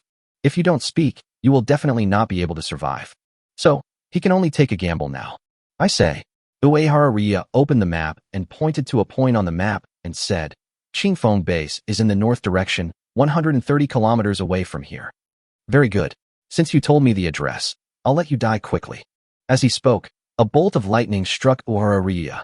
Before Uehara Ryo knew what was happening, he died and was taken into the space by Shinyu. The scientist who had just found the transformation drug for Shinyu saw this and asked in a trembling voice, What did you do to Lord Uehara?" Others echoed, "That's right. Why did Lord Uehara suddenly disappear? I think you are courting death. I will report this to Lord Yagami." Shinyu glanced at the scientists and shook his head, saying, "It seems that you have gone crazy with your research. Since I can easily defeat Uehara Ryuya, why would I be afraid of you rubbish?" After hearing this, the scientists dared not say another word. Some people just want to leave this place quietly. Shinyu threw out several bolts of lightning, directly killing those who tried to escape. Then, he connected his consciousness to his own space and said to the lowly corpse king who was taking a bath, "Little lowly, get ready to work." The little lowly looked around and saw Shinyu standing by the pool. It turns out that the master has come. As he was speaking, the little girl jumped out of the pool towards Shinyu. However, Shinyu was like air, and the little girl missed him. "This is just my shadow." Shinyu looked down at the jumping little Lolita and took a set of Lolita clothes with his consciousness and said, "Hurry up and put on your clothes. I will find you later." "Okay, master." The little girl quickly put on her clothes. Immediately afterwards, he was released from the space by Shinyu. "Master, what do you want from me? Do you want to spank me again?" the little lowly asked with blinking eyes. "Turn all these people into zombies." After hearing this, the little girl looked at the scientist in front of her. When she saw the zombies on the experimental table, her face suddenly turned ugly and she said angrily, "You damned students, you actually used us zombies for experiments. I will make you die miserably." As she spoke, the little girl rushed towards the crowd and stroked the scientist's necks with her fingers. Since she has now reached the level of Zombie King, even if she scratches a human, she can infect them with the zombie virus. After a while, all the scientists in the laboratory turned into zombies after experiencing some pain. Shinyu handed them all to the little lowly, and he walked towards the zombies on the experimental table and observed them carefully. These zombies are at least at the zombie general level. There are 5 of them, and they are actually corpse kings. However, most of these zombies have been tortured beyond recognition, and their strength has been greatly reduced. Shunyu's gaze swept across the zombies and finally fell on a slightly fat zombie king. "Hey, this zombie seems to be a successfully transformed zombie." Chapter 133. Dr. Lee, can you develop more transformation drugs? On the operating table, a slightly plump female corpse king was firmly fixed. Her body was covered with holes, and it looked like she had gone through a lot of experiments. When the female corpse king saw Shinyu, she opened her big mouth with all her strength and tried to bite him. However, because she was seriously injured and tied up tightly, she could not hurt Shinyu at all. After Shinyu turned on his analysis glasses, he carefully looked at her detailed information. Level 5 Corpse King. Type, Transformed Zombie. Superpower, Poison Mist, can emit a poisonous mist around the body, causing damage to the enemy. Degree of physical damage, 30. The zombie king in front of him had been injected with a sedative specifically for zombies and was unable to use the poison mist at all. He could only look at Shinyu hatefully. Seeing that this corpse king had less damage than other corpse kings on the experimental table, Chinyu tied it up. The female corpse king suddenly became quiet and said in a hoarse voice, "Master." Chinyu pressed the button on the instrument next to him and untied her. The female corpse king struggled to walk down from the experimental table and knelt down in front of Chinyu very devoutly. Seeing that the female corpse king was very weak at this time, Chinyu handed her some crystals and said, "Go to my space first and slowly recover. After you recover, I will find you for something." "Yes, master." Chinyu waved his hand and put the zombie king into the space, then turned his gaze to the other zombies in the laboratory. Among the remaining zombies, there are 4 zombie kings and 25 zombie generals. It's a pity that their bodies are severely damaged, and relying on crystals to recover is not worth the effort.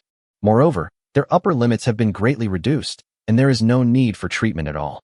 Chinyu then took out all the crystals of these zombies. After thinking for a moment, Chinyu emptied all the precision instruments in the laboratory. Maybe one day, I will be able to use these instruments to develop genetic drugs or create super zombies. Just as Chinyu finished doing all this, the little Lolita, covered in blood, slowly walked over. "Master, I have accomplished my mission. I have turned all those scientists who are worse than pigs and dogs into zombies and devoured their crystals. Little Lori, you did a great job. Hee, dealing with them is a piece of cake." Chinyu looked at the bodies lying on the ground and snorted coldly. "When you were using others for experiments, you never thought that you would have such a day, right? You guys really don't deserve to die." "That's right," the little girl said angrily. "I've heard that the island country has been conducting human experiments in secret, but I didn't expect it to be true. What's more, they are even more outrageous than the rumors. You have been kept in the dark, and of course you cannot see the crimes committed by the island nation." The little Loli suddenly jumped onto Chinyu with a look of admiration on her face. "Master, you are so amazing. You took down the entire Sakura base by yourself. If it weren't for you, my sister and I would probably have been used as experiments by them. Master, I really don't know how to repay you. Otherwise, I will be your..." Chinyu was squeezed to the point of being unable to breathe. He put the little girl on the ground and said, "I will have the chance to repay you in the future. But now, you have to make yourself stronger first." "Okay, master. I will upgrade well. I believe that in the near future, I will become the Corpse King." Chinyu nodded and changed the subject. "Okay, your mission has been completed. Go to the space and continue upgrading. Also, distribute these crystals to everyone." The little girl took the crystal that Chinyu handed to her and said excitedly, "There are so many Corpse General crystals, and even 4 Corpse King crystals. I think we can improve a lot. I hope you won't let me down." "Don't worry, master." Chinyu nodded and put the little Loli into the space. Then he looked through the walls, looked at the armory, and said, "There is only one place left." In a blink of an eye, Chinyu arrived in front of the armory. After opening the warehouse according to the analyzed password, Chinyu stored a large number of hot weapons into the space. Immediately afterwards, he himself entered the dimensional space. Dr. Li saw Chinyu suddenly appear and asked in confusion, "Brother Yu, why did you take so long?" Chinyu sat on a chair, took a sip of red wine, and said, "There are many aliens and zombies in the Sakura base, which delayed us a bit." "What?" Dr. Li looked at Chinyu, who was unharmed and couldn't help but sigh. "I didn't expect you to take down the entire Sakura base by yourself. The gap between us and you is getting bigger and bigger." Chinyu laughed and said, "It's just a Sakura base, it's nothing. The real tough one is the Qingfeng base. It is said that the aliens there are much stronger than those in the Sakura base, and there are even super aliens." "What is a super mutant?" Dr. Li asked. "The so-called super mutants are created by first transforming the bodies of zombies into those of ordinary people, and then allowing mutants and transformed zombies to combine to give birth to super mutants." Fuck, Dr. Li couldn't help but swear. This Japanese is too perverted. How could he have such an idea? Chinyu took out the bottle of transformation potion, handed it to Dr. Li, and said, "Kiki, the transformation potion in here can transform the zombie's body while retaining its abilities." Chinyu has already analyzed it and found that the modified potion is indeed effective. Dr. Li took the medicine and used Super Wave to carefully analyze the composition of the medicine. After a long moment, she smiled bitterly and said, "I didn't expect there would be such a perverted drug. I think only perverts would use this kind of drug." Ahem. Chinyu coughed lightly and changed the subject. "Kiki, if I ask you to develop this transformation potion, can you develop it?" Dr. Li stared at Chinyu with wide eyes and said word by word, "You are not going to use it on Hong Yi and the others, are you?" Facing Dr. Li's incredulous look, Chinyu shook his head helplessly and said, "What do you know? I am devoting myself to science. I think you are just coveting the body of the woman in red, Dr. Li said bluntly. You're the only one who talks too much. Yu patted Dr. Li on the shoulder and said seriously, just tell me whether you can develop it or not. Dr. Li put away his smile and nodded. I should be fine now. After all, I can now analyze the composition of the liquid medicine. That's great, Coco. Come with me. As he spoke, Yu entered the largest bedroom. The bed was big enough for 5 people, and there were still some of Dr. Li's underwear and panties left on it. Dr. Li blushed and said, Oh, there's no need to reward me in this way. Didn't we just talk about this a few hours ago? Why do you have to? Having said that, Dr. Li followed Yu into the room with an expectant look on his face. Chapter 134. Can the transformation potion transform zombies into humans? Yu glanced at the bedroom, then took away all the tables, chairs, benches, and beds, and then placed the laboratory table brought from the Sakura base in the middle of the bedroom. Dr. Li looked at the fixture on the lab table that was just big enough to hold a person, swallowed his saliva, and said, Brother Yu, what are you planning to do? Are you going to? Yu pointed to the lab table and said, This is the island country's lab table. You can do experiments in this room from now on. I see. Dr. Li finally breathed a sigh of relief, but at the same time felt a little disappointed. She pretended to be calm and began to study the experimental bench. Yu was just about to hand the bottle of transformation potion to Dr. Li. Then, as if he had thought of something, he took out the bottle of zombie virus immunity potion and handed it to Dr. Li. Kiki, you can also study this potion. This potion can only protect against level 3 corpse poison, and it's not enough right now. Although Yu has invisible protective clothing and dragon scale armor, even the level 5 zombie virus cannot enter his body. However, it is still dangerous for others to encounter zombies at the Corpse King level. Dr. Li nodded and said, Don't worry, Brother Yu. I will develop a potion that can be immune to higher levels of corpse poison as soon as possible. However, it may take a long time. Don't worry about that. I will slow down the world of the dimensional space by 300 times. I almost forgot about it. Even if I studied in your space for a year, only one day would have passed outside. Coco, I won't bother you anymore. These crystals are for you. As he spoke, Yu left a lot of crystals for Dr. Li. There are even a few level 4 crystals. Yu himself went to another room and began to absorb the energy of the crystal and the special powers of those aliens. After several days, Yu not only absorbed a large amount of crystals, but also absorbed all the aliens except the fire-type aliens. Looking at the changes in himself, Yu couldn't help but sigh. After absorbing so much energy, I haven't reached level 6 yet. It seems that I have to absorb the aliens in Qingfeng base. Of course, Yu's slow upgrade is also related to his special physique. If others need a glass of water to level up, then he needs a bucket of water to level up. This also determines that he is not only invincible in the same level, but also can defeat opponents across levels. Of course, he has never fought across levels, because his opponent simply can't keep up with his upgrade speed. Yu stretched and said to himself, It's been so long. Let's go see how Hongyi and the others are doing. As he spoke, Yu submerged his consciousness into the different space. At this time, Hongyi and others were still upgrading in the pool. After seeing Yu's shadow, Hongyi waved at him happily and said, Master, you are here? Owner.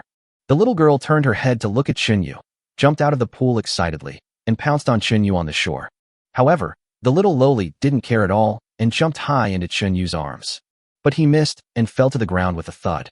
The little girl covered her buttocks and said depressedly, It hurts. I forgot that this is just the master's phantom. Yu glanced at Hong Yi and the others and said with some satisfaction, I didn't expect that you have made such great progress in such a short time. The red-clothed girl slowly walked out of the pool, put on a red robe and smiled. It's mainly because the master gave each of us a Corpse King crystal, which made us so strong. That's right, thanks to the master. The little girl touched her head and asked in confusion, By the way, master, do you have any tasks for us? There is no mission.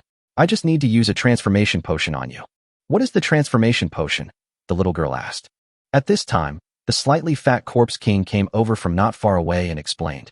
The transformation potion is a potion that can transform a zombie's body into that of an ordinary person, but it will retain the zombie's original abilities. I am a zombie that has been transformed by the transformation potion.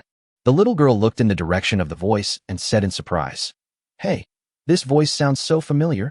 Hoshino Sakurako also looked at the slightly fat Corpse King and said loudly, You are the big star Watanabe Yui? I'm your fan. The slightly fat Corpse King was stunned for a moment. then smiled bitterly and said, I didn't expect you could still recognize me even after I ate so much. Now I am no longer a star, but just a warrior beside the master. The little girl also recognized Yui Watanabe and asked curiously, Sister Yui, you are also a corpse king. Why do you look like you are seriously injured? Yui Watanabe told everyone the truth about her transformation. Wow, there is such a magical potion. The little girl opened her mouth in surprise, and then as if she had thought of something, she excitedly grabbed Qinyu's hands and said, Does that mean that if I am transformed to be like Sister Yui, I can serve the master like Dr. Li? Well, that's the theory, Qinyu replied. After hearing this, the little girl blinked her big eyes and said, I want to serve my master. I wonder if my master will dislike me because I am a transformed zombie. As she spoke, the little girl clutched the corner of her clothes, feeling both expectant and worried. Qinyu had already analyzed the little Loli's basic information. The two sisters, like Yui Watanabe, are both intact. Qinyu rubbed the little Lolita's head and said with a smile, Although you are a zombie now, you are much cleaner than most island women. So I don't dislike you. Really? That's great. The little girl squinted her eyes and said happily, I'm really looking forward to serving my master. Qinyu didn't expect that the little Loli in front of him was not very big, but was more exposed than the others. However, he did not agree to the little Loli, but turned his gaze to the girl in red. I only have one bottle of transformation potion now, so I plan to leave it to the red-clothed girl who has been with me the longest. However, Dr. Li is already working hard to develop transformation potions. I think she will be able to develop more transformation potions soon. After hearing this, the little girl felt a little disappointed, but she still accepted the result with pleasure. Qinyu walked up to the man in red and injected the transformation potion into his body. The girl in red moaned, and some changes began to take place in her body. After a long while, Qinyu narrowed his eyes and smiled. Hongyi, your body has been completely transformed. Really? The man in red looked at his body in disbelief. Come with me. Qinyu waved his hand and came to a bedroom in the dimensional space in red clothes. At this time, the girl in red had tears in her eyes. Chapter 135 Big Head and others returned triumphantly. Next room. Dr. Li, who had been busy for a day and a night, was preparing to take a rest.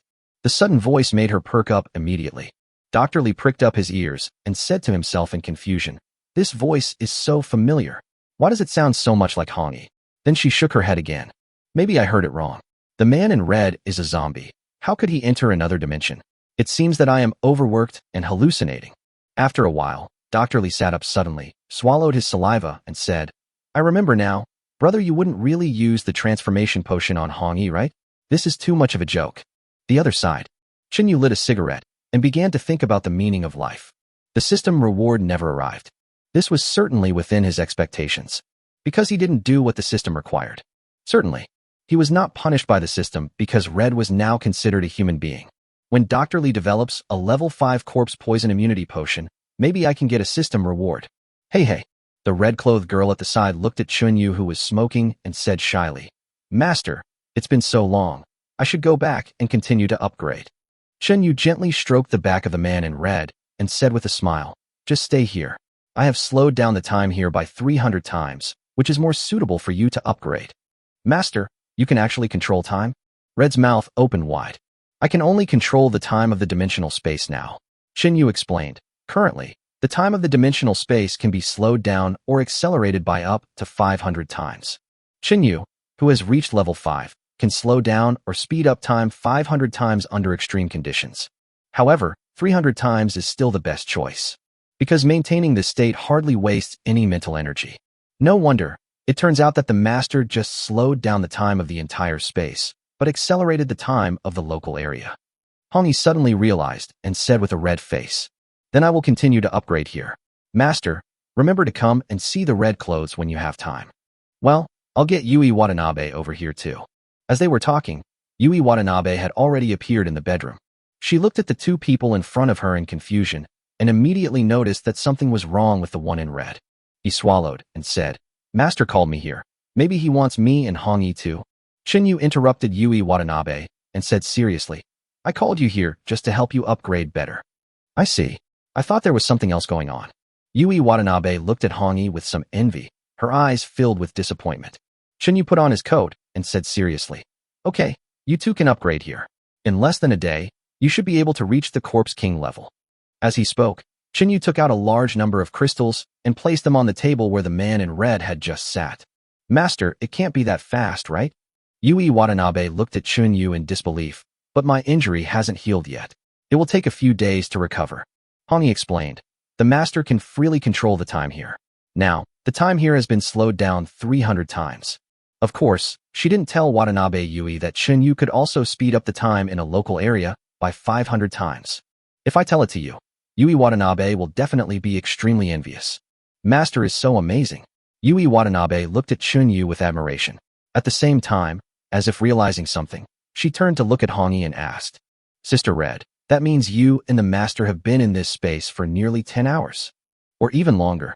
That's right, replied the man in red. Sister Red, I really envy you. Hongi comforted her. Sister Yui, when your injury is healed, maybe the master will come to you alone. Really? Then I have to get better soon. Yui Watanabe stopped talking and focused on upgrading. The man in red also took some crystals and began to absorb them. Chinyu seemed to sense something and whispered, Big Head and the others have finally arrived. I have to go take a look. After saying that, Chinyu left the dimensional space directly. At this time, Dadu and others had arrived at the gate of Sakura Base and were thinking about how to enter the base. Chinyu arrived at the gate of the base and activated his pupil technique. A red light shot out from his eyes and fell on the door. Chinyu used red light to cut a big hole in the door and then walked out. When A2 saw Chinyu and the bodies scattered all over the base, he ran over and said, Master, you destroyed the entire Sakura base by yourself. You are really amazing. Stop the flattery. Chinyu glanced at everyone and found that Dadu had also been promoted to level 5. Moreover, he also gained a lot of powerful subordinates. In his delight, Chinyu continued to ask, Atu, how did you harvest? Atu replied, Master, we have made a great harvest this time. We have harvested 6 Corpse King crystals, 26 Corpse General crystals, and thousands of crystals below level 4. In addition, we have also captured quite a few mutants. As he spoke, Atu ordered his men to drive several cars over. On the first car, there is a crystal. In the following cars were some living mutants. Chinyu first collected all the mutants into the space, and then collected the 4 Corpse King crystals and 10 Corpse General crystals. Dabai instantly became alert and stared at the corpse crystals. Chinyu laughed and scolded. Dabai, you still can't change your old habits. Atu stepped forward and said, Master, Brother Bai made a lot of efforts in clearing the zombies this time. Otherwise, it would not be so easy to take down the 6 zombie kings and some of the more powerful aliens. Little Eagle and Big Head on the side also nodded repeatedly and kept praising Dabai. Chinyu nodded and said, although Dabai's combat power is not high, his mental control ability is quite powerful. In this case, let's give Dabai 5 Corpse General crystals. Dabai excitedly took the 5 crystals and put them into his bag. Chinyu looked at Dabai and Xiaoying and said seriously, You two should take this time to absorb the crystals and recover your strength. Then, follow me to charge into the Qingfeng base. Chapter 136 Qingfeng Base on High Altitude. After hearing this, Atu asked in confusion, Master, is Qingfeng Base the headquarters of the Dark Knight organization? That's right. Chinyu asked curiously, Atu, how do you know about Qingfeng Base? Atu explained, I once captured a low-level alien from the Qingfeng Base and learned this from him. I heard that there are many experts there, and they also have heavy weapons. It would be difficult to break through with just us. At this time, Big Head came forward and said with a smile, Atu, you have not had enough time with the Master, and you don't know the Master yet. The Master's strength is unfathomable, and the small Qingfeng base is nothing to the Master. Atu looked at Chinyu and said with a wry smile, It turns out that the Master has never shown his true strength. Atu is superficial. Of course, Big Head said proudly, It is our honor to follow the Master. Okay, stop licking. Chinyu interrupted Datu and handed him and Atu a Corpse King crystal each. I'll give you these 2 Corpse King crystals. You should hurry up and upgrade in the base. Also, my space is limited, so I won't take you to the Qingfeng base. After you absorb the crystals, continue to clean up the zombies and aliens on the island country. Yes, Master. Atu and Datu, with their subordinates, marched towards the Sakura base in a mighty manner. Xiaoying and Dabai also took their own crystals and began to absorb them. After everyone left, Chinyu first distributed some of the crystals to the little lowly, and others in the space. Then he entered the dimensional space again. At this time, Hongi and Watanabe Yui were concentrating on absorbing the crystals. As the crystals are absorbed, a large amount of heat is emitted from the body. So both of them were dressed very refreshingly.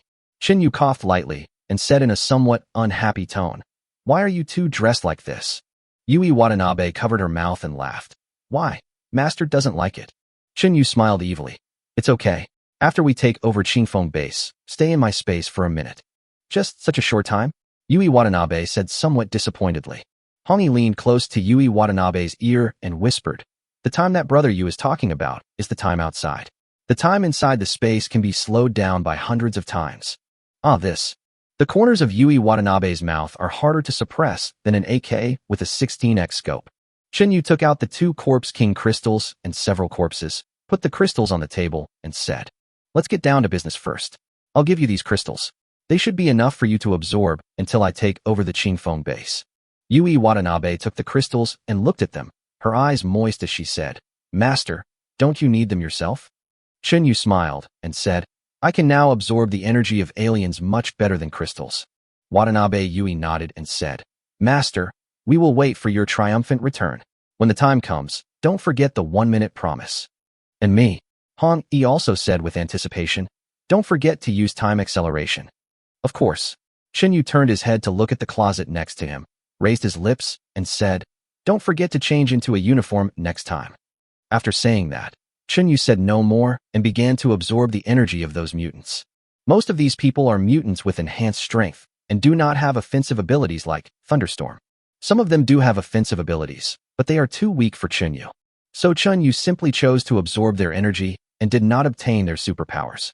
After more than half a day, Yu finally absorbed all the energy of those mutants. Then he left the space and quickly flew towards Qingfeng Base. The other side. Qingfeng Base an hour ago. At this moment, a group of mutants were holding a meeting around a round table. The middle-aged man in the lead said with a sharp gaze, "The Sakura Base was destroyed by that Daxia guy all by himself. I think his next target should be the Qingfeng Base. How do you think we should deal with this guy?" The man in the second seat spoke first. "Lord Yagami, I think that boy is very strong, but he is not strong enough to fight against our entire Qingfeng Base." At this time, a woman couldn't help but sneered. "Matsuichiro, when will you change your arrogance? Didn't you see the surveillance video? That guy can turn invisible and has many powerful supernatural powers." Matsushita Ichiro looked at the woman and said sternly, "Kawano AI, do you have the right to speak here? Didn't you get to your position by having in-depth exchanges with the people here?" "Matsuichiro, how dare you insult me?" Kawano AI said angrily. "I'm insulting you." Matsushita Ichiro turned his head and looked at Kawano Kai, curling his lips and saying, "You're just a knight of the round table. Do you really think you're a high-ranking member of the Dark Knight organization?" "That's enough." Yagami Aoki slammed the table and shouted, "I asked you not to come here to quarrel, but to discuss things." Another old man echoed, "Mr. Matsushita, although Ms. Kawano was your wife before, you still have to respect Ms. Kawano's choice. You don't want to see your wife unable to enter the upper echelons of the Dark Knight organization, right?" Matsushita Ichiro gritted his teeth and said nothing. Kawano he smoothed his hair and continued, "I think we can first use radar to detect the location of the Daxia man, and then use heavy weapons to attack him. Even if we can't kill him, our combat effectiveness can be greatly reduced. Then we can send out the core members of the Dark Knight organization and easily take care of him." Yagami Aoki nodded and praised, "Your idea is good. Let's execute it according to your suggestion." After discussing countermeasures, they immediately began to deploy heavy weapons. After a long time, Yu finally arrived above the Qingfeng Base. After he activated the perspective, he looked at the people in the base who were on high alert and said with a smile, "It's just as I guessed. As soon as the Sakura Base was attacked, you knew it, right?" Then he looked outside the base. They actually sent so many armed groups to ambush me, and they even have radars and heavy weapons." Yu looked at the many soldiers in ambush with an amused look on his face, pretending not to know as he dived towards the gate of the base and landed more than 1,000 meters away from the gate. At this time, the soldier leader looked at a red dot on the radar and said excitedly, "We found his position. Fire at me." Chapter 137, Yagami Aoki's Clone Technique. The soldiers who had been hiding in the dark for a long time, after hearing the leader's order, all launched an attack on Yu. Countless artillery shells fell accurately from all directions to where Yu was. Boom, boom, boom. Armor-piercing shells, incendiary bombs, white phosphorus bombs, high-explosive shells, and other extremely powerful shells flew over one after another. Countless explosions sounded one after another. In just a moment, deep pits were blown out where Yu was. Flames and smoke filled the air, and shrapnel and gravel flew everywhere. Fortunately, the Sakura base is very strong and is 1 kilometer away from the shells. Otherwise, it would have collapsed under the power of the shells. The leader looked at the situation outside through the monitor and said excitedly, "Success. I'm afraid that kid has been reduced to ashes." After hearing this, Kawano Kazuhiro looked at Matsushita with a proud look on his face. "Ichiro, I have made great contributions. Now my status will surpass yours." Shameless. Matsushita Ichiro cursed and stopped talking. However, Yagami Aoki on the side was not as excited as the others. He looked at the smoke and flames on the monitor that had not dissipated for a long time, and said in a deep voice, "Don't be careless. Matsushita Ichiro, take a few people out to take a look. No need to trouble you. I'm already in." Shinyu stood behind the crowd and spoke softly. "What?" Kawano turned around in surprise and asked in disbelief. "How did you get in? Did you use some kind of power similar to the substitution technique like you did at the Sakura base?" "You have quite a good eye," Shinyu replied in Japanese. In fact, Shinyu can hide in the dimensional space without using standard. In addition, because of the existence of the dragon scale armor and the invisible protective clothing, plus Shinyu's strong physique, it doesn't matter even if he is hit by a few shells head-on. That's why he dares to be so unscrupulous. Alas, having too many life-saving skills is also worrying. I don't know which one to use. Yi Shin-Shingmu narrowed his eyes at Chunyu and shouted to the people around him, "Come with me." In an instant, more than a dozen mutants rushed out from behind Yagami Aoki. Most of them are level 4 mutants. The lowest level of mutants is level 3. However, these people are like ants to Chunyu now. Chunyu snapped his fingers, and a crackling, electric grid covered the heads of those people. "Oh!" Screams rang out one after another. In the blink of an eye, more than a dozen mutants died in the powerful thunderstorm. Kawano's eyes widened, and he said in disbelief, "What? More than a dozen captain-level members of our Dark Knight organization were killed instantly by him."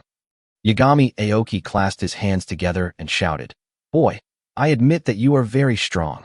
But it's still not good enough in front of me, Yagami Aoki.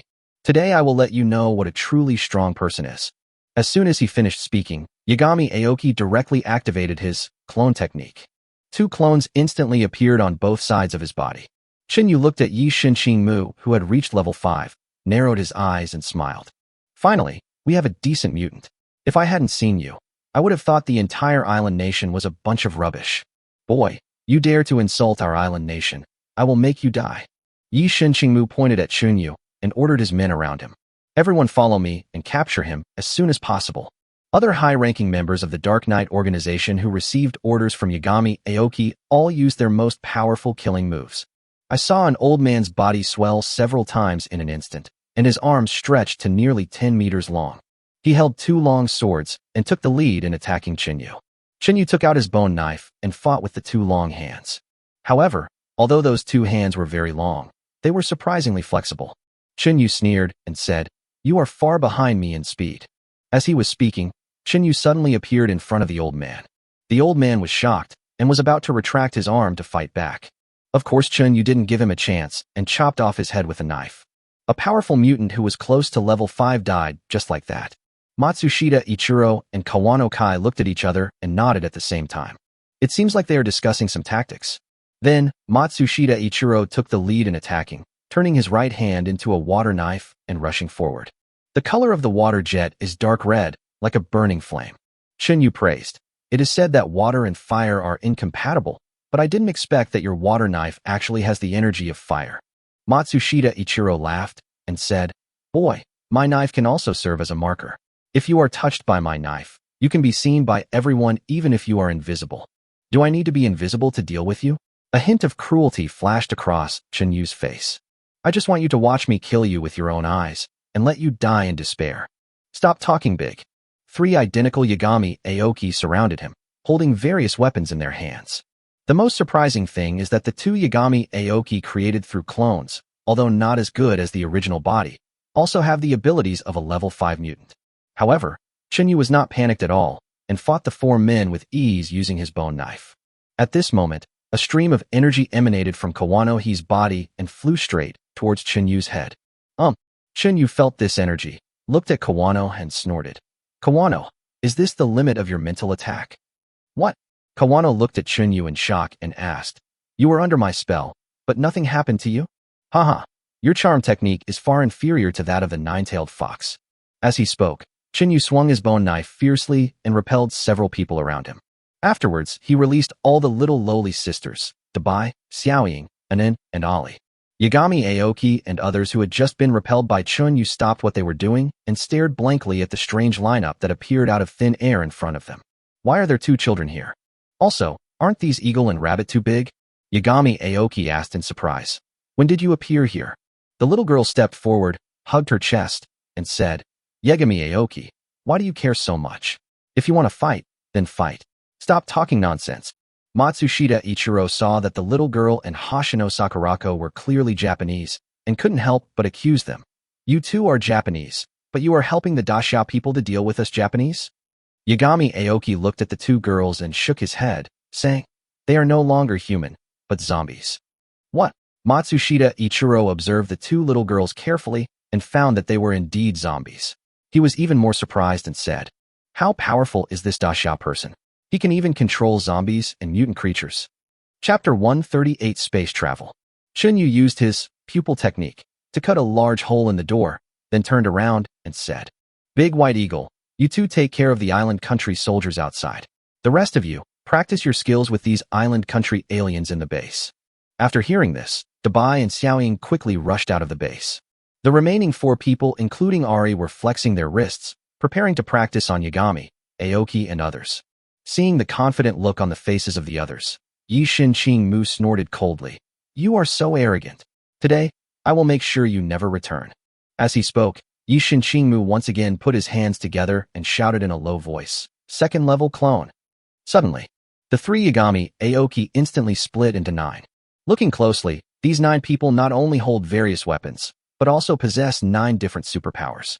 It looks like this supernatural power was acquired from other superhumans. 9 night gods Aoki rushed towards Chunyu in an instant. Because he knew that Chunyu was the strongest among these people, Chunyu fought against 9 night gods Aoki and was not at a disadvantage at all. Instead, he didn't use any powers at all. It seems that he treated Yagami Aoki as a sparring partner. Matsushita Ichiro looked at Anan and snorted coldly. Leave this little guy to me. As he spoke, he rushed towards Anan with all his strength. However, if he knew that Anan, who has reached level 4 at this time, is the strongest person except Chunyu, I'm afraid he will regret his choice. Anan didn't move at all and launched, mind-piercing, on Matsushita Ichiro. Oh! Matsushita Ichiro screamed and lay on the ground, covering his head in pain. He endured the pain and stood up, wanting to continue his attack. As a result, Anan launched another, mental piercing on him, completely rendering him unable to move. Seeing this, Kawano he said angrily, how dare you launch a mental attack? Well, today I will let you taste the power of the magic. As he spoke, Kawano Kawaii was about to cast a spell on Anan. Anan, this belongs to Sister Ali. When Ali saw Anan was about to attack Kawano again, she hurriedly stopped her. Then he covered his mouth and smiled, then quickly rushed towards Kawano Kai. Before Kawano could see Ari's appearance clearly, his face was scratched by the latter's sharp claws. Oh, my face. Kawano AI cares most about his face. It is thanks to this face that she has reached the position she is in today. Unexpectedly, his face was scratched by Ari. She looked at Ari angrily and cast a charm on her. Unexpectedly, Ali was not affected at all. How is this possible? Kawano Kai opened his mouth wide with a look of disbelief. Ari stroked her hair and said charmingly, I forgot to tell you, sister, I am a 9-tailed fox. I am the only one who can charm others. How can others charm me? As he spoke, Ari's claws sunk into Kawano's chest, splitting it in two. Of course, the reason why Ari was able to easily kill Kawano AI was that, apart from his charm, the latter's physical fitness was equivalent to that of an ordinary 3rd-level alien. He is no match for the level 4 Ari at all. While Anin and Ali were fighting, the little lowly sisters worked together to kill a powerful mutant. Seeing that Ari and the others on his side had won a great victory, Chunyu said to Yi Shun-Chingmu, who was surrounding him, Yagami Aoki, why don't you send out the super mutants? In that case, I will force you to take action. As he spoke, Chunyu directly activated his thunderstorm. The 9 night gods Aoki fell to the ground one after another under the tremendous power of thunder and lightning. In the end, all the clones disappeared, leaving only a seriously injured Yagami Aoki. Boy, how do you know about the existence of super mutants? Yagami Aoki asked in surprise, covering his chest. Chunyu tilted his head and looked at Yi Shin-Ching Mu and said lightly, I know a lot more. If you don't show your trump card, I'm afraid you'll be beaten to death by me." As he spoke, Chinyu raised another bolt of lightning.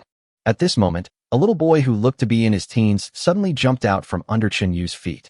The little boy's hands turned into sharp blades. Then he suddenly stabbed Chinyu's ankle. Snap! The thick armor covering Chinyu's feet was actually scratched with a shallow mark.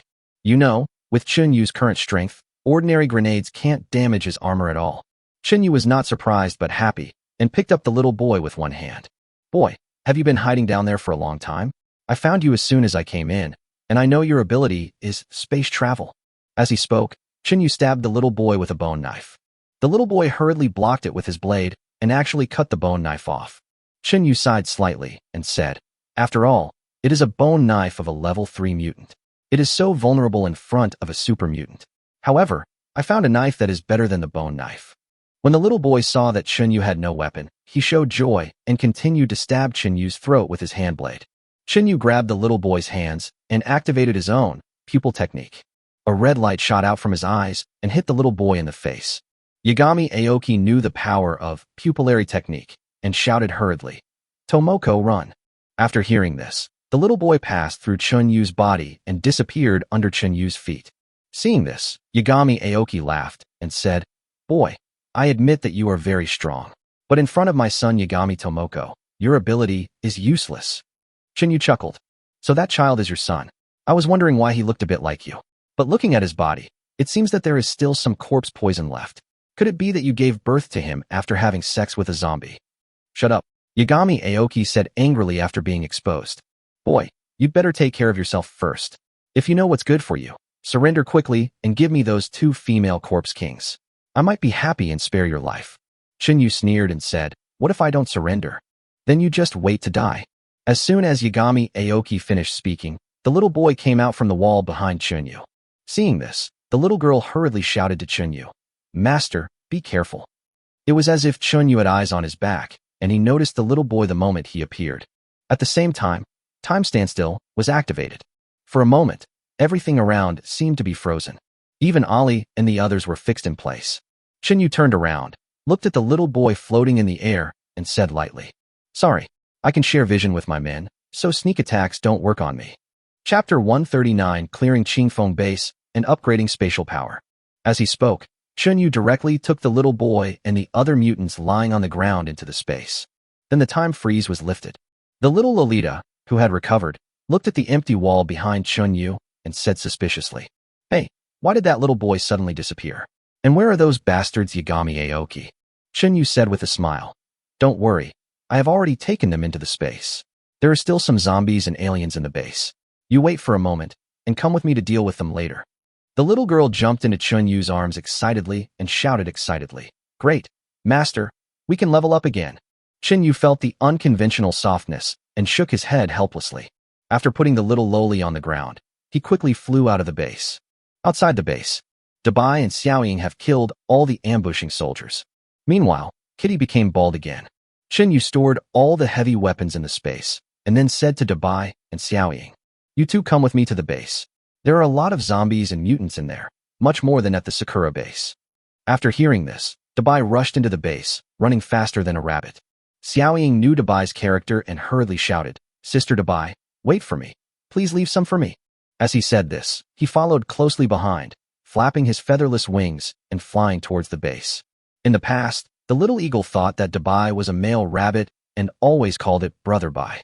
It was not until we spent a long time together that I realized that this carefree-looking rabbit was actually a female rabbit. This also changed its name from Brother Bai to Sister Dabai. Chinyu followed Xiaoying and arrived at the base in the blink of an eye. Afterwards, he led everyone to clean up the remaining aliens and zombies from the island country in the base. Some lower-level aliens and zombies were directly devoured by little Loli, Ari, and others. Those islanders were shot dead on the spot. The higher-level aliens and zombies, as well as the super aliens who are being trained, are assigned to Chinyu. In just over 2 hours, Chinyu had cleared out the entire base. Even the laboratory tables, food, and other supplies were not left behind. Afterwards, the little girl ran up to Chinyu and asked, "Master, where are we going next? I can't wait to go to the next base." Hoshino Sakurako also said excitedly, "Master, my water blade slash can easily penetrate a steel plate more than 10 centimeters thick. I also want water blade slash to continue to become stronger. No hurry. Yu looked at the eager faces of the people in front of him and said in a low voice, I have already distributed the captured zombies and mutants according to everyone's ability types. You can go to the space to absorb them later. Thank you, Master. Everyone responded in unison. After Yu took everyone into the space, he also entered the dimensional space and brought the mutants that were suitable for him to absorb into the dimensional space. Looking at the dozen mutant corpses in front of him, Yu felt a little excited. After all, this was the most he had gained since coming to the island country, even far exceeded the total of the previous harvests. As soon as Yu thought about it, more than a dozen enhanced mutant corpses appeared in front of him. Just absorb your energy first. Yu closed his eyes and began to absorb the energy from the bodies of these mutants. Although these people's levels are not as high as Uehara Ryuya's, they can still be considered above average. It took more than an hour to completely absorb the energy in these people's bodies. At the same time, Yu's body was also greatly strengthened. As for the special abilities of these mutants, Yu did not choose to keep them for himself. Because their special abilities are really useless, they are actually a burden to Yu now. After absorbing the energy of more than a dozen mutants, the highlight finally arrived. Yagami Aoki and the body of the little boy also came in front of Yu. Yagami Aoki's ability level has reached the mid-level of level 5, which is much stronger than other members of the Dark Knight organization. The little boy's ability level is almost approaching level 6. When they are at the same level, ordinary mutants are no match for the little boy. Of course, Yu is not an ordinary mutant. It is an existence even more perverted than super mutants. Yu calmed down and began to absorb the special abilities of the two. However, during the absorption process, Yu discovered that although the little boy's energy was abundant, it was unstable. This may be an adverse effect of the transformation potion and the boy's rapid growth. After several hours, Yu finally absorbed all the energy from the two people's bodies. He also successfully reached level 6.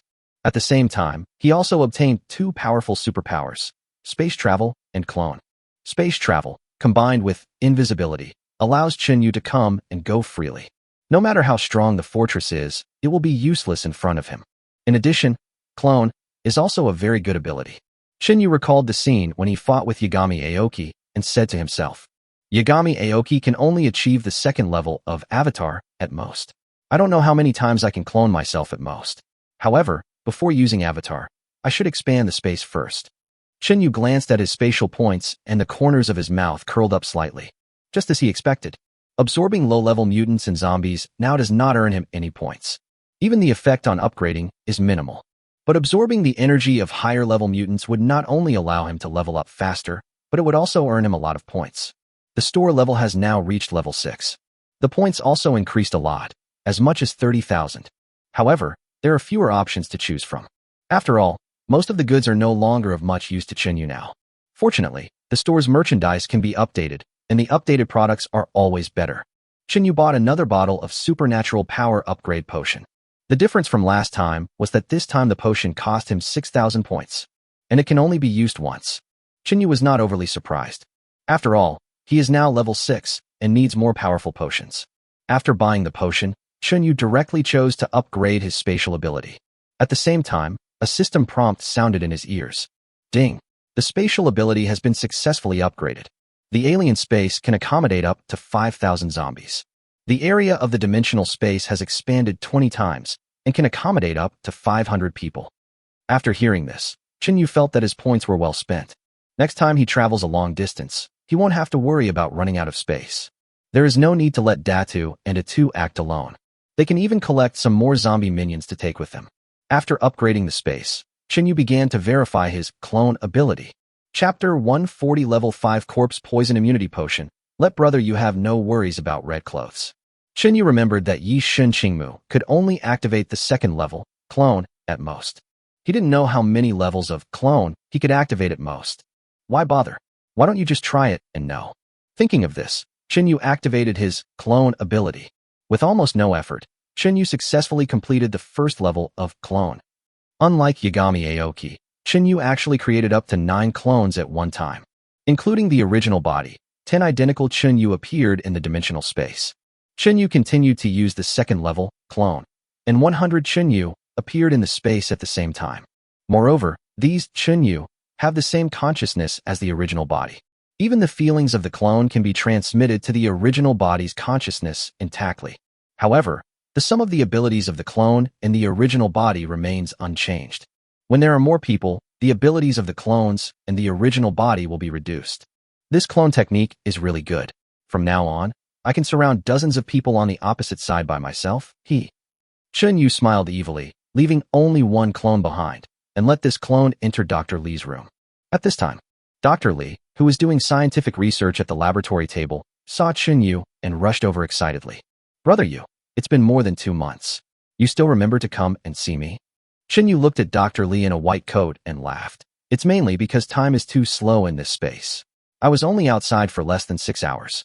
Dr. Li nodded. Brother Yu, I know. I just missed you too much. Chun Yu glanced at the experimental table and said seriously, Kiki, how are your research results? Dr. Li took Chun Yu's hand and walked towards a refrigerator with an excited look on his face.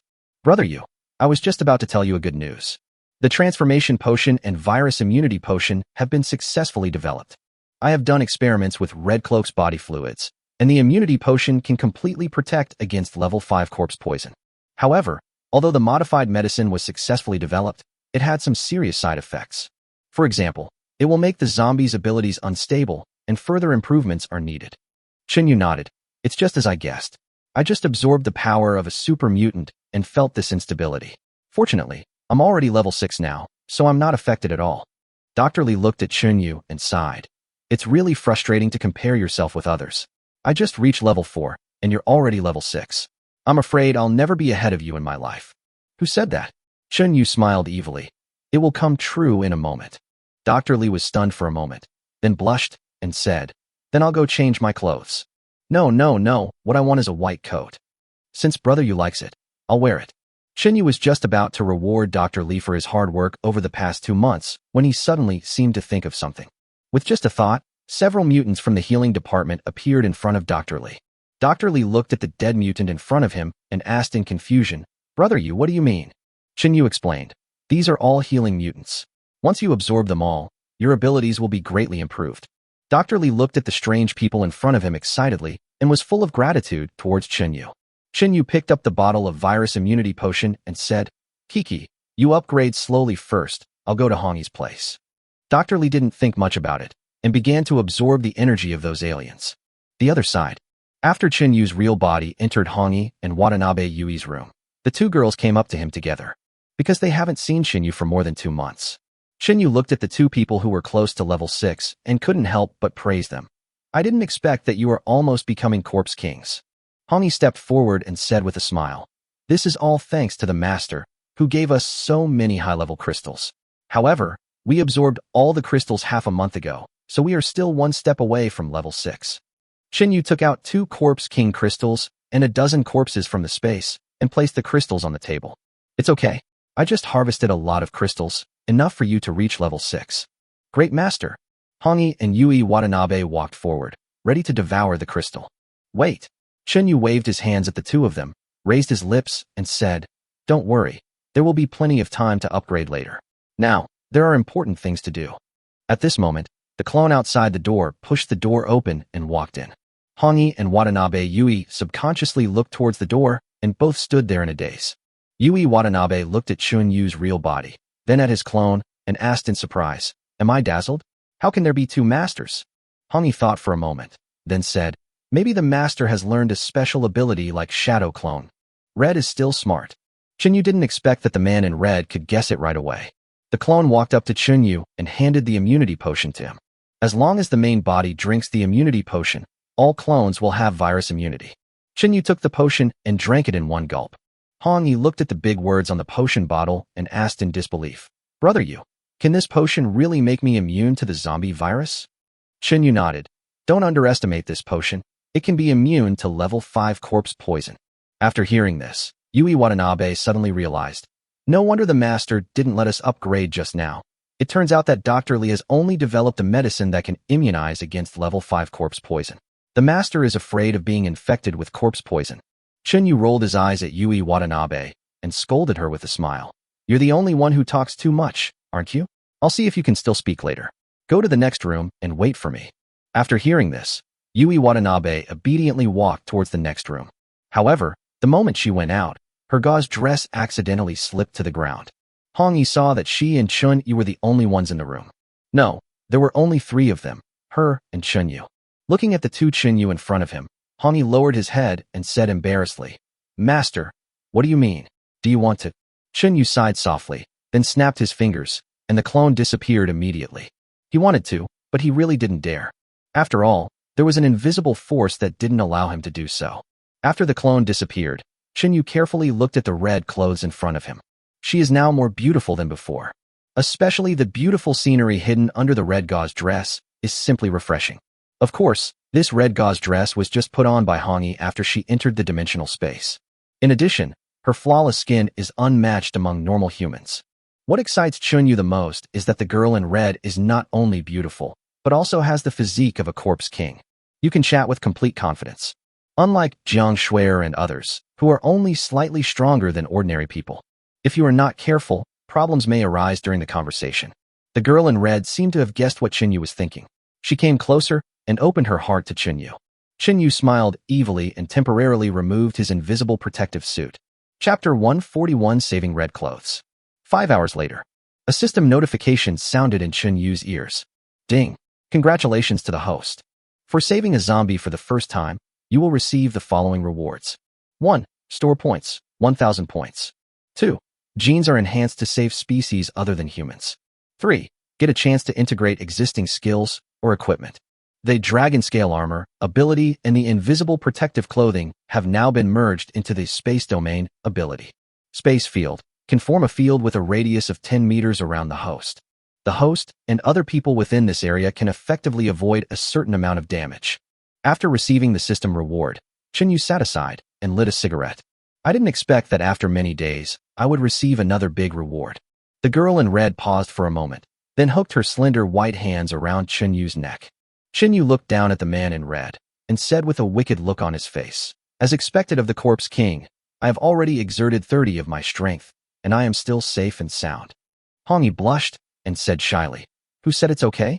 The master is so bad that he actually used the thunderstorm ability to temper me. Although I also have lightning abilities, I am not afraid of lightning." Chun Yu chuckled and said, "Aren't you just trying to temper your corpse king physique, so that you can become a corpse king sooner?" Hong Yi raised her head and suddenly asked with seductive eyes, "Has the master used it on Shuer and the others?" Chun Yu not only sensed a strong sense of sourness from the words of the man in red, but also a hint of gossip. However, it's not her fault. After all, Hong Yi has been following Chun Yu for quite some time, but has never been saved by Chun Yu. Chun Yu shook his head slightly and said, "You are the first one. Shuer and the others are too weak to withstand the superpowers. Even Zhang Wan and Su Shinro, who have become mutants, cannot withstand the lowest energy of thunderstorm for the time being." After hearing this, a hint of pride flashed across Hong Yi's face. She narrowed her eyes and said softly, "The woman in red is currently the most patient woman around the master. I want the master to be completely unreserved with me in the future." Chun Yu said with a wicked smile, "I'm afraid you can't bear it. Maybe it will be possible when you become a corpse master." Hong Yi sighed slightly and said, "Then I have no chance. When I become a corpse master, I don't know how powerful the master will be."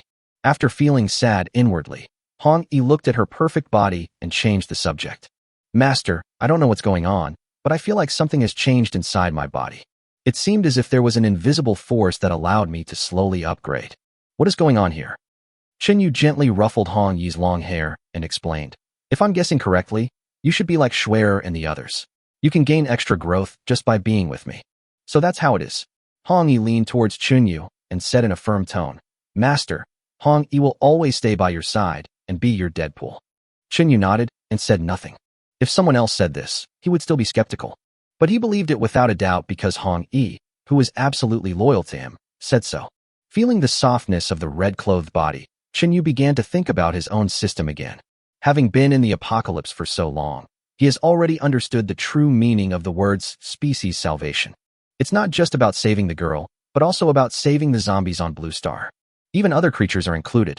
For example, Ari, the nine-tailed fox. The targets rescued by them can receive shelter and growth bonuses, so that they can better adapt to the harsh environment of Blue Star. Of course, there is still one point that needs to be verified. Thinking of this, Chun Yu stood up and said calmly, "Hong Yi, you continue to upgrade here. I'll go to the next room. Honey certainly knew what Chinyu meant. She raised the corners of her mouth and said with her cherry lips slightly parted, Master has worked hard just now. Do you want Honey to give Master a massage and rest for a while before going over? No need. Chinyu turned around and smiled evilly. What happened just now is nothing to me. After saying that, Chinyu went into the next room. A few hours later, the result was the same as Chinyu expected. He only received 1,000 store points and didn't get much in the way of rewards. Chinyu shook his head helplessly and said, It seems that I need to save more species. Fortunately, my genes have been strengthened and I already have the strength to save other species. Besides being excited, Chinyu left the dimensional space and walked towards the entrance of the base. Because Datu and Atu have already arrived at Qingfeng base. The gate of the base. The two corpse kings brought their respective brothers and waited for Chunyu's inspection. At this time, both Atu and Datu's teams had more than 20 zombie generals. There are more than 200 level 3 zombies, which looks quite spectacular. Chinyu felt relieved as he looked at the team of more than 500 zombies in front of him. Back then, I could only control a level 1 zombie. It's a bit difficult to deal with level 2 zombies. Moreover, my mental strength was limited at that time, and I was reluctant to use my supernatural powers indiscriminately. Most of the time, you have to rely on a fire axe to fight zombies in close combat. And now, he can control up to 9 zombie kings. Each corpse king can have up to 550 subordinates. Such a team's strength is quite explosive in the entire Blue Star. When Data saw Chunyu, he excitedly walked up to him and said, Master, have you taken over Qingfeng base so quickly? Big Head sang, Aren't you talking nonsense? Atu said with a flattering look on his face. Why isn't our master doing anything fast? I think the master should have taken over the Qingfeng base a long time ago. He might have cleared the base by now. After listening to Atu's words, Chinyu always felt that something was strange. He looked at the two corpse kings and said, Atu is right. I have indeed cleared the base. I see that you two have recruited a lot of subordinates. I wonder how strong you are now. Atu said proudly, Master, after this period of training, we are no longer the same as before. Okay, then I'll test your strength. As he spoke, Chinyu released the little lowly, and In and others from the space. Atu felt the pressure from the little lowly and Hoshino Sakurako, and couldn't help but complain. Sister Chuanxia, Sister Ingzi, you two have made great progress following the master, haven't you? Chapter 142 Hongi and Yui become corpse kings. After hearing this, the little girl said smugly, Of course. Now the two of you combined may not be my opponent. I feel that Chuanxia and Ingzi have already reached the late stage of corpse king. Data looked at the little lowly sisters carefully and said with some envy, I only hate that I'm not a girl. Otherwise I could be like a lowly sister and always be by my master's side. Of course, if the master doesn't mind that I'm a man, I can always stay by the master's side. Chinyu listened to Dada's outrageous words and threw a bolt of lightning at him, knocking the latter to the ground. Big Head, I think you were stubborn, right? Do you dare to make fun of me? Dada jumped on the ground for a while, begging for mercy. Master, I won't dare to say nonsense again. After Chinyu finished teaching Datu a lesson, he looked at the others and said seriously, Everyone has made great progress recently. Let's show you our best skills. I'll see if there's anything you need to improve on. I'll go first. Atu took the lead, dived into the ground, and disappeared in an instant. After a while, he suddenly appeared at the feet of the little lowly, ready to launch a sneak attack on her. Humph, little Atu. I think you are so bold that you dare to have ideas about me. As she spoke, the little lowly took a step back, stood upside down, and launched her double-blade whirlwind slash. The two long arms were close to the ground and began to spin like an electric fan. As soon as Atu showed his head, his neck would be chopped by his arm. Of course, the little Lolita restrained herself. Otherwise, if he switched his arms to double swords, he would definitely be able to chop off Atu's head. Hey, you can't hit me, you can't hit me. Seeing that it was difficult for him to launch a surprise attack, Atu went back underground. At this time, Atu was drilling the soil much faster than before, just like a fish swimming in the water. Xiao Atu, do you think I can't do anything to you? While the little girl was talking, one of her hands changed into the shape of a knife and continued to extend into the pit dug by Atu. Ah, my butt. Atu covered his butt and jumped into the sky from the pit. Chinyu looked at the little Lolita and praised her. Little Lolita, it seems that you have mastered the ability of extending your arms very well. The old man with long arms among the top leaders of the Dark Knight organization had been swallowed by the little lowly, so she was able to extend her arms by more than 10 meters. Hee, thank you for the compliment, master. The little Lolita retracted her arm and continued with some pride. My strongest killer move, dual blade whirlwind slash, combined with the extended arm can sweep away a large area of enemies. Atu came to Chunyu, covering his buttocks, looking aggrieved. Chunyu patted Atu's head and consoled him. Don't worry, I left you a few zombies and mutants with Earth-related abilities. You can go to my space and slowly absorb them later. Atu bared his teeth and laughed. Thank you, Master. Atu is very grateful. At this time, Hoshino Sakurako also stepped forward and said, Master, let Dadu and I perform for you next. As she spoke, Hoshino Sakurako gathered the water molecules in the surrounding air together to form hundreds of ice knives. Water blade slash. With a low shout from Hoshino Sakurako, hundreds of ice knives flew towards Big Head. If you look closely, you'll find that the power of the ice blade is no longer what it used to be, and the temperature around the ice skates is extremely low. Big Head, who was covered with a layer of titanium alloy armor, managed to withstand the continuous attacks of the ice knife. However, several cracks appeared on that layer of armor. In the end, hundreds of ice blades surrounded Big Head and froze him. Stop!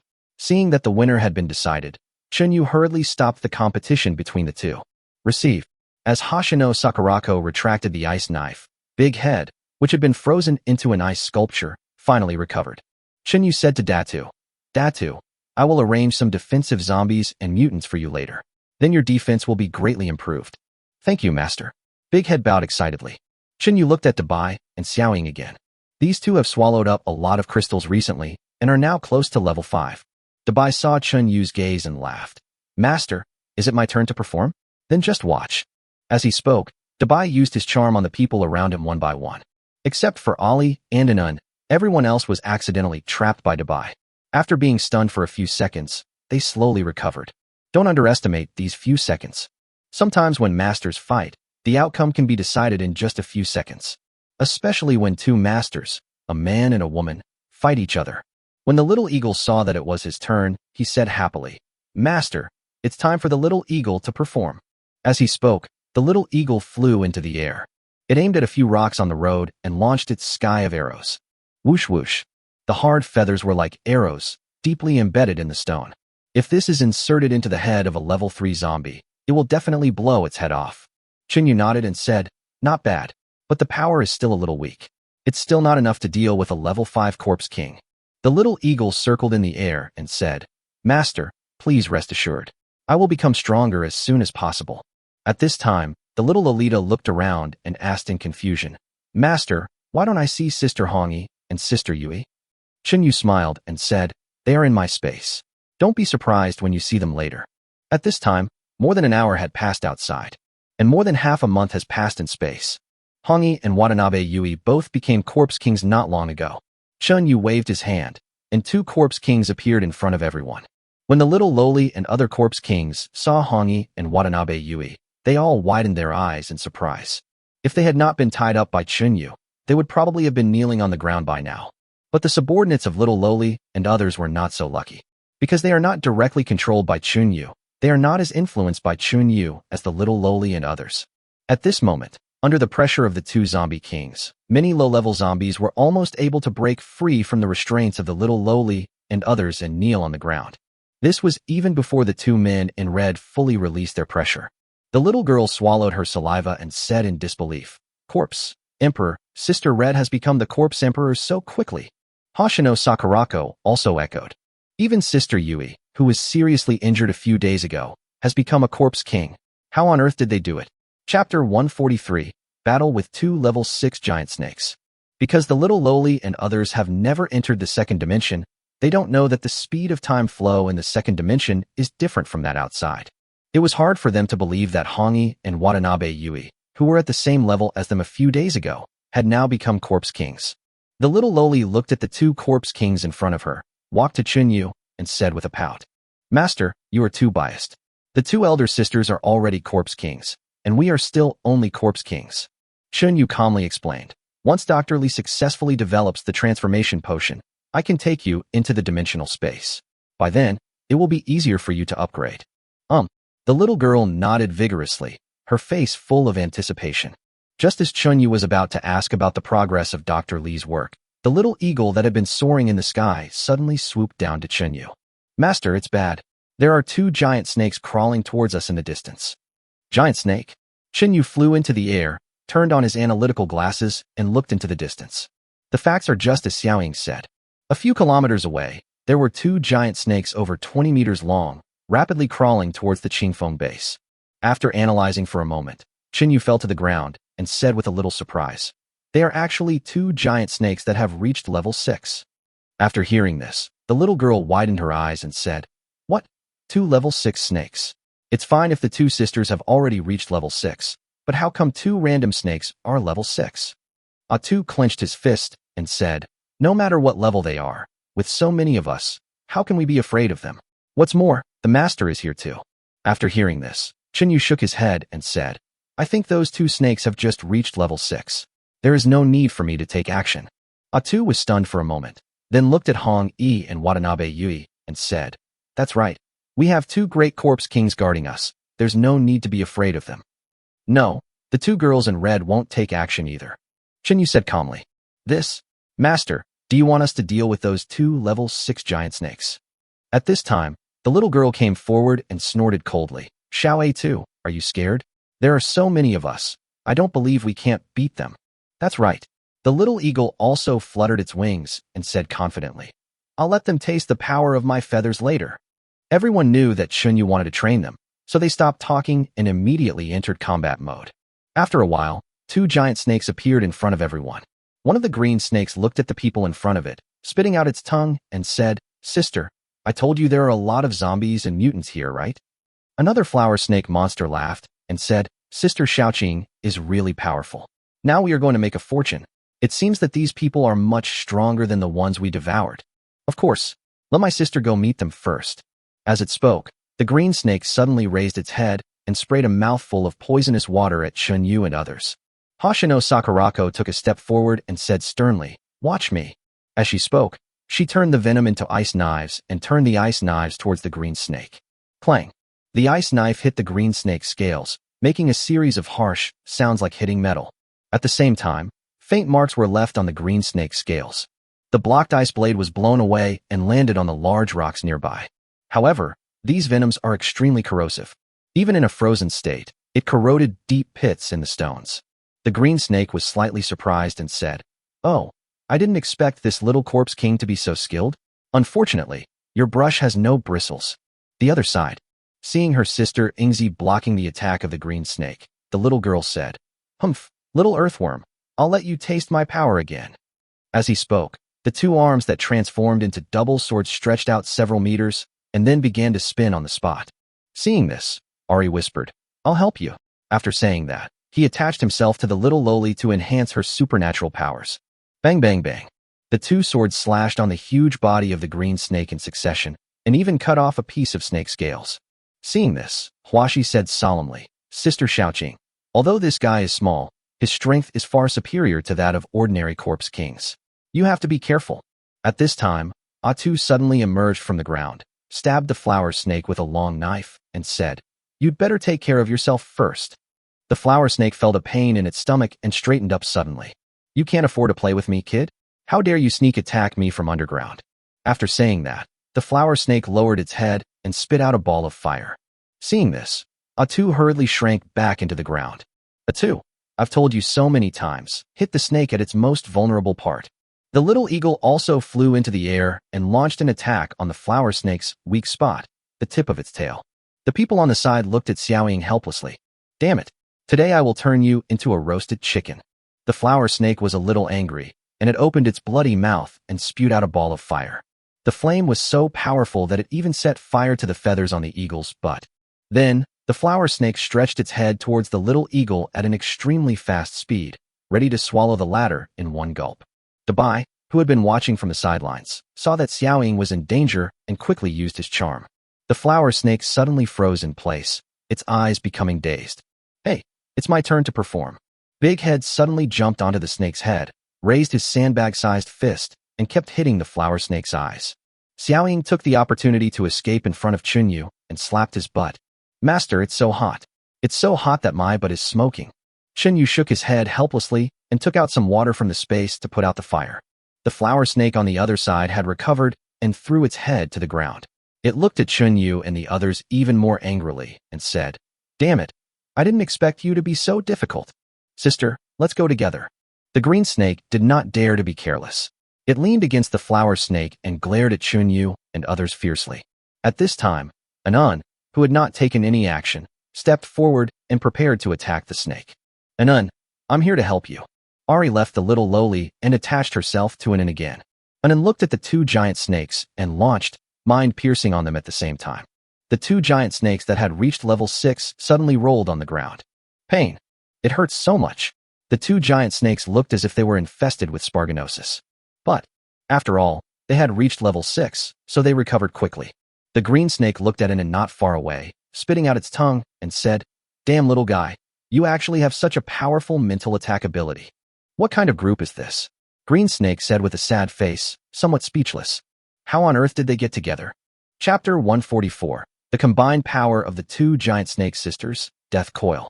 The little girl looked at the two giant snakes that were defeated and couldn't help but sigh. Anan is so powerful. He is only in the late stage of level 4, but he is much stronger than me, the Corpse King. Next, leave these two big snakes to us. I will definitely chop off the two snake heads and make soup for the master. The little eagle also said angrily, "You dare to burn my feathers. I will peel off your snake skin." Datu, Atu and Dabai were also eager to try and prepare to attack the giant snake. Wait. Shinyu walked forward, looked at the two giant snakes, and said seriously, "It seems that you have the ability to fight against opponents of higher levels by joining forces. However, don't hurt these two snakes. After all, they also have good combat power." The little girl nodded and said, "Okay, then we'll beat them half to death." After hearing this, Flower Snake laughed and said, "Who gave you the courage to speak so arrogantly here? We were just a little careless just now. You don't really think we can't beat you, do you?" "That's right." Green Snake looked at the people he had just fought with and snorted coldly. "The highest of them is only level 5. They are no match for the two of us." "No." Huashi suddenly saw the two people in red behind Chunyu and said in surprise, "I didn't notice just now that there are two Corpse Kings in their team." The green snake followed the flower snake's gaze and saw two Corpse Kings. It thought for a moment, then said with a greedy look on its face, "Sister, let's work together to use our strongest killing move, Death Coil. If we devour these two Corpse Kings, it will definitely greatly increase our strength." The flower snake was a little hesitant, but in the end, I couldn't resist the temptation. Well, nothing ventured, nothing gained. Let's combine our strengths to deliver our strongest blow. The flower snake and the green snake instantly jumped above Chunyu and others. Then connect the ends together to form a circle. Immediately, two giant snakes fell to the ground, surrounded Chunyu and others, and shrank the size of the circle at an extremely fast speed. Finally, you used your strongest killer move. Chunyu put everyone into the space, and then activated his invisibility and space shuttle. The next second, the place where Chunyu and others were located was tightly entangled by two snakes. Some large rocks surrounded by the giant snake were instantly turned into rubble. "Sister, did we succeed?" Green Snake asked excitedly. "I don't know either."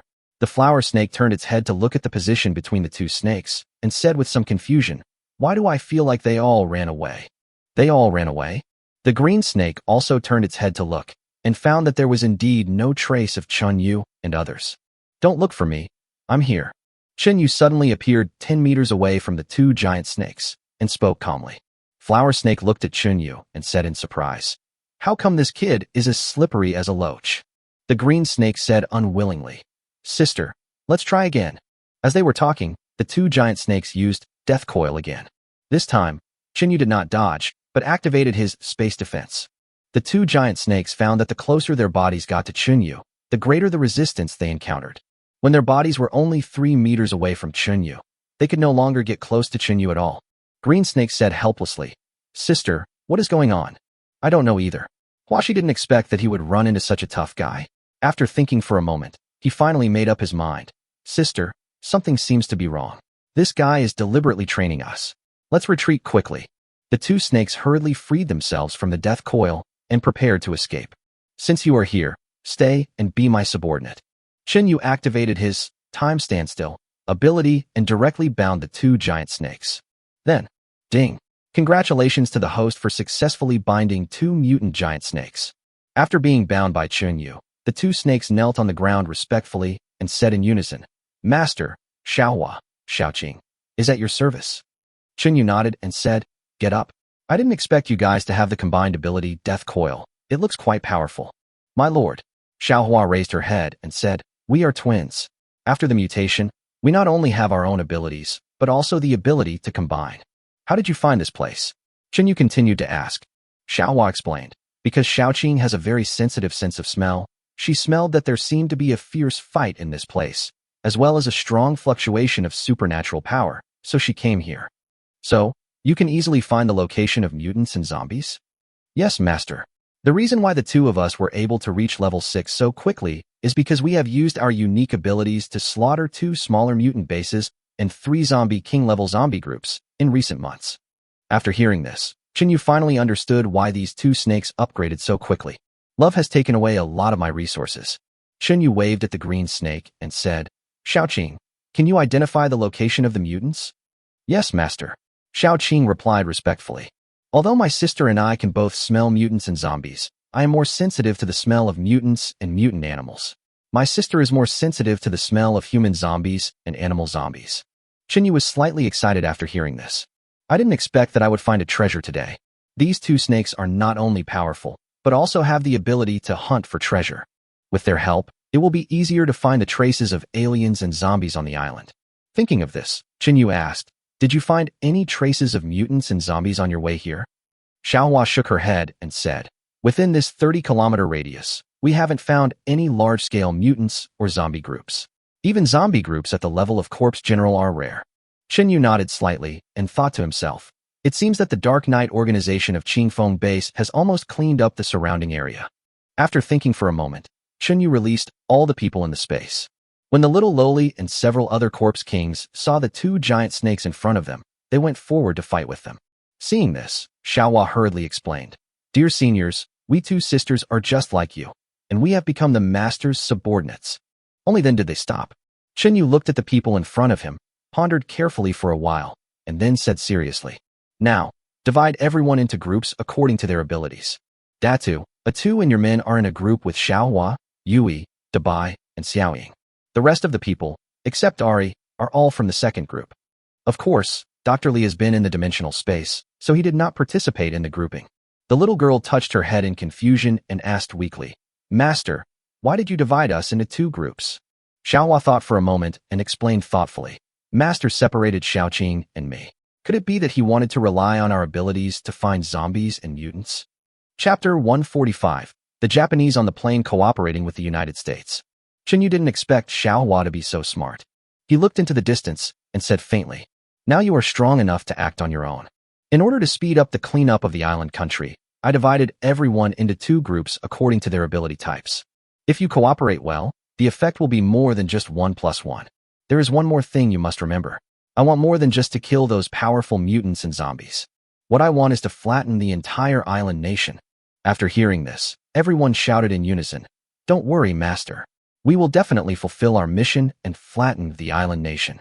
Chen Yu nodded and said calmly, okay, you guys split up. The first group goes north, and the second group goes south. Remember, if you encounter danger, you must notify me in time, and I will rush there as soon as possible. Chen Yu's speed has already exceeded twice the speed of sound. It can fly 100 kilometers in less than 2 minutes. It's the Master. Everyone divided into groups and began to act separately. Ari looked at the huge team marching towards the north and south and asked in confusion, Master, what are the arrangements for the 2 of us? Chen Yu looked at Ari and said with a wicked smile, you and I have more important things to do. Ari touched his head in confusion and said, Master, do you have any tasks for me? You'll find out in a moment. Chen Yu grabbed Ari's hand and walked quickly towards the base. The 2 soon arrived at a spacious bedroom. Chen Yu put all the things in the room into the space and then put a big bed back in. There were several sets of clothes on the bed. Ari excitedly found a fiery red Ari suit and put it on, then turned around a few times on her bare feet. Master, does this look good? Chen Yu looked at Ali and said with a smirk, isn't this outfit too? Ari blushed and whispered, isn't this what the Master wanted? I think the clothes the Master prepared are all similar. Ahem. Chen Yu coughed lightly and said, time is running out. It's time to get down to business. Ari sat on the bed, playing with her foxtail, and asked weakly, Master, do you have anything else to do? Chen Yu narrowed his eyes and said, isn't saving you a serious matter? Hey, didn't the Master save me last time? That's different. Chen Yu said seriously, This time it's a real rescue. 3 hours later, the system prompt sounded again in Chunyu's ears. Ding! Congratulations to the host for successfully rescuing Ari. For saving Ari for the first time, you will receive the following rewards. 1. Store points, 1,000 points. 2. One more controllable mutant creature is added, and there are currently 5 in total. 3. Genes are enhanced again. The rescued object can obtain an enhanced ability. It has taken effect on the current target. 4. Get a chance to integrate existing skills or equipment. The pupil technique, ability, and the analytical glasses have now been merged into Eye of God. Note, God's Eye has all the capabilities of pupil technique and analysis glasses, and is even stronger than before. In addition, God's Eye can also control people's behavior. After receiving the award, Chunyu couldn't help but sigh. It turns out that hard work pays off, and my outstanding contribution to Blue Star is worth it. Ari on the side muttered in a low voice with some resentment. Bad master, so bad. While smoking, Chunyu turned his head and asked, Ollie, what are you mumbling about? Nothing, nothing. Ari looked at her body and said with some doubt. Master, I feel like my body has become stronger. It seems like it will soon reach level 5. What's going on? Chunyu exhaled a puff of smoke and said seriously, Didn't I just say that I am saving you? Ollie originally thought that Chunyu was teasing her on purpose just now. I didn't expect that what Chunyu said was actually true. She pulled Chunyu over and said flatteringly, Master, Ari is too weak. Please let me become stronger. Chunyu shook his head and said, I can only improve your strength once. Okay then. Ari lowered her head somewhat disappointedly. Chunyu glanced at the time, stood up, stretched his body, and said, Ollie, it's time for us to set off. Ari nodded, tidied herself up, and then attached herself to Chunyu. In this way, when encountering enemies, Ari can provide benefits to Chunyu. Chunyu activated the 3 superpowers of flying, invisibility, and space travel at the same time, penetrating the solid base and flying into the air. But he is not fast. This way you can see the ground clearly. After flying for more than half an hour, Chunyu discovered an abandoned factory on the ground with several zombie general-level zombies and dozens of low-level zombies. Chun was suspended in the air, looking at those weak zombies, and couldn't help but laugh at himself. No matter how small a fly is, it's still meat. I'll take you first and talk later. Just as Chunyu was about to land on the ground, a faint buzzing sound came from the distance. Chunyu looked ahead in confusion and said to himself, This sound, could it be a plane? Without any hesitation, Chunyu accelerated towards the source of the sound. After a while, Chunyu saw a plane flying towards him. It really is a plane. Chunyu was just about to use Thunderstorm to send the plane to heaven, but he soon changed his mind. Why not take a look at what they do first? Maybe we can get more out of it. Chunyu flew directly to the side of the plane and got in. The plane was a passenger plane with more than 20 people sitting in it. Chunyu took a look and found that most of them were higher-level mutants. The mutant sitting in the first seat has already reached level 5. At this moment, these people were discussing something intensely. One of the men with a mustache lit a cigarette, casually lay on the backrest and puffed smoke for a while, then said, Everyone, stop arguing. It is our honor for our island nation to be able to unite with the United States. At this time, a man in samurai clothes twitched his mouth slightly and retorted angrily. Before the end of the world, our island nation has always been a dog for the United States. Isn't it enough? Now that the end of the world has come, will our island nation still be a dog for those Americans? What's wrong with being a dog? The man with a mustache sneered and said nonchalantly, The United States is very powerful both before and after the apocalypse. Being their dog, at least you can get their protection. But the man with a mustache put out the cigarette but with his fingers, and a hint of cruelty flashed in his eyes. We are not good dogs. When we are strong enough one day, we can bite them back. Chapter 146. The island country and the United States prepare to jointly attack Dacia. After hearing this, a very seductively dressed woman looked at the man with a mustache in confusion and asked, Kamita Isuk, what do you mean by this? Of course it means literally. I have said it very clearly. You must have understood it. Hidesuk Kamita replied sarcastically. After hearing this, the other islanders gave Kamita Hidesuk a thumbs up. Isuk-kun is really smart. He actually has such a method. Brother Ingju, this is a really great move. It just proves the old saying of Dacia. A real man should be able to bend and stretch. Kamita Isuk, who was gradually losing himself in the praise of everyone, stood up and clenched his fist and said, I believe this day will come soon. By then, the entire blue planet will be filled with sanitary napkin flags. At this moment, the silver-haired man sitting at the top of the crowd cleared his throat. The crowd quieted down instantly. The silver-haired man swept his cold eyes over the crowd and said sternly, "Everyone, remember this. We are not strong enough yet and cannot reveal our true thoughts. Do not discuss this kind of thing casually in the future. Be careful that there are ears behind the walls." After hearing this, everyone felt that the silver-haired man was making a big deal out of nothing. But under the pressure of the silver-haired man's authority, she shut her mouth obediently. After flying in the air for half an hour, the passenger plane finally began to land. Shinyu stuck his head out of the window and looked at the ground. "I saw a huge base on the ground that was far larger than the Qingfeng base. It even has an airfield and a fortress."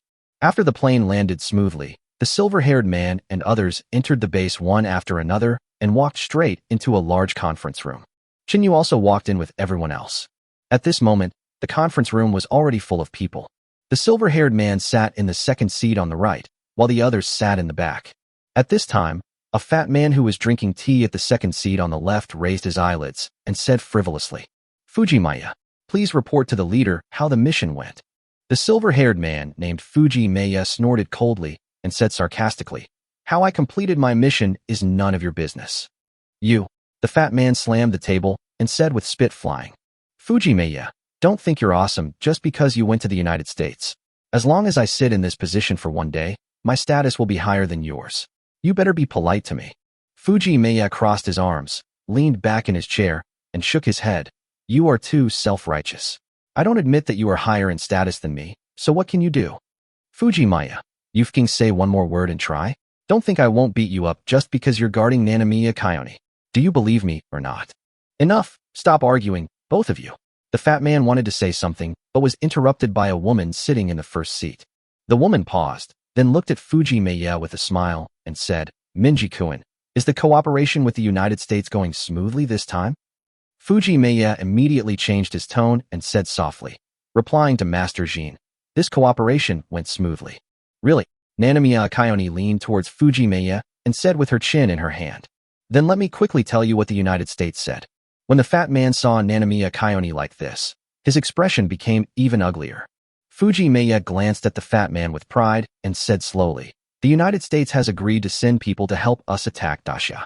They have also agreed to split all the resources we obtain into a 90 share. When the fat man heard this, he suddenly got excited and interrupted. "When did the Americans become so good that they let us take 90 of the market? They are dumber than pigs." Fujimaya shook his head helplessly and said sarcastically, "Of course the United States accounts for 90. These damn Americans, do they really think we're just workers?" The fat man clenched his fists and cursed the Americans angrily. Suddenly, he seemed to realize something, pointed at Fujimaya and said, "Who the hell are you calling a pig?" "I'm talking about you, you fat pig. How can you be qualified to snatch Lord Jin from me?" The fat man rolled up his sleeves, stood up, and said, "If you don't agree, let's have a competition." All right. Nanamiya Chia patted the table and said, "Why are you two arguing again? I said that I would consider whoever gets more resources from Dacia. Of course, if the resources you two get are similar, you can have me at the same time." After hearing this, Fujimaya and the fat man looked at each other with provocation in their eyes. After thinking for a moment, Nanamiya Chin said to the person behind him, "Notify everyone to get ready for battle. When the people sent by the United States arrive in the island country, we will attack Dacia together." After hearing this, the fat man shook his head and said, "I still think you are making a big fuss. In my opinion, we don't need to cooperate with the Americans at all. I can wipe out the entire Dacia in 3 days with my own people." Nanamiya Kayoni rolled her eyes at the fat man and said coldly, "Many years ago, the leader of the island nation had the same idea as you, but in the end the island nation was beaten badly and had to eat 2 poached eggs. Even after so many years, the shadow left by the 2 fried eggs on the Japanese people still lingers. They were so scared of being beaten that they wanted to kneel down and call Americans their masters when they saw them." The fat man still said indifferently, "Don't worry about this. I sent some people to Dacia last month. According to the investigation, the zombies there are scattered low-level zombies, and even level 4 zombies are hard to see. There aren't that many mutants, and compared to our island nation, they are simply too weak." Nanamiya Chin pondered for a moment, then shook her head and said, "I think you think things are too simple. Dacia has a population of more than 1 billion. Logically speaking, the number of zombies and mutants must not be less than ours. Could it be that they are all hiding somewhere?" Fujimaya agreed. "I think it's possible. If that's the case, Daxia's strength is definitely far greater than that of the island nation. Fujimeya, stop trying to boost others' morale and destroy your own prestige. If you don't dare to go, just stay in the island country and wait for us to return triumphantly. However, by then, you can only watch me become the man of Nanamiya-sama. Fatty, you say another word. Fujimeya cursed angrily. Nanamiya-chia heard the two quarreling again and quickly changed the subject. Then we just need to quietly wait for support from the island nation. By the way, Minji, who did the United States send this time? Fujimeya replied. The bloodthirsty devil, Logan. After hearing this, everyone showed surprised expressions. Logan? Could he be the mutant who has reached the middle stage of level 6? What mid-level 6? Wouldn't that mean he's even more powerful than Master Qigong? I heard that Logan slaughtered all the mutants and zombies in 2 states of the United States, and even spared no ordinary people. That's why he reached the middle stage of level 6. Haha, with him, we can be absolutely safe. I'm really looking forward to working with Master Logan. And just at this moment, Shinyu, who was standing aside, looked at these Japanese people with cold eyes and thought to himself, let you island dogs live a few more days. When that fellow named Logan comes, I will send you to heaven together. Chapter 147 Nanamiya-chin and Yamano-juro reach a cooperation.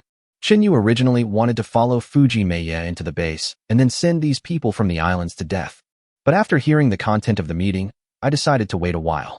After all, these islanders have connections with the United States. If all the people from this archipelago were cleared out, it would definitely alert the enemy. It would be better to wait until Logan arrives before taking action. By then, we will be able to find out the strength of the United States from Logan. Thinking of this, Shinyu looked at the strange people from the island countries in front of him to see if any of them had the special abilities he needed. You know what? Having 1 or 2 superpowers is really good. At this moment, there was a knock on the door of the conference room. Nanamiya Tomoko frowned slightly and whispered, "Come in." A middle-aged man holding a tablet in his hand walked in hurriedly and said, "Master Nanamiya, something bad has happened. The Qingfeng base of our island country has been destroyed." What? Nanamiya Kayoni suddenly appeared in front of the middle-aged man, grabbed his collar, and said, "Tell me what's going on." The middle-aged man swallowed and handed the tablet to Nanamiya Kayoni. "Please look, sir. Because we lost contact with Qingfeng base, I sent someone to Qingfeng base. This is the photo I took." Nanamiya Kyan hurriedly grabbed the tablet and kept swiping the screen. Others gathered around. When they saw those shocking pictures, their eyes were filled with shock. Some people even couldn't help but tremble, because they found the base full of broken limbs, blood, and flesh fragments. It looked like they were killed by zombies in an extremely cruel way. After reading it, Nanami-chin asked in a stern voice, "Where is that bastard Yagami Aoki? How is he guarding the base?" "My lord," the middle-aged man said with a sad face. "Yagami Aoki and most of the high-level mutants have disappeared. Even the super mutant that was just successfully developed has completely disappeared." "Asshole." Nanamiya-chin kicked the middle-aged man away and said with trembling lips, "Notify them and send someone to retrieve the lab bench and transformation potion from the base. From now on, our experiments will be conducted at the biota base." The middle-aged man was lying on the ground, seeming a little hesitant. At this time, the fat man walked forward and kicked the middle-aged man. "Are you fucking deaf? You don't even listen to what Master Nanamiya says." The middle-aged man held his stomach and said a little aggrievedly, "My lords, it's not that I didn't hear you. It's that I don't know how to start. Not only is there no one left alive in the Qingfeng base, but everything has been emptied out. Not even a piece of bread is left." Suddenly, it was as if a bomb had exploded in the crowd, and everyone started discussing the matter. What? Who on earth has such great ability to destroy the Qingfeng base, which is ranked 2nd in the island nation? And he was able to empty the base in a short period of time. It's so cruel. They didn't even spare the children in the base, and even took away their food. Yes, they not only kill people, but also destroy their hearts. I think it's definitely not the work of the islanders. After all, we are the strongest force in the island country. Other small forces don't dare to provoke us. Could it be the work of foreign forces? Don't let me catch those bastards, or I will make them pay a heavy price. After thinking for a while, Nanamiya-chin said faintly, "Go and ask Shanai Shirlu to come and tell him that I have something important to discuss with you." "Yes, sir." The people behind Nanamiya Kayoni hurriedly walked outside. A few minutes later, a man who looked very strong walked in. "Why did you suddenly think of looking for me today, Master Nanamiya? Do you want me to capture another group of Japanese people for your experiments?" Nanamiya stood up and said seriously, "Shanya-kun, please stop making fun of me. I called you here today because I have something very important to tell you." As she spoke, Nanamiya Kayoni gave a look to Fuji-Meiya beside her. Fuji-Meiya understood what he meant and handed the tablet to Yamano-juku. After carefully observing the photos, Shanai Shirlu asked with a serious expression, "How could something like this happen? The Qingfeng base is full of members of the Dark Knight organization. How could they be slaughtered like this?" Nanamiya Kayoni shook her head. "I just learned about this too. The cooperation between the United States and the island country is imminent. The Sakura base has just been destroyed, and the same thing happened at the Amen base. It's really a headache." Shanai Shirlu carefully looked at the photos and the video copied from the on-site surveillance, and his expression became more and more solemn. After a long while, Yamano Shirlu put the tablet aside and said in a deep voice, "It seems that the Sakura base and Qingfeng base were destroyed by the same group of people. Moreover, there is a powerful alien who can turn invisible." "I think so too." Nanamiya Tomoko sighed softly, and then said, "This guy's strength is beyond our imagination. If we act alone again, we will probably be ambushed by him again." Yamano Jusher narrowed his eyes and looked at Nanamiya Tomoko, then slowly asked, "So you asked me to come here because you want to cooperate with me?" "That's right. Yamano-kun, let me be frank. Although the two of us built the biota base together, the open and covert struggle between you and me has been going on for several months. I think it's time for us to seek real cooperation." Shanai Shirlu pondered for a moment, then nodded and said, "You're right. I've thought it through during this period. What's the point of fighting? We can only win together through cooperation. It's not easy to conquer Daxiao in the first place, not to mention that such a supernatural mutant has appeared in our island country now. Then this time we go to Daxiao. I will send 7,000 elite troops, 1,000 fighter planes, and some heavy weapons. In addition, there will be the Black Warrior Corps. The rest of the people will assist you in completing the super mutant experiment." After hearing this, Nanamiya Chie said excitedly, "Yamano-kun, are you serious? Are you really going to use your trump card, the Black Warrior Legion? Are you even willing to assist me in the experiment?" "Of course. If the two of us join forces to create even more powerful super mutants, not only will the entire island nation be ruled by us, but even the Goryeo, Korean, Daxiao, and even that country that we have long coveted will also be ruled by us." "Yamano-kun, I have been looking forward to this day for a long time." "Me too. Without further ado, I will have my men strengthen radar monitoring to prevent that guy from attacking our base again. Then I'll have to trouble Shanya-kun." Yamano Shijuka nodded and then left the meeting room. Chapter 148, Bloodthirsty Demon Logan. After discussing the next work arrangements for a while, the others also left the meeting room one after another. Shinyu, who was standing by, was slightly surprised when he heard the conversation between the Japanese people. Unexpectedly, the island country still retains such powerful strength. Judging from this, there should be quite a few armed organizations retained in Daxia. It's just that they have never shown up in public. After figuring this out, Shinyu followed Nanamiya Tomoko and walked outside. For the next 2 days, Shinyu wandered around the biota base. During this time, he learned that the biota base was the largest base in the island nation. Most of the high-ranking officials and powerful mutants of the entire island country live here. Moreover, there are 2 camps in total here. One is the alien camp, led by Nanamiya Tomoko. The other is the armed self-defense force led by Yamano Roku. Both camps are very powerful, and both want to gain absolute control of the base. Therefore, they have always been in a state of confrontation. But now, the 2 major camps have reached a cooperation. While waiting for Logan, Shinyu also asked Hongyi and others to suspend the cleanup work to avoid attracting attention. Time quickly came to the 3rd day. The biota base suddenly became boiling. It turned out that Logan was about to arrive at the base. Nanamiya Kayoni and Yamano Juku led the top management of the base and waited at the airport above the base early in the morning. Even Shunyu couldn't wait to see this bloodthirsty devil from the United States. After Nanamiya Chie and others had been waiting at the airport for more than an hour, bursts of roars suddenly came from the sky in the distance. Nanamiya Kayoni said excitedly, "Here they come. They are finally here." Shanai Shirlu, who was standing next to her, glanced at the radar display next to him and said with emotion, "We clearly know the routes of those planes, but we can't capture their traces at all. Humph, these planes will be ours soon." "Sho, now is not the time, don't talk nonsense." 10 minutes later, 5 passenger planes and more than 30 fighter jets escorted them to land at the airport. A long time. A burly man wearing sunglasses slowly jumped down from the passenger plane. Behind him, there were a dozen arrogant mutants. Even those with the lowest level have reached the late stage of level 4. In addition, there were more than 600 soldiers with guns. Shanai Shirlu hurriedly came forward and said with a smile, "Mr. Logan, welcome. Please come in, the banquet and actresses are ready. Logan nodded, and then said calmly, don't forget to prepare 10 more female mutants above level 3. I like to play with them before devouring them. In addition, prepare an island woman for each of my brothers. After hearing this, Nanamiya-chin said with an unpleasant expression, Mr. Logan, I'm afraid this is not appropriate. Before Nanamiya-chin had finished her words, Yamano 16 gently touched her, then replied with a smile on his face, don't worry, Mr. Logan, we will definitely do it. Well, let's go take a look inside your base first. Okay, Mr. Logan, please follow me. As he spoke, Shanai Shirlu led Logan and others towards the base. Logan took a few steps and then looked around and asked, Shanai 16, do you have any mutants above level 6? Shanai Shirlu was stunned for a moment. Then he said with a smile, Mr. Logan, you are joking. If we had a level 6 mutant here, we would have reported it to you long ago. Logan sniffed his nose and said with some doubt, this is really strange. I just suddenly sensed a powerful mutant. His strength is not inferior to mine.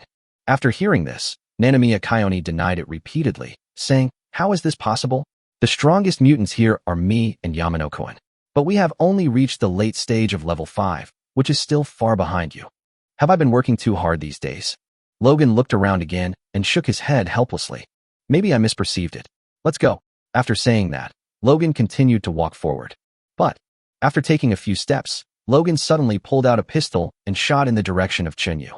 Chinyu seemed to have expected Logan to attack him. He just dodged and moved to the side.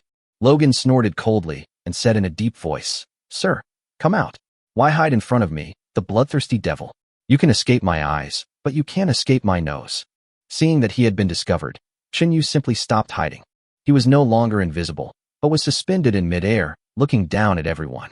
After all, it looks a little handsome when it's suspended like this. Nanamiya-chin saw Chinyu suddenly appear and asked in surprise, who are you? When did you sneak into our base? At the same time, Shanai Shirlyo's men raised their various weapons and aimed at Chinyu.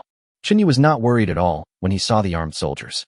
Instead, he looked at Nanamiya Kayoni and said jokingly, I have been to your base for a long time and have toured almost all of it. I have been sleeping in your room for the past 2 days. But I am a little curious about why you like to sleep naked. TSK, that scene is really spectacular. Just shut up. Nanamiya-chin originally thought that Chinyu was just lying to her.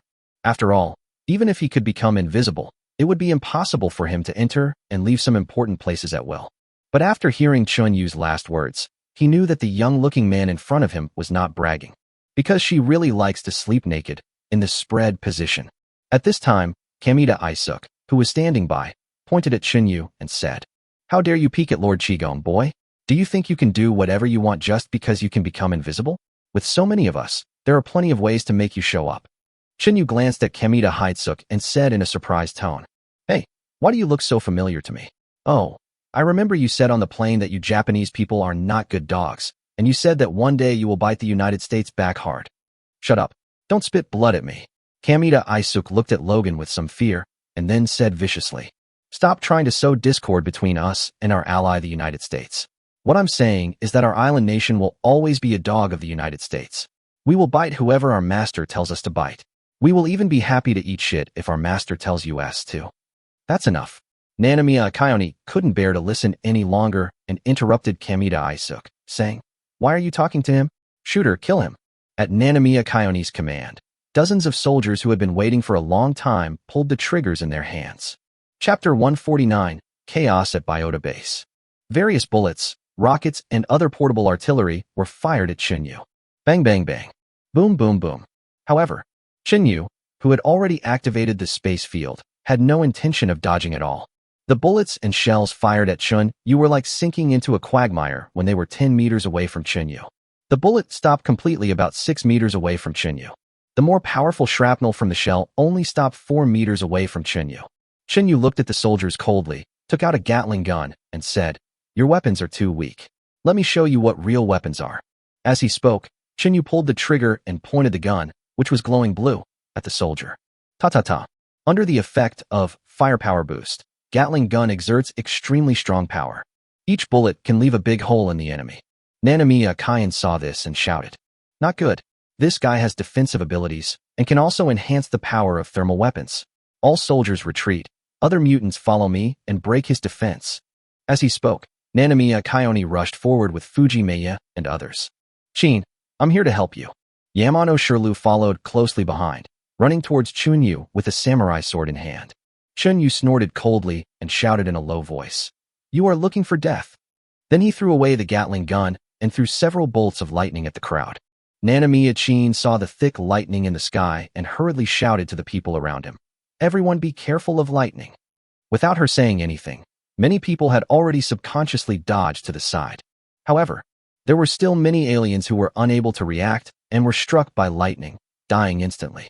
Seeing that there were only a few high-level aliens around him, the fat man gritted his teeth and said, "Boy, come and have a taste of my power." As he spoke, the fat man was covered with a layer of energy protection shield, and the fat on his body instantly turned into strong muscles. Fujimeya, who had always been at odds with the fat man, no longer hid his shortcomings. He pounded his chest several times and let out a series of roars. Just see. Fujimeya's body also suddenly grew several times larger. His silver hair suddenly stood up and turned into things like steel needles. 2 lines of blood flowed from those scarlet eyes. "Boy, you dare to kill people from our island country. I will make you pay with blood today." Fujimeya seemed to have lost his mind and rushed towards Chinyu quickly. Chinyu knew that this was Fujimeya's strongest ability, Berserk. When Fujimeya enters a Berserk state, not only does his basic attributes increase by 200, he can also shoot steel needles through his head. Chunyu was suspended in midair and spoke quietly like a king looking down upon the world. "You damn Japanese people, how dare you say blood debt must be paid with blood? I'll show you what real blood debt must be paid with blood." As he spoke, Chunyu flew directly in front of the fat man. The fat man widened his eyes and was about to use his special powers to fight back. The next second, Chunyu appeared behind the fat man. The fat man was very agile and reacted quickly. He quickly turned around and performed the crouch maneuver common in sumo wrestling, ready for battle. However, Chunyu did not take the fat man seriously. He rushed directly to the fat man and punched him in the face with lightning speed. Bang! The fat man's neck was broken by Chunyu's punch. Then he fell to the ground with his neck tilted and was completely motionless. Hateful. When Fujimeya saw that the fat man was knocked down by Chunyu's punch, he suddenly jumped into the air and then hit Chunyu with both fists. If you look closely, you will find that there are steel needles on the pair of sandbag-sized fists. However, Chunyu did not dodge, but flew directly above Fujimeya's head. Before Fujimeya could react, he kicked him in the back again. This move is still the Chaotian Deng, learned from Zhao Beibei. Snap! The sturdy Fujimeya was split into 2 halves by Chunyu's kick. Yellow and white instantly spread all over the ground. Chunyu looked down at his right foot and said calmly, "Fortunately, I have this space domain to protect me, otherwise my pants would be dirty." The crowd was deathly quiet. Although Fatty and Fujimeya are not the strongest fighters in the biota base, but in terms of individual combat capabilities, the two are almost the most powerful besides Nanamiya Kaioni and Yamano Roku. Even if it was Nanamiya Kaioni and the Yamano 16 people, it would be impossible for them to kill the 2 men with just 1 punch or 1 kick. Several lower-level aliens began to back off. After a brief moment of shock, Shanai 16 gritted his teeth and said, "Everyone, don't retreat. Use your strongest killing moves. Even if we can't beat him, we have Mr. Logan to help us. Now is the time for us to show Mr. Logan the strength of our island nation." As he spoke, Shanai Shirlu slashed at Chunyu with a knife. I saw a powerful energy coming straight towards Chunyu. It actually stopped when it was more than 1 meter away from Chunyu. However, the characteristic of the space field is that the closer you are to Chunyu, the stronger the obstacles you encounter. The last 1 meter of distance is an insurmountable chasm for ordinary mutants. After Chunyu blocked Shanai Shiryu's attack, he couldn't help but sigh. As expected of the leader of the biota base, he is really strong and almost beat me. But that's all. As he spoke, Chunyu rushed towards Shanai 16 at an extremely fast speed. Shanai Shirlu was startled and quickly chopped with his sword again to slow down Chunyu's speed, then dodged to the side. Seeing this, Nanamiya Kaion also rushed forward and said, "Yamano-kun, I'm here to help you."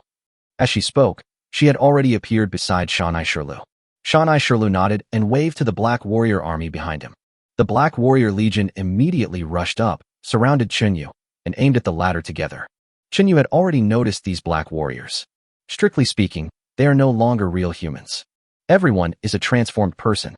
Their bodies are stronger than level 3 zombies. Moreover, everyone's body is covered with thick black armor, which can almost be described as invulnerable to swords and guns.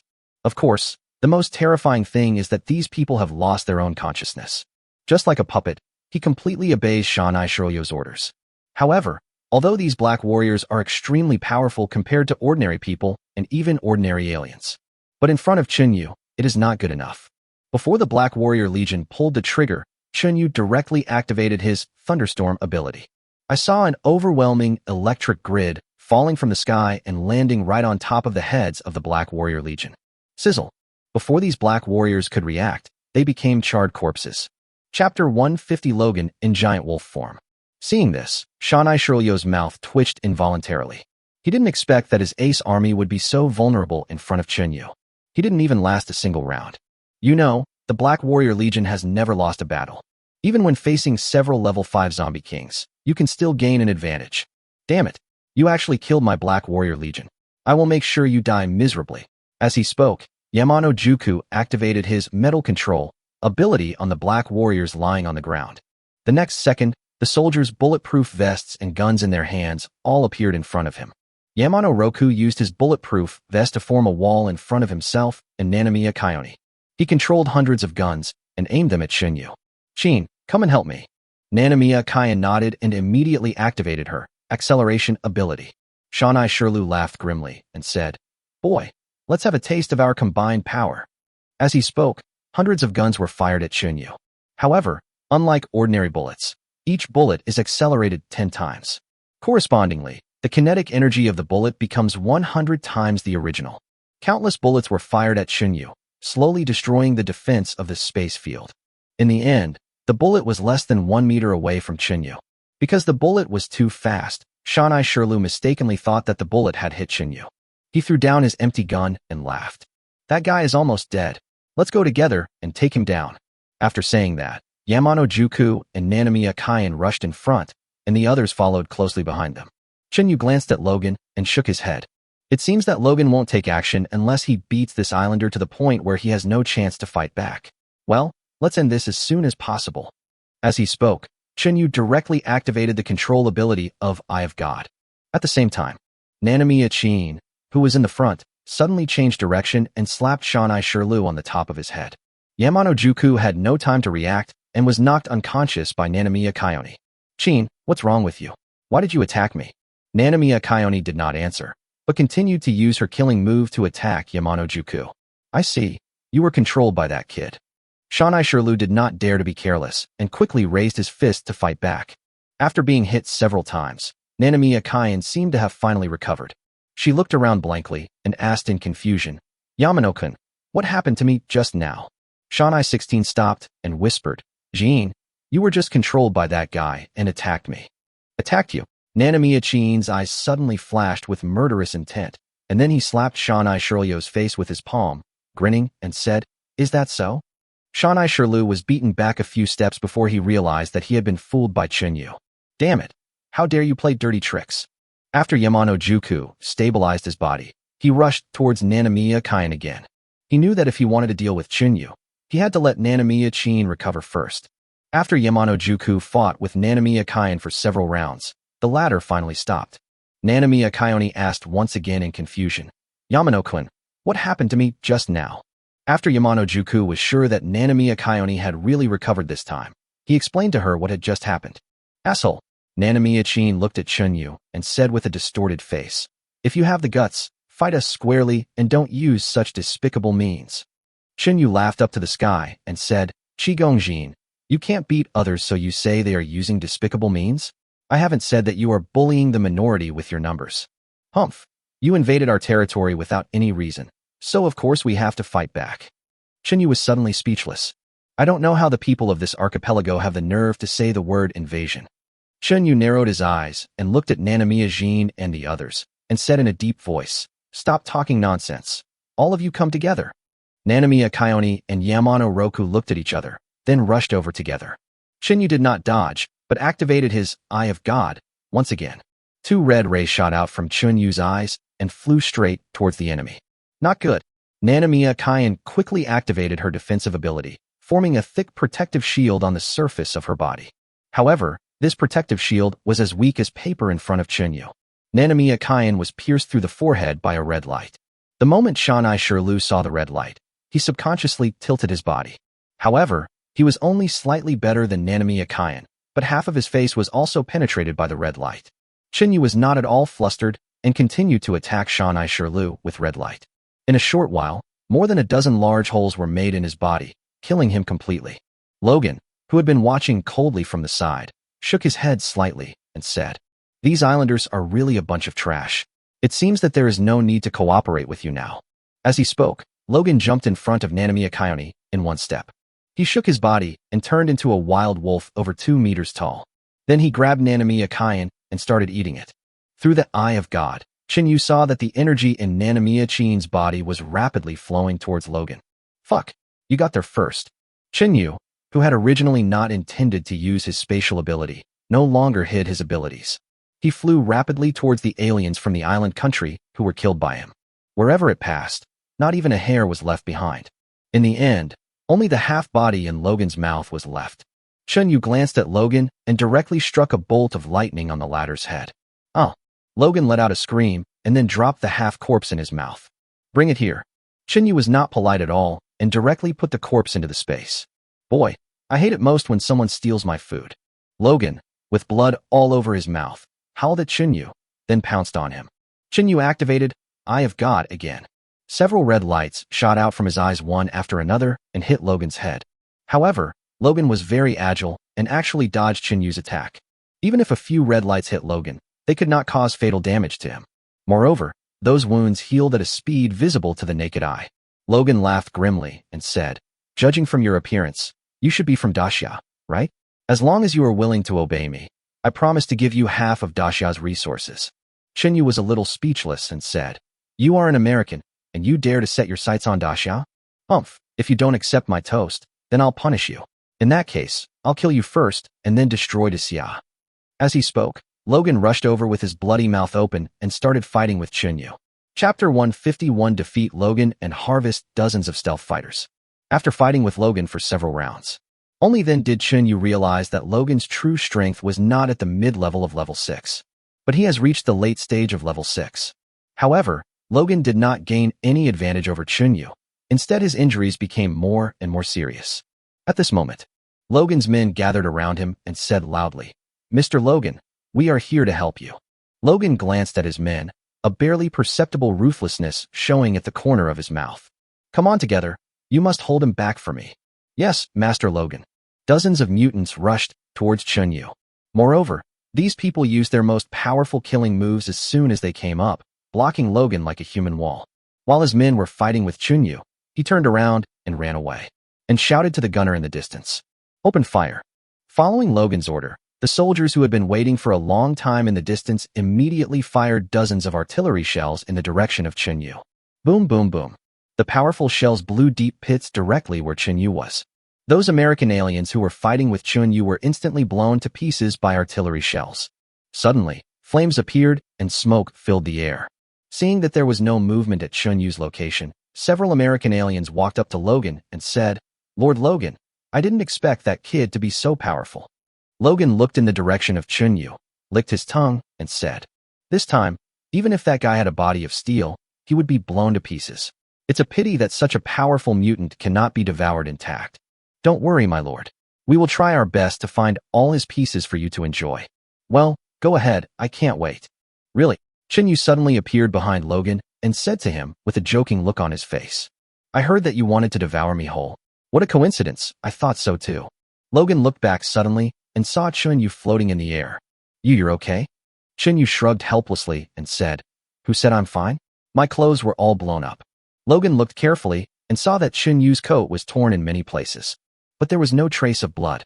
It seems that the shells did not hurt Chinyu. There was a hint of greed in Logan's red eyes. "I never thought you would be so strong. As long as I devour you, I can become the most powerful being in the United States." Chinyu snorted coldly and said, "Then it depends on whether you have the ability to do it." After hearing this, Logan's body grew several times larger. Then he suddenly opened his bloody mouth towards the people around him. Seeing this, everyone hurriedly begged for mercy. "Lord Logan, please don't." However, Logan was totally indifferent. Instead, he laughed hideously. More than 100 soldiers and a dozen mutants surrounding Logan were sucked over one after another. Logan was like a dragon sucking water, swallowing everyone whole into his stomach. A few dozen seconds later, Logan burped, staring at you with his scarlet eyes greedily. Now, I have reached the late stage of level 6. What can you use to fight me? Chinyu was not afraid at all. Instead, he said calmly, you have only temporarily reached the late stage of level 6. What is there to be afraid of? Logan didn't expect that Chinyu actually had the ability to see through the true level of mutants. After a brief moment of shock, Logan laughed and said, boy, although I am only temporarily at the late 6th level, it is enough to deal with you. Prepare to die. After saying that, Logan rushed towards Chinyu quickly. Chinyu grabbed a bolt of lightning and hit Logan directly. Logan staggered and fell to the ground. Hey, it looks like the effect is pretty good. Chinyu seemed to have discovered a new world and immediately used a lightning 5 whips. Logan was knocked to the ground, with 5 deep scars visible to the bone on his body. There was also a burning smell in the air. Logan seemed to be a little angry. He just stood up, waved his front paws at Chinyu a few times, and muttered, endless suppression.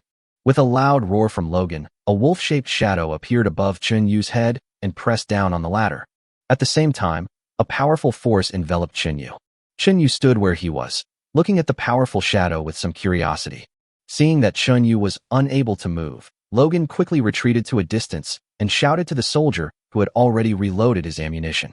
Open fire. As soon as he finished speaking, another large wave of shells whizzed towards Chinyu. Chinyu looked at the shells flying towards him and snapped his fingers lightly. All the shells stopped 3 meters away from him and could not move forward any further. If Chinyu was not still flying, people who didn't know would think that the scene before them was just a photo.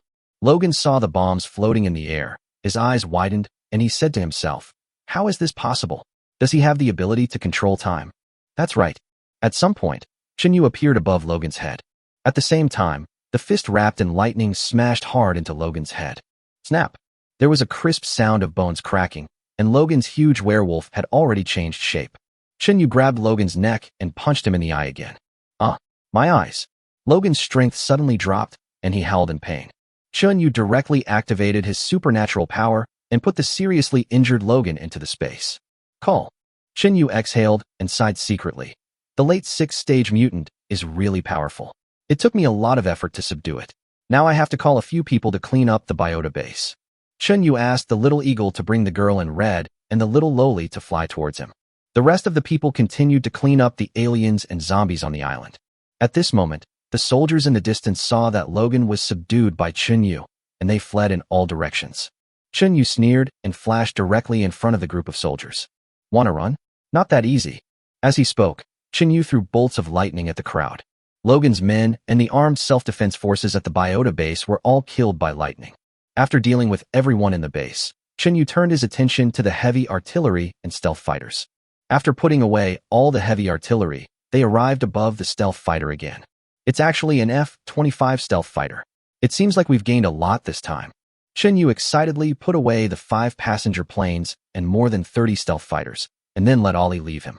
Chapter 152. Dr. Lee, who has been in the dimensional space for 2 years. Ari looked at the corpses lying around excitedly and couldn't help but praise. The master is so amazing. He destroyed an entire base by himself again. Chinyu stretched his muscles and said with a relaxed look, if it weren't for your help, it wouldn't be easy to deal with them. Master, you are joking. Ollie laughed. Ari only helped the master to improve his strength a little bit, but he didn't use his full strength. Because I see that you didn't use your full strength either. Chinyu just smiled and didn't give a direct answer. He glanced around, put the mutant's body into the space, and then said to Ari, Ari, there are still some fish that have escaped the net in the base, so I'll leave them to you. I have to go to the space to see how Coco is doing. Ari nodded vigorously. Don't worry, master. I will definitely get rid of all the Japanese in the base. Chinyu glanced at the base again, and after confirming that there were no powerful mutants in the base, he entered the dimensional space. Although only less than 3 days had passed outside, but more than 2 years passed in the dimensional space. In other words, Dr. Lee hasn't seen Chinyu for 2 years. The moment Dr. Lee saw Chinyu, he suddenly threw himself into Chinyu's arms excitedly. After a long while, Dr. Lee said with resentment, Brother, you put me in the dimensional space for 2 years. Do you know how I got through these 2 years? If you stayed outside for a month, wouldn't I become an old woman? Chinyu scratched his head in embarrassment and said with gritted teeth, I had some things to deal with outside these few days, so it took more than 2 days. Well, since you are busy, I will forgive you. Chenyu looked at Dr. Li and said in surprise, Kiki, you have already reached the late stage of level 6? Dr. Li nodded and said helplessly, 2 years have passed. If I can't reach level 6, wouldn't it be useless? Besides, although you are only level 5, you are much stronger than me. Chenyu continued, if you can absorb enough crystals and aliens, and don't spend a lot of time on scientific research, you would probably be level 7 by now. Dr. Li smiled mysteriously. Since you know how hard I work, you must compensate me well. Don't worry, Coco. I will definitely make it up to you in the future. After hearing this, Dr. Li felt a little better. At the same time, there is some anticipation. She was just about to express how much she missed him in the past 2 years when she suddenly remembered that she had other important matters to attend to. By the way, let me show you 2 things. After saying that, Dr. Li took Chenyu's hand and walked towards the refrigerator. Chenyu had already guessed what Dr. Li was going to show him, and hurriedly followed him. Dr. Li opened the door of the refrigerator and said proudly, I have not been idle in the past 2 years. I have been doing scientific research. As he spoke, Dr. Li took out the bottle of medicine on the far left of the refrigerator. This is a potion that can immunize against the level 6 zombie virus. There are 1,000 bottles of this potion in total. Chenyu excitedly took the potion and analyzed it with Eye of God. Sure enough, this potion is just as Dr. Li said. It can make people immune to the poison of the 6th level Corpse King. And it is taken orally. Chenyu drank the bottle without saying a word. Dr. Li curled his lips and whispered, now you can have an intimate chat with Hongyi and the others again. Chenyu chuckled and did not deny it. Dr. Li took the second bottle of liquid medicine and continued, this bottle of medicine is the zombie transformation medicine.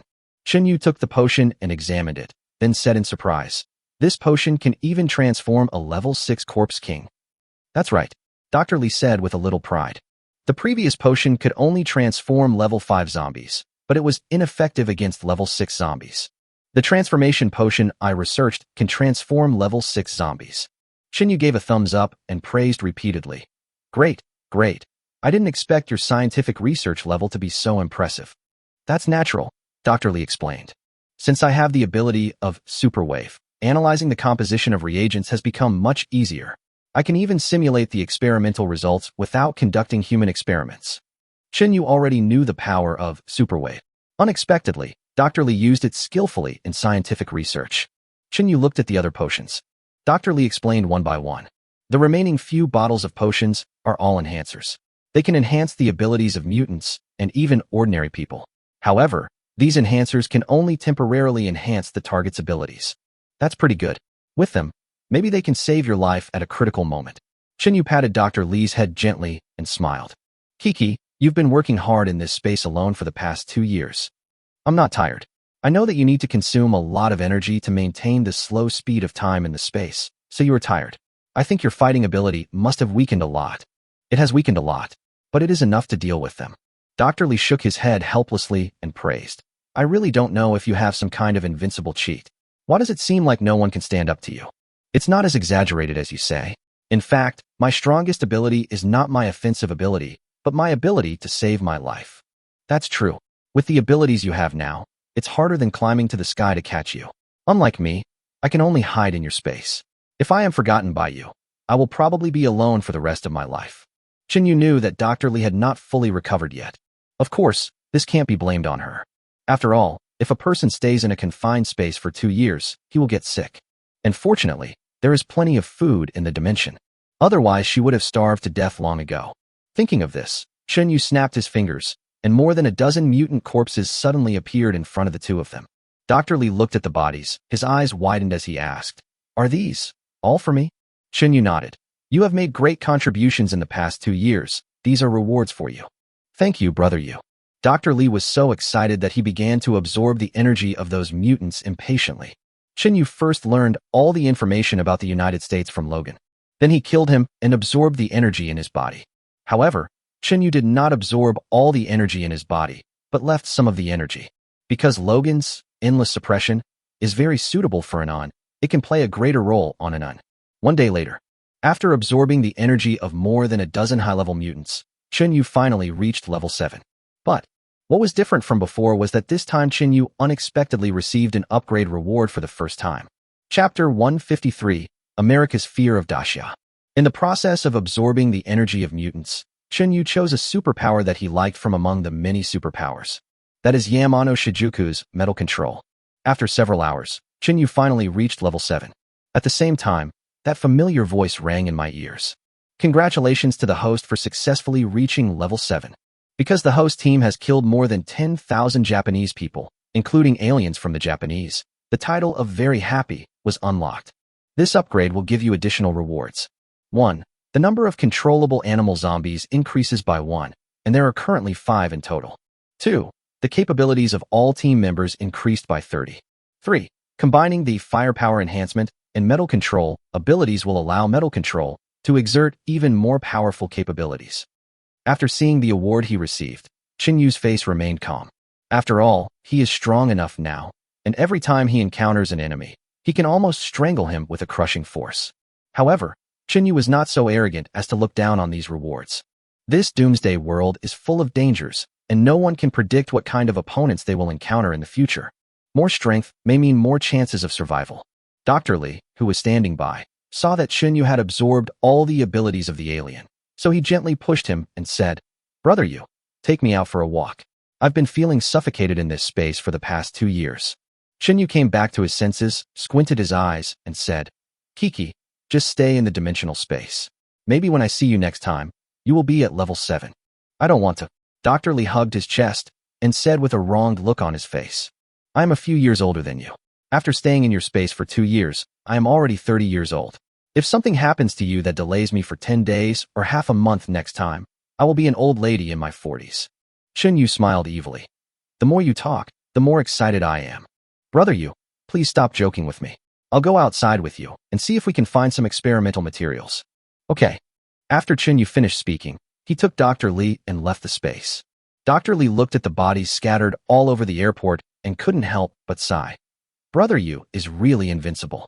He alone is as powerful as an entire island country. Yu couldn't help but frowned and said seriously, "The island country is nothing. The real powerful country is the United States." Before absorbing Logan's supernatural powers, I asked him everything about the United States. The United States has greatly enhanced the strength of its aliens by slaughtering and conquering several neighboring countries. There are more than a dozen level 6 mutants like Logan alone. There are even several level 7 mutants.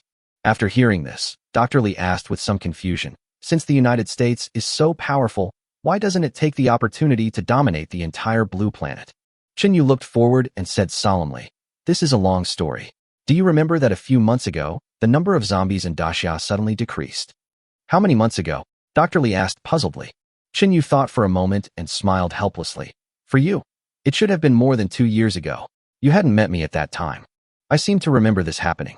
Dr. Lee pondered for a moment, then continued, "I remember that I was hiding in the hospital at the time. One day, a large number of zombies suddenly appeared on the street. Since then, there have been fewer zombies. According to the information obtained by the United States, not only have the zombies in Daxia disappeared mysteriously, but zombies in several other countries have also disappeared mysteriously." "Zombies in several countries have also disappeared? What is going on?" Dr. Lee asked in surprise. Yu continued to explain, "According to Logan, the US satellites can cover the entire blue planet. They use satellites to capture the zombies' movements. In several countries, including Daxia, zombies would suddenly disappear after walking to a certain place. The United States also secretly sent people to check and found that the places where the zombies disappeared were all flat lands." Dr. Lee asked doubtfully, "How is this possible? Can zombies become invisible?" "I don't know either." Yu shook his head and said helplessly, "When I was in a UN community, I sent red-clothed Big Head and his men to kill zombies everywhere. In fact, I also wanted to find out where the disappeared zombies went. In the end, I found nothing. I suspect that they must have entered some mysterious space." Dr. Lee looked at Yu with complicated eyes, then nodded and said, "What you said makes sense. Isn't the different space and dimension space in your body a mysterious space? Maybe there are other mysterious spaces in this world." Yu sighed and said, "If there really is such a space, it should be more powerful than my alternate dimension. After all, my alien space can't accommodate so many zombies. The United States is afraid of this and does not dare to go to Daxia rashly. Even though they now feel that they have enough power to deal with Daxia, they still want to use the island country as cannon fodder." Dr. Lee frowned and asked, "Brother Yu, what do you think of the strength of the Daxia zombies and aliens?" I can't see clearly either.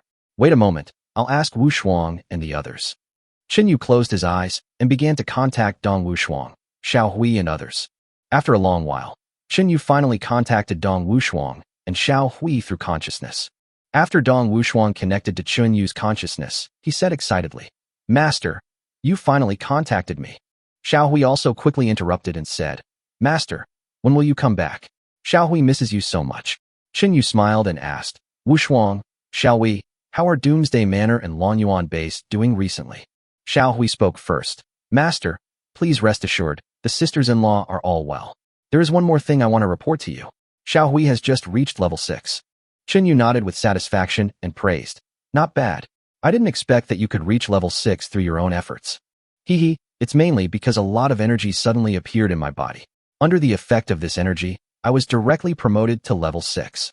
After hearing this, Chen Yu realized that the reward he had just received included 30 improvement for all employees. Xiao Hui was able to reach level 6 thanks to a 30 improvement. Chen Yu said to Dong Wu Shuang again, Wu Shuang, what about you? Dong Wu Shuang suddenly smiled mysteriously and said with some pride, Master, a powerful energy suddenly appeared in my body just now. I think this has something to do with the owner. Although I reached level 5 a few days ago, but under the influence of this energy, I have now reached the middle stage of level 5. In addition, I have recruited more than 300 zombie minions. Chapter 154 Dong Wu Shuang and Xiao Hui report the situation to Chen Yu. Chen Yu didn't expect that Dong Wu Shuang could reach level 5 in a place where zombies were scarce. This shows that Dong Wu Shuang has never been idle and has been hunting those low-level zombies all the time. Seeing that Chen Yu didn't speak, Dong Wu Shuang thought he was frightened by him and continued, Master, I have reached the level of Corpse King and can protect you. Next time you go out, remember to take me with you. Now, I guess Red Clothes and Big Head combined are not as powerful as me. Master, I want you to know that what Hongyi can do, I, Wu Shuang, can do as well. After hearing this, Chen Yu did not tell her that the man in red had become a level 6 Corpse King.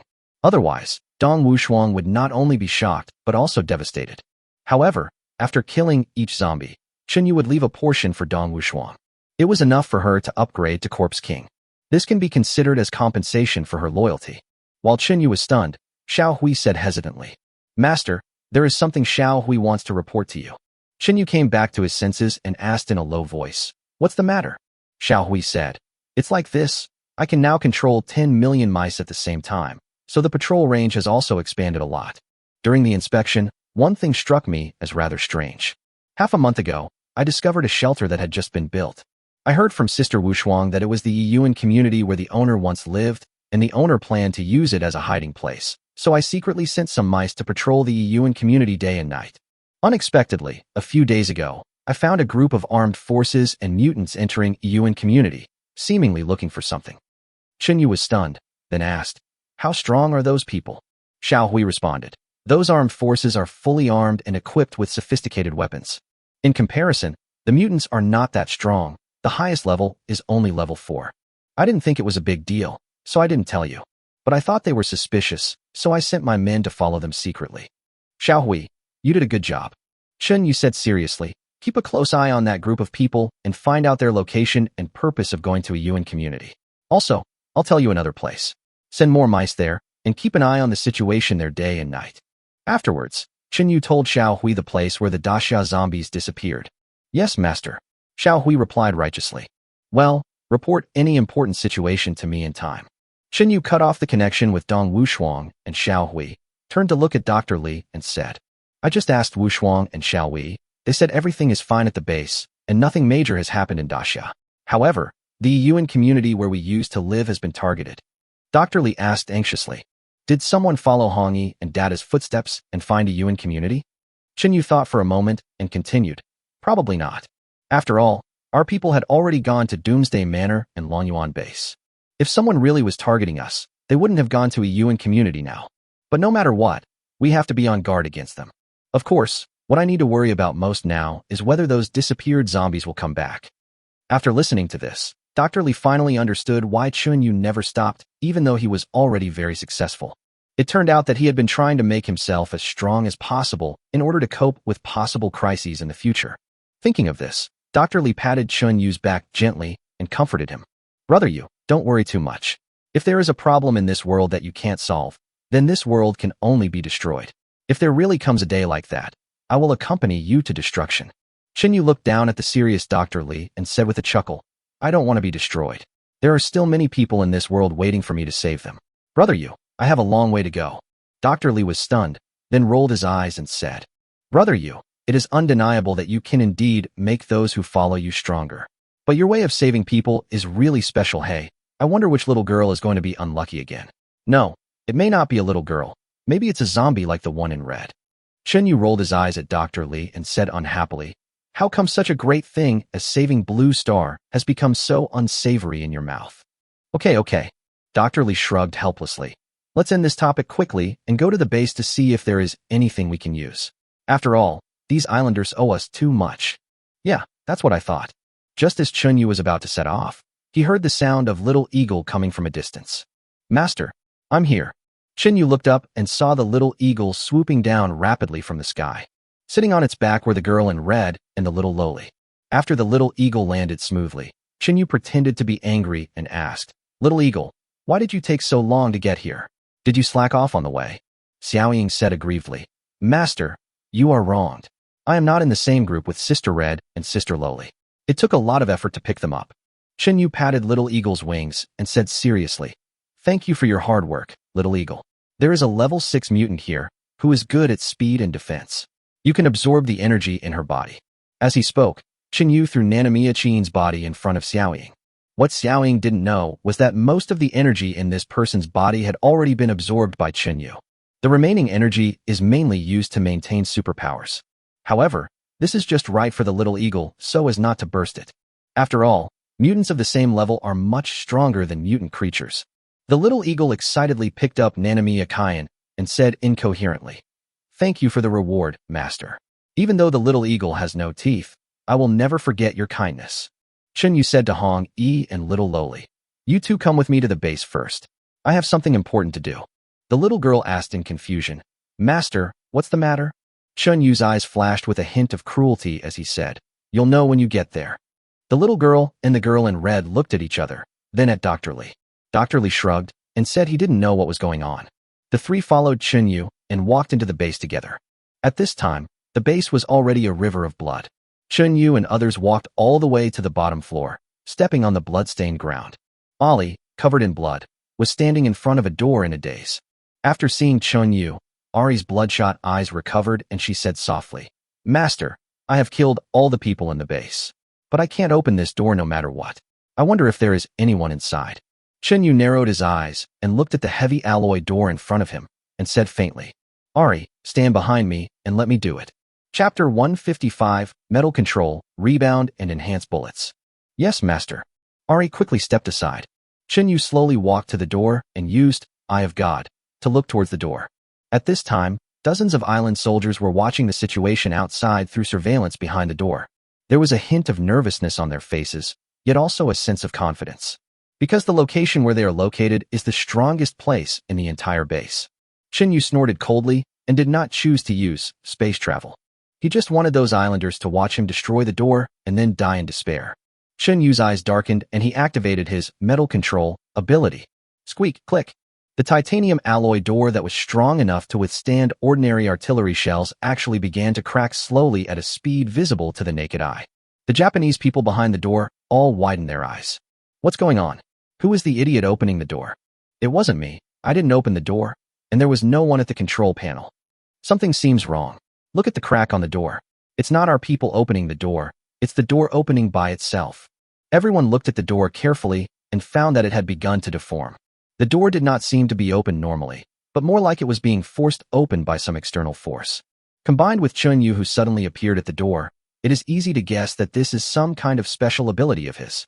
The one-eyed man in the lead couldn't help but swallow his saliva and muttered quietly, Why is this ability so similar to Master Yamano 16th's Metal Control ability? Suddenly, he seemed to have thought of something, and his whole body began to tremble. He pointed the rifle in his hand at the door and shouted at the top of his lungs, Everyone be careful. Since these people were able to enter the base, it means that Lord Shanai and Lord Qigong may have been killed. The guy outside must have seized Lord Shanye's Metal Control ability, which is why he destroyed the door. Everyone, cheer up and avenge the two adults. But, having said that, the one-eyed man kept backing away slowly. After hearing this, the surrounding island soldiers all pointed their weapons at the door. Even rocket launchers and recoilless guns were used. However, they began to back down in their hearts. After all, Shanai Shirlu and Nanamiya Jin are both dead. How can they resist Chinyu? Outside the door, Chinyu continued to use his metal control ability to destroy the alloy door. The gap became bigger and bigger, and finally it was as big as a fist. Chinyu put his hands into the crack of the door and exerted force. Snap! The door was torn in two. Brothers, fire! The moment the door was broken, the one-eyed man said something and ran away. The other soldiers who were unaware of the situation opened fire at Chinyu. Bang bang bang. Boom boom boom. Countless bullets and shells flew towards Chinyu in an instant. Chinyu remained calm and directly activated his time standstill ability. All I saw were the densely packed bullets and artillery shells in front of me, suspended motionlessly in the air, as if they were frozen in time by a camera. Even the flames behind the shells were still. Of course, those soldiers, along with the one-eyed man, were also fixed in place. Bounce! Chinyu flicked his fingers lightly, redirecting the bullets as if he were playing the piano. The bullets suddenly stopped moving and shot towards the island soldiers at a rapid speed. The metal control ability combined with firepower enhancement can not only easily control these bullets, but also make the bullets more powerful. Every ordinary bullet is several times more powerful than a Barrett bullet. So the bullets hit the island soldiers' heads but did not pierce them. Instead, it smashed it into pieces like hitting a watermelon. Bang, bang, bang. The white and red instantly splashed onto the wall next to it, looking particularly disgusting. After dealing with the island soldiers in front of him, Chinyu looked at the one-eyed man who was still in a running posture. You are a man without martial ethics, so you must be bombarded. As soon as he finished speaking, the shells flew towards the one-eyed man. Boom boom boom. The successive shells blasted the one-eyed man into pieces. Even the titanium alloy walls were left with pits. The smoke didn't dissipate for a long time. Chinyu used space field to disperse the smoke, then slowly walked forward. Hongyi and others hurriedly followed Chinyu. Several people stepped on the corpses lying on the ground and walked into the next room. The adjoining room is very spacious. There are more than a dozen black solid wood altars inside. On the altar are tablets that look somewhat eerie and scary. Chinyu pointed to a tablet placed at the C position and said, "There are more than a dozen crystals under this tablet. Divide them among you." The little girl walked forward first and threw the tablet aside. There is a black box with white edges underneath. There are also some patterns of island gods carved on the box. When I opened it, I saw that there were indeed 13 level 5 crystals inside. Wow, it really is a crystal. The little girl walked to Hongyi with the box and handed the crystal to her. Hongyi smiled and waved her hand, saying, "Chuanxia, I'll leave it to you. I'm one level higher than you now." Dr. Li also said calmly, "I have also reached level 6, so I don't need these crystals." The little girl was very happy after hearing this. She showed her 2 little canine teeth and said, "Thank you, sister in red. In that case, these crystals will be given to me and Ari." After saying that, he put a crystal into his mouth. Then he handed Ari 6 crystals and said vaguely, "Sister Ali, it was hard to separate them just now, but it's easier now." Ari took the crystal, gave a thumbs up and said, "Sister Chuanxia is really smart. It's much easier to divide it this way." The little girl giggled and casually looked at the tablets while chewing the crystals. When she saw the names on the tablets, she was surprised and said, "Look everyone, these are actually the tablets in the Yasukuni Shrine's toilet." The tablets of the Yasukuni Shrine? After hearing this, the man in red walked forward and carefully observed the tablets. Suddenly, he realized something. So the master brought us here mainly because of these tablets. Chinyu nodded. I was wandering around the base these 2 days and accidentally discovered these tablets. I learned the origins of these tablets from the soldiers guarding here. The little girl blinked her eyes and whispered, "I heard that the Japanese people worshipped these tablets to summon the souls of those Japanese were criminals. So the Yasukuni Shrine toilet was also called the soul-calling toilet. I didn't expect that now that it's the end of the world, they are still worshipping these tablets." Dr. Li snorted coldly and said angrily, "It seems that they are unrepentant and unwilling to admit their mistakes. I think we should kill them all." Chapter 156 Little Lolita in Anime Clothes. Little Loli Hoshino Juanxia. Chinyu shook his head and said calmly, "I think they are not really worshipping these dead souls, but want to gain some kind of power in this way." According to Logan, the United States has vaguely detected a mysterious power other than the mutant superpowers. Perhaps, after hearing about this, The island nation tried every possible means to obtain this power. Does such a power really exist? Dr. Lee asked in surprise. It's hard to say. It's like the supernatural powers of the end times, which are also a special power that is difficult to explain scientifically. When the little girl heard this, she interrupted and said, Master, according to what you said, can the islanders really attract some dead souls by offering these tablets? Chinyu looked at the serious little lowly and laughed. It's unlikely, come to think of it. Of course, if it really exists, I will use thunder to shatter the dead souls and make them completely disappear. As he spoke, Chinyu threw several bolts of lightning at the surrounding tablets. Crackling. After a few lightning strikes, all the tablets were burned to ashes. Hong Yi looked at the gradually extinguishing flame, then looked at Chinyu and asked, Master, where are we going next? Chinyu stretched his muscles, looked at the girls and said, the stronger forces in the island country have been basically eliminated. You guys can come with me to the United States to have some fun. Ari raised his head, scratched his head and asked, Master, are you planning to cause trouble for the United States? Of course. Chinyu raised his lips and said calmly, it's impolite not to reciprocate. Since the United States wants to plunder our resources, I have to show my appreciation. Dr. Lee knew that the United States was not as easy to deal with as the island countries. But she also knew that Chinyu would not change his decision easily, so she asked, Brother Yu, when are we leaving? Let's go now to avoid any more trouble later. Chinyu looked at the time. Half an hour had passed since he killed Logan and others. If it is delayed any further, the United States might react. Dr. Lee nodded. You are right. Our advantage now lies in our flexibility and ability to surprise the enemy. If we can catch the United States off guard, we will cause them heavy damage. Chinyu looked at the little Lolita, smiled evilly, and said, but before going to the United States, it's time to let the little Lolita rise to the level of Corpse King. Dr. Lee was stunned for a moment. Then he took out the transformation potion from his pocket and said, finally, we are going to take action against Chun Xia. But brother Yu, didn't you say that time is running out? What are you thinking about? Chinyu said unhappily. Don't forget that I am now immune to the 6th level corpse poison. If I wanted to attack the little lowly, I would have done it a long time ago. Why wait until now? I just want her to level up. Hee hee, I was just being petty.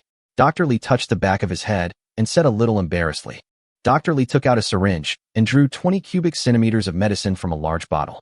Chuanxia, come here. The little girl stretched out her arms excitedly and asked, Sister Coco, is this the transformation potion that the master mentioned? Dr. Lee inserted the needle into the little girl's arm and patiently explained, that's right. After the injection, you will be able to enter the dimensional space. The time in the dimensional space can become very slow. When you come out, you will probably reach level 6. Very good. There was an inexplicable joy on the little girl's face.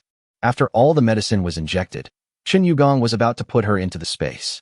Unexpectedly, the little girl suddenly threw herself into Chun Yu's arms and said with courage, Master, please accept Chun Xia.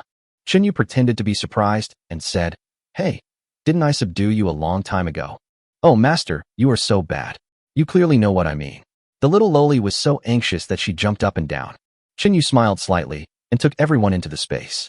Then he took Hoshino Juanxia into a bedroom.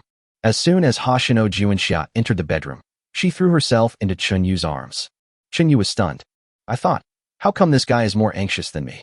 Hoshino Juanxia seemed to know what Chun Yu was thinking and blinked and said, Master, didn't you say that time is tight? I just want to save some time. Chun Yu laughed and said, now I have reached level 7. I can slow down the time in the dimensional space by up to 700 times. In other words, if 11 hours pass here, less than a minute will pass outside. After hearing this, Hoshino Juanxia finally felt relieved. Then wait for me for a moment, Master. I'm going to take a bath. The two of them walked into the bathroom one after another. More than 10 minutes later, Chun Yu walked out of the bathroom alone. Hoshino Junka stayed in the bathroom, saying that she needed to try on some clothes. Hoshino Juanxia, who was soaking in the bathtub, opened the red wine beside her and took a gulp, cheering herself up. Hoshino Juanxia, don't be nervous, you can do it. After drinking half a bottle of red wine, Hoshino Juanxia, with a flushed face, finally calmed down. She slowly stood up from the bathtub, with strings of water droplets hanging on her flawless skin. It looks particularly exciting. She walked straight to a wardrobe that was more than 2 meters wide and took out an anime costume from it. Hee hee, the owner will definitely like this one. After saying that, he changed his clothes without hesitation, pushed the door open, walked out, and turned around on the spot. At this moment, Chun Yu, who was lying on the head of the bed, couldn't help but have his eyes brightened. Hoshino Junka, with a dazed look in her eyes and slightly red cheeks, was wearing a multi-layered dress with black as the main color and white as the secondary color. The devil wings on the back of the clothes are full of dark elements and look quite unique. The white stockings worn on both thighs make the legs look slender, straight, petite, and exquisite. TSK. Chinyu seemed to have imagined the scene in a while. Next room. Hongi stared at the screen in surprise, swallowed, and said, "Will our master be angry if we do this?" Dr. Lee stared straight ahead and said, "Don't worry, I'll take responsibility if anything goes wrong. Brother, you left me here for 2 years, so I installed surveillance cameras in his room when I had nothing else to do. Hey, you're pretty brave. If it were me, I wouldn't dare to do that even if I were given 100 guts." Dr. Lee leaned close to Hongi and whispered in her ear, "By the way, I didn't expect Chuanxia to be so small, and actually..." Hongi covered her mouth and said in a low voice, "Shoo, be careful not to be heard by the master." Chapter 157 Blind Box. Chinyu successfully obtained 1,000 points. Adding the points gained from killing a large number of mutants recently, the total points of the store have reached more than 30,000 points. At the same time, level 7 products have also been opened. Chinyu sneaked his consciousness into the space and opened the points store. Among the goods from level 1 to 6, most of them are not of much use to Chinyu now, and the few useful goods are not needed for the time being. So Chinyu started to look at the 7th level products directly. The moment Chinyu saw the 7th level product, he was stunned. The 7th level products are actually blind boxes, and the cheapest one costs 10,000 points. Next to the blind box, there is a detailed introduction to the items in the box. Note, the blind box contains random items, and the items will change with the host's level and the host's current environment.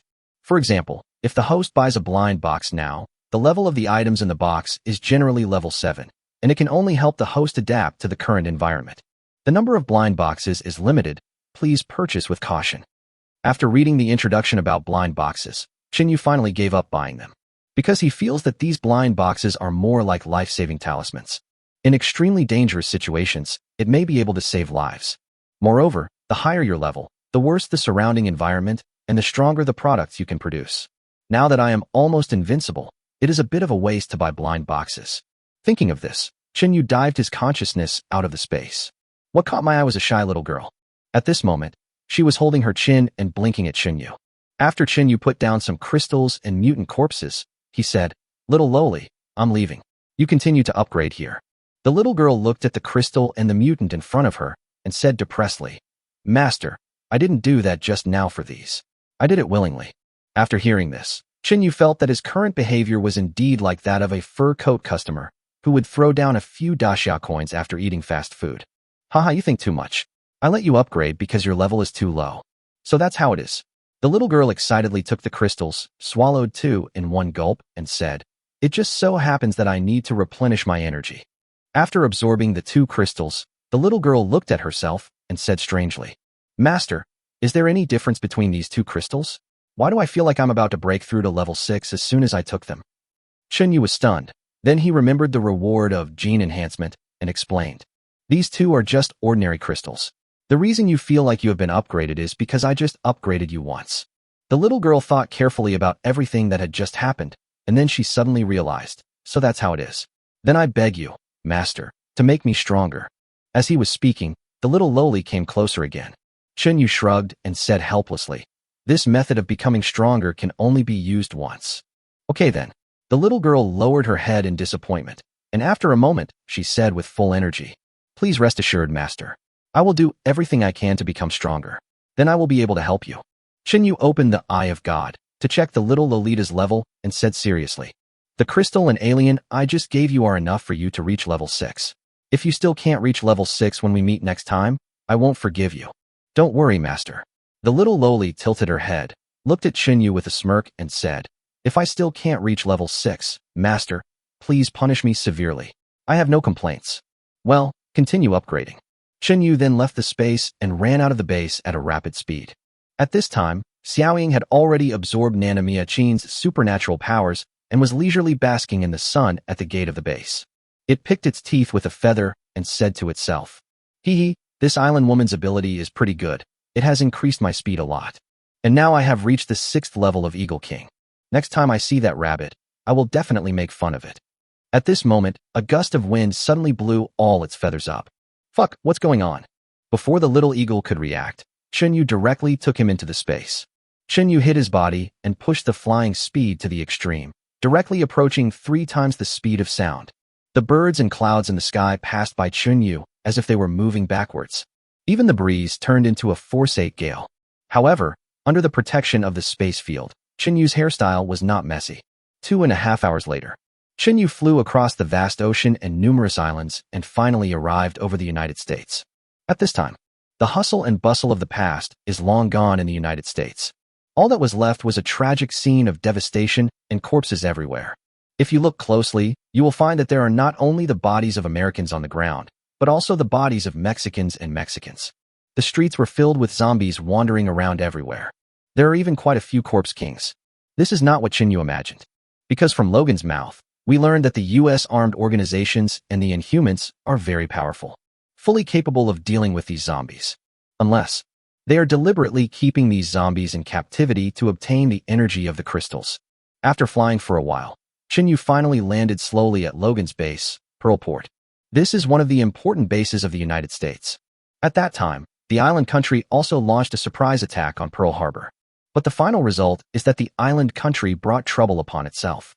At this time, due to the time difference, the sky in the United States was completely dark. Chunyu glanced around and immediately released the people in red. Hangi looked at the little Lolita beside her and said in surprise, "Chuanxiao, I didn't expect you to have reached level 6. The little girl puffed out her chest and replied proudly, "Hey, I've also reached level 6 like my 2 sisters. And I, Little Eagle, have also reached level 6. Little Eagle also interrupted, shaking his wings. "Xiaoying, you are so awesome." No, Sister Loli is still better." "Okay, let's discuss this later." Chunyu interrupted their discussion and said seriously, "I'll leave those people at the port to you in a while." "Don't worry, Master. I, Little Eagle, will definitely shoot them all into sieves." Little Eagle promised seriously. The little girl stepped forward, patted her chest, and said, "I'll let them feel the power of the Corpse King in a moment. This is the first time I've killed someone since I became the Corpse King." Chapter 158 Sneaking In. Hangi and Dr. Li looked at each other and nodded, indicating that they would definitely complete the task. Chunyu looked at the underground shelter not far away, smiled, and said, "Then I'll go meet those Americans and see if they are as powerful as Logan said. Master must be careful. Otherwise, let Hangi accompany the Master." Hangi's beautiful eyes blinked slightly, and she looked at Chunyu with some worry. "Hangi, you think too much." Dr. Li glanced at Chunyu and said with a relaxed look, "Brother Yu's current strength is beyond the imagination of you and me. Just based on those Americans, they are not worthy of Brother Yu's full strength. Moreover, Brother Yu's strongest ability is to escape." The little girl nodded repeatedly and said with lingering fear, "Sister Kiki is right. The Master is really powerful now. I know it very well." Hangi finally felt relieved. She looked around and didn't see Ari, so she asked curiously, "Hey, where is Ari?" "I'm here." Ari's voice came from Chunyu's body. "Sister Red, I have been attached to the Master. This way, I can improve the Master's strength." Hangi said with envy, "I didn't expect that among us. Ari is the most useful. You know, she can now increase the target's ability by up to 50. Dr. Li also sighed. "Increase Brother Yu's ability by 50? Then wouldn't she be more effective than all of us combined?" Ari chuckled and said, "You think too highly of me. My current Master is really too strong. It's already great that I can enhance my Master's ability by 10 inch. Dr. Li continued, "Ali is the most powerful one anyway. Moreover, Ali is also the luckiest one, being able to fight alongside Brother Yu all the time." Chunyu looked at the time and said in a deep voice, "Everyone, start the action and try to resolve the battle within 5 minutes." "Yes," everyone responded in unison. Chunyu flew above the base and used the Eye of God to look inside the base. After a short while, he found the core of the base. In the core area, more than 30 mutants were holding a meeting. The leader actually reached level 7. It seems that the harvest this time is still not small. There was no shock on Chunyu's face, but rather he was full of anticipation. The sturdy shelter in the United States was like paper in front of Chunyu. No, it should be said that any shelter is as useless as paper in front of him. After all, he possesses the incredible ability of space travel. As long as you don't encounter nearly invincible abilities like time stands still and dimensional space, you can rely on space travel to remain invincible. But what's quite coincidental is that the 2 items just mentioned are also Chunyu's special abilities. Isn't it infuriating? A few seconds later, Chinyu passed through the defense systems and successfully arrived at the meeting room. At this time, more than 30 Americans in the conference room were still holding a meeting without realizing it. One of the bearded men said, "Logan and the others can no longer be contacted. Even the positioning system on the plane has disappeared. This bunch of damn island dogs are really looking for death." Another man slammed the table and said hatefully. The pale-faced man in the lead glanced at everyone and finally set his eyes on an extremely plump woman. This woman has a waist-to-hip ratio that is much more exaggerated than that of women in Dacia. The slender waist is similar to that of the people in red, but the hips are much wider. However, unlike Kadaishin and others, this woman looked much more pleasing to the eye and did not cause any discomfort. "Girola, what do you think?" the man sitting in the first seat asked casually. The woman named Girola thought for a moment, then replied respectfully, "Lord Carlisle, I don't think the people from the islands should have attacked Logan and his men. Although Logan is not the strongest among us, he is not someone who can be easily defeated by those islanders. I think Logan and his team must have encountered a more terrifying existence, which is why they suddenly lost contact with us." After listening to this, Carlisle nodded slightly and said, "What Girola said makes sense. Some time ago, our satellites detected a large number of organized zombies on the island country. They seem to be madly devouring the remaining zombies and aliens from the island. However, their location is difficult to capture, because they seem to have the ability to teleport and can suddenly change their position. I suspect there must be a very powerful mutant behind all this." The bearded man frowned and said, "I have analyzed this matter carefully. Could it be that there are really mutants among the islanders who are more powerful than Logan?" Jirula shook her head. "I don't think it was done by the aliens from the island country. According to the leader of the island country, Hoshino Juku, that group of people robbed the island country base in revenge and didn't leave a single person alive. I think it was done by someone who had a grudge against the island country." "Who is that?" G. Ruola replied. "Theoretically, the Dacia people are the most likely. But Dacia has too few resources, so it is impossible for such a strong alien to exist." "Yeah." Chunyu suddenly appeared, floating in the air and looking down at everyone. The bearded man was startled and asked sternly, "Who are you? How did you get into our base?" Jirula looked at Chunyu carefully and asked uncertainly, "Did you use space shuttle to enter our base?" Chunyu sneered and said in standard American accent, "Your name is Jirula, right? I have to say, you still have some brains. But there is one thing I want to correct you on. The Great Xia aliens are not as weak as you say." The bearded man stood up suddenly, punched Chunyu, and said, "Boy, now that you're here, don't even think about running away."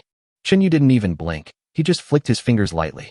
A metal button on Jirola's body flew towards the bearded man. At the same time, this button also carries strong lightning. Then, a small and exquisite yet extremely strong button pierced directly through the bearded man's head and instantly split into tens of thousands of small metal particles. Bang! The bearded man's head turned into a ball of blood mist. The bodies of several people around him were almost all covered with Beard's blood. The crowd was deathly silent. No one expected that the bearded man, who had reached the middle stage of level 6, was not even a match for Chunyu. Most people didn't see what had just happened. All we know is that Chunyu can easily kill a level 6 intermediate mutant who is good at defense with just a flick of his fingers. However, these people were all killed from a pile of dead bodies. After a moment of distraction, they all used their most powerful killing moves. Chapter 159, Heaven and Earth Net vs. Space Domain. Just when the American aliens were preparing to work together to take down Chunyu, a low shout was heard. "Wait!" Carlisle, the leader, waved to everyone, signaling them not to act rashly, because he could see that Chunyu's strength was not inferior to his. If a war really breaks out, it will definitely result in a lose-lose situation. On the contrary, if we can win them over, the current United States will be even more powerful. If the negotiations fail, it won't be too late to work together to kill him. After thinking for a moment, Carlisle looked at Chunyu and asked, "Young sir, my men just provoked you, and you killed him, so we are even. Since you didn't fight us the first time you were invisible, you probably don't want to be an enemy of the United States, right? Why don't we calm down and talk and cooperate?" Cooperation. Chunyu seemed to have heard a joke and laughed. "What can we cooperate with a bunch of two-faced people like you?" Carlisle's eyes turned cold. "From your appearance, you should be from Dacia. Don't you Dacia people always advocate win-win cooperation?" Chunyu shook his head and said calmly, "I didn't kill you because I wanted to cooperate with you. I kept you alive because I wanted you to lure other American aliens here. Then, I can kill them all together." "Fuck!" A man in the second seat pointed at Chunyu and said viciously, "Boy, who do you think you are?" Chunyu smiled evilly and suddenly appeared in front of the man at lightning speed. Then, the man's head exploded with a punch. The speed was so fast that even the man's carotid artery couldn't react. The next second, blood gushed out from the headless man's neck. Fortunately, Chunyu had already activated the space field, so he was not splashed with blood. Who else? Chunyu looked at everyone as if they were dead people. The American stranger in the room no longer dared to look down on Chunyu. When the bearded man was killed, everyone thought that Chunyu just used a sneak attack without any moral principles, and that was why he succeeded. However, the second man was killed instantly even though he was well prepared. And he is the most powerful being besides the leader Carlyle. This shows that Chunyu's strength has indeed reached an extremely terrifying level. Everyone was asking themselves, if he had just killed me, would I have been able to get away with it? The answer is obvious. Cannot. Seeing that no one was talking, Chunyu said to Carlyle, who was sitting in the first seat. Now, there are only two options before you. 1. Call the other aliens and armed organizations in the United States. 2. I will send you to meet the two people just now. After hearing this, Carlyle said calmly, "Young man, I'm afraid we can't meet your conditions. Because other aliens and armed organizations in the United States are not under our jurisdiction at all." Chunyu narrowed his eyes and looked at Carlyle, snorted coldly, and said, "Logan has told me everything about your situation in the United States. The top leaders of the entire United States are all in this base. Furthermore, all other bases are directly under your jurisdiction." Carlyle was stunned for a moment, then asked in surprise, "So Logan is under your control?" "I didn't control him, I killed him." After hearing this, Carlyle's mouth twitched involuntarily. After thinking for a moment, Carlyle asked, "If I call the rest of the Americans here, will you let us go?" "No," Chunyu answered truthfully. "That would only allow you to live a little longer. You're looking for death." After hearing this, Carlyle felt like he was being fooled. He clasped his hands together and suddenly threw an invisible net towards Chunyu. Chunyu had already seen the existence of the net through the eye of God. This is exactly Carlyle's special ability, Heavenly Net. This web can bind the target within it and restrict the target's abilities. Once you are hit by the Heavenly Net, it will be difficult to escape. Low-level aliens can even become lambs to be slaughtered. However, Chunyu did not escape immediately, but opened the space field. That invisible net was actually blocked directly by the space field. The American aliens around were simply terrified. Wang Defa. He can actually block Lord Carlyle's heavenly dragnet. No wonder he dared to break into our base alone. It turns out his strength is almost the same as Lord Carlyle. No, I think he's even more powerful than Lord Carlyle. Who cares? Let's go together and kill him. Everyone used their strongest killing moves and rushed towards Chunyu together. For a moment, the house was in chaos. Sometimes a flame flies out, sometimes some poison appears. Things like flying knives, bullets, gravel, spiderwebs, etc. all flew towards Chunyu. However, Chunyu, who had activated the space field, was like having a layer of protective shield and could not be hurt at all. Seeing this, Jarula shouted loudly, "Everyone be careful. This guy's defense is too strong. Let's break his defense together." As he spoke, Jarula took the lead and rushed forward like a bullet. At the same time, a purple light shot out from her palm. The light shone on the wall made of titanium alloy and actually melted the wall directly, leaving deep marks on it. This shows how powerful it is. Chunyu, who was suspended in the air, saw Jarula rushing towards him and suddenly flew behind her. Jarula seemed to have sensed something and was about to turn around when Chunyu chopped her neck with a hand knife with the thunderstorm skill attached to it. Lightning instantly traveled throughout Jarula's body, shocking her unconscious. Chunyu put Jarula into the dimensional space and then started to deal with other people. Seeing that Chunyu dealt with his men as easily as cutting melons and vegetables, Carlyle knew that Chunyu was quite powerful. If I don't use all my strength, it will be difficult to escape unscathed. So he stretched out his hands and sucked the two fighting men in front of him. One of the men seemed to have guessed his own fate and begged for mercy. "Lord Carlyle, please don't." Carlyle said calmly, "You ants, it is your honor to provide nutrients for the great Carlyle." After saying that, she bit the man's neck. The man, who looked to weigh more than 80 kilograms, instantly became skin and bones. The other fat man didn't say a word, but turned his hand into a long knife and slashed at Carlyle. However, the long knife broke into two pieces when it hit Carlyle. Carlyle snorted coldly and said, "How dare you, a bastard, turn against Tian Gang." Chapter 160. Jarula, there are other uses for keeping you. The fat man looked at Carlyle and begged for mercy. Lord Carlyle, please spare my life. I was just confused for a moment. Really? Carlyle smiled slightly, revealing 4 long, sharp teeth stained with blood. He looks like a vampire. I'll forgive you once I've sucked all your blood dry. After saying that, she bit the fat man's neck. When several American aliens around heard the noise, they gave up their attack for a moment and looked at Carlyle involuntarily. But when they saw everything in front of them clearly, they couldn't help but frown. They saw that Carlyle, whom they had always admired, not only sucked the fat man's blood and energy, but also ate a few bites of fat. He looked like a demon walking out of hell. Not long. Carlyle, with blood all over his mouth, threw down the 2 mummies, looked at Chunyu with a ferocious smile, and said, "Boy, you killed 2 of my men. Today I will pay for their lives with your blood." "Fuck, you're putting the blame on me." Chunyu complained speechlessly, then asked calmly, "Have you thought through what I just said? If you don't agree, I will kill all of you and then raise the other bases one by one. Stop talking nonsense and give me your life." Before he finished speaking, Carlyle instantly came behind Chunyu. Its strength was so strong that it even broke through the heavy defenses of the space field and came to a place less than 1 meter away from Chunyu. However, even though Carlyle has temporarily reached the late 7th level, he still cannot completely break through the last barrier of the space domain. Damn it, you had to force me to use that move. Seeing that he could no longer move forward, Carlyle made up his mind and pulled out one of his teeth. Then he used his strongest ability, Auto-Lock. This move, Auto-Lock, can automatically lock the attack target. Even if the target keeps moving in a zigzag manner, you can still hit it accurately in the end. Moreover, automatic locking, combined with Carlyle's teeth, will produce tremendous penetrating power. Its power is even comparable to armor-piercing bullets. Dozens of mutants who were fighting with Chunyu discussed excitedly. Great, Lord Carroll is finally serious.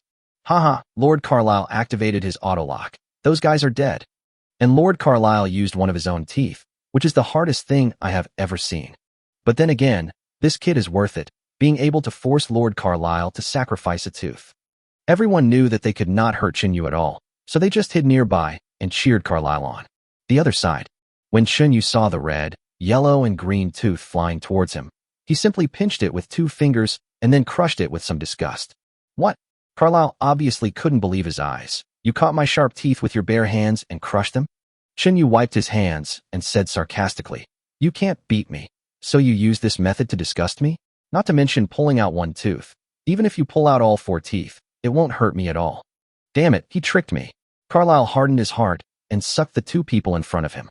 Fuck, Chunyu said speechlessly. How can I level up if you suck all the people dry? So he quickly stretched out his right hand and threw a large net woven by lightning towards the crowd. Next, let's experience the power of the electrical grid. Everyone saw hundreds of crisscrossing lightning bolts above their heads and hurriedly used their most powerful moves to block them. Some people are not good at defense and try to escape from the range of lightning. Did I fucking let you guys move? Chunyu snapped his fingers lightly and activated his time standstill ability. Suddenly, everyone in the conference room stood still and allowed the electrical net to fall on them. Sizzle. Smoke began to come out of many people's bodies. Some were even burnt. Seeing that everyone was dizzy from being beaten, Chunyu easily brought everyone into the dimensional space. Hey, I knew I couldn't negotiate with you guys. I should have just beaten you into submission.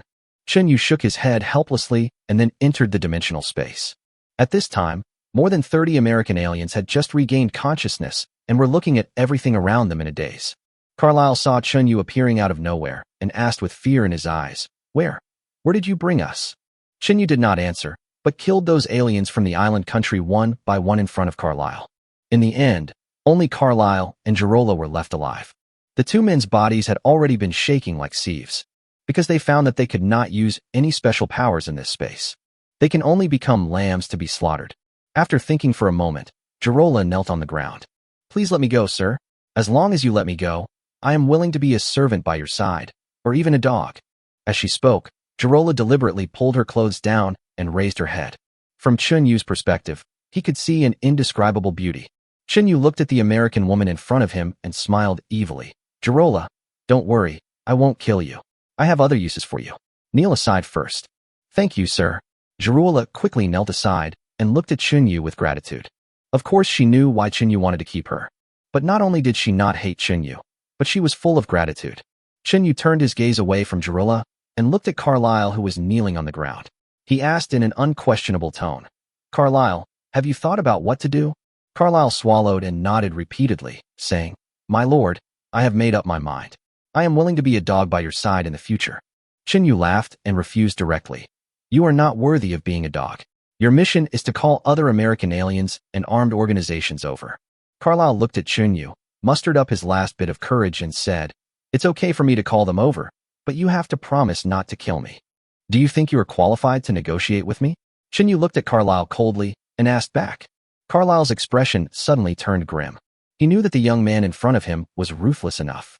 If you refuse directly, you will definitely be killed by him immediately.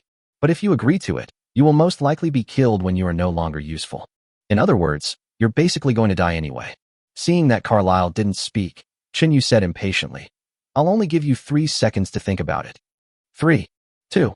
Chapter 161, a level 8 mutated killer whale. Before Chinyu finished speaking the last number, Carlyle knocked his head heavily on the ground and said in panic, "My lord, don't kill me. I agree to call everyone else over." Carlyle's strong heart had been completely crushed. At this moment, he was like an ordinary person being pointed at by a murderer with a gun. Although he knew that there was a high probability that he would not escape death, he still held on to a glimmer of hope and did not dare to resist at all. The only thought in his mind was, what if the young man in front of him is kind and spares me? Chinyu narrowed his eyes and looked at Carlyle and said in a deep voice, "Carlyle, in order to prevent you from escaping, I have to take something from you." As he spoke, Chinyu began to absorb the energy in Carlyle's body. After a long time, Carlyle, whose supernatural powers were almost drained away, collapsed on the ground like a dead dog.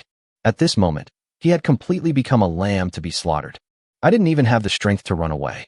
Just when Chinyu had just absorbed the energy from Carlyle's body, Hongyi and others brought news that all the Americans in Pearl Harbor had been eliminated. Chinyu left the dimensional space and soon came in front of Hongyi and others. "You guys did a great job." Hearing Chinyu's praise, the little girl jumped up and said, "Master, you are too kind. The main reason is that they are too weak. I can deal with them alone." Dr. Li looked at Chinyu and praised him. "As expected of Brother Yu, you managed to deal with all the American aliens without any injuries." At this time, the little Lolita who had been attached to Chinyu interrupted. "The master didn't get rid of all the American aliens. In addition to a guy named Carlyle, the master also left behind an American woman named Girola." Dr. Li was stunned, then joked, "Could it be that so many beautiful women can't hold Brother Yu's heart? I wonder if Brother Yu wants to ride a foreign horse in the name of learning English." After hearing this, the little girl asked in confusion, "Sister Red, what is a foreign horse?" Dr. Li lowered his head and whispered in the little girl's ear, "A foreign horse is actually..." After hearing this, the little girl couldn't help but blush. She glanced at Chinyu cautiously, then bit her teeth with her red lips and said, "Master, please don't be fickle and ignore us because of that foreign horse." Chinyu patted the little girl's head gently and said with a laugh, "Let's not discuss this anymore. I'll collect these treasures in the port first." After saying that, Chinyu flew into the air with a whoosh. Looking around, the entire port and the ocean are densely packed with various advanced aircraft and ships. Not only do we have top stealth fighters like the F-25, we also have 6 aircraft carriers. There are countless other battleships, destroyers, and cruisers. It can be seen that Pearl Harbor is now much richer than before the end of the world. Chinyu didn't care about anything and directly put all the planes and ships into the space one by one. Even 2 large gunpowder depots were not spared. Although these may not be useful, they are better than nothing. Just as Chinyu flew to the deep ocean and prepared to collect the last ship, from the dark and deep ocean suddenly emerged a monster that was larger than an aircraft carrier. The water surface, like a curtain, was torn open with a huge hole in an instant. What followed were surging waves and deafening roars. The roar seemed to carry some kind of huge energy, so much so that the surface of the water began to tremble violently. Chinyu hurriedly opened the space field and flew high into the sky, thus blocking the attack of the sound waves. Then he opened the Eye of God and began to observe the monster. Species category, mutant killer whale. Level 8, midterm. Superpower 1, killer whale roar. Use its own roar to cause damage to the target. Superpower 2, water spout. Can use the water around to form a rotating water column, causing tons of damage to the target caught in it. Chinyu closed the Eye of God and looked at the huge killer whale with some excitement. I didn't expect it to be a mutant killer whale that has reached level 8. Once I subdue it, I will have control over land, sea, and air at the same time. When the killer whale saw Chunyu flying into the air, it angrily sprayed a water column more than 3 meters in diameter and several dozen meters long at him. The water column is rotating and is spinning faster and faster in the air. In the end, all I could see was its afterimage. Needless to say, this is the water tornado of this mutant killer whale. Just when the waterspout was only 1 meter away from Chunyu, Chunyu snapped his fingers and activated time standstill, imprisoning it in midair. Is that all you have? Let me be a fishing expert for once today. As he spoke, Chunyu threw a huge electric net towards the killer whale. The sea surface, which was already turbulent and rough, was now blown up by lightning into waves tens of meters high. At the same time, there were continuous thunder explosions. The sea surface within a radius of 5 kilometers was illuminated as bright as day. Before the killer whale could react, its armor-covered body was hit by countless thunderstorms. However, the effect of that layer of armor is limited and cannot completely block the power of thunderstorm. In an instant, deep cuts, so deep that the bones could be seen, appeared on the killer whale's body. The blood gradually dyed a large area of the sea red. Damn human, don't you know that electrofishing is illegal? The killer whale didn't expect that the tiny human in front of him actually possessed such powerful superpowers, and for a moment, he became angry and embarrassed. It slapped the water surface violently and then flew towards where Chunyu was. He once again used his unique voice to perform the supernatural power of killer whale roar. Oh my, you heard it right. The sound made by such a huge creature is as funny as that of a dolphin. But if you underestimate the sound of this mutant killer whale, you would be wrong. Its sound is more powerful than a cannonball. However, this is nothing to Chunyu. When the killer whale was about to get close to Chunyu, it suddenly opened its bloody mouth, intending to swallow Chunyu in one gulp. Chunyu simply went straight into the killer whale's stomach. Haha, you stupid human, how dare you fight with Master Whale? The killer whale fell into the water contentedly, ready to find a place to digest its food. After Chunyu was swallowed by the killer whale, he only felt darkness in front of his eyes. So I opened the Eye of God to explore the way. The killer whale's stomach was filled with the corpses of various marine animals. Many of them are mutated marine organisms. Chunyu was secretly amazed. This guy is such a big eater. No wonder he reached level 8 so quickly. After sighing, he slowly stretched out his right hand and threw out a bolt of lightning. Oh my! A cramp came from the killer whale's abdomen, causing it to flip over in the water. Seeing that thunderstorm could exert greater power in the killer whale's belly, Chunyu threw out lightning bolts one after another. After a while, the killer whale, who was tortured like Princess Iron Fan, floated to the surface with its belly turned upside down. White foam kept coming out of his mouth. Seeing that the time had come, Chunyu passed through the killer whale's belly into the air and began to bind the killer whale. Chapter 162 Master, please take my little brother in as well. It was not difficult to tie up the killer whale that had been knocked unconscious. In just a moment, a system prompt sounded in Chunyu's ears. Ding! Congratulations to the host for successfully binding a mutant creature.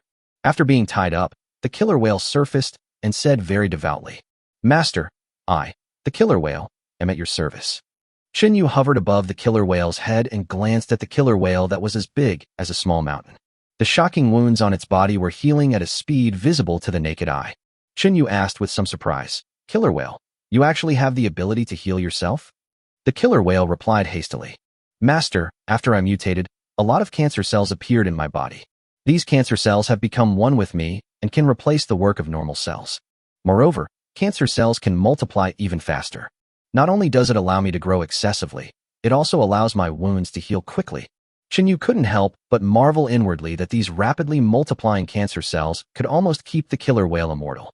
Chunyu continued to ask, How did you find me? My lord, I smelled a strong smell of aliens and alien blood in Pearl Harbor from dozens of miles away. I think a large-scale battle must have taken place here, so I rushed over.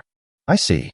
At this moment, the little eagle carrying Hongi and others flew quickly across the night and arrived in front of Chunyu. On the eagle's back, Hongi asked with some concern, Master, what happened here just now? Why does it seem like a big battle took place? Nothing, I just tamed a killer whale. Master, where's the killer whale? Why can't I see it? The little eagle glanced at his feet and muttered to himself curiously, Hey, how come there's a small island here? I just want to find a place to stay and relieve myself. As he spoke, the little eagle landed on the killer whale. After hearing this, the killer whale said angrily, Little chicken, open your eyes and take a good look. I am not an island, but the overlord of the ocean, The killer whale. Kitty was startled when she heard a noise coming from under her feet. After seeing the killer whale's huge head clearly, the little eagle stammered. You. What are you? How come you are so big? I just said that I am the overlord of the ocean. Can you please respect me? The killer whale said helplessly. The man in red released a bolt of lightning from his palm and threw it into the sky. With the help of the light, everyone could see the full appearance of the killer whale. Its body is more than 300 meters long, which is comparable to a large aircraft carrier. The little girl looked at the killer whale and couldn't help but sigh. Master caught such a big fish. How big a pot would it take to put it in? After hearing this, the killer whale snorted coldly and said unhappily, I am the little brother that the master just subdued. If it weren't for the fact that you were also subdued by the master, I would have eaten you up in one bite. Fuck. Xiao Yugan, you are so arrogant.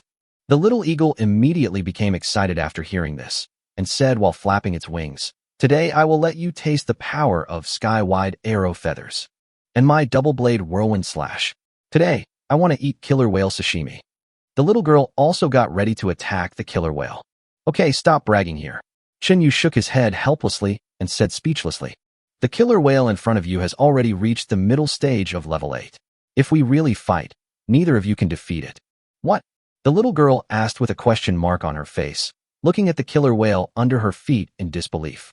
Master, are you saying that this stinky fish has reached level 8? 8? That's right. Yu nodded.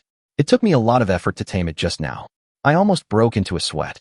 After hearing this, the killer whale looked at the little girl with some pride and said, How about it? Are you dumbfounded? Let me tell you the truth. I am the most powerful being in the entire East China Sea. All the marine creatures in the East China Sea have to call me Big Brother when they see me. Then, the killer whale looked at the little eagle and said, And you, a bald chicken, I can knock you over with just a sneeze, and you still dare to speak so shamelessly in front of me. The little eagle, which had just experienced a battle, was so angry that its nose became crooked when it heard someone call it a bald chicken. The little girl stomped on the killer whale's back and said, You stinky fish, now that you have been subdued by the master, you have the lowest status in terms of seniority. No matter how weak we are still your big brothers and big sisters. After hearing this, the killer whale was stunned. It does know that when the human world accepts disciples, their seniority is ranked according to the time of their apprenticeship. Similarly, the status of subordinates in their master's hearts should also be related to time. It seems that it is indeed the lowest in status. Seeing that the killer whale was a little hesitant, the little eagle quickly added, Xiao Yugan, let me tell you the truth. The lowly sister in front of you is of a special status. She is the master's woman. Even I, who followed the master earlier, have to treat her as half a mistress. When the killer whale heard this, he quickly apologized with a smile. Big brother and big sister, I am really sorry. I was blind and offended you too. Please put aside the past grudges and forgive me for my outspokenness just now. That's good enough. I'll reluctantly forgive you. The little lowly puffed out her chest and waved her hand generously. The little eagle also flapped its wings and said casually, We are all serving under the master, and we have to help each other in the future. From now on, I will be in charge of the sky and you will be in charge of the sea. Together, we will help the master to become bigger and stronger and create greater glory. Okay, Brother Eagle, I will do my best. The killer whale nodded repeatedly, his eyes full of anticipation. Yu stood aside and watched the farce, but did not stop them from arguing. After all, this can add some fun to his extremely lonely and boring life. At this moment, the killer whale hesitated for a moment and finally mustered up the courage to say to Yu, Master, I have a favor to ask of you. I hope you can agree to it. Yu asked, What's the matter? I am also the big brother in this sea area, so I have taken in many younger brothers during this period. I would like the master to take in my younger brothers as well. Please help me. Just when Yu was hesitant, the killer whale hurriedly added, Please rest assured, my brothers are all level 6 or 7 marine mutants. They all have strong combat power and will not embarrass you. Yu nodded. Call them all over. Thank you, master. After hearing this, the killer whale shouted excitedly towards the sky. Oh my! Not long after, the sea surface suddenly shook violently. I saw more than a dozen huge marine creatures appearing on the sea surface a few hundred meters away. Chapter 163 Sister Lowly, you are my dear mistress. Looking closely, some creatures were glowing, as if they were providing light for others. The killer whale pointed to the sea in the distance with its fins and said excitedly, Master, that is my little brother. Yu nodded slightly and said, They do look quite powerful. The The lowest one is already level 6. Hee hee, mainly because I ate all the weaker ones. The killer whale chuckled for a while, then continued. Well, there is one more thing I want to trouble you with, Master. What's up? I would like to ask the Master to give me a name. Otherwise, my former brothers will definitely laugh at me if they hear me called stinky fish and dried fish. Chinyu thought for a moment and said seriously, You are the 5th mutant creature I have subdued. I will call you Little Five. Little Five. The killer whale said happily after hearing this. This is a good name. I like it. As the two were talking, a group of strange-looking marine creatures swam over. There are humpback whales, lion's mane jellyfish, giant squid, sharks, etc. These creatures are all large in size and have different appearances. One of the octopuses with 9 claws looked at Chunyu and the others and said excitedly, Boss, we saw lightning and thunder on the sea from a distance, and we knew it was you who was fighting. I didn't expect you to capture so many mutants. Now the brothers can have a feast again. Asshole. The killer whale suddenly released a stream of water, knocking the younger brother away more than 10 meters, and said angrily, The one floating above my head is my new master. You should be more polite to my master in the future. Master. Octopus secretly looked at Chunyu and asked in a low voice, Brother, when did you recognize a master? How come I didn't know? The killer whale cleared his throat and said seriously, Just now, the master and I appreciated each other, so we had a simple exchange. Later, I was impressed by the master's powerful ability, so I took the initiative to acknowledge him as my master.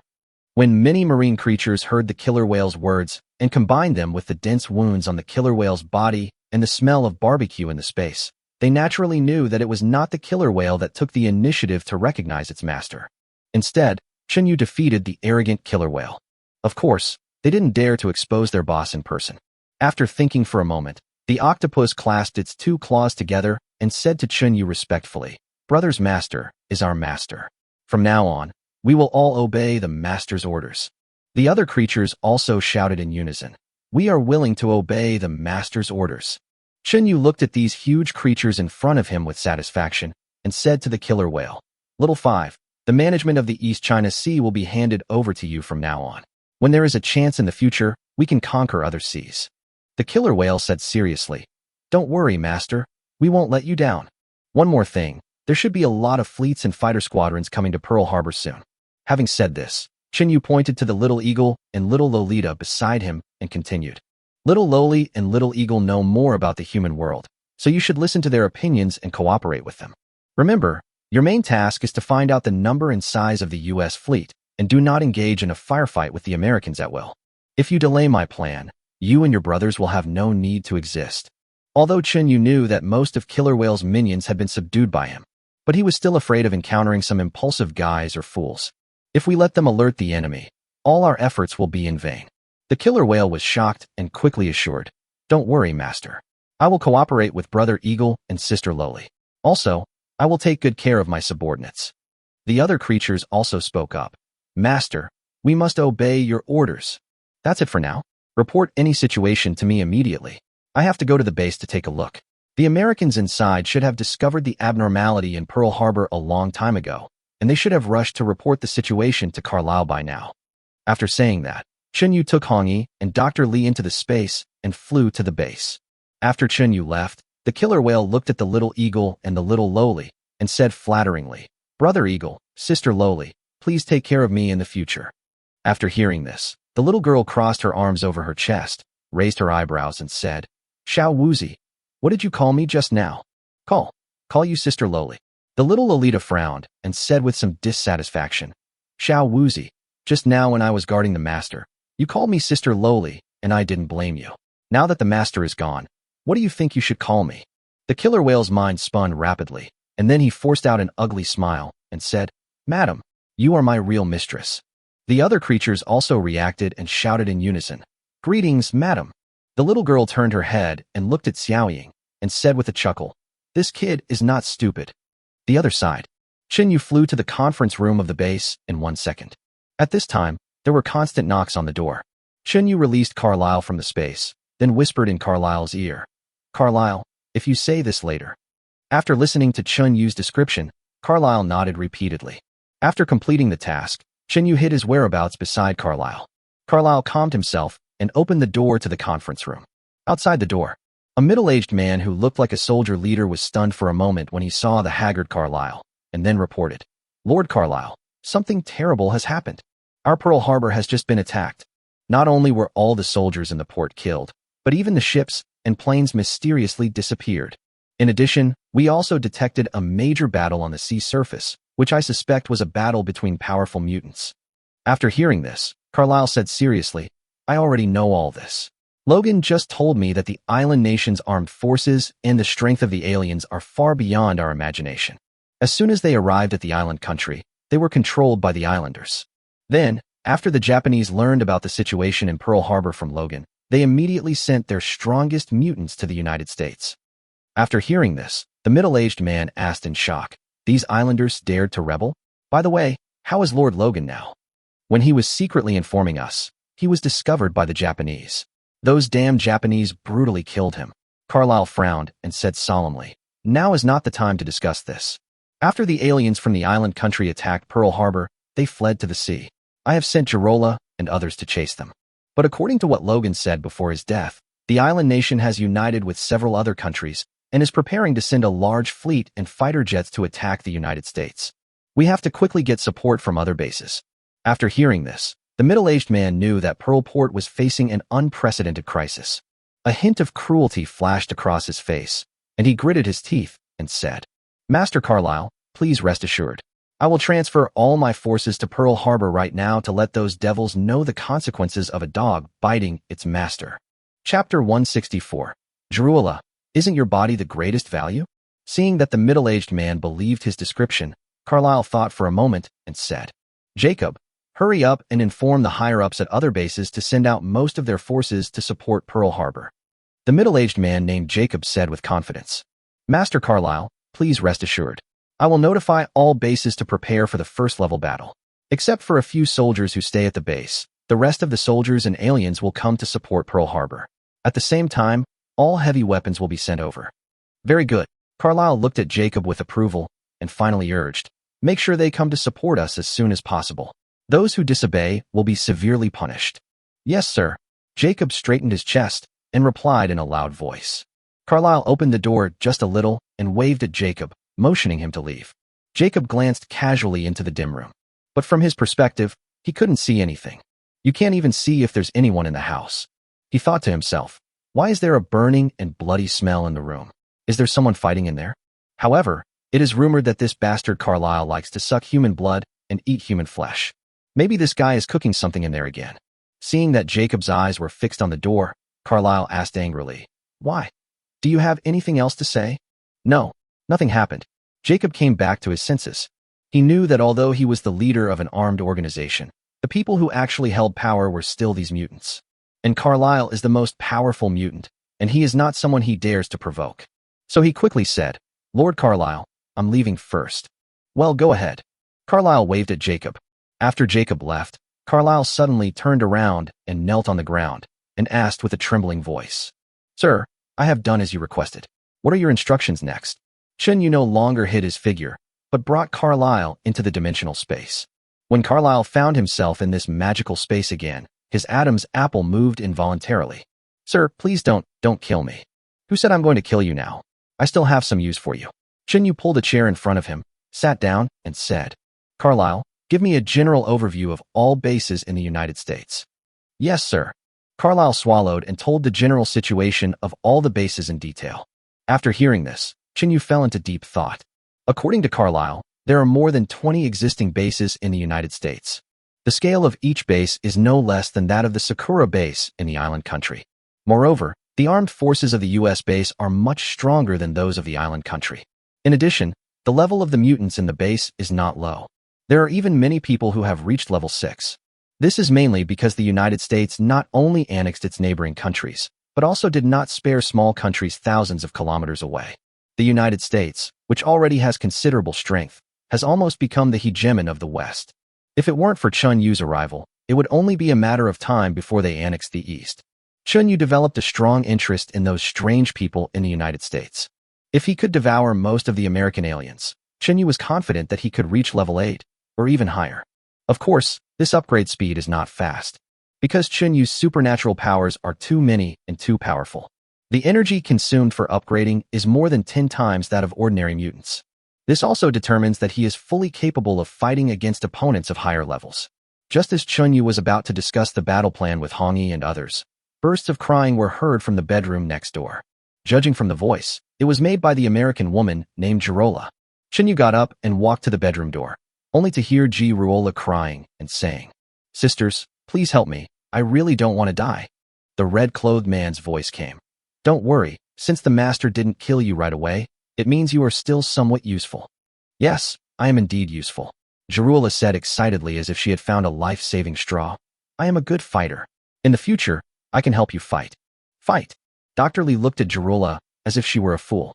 Sure enough, the saying that big breasts mean no brains applies to women in any country. Seeing the look in Dr. Lee's eyes, Jirola hurriedly explained, "What I said is true. I am the third most powerful supernatural being in the United States, and I have strong combat power. What's the use of knowing how to fight? Brother, you still lacks your fighting ability." After hearing this, Jirola lowered her head in despair. Dr. Lee looked at the Western woman in front of him and changed the subject. "But you don't have to despair. You are not worthless to brother you." "Real?" Jirola was overjoyed. "Please give me some advice, sister." Dr. Lee raised his lips and said softly, "Isn't your body the greatest value?" After hearing this, Jirola's face changed slightly, and then he said dejectedly, "I know what I should do." Dr. Lee chuckled and said, "Brother you is happy again this time." The woman in red at the side asked in confusion, "Dr. Lee, as the master's women, shouldn't we hope that the master has as few women as possible?" "Hongyi, this is your fault." Dr. Lee stroked her hair and explained patiently, "As women, in addition to doing our part, we should also share the worries of our men. You should have also discovered that the more women around brother you, the stronger he becomes. In this case, we should do more to help sister you solve her problems and help her find a suitable target. Only when brother you becomes stronger can we survive better. Besides, brother you is so outstanding. What's wrong with having a few more women around him?" The girl in red nodded thoughtfully, gave a thumbs up, and said, "Kiki, you are more broad-minded." And just at this moment, Chinyu pushed the door and walked in. Jirola, who was kneeling on the ground, looked back and saw Chinyu. She bit her lip lightly and said tremblingly, "Please accept me as your slave. As long as I can live, I can do anything you want." Chinyu looked at Jirola, who was shaking like a sieve, and said expressionlessly, "If you want to survive, come with me." After saying that, he walked towards the next room. Jirola stood up and followed, feeling helpless and a little scared. She had witnessed how powerful Chunyu was today and knew that Chunyu's strength was definitely far beyond that of a level 7 alien. Can I bear his anger?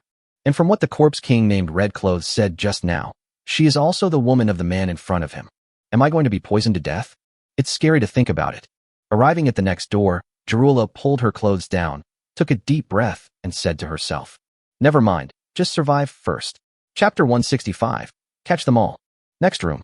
Chunyu carefully looked at Jirola, who was kneeling in front of him. She was about the same height as Red, but had a broader frame. Especially that somewhat exaggerated figure, combined with suspenders and hip skirt, she is simply invincible. Seeing that Chunyu had been staring at her, Jirola approached Chunyu and said softly, "Master, let me serve you well in a while." "No hurry." Chunyu took a sip of water and then slowly said, "Before that, tell me first, are you a human or a wolf?" Jirola was startled. Then she leaned towards Chunyu's feet and said, "Master, of course I am a human, but I can transform into a wolf. From now on, if you want me to be a wolf, I will be a wolf. If you want me to be a human, I will be a human. If you want me to be a dog, then I will be a dog. Anyway, Jirola will let you control me." Chunyu held his chin in his hand and said to himself in disappointment, "So, the reward I got this time wasn't much." After hearing this, Jirola asked in a low voice, "Master, what did you just say? Why are you asking so many questions?" Chunyu narrowed his eyes and looked at Jirola, beckoning her, "Come here." "Yes, master." Jirola walked over, twisting her waist. The closer you get, the more stunning the visuals become. Chunyu smiled evilly, pulled Jirola over, and then threw a bolt of lightning towards the roof. Snap! Lightning shattered a high-definition camera. Dr. Lee, who had already put on glasses, was startled and his body trembled involuntarily. It turns out that brother you has already discovered us." Hongyi grabbed her clothes and said fearfully, "What should we do, Sister Kiki? If the master is angry, he will definitely punish us." Dr. Lee turned off the monitor and said calmly, "It's okay. We have no ill intentions. Brother, you shouldn't bother with us. While the two were talking, Chinyu walked over through the wall. Seeing this, Dr. Li took a step back, waved his hand awkwardly and asked, Brother, you, Hongyi, and I are just about to take a break. What are you doing here? What do you think I'm here for? Chinyu walked up and without saying a word, locked the two men up with chains to prevent them from doing any more tricks. Just stay here and be quiet. After Chinyu solved the trouble, he returned to the next room. Chinyu finally got 1,000 points. The rewards are indeed a bit small. It's all unworthy of his hard work. But no matter how small a fly is, it is still meat. And even if he doesn't get any rewards now, he is already far ahead. Next, we just need to wait patiently for the Americans to come to us. In the following days, fighter jets and warships arrived at Pearl Harbor one after another. Under Carlyle's instructions, all the Inhumans and soldiers were waiting outside the base, waiting to gather at the base for a meeting once everyone had arrived. During this period, leaders of other bases also expressed doubts about what happened in Pearlport. But due to Carlyle's authority and insufficient evidence, they had to dispel their doubts. 5 days later, Jacob rushed to the meeting room. Carlyle and Girola left the meeting room early. Jacob saluted the two of them and said seriously, Lord Carlyle, most of the U.S. ships and fighter jets have arrived at Pearl Harbor. Only a few soldiers sent to nearby countries are on their way. Carlyle patted Jacob on the shoulder and praised. Thank you for your hard work. Have all the senior executives hold a meeting at the conference hall on the base's underground first floor. All other soldiers should gather at the training ground next to the port and wait for the inspection. This, Jacob asked hesitantly, after the pilots and ship crew leave their posts. What if an incident like the island nation's sneak attack on Pearl Harbor happens again? Girola frowned and said angrily, Why? Is our radar just for show? Also, do you want to disobey Lord Carlyle's order? No, I don't dare. Jacob saluted and said in a loud voice, I'll do it right away. After that, Jacob left quickly. An hour later, the spacious conference hall was filled with mutants and U.S. high-ranking officials. Carlyle and Girola stood on the podium at the front of the venue, looked at Jacob in the front row and asked, Jacob, is everyone here? Jacob replied, Except for those who are still on the way, all the others are here. Carlyle nodded, then turned around and asked, Sir, everyone is basically here. Please give me your instructions. Chinyu sneered and said to himself, These Americans actually have a few smart ones. They have arrived a long time ago, but they have been secretly observing the base from dozens of kilometers away. Fortunately, I sent out Xiao Wuzi and Xiaoing in advance. Once I kill them, I will catch you all in one fell swoop. When the people in the audience saw Carlyle's appearance, they immediately started talking. What's going on? Why is Lord Carlyle bowing to the air? I just listened carefully, and Lord Carlyle seemed to say, Everyone is here, please give instructions. Look, Lord Carlyle looks weak and seems to be seriously injured. Something's wrong. I just activated my ability to detect it. Lord Carlyle is very weak, and seems to be almost like a level 1 mutant. Could it be that I guessed it right? Our base might have been breached. It's very likely. Otherwise, why would Lord Carlyle be so anxious to call us all here? Just when everyone was about to step forward to ask for clarification, Chinyu suddenly appeared above their heads. Oh no, Carlyle lied to us. Everyone reacted and prepared to fight back. Did I fucking let you guys move? However, Chinyu activated time standstill with lightning speed. Most people were within the range of time standstill and were immediately frozen in place. Only a few marginalized people managed to escape. Chinyu released Hongyi and Dr. Li from the space. The two men rushed into the crowd in an instant and killed those strange people like cutting melons and vegetables. When those who had escaped the net saw Chinyu and others suddenly appear, they knew they had fallen into a trap. But they knew that Carlyle couldn't beat the people in front of them, so they were just going to die here. So he ran away. Chinyu flew in front of several people with a whoosh, struck them to death with a bolt of lightning, and then took them into the space. Seeing this, Carlyle, who was on the podium, prepared to sneak away. Carlyle, where are you going? Girola crossed her arms, and a strange smile appeared on her face. Chapter 166 Following the Master is really a wonderful journey. When Carlyle heard Girola's voice, he froze in place for a moment.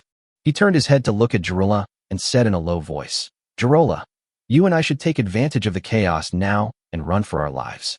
Run for your life? Girola, standing by, crossed her arms and looked at Carlyle as if he were a clown. I'm following my master well. Why would I run for my life like a stray dog? Carlyle said in shock. Girola, don't forget that he already knows our plan to attack Dasha. There is no way he will let you or me off. The master will not forgive you. However, as long as I behave well, the master is willing to let me be his dog. Girola, What did he do to you that you were willing to be his dog? Have you forgotten our past glory? Glory belongs to the victor. Losers just hope to survive. Didn't you keep begging your master to spare your life the past 2 days? Why are you pretending to be so arrogant now? Besides, Girola closed her eyes, as if she was recalling something. After a while, the pair of deep blue eyes closed involuntarily, and he raised his neck slightly and said, besides, being the master's dog is really unforgettable. Seeing that Girola seemed to be possessed, Carlyle ran towards the door as hard as he could. However, the next second, his fragile heart was crushed by Girola's wolf claws. Afterwards, Carlyle's last supernatural power was also absorbed. Master really didn't lie to me and left me such a good ability. It seems that I have to work harder in the future. An indescribable expression appeared on Girola's face. Of course, what she didn't know was that Chinyu looked down upon Carlyle's abilities. It's not that Carlyle's ability is not strong enough, but that Chinyu simply doesn't like it. While Girola was dealing with Carlyle, Chinyu and others had already slaughtered all the hundreds of aliens and high-ranking members of the armed organizations in the entire venue. The entire venue had already turned into a sea of blood. After putting the alien's body into the space, Chinyu slowly landed in front of Girola. Girola knelt down hurriedly and said devoutly, Master, I have absorbed Carlyle's power. Thank you for your reward. Girola, go to the training ground and take care of those soldiers. Chinyu looked at Hongi and Dr. Li beside him. You two should go together. Remember, try to capture those crew members on the ships and planes alive and kill the rest. Dr. Li stepped forward and said, Brother Yu, I'll go with you.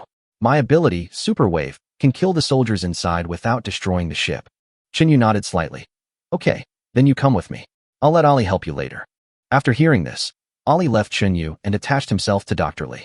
Chinyu took Dr. Li into the space and disappeared in an instant. In just a blink of an eye, it arrived on the back of the little eagle high in the sky.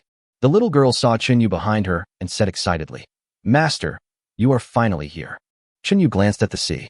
I saw 3 aircraft carriers over 200 meters long on the sea. It looked spectacular. Chinyu released Dr. Li from the space, and then said to her, Kiki, you and Xiaoying deal with the aircraft carrier on the far left and capture all the staff on the deck. Don't worry, Brother Yu, I will complete the task. Master, the little eagle will definitely fulfill his mission. Chinyu nodded and flew towards the aircraft carrier with the little loli. Dr. Li patted the little eagle under him and said, Little eagle, listen to my command. You should fly wherever I tell you to fly. Okay, Sister Li. The little eagle flapped its wings and dived into the sea. Chinyu soon arrived above the aircraft carrier. He activated his clone ability, and dozens of Chinyu appeared in the air at the same time. Chinyu asked his clones to act separately, while his real body went into the interior of the second aircraft carrier. The structure inside the aircraft carrier is very complicated. If Chinyu didn't have the Eye of God, he probably wouldn't be able to find where the people are. After understanding the general structure of the aircraft carrier, Chinyu went to the command and control center immediately. Here, hundreds of staff are waiting for orders. One of the staff members looked at the monitor and suddenly shouted, Oh no, Commander Davis has lost contact. Even the locator on him can't be detected. A commander-in-chief shouted hastily, It looks like something is wrong with Pearl Harbor. Sound the alarm and prepare to retreat. At the same time, be ready for a level 1 battle. Just when the staff was about to sound the alarm, Chinyu was quick to activate time standstill. In an instant, everyone seemed to have turned into sculptures. You reacted quickly, but it was still too late. Chinyu brought all these staff members into the dimensional space. Then he released the little girl and told her, There are many zombie kings in the storage layer of the aircraft carrier. I'll leave them to you. If you encounter ordinary people, try to catch them alive. The little loli touched her head and asked in confusion, Master, what's the use of keeping these ordinary people? Chinyu glanced at the cute little girl and said speechlessly, Without these staff members, the aircraft carrier is nothing more than a pile of scrap metal to me. I have spent so much effort, I can't just bring back some scrap metal, right? Hee, I see. The little girl said with a silly smile. Master, please rest assured, I will complete the task. Chinyu nodded and rushed directly to the deck. Because there are more than a dozen fighter jets on the deck, ready to go. Apparently, they had anticipated problems at Pearl Harbor. That's why I was prepared to escape at any time. But unfortunately, they had no chance of escape. Chinyu kept shuttling between the fighter jets, collecting all the pilots into the dimensional space. Afterwards, Chinyu rushed to assist Dr. Li. At this time, Dr. Li had already landed on the second aircraft carrier. But she couldn't get inside the carrier, so she had to attack the people inside from the deck. She knelt on one knee and placed her right hand on the deck at her feet. Superwave. Following a roar from Dr. Lee, invisible energy waves hit the staff inside the aircraft carrier. At the same time, screams were heard one after another from all over the aircraft carrier. Oh, my head hurts. What's going on? Why am I so dizzy? Oh no, mutants are attacking us. An American officer with a row of golden oak leaves and acorns embroidered on the brim of his hat immediately sounded the air raid sirens beside him. Buzz, buzz. The deafening alarm sounded across the entire sea in an instant. Chapter 167 Fire. The cabin suddenly became chaotic. Someone ran into the operations room and turned on the defense system. Some people have also begun to load up their ammunition in preparation for unknown risks. Of course, some people were ready to escape. For example, the 5 F-25 stealth fighters on the deck of an aircraft carrier. The moment the pilot saw Xiaoying and Dr. Lee, he knew that these two people would be difficult to deal with. So they used the remote control system to open the catapult launch device on the aircraft carrier. Whoosh whoosh. With several loud engine noises, 5 fighter jets flew out. After Xiaoying saw the 5 planes, he stammered, Sisterly. Sisterly, look up at the sky. 5 planes have escaped. Dr. Lee looked up and said through gritted teeth, Damn it, they escaped. The little eagle thought for a moment, then flapped its wings and said, I'll go shoot them down. Don't go. Dr. Lee waved his hand hastily to stop them, but it was too late. The little eagle had already flown into the air and launched his sky of arrows. But it was still a step slow. And at this moment, Chenyu landed in front of Dr. Lee. Dr. Lee was overjoyed, but at the same time he said with some concern, Brother you, 5 planes just escaped. Wanna run? Not that easy. Chenyu directly summoned another clone to block the catapult device to prevent other planes from escaping. Then he hugged Dr. Lee in his arms, stomped on the deck, and flew out like a cannonball. Dr. Lee clung to Chenyu with some fear. However, under the influence of space field, she was not affected by the wind. Not long after, sonic booms were heard in the sky, shaking the clouds to the point of splitting them. During the flight, Chenyu discovered the little eagle chasing the fighter jet. Little eagle, stop chasing me. Leave the rest to me. It's the master. The little eagle didn't hesitate and turned around and flew towards the sea. Chenyu quickly caught up with a fighter jet and then went straight into the cabin. The pilot was startled and asked fearfully, Wang Defa, how did you two get in? Chenyu snorted coldly and said calmly, The dead don't need to know so much. The next second, Chenyu threw the pilot out of the plane. Dr. Lee was surprised when he saw this and asked, Brother you, how did you throw him out just now? Could it be that he can space travel as well? Chenyu explained, I just put him into the space first, then took him out of the cabin and threw him out of the space. Finally, I passed through the fuselage and entered the cabin. Dr. Lee was confused. After thinking for a moment, he couldn't help but praise. Fast, Brother you is really fast. Then, Dr. Lee seemed to suddenly think of something and asked weakly, Brother you, if you throw the pilot away, who will fly this plane for us? Of course it's me. Brother you, when did you learn to fly a plane? Dr. Lee looked puzzled. How come Chenyu knows everything at such a young age? I just learned it 2 seconds ago. Chenyu closed the eye of God and replied calmly, Amazing. I don't know how to describe you. Dr. Lee was completely convinced. Chenyu smiled and turned to look at Dr. Lee and asked, Kiki, do you want to experience a real-life airplane battle? Dr. Lee was stunned and asked in disbelief, Brother you don't plan to keep those planes and pilots? We already have enough planes. We should find a few to test their power, right? As for the pilots, Chenyu stared ahead and spoke faintly. They can desert their own country. If they stay with us, they will be a disaster sooner or later. Dr. Lee nodded and said with a firm look in his eyes, Brother you is right. This kind of person really cannot be kept. Okay, let's not talk about this anymore. Fasten your seatbelts. I'm going to start speeding up. After saying that, Chenyu directly increased the speed of the plane to the fastest. After a short while, the two caught up with the 4 planes in front. Chenyu couldn't help but complain. This thing is really fast. If it weren't for our good health, our bodies would have collapsed long ago. Dr. Lee also agreed. Yes, those guys in front didn't dare to drive at the fastest speed. I guess their bodies have reached their limit. Chenyu turned his head to look at Dr. Lee, squinting his eyes and smiling. Kiki, do you want to try masturbation? Dr. Lee blushed and then said shyly, Isn't this bad? We still have important things to do. But this is indeed very exciting. As he spoke, Dr. Lee extended his hand towards me. Kiki, what are you doing? Chenyu said speechlessly. Wasn't that what you just said? Dr. Lee's hand froze in midair, somewhat confused. You misunderstood. Chenyu shook his head helplessly. I meant to shoot down the planes in front with artillery shells. So that's how it is. Dr. Lee quickly retracted his hand. What do you think I said? Chinyu continued to ask. Oh, how embarrassing. Dr. Lee turned his head away, so embarrassed that he could have dug out a 3-bedroom apartment on the plane with his toes. Haha, I won't tease you anymore. Chinyu adjusted the position of the plane, then pointed to a button next to him and said, I'll ask you to press it later, just press it. Yes, brother you. Dr. Lee quickly recovered and stared intently at the button in front of him. Chinyu adjusted the position of the plane while adjusting the sight. After aiming at both planes at the same time, he yelled, Fire. Dr. Lee hurriedly pressed the button in his hand. Boom, boom, boom. As the fuselage trembled, several shells were fired one after another. Chinyu quickly tilted the plane's head and flew diagonally into the sky. The next second, explosions sounded one after another. The 2 top fighter jets were torn into pieces in an instant. Now there are 2 planes left. The pilot on the left plane heard the explosion and hurriedly asked through the intercom. This is 0823. What just happened? Over. The pilot on the other plane replied. 0823. Please pay attention to the rear. Number 0821 must have rebelled. The pilots on board have launched attacks on number 0824 and number 0825 respectively. Now I will fly to the right and you fly to the left. Get rid of number 0821 as soon as possible. Over. Okay, let's meet at the base.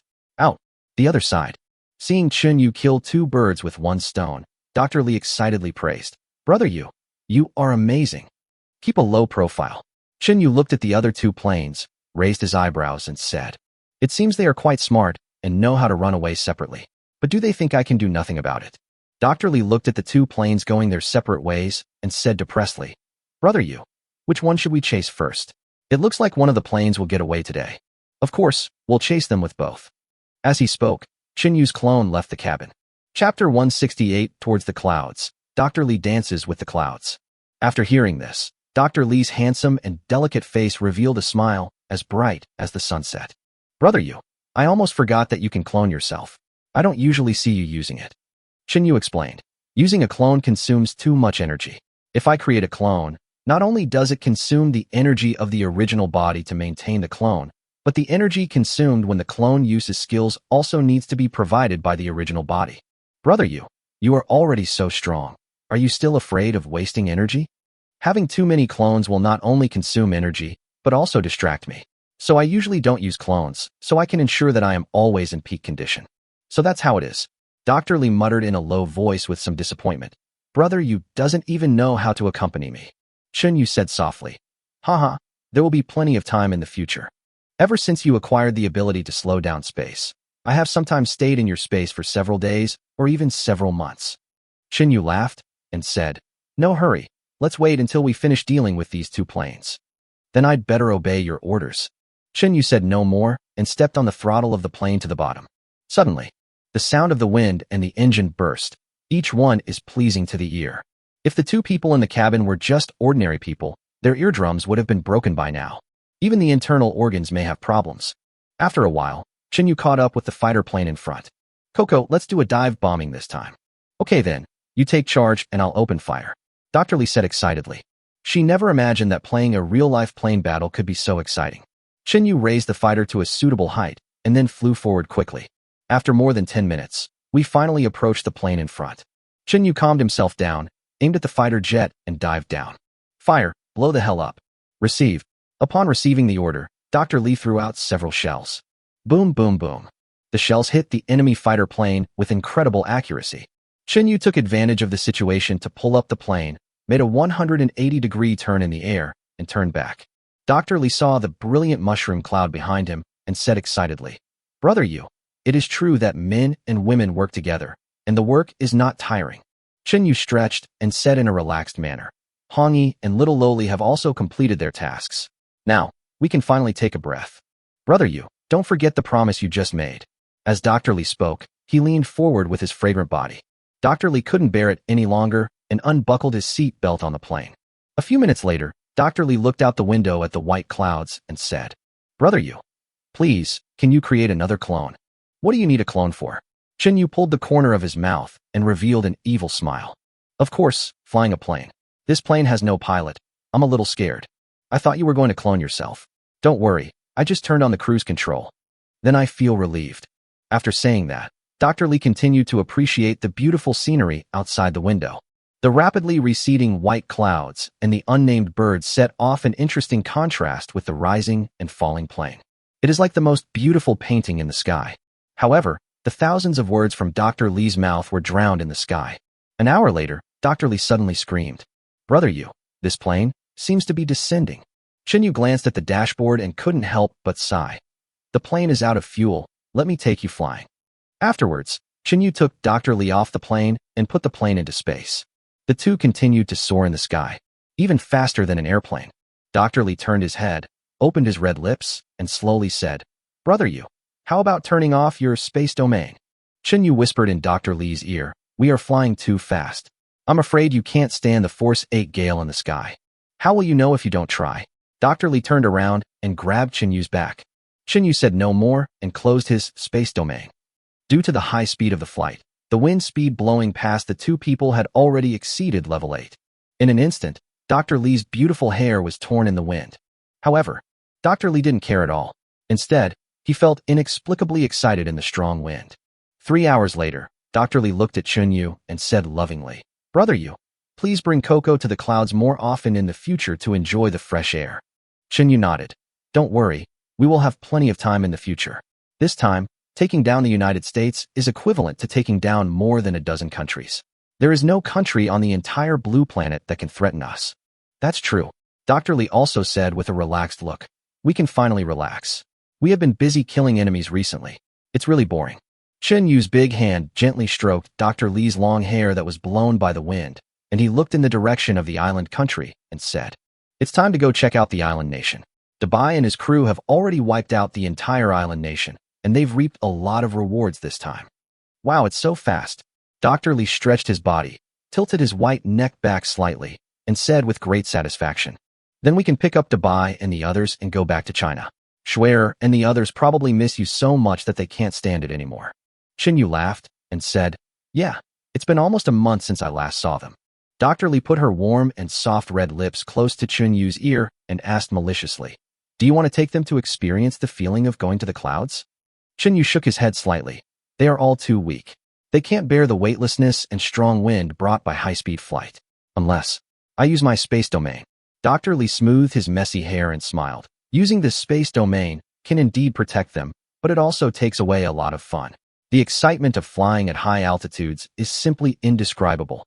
"Then wait until next time, I'll take you flying again." "It's a deal." Chen Yu lowered his head and looked at the ground, pointing at the Pearl Harbor below him, and said, "We are here. You can stay in the dimensional space for a while." "Okay, Brother Yu." After Chen Yu put Dr. Li into the space, he flew towards Pearl Harbor in a diving posture. Chapter 169: Harvesting a large number of American soldiers. At this time, the training ground in Pearl Harbor was crowded with American soldiers. Seen from a high altitude, they looked like tiny ants. After Chen Yu landed, he glanced at the training ground. The spacious training ground was littered with broken limbs and flowing blood. Some people turned into zombies. Of course, these zombies have been subdued by the man in red. They surrounded the soldiers and closely monitored their every move. The faces of those American soldiers who survived were filled with fear. Chen Yu stepped forward and said straight to the point, "Everyone, I think everyone already knows what happened, so I won't repeat it. Now, there are two paths before you. 1. Come with me to Daxia and work for me from now on. 2nd, continue to stay in the United States." When Hongyi heard the two choices given by Chen Yu, she naturally understood what Chen Yu meant. So he stepped forward and shouted to the crowd, "Everyone, make your choice quickly. Those who want to continue staying in the United States stand on the left, and those who want to go to Daxia with us stand on the right. You only have 1 minute to consider." After hearing this, the soldiers began to discuss in a low voice. "It seems that the Daxia people really treat prisoners well and are kind enough to let us go. Then I choose to stay in the United States. After all, they look too dangerous. I think since they didn't kill us just now, it means we are still useful. It would be safer to go to Daxia. Yes, the reason they kept us here is simply because of our combat skills. As long as we can show our value, we can survive. I chose to follow them. In this end times full of dangers, it is a rare opportunity to follow some powerful people." After some discussion, the crowd automatically divided into two groups, left and right. 1/5 of them chose to stay in the United States. The remaining 4/5 of the people chose to take a gamble and follow Chen Yu. Seeing that everyone had made their own choices, Yu looked at the soldiers who wanted to stay in the United States and said, "Since you have chosen to be my enemy, I will not be polite to you." As they were talking, a bolt of lightning that blocked out the sky and sun struck them. Before the soldiers could react, they turned into charred corpses. Those soldiers who chose to follow Yu were more grateful than shocked, especially the soldiers who were a little hesitant just now. If they had chosen to stay in the United States just now, they would have become a pile of charcoal by now. At the same time, they also understood one thing. This young-looking man in front of them would not allow any threat to be around him. They completely gave up their last hope and decided to follow Yu wholeheartedly. After dealing with the soldiers, Yu called Hongi and Jarula over and said, "Hongi, Jarula, you two take these people to the dock." "Yes, master," they both replied at the same time. The man in red received the order and drove the American soldiers towards the dock. Yu flew directly to the largest aircraft carrier. When the little eagle saw Yu, it flew over excitedly. "Master, we have got all these men on deck as you ordered. However, it was only thanks to your clone that we were able to complete the mission." At this moment, the killer whale in the sea also surfaced and said, "Master, some escaped soldiers jumped into the sea and were eaten by us." Yu nodded and said, "You two did a good job. Let's go to the dock and gather now." "It's the master." Kitty Hawk and the killer whale quickly headed for the Pearl Harbor dock. Afterwards, Yu directly brought all the soldiers on the deck into the dimensional space. In the end, only the little girl was left on the deck.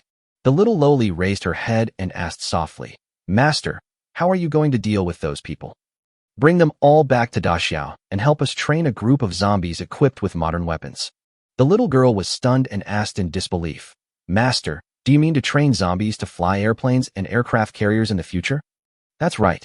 Yu landed in front of the little Lolita and said calmly, "Generally speaking, a level 4 corpse general has already recovered most of his consciousness, and with a little training, he should be able to burn a boiler.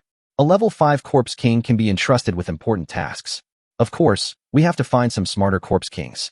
The little girl scratched her head in embarrassment and said with a silly smile, "We have to find some smart ones. It will be troublesome if they are as stupid as me. We might even drive the aircraft carrier into the ditch." "It seems that you are quite self-aware." "Of course, I am just the sword-carrying guard beside the master. I can't do anything else. Of course, I can be a bed warmer occasionally." "Okay, stop being so funny and follow me to the dock." Yu picked up the little girl, put the aircraft carrier into the space, and flew towards the dock. The little loli looked up at Yu and suddenly said, "By the way, master, is Sister Kiki injured?" "I'm not injured. Why are you asking this suddenly?" The little girl grabbed Yu's arm with one hand and took out a piece of cloth from her pocket with the other hand and said, "I just saw some strips of cloth floating down from the sky. They looked like the ones from Sister Kiki's clothes. It seemed like half of the cloth had fallen into the sea. It's really strange. What on earth did Sister Kiki go through?" Yu knocked the little girl's head and said coldly, "Children should not ask questions that they should not ask." "Master, I'm not a child. I just look small. In fact, I just turned 18 this year." The two of them arrived at the dock while chatting and laughing. After Yu threw all the soldiers onto a huge ship, he also put the little loli on it. The little girl was stunned for a moment, then asked reluctantly, "Master, do you want me to take them to Daxia?" Yu nodded. "That's right. In addition, I will let Xiaoying and Xiaowizi assist you to ensure that everything goes well." At this moment, the little eagle flew over the soldier's head and shouted in a low voice, "All of you soldiers, be careful. If I find anyone who is not behaving himself, I will shoot him into a hedgehog." "Haha, Brother Eagle, you take care of the sky, and I take care of the sea." The killer whale led his little brothers to the surface of the sea and said in a dull but loud voice, "I advise you not to even think about escaping from the sea. Anyone who dares to jump into the sea will become the ocean's nourishment." Hongi also echoed, "Sister Chunxiao, I just subdued dozens of zombies. I will now release my control over them and hand them over to you to manage. Remember, don't let them eat too many people." The American soldiers crowded on the deck were already frightened out of their wits, so they didn't even dare to think of escaping. After Yu arranged everything, he looked towards the island country and said quietly, "We should go to the island country soon." Chapter 170 Dubai in human form. When Hongi heard that Yu was going to the island country, she said excitedly, "That's great. It's finally coming to an end." After hearing this, Yu murmured to himself, "Is it really over? I hope so. Master, shall we set off now?" Girola walked up and asked cautiously, "Don't worry." Yu looked towards the base and said seriously, "Before leaving, of course we have to take away the good things in the base. Hee hee, this is in line with the master's style. The man in red said playfully. Chinyu did not refute. He directly put Hongi and Jarula into the dimensional space, and then flew towards the base. After entering the base, Chinyu went straight into the armory. The entire arsenal covers an area larger than a football field. There are not only various light weapons, but also various heavy weapons such as howitzers, armored vehicles, tanks, etc. In addition, there are more than 20,000 crystals above level 3, which are placed in large iron boxes according to different levels. The crystals sparkled and looked particularly pleasing to the eye. Most of these crystals were looted by Americans from various countries. Some were taken from zombies in the United States. However, before Carlyle and others had the chance to enjoy it slowly, their short and sinful lives ended. Chinyu decided to go all out and accepted all the offers.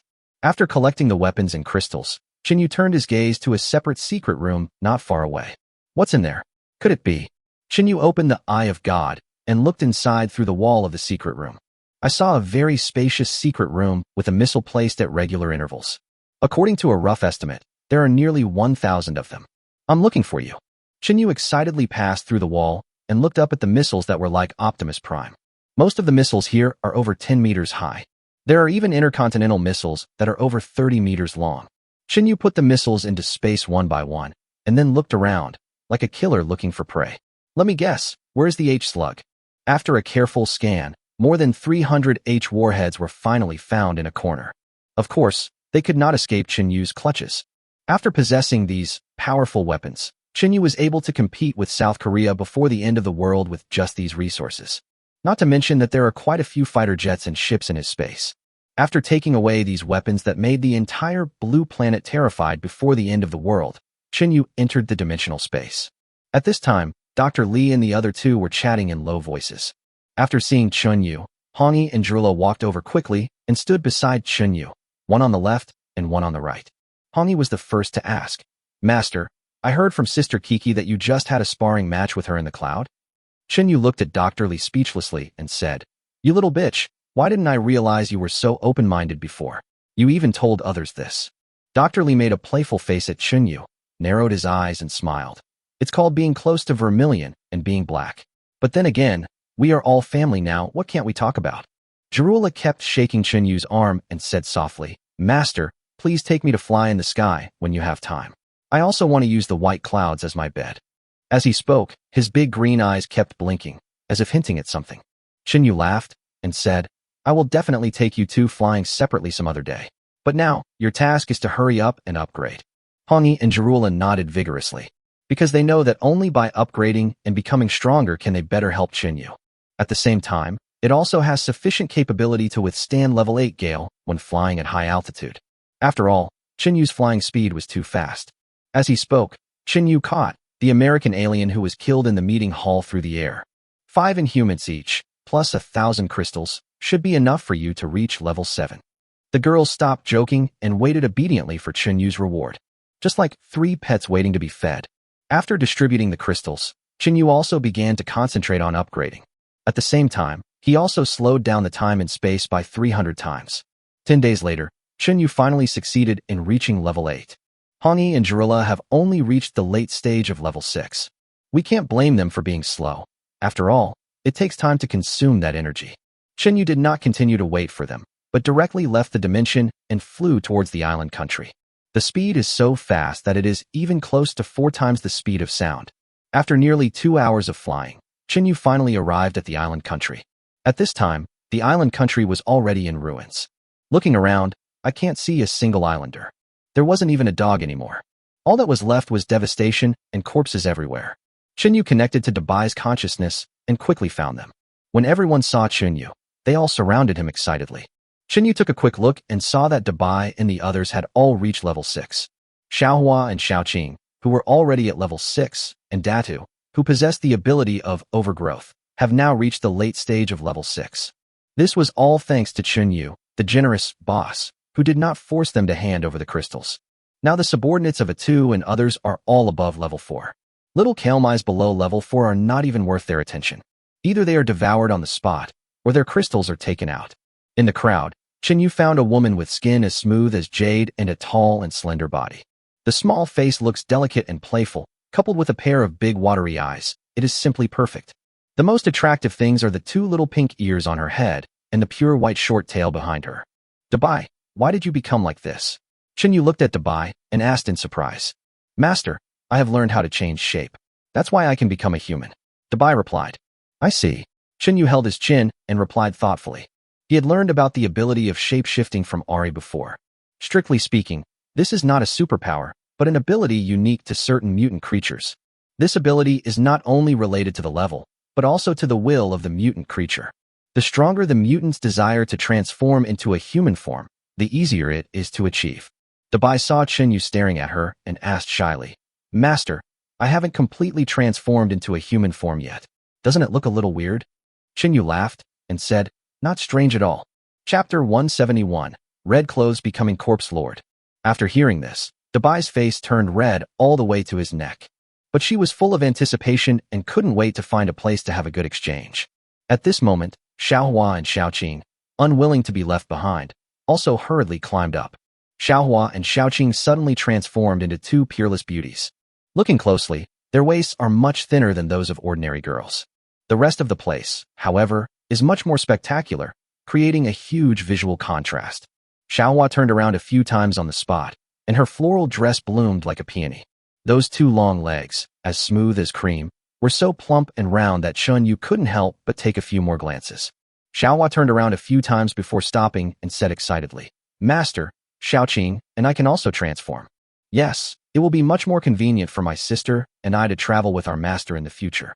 Xiaoqing, who was wearing a green gauze dress, also echoed. Chinyu couldn't help but curl his lips, thinking secretly, Finally, I can get a reward again. Dabai saw Chinyu's expression and couldn't help asking, What are you laughing at, master? Nothing. Chinyu recovered and explained casually. I just remembered something happier. By the way, master, where are Sister Hongyi and Sister Coco? I haven't seen them for many days, and I really miss them. Dabai said with some anticipation. They are all in my space. Chinyu turned to look at Hoshino Sakurako and the others, and said mysteriously, You better be prepared. Then he waved his hand and released the people in red and others from the space. The moment the man in red appeared, all the zombies present, except Nin, trembled uncomfortably under an invisible pressure. Even Hoshino Sakurako, Datu and A2 felt a little tingling on their scalps. Hoshino Sakurako looked at Hongyi, swallowed her saliva, and said in a trembling voice, Sister Hongyi, you have actually reached the 7th level of Corpse Master. A2 and A2 also walked forward slowly, their eyes full of fear and piety. Hongyi nodded and said, Thanks to the master, I was able to rise so fast. Then she looked behind Datu and A2. Among the many zombies, more than 2,000 were chained together. They are all zombies at the corpse general level, but they have not been controlled yet. In addition, there were more than 200 zombies standing aside in a daze. When they saw the red clothes, they suddenly became excited. Even their aura instantly became much stronger. Needless to say, these 200 zombies are all red subordinates. The man in red glared at the 2,000 zombies, and they immediately knelt down on the ground devoutly, and all became his subordinates. After seeing this, Data couldn't help but sighed. I didn't expect that Hongyi, who was one level lower than me in a Yuan community, is now one level higher than me. Even her subordinates now dare to look down on me. After hearing this, Atu couldn't help but sneer. Big Head San. Their leader is a corpse lord level existence. There is only one in the entire island country. And you are just a corpse king. Atu, how dare you say that to me? Aren't you the same? The two retorted confidently. Dabai glared at the two enemies who bickered every day and said speechlessly, You two go and quarrel over there. Don't disturb us from reminiscing about the past. Otherwise, I will use my charm skill to make you two dance ballroom dance. No. Datu and Atu ran away quickly. After seeing the two people leave, Dabai excitedly threw himself into Hongyi's arms. Sister Hongyi, I miss you so much. Hongyi was stunned for a moment, and when he looked down and saw Dabai's ears, he finally reacted. Dabai, it's you. I didn't expect you to look so good in human form. As she spoke, Hongyi couldn't help but touch Dabai's two cute ears a few times. No matter how pretty she is not as pretty as the one in red. Dabai chuckled a few times, then looked at the one in red and smiled. Sister Hongyi, I haven't seen you for a long time. You have grown a lot. You annoying Dabai, you're talking nonsense again. The girl in red blushed and turned her head away. Dabai, you are still so frivolous. Dr. Li walked forward and laughed. Dabai turned around and threw himself into Dr. Li's arms again, took a deep breath and said, I just like the scent of Sister Coco. It smells so good. Dr. Lee patted Dabai's head and said with a sly smile, "Seeing you become what you are now, I am really happy for you. I will give you a lesson later, so that you won't be confused when you chat with Brother Yu." Of course Dabai knew what Dr. Lee meant. She smiled and whispered, "Who said I don't know anything? Have you forgotten that the three of us were lying on the wall and eavesdropping?" Dr. Lee remembered. When Chun Yu was chatting with the girls, Dabai often eavesdropped on them. Now she has rich theoretical experience. "You are such a charming little rabbit." Dr. Lee pulled Dabai's short and cute tail and whispered, "Dabai, your tail is so short. You better be careful next time." Dabai knew what Dr. Lee asked her to be careful about. He nodded with a sly smile and then began to look Dr. Lee over. TSK. After 3 days of absence, one should look at others with new eyes. Sister Kiki has grown up a lot. Dabai, you are really sweet talker. I have developed a set of kneading techniques recently, and I will teach them to you when the time comes. Dr. Lee patted Dabai's head and said. Dabai shook his head. "Sister Kiki, you misunderstood. I meant that you look a lot older. How dare you make fun of me, you idiot rabbit." As everyone was laughing and talking, Hoshino Sakurako walked up to Chunyu hesitantly and asked, "Master, why don't you see Chunxia?" Chunyu explained, "I captured some people alive in the United States and asked her and Xiaoying to take them back to Daxiao by boat. So that's how it is." After hearing this, Hoshino Sakurako finally breathed a sigh of relief. Chunyu then turned his gaze towards the zombie army not far away. The three big-headed guys who have reached the level of Zombie King can each control 1,000 zombies. And among the zombies they control, there are more than 30 Zombie Kings. Each Corpse King can control up to 100 Corpse Generals. This brings the total number of Datu and his men's subordinates to more than 6,000. Together with the 2,000 subordinates of the man in red, the total number of zombies reached a terrifying 8,000. Qinyu's space can now only accommodate 5,000 zombies and 500 people. There is no way it can hold so many zombies. Do we need to find a big ship to transport them back to Daxiao? Qinyu sighed softly and couldn't help but look at Dabai beside him. "I got it." Qinyu smiled slightly and instantly flew high into the sky with Dabai. Chapter 172 Space Domain Upgrade. Watching Chunyu and Dabai soaring into the sky, Dr. Lee looked up at the sky and said to himself, "No way, is Brother Yu so fast now?" Jarula curled her lips and shook her head repeatedly, saying, "It seems that the master really favors one over the other. Originally, he said that he would take me and Hongi to fly first." Hongi smiled slightly and said softly, "Jarula, you misunderstood the master. The master can no longer get the opportunity to become stronger from us, so he chose to buy first. So that's how it is." Jarula looked up at the sky, staring at a small black that disappeared, and said, "Master is really working so hard. He has taken great pains to become stronger." Yes, just now the master was staring at these zombies with a sad face. He must be thinking about how to bring them back to Daxiao at once. The man in red continued to explain. "Hongi and Chunyu have spent the longest time together, and she knows what to do next just by looking at Chunyu. Even if Chunyu frowned, she knew what difficulties Chunyu had encountered." At this time, Anan, who had been silent, pouted and pointed to the sky and said, "This bad dad doesn't even pay attention to Anan, and doesn't even take Anan on a flight. I've been worried about him all the time." Hongi leaned over and picked up Anan and comforted him softly. "Anan, Dad has serious things to do. When I have time in the future, I will take you to the sky for a walk." "Huh, who knows what he's doing in heaven?" Anan said speechlessly. The corner of Hongi's mouth twitched. Why does Anan seem to know everything? No, I must never chat with Dr. Lee in front of Anan again. They have all taught the children bad things. Hongi took a deep breath and quickly changed the subject. "By the way, Anan, you are already level 6 now. Why don't you choose to control zombies?" Anan shook her head and said, "I don't want them. If I meet an opponent weaker than me, I am enough on my own. Why do I need them? On the contrary, if I encounter an opponent stronger than me, I can't beat him, so wouldn't it be useless to fight against zombies weaker than me?" "You can't say that." Hongi thought for a moment and continued. "With a large number of subordinates, we can control them to do work for us. For example, your recent carpet search for islanders is a heavy workload. Wouldn't it be easier for you to control the zombies to do the work?" Anan smiled slyly. "I don't have any subordinates, so I can only hand over this task to other capable sisters. As the saying goes, those who are capable will do more work. Wouldn't it be easier if I didn't have to do anything like this?" After hearing this, Hongi always felt like something was wrong, but she couldn't put it into words. She only knew that this seemed to be the norm in a certain circle before the end of the world. The other side. Chinyu finally got a promotion. Bite. 1. Reward store points 1,000. 2. Space domain upgrade. The maximum range of the space domain becomes 200 meters. After seeing the rewards, Chunyu was still a little excited. Although I didn't get the reward I wanted, the space domain upgrade is undoubtedly better. After all, being able to accommodate more zombies simply means having more labor force. But the maximum range of space domain has become 200 meters, which is a significant improvement.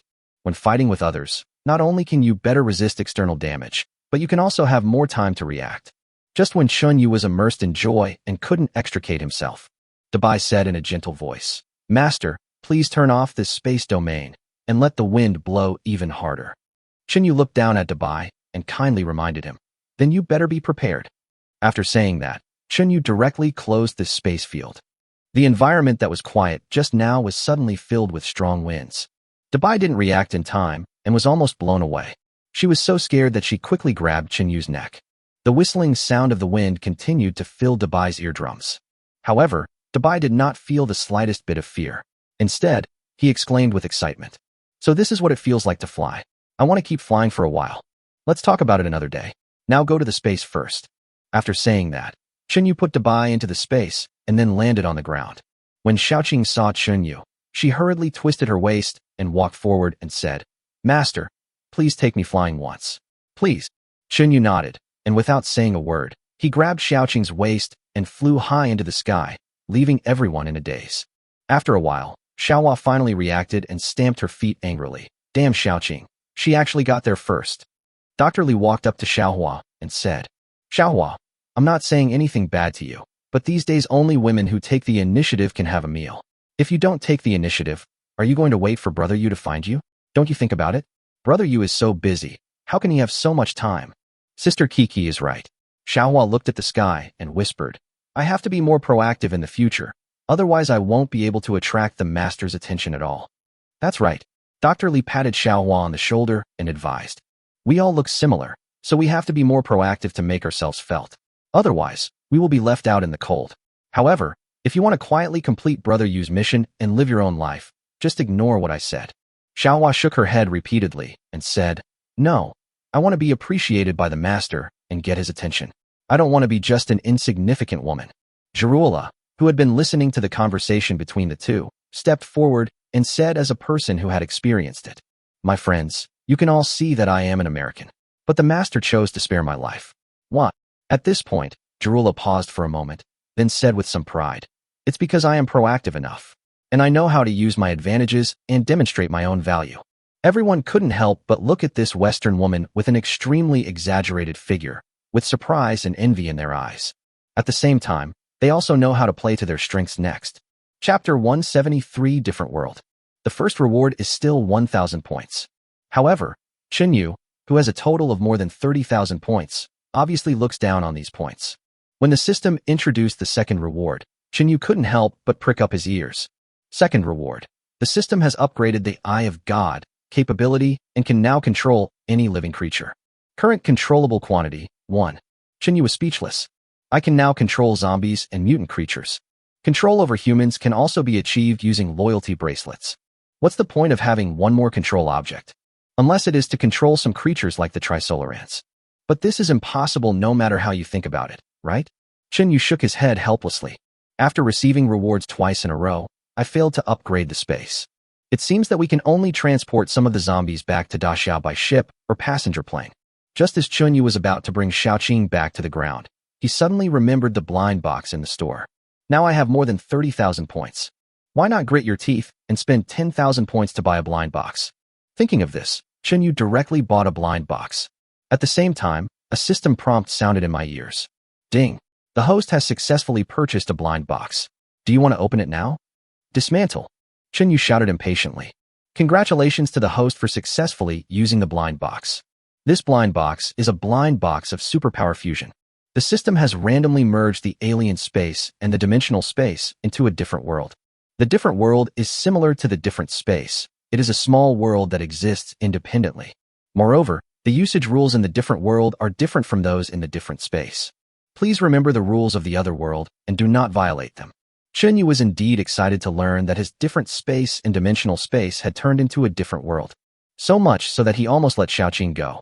To be on the safe side, Chen Yu took Xiaoqing into the space. Then I carefully read the detailed introduction about the other world. Another world introduction. The other world possesses the capabilities of both alien space and dimensional space, but its functions are more complete than the sum of the two. The other world can accommodate all creatures on the surface of the blue planet, and there is no limit on the number of creatures. But the more intelligent creatures there are in space, the more energy the host needs to consume. Intelligent creatures include, but are not limited to high-level zombies, mutant creatures, and humans, including mutants. Seeing this, Chen Yu finally understood why his space could only accommodate animals, but not humans at the beginning, and there were also certain restrictions on zombies. It turned out that it was because humans were intelligent creatures, and it took a lot of energy to put humans into space, but his level at the time was too low. Chen Yu shook his head helplessly and continued to read the rules of use in the other world. The rules for using the different world are as follows. 1. In the other world, the host can dominate everything. 2. The other world and the blue planet are parallel worlds, and they need to rely on the blue planet to exist temporarily. If the blue planet is destroyed, the other world will disappear as well. 3. The speed of time in the other world can be controlled by the host at will, and can be accelerated or slowed down by up to 800 times. But the larger the control area, the greater the acceleration, slowdown, multiple, and the more energy the host consumes. Please use it according to your actual situation. After reading the introduction, Chen Yu was a little excited. I didn't expect that the blind box I bought could actually solve my current problem of insufficient space capacity. And it also has a cool space like the other world. In addition to being surprised, Chen Yu also began to carefully study the blind box. It seems that blind boxes are not completely blind, but can contain goods according to one's own needs. From this point of view, it was a very correct choice not to open the blind box at the first time. I was only level 7 at that time, and the products I opened were definitely not as good as they are now. Thinking of Chu's words, Chen Yu, who had gained a lot, returned to Hongyi and others. When the people in red saw Chen Yu, they all surrounded him. Xiaohua was the first to speak. Master, is it finally my turn this time? That won't do, Girola said hastily. Sisters, we have to follow a first-come first-served basis, right? It's my turn and the red-dressed sister's turn. Anan bulged his eyes, jumped up and shouted, It's my turn this time. I'll only let Dad take me flying for a few minutes. It will definitely be faster than you. It's my turn. Everyone rushed to fly in the sky. Chen Yu picked up an in and said to everyone, Let's stop here for today. I'll take an in for a flight, and then we'll go back to Xia. This time, I can bring all these zombie armies back to Xia. After hearing this, the girls' faces were filled with disappointment. But they also know that there is a long way to go, and there is plenty of time in the future. Just when Chen Yu was about to take an in for a flight, Jiang Shuer and others suddenly appeared in front of everyone. All the girls were covered in dust and dirt, and Zhang Wan and Su Xinro were injured. Chen Yu looked at the girls and asked in surprise, What happened in the base that made you use the teleportation talisman? Jiang Shuer, who was still in shock, wiped the tears from her face and said, Brother Yu, our base is finished. Chen Yu's eyes turned cold, and he immediately counted the number of people. Seeing that everyone was there, he breathed a sigh of relief, and then took Zhang Wan and Su Xinro into the different world. Kiki, go and help them take care of their wounds. After hearing this, Dr. Li said seriously, Don't worry, Brother Yu. After taking Dr. Li into the other world, Chen Yu continued to ask, Shuer, please tell me slowly, what happened? Jiang Shuer calmed herself down and began to describe what had happened in detail. A few days ago, a group of armed forces approached us and said they wanted to cooperate with us and asked us to open the gate of the base. We rejected their request outright. I thought our base was very strong and well equipped with weapons, so I didn't want to let this little thing disturb you. Who would have thought that today countless fighter jets would suddenly fly towards the base? Their firepower was too strong, and we couldn't resist it at all, so we had to use the teleportation charm. At this point, Jiang Shuer said with great self-blame, It's all my fault.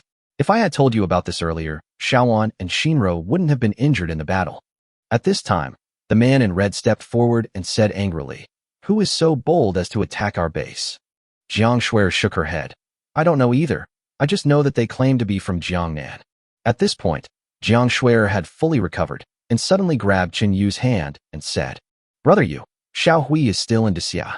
In order to protect us, it is leading its subordinates to fight the enemy. Let's go and rescue them.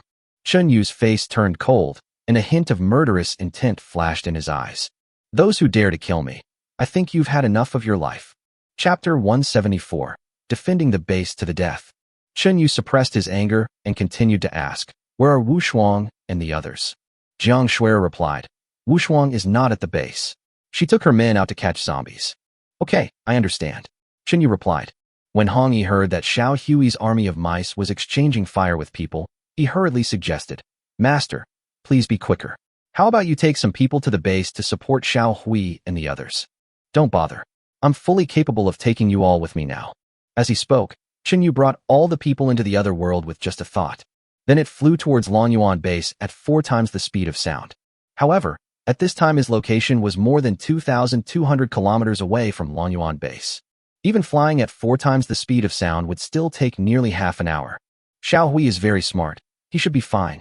While rushing to Longyuan base, Chen Yu began to try to contact Xiao Hui. And at this moment, the sky above Longyuan base, more than a dozen fighter jets are bombing the base in turns. The base made of alloy has been blasted with large holes. The captain of the leading fighter jet said excitedly, "Haha, let's see where you can hide this time. Brother Liang, stop blowing up, or those beauties will be killed.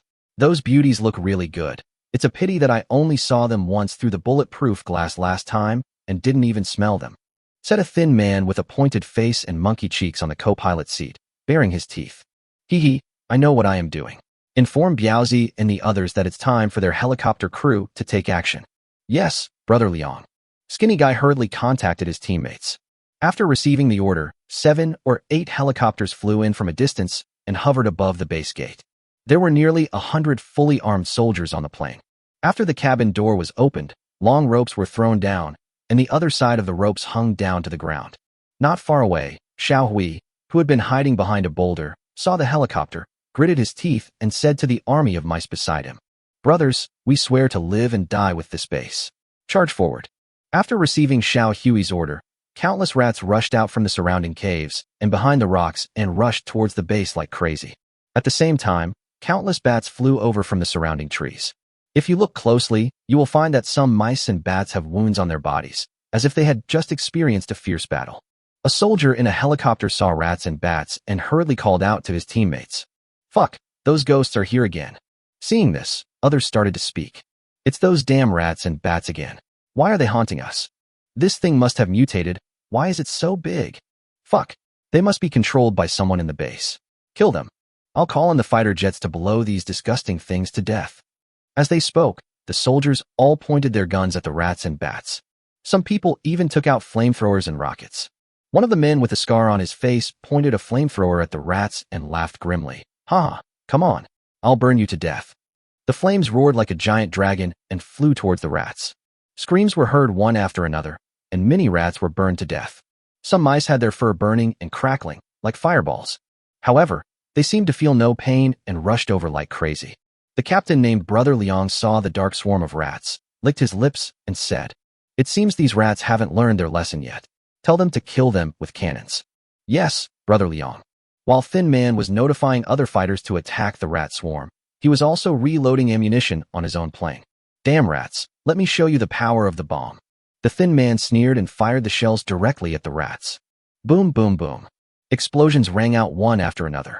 Countless rats were blown high into the sky, and some even turned into bloody mist on the spot. However, the rats and bats were like a suicide squad, rushing forward one after another to die. At this moment, they had only one thought in their minds: to live and die with the base. Watching his brothers fall one after another, Xiao Hui gritted his teeth. "Damn it, you damned guys."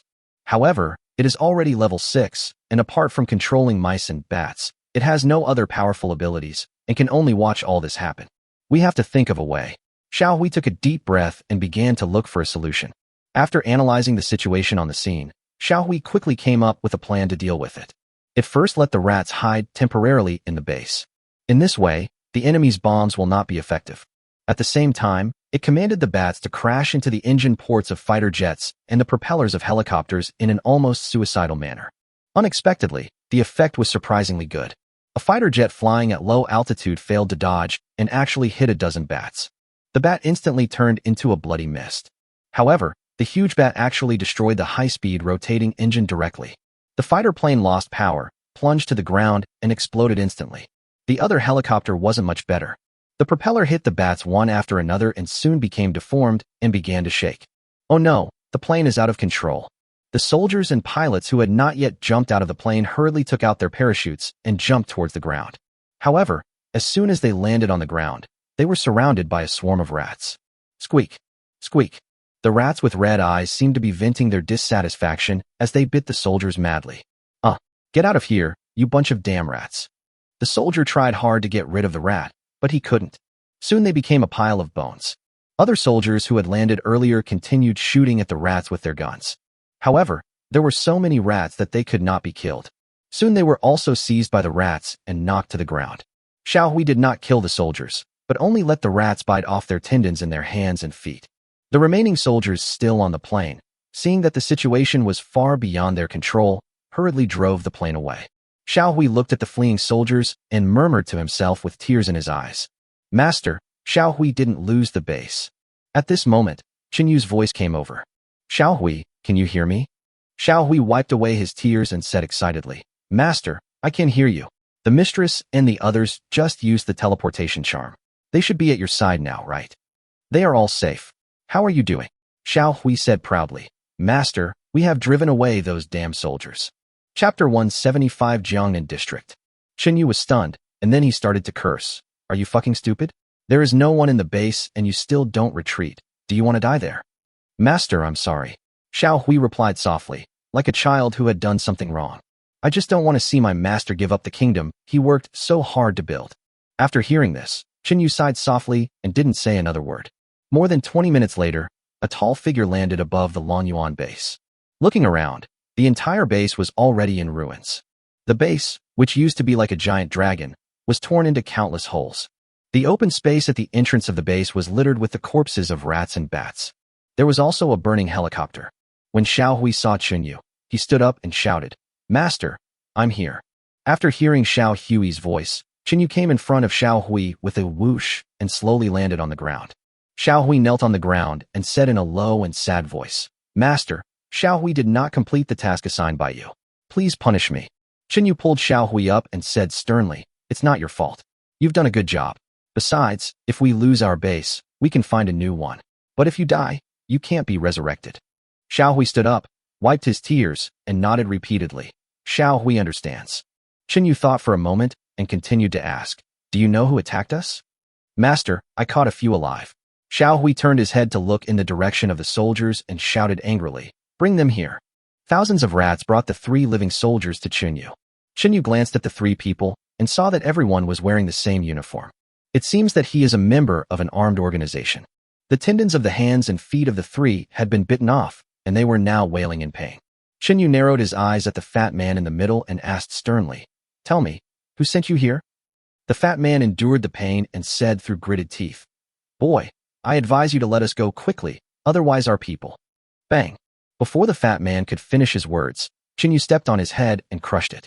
The white and red liquid sprayed on the faces and mouths of the 2 people beside him. The 2 were so frightened that they even forgot to wail. They couldn't believe that Chen Yu had such great strength. Chen Yu looked at the 2 of them calmly and asked in a very calm tone, Will you 2 tell me? One of the men spat out a mouthful of blood, and just as he was about to speak, his head was crushed by the crushing. I hate nagging the most. Chen Yu frowned slightly, seeming a little angry. The last man with glasses trembled all over and shouted heartbreakingly, Brother, don't kill me. Isn't it okay for me to say it? Chu Gaoshan sent me here. Who is Chu Gaoshan? Chen Yu asked coldly. Chu Gaoshan is the commander of the Jiangnan region. He has the final say in the entire Jiangnan region. Where is he now? At Tianshui base. The exact location is on the phone in my pocket. As he spoke, the man with glasses raised his arm with effort and touched his trouser pocket with his immobile fingers. Chen Yu directly activated his metal control ability and brought the phone in front of him through the air. The man with glasses didn't notice Chen Yu falling from the sky just now, so he was extremely shocked when he saw the supernatural powers displayed by Chen Yu. You are not only strong, but also have such powerful superpowers. The man with glasses asked with his eyes wide open and a trembling voice. Chen Yu ignored him and turned on his cell phone. The phone was similar to the one before the apocalypse, except that the signal receiver had been slightly changed. Although the base station in Daxia is not damaged, ordinary mobile phones can no longer receive any signals.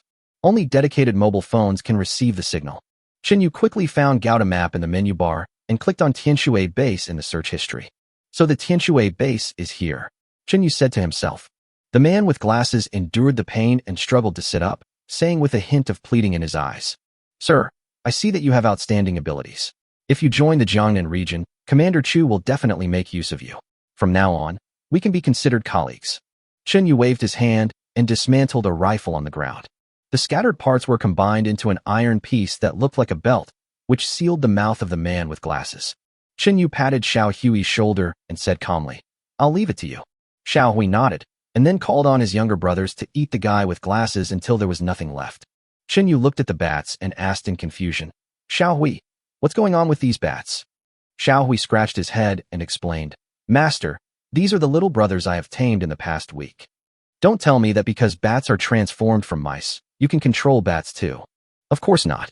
Xiao Hui smiled and explained, "After I reached level 6, I was able to control a small creature. I thought there were already so many mice on the ground, so I chose the bats in the sky. Of course, I chose the bat because it looks like me." Chen Yu nodded. "That's good. We will have spies on land, sea, and air in the future." "Master, who is in the water?" Xiao Hui asked puzzledly. "In the water." Just as Chen Yu was about to talk about the killer whale he had tamed, bursts of roars were heard in the distant sky. "Damn it! You still dare to come? You are simply courting death." Chen Yu's eyes turned cold, and he flew into the sky with a whoosh. From afar, a helicopter was flying towards Lonyuan base. Chen Yu raised a bolt of lightning and was about to fly over to shoot down the helicopter. But on second thought, something seemed wrong. If they were here to attack Lonyuan base, they should have flown fighter jets. Why would they fly a helicopter that is not good at combat? Chen Yu opened the Eye of God and looked at the helicopter, only to see a man and a woman sitting inside. The man was standing in the driver's seat, flying the plane with full concentration. Judging from the man's attire, he should hold an important position in the armed organization. The level of women is even higher than that of men. Apart from these two people, there were no other personnel. He doesn't look like he's here to fight. Chen Yu put away the thunder and lightning and thought to himself, "Let's see what they do first, then it won't be too late to kill them." Chen Yu hid his figure and sat in the seat at the back of the helicopter in the blink of an eye. At this time in the plane, the woman was staring at the phone in front of her and said anxiously, "I hope we can make it in time." Chapter 176, I will deal with anyone who messes with me. The man sighed and replied helplessly, "I think it's pretty bad. According to our informants, Chu Gaoshan started preparing for this operation a few days ago. He also sent out a lot of fighter jets and helicopters." The woman frowned and said somewhat displeasedly, "This Chu Gaoshan really doesn't take Commander Wang's words seriously. I think he just wants to rebel." The man smiled bitterly. "There is no other way. Commander Chu is in a high position and is in charge of the entire Jiangnan region. If they want to attack a small Lonyuan base, they don't need to ask Commander Wang for permission." Even when Commander Wang called him personally after hearing the news, he evaded the call by saying that he couldn't contact his subordinates. The woman leaned back and slumped in her seat, sighing softly. Why doesn't Chu Gaoshan understand that for other scattered forces, we should focus on subjugating them instead of forcibly seizing their resources or even destroying them? Only in this way can our great Xia become stronger. As the two were talking, they had already arrived near the Lonyuan base. The man looked at the ground. His eyes suddenly widened, and he said, "Oh no, we are late." After hearing this, the woman hurriedly looked down from the window. What came into view was a base filled with thick smoke and the corpses of rats and bats all over the ground. When her eyes fell on the wreckage of the fighter jets and helicopters, her pupils suddenly contracted, and she said, "What kind of fierce battle happened here? Even the planes from Jiangnan district were shot down." "Captain, look, what are those black things?" the man asked in surprise. "It looks like the bodies of mice and bats."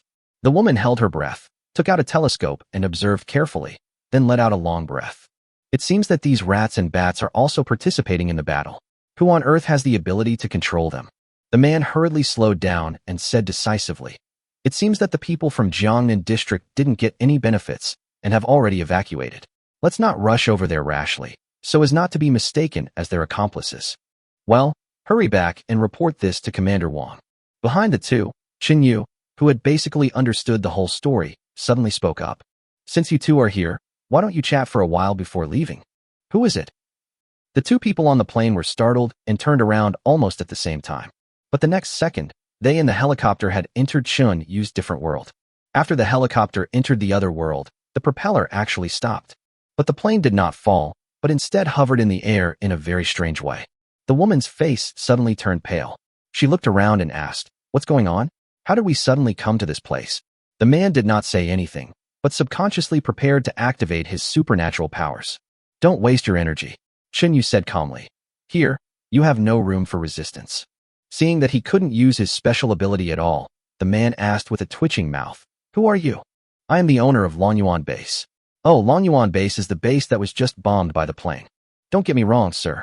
I am not in the same group with them, the man explained hurriedly. I know.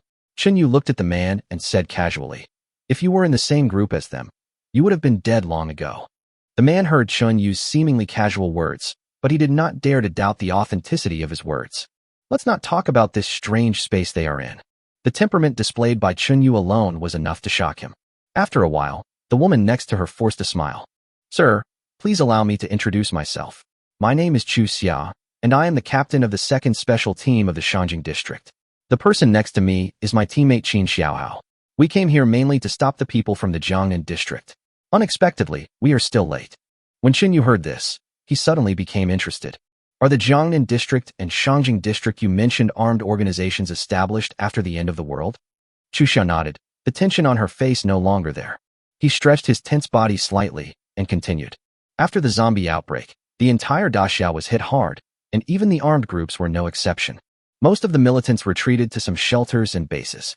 Later, the number of zombies suddenly decreased dramatically, and everyone thought that social order was about to be restored. However, riots broke out between various armed groups, and the fighting only gradually subsided in the last month. In order to facilitate management, the top leaders of the armed organization decided to establish 3 major regions: Shanjing, Jiangnan, and Shizhou. The Shanghai-Beijing region is the leader. After hearing this, Yu finally understood why no one came to restore order after the number of zombies decreased. It turned out that there was a riot between those armed groups. Yu thought for a moment and continued to ask, Since Shanjing has issued an order, why did Chu Gaoshan from the Jiangnan region dare to disobey? Chu Xia smiled bitterly and said helplessly, On the surface, the 3 major regions are headed by Shanjing, but in fact, Jiangnan region and Shizhou region have long wanted to be independent. So they began to expand their respective influence frantically. They found the Longyuan base, firstly to plunder the resources inside, and secondly to use it as their own strategic point. Yu's eyes flashed with murderous intent, and he said coldly, How dare you, a bunch of idiots, to dare to touch the Tai Sui's head? Chu Xia hesitated for a moment, and finally expressed her thoughts. Sir, I have something to say, but I don't know if I should say it or not. Explain. Chu Xia calmed herself down and tried to make her tone softer. First of all, I deeply regret and blame myself for the bombing of your base. It was my fault that I did not arrive in time. But there is one thing I must tell you. Chu Gaoshan is a cruel and ruthless person. You blew up one of his fighter planes and a helicopter and killed many of his men. He won't let this go.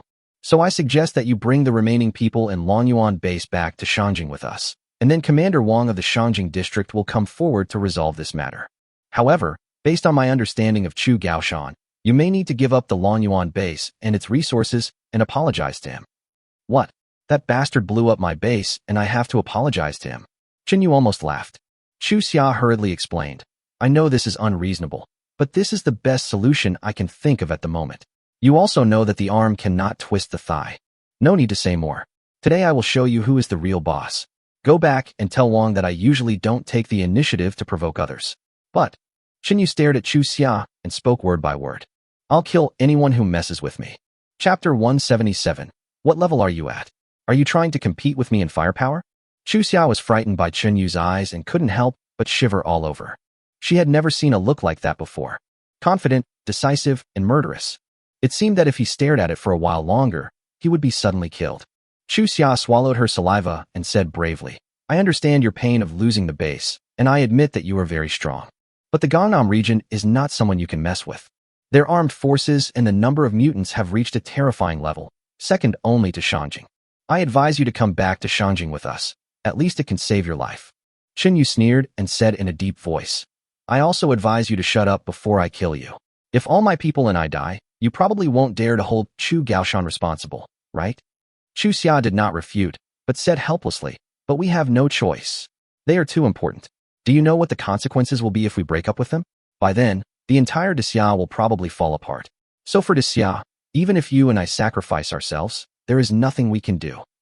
Yu couldn't stand others using justice to threaten him, so he said fiercely, Do you really think I dare not kill you? As they were talking, several rifles suddenly appeared in the cabin, aiming at Chu Xia and Qin Xiaohao. The cabin suddenly became quiet, and the only sound that could be heard was the bullet being automatically loaded. Under the control of fear, Chu Xia closed her mouth tightly. Seeing Chu Xia closed her mouth, Qin Yu snapped his fingers lightly. The helicopter appeared in the sky in an instant, and the propeller resumed rotation. You too, go now. Remember what I just said, don't mess with me no matter what happens in the future. Otherwise, you will bear the consequences. After saying that, Qin Yu disappeared in an instant.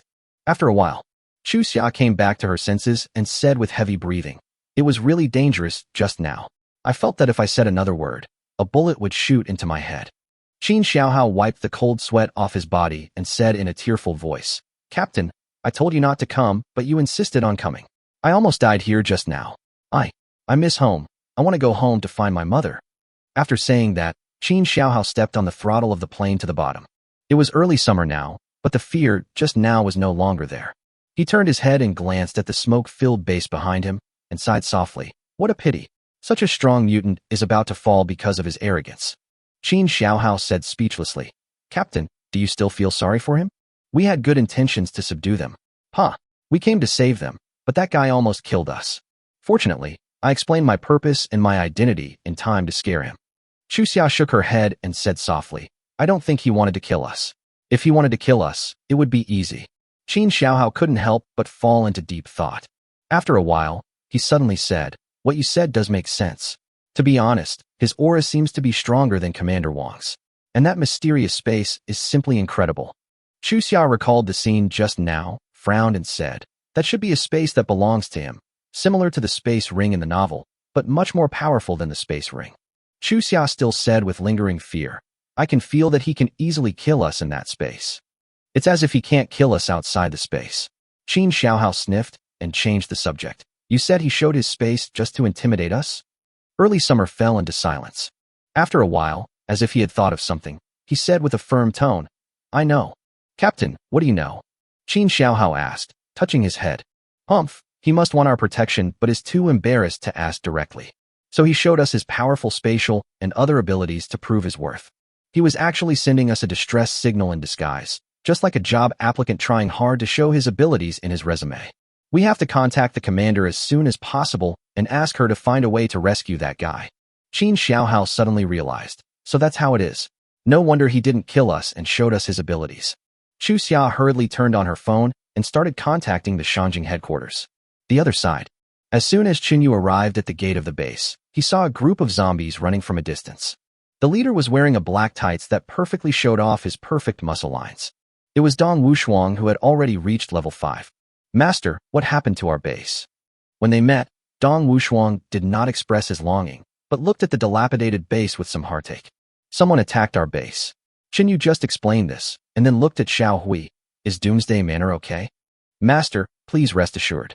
Everything is normal over there." "Well, take your men to Doomsday Manor first." "Yes, Master." Xiao Hui led the group of rats and bats, and quickly rushed towards the Doomsday Manor. Qin Yu looked at Dong Wushuang, patted her shoulder and said, "Wushuang, your level is too low. Go find Hongyi and the others and ask them to help you level up." "Thank you, Master." Dong Wushuang felt somewhat helpless and thought to himself, "I am already level 5, and my master still thinks my level is too low? What level are the people in red clothes at? Are they already level 6 Corpse Kings? No, I have to hurry up and upgrade so that I can help my master." Qin Yu did not see through Dong Wushuang's little thoughts, and with just a thought he took Dong Wushuang and the other zombies into another world. Then he looked towards the direction of Jiangnan, raised the corners of his mouth, and said to himself, "Since you destroyed my base with your own hot weapons, I will give you a taste of your own medicine. You are far behind me in firepower. I will show you what real firepower suppression is." Qin Yu is fully capable of taking on the entire Jiangnan region alone. But he did not choose to take revenge directly, but flew towards the little lowly and others at an extremely fast speed. Because he planned to take revenge on the Jiangnan region in a more satisfying way, which would shock the entire daxia. More than an hour later, Qin Yu finally saw the huge ship running at full speed. However, compared with Qin Yu, its speed is incredibly slow. In the blink of an eye, Qin Yu had arrived on the deck. The little girl who was in a daze on the deck saw Qin Yu suddenly appear and jumped into his arms excitedly. "Master, why are you here?" Qin Yu simply said, "I'll take you to fight." "Fight." The little girl suddenly became interested, I love fighting the most. Okay, I'll let you have a good fight then. Chun Yu's eyes swept across the giant ship, and then he took the entire ship into the other world. Master, wait for me. When the little eagle saw Chun Yu was about to leave, it swooped down from the sky. I almost forgot about you, kid. Chun Yu also took the little eagle into the other world, and then flew at full speed towards the Tianshui base in the Jiangnan region. Chapter 178, Cultivating a Zombie Army. While Chun Yu was flying to the Tianshui base, one of his clones sneaked into another world. At this moment in the other world, some crew members who were just driving the ship were completely frightened. Oh my god, are we in heaven? Why is this ship suspended in midair? Is this an anti-gravity spaceship? Oh my god, if Mr. Newton knew about this, I think his coffin would not be able to hold it down. While everyone was talking, Chun Yu had already arrived in front of the ship. Then with just a thought, more than 10,000 American soldiers appeared on the open space. At the same time, more than 8,000 zombies came to the soldiers. Chun Yu cleared his throat, and then said in a deep and penetrating voice, "Dear soldiers, your next mission is to teach the zombies around you how to fly airplanes, tanks, and even aircraft carriers. If you can't teach them within a year, then there is no need for you to exist." At this time, an American officer stepped forward courageously and said, "Report to the Lord. I think 1 year is too short. For some complex tasks, normal people may not be able to learn them, let alone these stupid zombies." After hearing this, the zombie next to him roared in dissatisfaction. "Fuck. Damn Americans, who are you calling stupid? I'm a corpse general. I've already regained consciousness." "That's right. How can an American like you insult me, the corpse king? My IQ is almost 250. I can run for months without rest and carry a 1-ton shell. Can you do it?" Chun Yu waved his hand to signal everyone to be quiet, and then continued, "You should understand that I am not negotiating with you. If you feel that you cannot complete it, you can get a peanut now." After hearing this, the American soldiers dared not say another word. There is a reason why Chun Yu set the time as 1 year. A year is not a harsh time for zombies. Because they are all zombies at the level of corpse generals or even corpse kings, some of them are smarter than humans. Moreover, they can study 24 hours a day without rest and can even complete some overloaded tasks. Another point, with time slowed down 800 times, 1 year in the other world is only equivalent to about 11 hours outside. This time is not too long and is within my tolerance. At this time, the man in red came forward and asked, "Master, do you want us to join in?" Chun Yu shook his head. "Your task is to concentrate on upgrading and leave the rest of the work to your subordinates." After hearing this, the little Lolita beside her nodded repeatedly and said, "Don't worry, Master. We will definitely upgrade well. By then, one of us will be able to fight against thousands of troops." Seeing that he hadn't assigned any tasks yet, Ari walked up and asked quietly, "Master, what should I do then?" "You?" Chun Yu thought for a moment and said casually, "You can stay with me from now on and become my assistant." "Hee, thank you, Master." Ari can also help Master to relieve his troubles. Jiang Shuer and others on the side saw that their presence had decreased and hurriedly surrounded them. Jiang Shuer was the first to speak. "Brother Yu, what can we do?" Lu Shishir also echoed, "Yes, we don't want to just eat for free." Chun Yu thought about it and then said, "Your future work is to make Doomsday Manor more comfortable." After hearing this, Zhao Beibei said thoughtfully, "Brother Yu is right. When a man is out there conquering the world, he has to live comfortably at home. Don't worry, Brother Yu, we will take care of the house." At this time, Zhang Wan and Su Shinro came forward together. The injuries on both of them have almost healed. Chun Yu knew what they were going to say, so he shook his head and said, "Your level is too low, so let's talk about it after you become stronger." Although both of them are also extraordinary people, their levels are far behind others. He is not even as good as an ordinary corpse general. Although the two felt a little disappointed after hearing this, they still nodded obediently. Chun Yu thought about it and gave the two some lower-level crystals and some alien corpses. The two women were shocked when they saw the body. Chun Yu laughed and said, "Don't be afraid. These aliens have extremely strong energy in their bodies. Put your hands on their heads and try to absorb it." The two girls with slightly bulging bellies took a deep breath, slowly squatted down, and placed their hands on the alien's head. Suddenly, a very abundant energy swept through the bodies of the two. However, although this energy was very powerful, it made the two of them feel very comfortable, so much so that they almost screamed out on the spot. After absorbing the energy, the two people blurted out almost at the same time, "I actually upgraded." Chun Yu sighed softly. "It's not easy, you two finally reached level 4. This upgrade is really fast." Zhang Wan looked at Dong Wushuang and said with some gratitude, Sister Wushuang found a lot of crystals for us, allowing us to upgrade to level 3. We thought that was fast enough, but we didn't expect that absorbing the energy of aliens would upgrade even faster. That's because the alien you just absorbed was a level 5 one. What? Su Shinro said in disbelief. We actually absorbed all the energy of a level 5 alien? Of course not. Yu explained. I was afraid that you two wouldn't be able to handle it, so I absorbed the more domineering powers in their bodies, leaving only some energy that is suitable for you.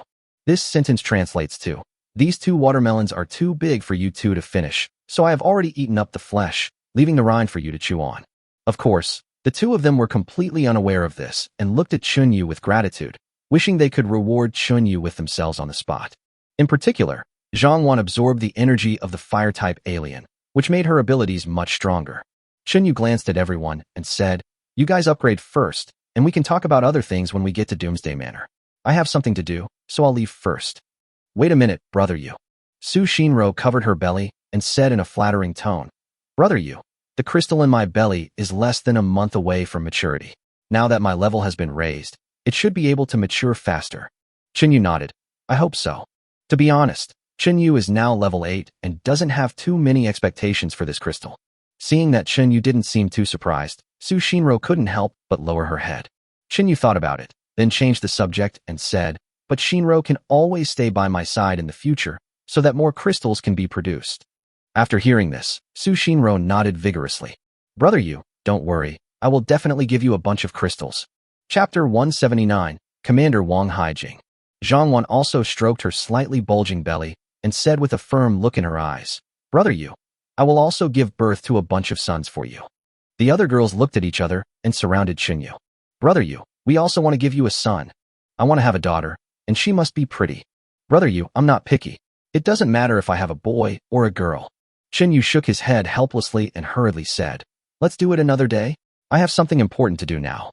Before he could finish his words, Chunyu disappeared with a whoosh.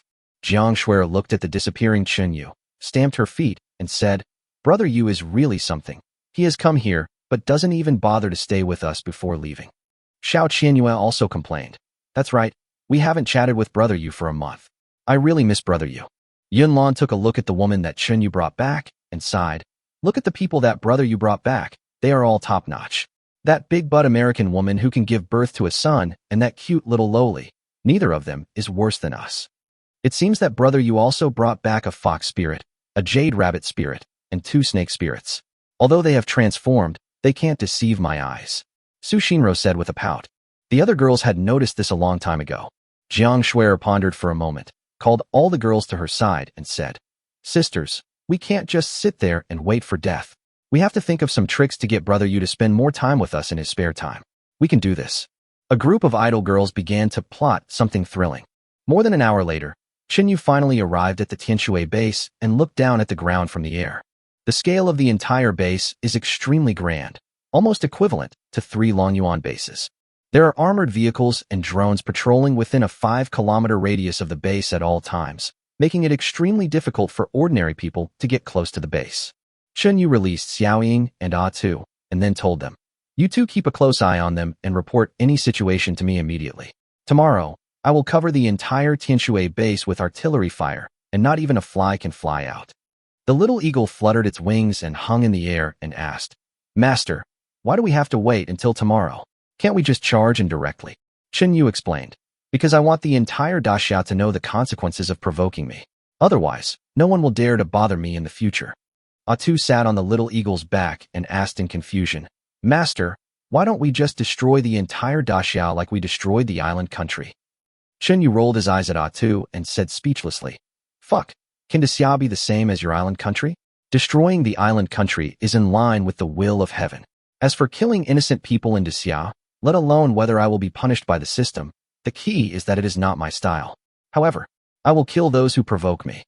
Tu nodded, wiped the sweat from his forehead, and said, Fortunately, Tu has been following the master to atone for his sins, otherwise he would have really become a pile of dirt now. Chunyu gave a few more instructions, and then quickly flew towards Doomsday Manor. In the blink of an eye, we arrived at our destination. Fortunately, the Doomsday Manor is slightly smaller and more hidden, so it was not discovered. Chunyu was too lazy to go through the main door and went in directly through the wall. Inside the manor, Several girls who were checking surveillance cameras raised their guns when they saw Chenyu. Who is it? Don't move. Put your hands up. Chenyu immediately confiscated the other party's gun and said in a deep voice, "It's only been a month, and you don't even recognize me?" The leading woman looked at Chenyu carefully and said excitedly, "You are, brother you? That's great. Brother, you finally came to see us." The other girls also gathered around and said excitedly but timidly, "It's really brother you. I can't recognize him when he's wearing clothes. Brother, you came here without telling me. If I had known, I would have worn heels today. Hurry up and inform the other sisters to prepare for the dinner. Brother Yu is here."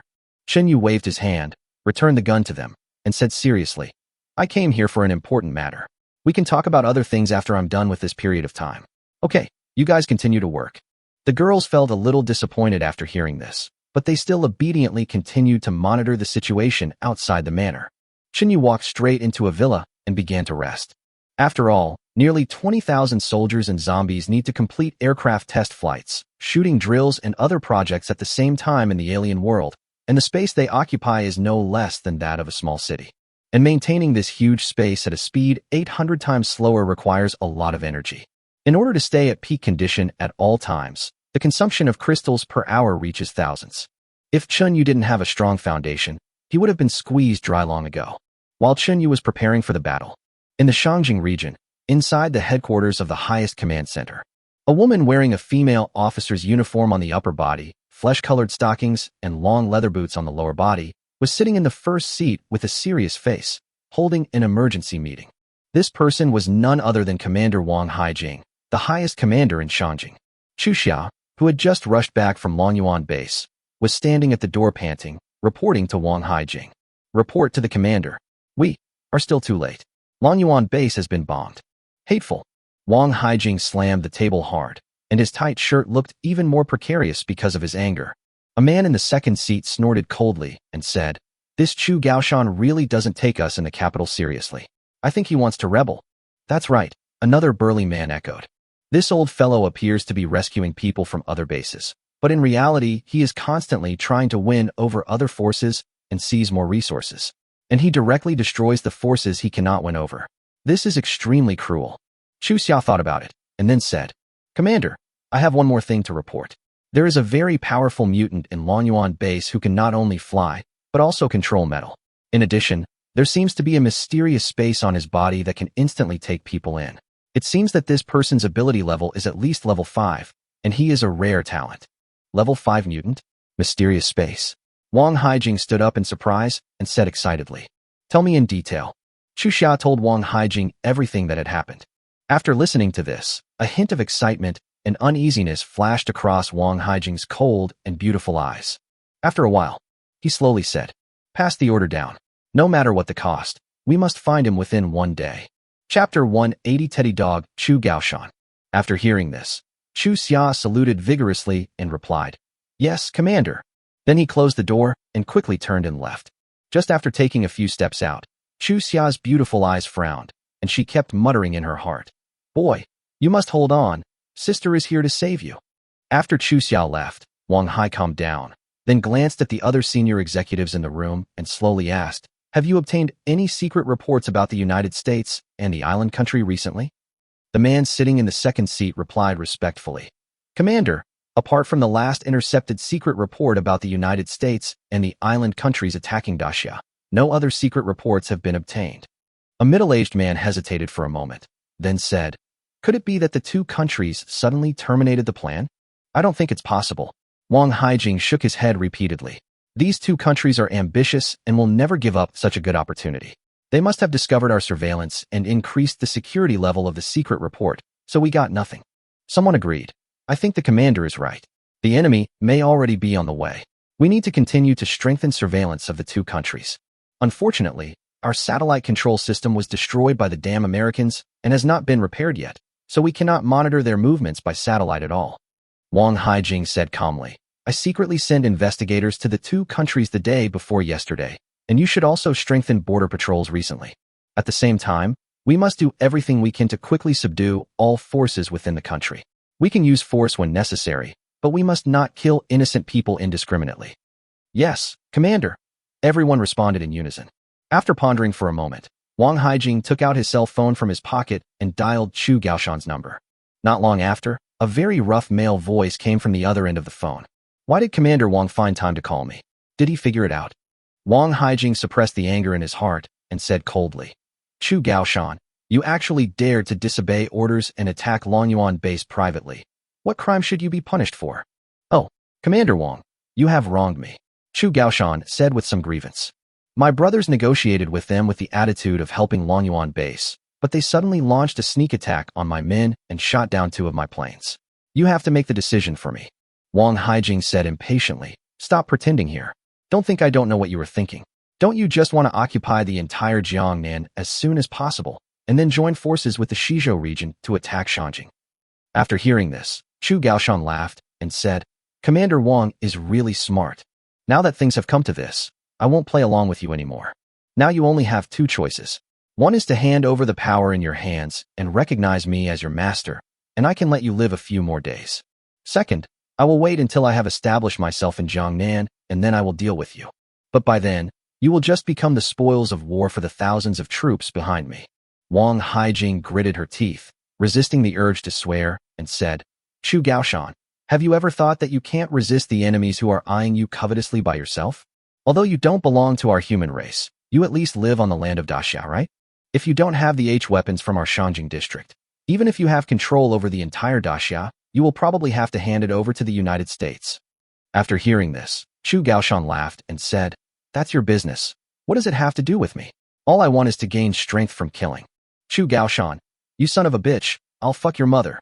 Wang Haijing gritted her teeth and cursed, then threw her phone to the ground, smashing it to pieces. The room was eerily quiet and no one dared to speak.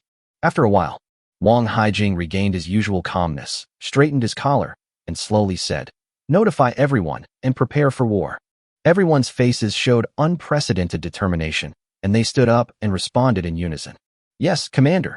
Just as everyone was about to leave the headquarters, Wang Haijing added another sentence. Also, be prepared to launch an H-war. An hour ago, Jiangnan region, Tianshui base. In an extremely luxuriously built hall, a man was sitting on a chair smoking. If you look closely, you will find that the man's hair is golden and naturally curly. His head is round, his eyes are relatively large, and his nose and mouth protrude outwards.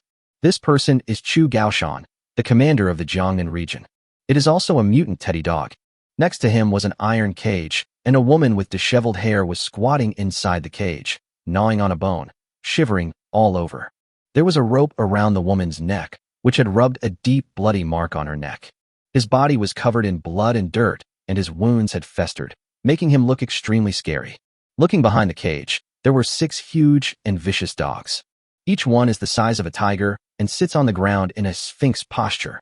They were staring straight ahead, breathing heavily, their saliva dripping onto the ground.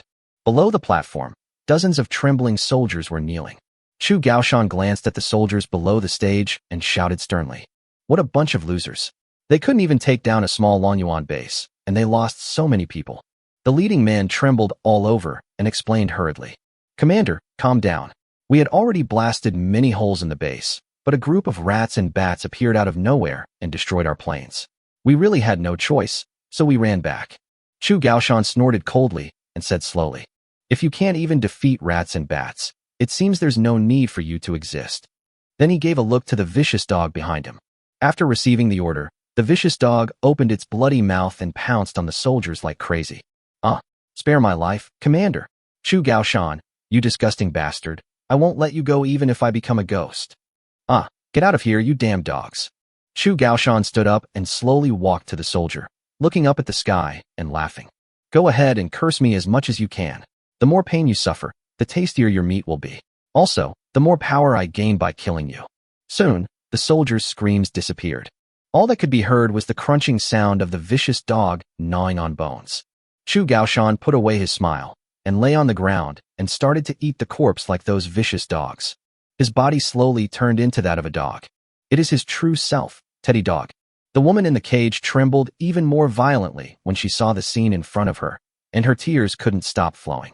Because she knew what this teddy bear, whom she had raised for 5 years, would do to her after eating human flesh. Chapter 181. 1 year has passed, and all members are at level 7. After Chu Gaoshan had eaten his fill, he raised his head and exhaled greedily, then looked at the woman in the cage with a ferocious face. Come over. The woman couldn't help but shiver, and her pupils contracted. However, she did not dare to disobey the order and crawled to Chu Gaoshan obediently. He forced a smile and said, Master, how are you going to punish me today?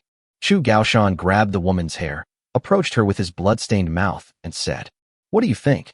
More than 2 hours later, the woman fell directly to the cold ground. Chu Gaoshan dragged the woman by her hair and stuffed her back into the cage. Good boy, my former master. Please don't die. Otherwise, I will lose a lot of fun. Hurrah! Chu Gaoshan wiped his body with a clean white towel, turned around, and walked outside, leaving only his crazy laughter echoing in the hall. After the figure with golden curly hair walked away, the woman could no longer conceal the hatred in her heart. You damn perverted Teddy. I treated you as my own son, gave you food and drink, and even had you castrated to prolong your life. How dare you treat your former mistress like this? Damn it, damn it. However, Chu Gaoshan did not hear the woman's whisper. After walking out of the hall, he went straight to the commander's headquarters. At this time, the command center was already full of people. Looking closely, there were several deep tooth marks on each person's neck, which looked like they were bitten by some canine animal. Seeing Chu Gaoshan, everyone stood up immediately and shouted loudly, Hello, Commander!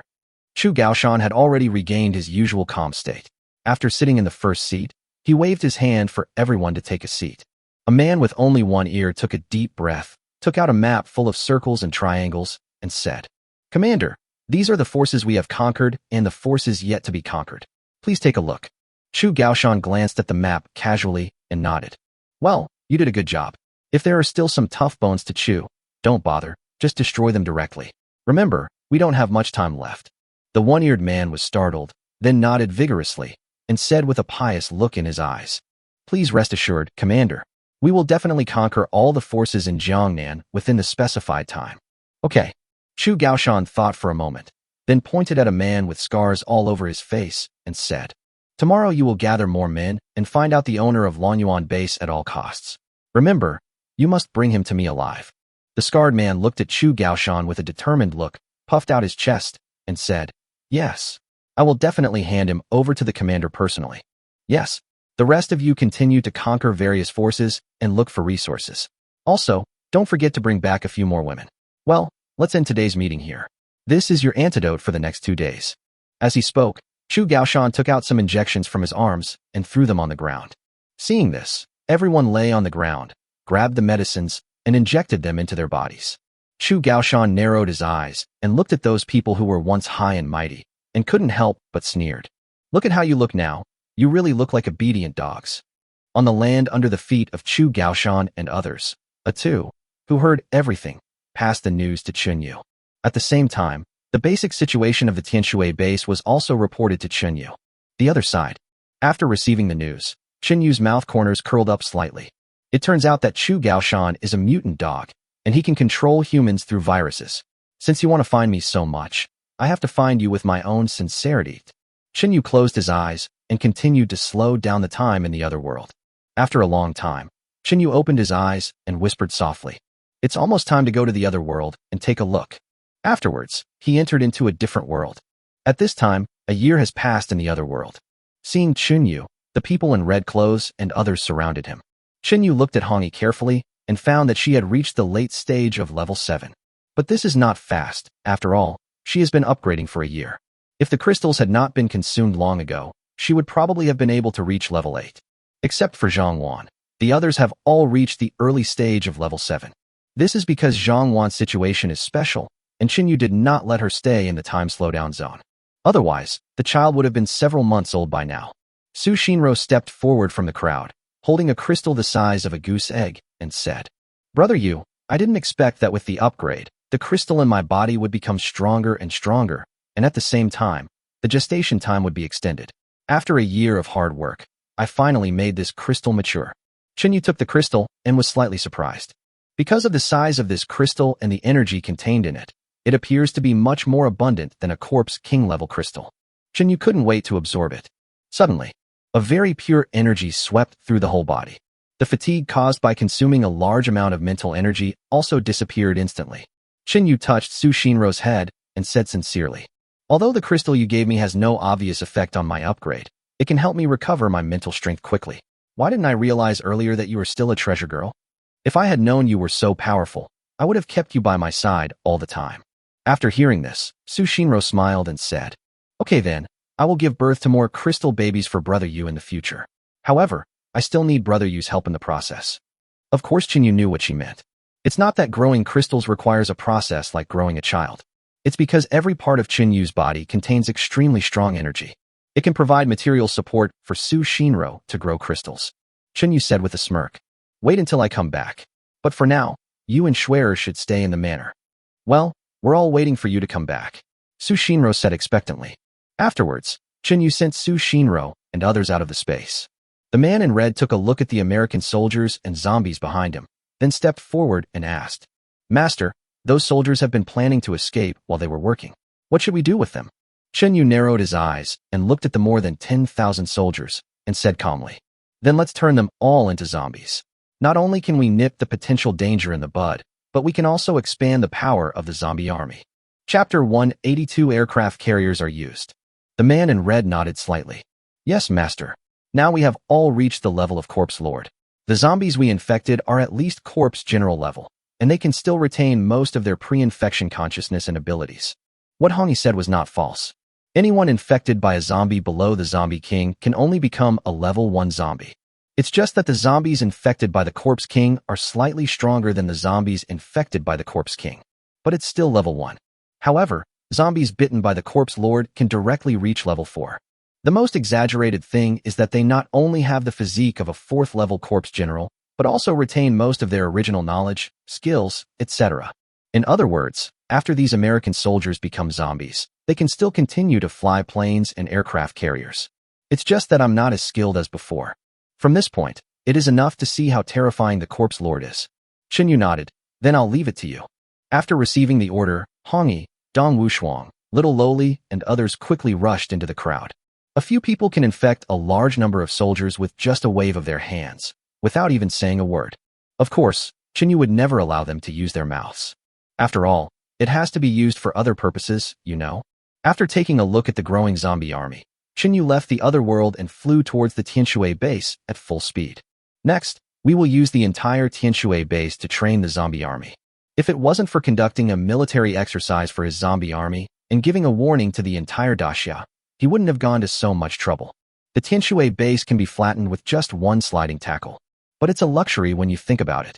Others conduct military exercises in the sea and desert. You are just playing with reality. Looking at the entire blue planet, it is also a unique existence.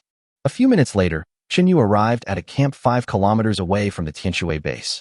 The little eagle had been waiting in the sky for a long time. Xiaoying, tell me what you found out. Chinyu asked directly. Xiaoying replied respectfully.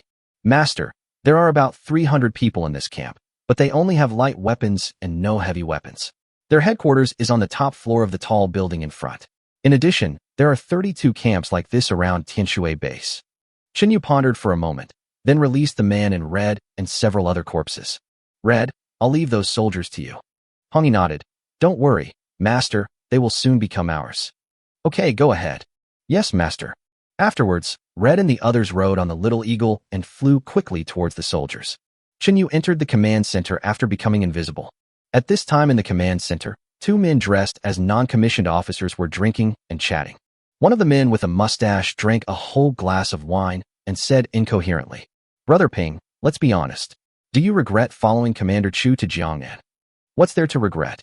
Another fat man took a bite of beef and said with satisfaction, Following Commander Chu, we not only eat well and dress well, but we can also rob women everywhere.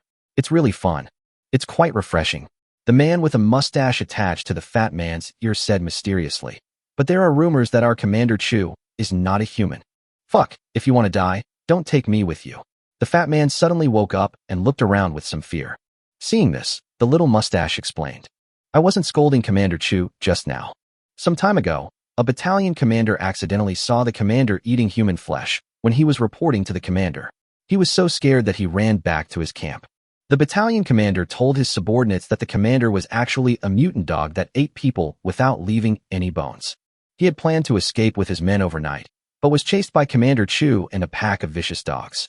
But one person managed to survive and was rescued by people from other camps, and the story spread. The fat man hesitated for a moment, then said, I have heard what you said. However, aren't we following Commander Chu because we value his ruthless and unscrupulous character? We don't need to care whether Commander Chu is a man, a dog, or a pig. We just need to know that following Commander Chu will give us good food, drink, and fun. The man with the mustache picked up a glass of wine and said with a lazy look in his eyes, You're right. In this fucking apocalypse, we just need to live a carefree life. Why bother about so many things? Come on, drink. However, before the two men could even put their glasses of wine in their mouths, their heads were chopped off. After Chinyu dealt with the two people, he returned to the camp. When Hong Yi saw Chinyu, he led more than 300 freshly baked zombies forward and said, Master, the mission has been completed. Chinyu glanced at the zombies, shook his head and said, These are not enough. As he was speaking, hundreds of zombies from another world suddenly appeared behind the man in red. Immediately afterwards, a large number of anti-aircraft guns, howitzers, armored vehicles, etc. were lined up and aimed towards the Tianshui base. Even includes an aircraft carrier. Although this thing cannot be driven on land, the self-defense missiles it carries can still be used as usual. In addition, aircraft carriers can also provide runways for fighter jets, and their role on land cannot be underestimated. After arranging everything, Chinyu led Hongyi and others to the next camp. After more than an hour of hard work, Chinyu finally surrounded the Tianshui base at lightning speed. Countless heavy weapons were ready to go, all aimed at the direction of the Tianshui base. But at this moment, Atu's voice came. Master, the Tianshui base has discovered us and is preparing for war. I didn't expect that they would find out after all. Chinyu replied. It couldn't be Chinyu's fault for being careless when he was discovered. After all, the people at the Tianshui base were not fools. It was impossible for them not to realize that something happened in so many camps at the same time. However, Chinyu didn't seem to care at all. Instead, he told Atu calmly, I know your intention. You should withdraw first. Remember to go deeper. Atu smiled and said, Don't worry, master. Even if the H-bomb explodes, it can't hurt me. Chinyu stretched his body, turned his head lazily, and said to the red-clothed girl beside him, It's time to test the zombies we spent a year cultivating. Don't let my hard work go to waste. Okay, master, I'll let them act right away. Hongyi took out a communicator and said slowly, Let's do it. As soon as he finished speaking, countless artillery shells rang out from different places. Boom, boom, boom. The deafening explosion instantly resounded throughout the world. So much so that the whole earth seemed to shake. Although it was daytime, one could still see countless shining shells falling rapidly towards the Tianshui base from all directions. Chapter 183, I almost forgot my former mistress. Nearly 1,000 zombies in front of Chunyu were working closely together to operate various cannons. One of the corpses fired the shell almost the moment it was loaded. A helmeted corpse general nearby asked, Are you fucking aiming? Just fire. What are you aiming at? There's only so much space. With so many of us, we can cover them all with just a few shots. That seems to be the case. Get out of the way and let me fire a shot. 10 minutes ago, the Air Defense Command Center on the 3rd underground floor of Tianshui Base. Chu Gaoshan looked at his subordinates who were trembling with fear in front of him and scolded them. What a bunch of losers. They only discovered it when someone had already come to their doorstep. Then he looked at a man with a scar on his face and asked, Scarface, tell me what happened. The man named Scarface shuddered and explained hurriedly. Commander, you don't know. That group of people acted too quickly. Our people were wiped out before they even sent out any signal. It seems that these people should have been targeting our people for a long time. I suspect it was done by Shanjing. Only mutants have this ability. It's very likely that the bitch Wang Haijing sent someone to do it. Chu Gaoshan narrowed his eyes and looked at Scarface Buddha and asked coldly, Do they carry heavy weapons? Not really. According to the video, there were only a few of them. Where are the people responsible for monitoring the camp? Chu Gaoshan asked. Scarface turned his head to look outside the door and shouted, Bring the people up. After a while, a drunk man was dragged up. However, when the man saw Chu Gaoshan in front of him, he had sobered up a lot and quickly knelt on the ground begging for mercy. Commander, I deserve to die. Chu Gaoshan slowly walked up to the man, a hint of murderous intent flashing in his eyes. You don't have to die 10,000 times. Once is enough. After saying that, he punched the man's head. The gushing blood splashed all over the people around. Chu Gaoshan looked at the others and said concisely, Let all departments prepare for battle. Yes, Commander. Everyone did not dare to delay and rushed out to prepare for the battle. At this moment, an explosion was heard above the base. The overwhelming artillery shells fell on the Tianshui base like raindrops, directly tearing holes in the 20-centimeter thick titanium alloy protective layer on the ground. Some soldiers guarding outside the base were blown to pieces by artillery shells before they had time to dodge. Some officers even planned to escape by plane. Unfortunately, before the plane took off, it was hit by artillery shells denser than raindrops. What's going on? How come they attacked so quickly? Chu Gaoshan asked in surprise when he heard the sound of artillery fire. He originally thought that even if the camp was lost, it would take some time for the enemy to attack, which was enough time for him to prepare defense. I didn't expect it to be so fast. Just then, a man wearing glasses and holding a tablet ran in a panic. Report to the commander. Something big has happened. Tell me quickly what's the matter? Chu Gaoshan asked anxiously. The surveillance shows that a large number of heavy weapons have suddenly appeared in the camps around our base, including an aircraft carrier. They are the ones firing at us. After hearing this, Scarface slapped the man with glasses hard. Fuck, you're fucking idiot. Can an aircraft carrier be driven on land? Why didn't you mention that the aircraft carrier can also run planes? It's true, the man with glasses handed over the tablet with a look of grievance. If you don't believe me, go watch the video yourself. Scarface snatched the tablet and handed it to Chu Gaoshan respectfully. Chu Gaoshan took a look at the video and a hint of fear appeared in his eyes. Suddenly, a large number of artillery vehicles appeared in the camp, along with a large aircraft carrier that looked to be 200 meters long. Countless fighter jets took off from the deck and slanted into the sky. What on earth is going on? Where did those artillery vehicles come from? Also, why are there aircraft carriers on land? Did they fall from the sky? Others had never seen such a situation before and had no idea how to start. At this moment, another sergeant ran in and said in a somewhat bewildered manner, Commander, all the soldiers and weapons outside our base were blown to pieces in less than 3 seconds. The ground floor of the base has also been flattened. If this continues, we won't be able to keep our air raid shelter. Chu Gaoshan sat on the chair somewhat helplessly, thinking about how to deal with the situation. After a while, a hint of cruelty flashed across Chu Gaoshan's face. He looked at the people around him and said, Kill them all at all costs. Everyone looked at each other, all of them standing there in a daze.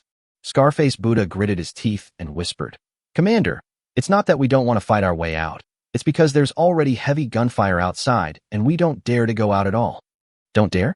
Then there is only one way to go, death. Chu Gaoshan grabbed Scarface Buddha and bit his neck with his sharp teeth. Scarface Buddha died completely before he could even scream.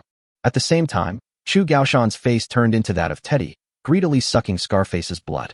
Seeing this, the others no longer dared to stay for a moment and shouted loudly, Run! The commander is killing people. Chu Gaoshan certainly didn't give them a chance to escape. He snapped his fingers, and 6 huge vicious dogs suddenly rushed in from outside the door. The man running in front had his head split open instantly, turning into a monster with a bloody mouth. His hands also disappeared, replaced by countless slimy tentacles that entangled one of the vicious dogs. The other vicious dogs were not afraid. Instead, they pounced on the monster and started to bite it. In a short while, the monster was eaten up. Then the vicious dog rushed towards other people. Oh!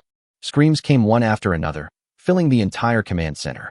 However, Chu Gaoshan's face seemed full of excitement.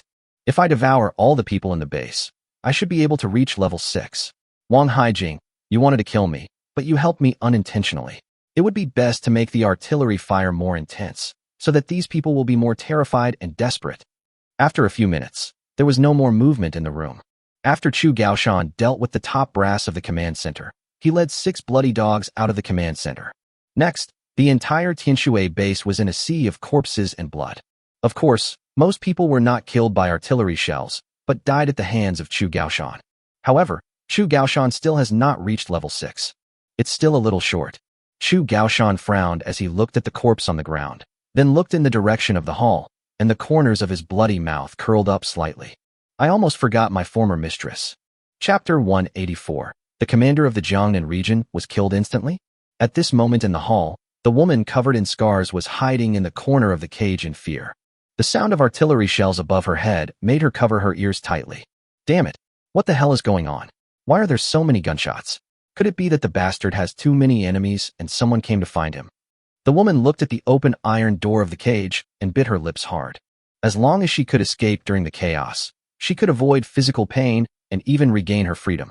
But she didn't dare to take a step forward, because she knew what the consequences would be if she was discovered by Chu Gaoshan. At this moment, Chu Gaoshan came to the hall. The woman's whole body began to tremble involuntarily, and even her teeth were chattering. Chu Gaoshan walked to the front of the cage in a few steps, looked down at the woman, and said, "I wanted to torture you for a while before eating you, but it looks like I don't have the chance anymore." After hearing this, the woman stepped back repeatedly until she reached the iron cage and stopped. "My dear Bebe, have you forgotten the happy times we had together? I treat you like my own son." "Shut up." Chu Gaoshan's teeth bared involuntarily, and he said viciously, "I am too lazy to talk nonsense with you. You will become the nutrients for my upgrade in a while." Having said that, he pounced on him. The woman, filled with hatred, fear, and despair, became the last stepping stone for Chu Gaoshan to advance. A few minutes later, Chu Gaoshan finally reached level 6. "Haha, I'm finally level 6. Chu Gaoshan looked at the 6 vicious dogs around him, tilted his head, and murmured, "I fed you 6 for so many days. It's time to sacrifice your bodies." As he spoke, Chu Gaoshan pounced on the 6 vicious dogs again. The other side. The command center in Shanjing district was also in an uproar. It turned out that the satellite system destroyed by the United States had just been repaired. This is really great news for Shanjing, which is currently facing internal and external troubles. In the future, Shanjing will not only be able to closely monitor the developments of the other 2 regions, but also promptly discover the actions of other countries. In addition, in the event of a future war, targets can be attacked more accurately. Just when everyone was immersed in joy, a staff member ran into the command center in a panic. "Report, something bad has happened. A large-scale war has broken out at the Tianshui base in the Jiangnan region." After hearing this, Wang Haijing's eyebrows, which had just been bent, instantly frowned, and he ran out of the door while shouting nervously, "Come with me and take a look." After a brief moment of stunned silence, the other senior executives in the room immediately followed. Everyone quickly arrived at the satellite monitoring center and stared at a giant satellite ultra-clear image display screen. It can be clearly seen from the display screen that the Tianshui base has been completely submerged in artillery fire at this time, which looks very spectacular. A man adjusted his glasses and shouted in shock, "Damn, there really are people attacking the Tianshui base." Others echoed, "Who did this? I've never heard of such a powerful force in Daxia. Look at the density of the shells. Even New Year's fireworks wouldn't dare be this high, right? Oh heaven and earth. Who on earth took this vengeance on us for going to the capital? Let's see if Chu Go dares to act crazy again." Wang Haijing, who had been staring at the screen, did not show the same excitement as the others. Instead, her expression became even uglier. She pointed to a certain point on the screen and said seriously, "Zoom in here." The staff hurriedly enlarged the point that Wang Haijing pointed to. Everyone held their breath and stared carefully at the point where the fire was constantly released. Until that almost filled the entire screen, everyone's pupils suddenly contracted. Is this actually an aircraft carrier? Who on earth can move an aircraft carrier onto land? Is this something a human can do? Look, there are fighter jets on the deck. They look like the most advanced F-25 stealth bombers from the United States. This aircraft carrier doesn't look like it belongs to Daxia. Could it be that it also belongs to the United States? Look at the way those soldiers are dressed. They are definitely American soldiers. After seeing the weapons and the soldiers' attire clearly, Wang Haijing suddenly turned around and cursed. "What the hell are you doing? The enemy is right in front of you and you're firing your full power, but you didn't notice the enemy entering the country." "Report to the commander." A middle-aged man with a square face replied. "We haven't found any large-scale enemy influx recently. Could these people not be Americans?" Another person echoed, "Yes, Commander. Such a large-scale enemy invasion cannot escape our sight. Moreover, there are so many heavy weapons." Wang Haijing also felt that this matter was a bit strange and couldn't help but mutter to herself. Then how did these Americans enter Daxia? And how did they transport this aircraft carrier to the land? Just as everyone was staring at the screen and talking, a soldier rushed in without knocking. "Commander, the people we sent to the island country just sent a message saying that there is no one breathing on the island country. Even the zombies can't move." "What did you say?" Wang Haijing grabbed the soldier by the collar. "Say it again." The soldier lowered his head and met a pair of beautiful eyes, but he didn't dare to look directly into the other person's eyes at this moment. He swallowed and continued word by word. "I said, the island country has been destroyed. Both the people and the zombies are gone." "Report." Another soldier also ran in and said in shock, "I just got the news that almost all of the U.S. aircraft carriers, ships and fighter jets are gone, as if they disappeared out of thin air. The rest are mostly ordinary people and low-level zombies." After hearing this, everyone was shocked. It seems unlikely that one country was destroyed and the other lost most of its combat effectiveness, right? Is this something a human can do?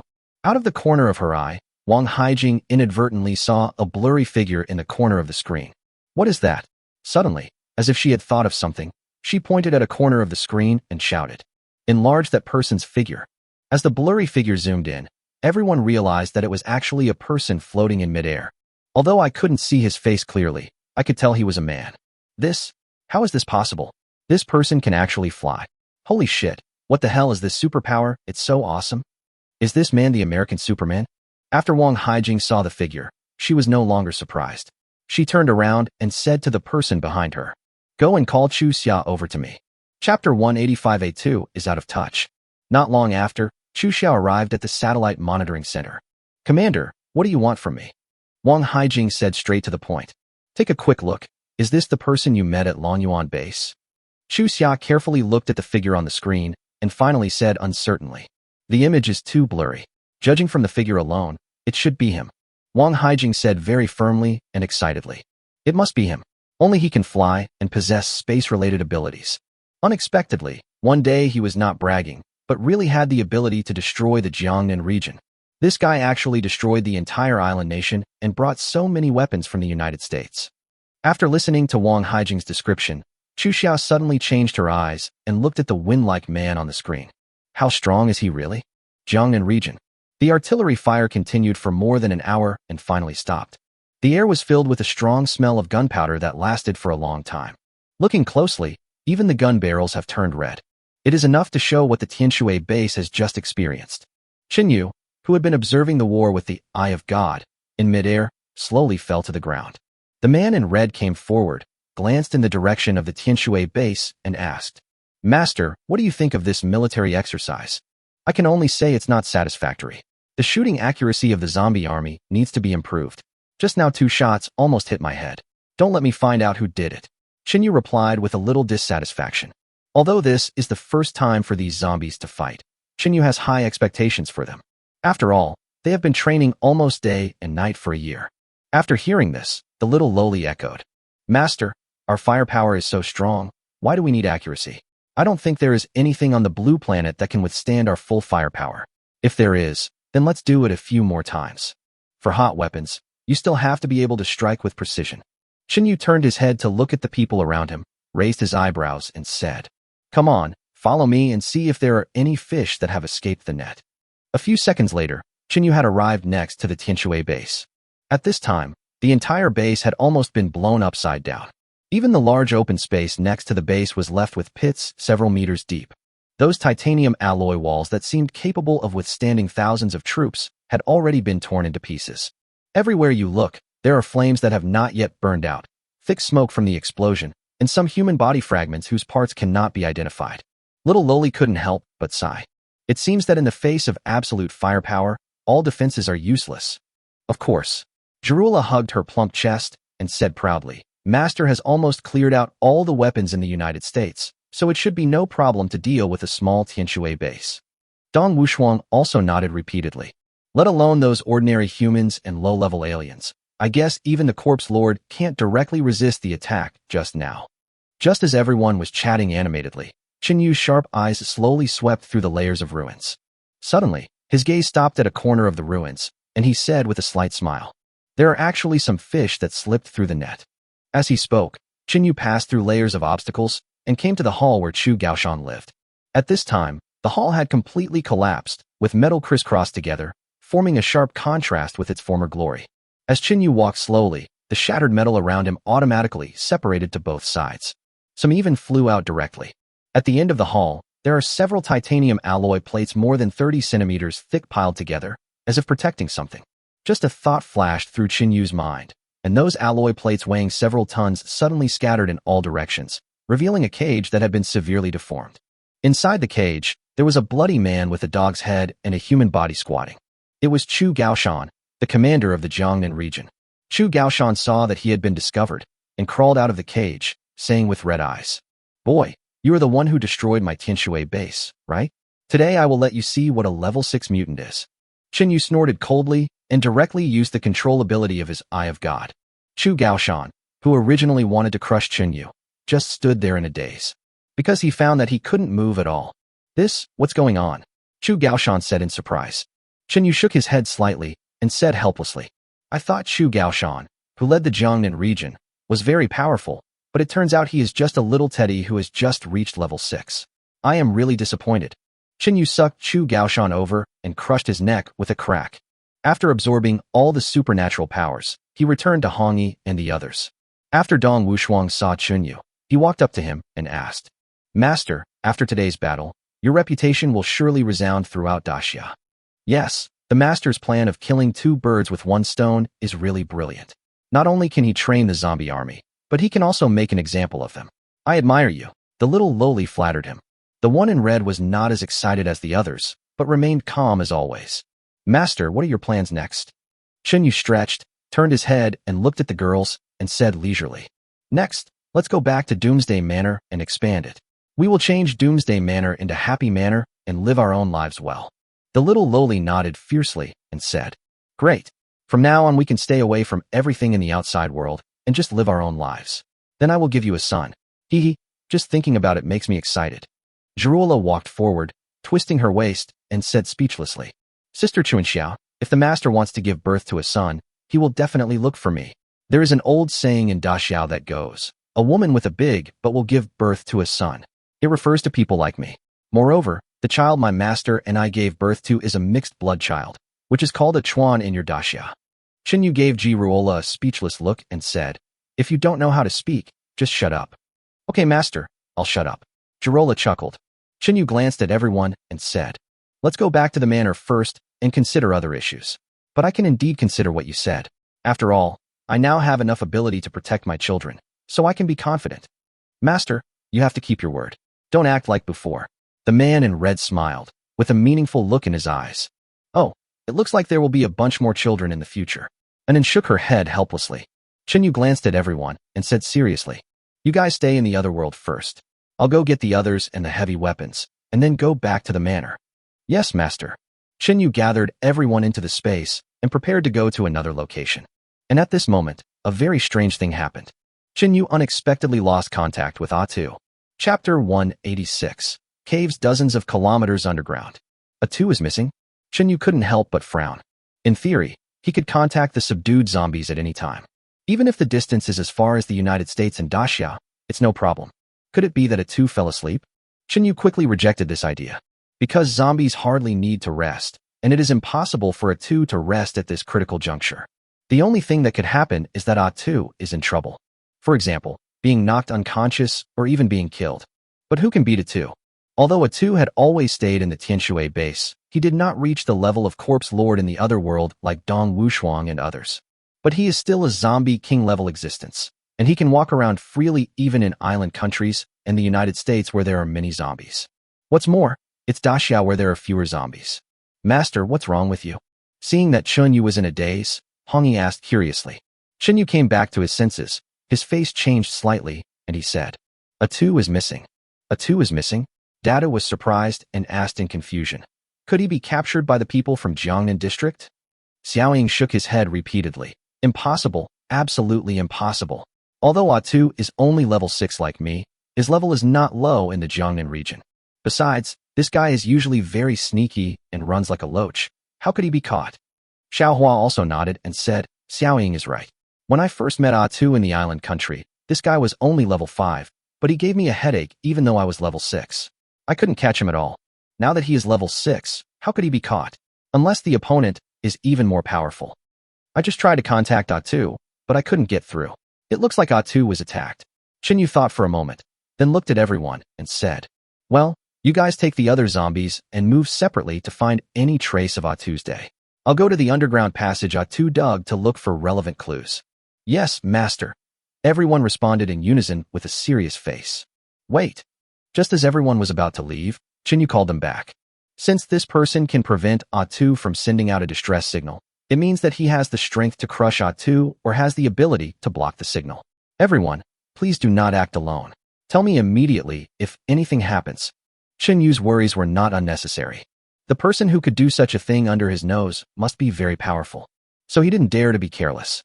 After explaining everything, Chen Yu hurriedly flew towards the ruins. An hour ago, after A2 sent the signal to Chen Yu, he went straight underground. Lord 2. I have to dig deeper to avoid being disturbed by the cannon fire. I guess after completing this mission, I can also level up. Maybe I can even reach the level of Corpse Lord. In a state of longing, A2 drilled down to a place several dozen meters above the ground. It should be about time. I won't hear the annoying cannon noise here. I'll stay here for a while and go out when my master calls me. A2 dug a big hole for himself, closed his eyes, and lay comfortably in the cave, humming a little tune. Not long after I lay down, I suddenly heard a rustling sound in my ears. A2 opened his eyes, which were as big as light bulbs, and looked around, and was stunned for a moment. Through the light coming from its eyes, one could see a monster with a rat head and a snake tail, constantly digging the soil with its claws. The moment the monster saw A2, he was also stunned. What the hell is this? Why does it look like a snake has swallowed a half-swallowed mouse and is stuck in it? No, I have to take it back to the owner to study it. Maybe it will be useful. After A2 reacted, he hurriedly reached out to catch the monster. Squeak! The monster screamed and drilled quickly into the ground, pulling a pile of dirt into A2's mouth. Baba, stop right there, you bastard. After spitting out the dirt in his mouth, A2 hurriedly chased after him. However, although the monster was small, it was very flexible and could drill into the ground very quickly, even comparable to A2. Another point is that the monsters were drilling holes that had been dug previously, so they were running very fast. Stop right there, little mouse. I won't hurt you. Seeing that he was about to lose the mouse, A2 hurriedly tried to persuade him. However, the monster had no intention of stopping, and instead drilled deeper into the ground at an even faster speed. At the same time, a tiny needle-like object mixed with mud pierced directly into A2's body. A2 trembled violently, and then said frantically, "Damn it! Damn rat! I didn't attack you just now because I didn't want to hurt you. You succeeded in making me angry." A2's eyes were red, as if he was a little mad, and he began to chase the rat-headed monster desperately. I don't know how long it took, but I actually chased it to a place dozens of kilometers away from the surface. After chasing for more than half an hour, A2's eyes suddenly became clear and there were no obstacles. In front of him was a very spacious hole. Due to inertia, he fell headfirst into the hole. A2 shook his head and finally came to his senses. What the hell, what am I doing here? Recalling everything that had just happened, A2 realized that he must have been poisoned by the rat-headed monster. His consciousness was a little fuzzy, so he followed it all the way here. A2 couldn't help but look at everything around him. This place is like a cave deep underground. Looking around, there are colorful and shiny stones all around, illuminating the entire cave. Underground, the magma is about to dry up, and huge pieces of rocks are floating on the surface of the magma. The top of the cave seemed to be smoothed by humans, with metal plates fixed on it. Looking at the pattern of the metal plate, it is definitely not formed naturally. What was most shocking was that there were caves more than 1 meter high on the surrounding stone walls, and ping-pong sounds could be heard coming from them. A2 couldn't help but frowned, and said to himself in surprise, "This place is too weird. We need to tell the master about this as soon as possible." At the same time, A2 began to convey information to Chunyu. "What's going on? Why can't I contact the master?" A2 was simply dumbfounded. You know, the connection between him and Chunyu relies on a special kind of electric waves similar to brain waves. The penetrating power of this kind of radio waves is very strong, and even at the north and south poles of the blue planet, the two people can communicate with each other. This place is only a few dozen kilometers away from the surface, so we shouldn't be unable to get in touch. Something's wrong. Something's very wrong. No, I have to leave now. A2 felt an inexplicable sense of fear rising in his heart, and he hurriedly ran back the way he came. At this moment, a huge piece of metal suddenly flew out of the cave and blocked the cave. At the same time, a group of roaring zombies suddenly rushed out of the cave. Chapter 187. Creatures contaminated by the mist. A2 was startled and looked behind him quickly. He saw zombies with red eyes running towards him. Damn, why are there so many zombies here? The lowest ones are at the zombie general level. There's even one at the zombie king level. Running in the front were several corpse generals, followed closely by several corpse kings. The highest level corpse king had been hiding in the cave, staring at A2. A2 hurriedly tried to control these zombies. However, the zombies running in the front were not moved at all and continued to run towards A2. A2 knew that these zombies had been controlled by another long-haired zombie king, and it was almost impossible to seize control, unless you have the strength to crush the long-haired zombies. Obviously, this is unlikely. A2 gave up controlling the zombies and rushed forward. Bang bang bang. After a few punches, the zombies in front were instantly blown up by A2. Immediately afterwards, several more corpse kings rushed up. Humph! A mere corpse king dares to show off his skills in front of Master 2. Atu rushed towards a few more corpse kings. Although Atu is good at escaping underground but not good at fighting, he is at the level of corpse king after all, and he also has the blessing of Chen-Yu's system. Dealing with a few zombie kings is no problem at all. In just a moment, several corpse kings were seriously injured and fell to the ground. However, they seemed not to feel any pain and continued to lie on the ground waving their arms at Atu. The long-haired corpse king, who had been watching the battle in the cave, cursed. What a bunch of trash, they can't even deal with the corpse king. As it spoke, it rushed towards Atu on its own. Atu was stunned for a moment, then couldn't help but sneered. You are such an idiot. If they can deal with the corpse king, do they still need to obey your orders? Stop talking nonsense. You and I are not even on the same level of corpse king. Just let me erode you. As he spoke, the long-haired corpse king rushed up. The two corpse kings instantly fought with each other, sending the huge rocks in the cave flying everywhere. Some stones fell into the magma, directly causing flames, which looked very spectacular. Seeing that he had not gained any advantage, Atu thought to himself, there seems to be something wrong with this zombie king. Logically, after I follow the master, I will be much stronger than zombies of the same level. This zombie king is no match for me. But for some reason, it is so difficult for me to deal with it. The battle just now with the corpse general and the corpse king was just a one-sided crushing, so Atu didn't notice anything. But fighting with this corpse king of the same level actually made Atu a little overwhelmed. It was as if the other side had also gained some kind of power. The long-haired corpse king became a little anxious when he saw that he couldn't defeat Atu in a short time. When Atu wasn't paying attention, he bit Atu's arm. Atu punched the long-haired corpse king on the head, knocking it back several meters. The long-haired corpse king wiped the blood from the corner of his mouth and said with a weird smile, "Erosion, erosion." Atu was stunned for a moment. Then he realized that the erosion it mentioned should be infection. Are you fucking idiot? I'm also a zombie. How could I be infected by you? When the long-haired corpse king saw that Atu was indeed fine, he was visibly stunned for a moment.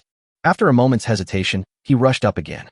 Just as the two were fighting, a very short man in black slowly walked out of the dark cave.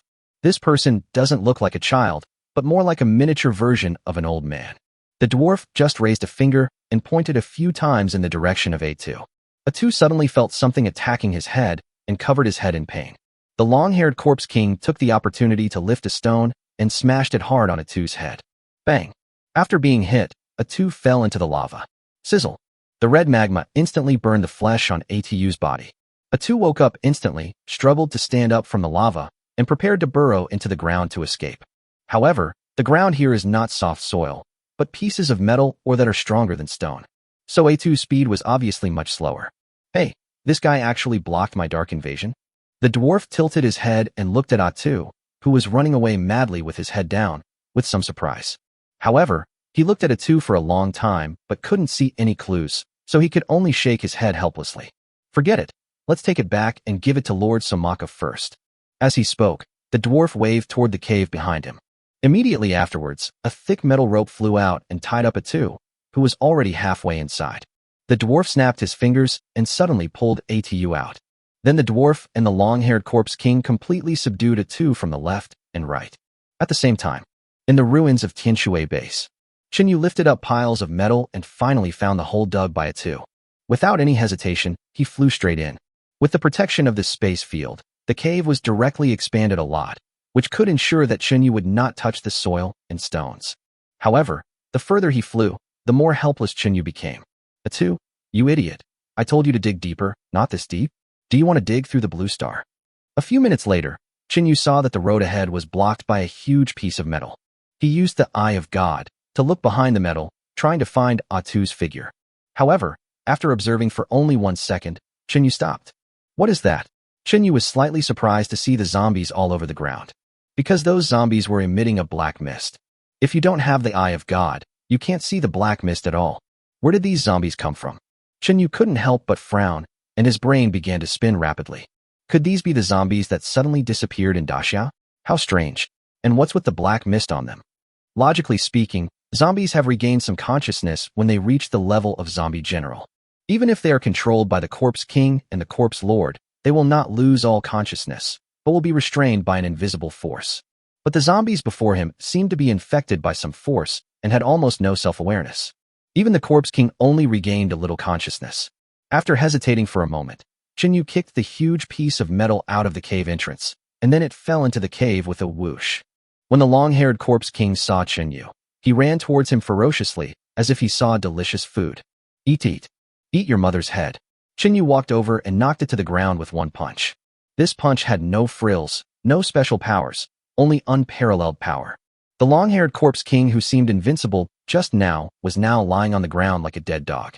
Chinyu planned to take the long-haired corpse king into the other world first, and then study him carefully when he got to the ground.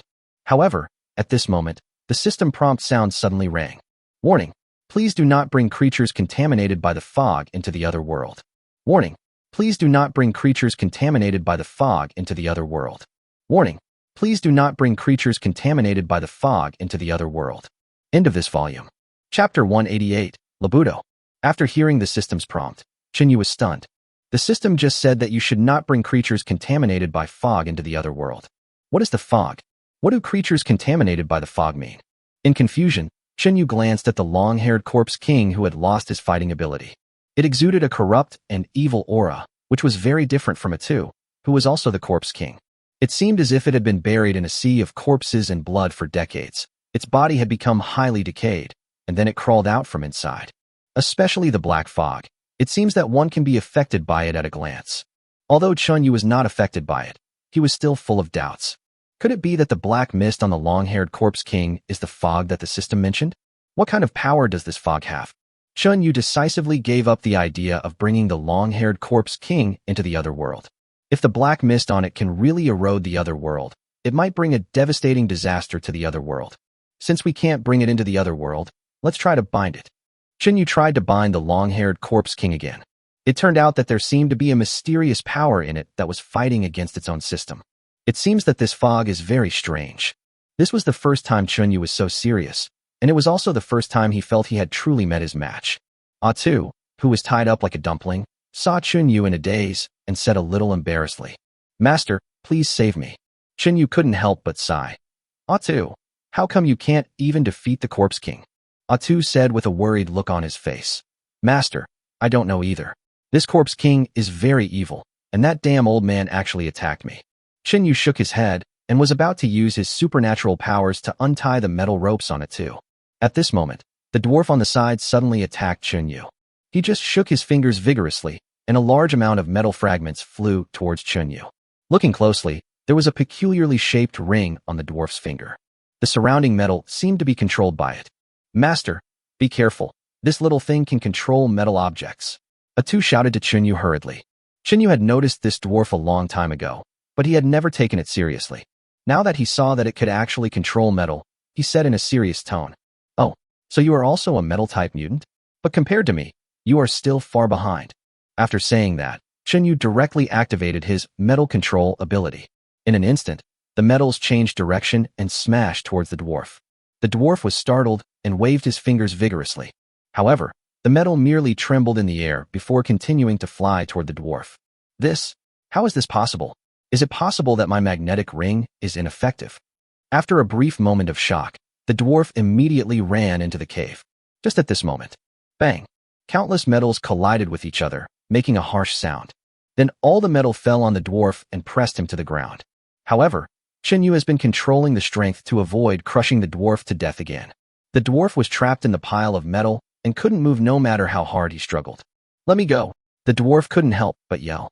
At the same time, the same black mist appeared on his body as the long-haired corpse king, and it's even more intense and cold. After trying for half a day, the dwarf still could not gain control of the metal or break free from the restraints. He simply gave up struggling and instead laughed strangely. Hee hee. The dwarf suddenly became crazy, and a large amount of cold black mist emanated from his body. At the same time, the metal pressing on him began to loosen. "Did I fucking let you move?" Chinyu was a little angry and threw a small bolt of lightning at it. Oh. The dwarf was struck by lightning and let out screams. The black fog seemed to be afraid of thunder and lightning and ran away instantly. It seems that lightning can restrain the black fog. Chinyu directly activated his space field, trying to stop it from escaping. However, the black fog seemed to be out of control and continued to run away. There's something wrong with this black fog. Without any hesitation, Chinyu used less than 10 of his strength to throw out a larger bolt of lightning. The black fog completely dissipated amid a scream. Chinyu walked over, dragged the dwarf out of the pile of metal, and grabbed the latter's throat. Don't kill me. Please spare my life. The dwarf struggled with his feet and squeezed out a few words of pleas for mercy from his throat. The dwarf spoke a very ancient foreign language. However, thanks to the language system, it was automatically converted into easy-to-understand Daxia language. Chinyu couldn't help but take a closer look at the somewhat strange dwarf in front of him. Judging from his appearance, this person looks a bit like a surface person from the blue planet. He is just short in stature with strong limbs, more like a smaller version of a strong man. I never thought that there are humans beneath the surface. Could it be that he has the ability to burrow underground like Atu? Chinyu opened the Eye of God. Meanwhile, detailed information about the dwarves emerged. Name, Labudo. Race, geocentric Moko tribe. Age, 135. Superpower, none. Oh shit. This guy named Labudo is already 135 years old? He actually lived longer than the longest-lived person on Blue Planet. And judging from this person's condition, he doesn't seem to have reached old age yet.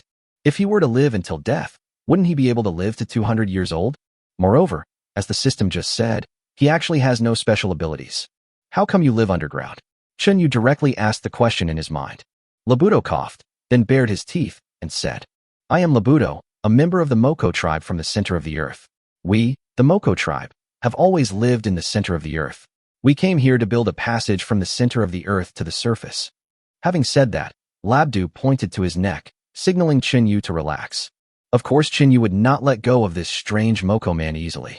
Although this person does not have any special powers, he can control metal like an alien. This is really unbelievable. After taking a careful look at Labudo, Chinyu finally discovered the clue. Just now, when Labdu activated his superpower, he had been fiddling with his right index finger. There was a very sophisticated-looking ring on that index finger. Needless to say, this ring must be unusual. Chinyu began to analyze the ring carefully. Ring name, magnetic ring. Function, wear the magnetic ring on your hand, and you can control the surrounding metal through your thoughts and finger movements. Each use time is 10 minutes, and the charging time is 3 hours. Chinyu grabbed the magnetic ring and threw Labdu to the ground. Chapter 189, Mysterious Invasion. Labujuo looked at his magnetic ring helplessly, squatting on the ground and breathing heavily. Chinyu put away the magnetic ring and continued to ask, what do you mean by the passage leading to the ground? Labudo simply sat on the ground and slowly explained. This story begins with a disaster that the Moko tribe encountered a few months ago. One day, a young man in his 80s among our tribe suddenly fell ill with a strange disease. He suddenly became extremely manic and kept speaking some strange language. Later, everyone the young man came into contact with became like him. We thought they had contracted some infectious disease, but later we discovered that they were infected by an unknown creature living in the fog. We call these creatures mysterious, and they allowed my people to build a passage from the center of the earth to the surface. Hearing this, Chinyu thought of the black mist just now and asked, the mist you mentioned, is it the black mist that exists on your body? You can see them? Impossible. How can you see them with just your eyes? Labdu asked in surprise. Not only can I see them, I know they are now out of your body. What did you say? Labdu sat up directly and closed his eyes.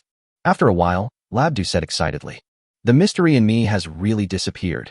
It turns out that mystery is not invincible. Labujuo was in tears, and a smile as if he had been reborn appeared on his wrinkled face. After calming down, Labdu carefully recalled everything that had just happened and finally came to a conclusion. The secret on his body was removed by Chinyu using lightning. After figuring this out, Labdu suddenly knelt down in front of Chinyu and pleaded loudly. Please, sir, save our people. Otherwise, our people will be completely eroded by the fog. Chinyu said coldly, what do your people have to do with me? Keep talking about the mystery. Labujuo calmed himself down, knew what he should do at this moment, and honestly told everything he knew. Actually, I don't know what the mystery is. But I know one thing. The mystery lives in the fog, or parasitizes in the bodies of humans and zombies. Chinyu glanced into Labdu's eyes and knew that he was not lying. Of course, there was no need for him to lie about this. So he continued to ask, both of you were eroded by the mystery. So why did the zombie almost completely lose consciousness, while you were still able to maintain your original consciousness? Labudo pondered for a moment, then explained. That's because the effect of the mystery on the host is related to the strength of the mystery itself on the one hand, and the strength and mental strength of the host on the other. The mental strength of my people is much stronger than that of zombies. The control that Guile has over us is limited, and it cannot completely erase our consciousness. The Corpse King was corrupted by the mystery when it was only level 1, so it has completely lost its independent consciousness and has become a puppet whose body is possessed by the mystery. After hearing this, Chinyu fell into deep thought again. It seems that the zombies in front of us are actually the zombies that disappeared on the surface. But how did they disappear? Could it also be related to the mysterious? Chinyu glanced at the zombies on the ground that had lost their fighting power and continued to ask, how did these zombies appear underground? Not long after we were invaded by the mysteries, these zombies suddenly appeared in the center of the earth. I suspect they were brought by the mysteries. As for how they were brought here, I don't know. Won't these zombies bite you? They only bite those who have not been corrupted by the mystery. Is there anyone among you people in the center of the earth who has not been corrupted? Chinyu continued to ask. Yes, most of those who have not been corrupted are powerful aliens. Their mental strength is very strong, enough to fight against those mysteries. At this point, Labdu suddenly sighed and continued. However, we, the people and zombies who have been corrupted by the mystery, have been forced to hunt them down. In fact, we don't want to do this, but those mysteries have been forcing us to kill our compatriots. Chinyu didn't expect that there were actually people and mysterious existences underground. It seems that this world is far from as simple as I thought. Especially these mysterious ones, they are absolutely powerful, so much so that the other world is afraid of being polluted by them. Just as Chinyu fell into deep thought, the long-haired Corpse King who had been lying on the ground struggled to get up and wanted to launch a sneak attack on Chinyu. Humph, you still want to attack me? In my space domain, no movement can escape my eyes. Chinyu originally wanted to keep this Corpse King as his subordinate, but now it seems unnecessary. After all, its body has been mysteriously eroded, and it is unsafe to keep it around. Chinyu moved his fingers slightly, and a bolt of lightning struck the long-haired Corpse King's crown directly. The Corpse King, who was already seriously injured, was shot dead directly. With the death of the Corpse King, the black mist lingering around it suddenly struggled in pain. If you listen carefully, you can hear indescribable screams that are so creepy that your scalp tingles. After a moment, the black fog completely dissipated. After thinking for a moment, Chinyu said to Atu beside him, Atu, take down all the zombies' crystals and give them to me. Yes, master. Atu skillfully took out the crystal and brought it to Chinyu. Chinyu analyzed the parameters of the crystals and found that these crystals were not much different from the crystals absorbed before. Then he took out the smallest crystal and tried to put it into the other world. This time, the system prompt sound did not appear again. As he had guessed, with the disappearance of the mystery, these crystals had become very clean, so they could be collected into the other world. Chinyu put all the crystals into the space and began to think about how to deal with the man from the center of the earth in front of him. If we take him away, we may learn more about the inner earth people and the mysteries. But the reason why I came here would be exposed, which would bring me unnecessary trouble. The best way is to control him completely and then let him return to his own tribe. So how to control him? Chinyu suddenly thought of the second reward he had received when he rescued Jirola, the ability to achieve permanent control over any creature, up to 1. This ability is similar to bind zombies, but the options are much wider. Any living creature, including the man in the center of the earth in front of us. Let's give it a try first, and if it doesn't work, take him away. Chinyu opened his Eye of God and began to try to control the Earthman in front of him. Chapter 190. The passage from the Earth's center to the Earth's surface. After a few seconds, Chinyu actually achieved control over Labudo. The system prompt sounded. Ding. Congratulations to the host for successfully binding a Mocha tribe member. At the same time, Labdu respectfully walked to Chinyu, knelt on the ground, and said, Master, your subordinate Labdu is at your service. Get up. Chinyu waved to Labujuo, and then asked, How far have you repaired the passage? Labdu raised his head and replied, Master, we have completed most of the work on our channel. According to the plan, we will be able to reach the surface directly from the center of the earth in a month. You guys shouldn't be the only ones working on such a big project. Where are the others? Master is wise. We are not the only ones building the passage. We are the advance team, and we came here in advance to build a transfer base station. After hearing this, Chinyu used Eye of God to look around and found that the surroundings did seem to have just been developed. There are various kinds of equipment placed in those caves, which appear to be equipment for energy and supplies. When Chinyu saw the metal pieces above his head, he was stunned. He tried to send a signal to the people in red clothes on the ground. No wonder I couldn't receive any messages from A2. It turns out these metals can block the signal. Seeing Chinyu staring at the metal above his head, Labdu hurriedly explained. Master, this is a shielding device developed by us people in the center of the earth.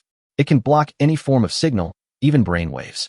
The reason we do this is because we are afraid that humans on the surface will discover our existence. I see. No wonder A2 lost contact at that time. It turned out that the signal was cut off. This is enough to show that the technological level of the people in the center of the earth should not be underestimated. While being amazed, Chinyu glanced at the zombies on the ground and asked with some doubt. There's one thing I don't quite understand. Since these zombies can be teleported directly from the surface to the center of the earth, why can't they be teleported from the center of the earth to the surface? Labudo shook his head and sighed. We have been thinking about this question, but we haven't found the answer yet. Chinyu frowned slightly and thought about this matter carefully. It seems that the zombies entered the center of the earth and achieved space travel under the influence of some force.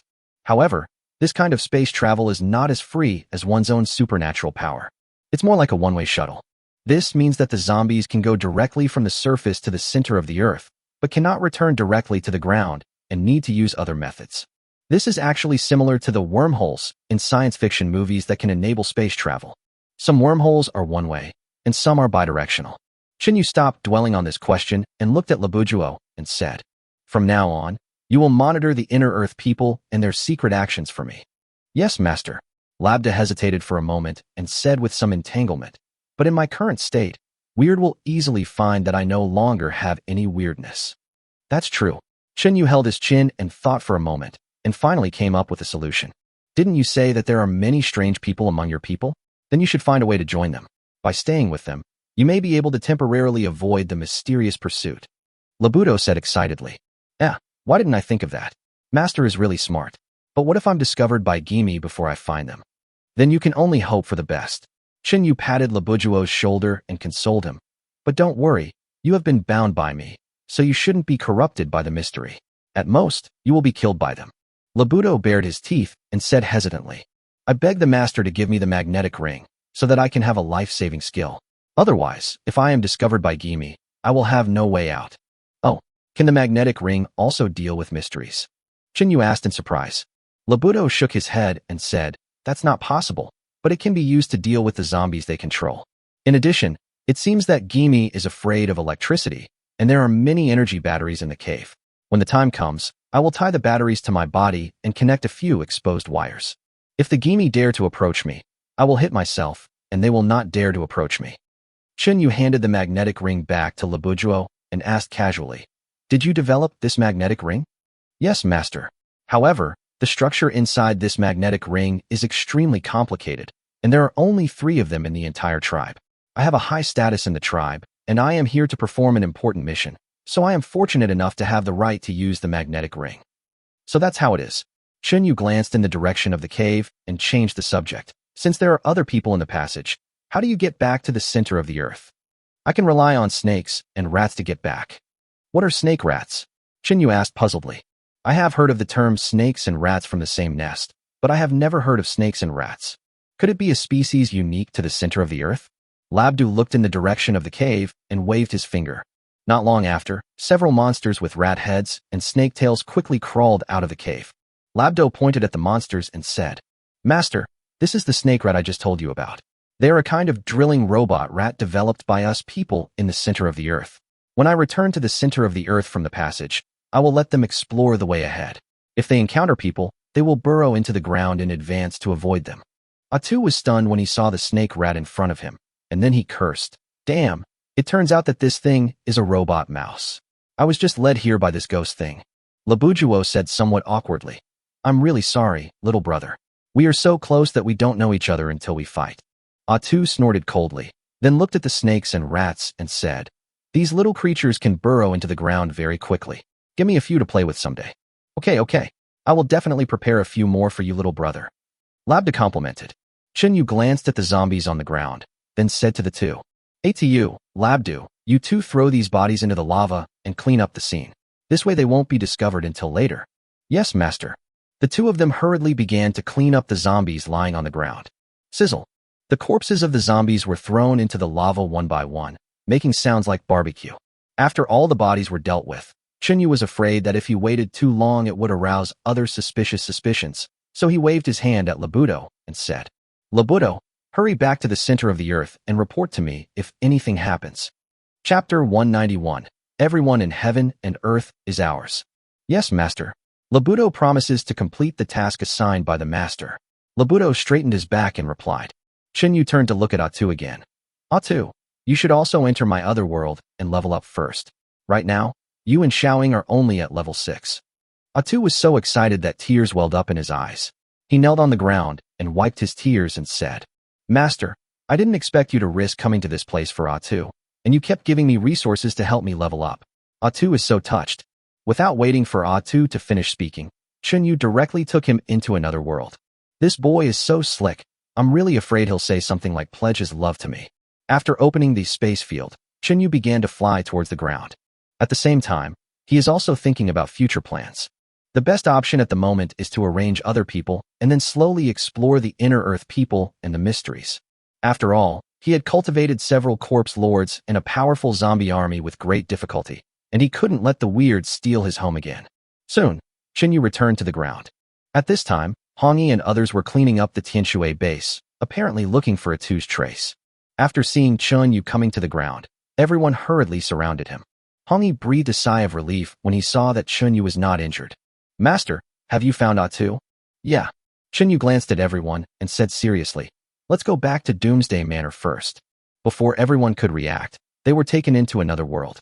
Chunyu collected the other people and all the planes and cannons, and then quickly flew towards the Doomsday Manor. Chunyu soon arrived at the entrance of Doomsday Manor. At this time, the ladies of the manor, led by Jiang Shuer, were planting various flowers, plants, and trees in front of the manor gate. Even Xiao Hui joined in, leading the army of mice to dig holes and sow seeds. This joyful scene really adds some color to this gloomy end of the world. It makes people feel better. In addition, an iron plate was erected at the entrance of the manor with the words, Happy Manor, written in large letters. Shinyu couldn't help but sigh. He had only mentioned it briefly last time, but he didn't expect the girls to do it so efficiently. When a girl saw Shinyu, she threw away the tools in her hands and shouted, Look, our man is back. The girls looked in the direction of the voice, dropped their work, and rushed towards Shinyu. Those eager eyes are like seeds on the ground waiting to be watered. Shinyu coughed lightly and changed the subject. You guys have done a great job. Let's renovate our manor. After a few months of fighting, it's time to enjoy ourselves. Shinyu walked to an open space and released nearly 20,000 zombies. After a year of training and the baptism of war, the temperament of these zombies has undergone earth-shaking changes. Looking around, the zombie army stood in neat rows with an inviolable dignity. In addition, the zombies are divided into different areas. The zombies in different areas have different weapons in front of them.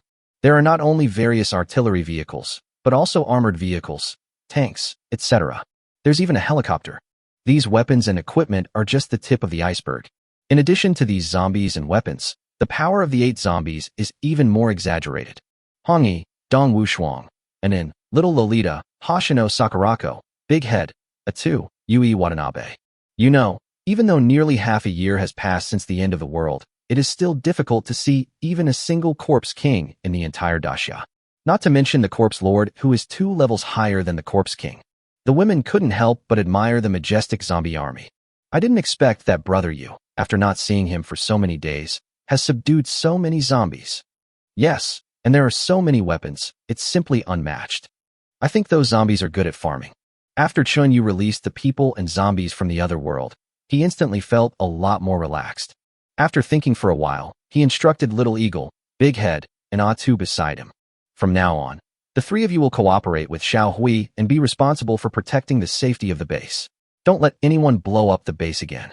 Xiaoying straightened up and said respectfully, Don't worry, master. I have now transformed from an Eagle King to an Eagle Lord. My combat power is already higher than that of a fighter jet. Not to mention the F-25 from the United States. Even an F-250 can be shot down. Atu also said excitedly, During this period, Ing Sang and I have been working hard to upgrade every day in the other world, and we have lived up to the expectations of our master. Master, Atu is not afraid of hardship or fatigue, and he can continue to persevere. It would be best if I could break through again and see what realm is above Corpse Lord. Shinyu rolled his eyes at Atu and said speechlessly, Do you know how much mental energy I need to maintain the slow speed of time in the other world? Also, do you think the crystals you upgraded grew out of the ground? The 8 corpse masters, as well as the level 7 Dr. Lee and others, all consumed a large amount of crystals. If it weren't for the optimization of the island country and the United States, there would simply not be enough crystals. Atu knew what Shinyu meant and laughed. Master, I was just talking casually. Don't take it seriously. Okay, you guys go down and contact me if you have anything. Yes, master. Atu suddenly crawled into the ground and disappeared. Seeing this, Xiaohui couldn't help but sigh inwardly. This little devil's speed of escaping underground is simply amazing. Xiao Hui's eyes rolled around, and then he pointed at a huge rat behind him. Follow brother 2 and monitor the situation underground. Remember, notify me immediately if there is any movement. Yes, brother Gray. The big rat led a group of younger brothers and followed the traces left by Atu. Then, Xiao Hui approached Xiaoying again and said with a smile, Brother Eagle, my biggest dream in life is to fly to the sky. I have tamed many bats as my subordinates, but they are too weak to carry me. How about you take me flying for once? The little eagle flapped its wings generously, turned its head, and said, No problem, come on up. Little Gray was stunned for a moment, then excitedly jumped onto the back of the little eagle. Got it. The little eagle grinned, then flew into the sky with a whoosh.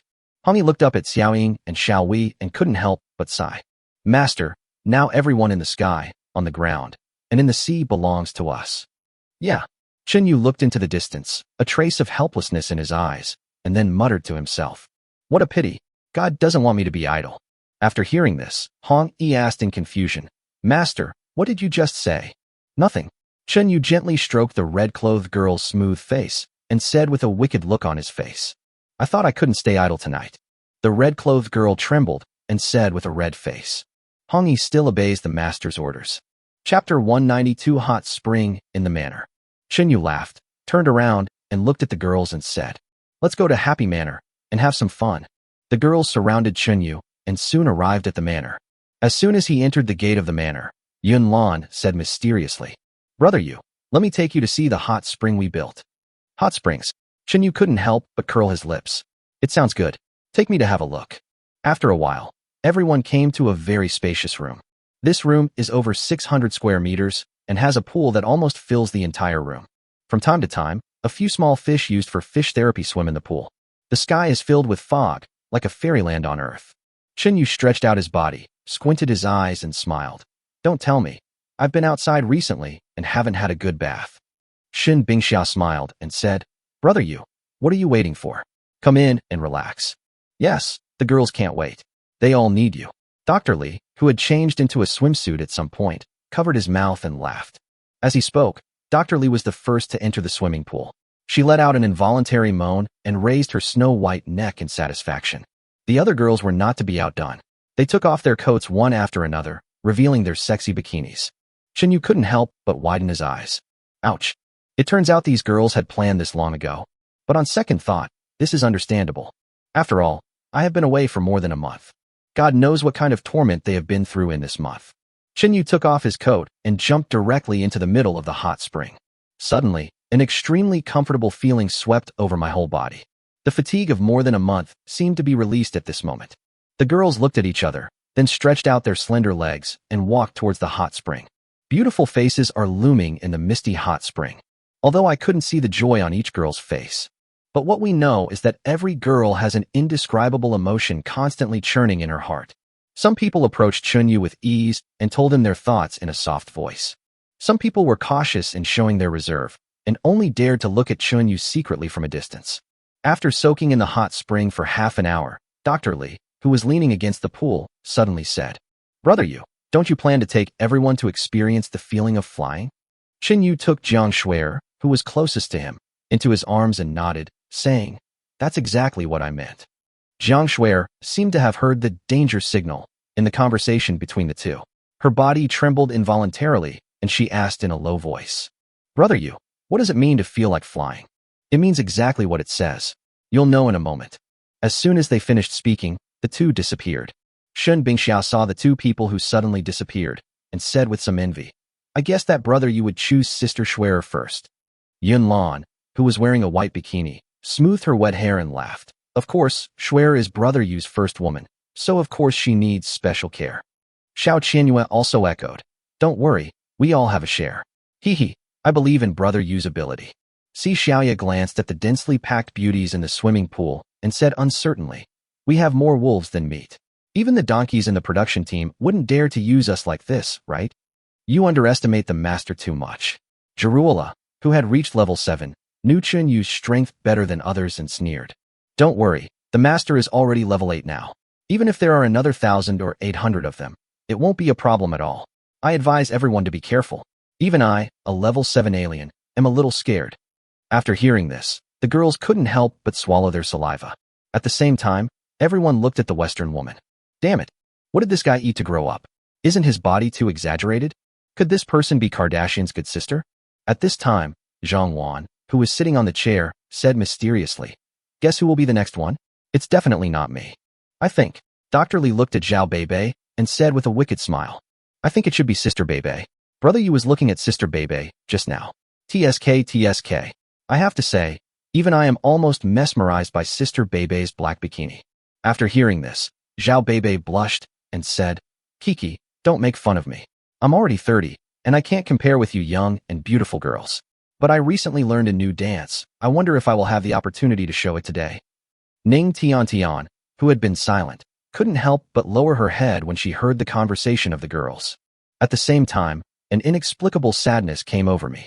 I am nearly 40 years old and am the oldest among them. It was estimated that Chen Yu took me in out of a temporary sense of kindness, or maybe he just wanted to see something new. Has he forgotten about himself by now? Really so sad. At this time, above the blue sky, Jiang Shuer put her arms around Chen Yu's neck, closed her eyes slightly, and said, "Brother Yu, please fly slower. Shuer is a little scared." "Are you scared already? My current speed hasn't even exceeded the speed of sound. If I reached my peak speed, wouldn't you be scared to death?" Chen Yu joked. "Then Brother Yu, what is your maximum speed?" Jiang Shuer asked, looking up. "About 4 times the speed of sound." "What? 4 times the speed of sound?" Although Jiang Shuer had never experienced 4 times the speed of sound, she knew what that concept was. That's much faster than a bullet. You know, even if you reach twice the speed of sound, ordinary pistol bullets can't catch up with you. Not to mention 4 times the speed of sound. Just as Jiang Shuer was secretly exclaiming in amazement, she suddenly realized that Chen Yu, who was holding her tightly, had run away. Jiang Shuer was so scared that she quickly grabbed Chen Yu's back and said in a trembling voice, "Brother Yu, don't joke with me. I'm afraid of heights." Chen Yu said with a relaxed look, "Don't worry, with my space domain. It doesn't matter even if you let go." "Really? Then I'll give it a try." Jiang Shuer calmed herself down and tentatively let go of her arm. Sure enough, I seemed to be held up by some force and did not fall. Looking at the white clouds and various flying birds passing by her, Jiang Shuer felt extremely relaxed. That kind of comfortable feeling is something I haven't experienced since the end of the world. After getting used to high-altitude flying, Jiang Shuer couldn't help but move closer. Chen Yu looked down at Jiang Shuer's beautiful eyes, which still had water droplets in them, and said with a smile, "Don't worry, I'll take you to my other world for a minute." Chapter 193, I think Tian still has her charm. No matter how many beautiful pictures there are, they're just a little bit romantic. Jiang Shuer was about to say don't joke, then she seemed to have thought of something and said with a red face, "I understand. Brother, you can slow down any area in the other world." "You're right. That's exactly what you said. Let's go to another world." Chen Yu did not allow Jiang Shuer to explain and directly brought her to the other world. Afterwards, the two appeared in the hot spring again. The girls automatically ignored Jiang Shuer and looked at Chen Yu, their eyes full of anticipation. Chen Yu scanned the delicate faces one by one, and finally set his gaze on Ning Tian, who was hiding in the corner. He floated directly from the water to Ning Tian, stretched out his right hand, and said, "Come on, Tian, brother, you will take you for a ride." Ning Tian's body trembled. She wiped her red eyes and blurted out, "I thought you would never choose me again." Ning Tian, who has been neglected these days, has been thinking about Chen Yu all the time. But Chen Yu didn't spend much time with her, which made her feel insecure. At the same time, my heart is filled with loneliness and emptiness. Unexpectedly, Chen Yu has never forgotten her. Seeing Ning Tian's flattered look, Chen Yu didn't say anything, but picked up Ning Tian and flew to the clouds. Soaring above the vast sky, Ning Tian couldn't hide her excitement, and she couldn't help but hook Chen Yu's neck with her slender hands. Chen Yu lowered his head and looked at Ning Tian carefully. Ning Tian is already in her 30s, but her skin is still well maintained. She is not inferior to Lu Shishir and other school beauties. But the maturity that she exudes is something that many girls do not have. Of course, the most charming thing is the exquisite bikini. The bright crimson color, coupled with Ning Tiantian's hot body, looks very eye-catching. I think Tiantian is still charming. Chen Yu couldn't help but admire. Ning Tiantian no longer had the nervousness she had just felt, and said with some doubt, I don't know what's going on. Ever since I've been with you, I've become younger every day. Even my mental age seems to have returned to my teenage years. Chen Yu chuckled and said, That's natural. Can a fish in a desert be the same as a fish in a lake? Now that you mention it, it seems to be true. When I was following Zhang Hao, I endured insults and beatings every day, and I even wanted to die. Now that I'm with you, I'm happy every day. Ning Tiantian said with a smile on her face. You still want to die even when you are with me. Chen Yu said with a smirk. Of course, sometimes death is different from death.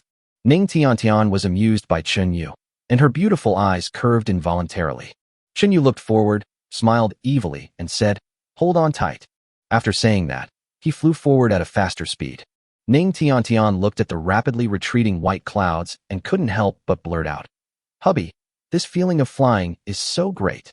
What did you call me just now? Chen Yu asked with his head down. Old husband, didn't I call you like that before? At that time you said you liked me calling you like that. Ning Tiantian said shyly. She didn't know why, but a name that she obviously couldn't say out loud was called out again, and it sounded so smooth. Chen Yu thought for a moment, then nodded and said, It seems to be the case. I heard you call it last time. Since you are so well behaved, I will take you to a good place. Afterwards, the two came to a different world. In another world, Chen Yu is the god who dominates everything. So what follows is much more interesting. Just as Chen Yu was looking for the true meaning of life in another world, an airplane arrived over the Tianshui base. The pilot looked through the telescope at the ruined base and said to the man in the co-pilot seat, This Tianshui base was razed to the ground so quickly. It seems that the armed forces of the Jiangnan region are completely destroyed. The man in the passenger seat was also panicked and said excitedly, How many shells did they use? This wasn't just razing the place to the ground. This was blowing the entire Tianshui base upside down. No, we have to hurry and report the situation here to Shanjing. As he was talking, the man in the passenger seat picked up a communication device and began to contact the Shanjing district. Wang Haijing, who was attending a meeting with senior executives, was not too surprised after hearing the news from the Jiangnan region, because she had already roughly understood the situation of the Tianshui base from the satellite. After thinking for a moment, Wang Haijing looked at the person at the back of the conference table and said seriously, Pass the order down. Withdraw all investigators from Daxiao except those at the border. A tall, thin middle-aged man frowned and asked doubtfully, Commander, won't it mean we won't be able to monitor that mysterious man all the time? After all, our satellites can't cover all areas. Wang Haijing shook his head helplessly, sighed softly, and said, Do you think I don't want to send someone to monitor him? It's just that our monitoring is meaningless now. On the contrary, it will arouse his disgust. If we want to monitor him, we can only do it secretly through satellites. Yes, I think the commander is right. An old man took a puff of cigarette, coughed, and continued in an old and hoarse voice. The weapons and equipment that man possessed and the strength he displayed far exceeded our understanding. With our current strength, we are no match for him. If we make enemies with him, Tianshui bases today will be our tomorrow. The tall and thin man nodded and said helplessly, It seems that only H weapons can work on him. Wang Haijing smiled bitterly and said in despair, Now it seems that even H weapons may not be able to deal with him. Besides, he almost cleared out all the weapons in the United States. How do you know he doesn't have any H weapons? Everyone stopped talking and just prayed that Shanjing would not become the enemy of the mysterious man. Just as the conference room fell into silence, there was a knock on the door. Report. Wang Haijing raised her eyelids and replied, Come in. A man at the satellite monitoring center held a tablet and shouted excitedly, Commander, we have found the location of the mysterious man. Let me see it quickly. Wang Haijing stood up and walked forward impatiently. Others also gathered around and looked at the screen carefully. It seems to say, Happy Manor. Wang Haijing looked at the sign on the screen, then turned to the person next to her and asked.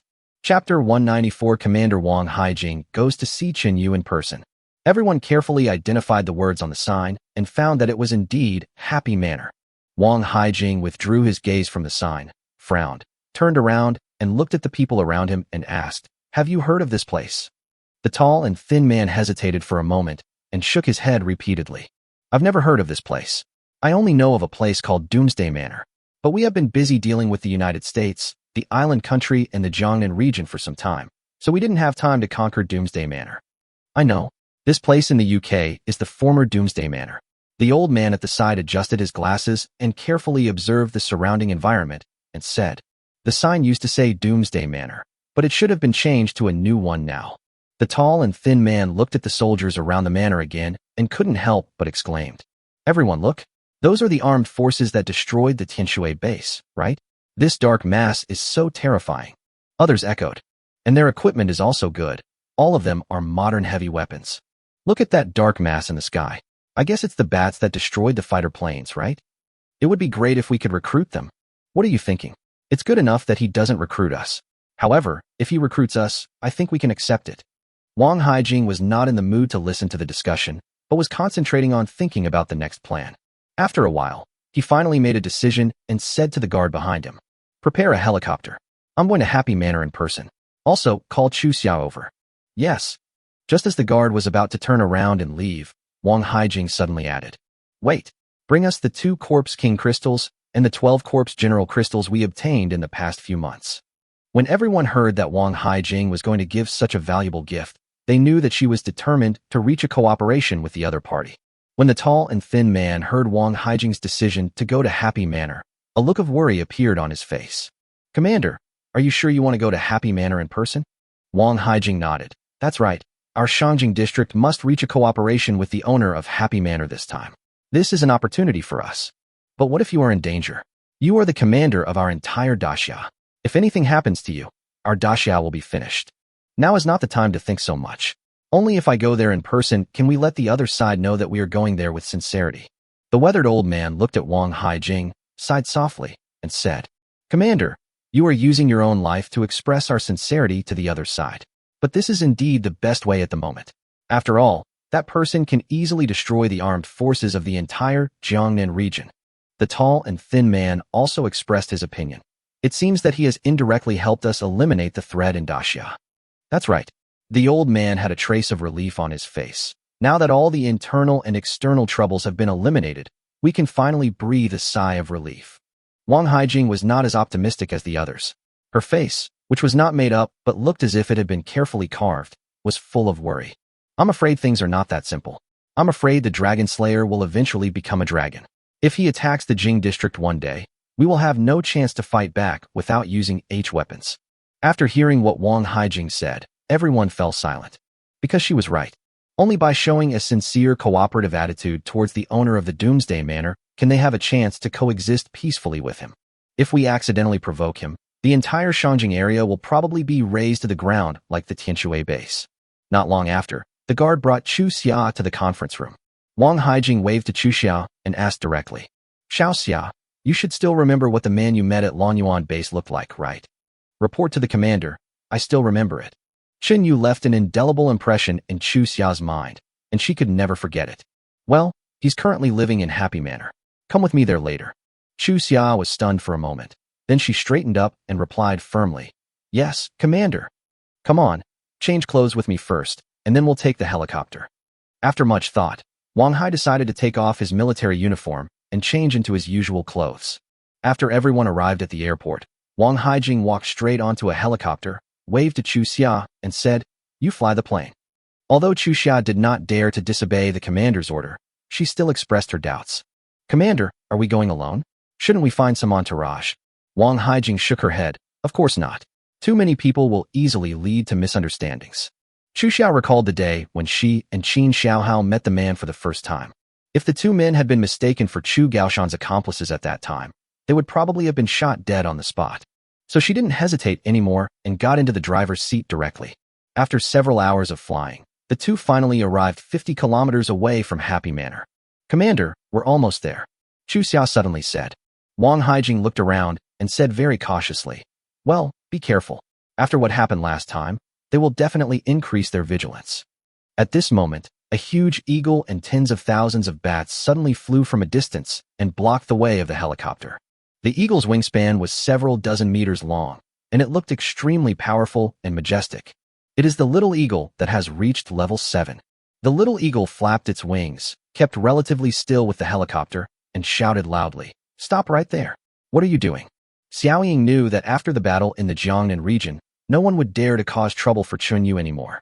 If anyone else comes, they will definitely come with an attitude of seeking peace. So it did not attack the helicopter immediately. Seeing this, Wang Haijing couldn't help but blurt out, "What is that thing? Why is it so big? It looks bigger than our helicopter. And it seems that it can talk."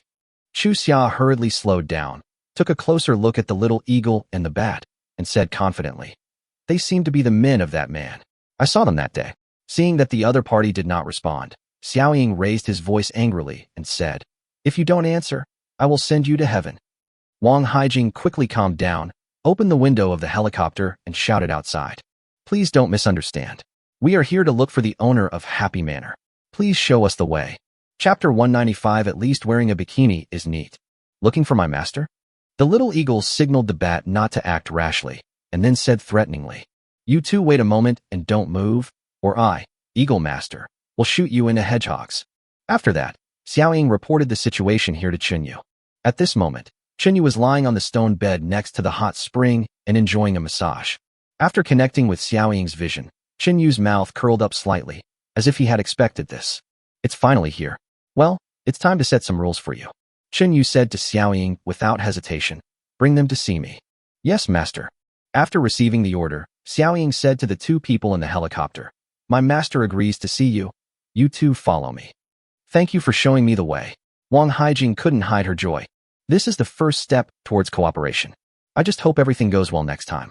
The little eagle turned around and flapped its wings to fly towards the manor. 10 minutes later, the helicopter followed the little eagle and finally arrived at the gate of Happy Manor. Chu Xia looked at the soldiers patrolling around the manor and couldn't help but sigh. That guy is really amazing. He actually subdued so many American soldiers. When he said he wanted to destroy the Jiangnan region, I thought he was just bragging. Wang Haijing followed Chu Xia's gaze, and as if she had seen something terrible, her pupils suddenly contracted and the hairs on her body stood up. No, those are not American soldiers, but zombies. Moreover, the lowest among them are level 4 zombie generals, and there are even quite a few level 5 zombie kings. What? Chu Xia looked at the zombies in disbelief, her body trembling as she spoke. You mean, the nearly 20,000 zombies he subdued are all zombie generals and zombie kings? How is that possible? You have to know that there are not so many high-level zombies in the entire Daxia, right? Wang Haijing took a breath and said slowly, "According to the information we have found, it is very likely that the island nation and the United States were destroyed by him. You know, the United States has annexed many countries. From this perspective, the nearly 20,000 soldiers we monitored with satellites might actually be zombie generals and zombie kings. What a terrifying fighting power this must be." Besides being shocked, Wang Haijing also had a barely perceptible surprise on her face. If we can reach a cooperation with the owner of this manor, who would dare to provoke Daxia? The combat power possessed by Happy Manor is quite explosive in the entire blue planet. At the gate of the manor, the little girl saw the two and waved to them. Seeing Wang Haijing and the other person standing at the door, Xiaoying pointed in the direction of the door with his huge wings. "You two go to the door, and someone will take you into the manor. I'll kindly remind you, don't try any tricks." After the little eagle finished speaking, it took off from the ground and flew high into the sky. Wang Haijing and the other person did not dare to delay and hurried towards the door. The little Lolita glanced at the two of them and said coldly, "You two, follow me." Wang Haijing hurriedly expressed her gratitude. "Thank you, little girl." The little girl looked unhappy, exuding the endless majesty of a corpse master, and said sternly, "Remember, I'm just small, not a little girl." At this moment, she was completely different from the little loli who usually followed Xinyu. Even the way he looked at Wang Haijing and the other person was as if he was looking at a weak prey. Wang Haijing felt the pressure from the little girl, cold sweat instantly broke out, and she quickly smiled and said, "I'm sorry. Does this little loli have such a bad temper?" And she seemed to be much more powerful than himself. "Come with me." The little loli said this, then opened the door and walked straight in. Wang Haijing and the other person hurriedly chased after him. Not long after, the three of them arrived at the entrance of the hot spring. Wang Haijing saw the word hot spring on the door and asked quietly, "Are we going to the hot spring to meet the owner?" The little girl shook her head, with a strange expression on her face. "Of course not. No one is allowed to enter without proper clothes." Chu Xia looked down at her neat clothes and asked in confusion, "What does it mean to be neat?" "At least wear a bikini." Chu Xia smiled awkwardly and thought to herself that you are quite a humorous little guy. The little girl knocked on the door and said softly, "Master, the people from Shangjing district have been brought here." "Okay, I understand." After a while, Chen Yu, who had changed his clothes, pushed the door and walked out. Wang Haijing looked at Chen Yu, whose hair still had water droplets on it, and quickly extended her right hand. "Hello, sir. I am Wang Haijing, the commander of the Shangjing district." Chen Yu also stretched out his right hand and said calmly, "I am Chen Yu." Wang Haijing accidentally glanced at the beauty in the hot spring and asked awkwardly, "I want to talk to you about something on behalf of the Shangjing district. How about we go to the conference room?" Chen Yu nodded. "Okay, you two come with me." After saying that, he walked towards the meeting room not far away. While the two were chatting, Chu Xia inadvertently looked at the hot spring. There were all these stunning beauties in there. Even big stars like Yang Mei and Lu Feifei were there. You have to know that in the end times, ordinary people can't even see these goddesses. And the man in front of them actually asked them to accompany him to take a hot spring bath. This is too outrageous. Looking closely, those beauties were chatting and drinking red wine, laughing and swearing from time to time, and they looked very happy. The most terrible thing is that these beauties are wearing various sexy bikinis, dotted in the misty hot spring, which can't help but make people imagine. No need to guess, you know what happened inside. Chu Xiao secretly glanced at Chun Yu's tall figure again. How lucky is this man to have so many stunning beauties at the same time? Even the emperors in ancient times were no more than this, right? Moreover, it seems that those beauties are not being coerced at all. Instead, they are enjoying this kind of life very much. But it made perfect sense, having such a refuge and such an invincible man protecting them.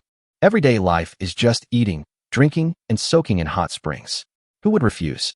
You have to know that in such a doomsday, most people not only go hungry every day, but also live a life of uncertainty from today to tomorrow. Thinking of this, Chu Xia couldn't help but fall into deep thought. Wang Haijing, who had been following behind Chen Yu, turned her head and glanced at Chu Xia and said unhappily, "Chu Xia, hurry up and catch up." This Chu Xia is usually very perceptive. What happened today? Why are you looking around in someone else's territory? If you make someone unhappy, that would be bad. Yes, Commander. Chu Xia came to her senses and hurriedly followed. Chapter 196. Mr. Chun, how about you become the supreme leader of Daxia? The three of them entered a small meeting room together. It is called a conference room, but in fact it has been renovated a long time ago. The two women glanced at the furnishings in the conference room out of the corner of their eyes and were stunned almost at the same time. In addition to a table and a few chairs, there is also a waterbed room that is large enough to accommodate 5 people. There were several sets of sexy uniforms that had been worn scattered all over the place. The most eye-catching ones are the battle-damaged ones. Anyone with a discerning eye can tell what their owners have been through. Wang Haijing somewhat awkwardly avoided those suggestive things and couldn't help but complain in her heart. Is this how you usually hold meetings? Is this a large meeting or a small meeting? Did you choose to hold the meeting here on purpose or by accident? Chen Yu was also stunned when he saw those items. I haven't been here for more than a month and forgot that there were these things in the conference room. However, Chen Yu was not panicked at all. After putting away all his clothes, he sat down on the chair without changing his expression. Wang Hai calmed himself down and sat opposite Chen Yu. Chu Xia stood straight on the right side of Wang Haijing's body. After soaking in the hot spring for too long, Chen Yu felt a little dry in the mouth. He opened a bottle of water on the table, took a sip, and said straight to the point. Commander Wang Haijing, let me first make it clear that I will not join any official organization. If you want to recruit me this time, you can just leave. Wang Haijing's expression changed slightly. I didn't expect Chen Yu to refuse so straightforwardly. But it's not Chen Yu's fault for not giving himself face. After all, the strength he showed was enough to support him to say such words. Wang Haijing recovered quickly. After all, she didn't think Chen Yu would choose to join the Shangjing area. A moment later, Wang Haijing changed her usual dignity and said like a little woman, Mr. Chun, we certainly don't want you to join us this time. Then what is your purpose here? Chen Yu asked puzzledly. Wang Haijing smiled and said with a hint of flattery, Mr. Chun, I see that you have a lot of skills. Are you interested in becoming the supreme leader of Daxia? As long as you are willing, the entire Daxia will follow your lead. However, I'd like to trouble you to be careful and protect Daxia from invasion by foreign forces and zombies. Commander Wang, you don't have to test me. Chen Yu stared at Wang Haijing's eyes and said bluntly, I have never thought of taking over the entire Daxia. I just want to stay in my own little piece of land and live my own life. After hearing this, Wang Haijing felt relieved, as if a heavy burden had been lifted off her shoulders. She was indeed testing Chen Yu just now. wanting to know whether he had any intention of becoming the supreme leader of Daxia. Fortunately, although the man in front of him is extremely powerful, he has no ambition. She believed Chen Yu's words without a doubt. Because if Chen Yu really intended to become the supreme leader of Daxia, he would have already dealt with the armed forces in the Jiangnan region and then continued to advance northward to defeat the Shanjing region. Wang Haijing breathed a sigh of relief and continued. Mr. Chen is indeed a frank person. In fact, the real purpose of my coming here this time is to get a promise from you. I hope you won't do what Chu Gaoshan did in the Jiangnan region, wantonly harming the people and armed groups of Daxia. Also, if one day the people of Daxia are threatened by other countries, I hope you can stand up. Chen Yu took out a cigarette, lit it, and took a deep breath. After the smoke slowly rose, he asked, Why should I make a promise to you? Wang Haijing leaned forward and said seriously, Because you're also a member of Daxia, you can't just watch Daxia being occupied by other countries, right? And you can't just kill your compatriots at will, right? Seeing Wang Haijing's righteous look, Chen Yu couldn't help but sneer. Commander Wang, as far as I know, you fled to the shelter when the apocalypse just started. You are afraid of death, but now you ask me, an ordinary person who survived from the dead, to complete the task that was originally yours. Don't you think it's ridiculous? Wang Haijing lost her temper the moment she was confronted. Her pretty face, which usually looked cold and dignified, now seemed to be filled with deep self-blame. She opened her mouth, but in the end no word came out, only a soft sigh. Seeing Wang Haijing's frustrated look, Chu Xia mustered up her courage and took a step forward, saying neither humbly nor arrogantly, Mr. Chen, that's because you don't know Commander Wang's difficulties. At the beginning of the apocalypse, Commander Wang ordered all troops to temporarily enter the shelter in order to preserve strength. This is not to say that we think our lives are more important than the lives of the people, but because we shoulder a more important mission. Because even if only one person died, a commoner, Daxia would still exist. But if one soldier dies, Daxia may be occupied by other countries tomorrow. Chen Yu sneered and continued to ask. You can say that the zombies suddenly broke out at that time, and you had no choice but to do this in order to survive. But then a large number of zombies suddenly disappeared. Why didn't you come out to care about the lives of the people? After hearing this, Chu Xia continued helplessly. We have indeed discovered a long time ago that there are not many zombies in Daxia, and Commander Wang has urgently convened a meeting to concentrate all efforts to eliminate those zombies. But just after we formulated the battle plan, an extremely powerful mutant, Chu Gaoshan, suddenly appeared from nowhere. He used some special means to control nearly 1/6 of the top leaders in just one day, and incited others to start a riot, which left Commander Wang no time to eliminate the zombies. When Chen Yu heard this, he felt that Chu Xia was not lying. Because Chu Gaoshan can indeed use his own virus to control others, which is completely consistent with what Chu Xia said. Seeing that Chen Yu did not respond, Wang Haijing hurriedly said, Mr. Chen, I know that although you are a person who hates evil and will not let any enemy go, you are not a person who kills innocent people indiscriminately. Otherwise, the people of Daxia would have become zombies controlled by you just like the people of the island country. Chen Yu interrupted Wang Haijing and said in a deep voice, Okay, I hate it most when you officials talk big. Go back and tell others that as long as no one bothers me, I will not take the initiative to cause trouble to others. Another point is that if other countries really dare to come to Daxia to make trouble, they will probably become one of the many zombies before they even land on the shore. Chapter 197, I'm only level 8. After hearing this, Wang Haijing's frown finally relaxed, and she said excitedly, Mr. Chen, with your words, the stone that was weighing on my heart finally fell to the ground. After secretly looking at Chen Yu, Wang Haijing continued, may I ask, what level have you reached now? Chen Yu did not try to hide it, and replied calmly, I am only at level 8 now. What? Only level 8? Wang Haijing was almost petrified on the spot, and the corners of his mouth twitched involuntarily. When I was in the late stage of level 5, I was already the most powerful person in the entire Shanjing area. You're already level 8? Doesn't this leave any chance for others to survive? The key point is how did you say only level 8? It's really Versailles? Resisting the urge to beat up Chen Yu, Wang Haijing narrowed her eyes and said, Mr. Chen, I have prepared a small gift for you this time. 2 Corpse King crystals and 12 Corpse General crystals. But you are already level 8 now, and the lowest level zombies around you are all zombie generals, so I won't embarrass myself. I will prepare generous gifts and visit you some other day. Chen Yu glanced at the metal box in Chu Xia's hand, and with a slight move of his fingers, the box came in front of him. Commander Wang, even a small fly is still meat. How dare I refuse your kindness? You won't be reluctant, right? Wang Haijing felt a pain in her flesh after hearing this, and the corners of her mouth twitched involuntarily. There is some truth in the saying that the richer people are, the stingier they are. But how could she take back what she had said? She hastily smiled and said, Mr. Chun, you are joking. I feel honored that you can accept this small profit. Please go ahead and do your work. We will not disturb you. Haha, just a joke. To be honest, your crystal has no effect on me, so I'd better give it back to you. Chen Yu said calmly, and threw the iron box to Wang Haijing. Wang Haijing hurriedly reached out to take the iron box, and suddenly felt like she had recovered something she had lost. Thank you, Mr. Chun. After thanking him, Wang Haijing stood up and said to Chu Xia beside him, Chu Xia, let's go. Yes, Commander. Chu Xia came back to her senses, looked at Chun Yu with complicated eyes, then turned and walked outside. Outside the meeting room, the little girl was waiting at the door.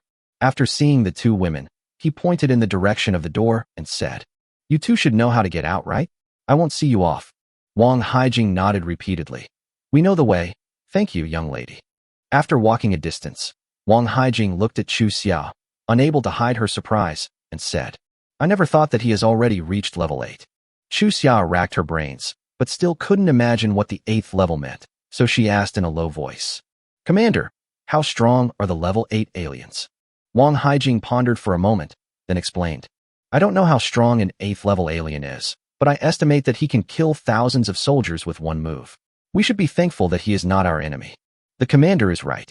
Chu Xia recalled the scene she saw today and changed the subject. At the same time, it was unexpected that we both got away with it. You know, there were so many women around him that I couldn't even count them. I thought they were all forced by him. Now it seems that they were all willing. Sure, don't talk nonsense. Be careful, he might hear you. Wang Haijing looked behind him and didn't see anyone else.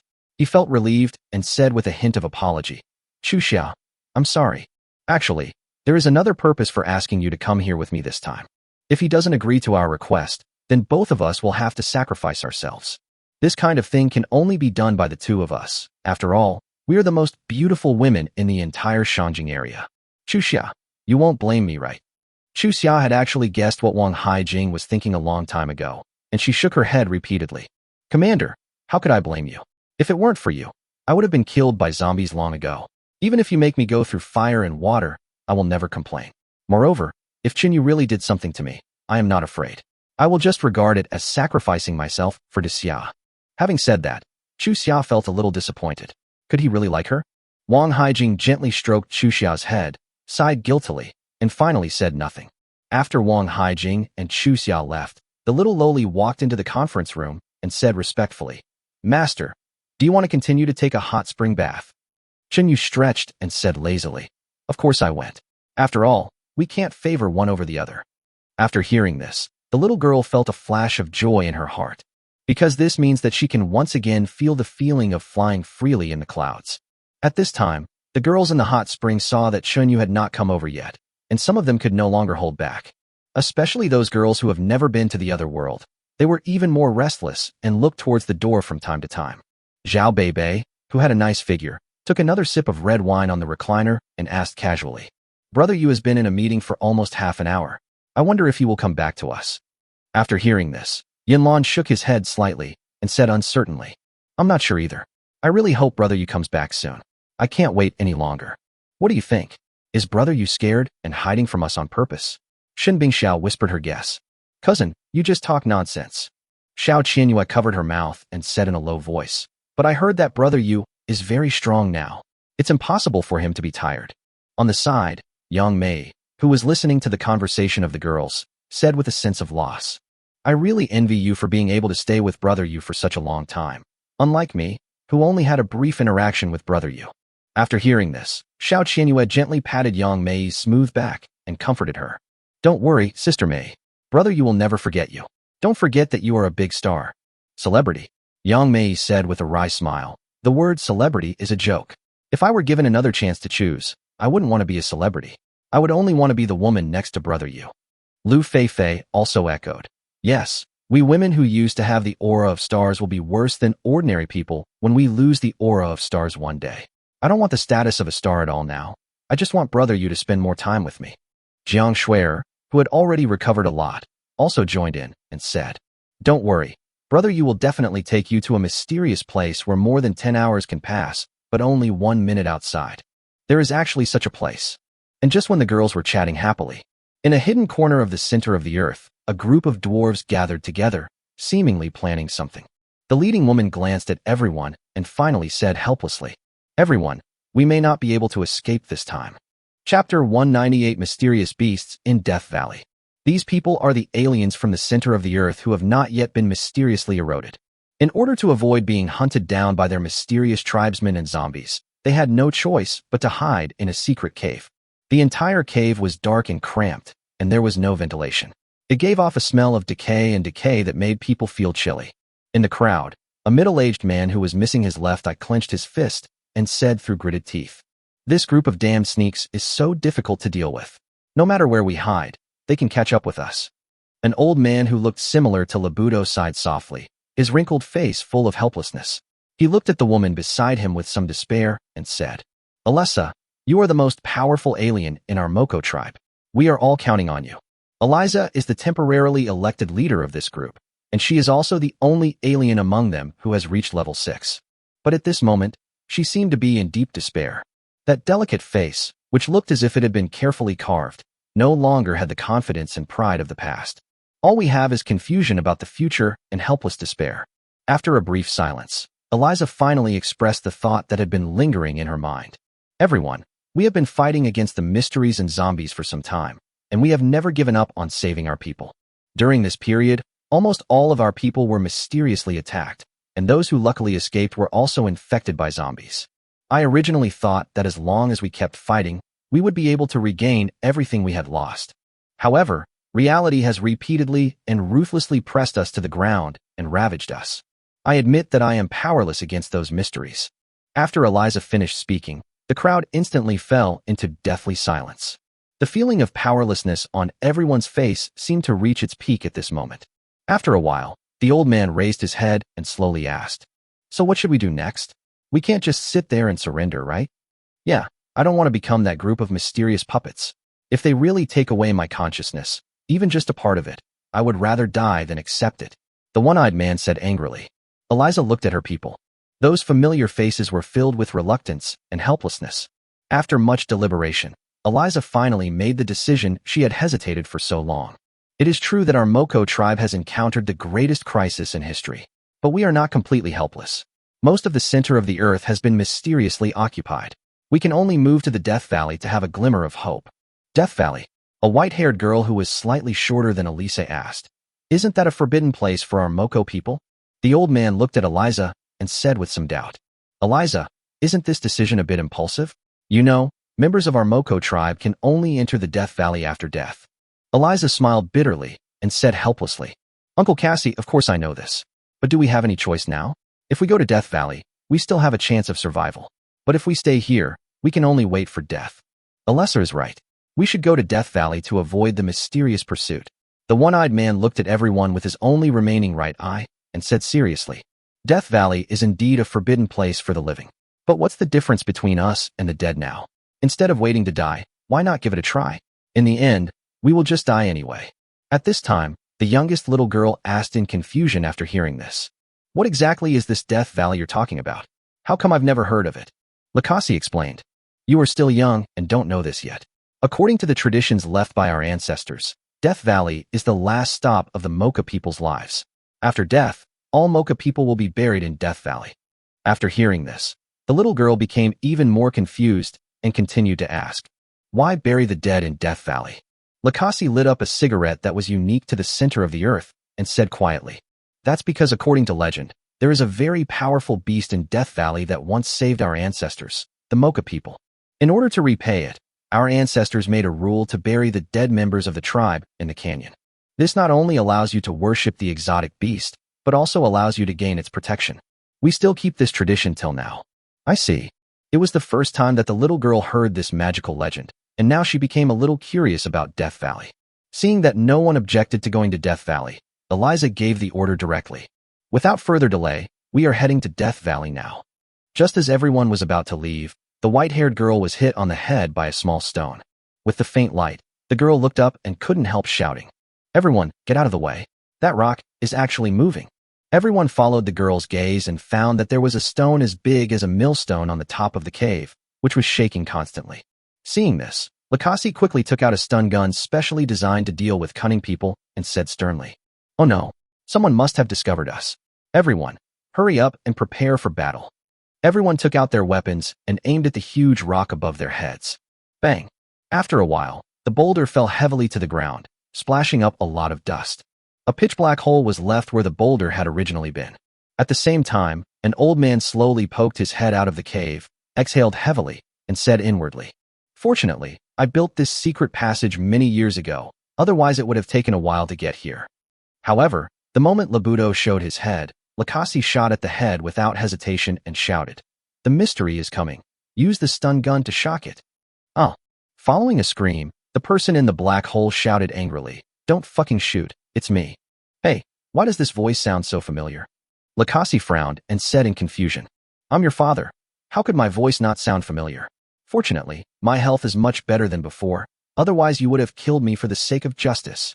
As soon as he finished speaking, a nimble figure jumped out of the cave. It was Labudo who found this place with the help of snakes and rats. After Lakasi saw the person in front of him clearly, he shouted excitedly, "Dad, is it really you?" Then, as if he thought of something, he quickly pointed the gun at Labdu again. "No, you are not my father. My father has been corrupted by the mystery." Chapter 199. Labudu, how did you become so strong? The others also raised their weapons and aimed at Labdu. Labujuo's face changed slightly, and he explained hurriedly, "You misunderstood. I was indeed corrupted by the mystery before, but now the mystery in me has completely disappeared." Eliza walked forward with some disbelief and looked at Labdo carefully. When he found that the mystery on him had indeed disappeared, he asked in surprise, "Grandpa Labdo, how did those mysteries disappear from you?" "It's a long story." Labudo took out a cigarette from his pocket, lit it, and prepared to explain what happened in detail. Lakasi saw this and interrupted her father. "Since it's a long story, let's talk about it on the way to avoid wasting everyone's time." He knew his father quite well. He could make such a big fuss about a small matter, let alone eliminating the secret in his body, which could save his people. It would take more than a pack of cigarettes to finish talking about it. It is impossible to finish talking about it. When Labudo saw that he was humiliated by his own son, he hit Lakasi hard on the head and pretended to be angry and cursed. "You little bastard, you dare to talk back to me after I haven't disciplined you for a few days?" After hearing this, Lakasi explained helplessly, "Dad, you misunderstood. We are in a hurry to get to Death Valley, so we asked you to tell us on the way. Also, can you please not call a 101-year-old man a brat in front of so many people? Don't I have any dignity? Go to Death Valley?" Lakasi thought for a moment and guessed what they were thinking. She nodded quickly and said, "There is no time to lose. Let's hurry up and go." At this moment, bursts of zombie roars were heard not far away. Eliza's eyebrows knitted together instantly, and she quickly directed everyone. "Oh no, Gimi is chasing us. It's too late for us to evacuate. Everyone, hurry up and prepare for battle." Labudo took his last puff of cigarette and said with a serious expression, "No, those ghosts and zombies are getting stronger and stronger. We can't defeat them. Now everyone listen to my command and hurry up to escape from the cave above your head." Eliza took a look at the cave entrance and thought this was indeed a good choice. She said hurriedly, "Grandpa Labudo is right. Let's escape from the cave." As they were talking, several aliens had already used their special abilities to get into the hole above their heads. There were also some aliens who were not good at jumping and climbing, and they stood there anxiously. Eliza was about to take them up one by one, but Labdo said calmly, "Let me." As he spoke, Labdo gently shook the magnetic ring on his finger, and a 2-meter square iron plate was brought to the feet of the crowd. Everyone understood what he meant and stood on the iron plate. "Eliza, you go up too." Labdo raised his eyebrows and said in a deep voice. Eliza asked hesitantly, "What are you going to do?" "I have my own way." Eliza knew that Labdo never fought a battle without confidence, so she stopped hesitating and jumped directly into the hole above her head. Labdo waved his fingers and sent everyone to the hole above their heads. After everyone had entered the cave, he hid the metal plate in a corner, then he slightly bent his body and jumped into the hole above his head in one step. The people at the entrance of the cave were stunned. Is this guy still a 135-year-old man? Even more sturdy than me. Besides, he is not a mutant, so how can he be more powerful than mutants? When Eliza saw the explosion in front of her, she did not stand there in a daze like the others, but quickly activated her special ability. The huge rock that fell to the ground suddenly flew into the air, smashed hard into the cave entrance, and got stuck on the entrance. Retreat quickly. Eliza growled and quickly crawled toward the front of the cave. Fortunately, the cave is not too narrow and it is not difficult to climb. After more than an hour, we finally arrived at a relatively open place. Everyone sat on the ground, breathing heavily. Only Labudu remained calm and composed, as if all this was just a daily occurrence for him. Lakasi stepped forward from the crowd, took a deep breath, and asked in disbelief, "Dad, are you really not eroded by the weirdness or infected by zombies?" "Nonsense." Labdu frowned and asked, "If I were infected, could I lead you to escape?" After hearing this, Lakasi quickly lit a cigarette and said with a smile, "Dad, tell us how you eliminated those mysteries." After hearing this, the others also gathered around, their eyes filled with curiosity and anticipation. A subtle hint of pride appeared on Labudo's face. He took a deep puff of cigarette and described with saliva flying. 2 days ago, I met a mysterious surface person while on a mission, and it was he who eliminated the mystery in my body. You don't know? This man just fell from the sky like a god, holding a bright and shining lightning in his hand, and hit me with a crack. At the same time, I felt that the mystery in my body disappeared directly. Later, I don't know what happened, but I suddenly felt that my waist and legs were no longer sore, and I could even pee 3 meters away. Everyone listened attentively to Labdu's vivid description. At the same time, a seed of hope slowly took root and sprouted in everyone's heart. The other side, in the hot spring of Happy Manor, the girls chatted while waiting for Chunyu. When Zhang Shuer talked about the magical otherworld that could slow down time 800 times, even the goddess who had never heard of the otherworld found it incredible. In the crowd, Lu Feifei, wearing a light blue bikini, showed off her perfect figure without hesitation. She held her chin with her slender, white right hand and said, "No wonder Shuer looked like this after only being away for a minute. It turns out she went to that mysterious otherworld." Zhang Shuer stretched her sore arms, looked at Ning Tiantian not far away and said, "I'm in pretty good shape. Did you see that big bear, Tiantian in the red bikini? You see, she hasn't recovered yet." The girls followed Zhang Shuer's gaze towards the hot Ning Tiantian, and sure enough, they saw her slumped in the recliner, seemingly without any strength left. And it seemed that she had changed the bikini she was wearing. There were some red marks on her smooth and delicate long legs and slender waist. However, the barely perceptible smile on her lips made everyone realize that she had definitely experienced something very wonderful. When the girls were chatting happily, Chinyu pushed the door and walked in. Pairs of eyes full of expectation looked at him almost at the same time. Even Zhang Shuer, who has not yet fully recovered, is no exception. Chinyu glanced at the girls, then slowly walked in front of Zhao Beibei. Chapter 200 Bikini Zhao Beibei, Black Veil Xiao Qianhua. Zhao Beibei had entered Chunyu's dimensional space before. I knew that it was a special area on Chunyu's body. The other world is like an enlarged and improved version of the dimensional space. Moreover, compared with the other world, the dimensional space is nothing.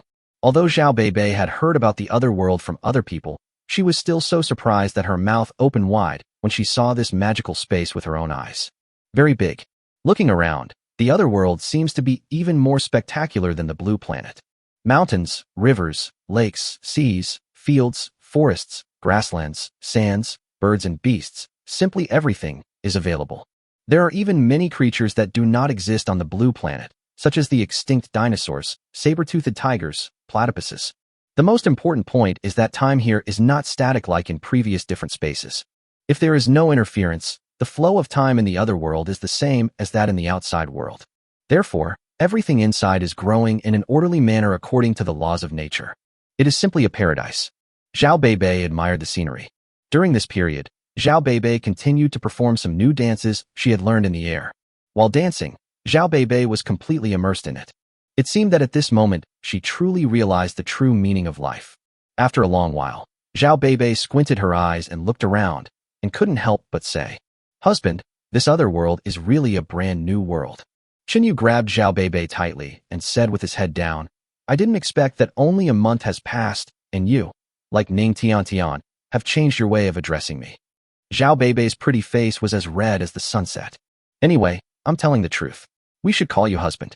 But if you like to call me by another name, that's fine. For example, call me by the same name as an N." "Oh, what's your name?" Chinyu smiled evilly and asked knowingly. Zhao Beibei slowly approached Chinyu's ear and called out a name. Happy times are always short. 5 hours later, the two had finished enjoying the beautiful scenery of the other world. Zhao Beibei looked at Chinyu reluctantly. Tears seemed to come out of her beautiful eyes, and she said softly, "Honey, I have an idea. Why don't we leave Blue Star and move to another world? That way, no one will bother us anymore.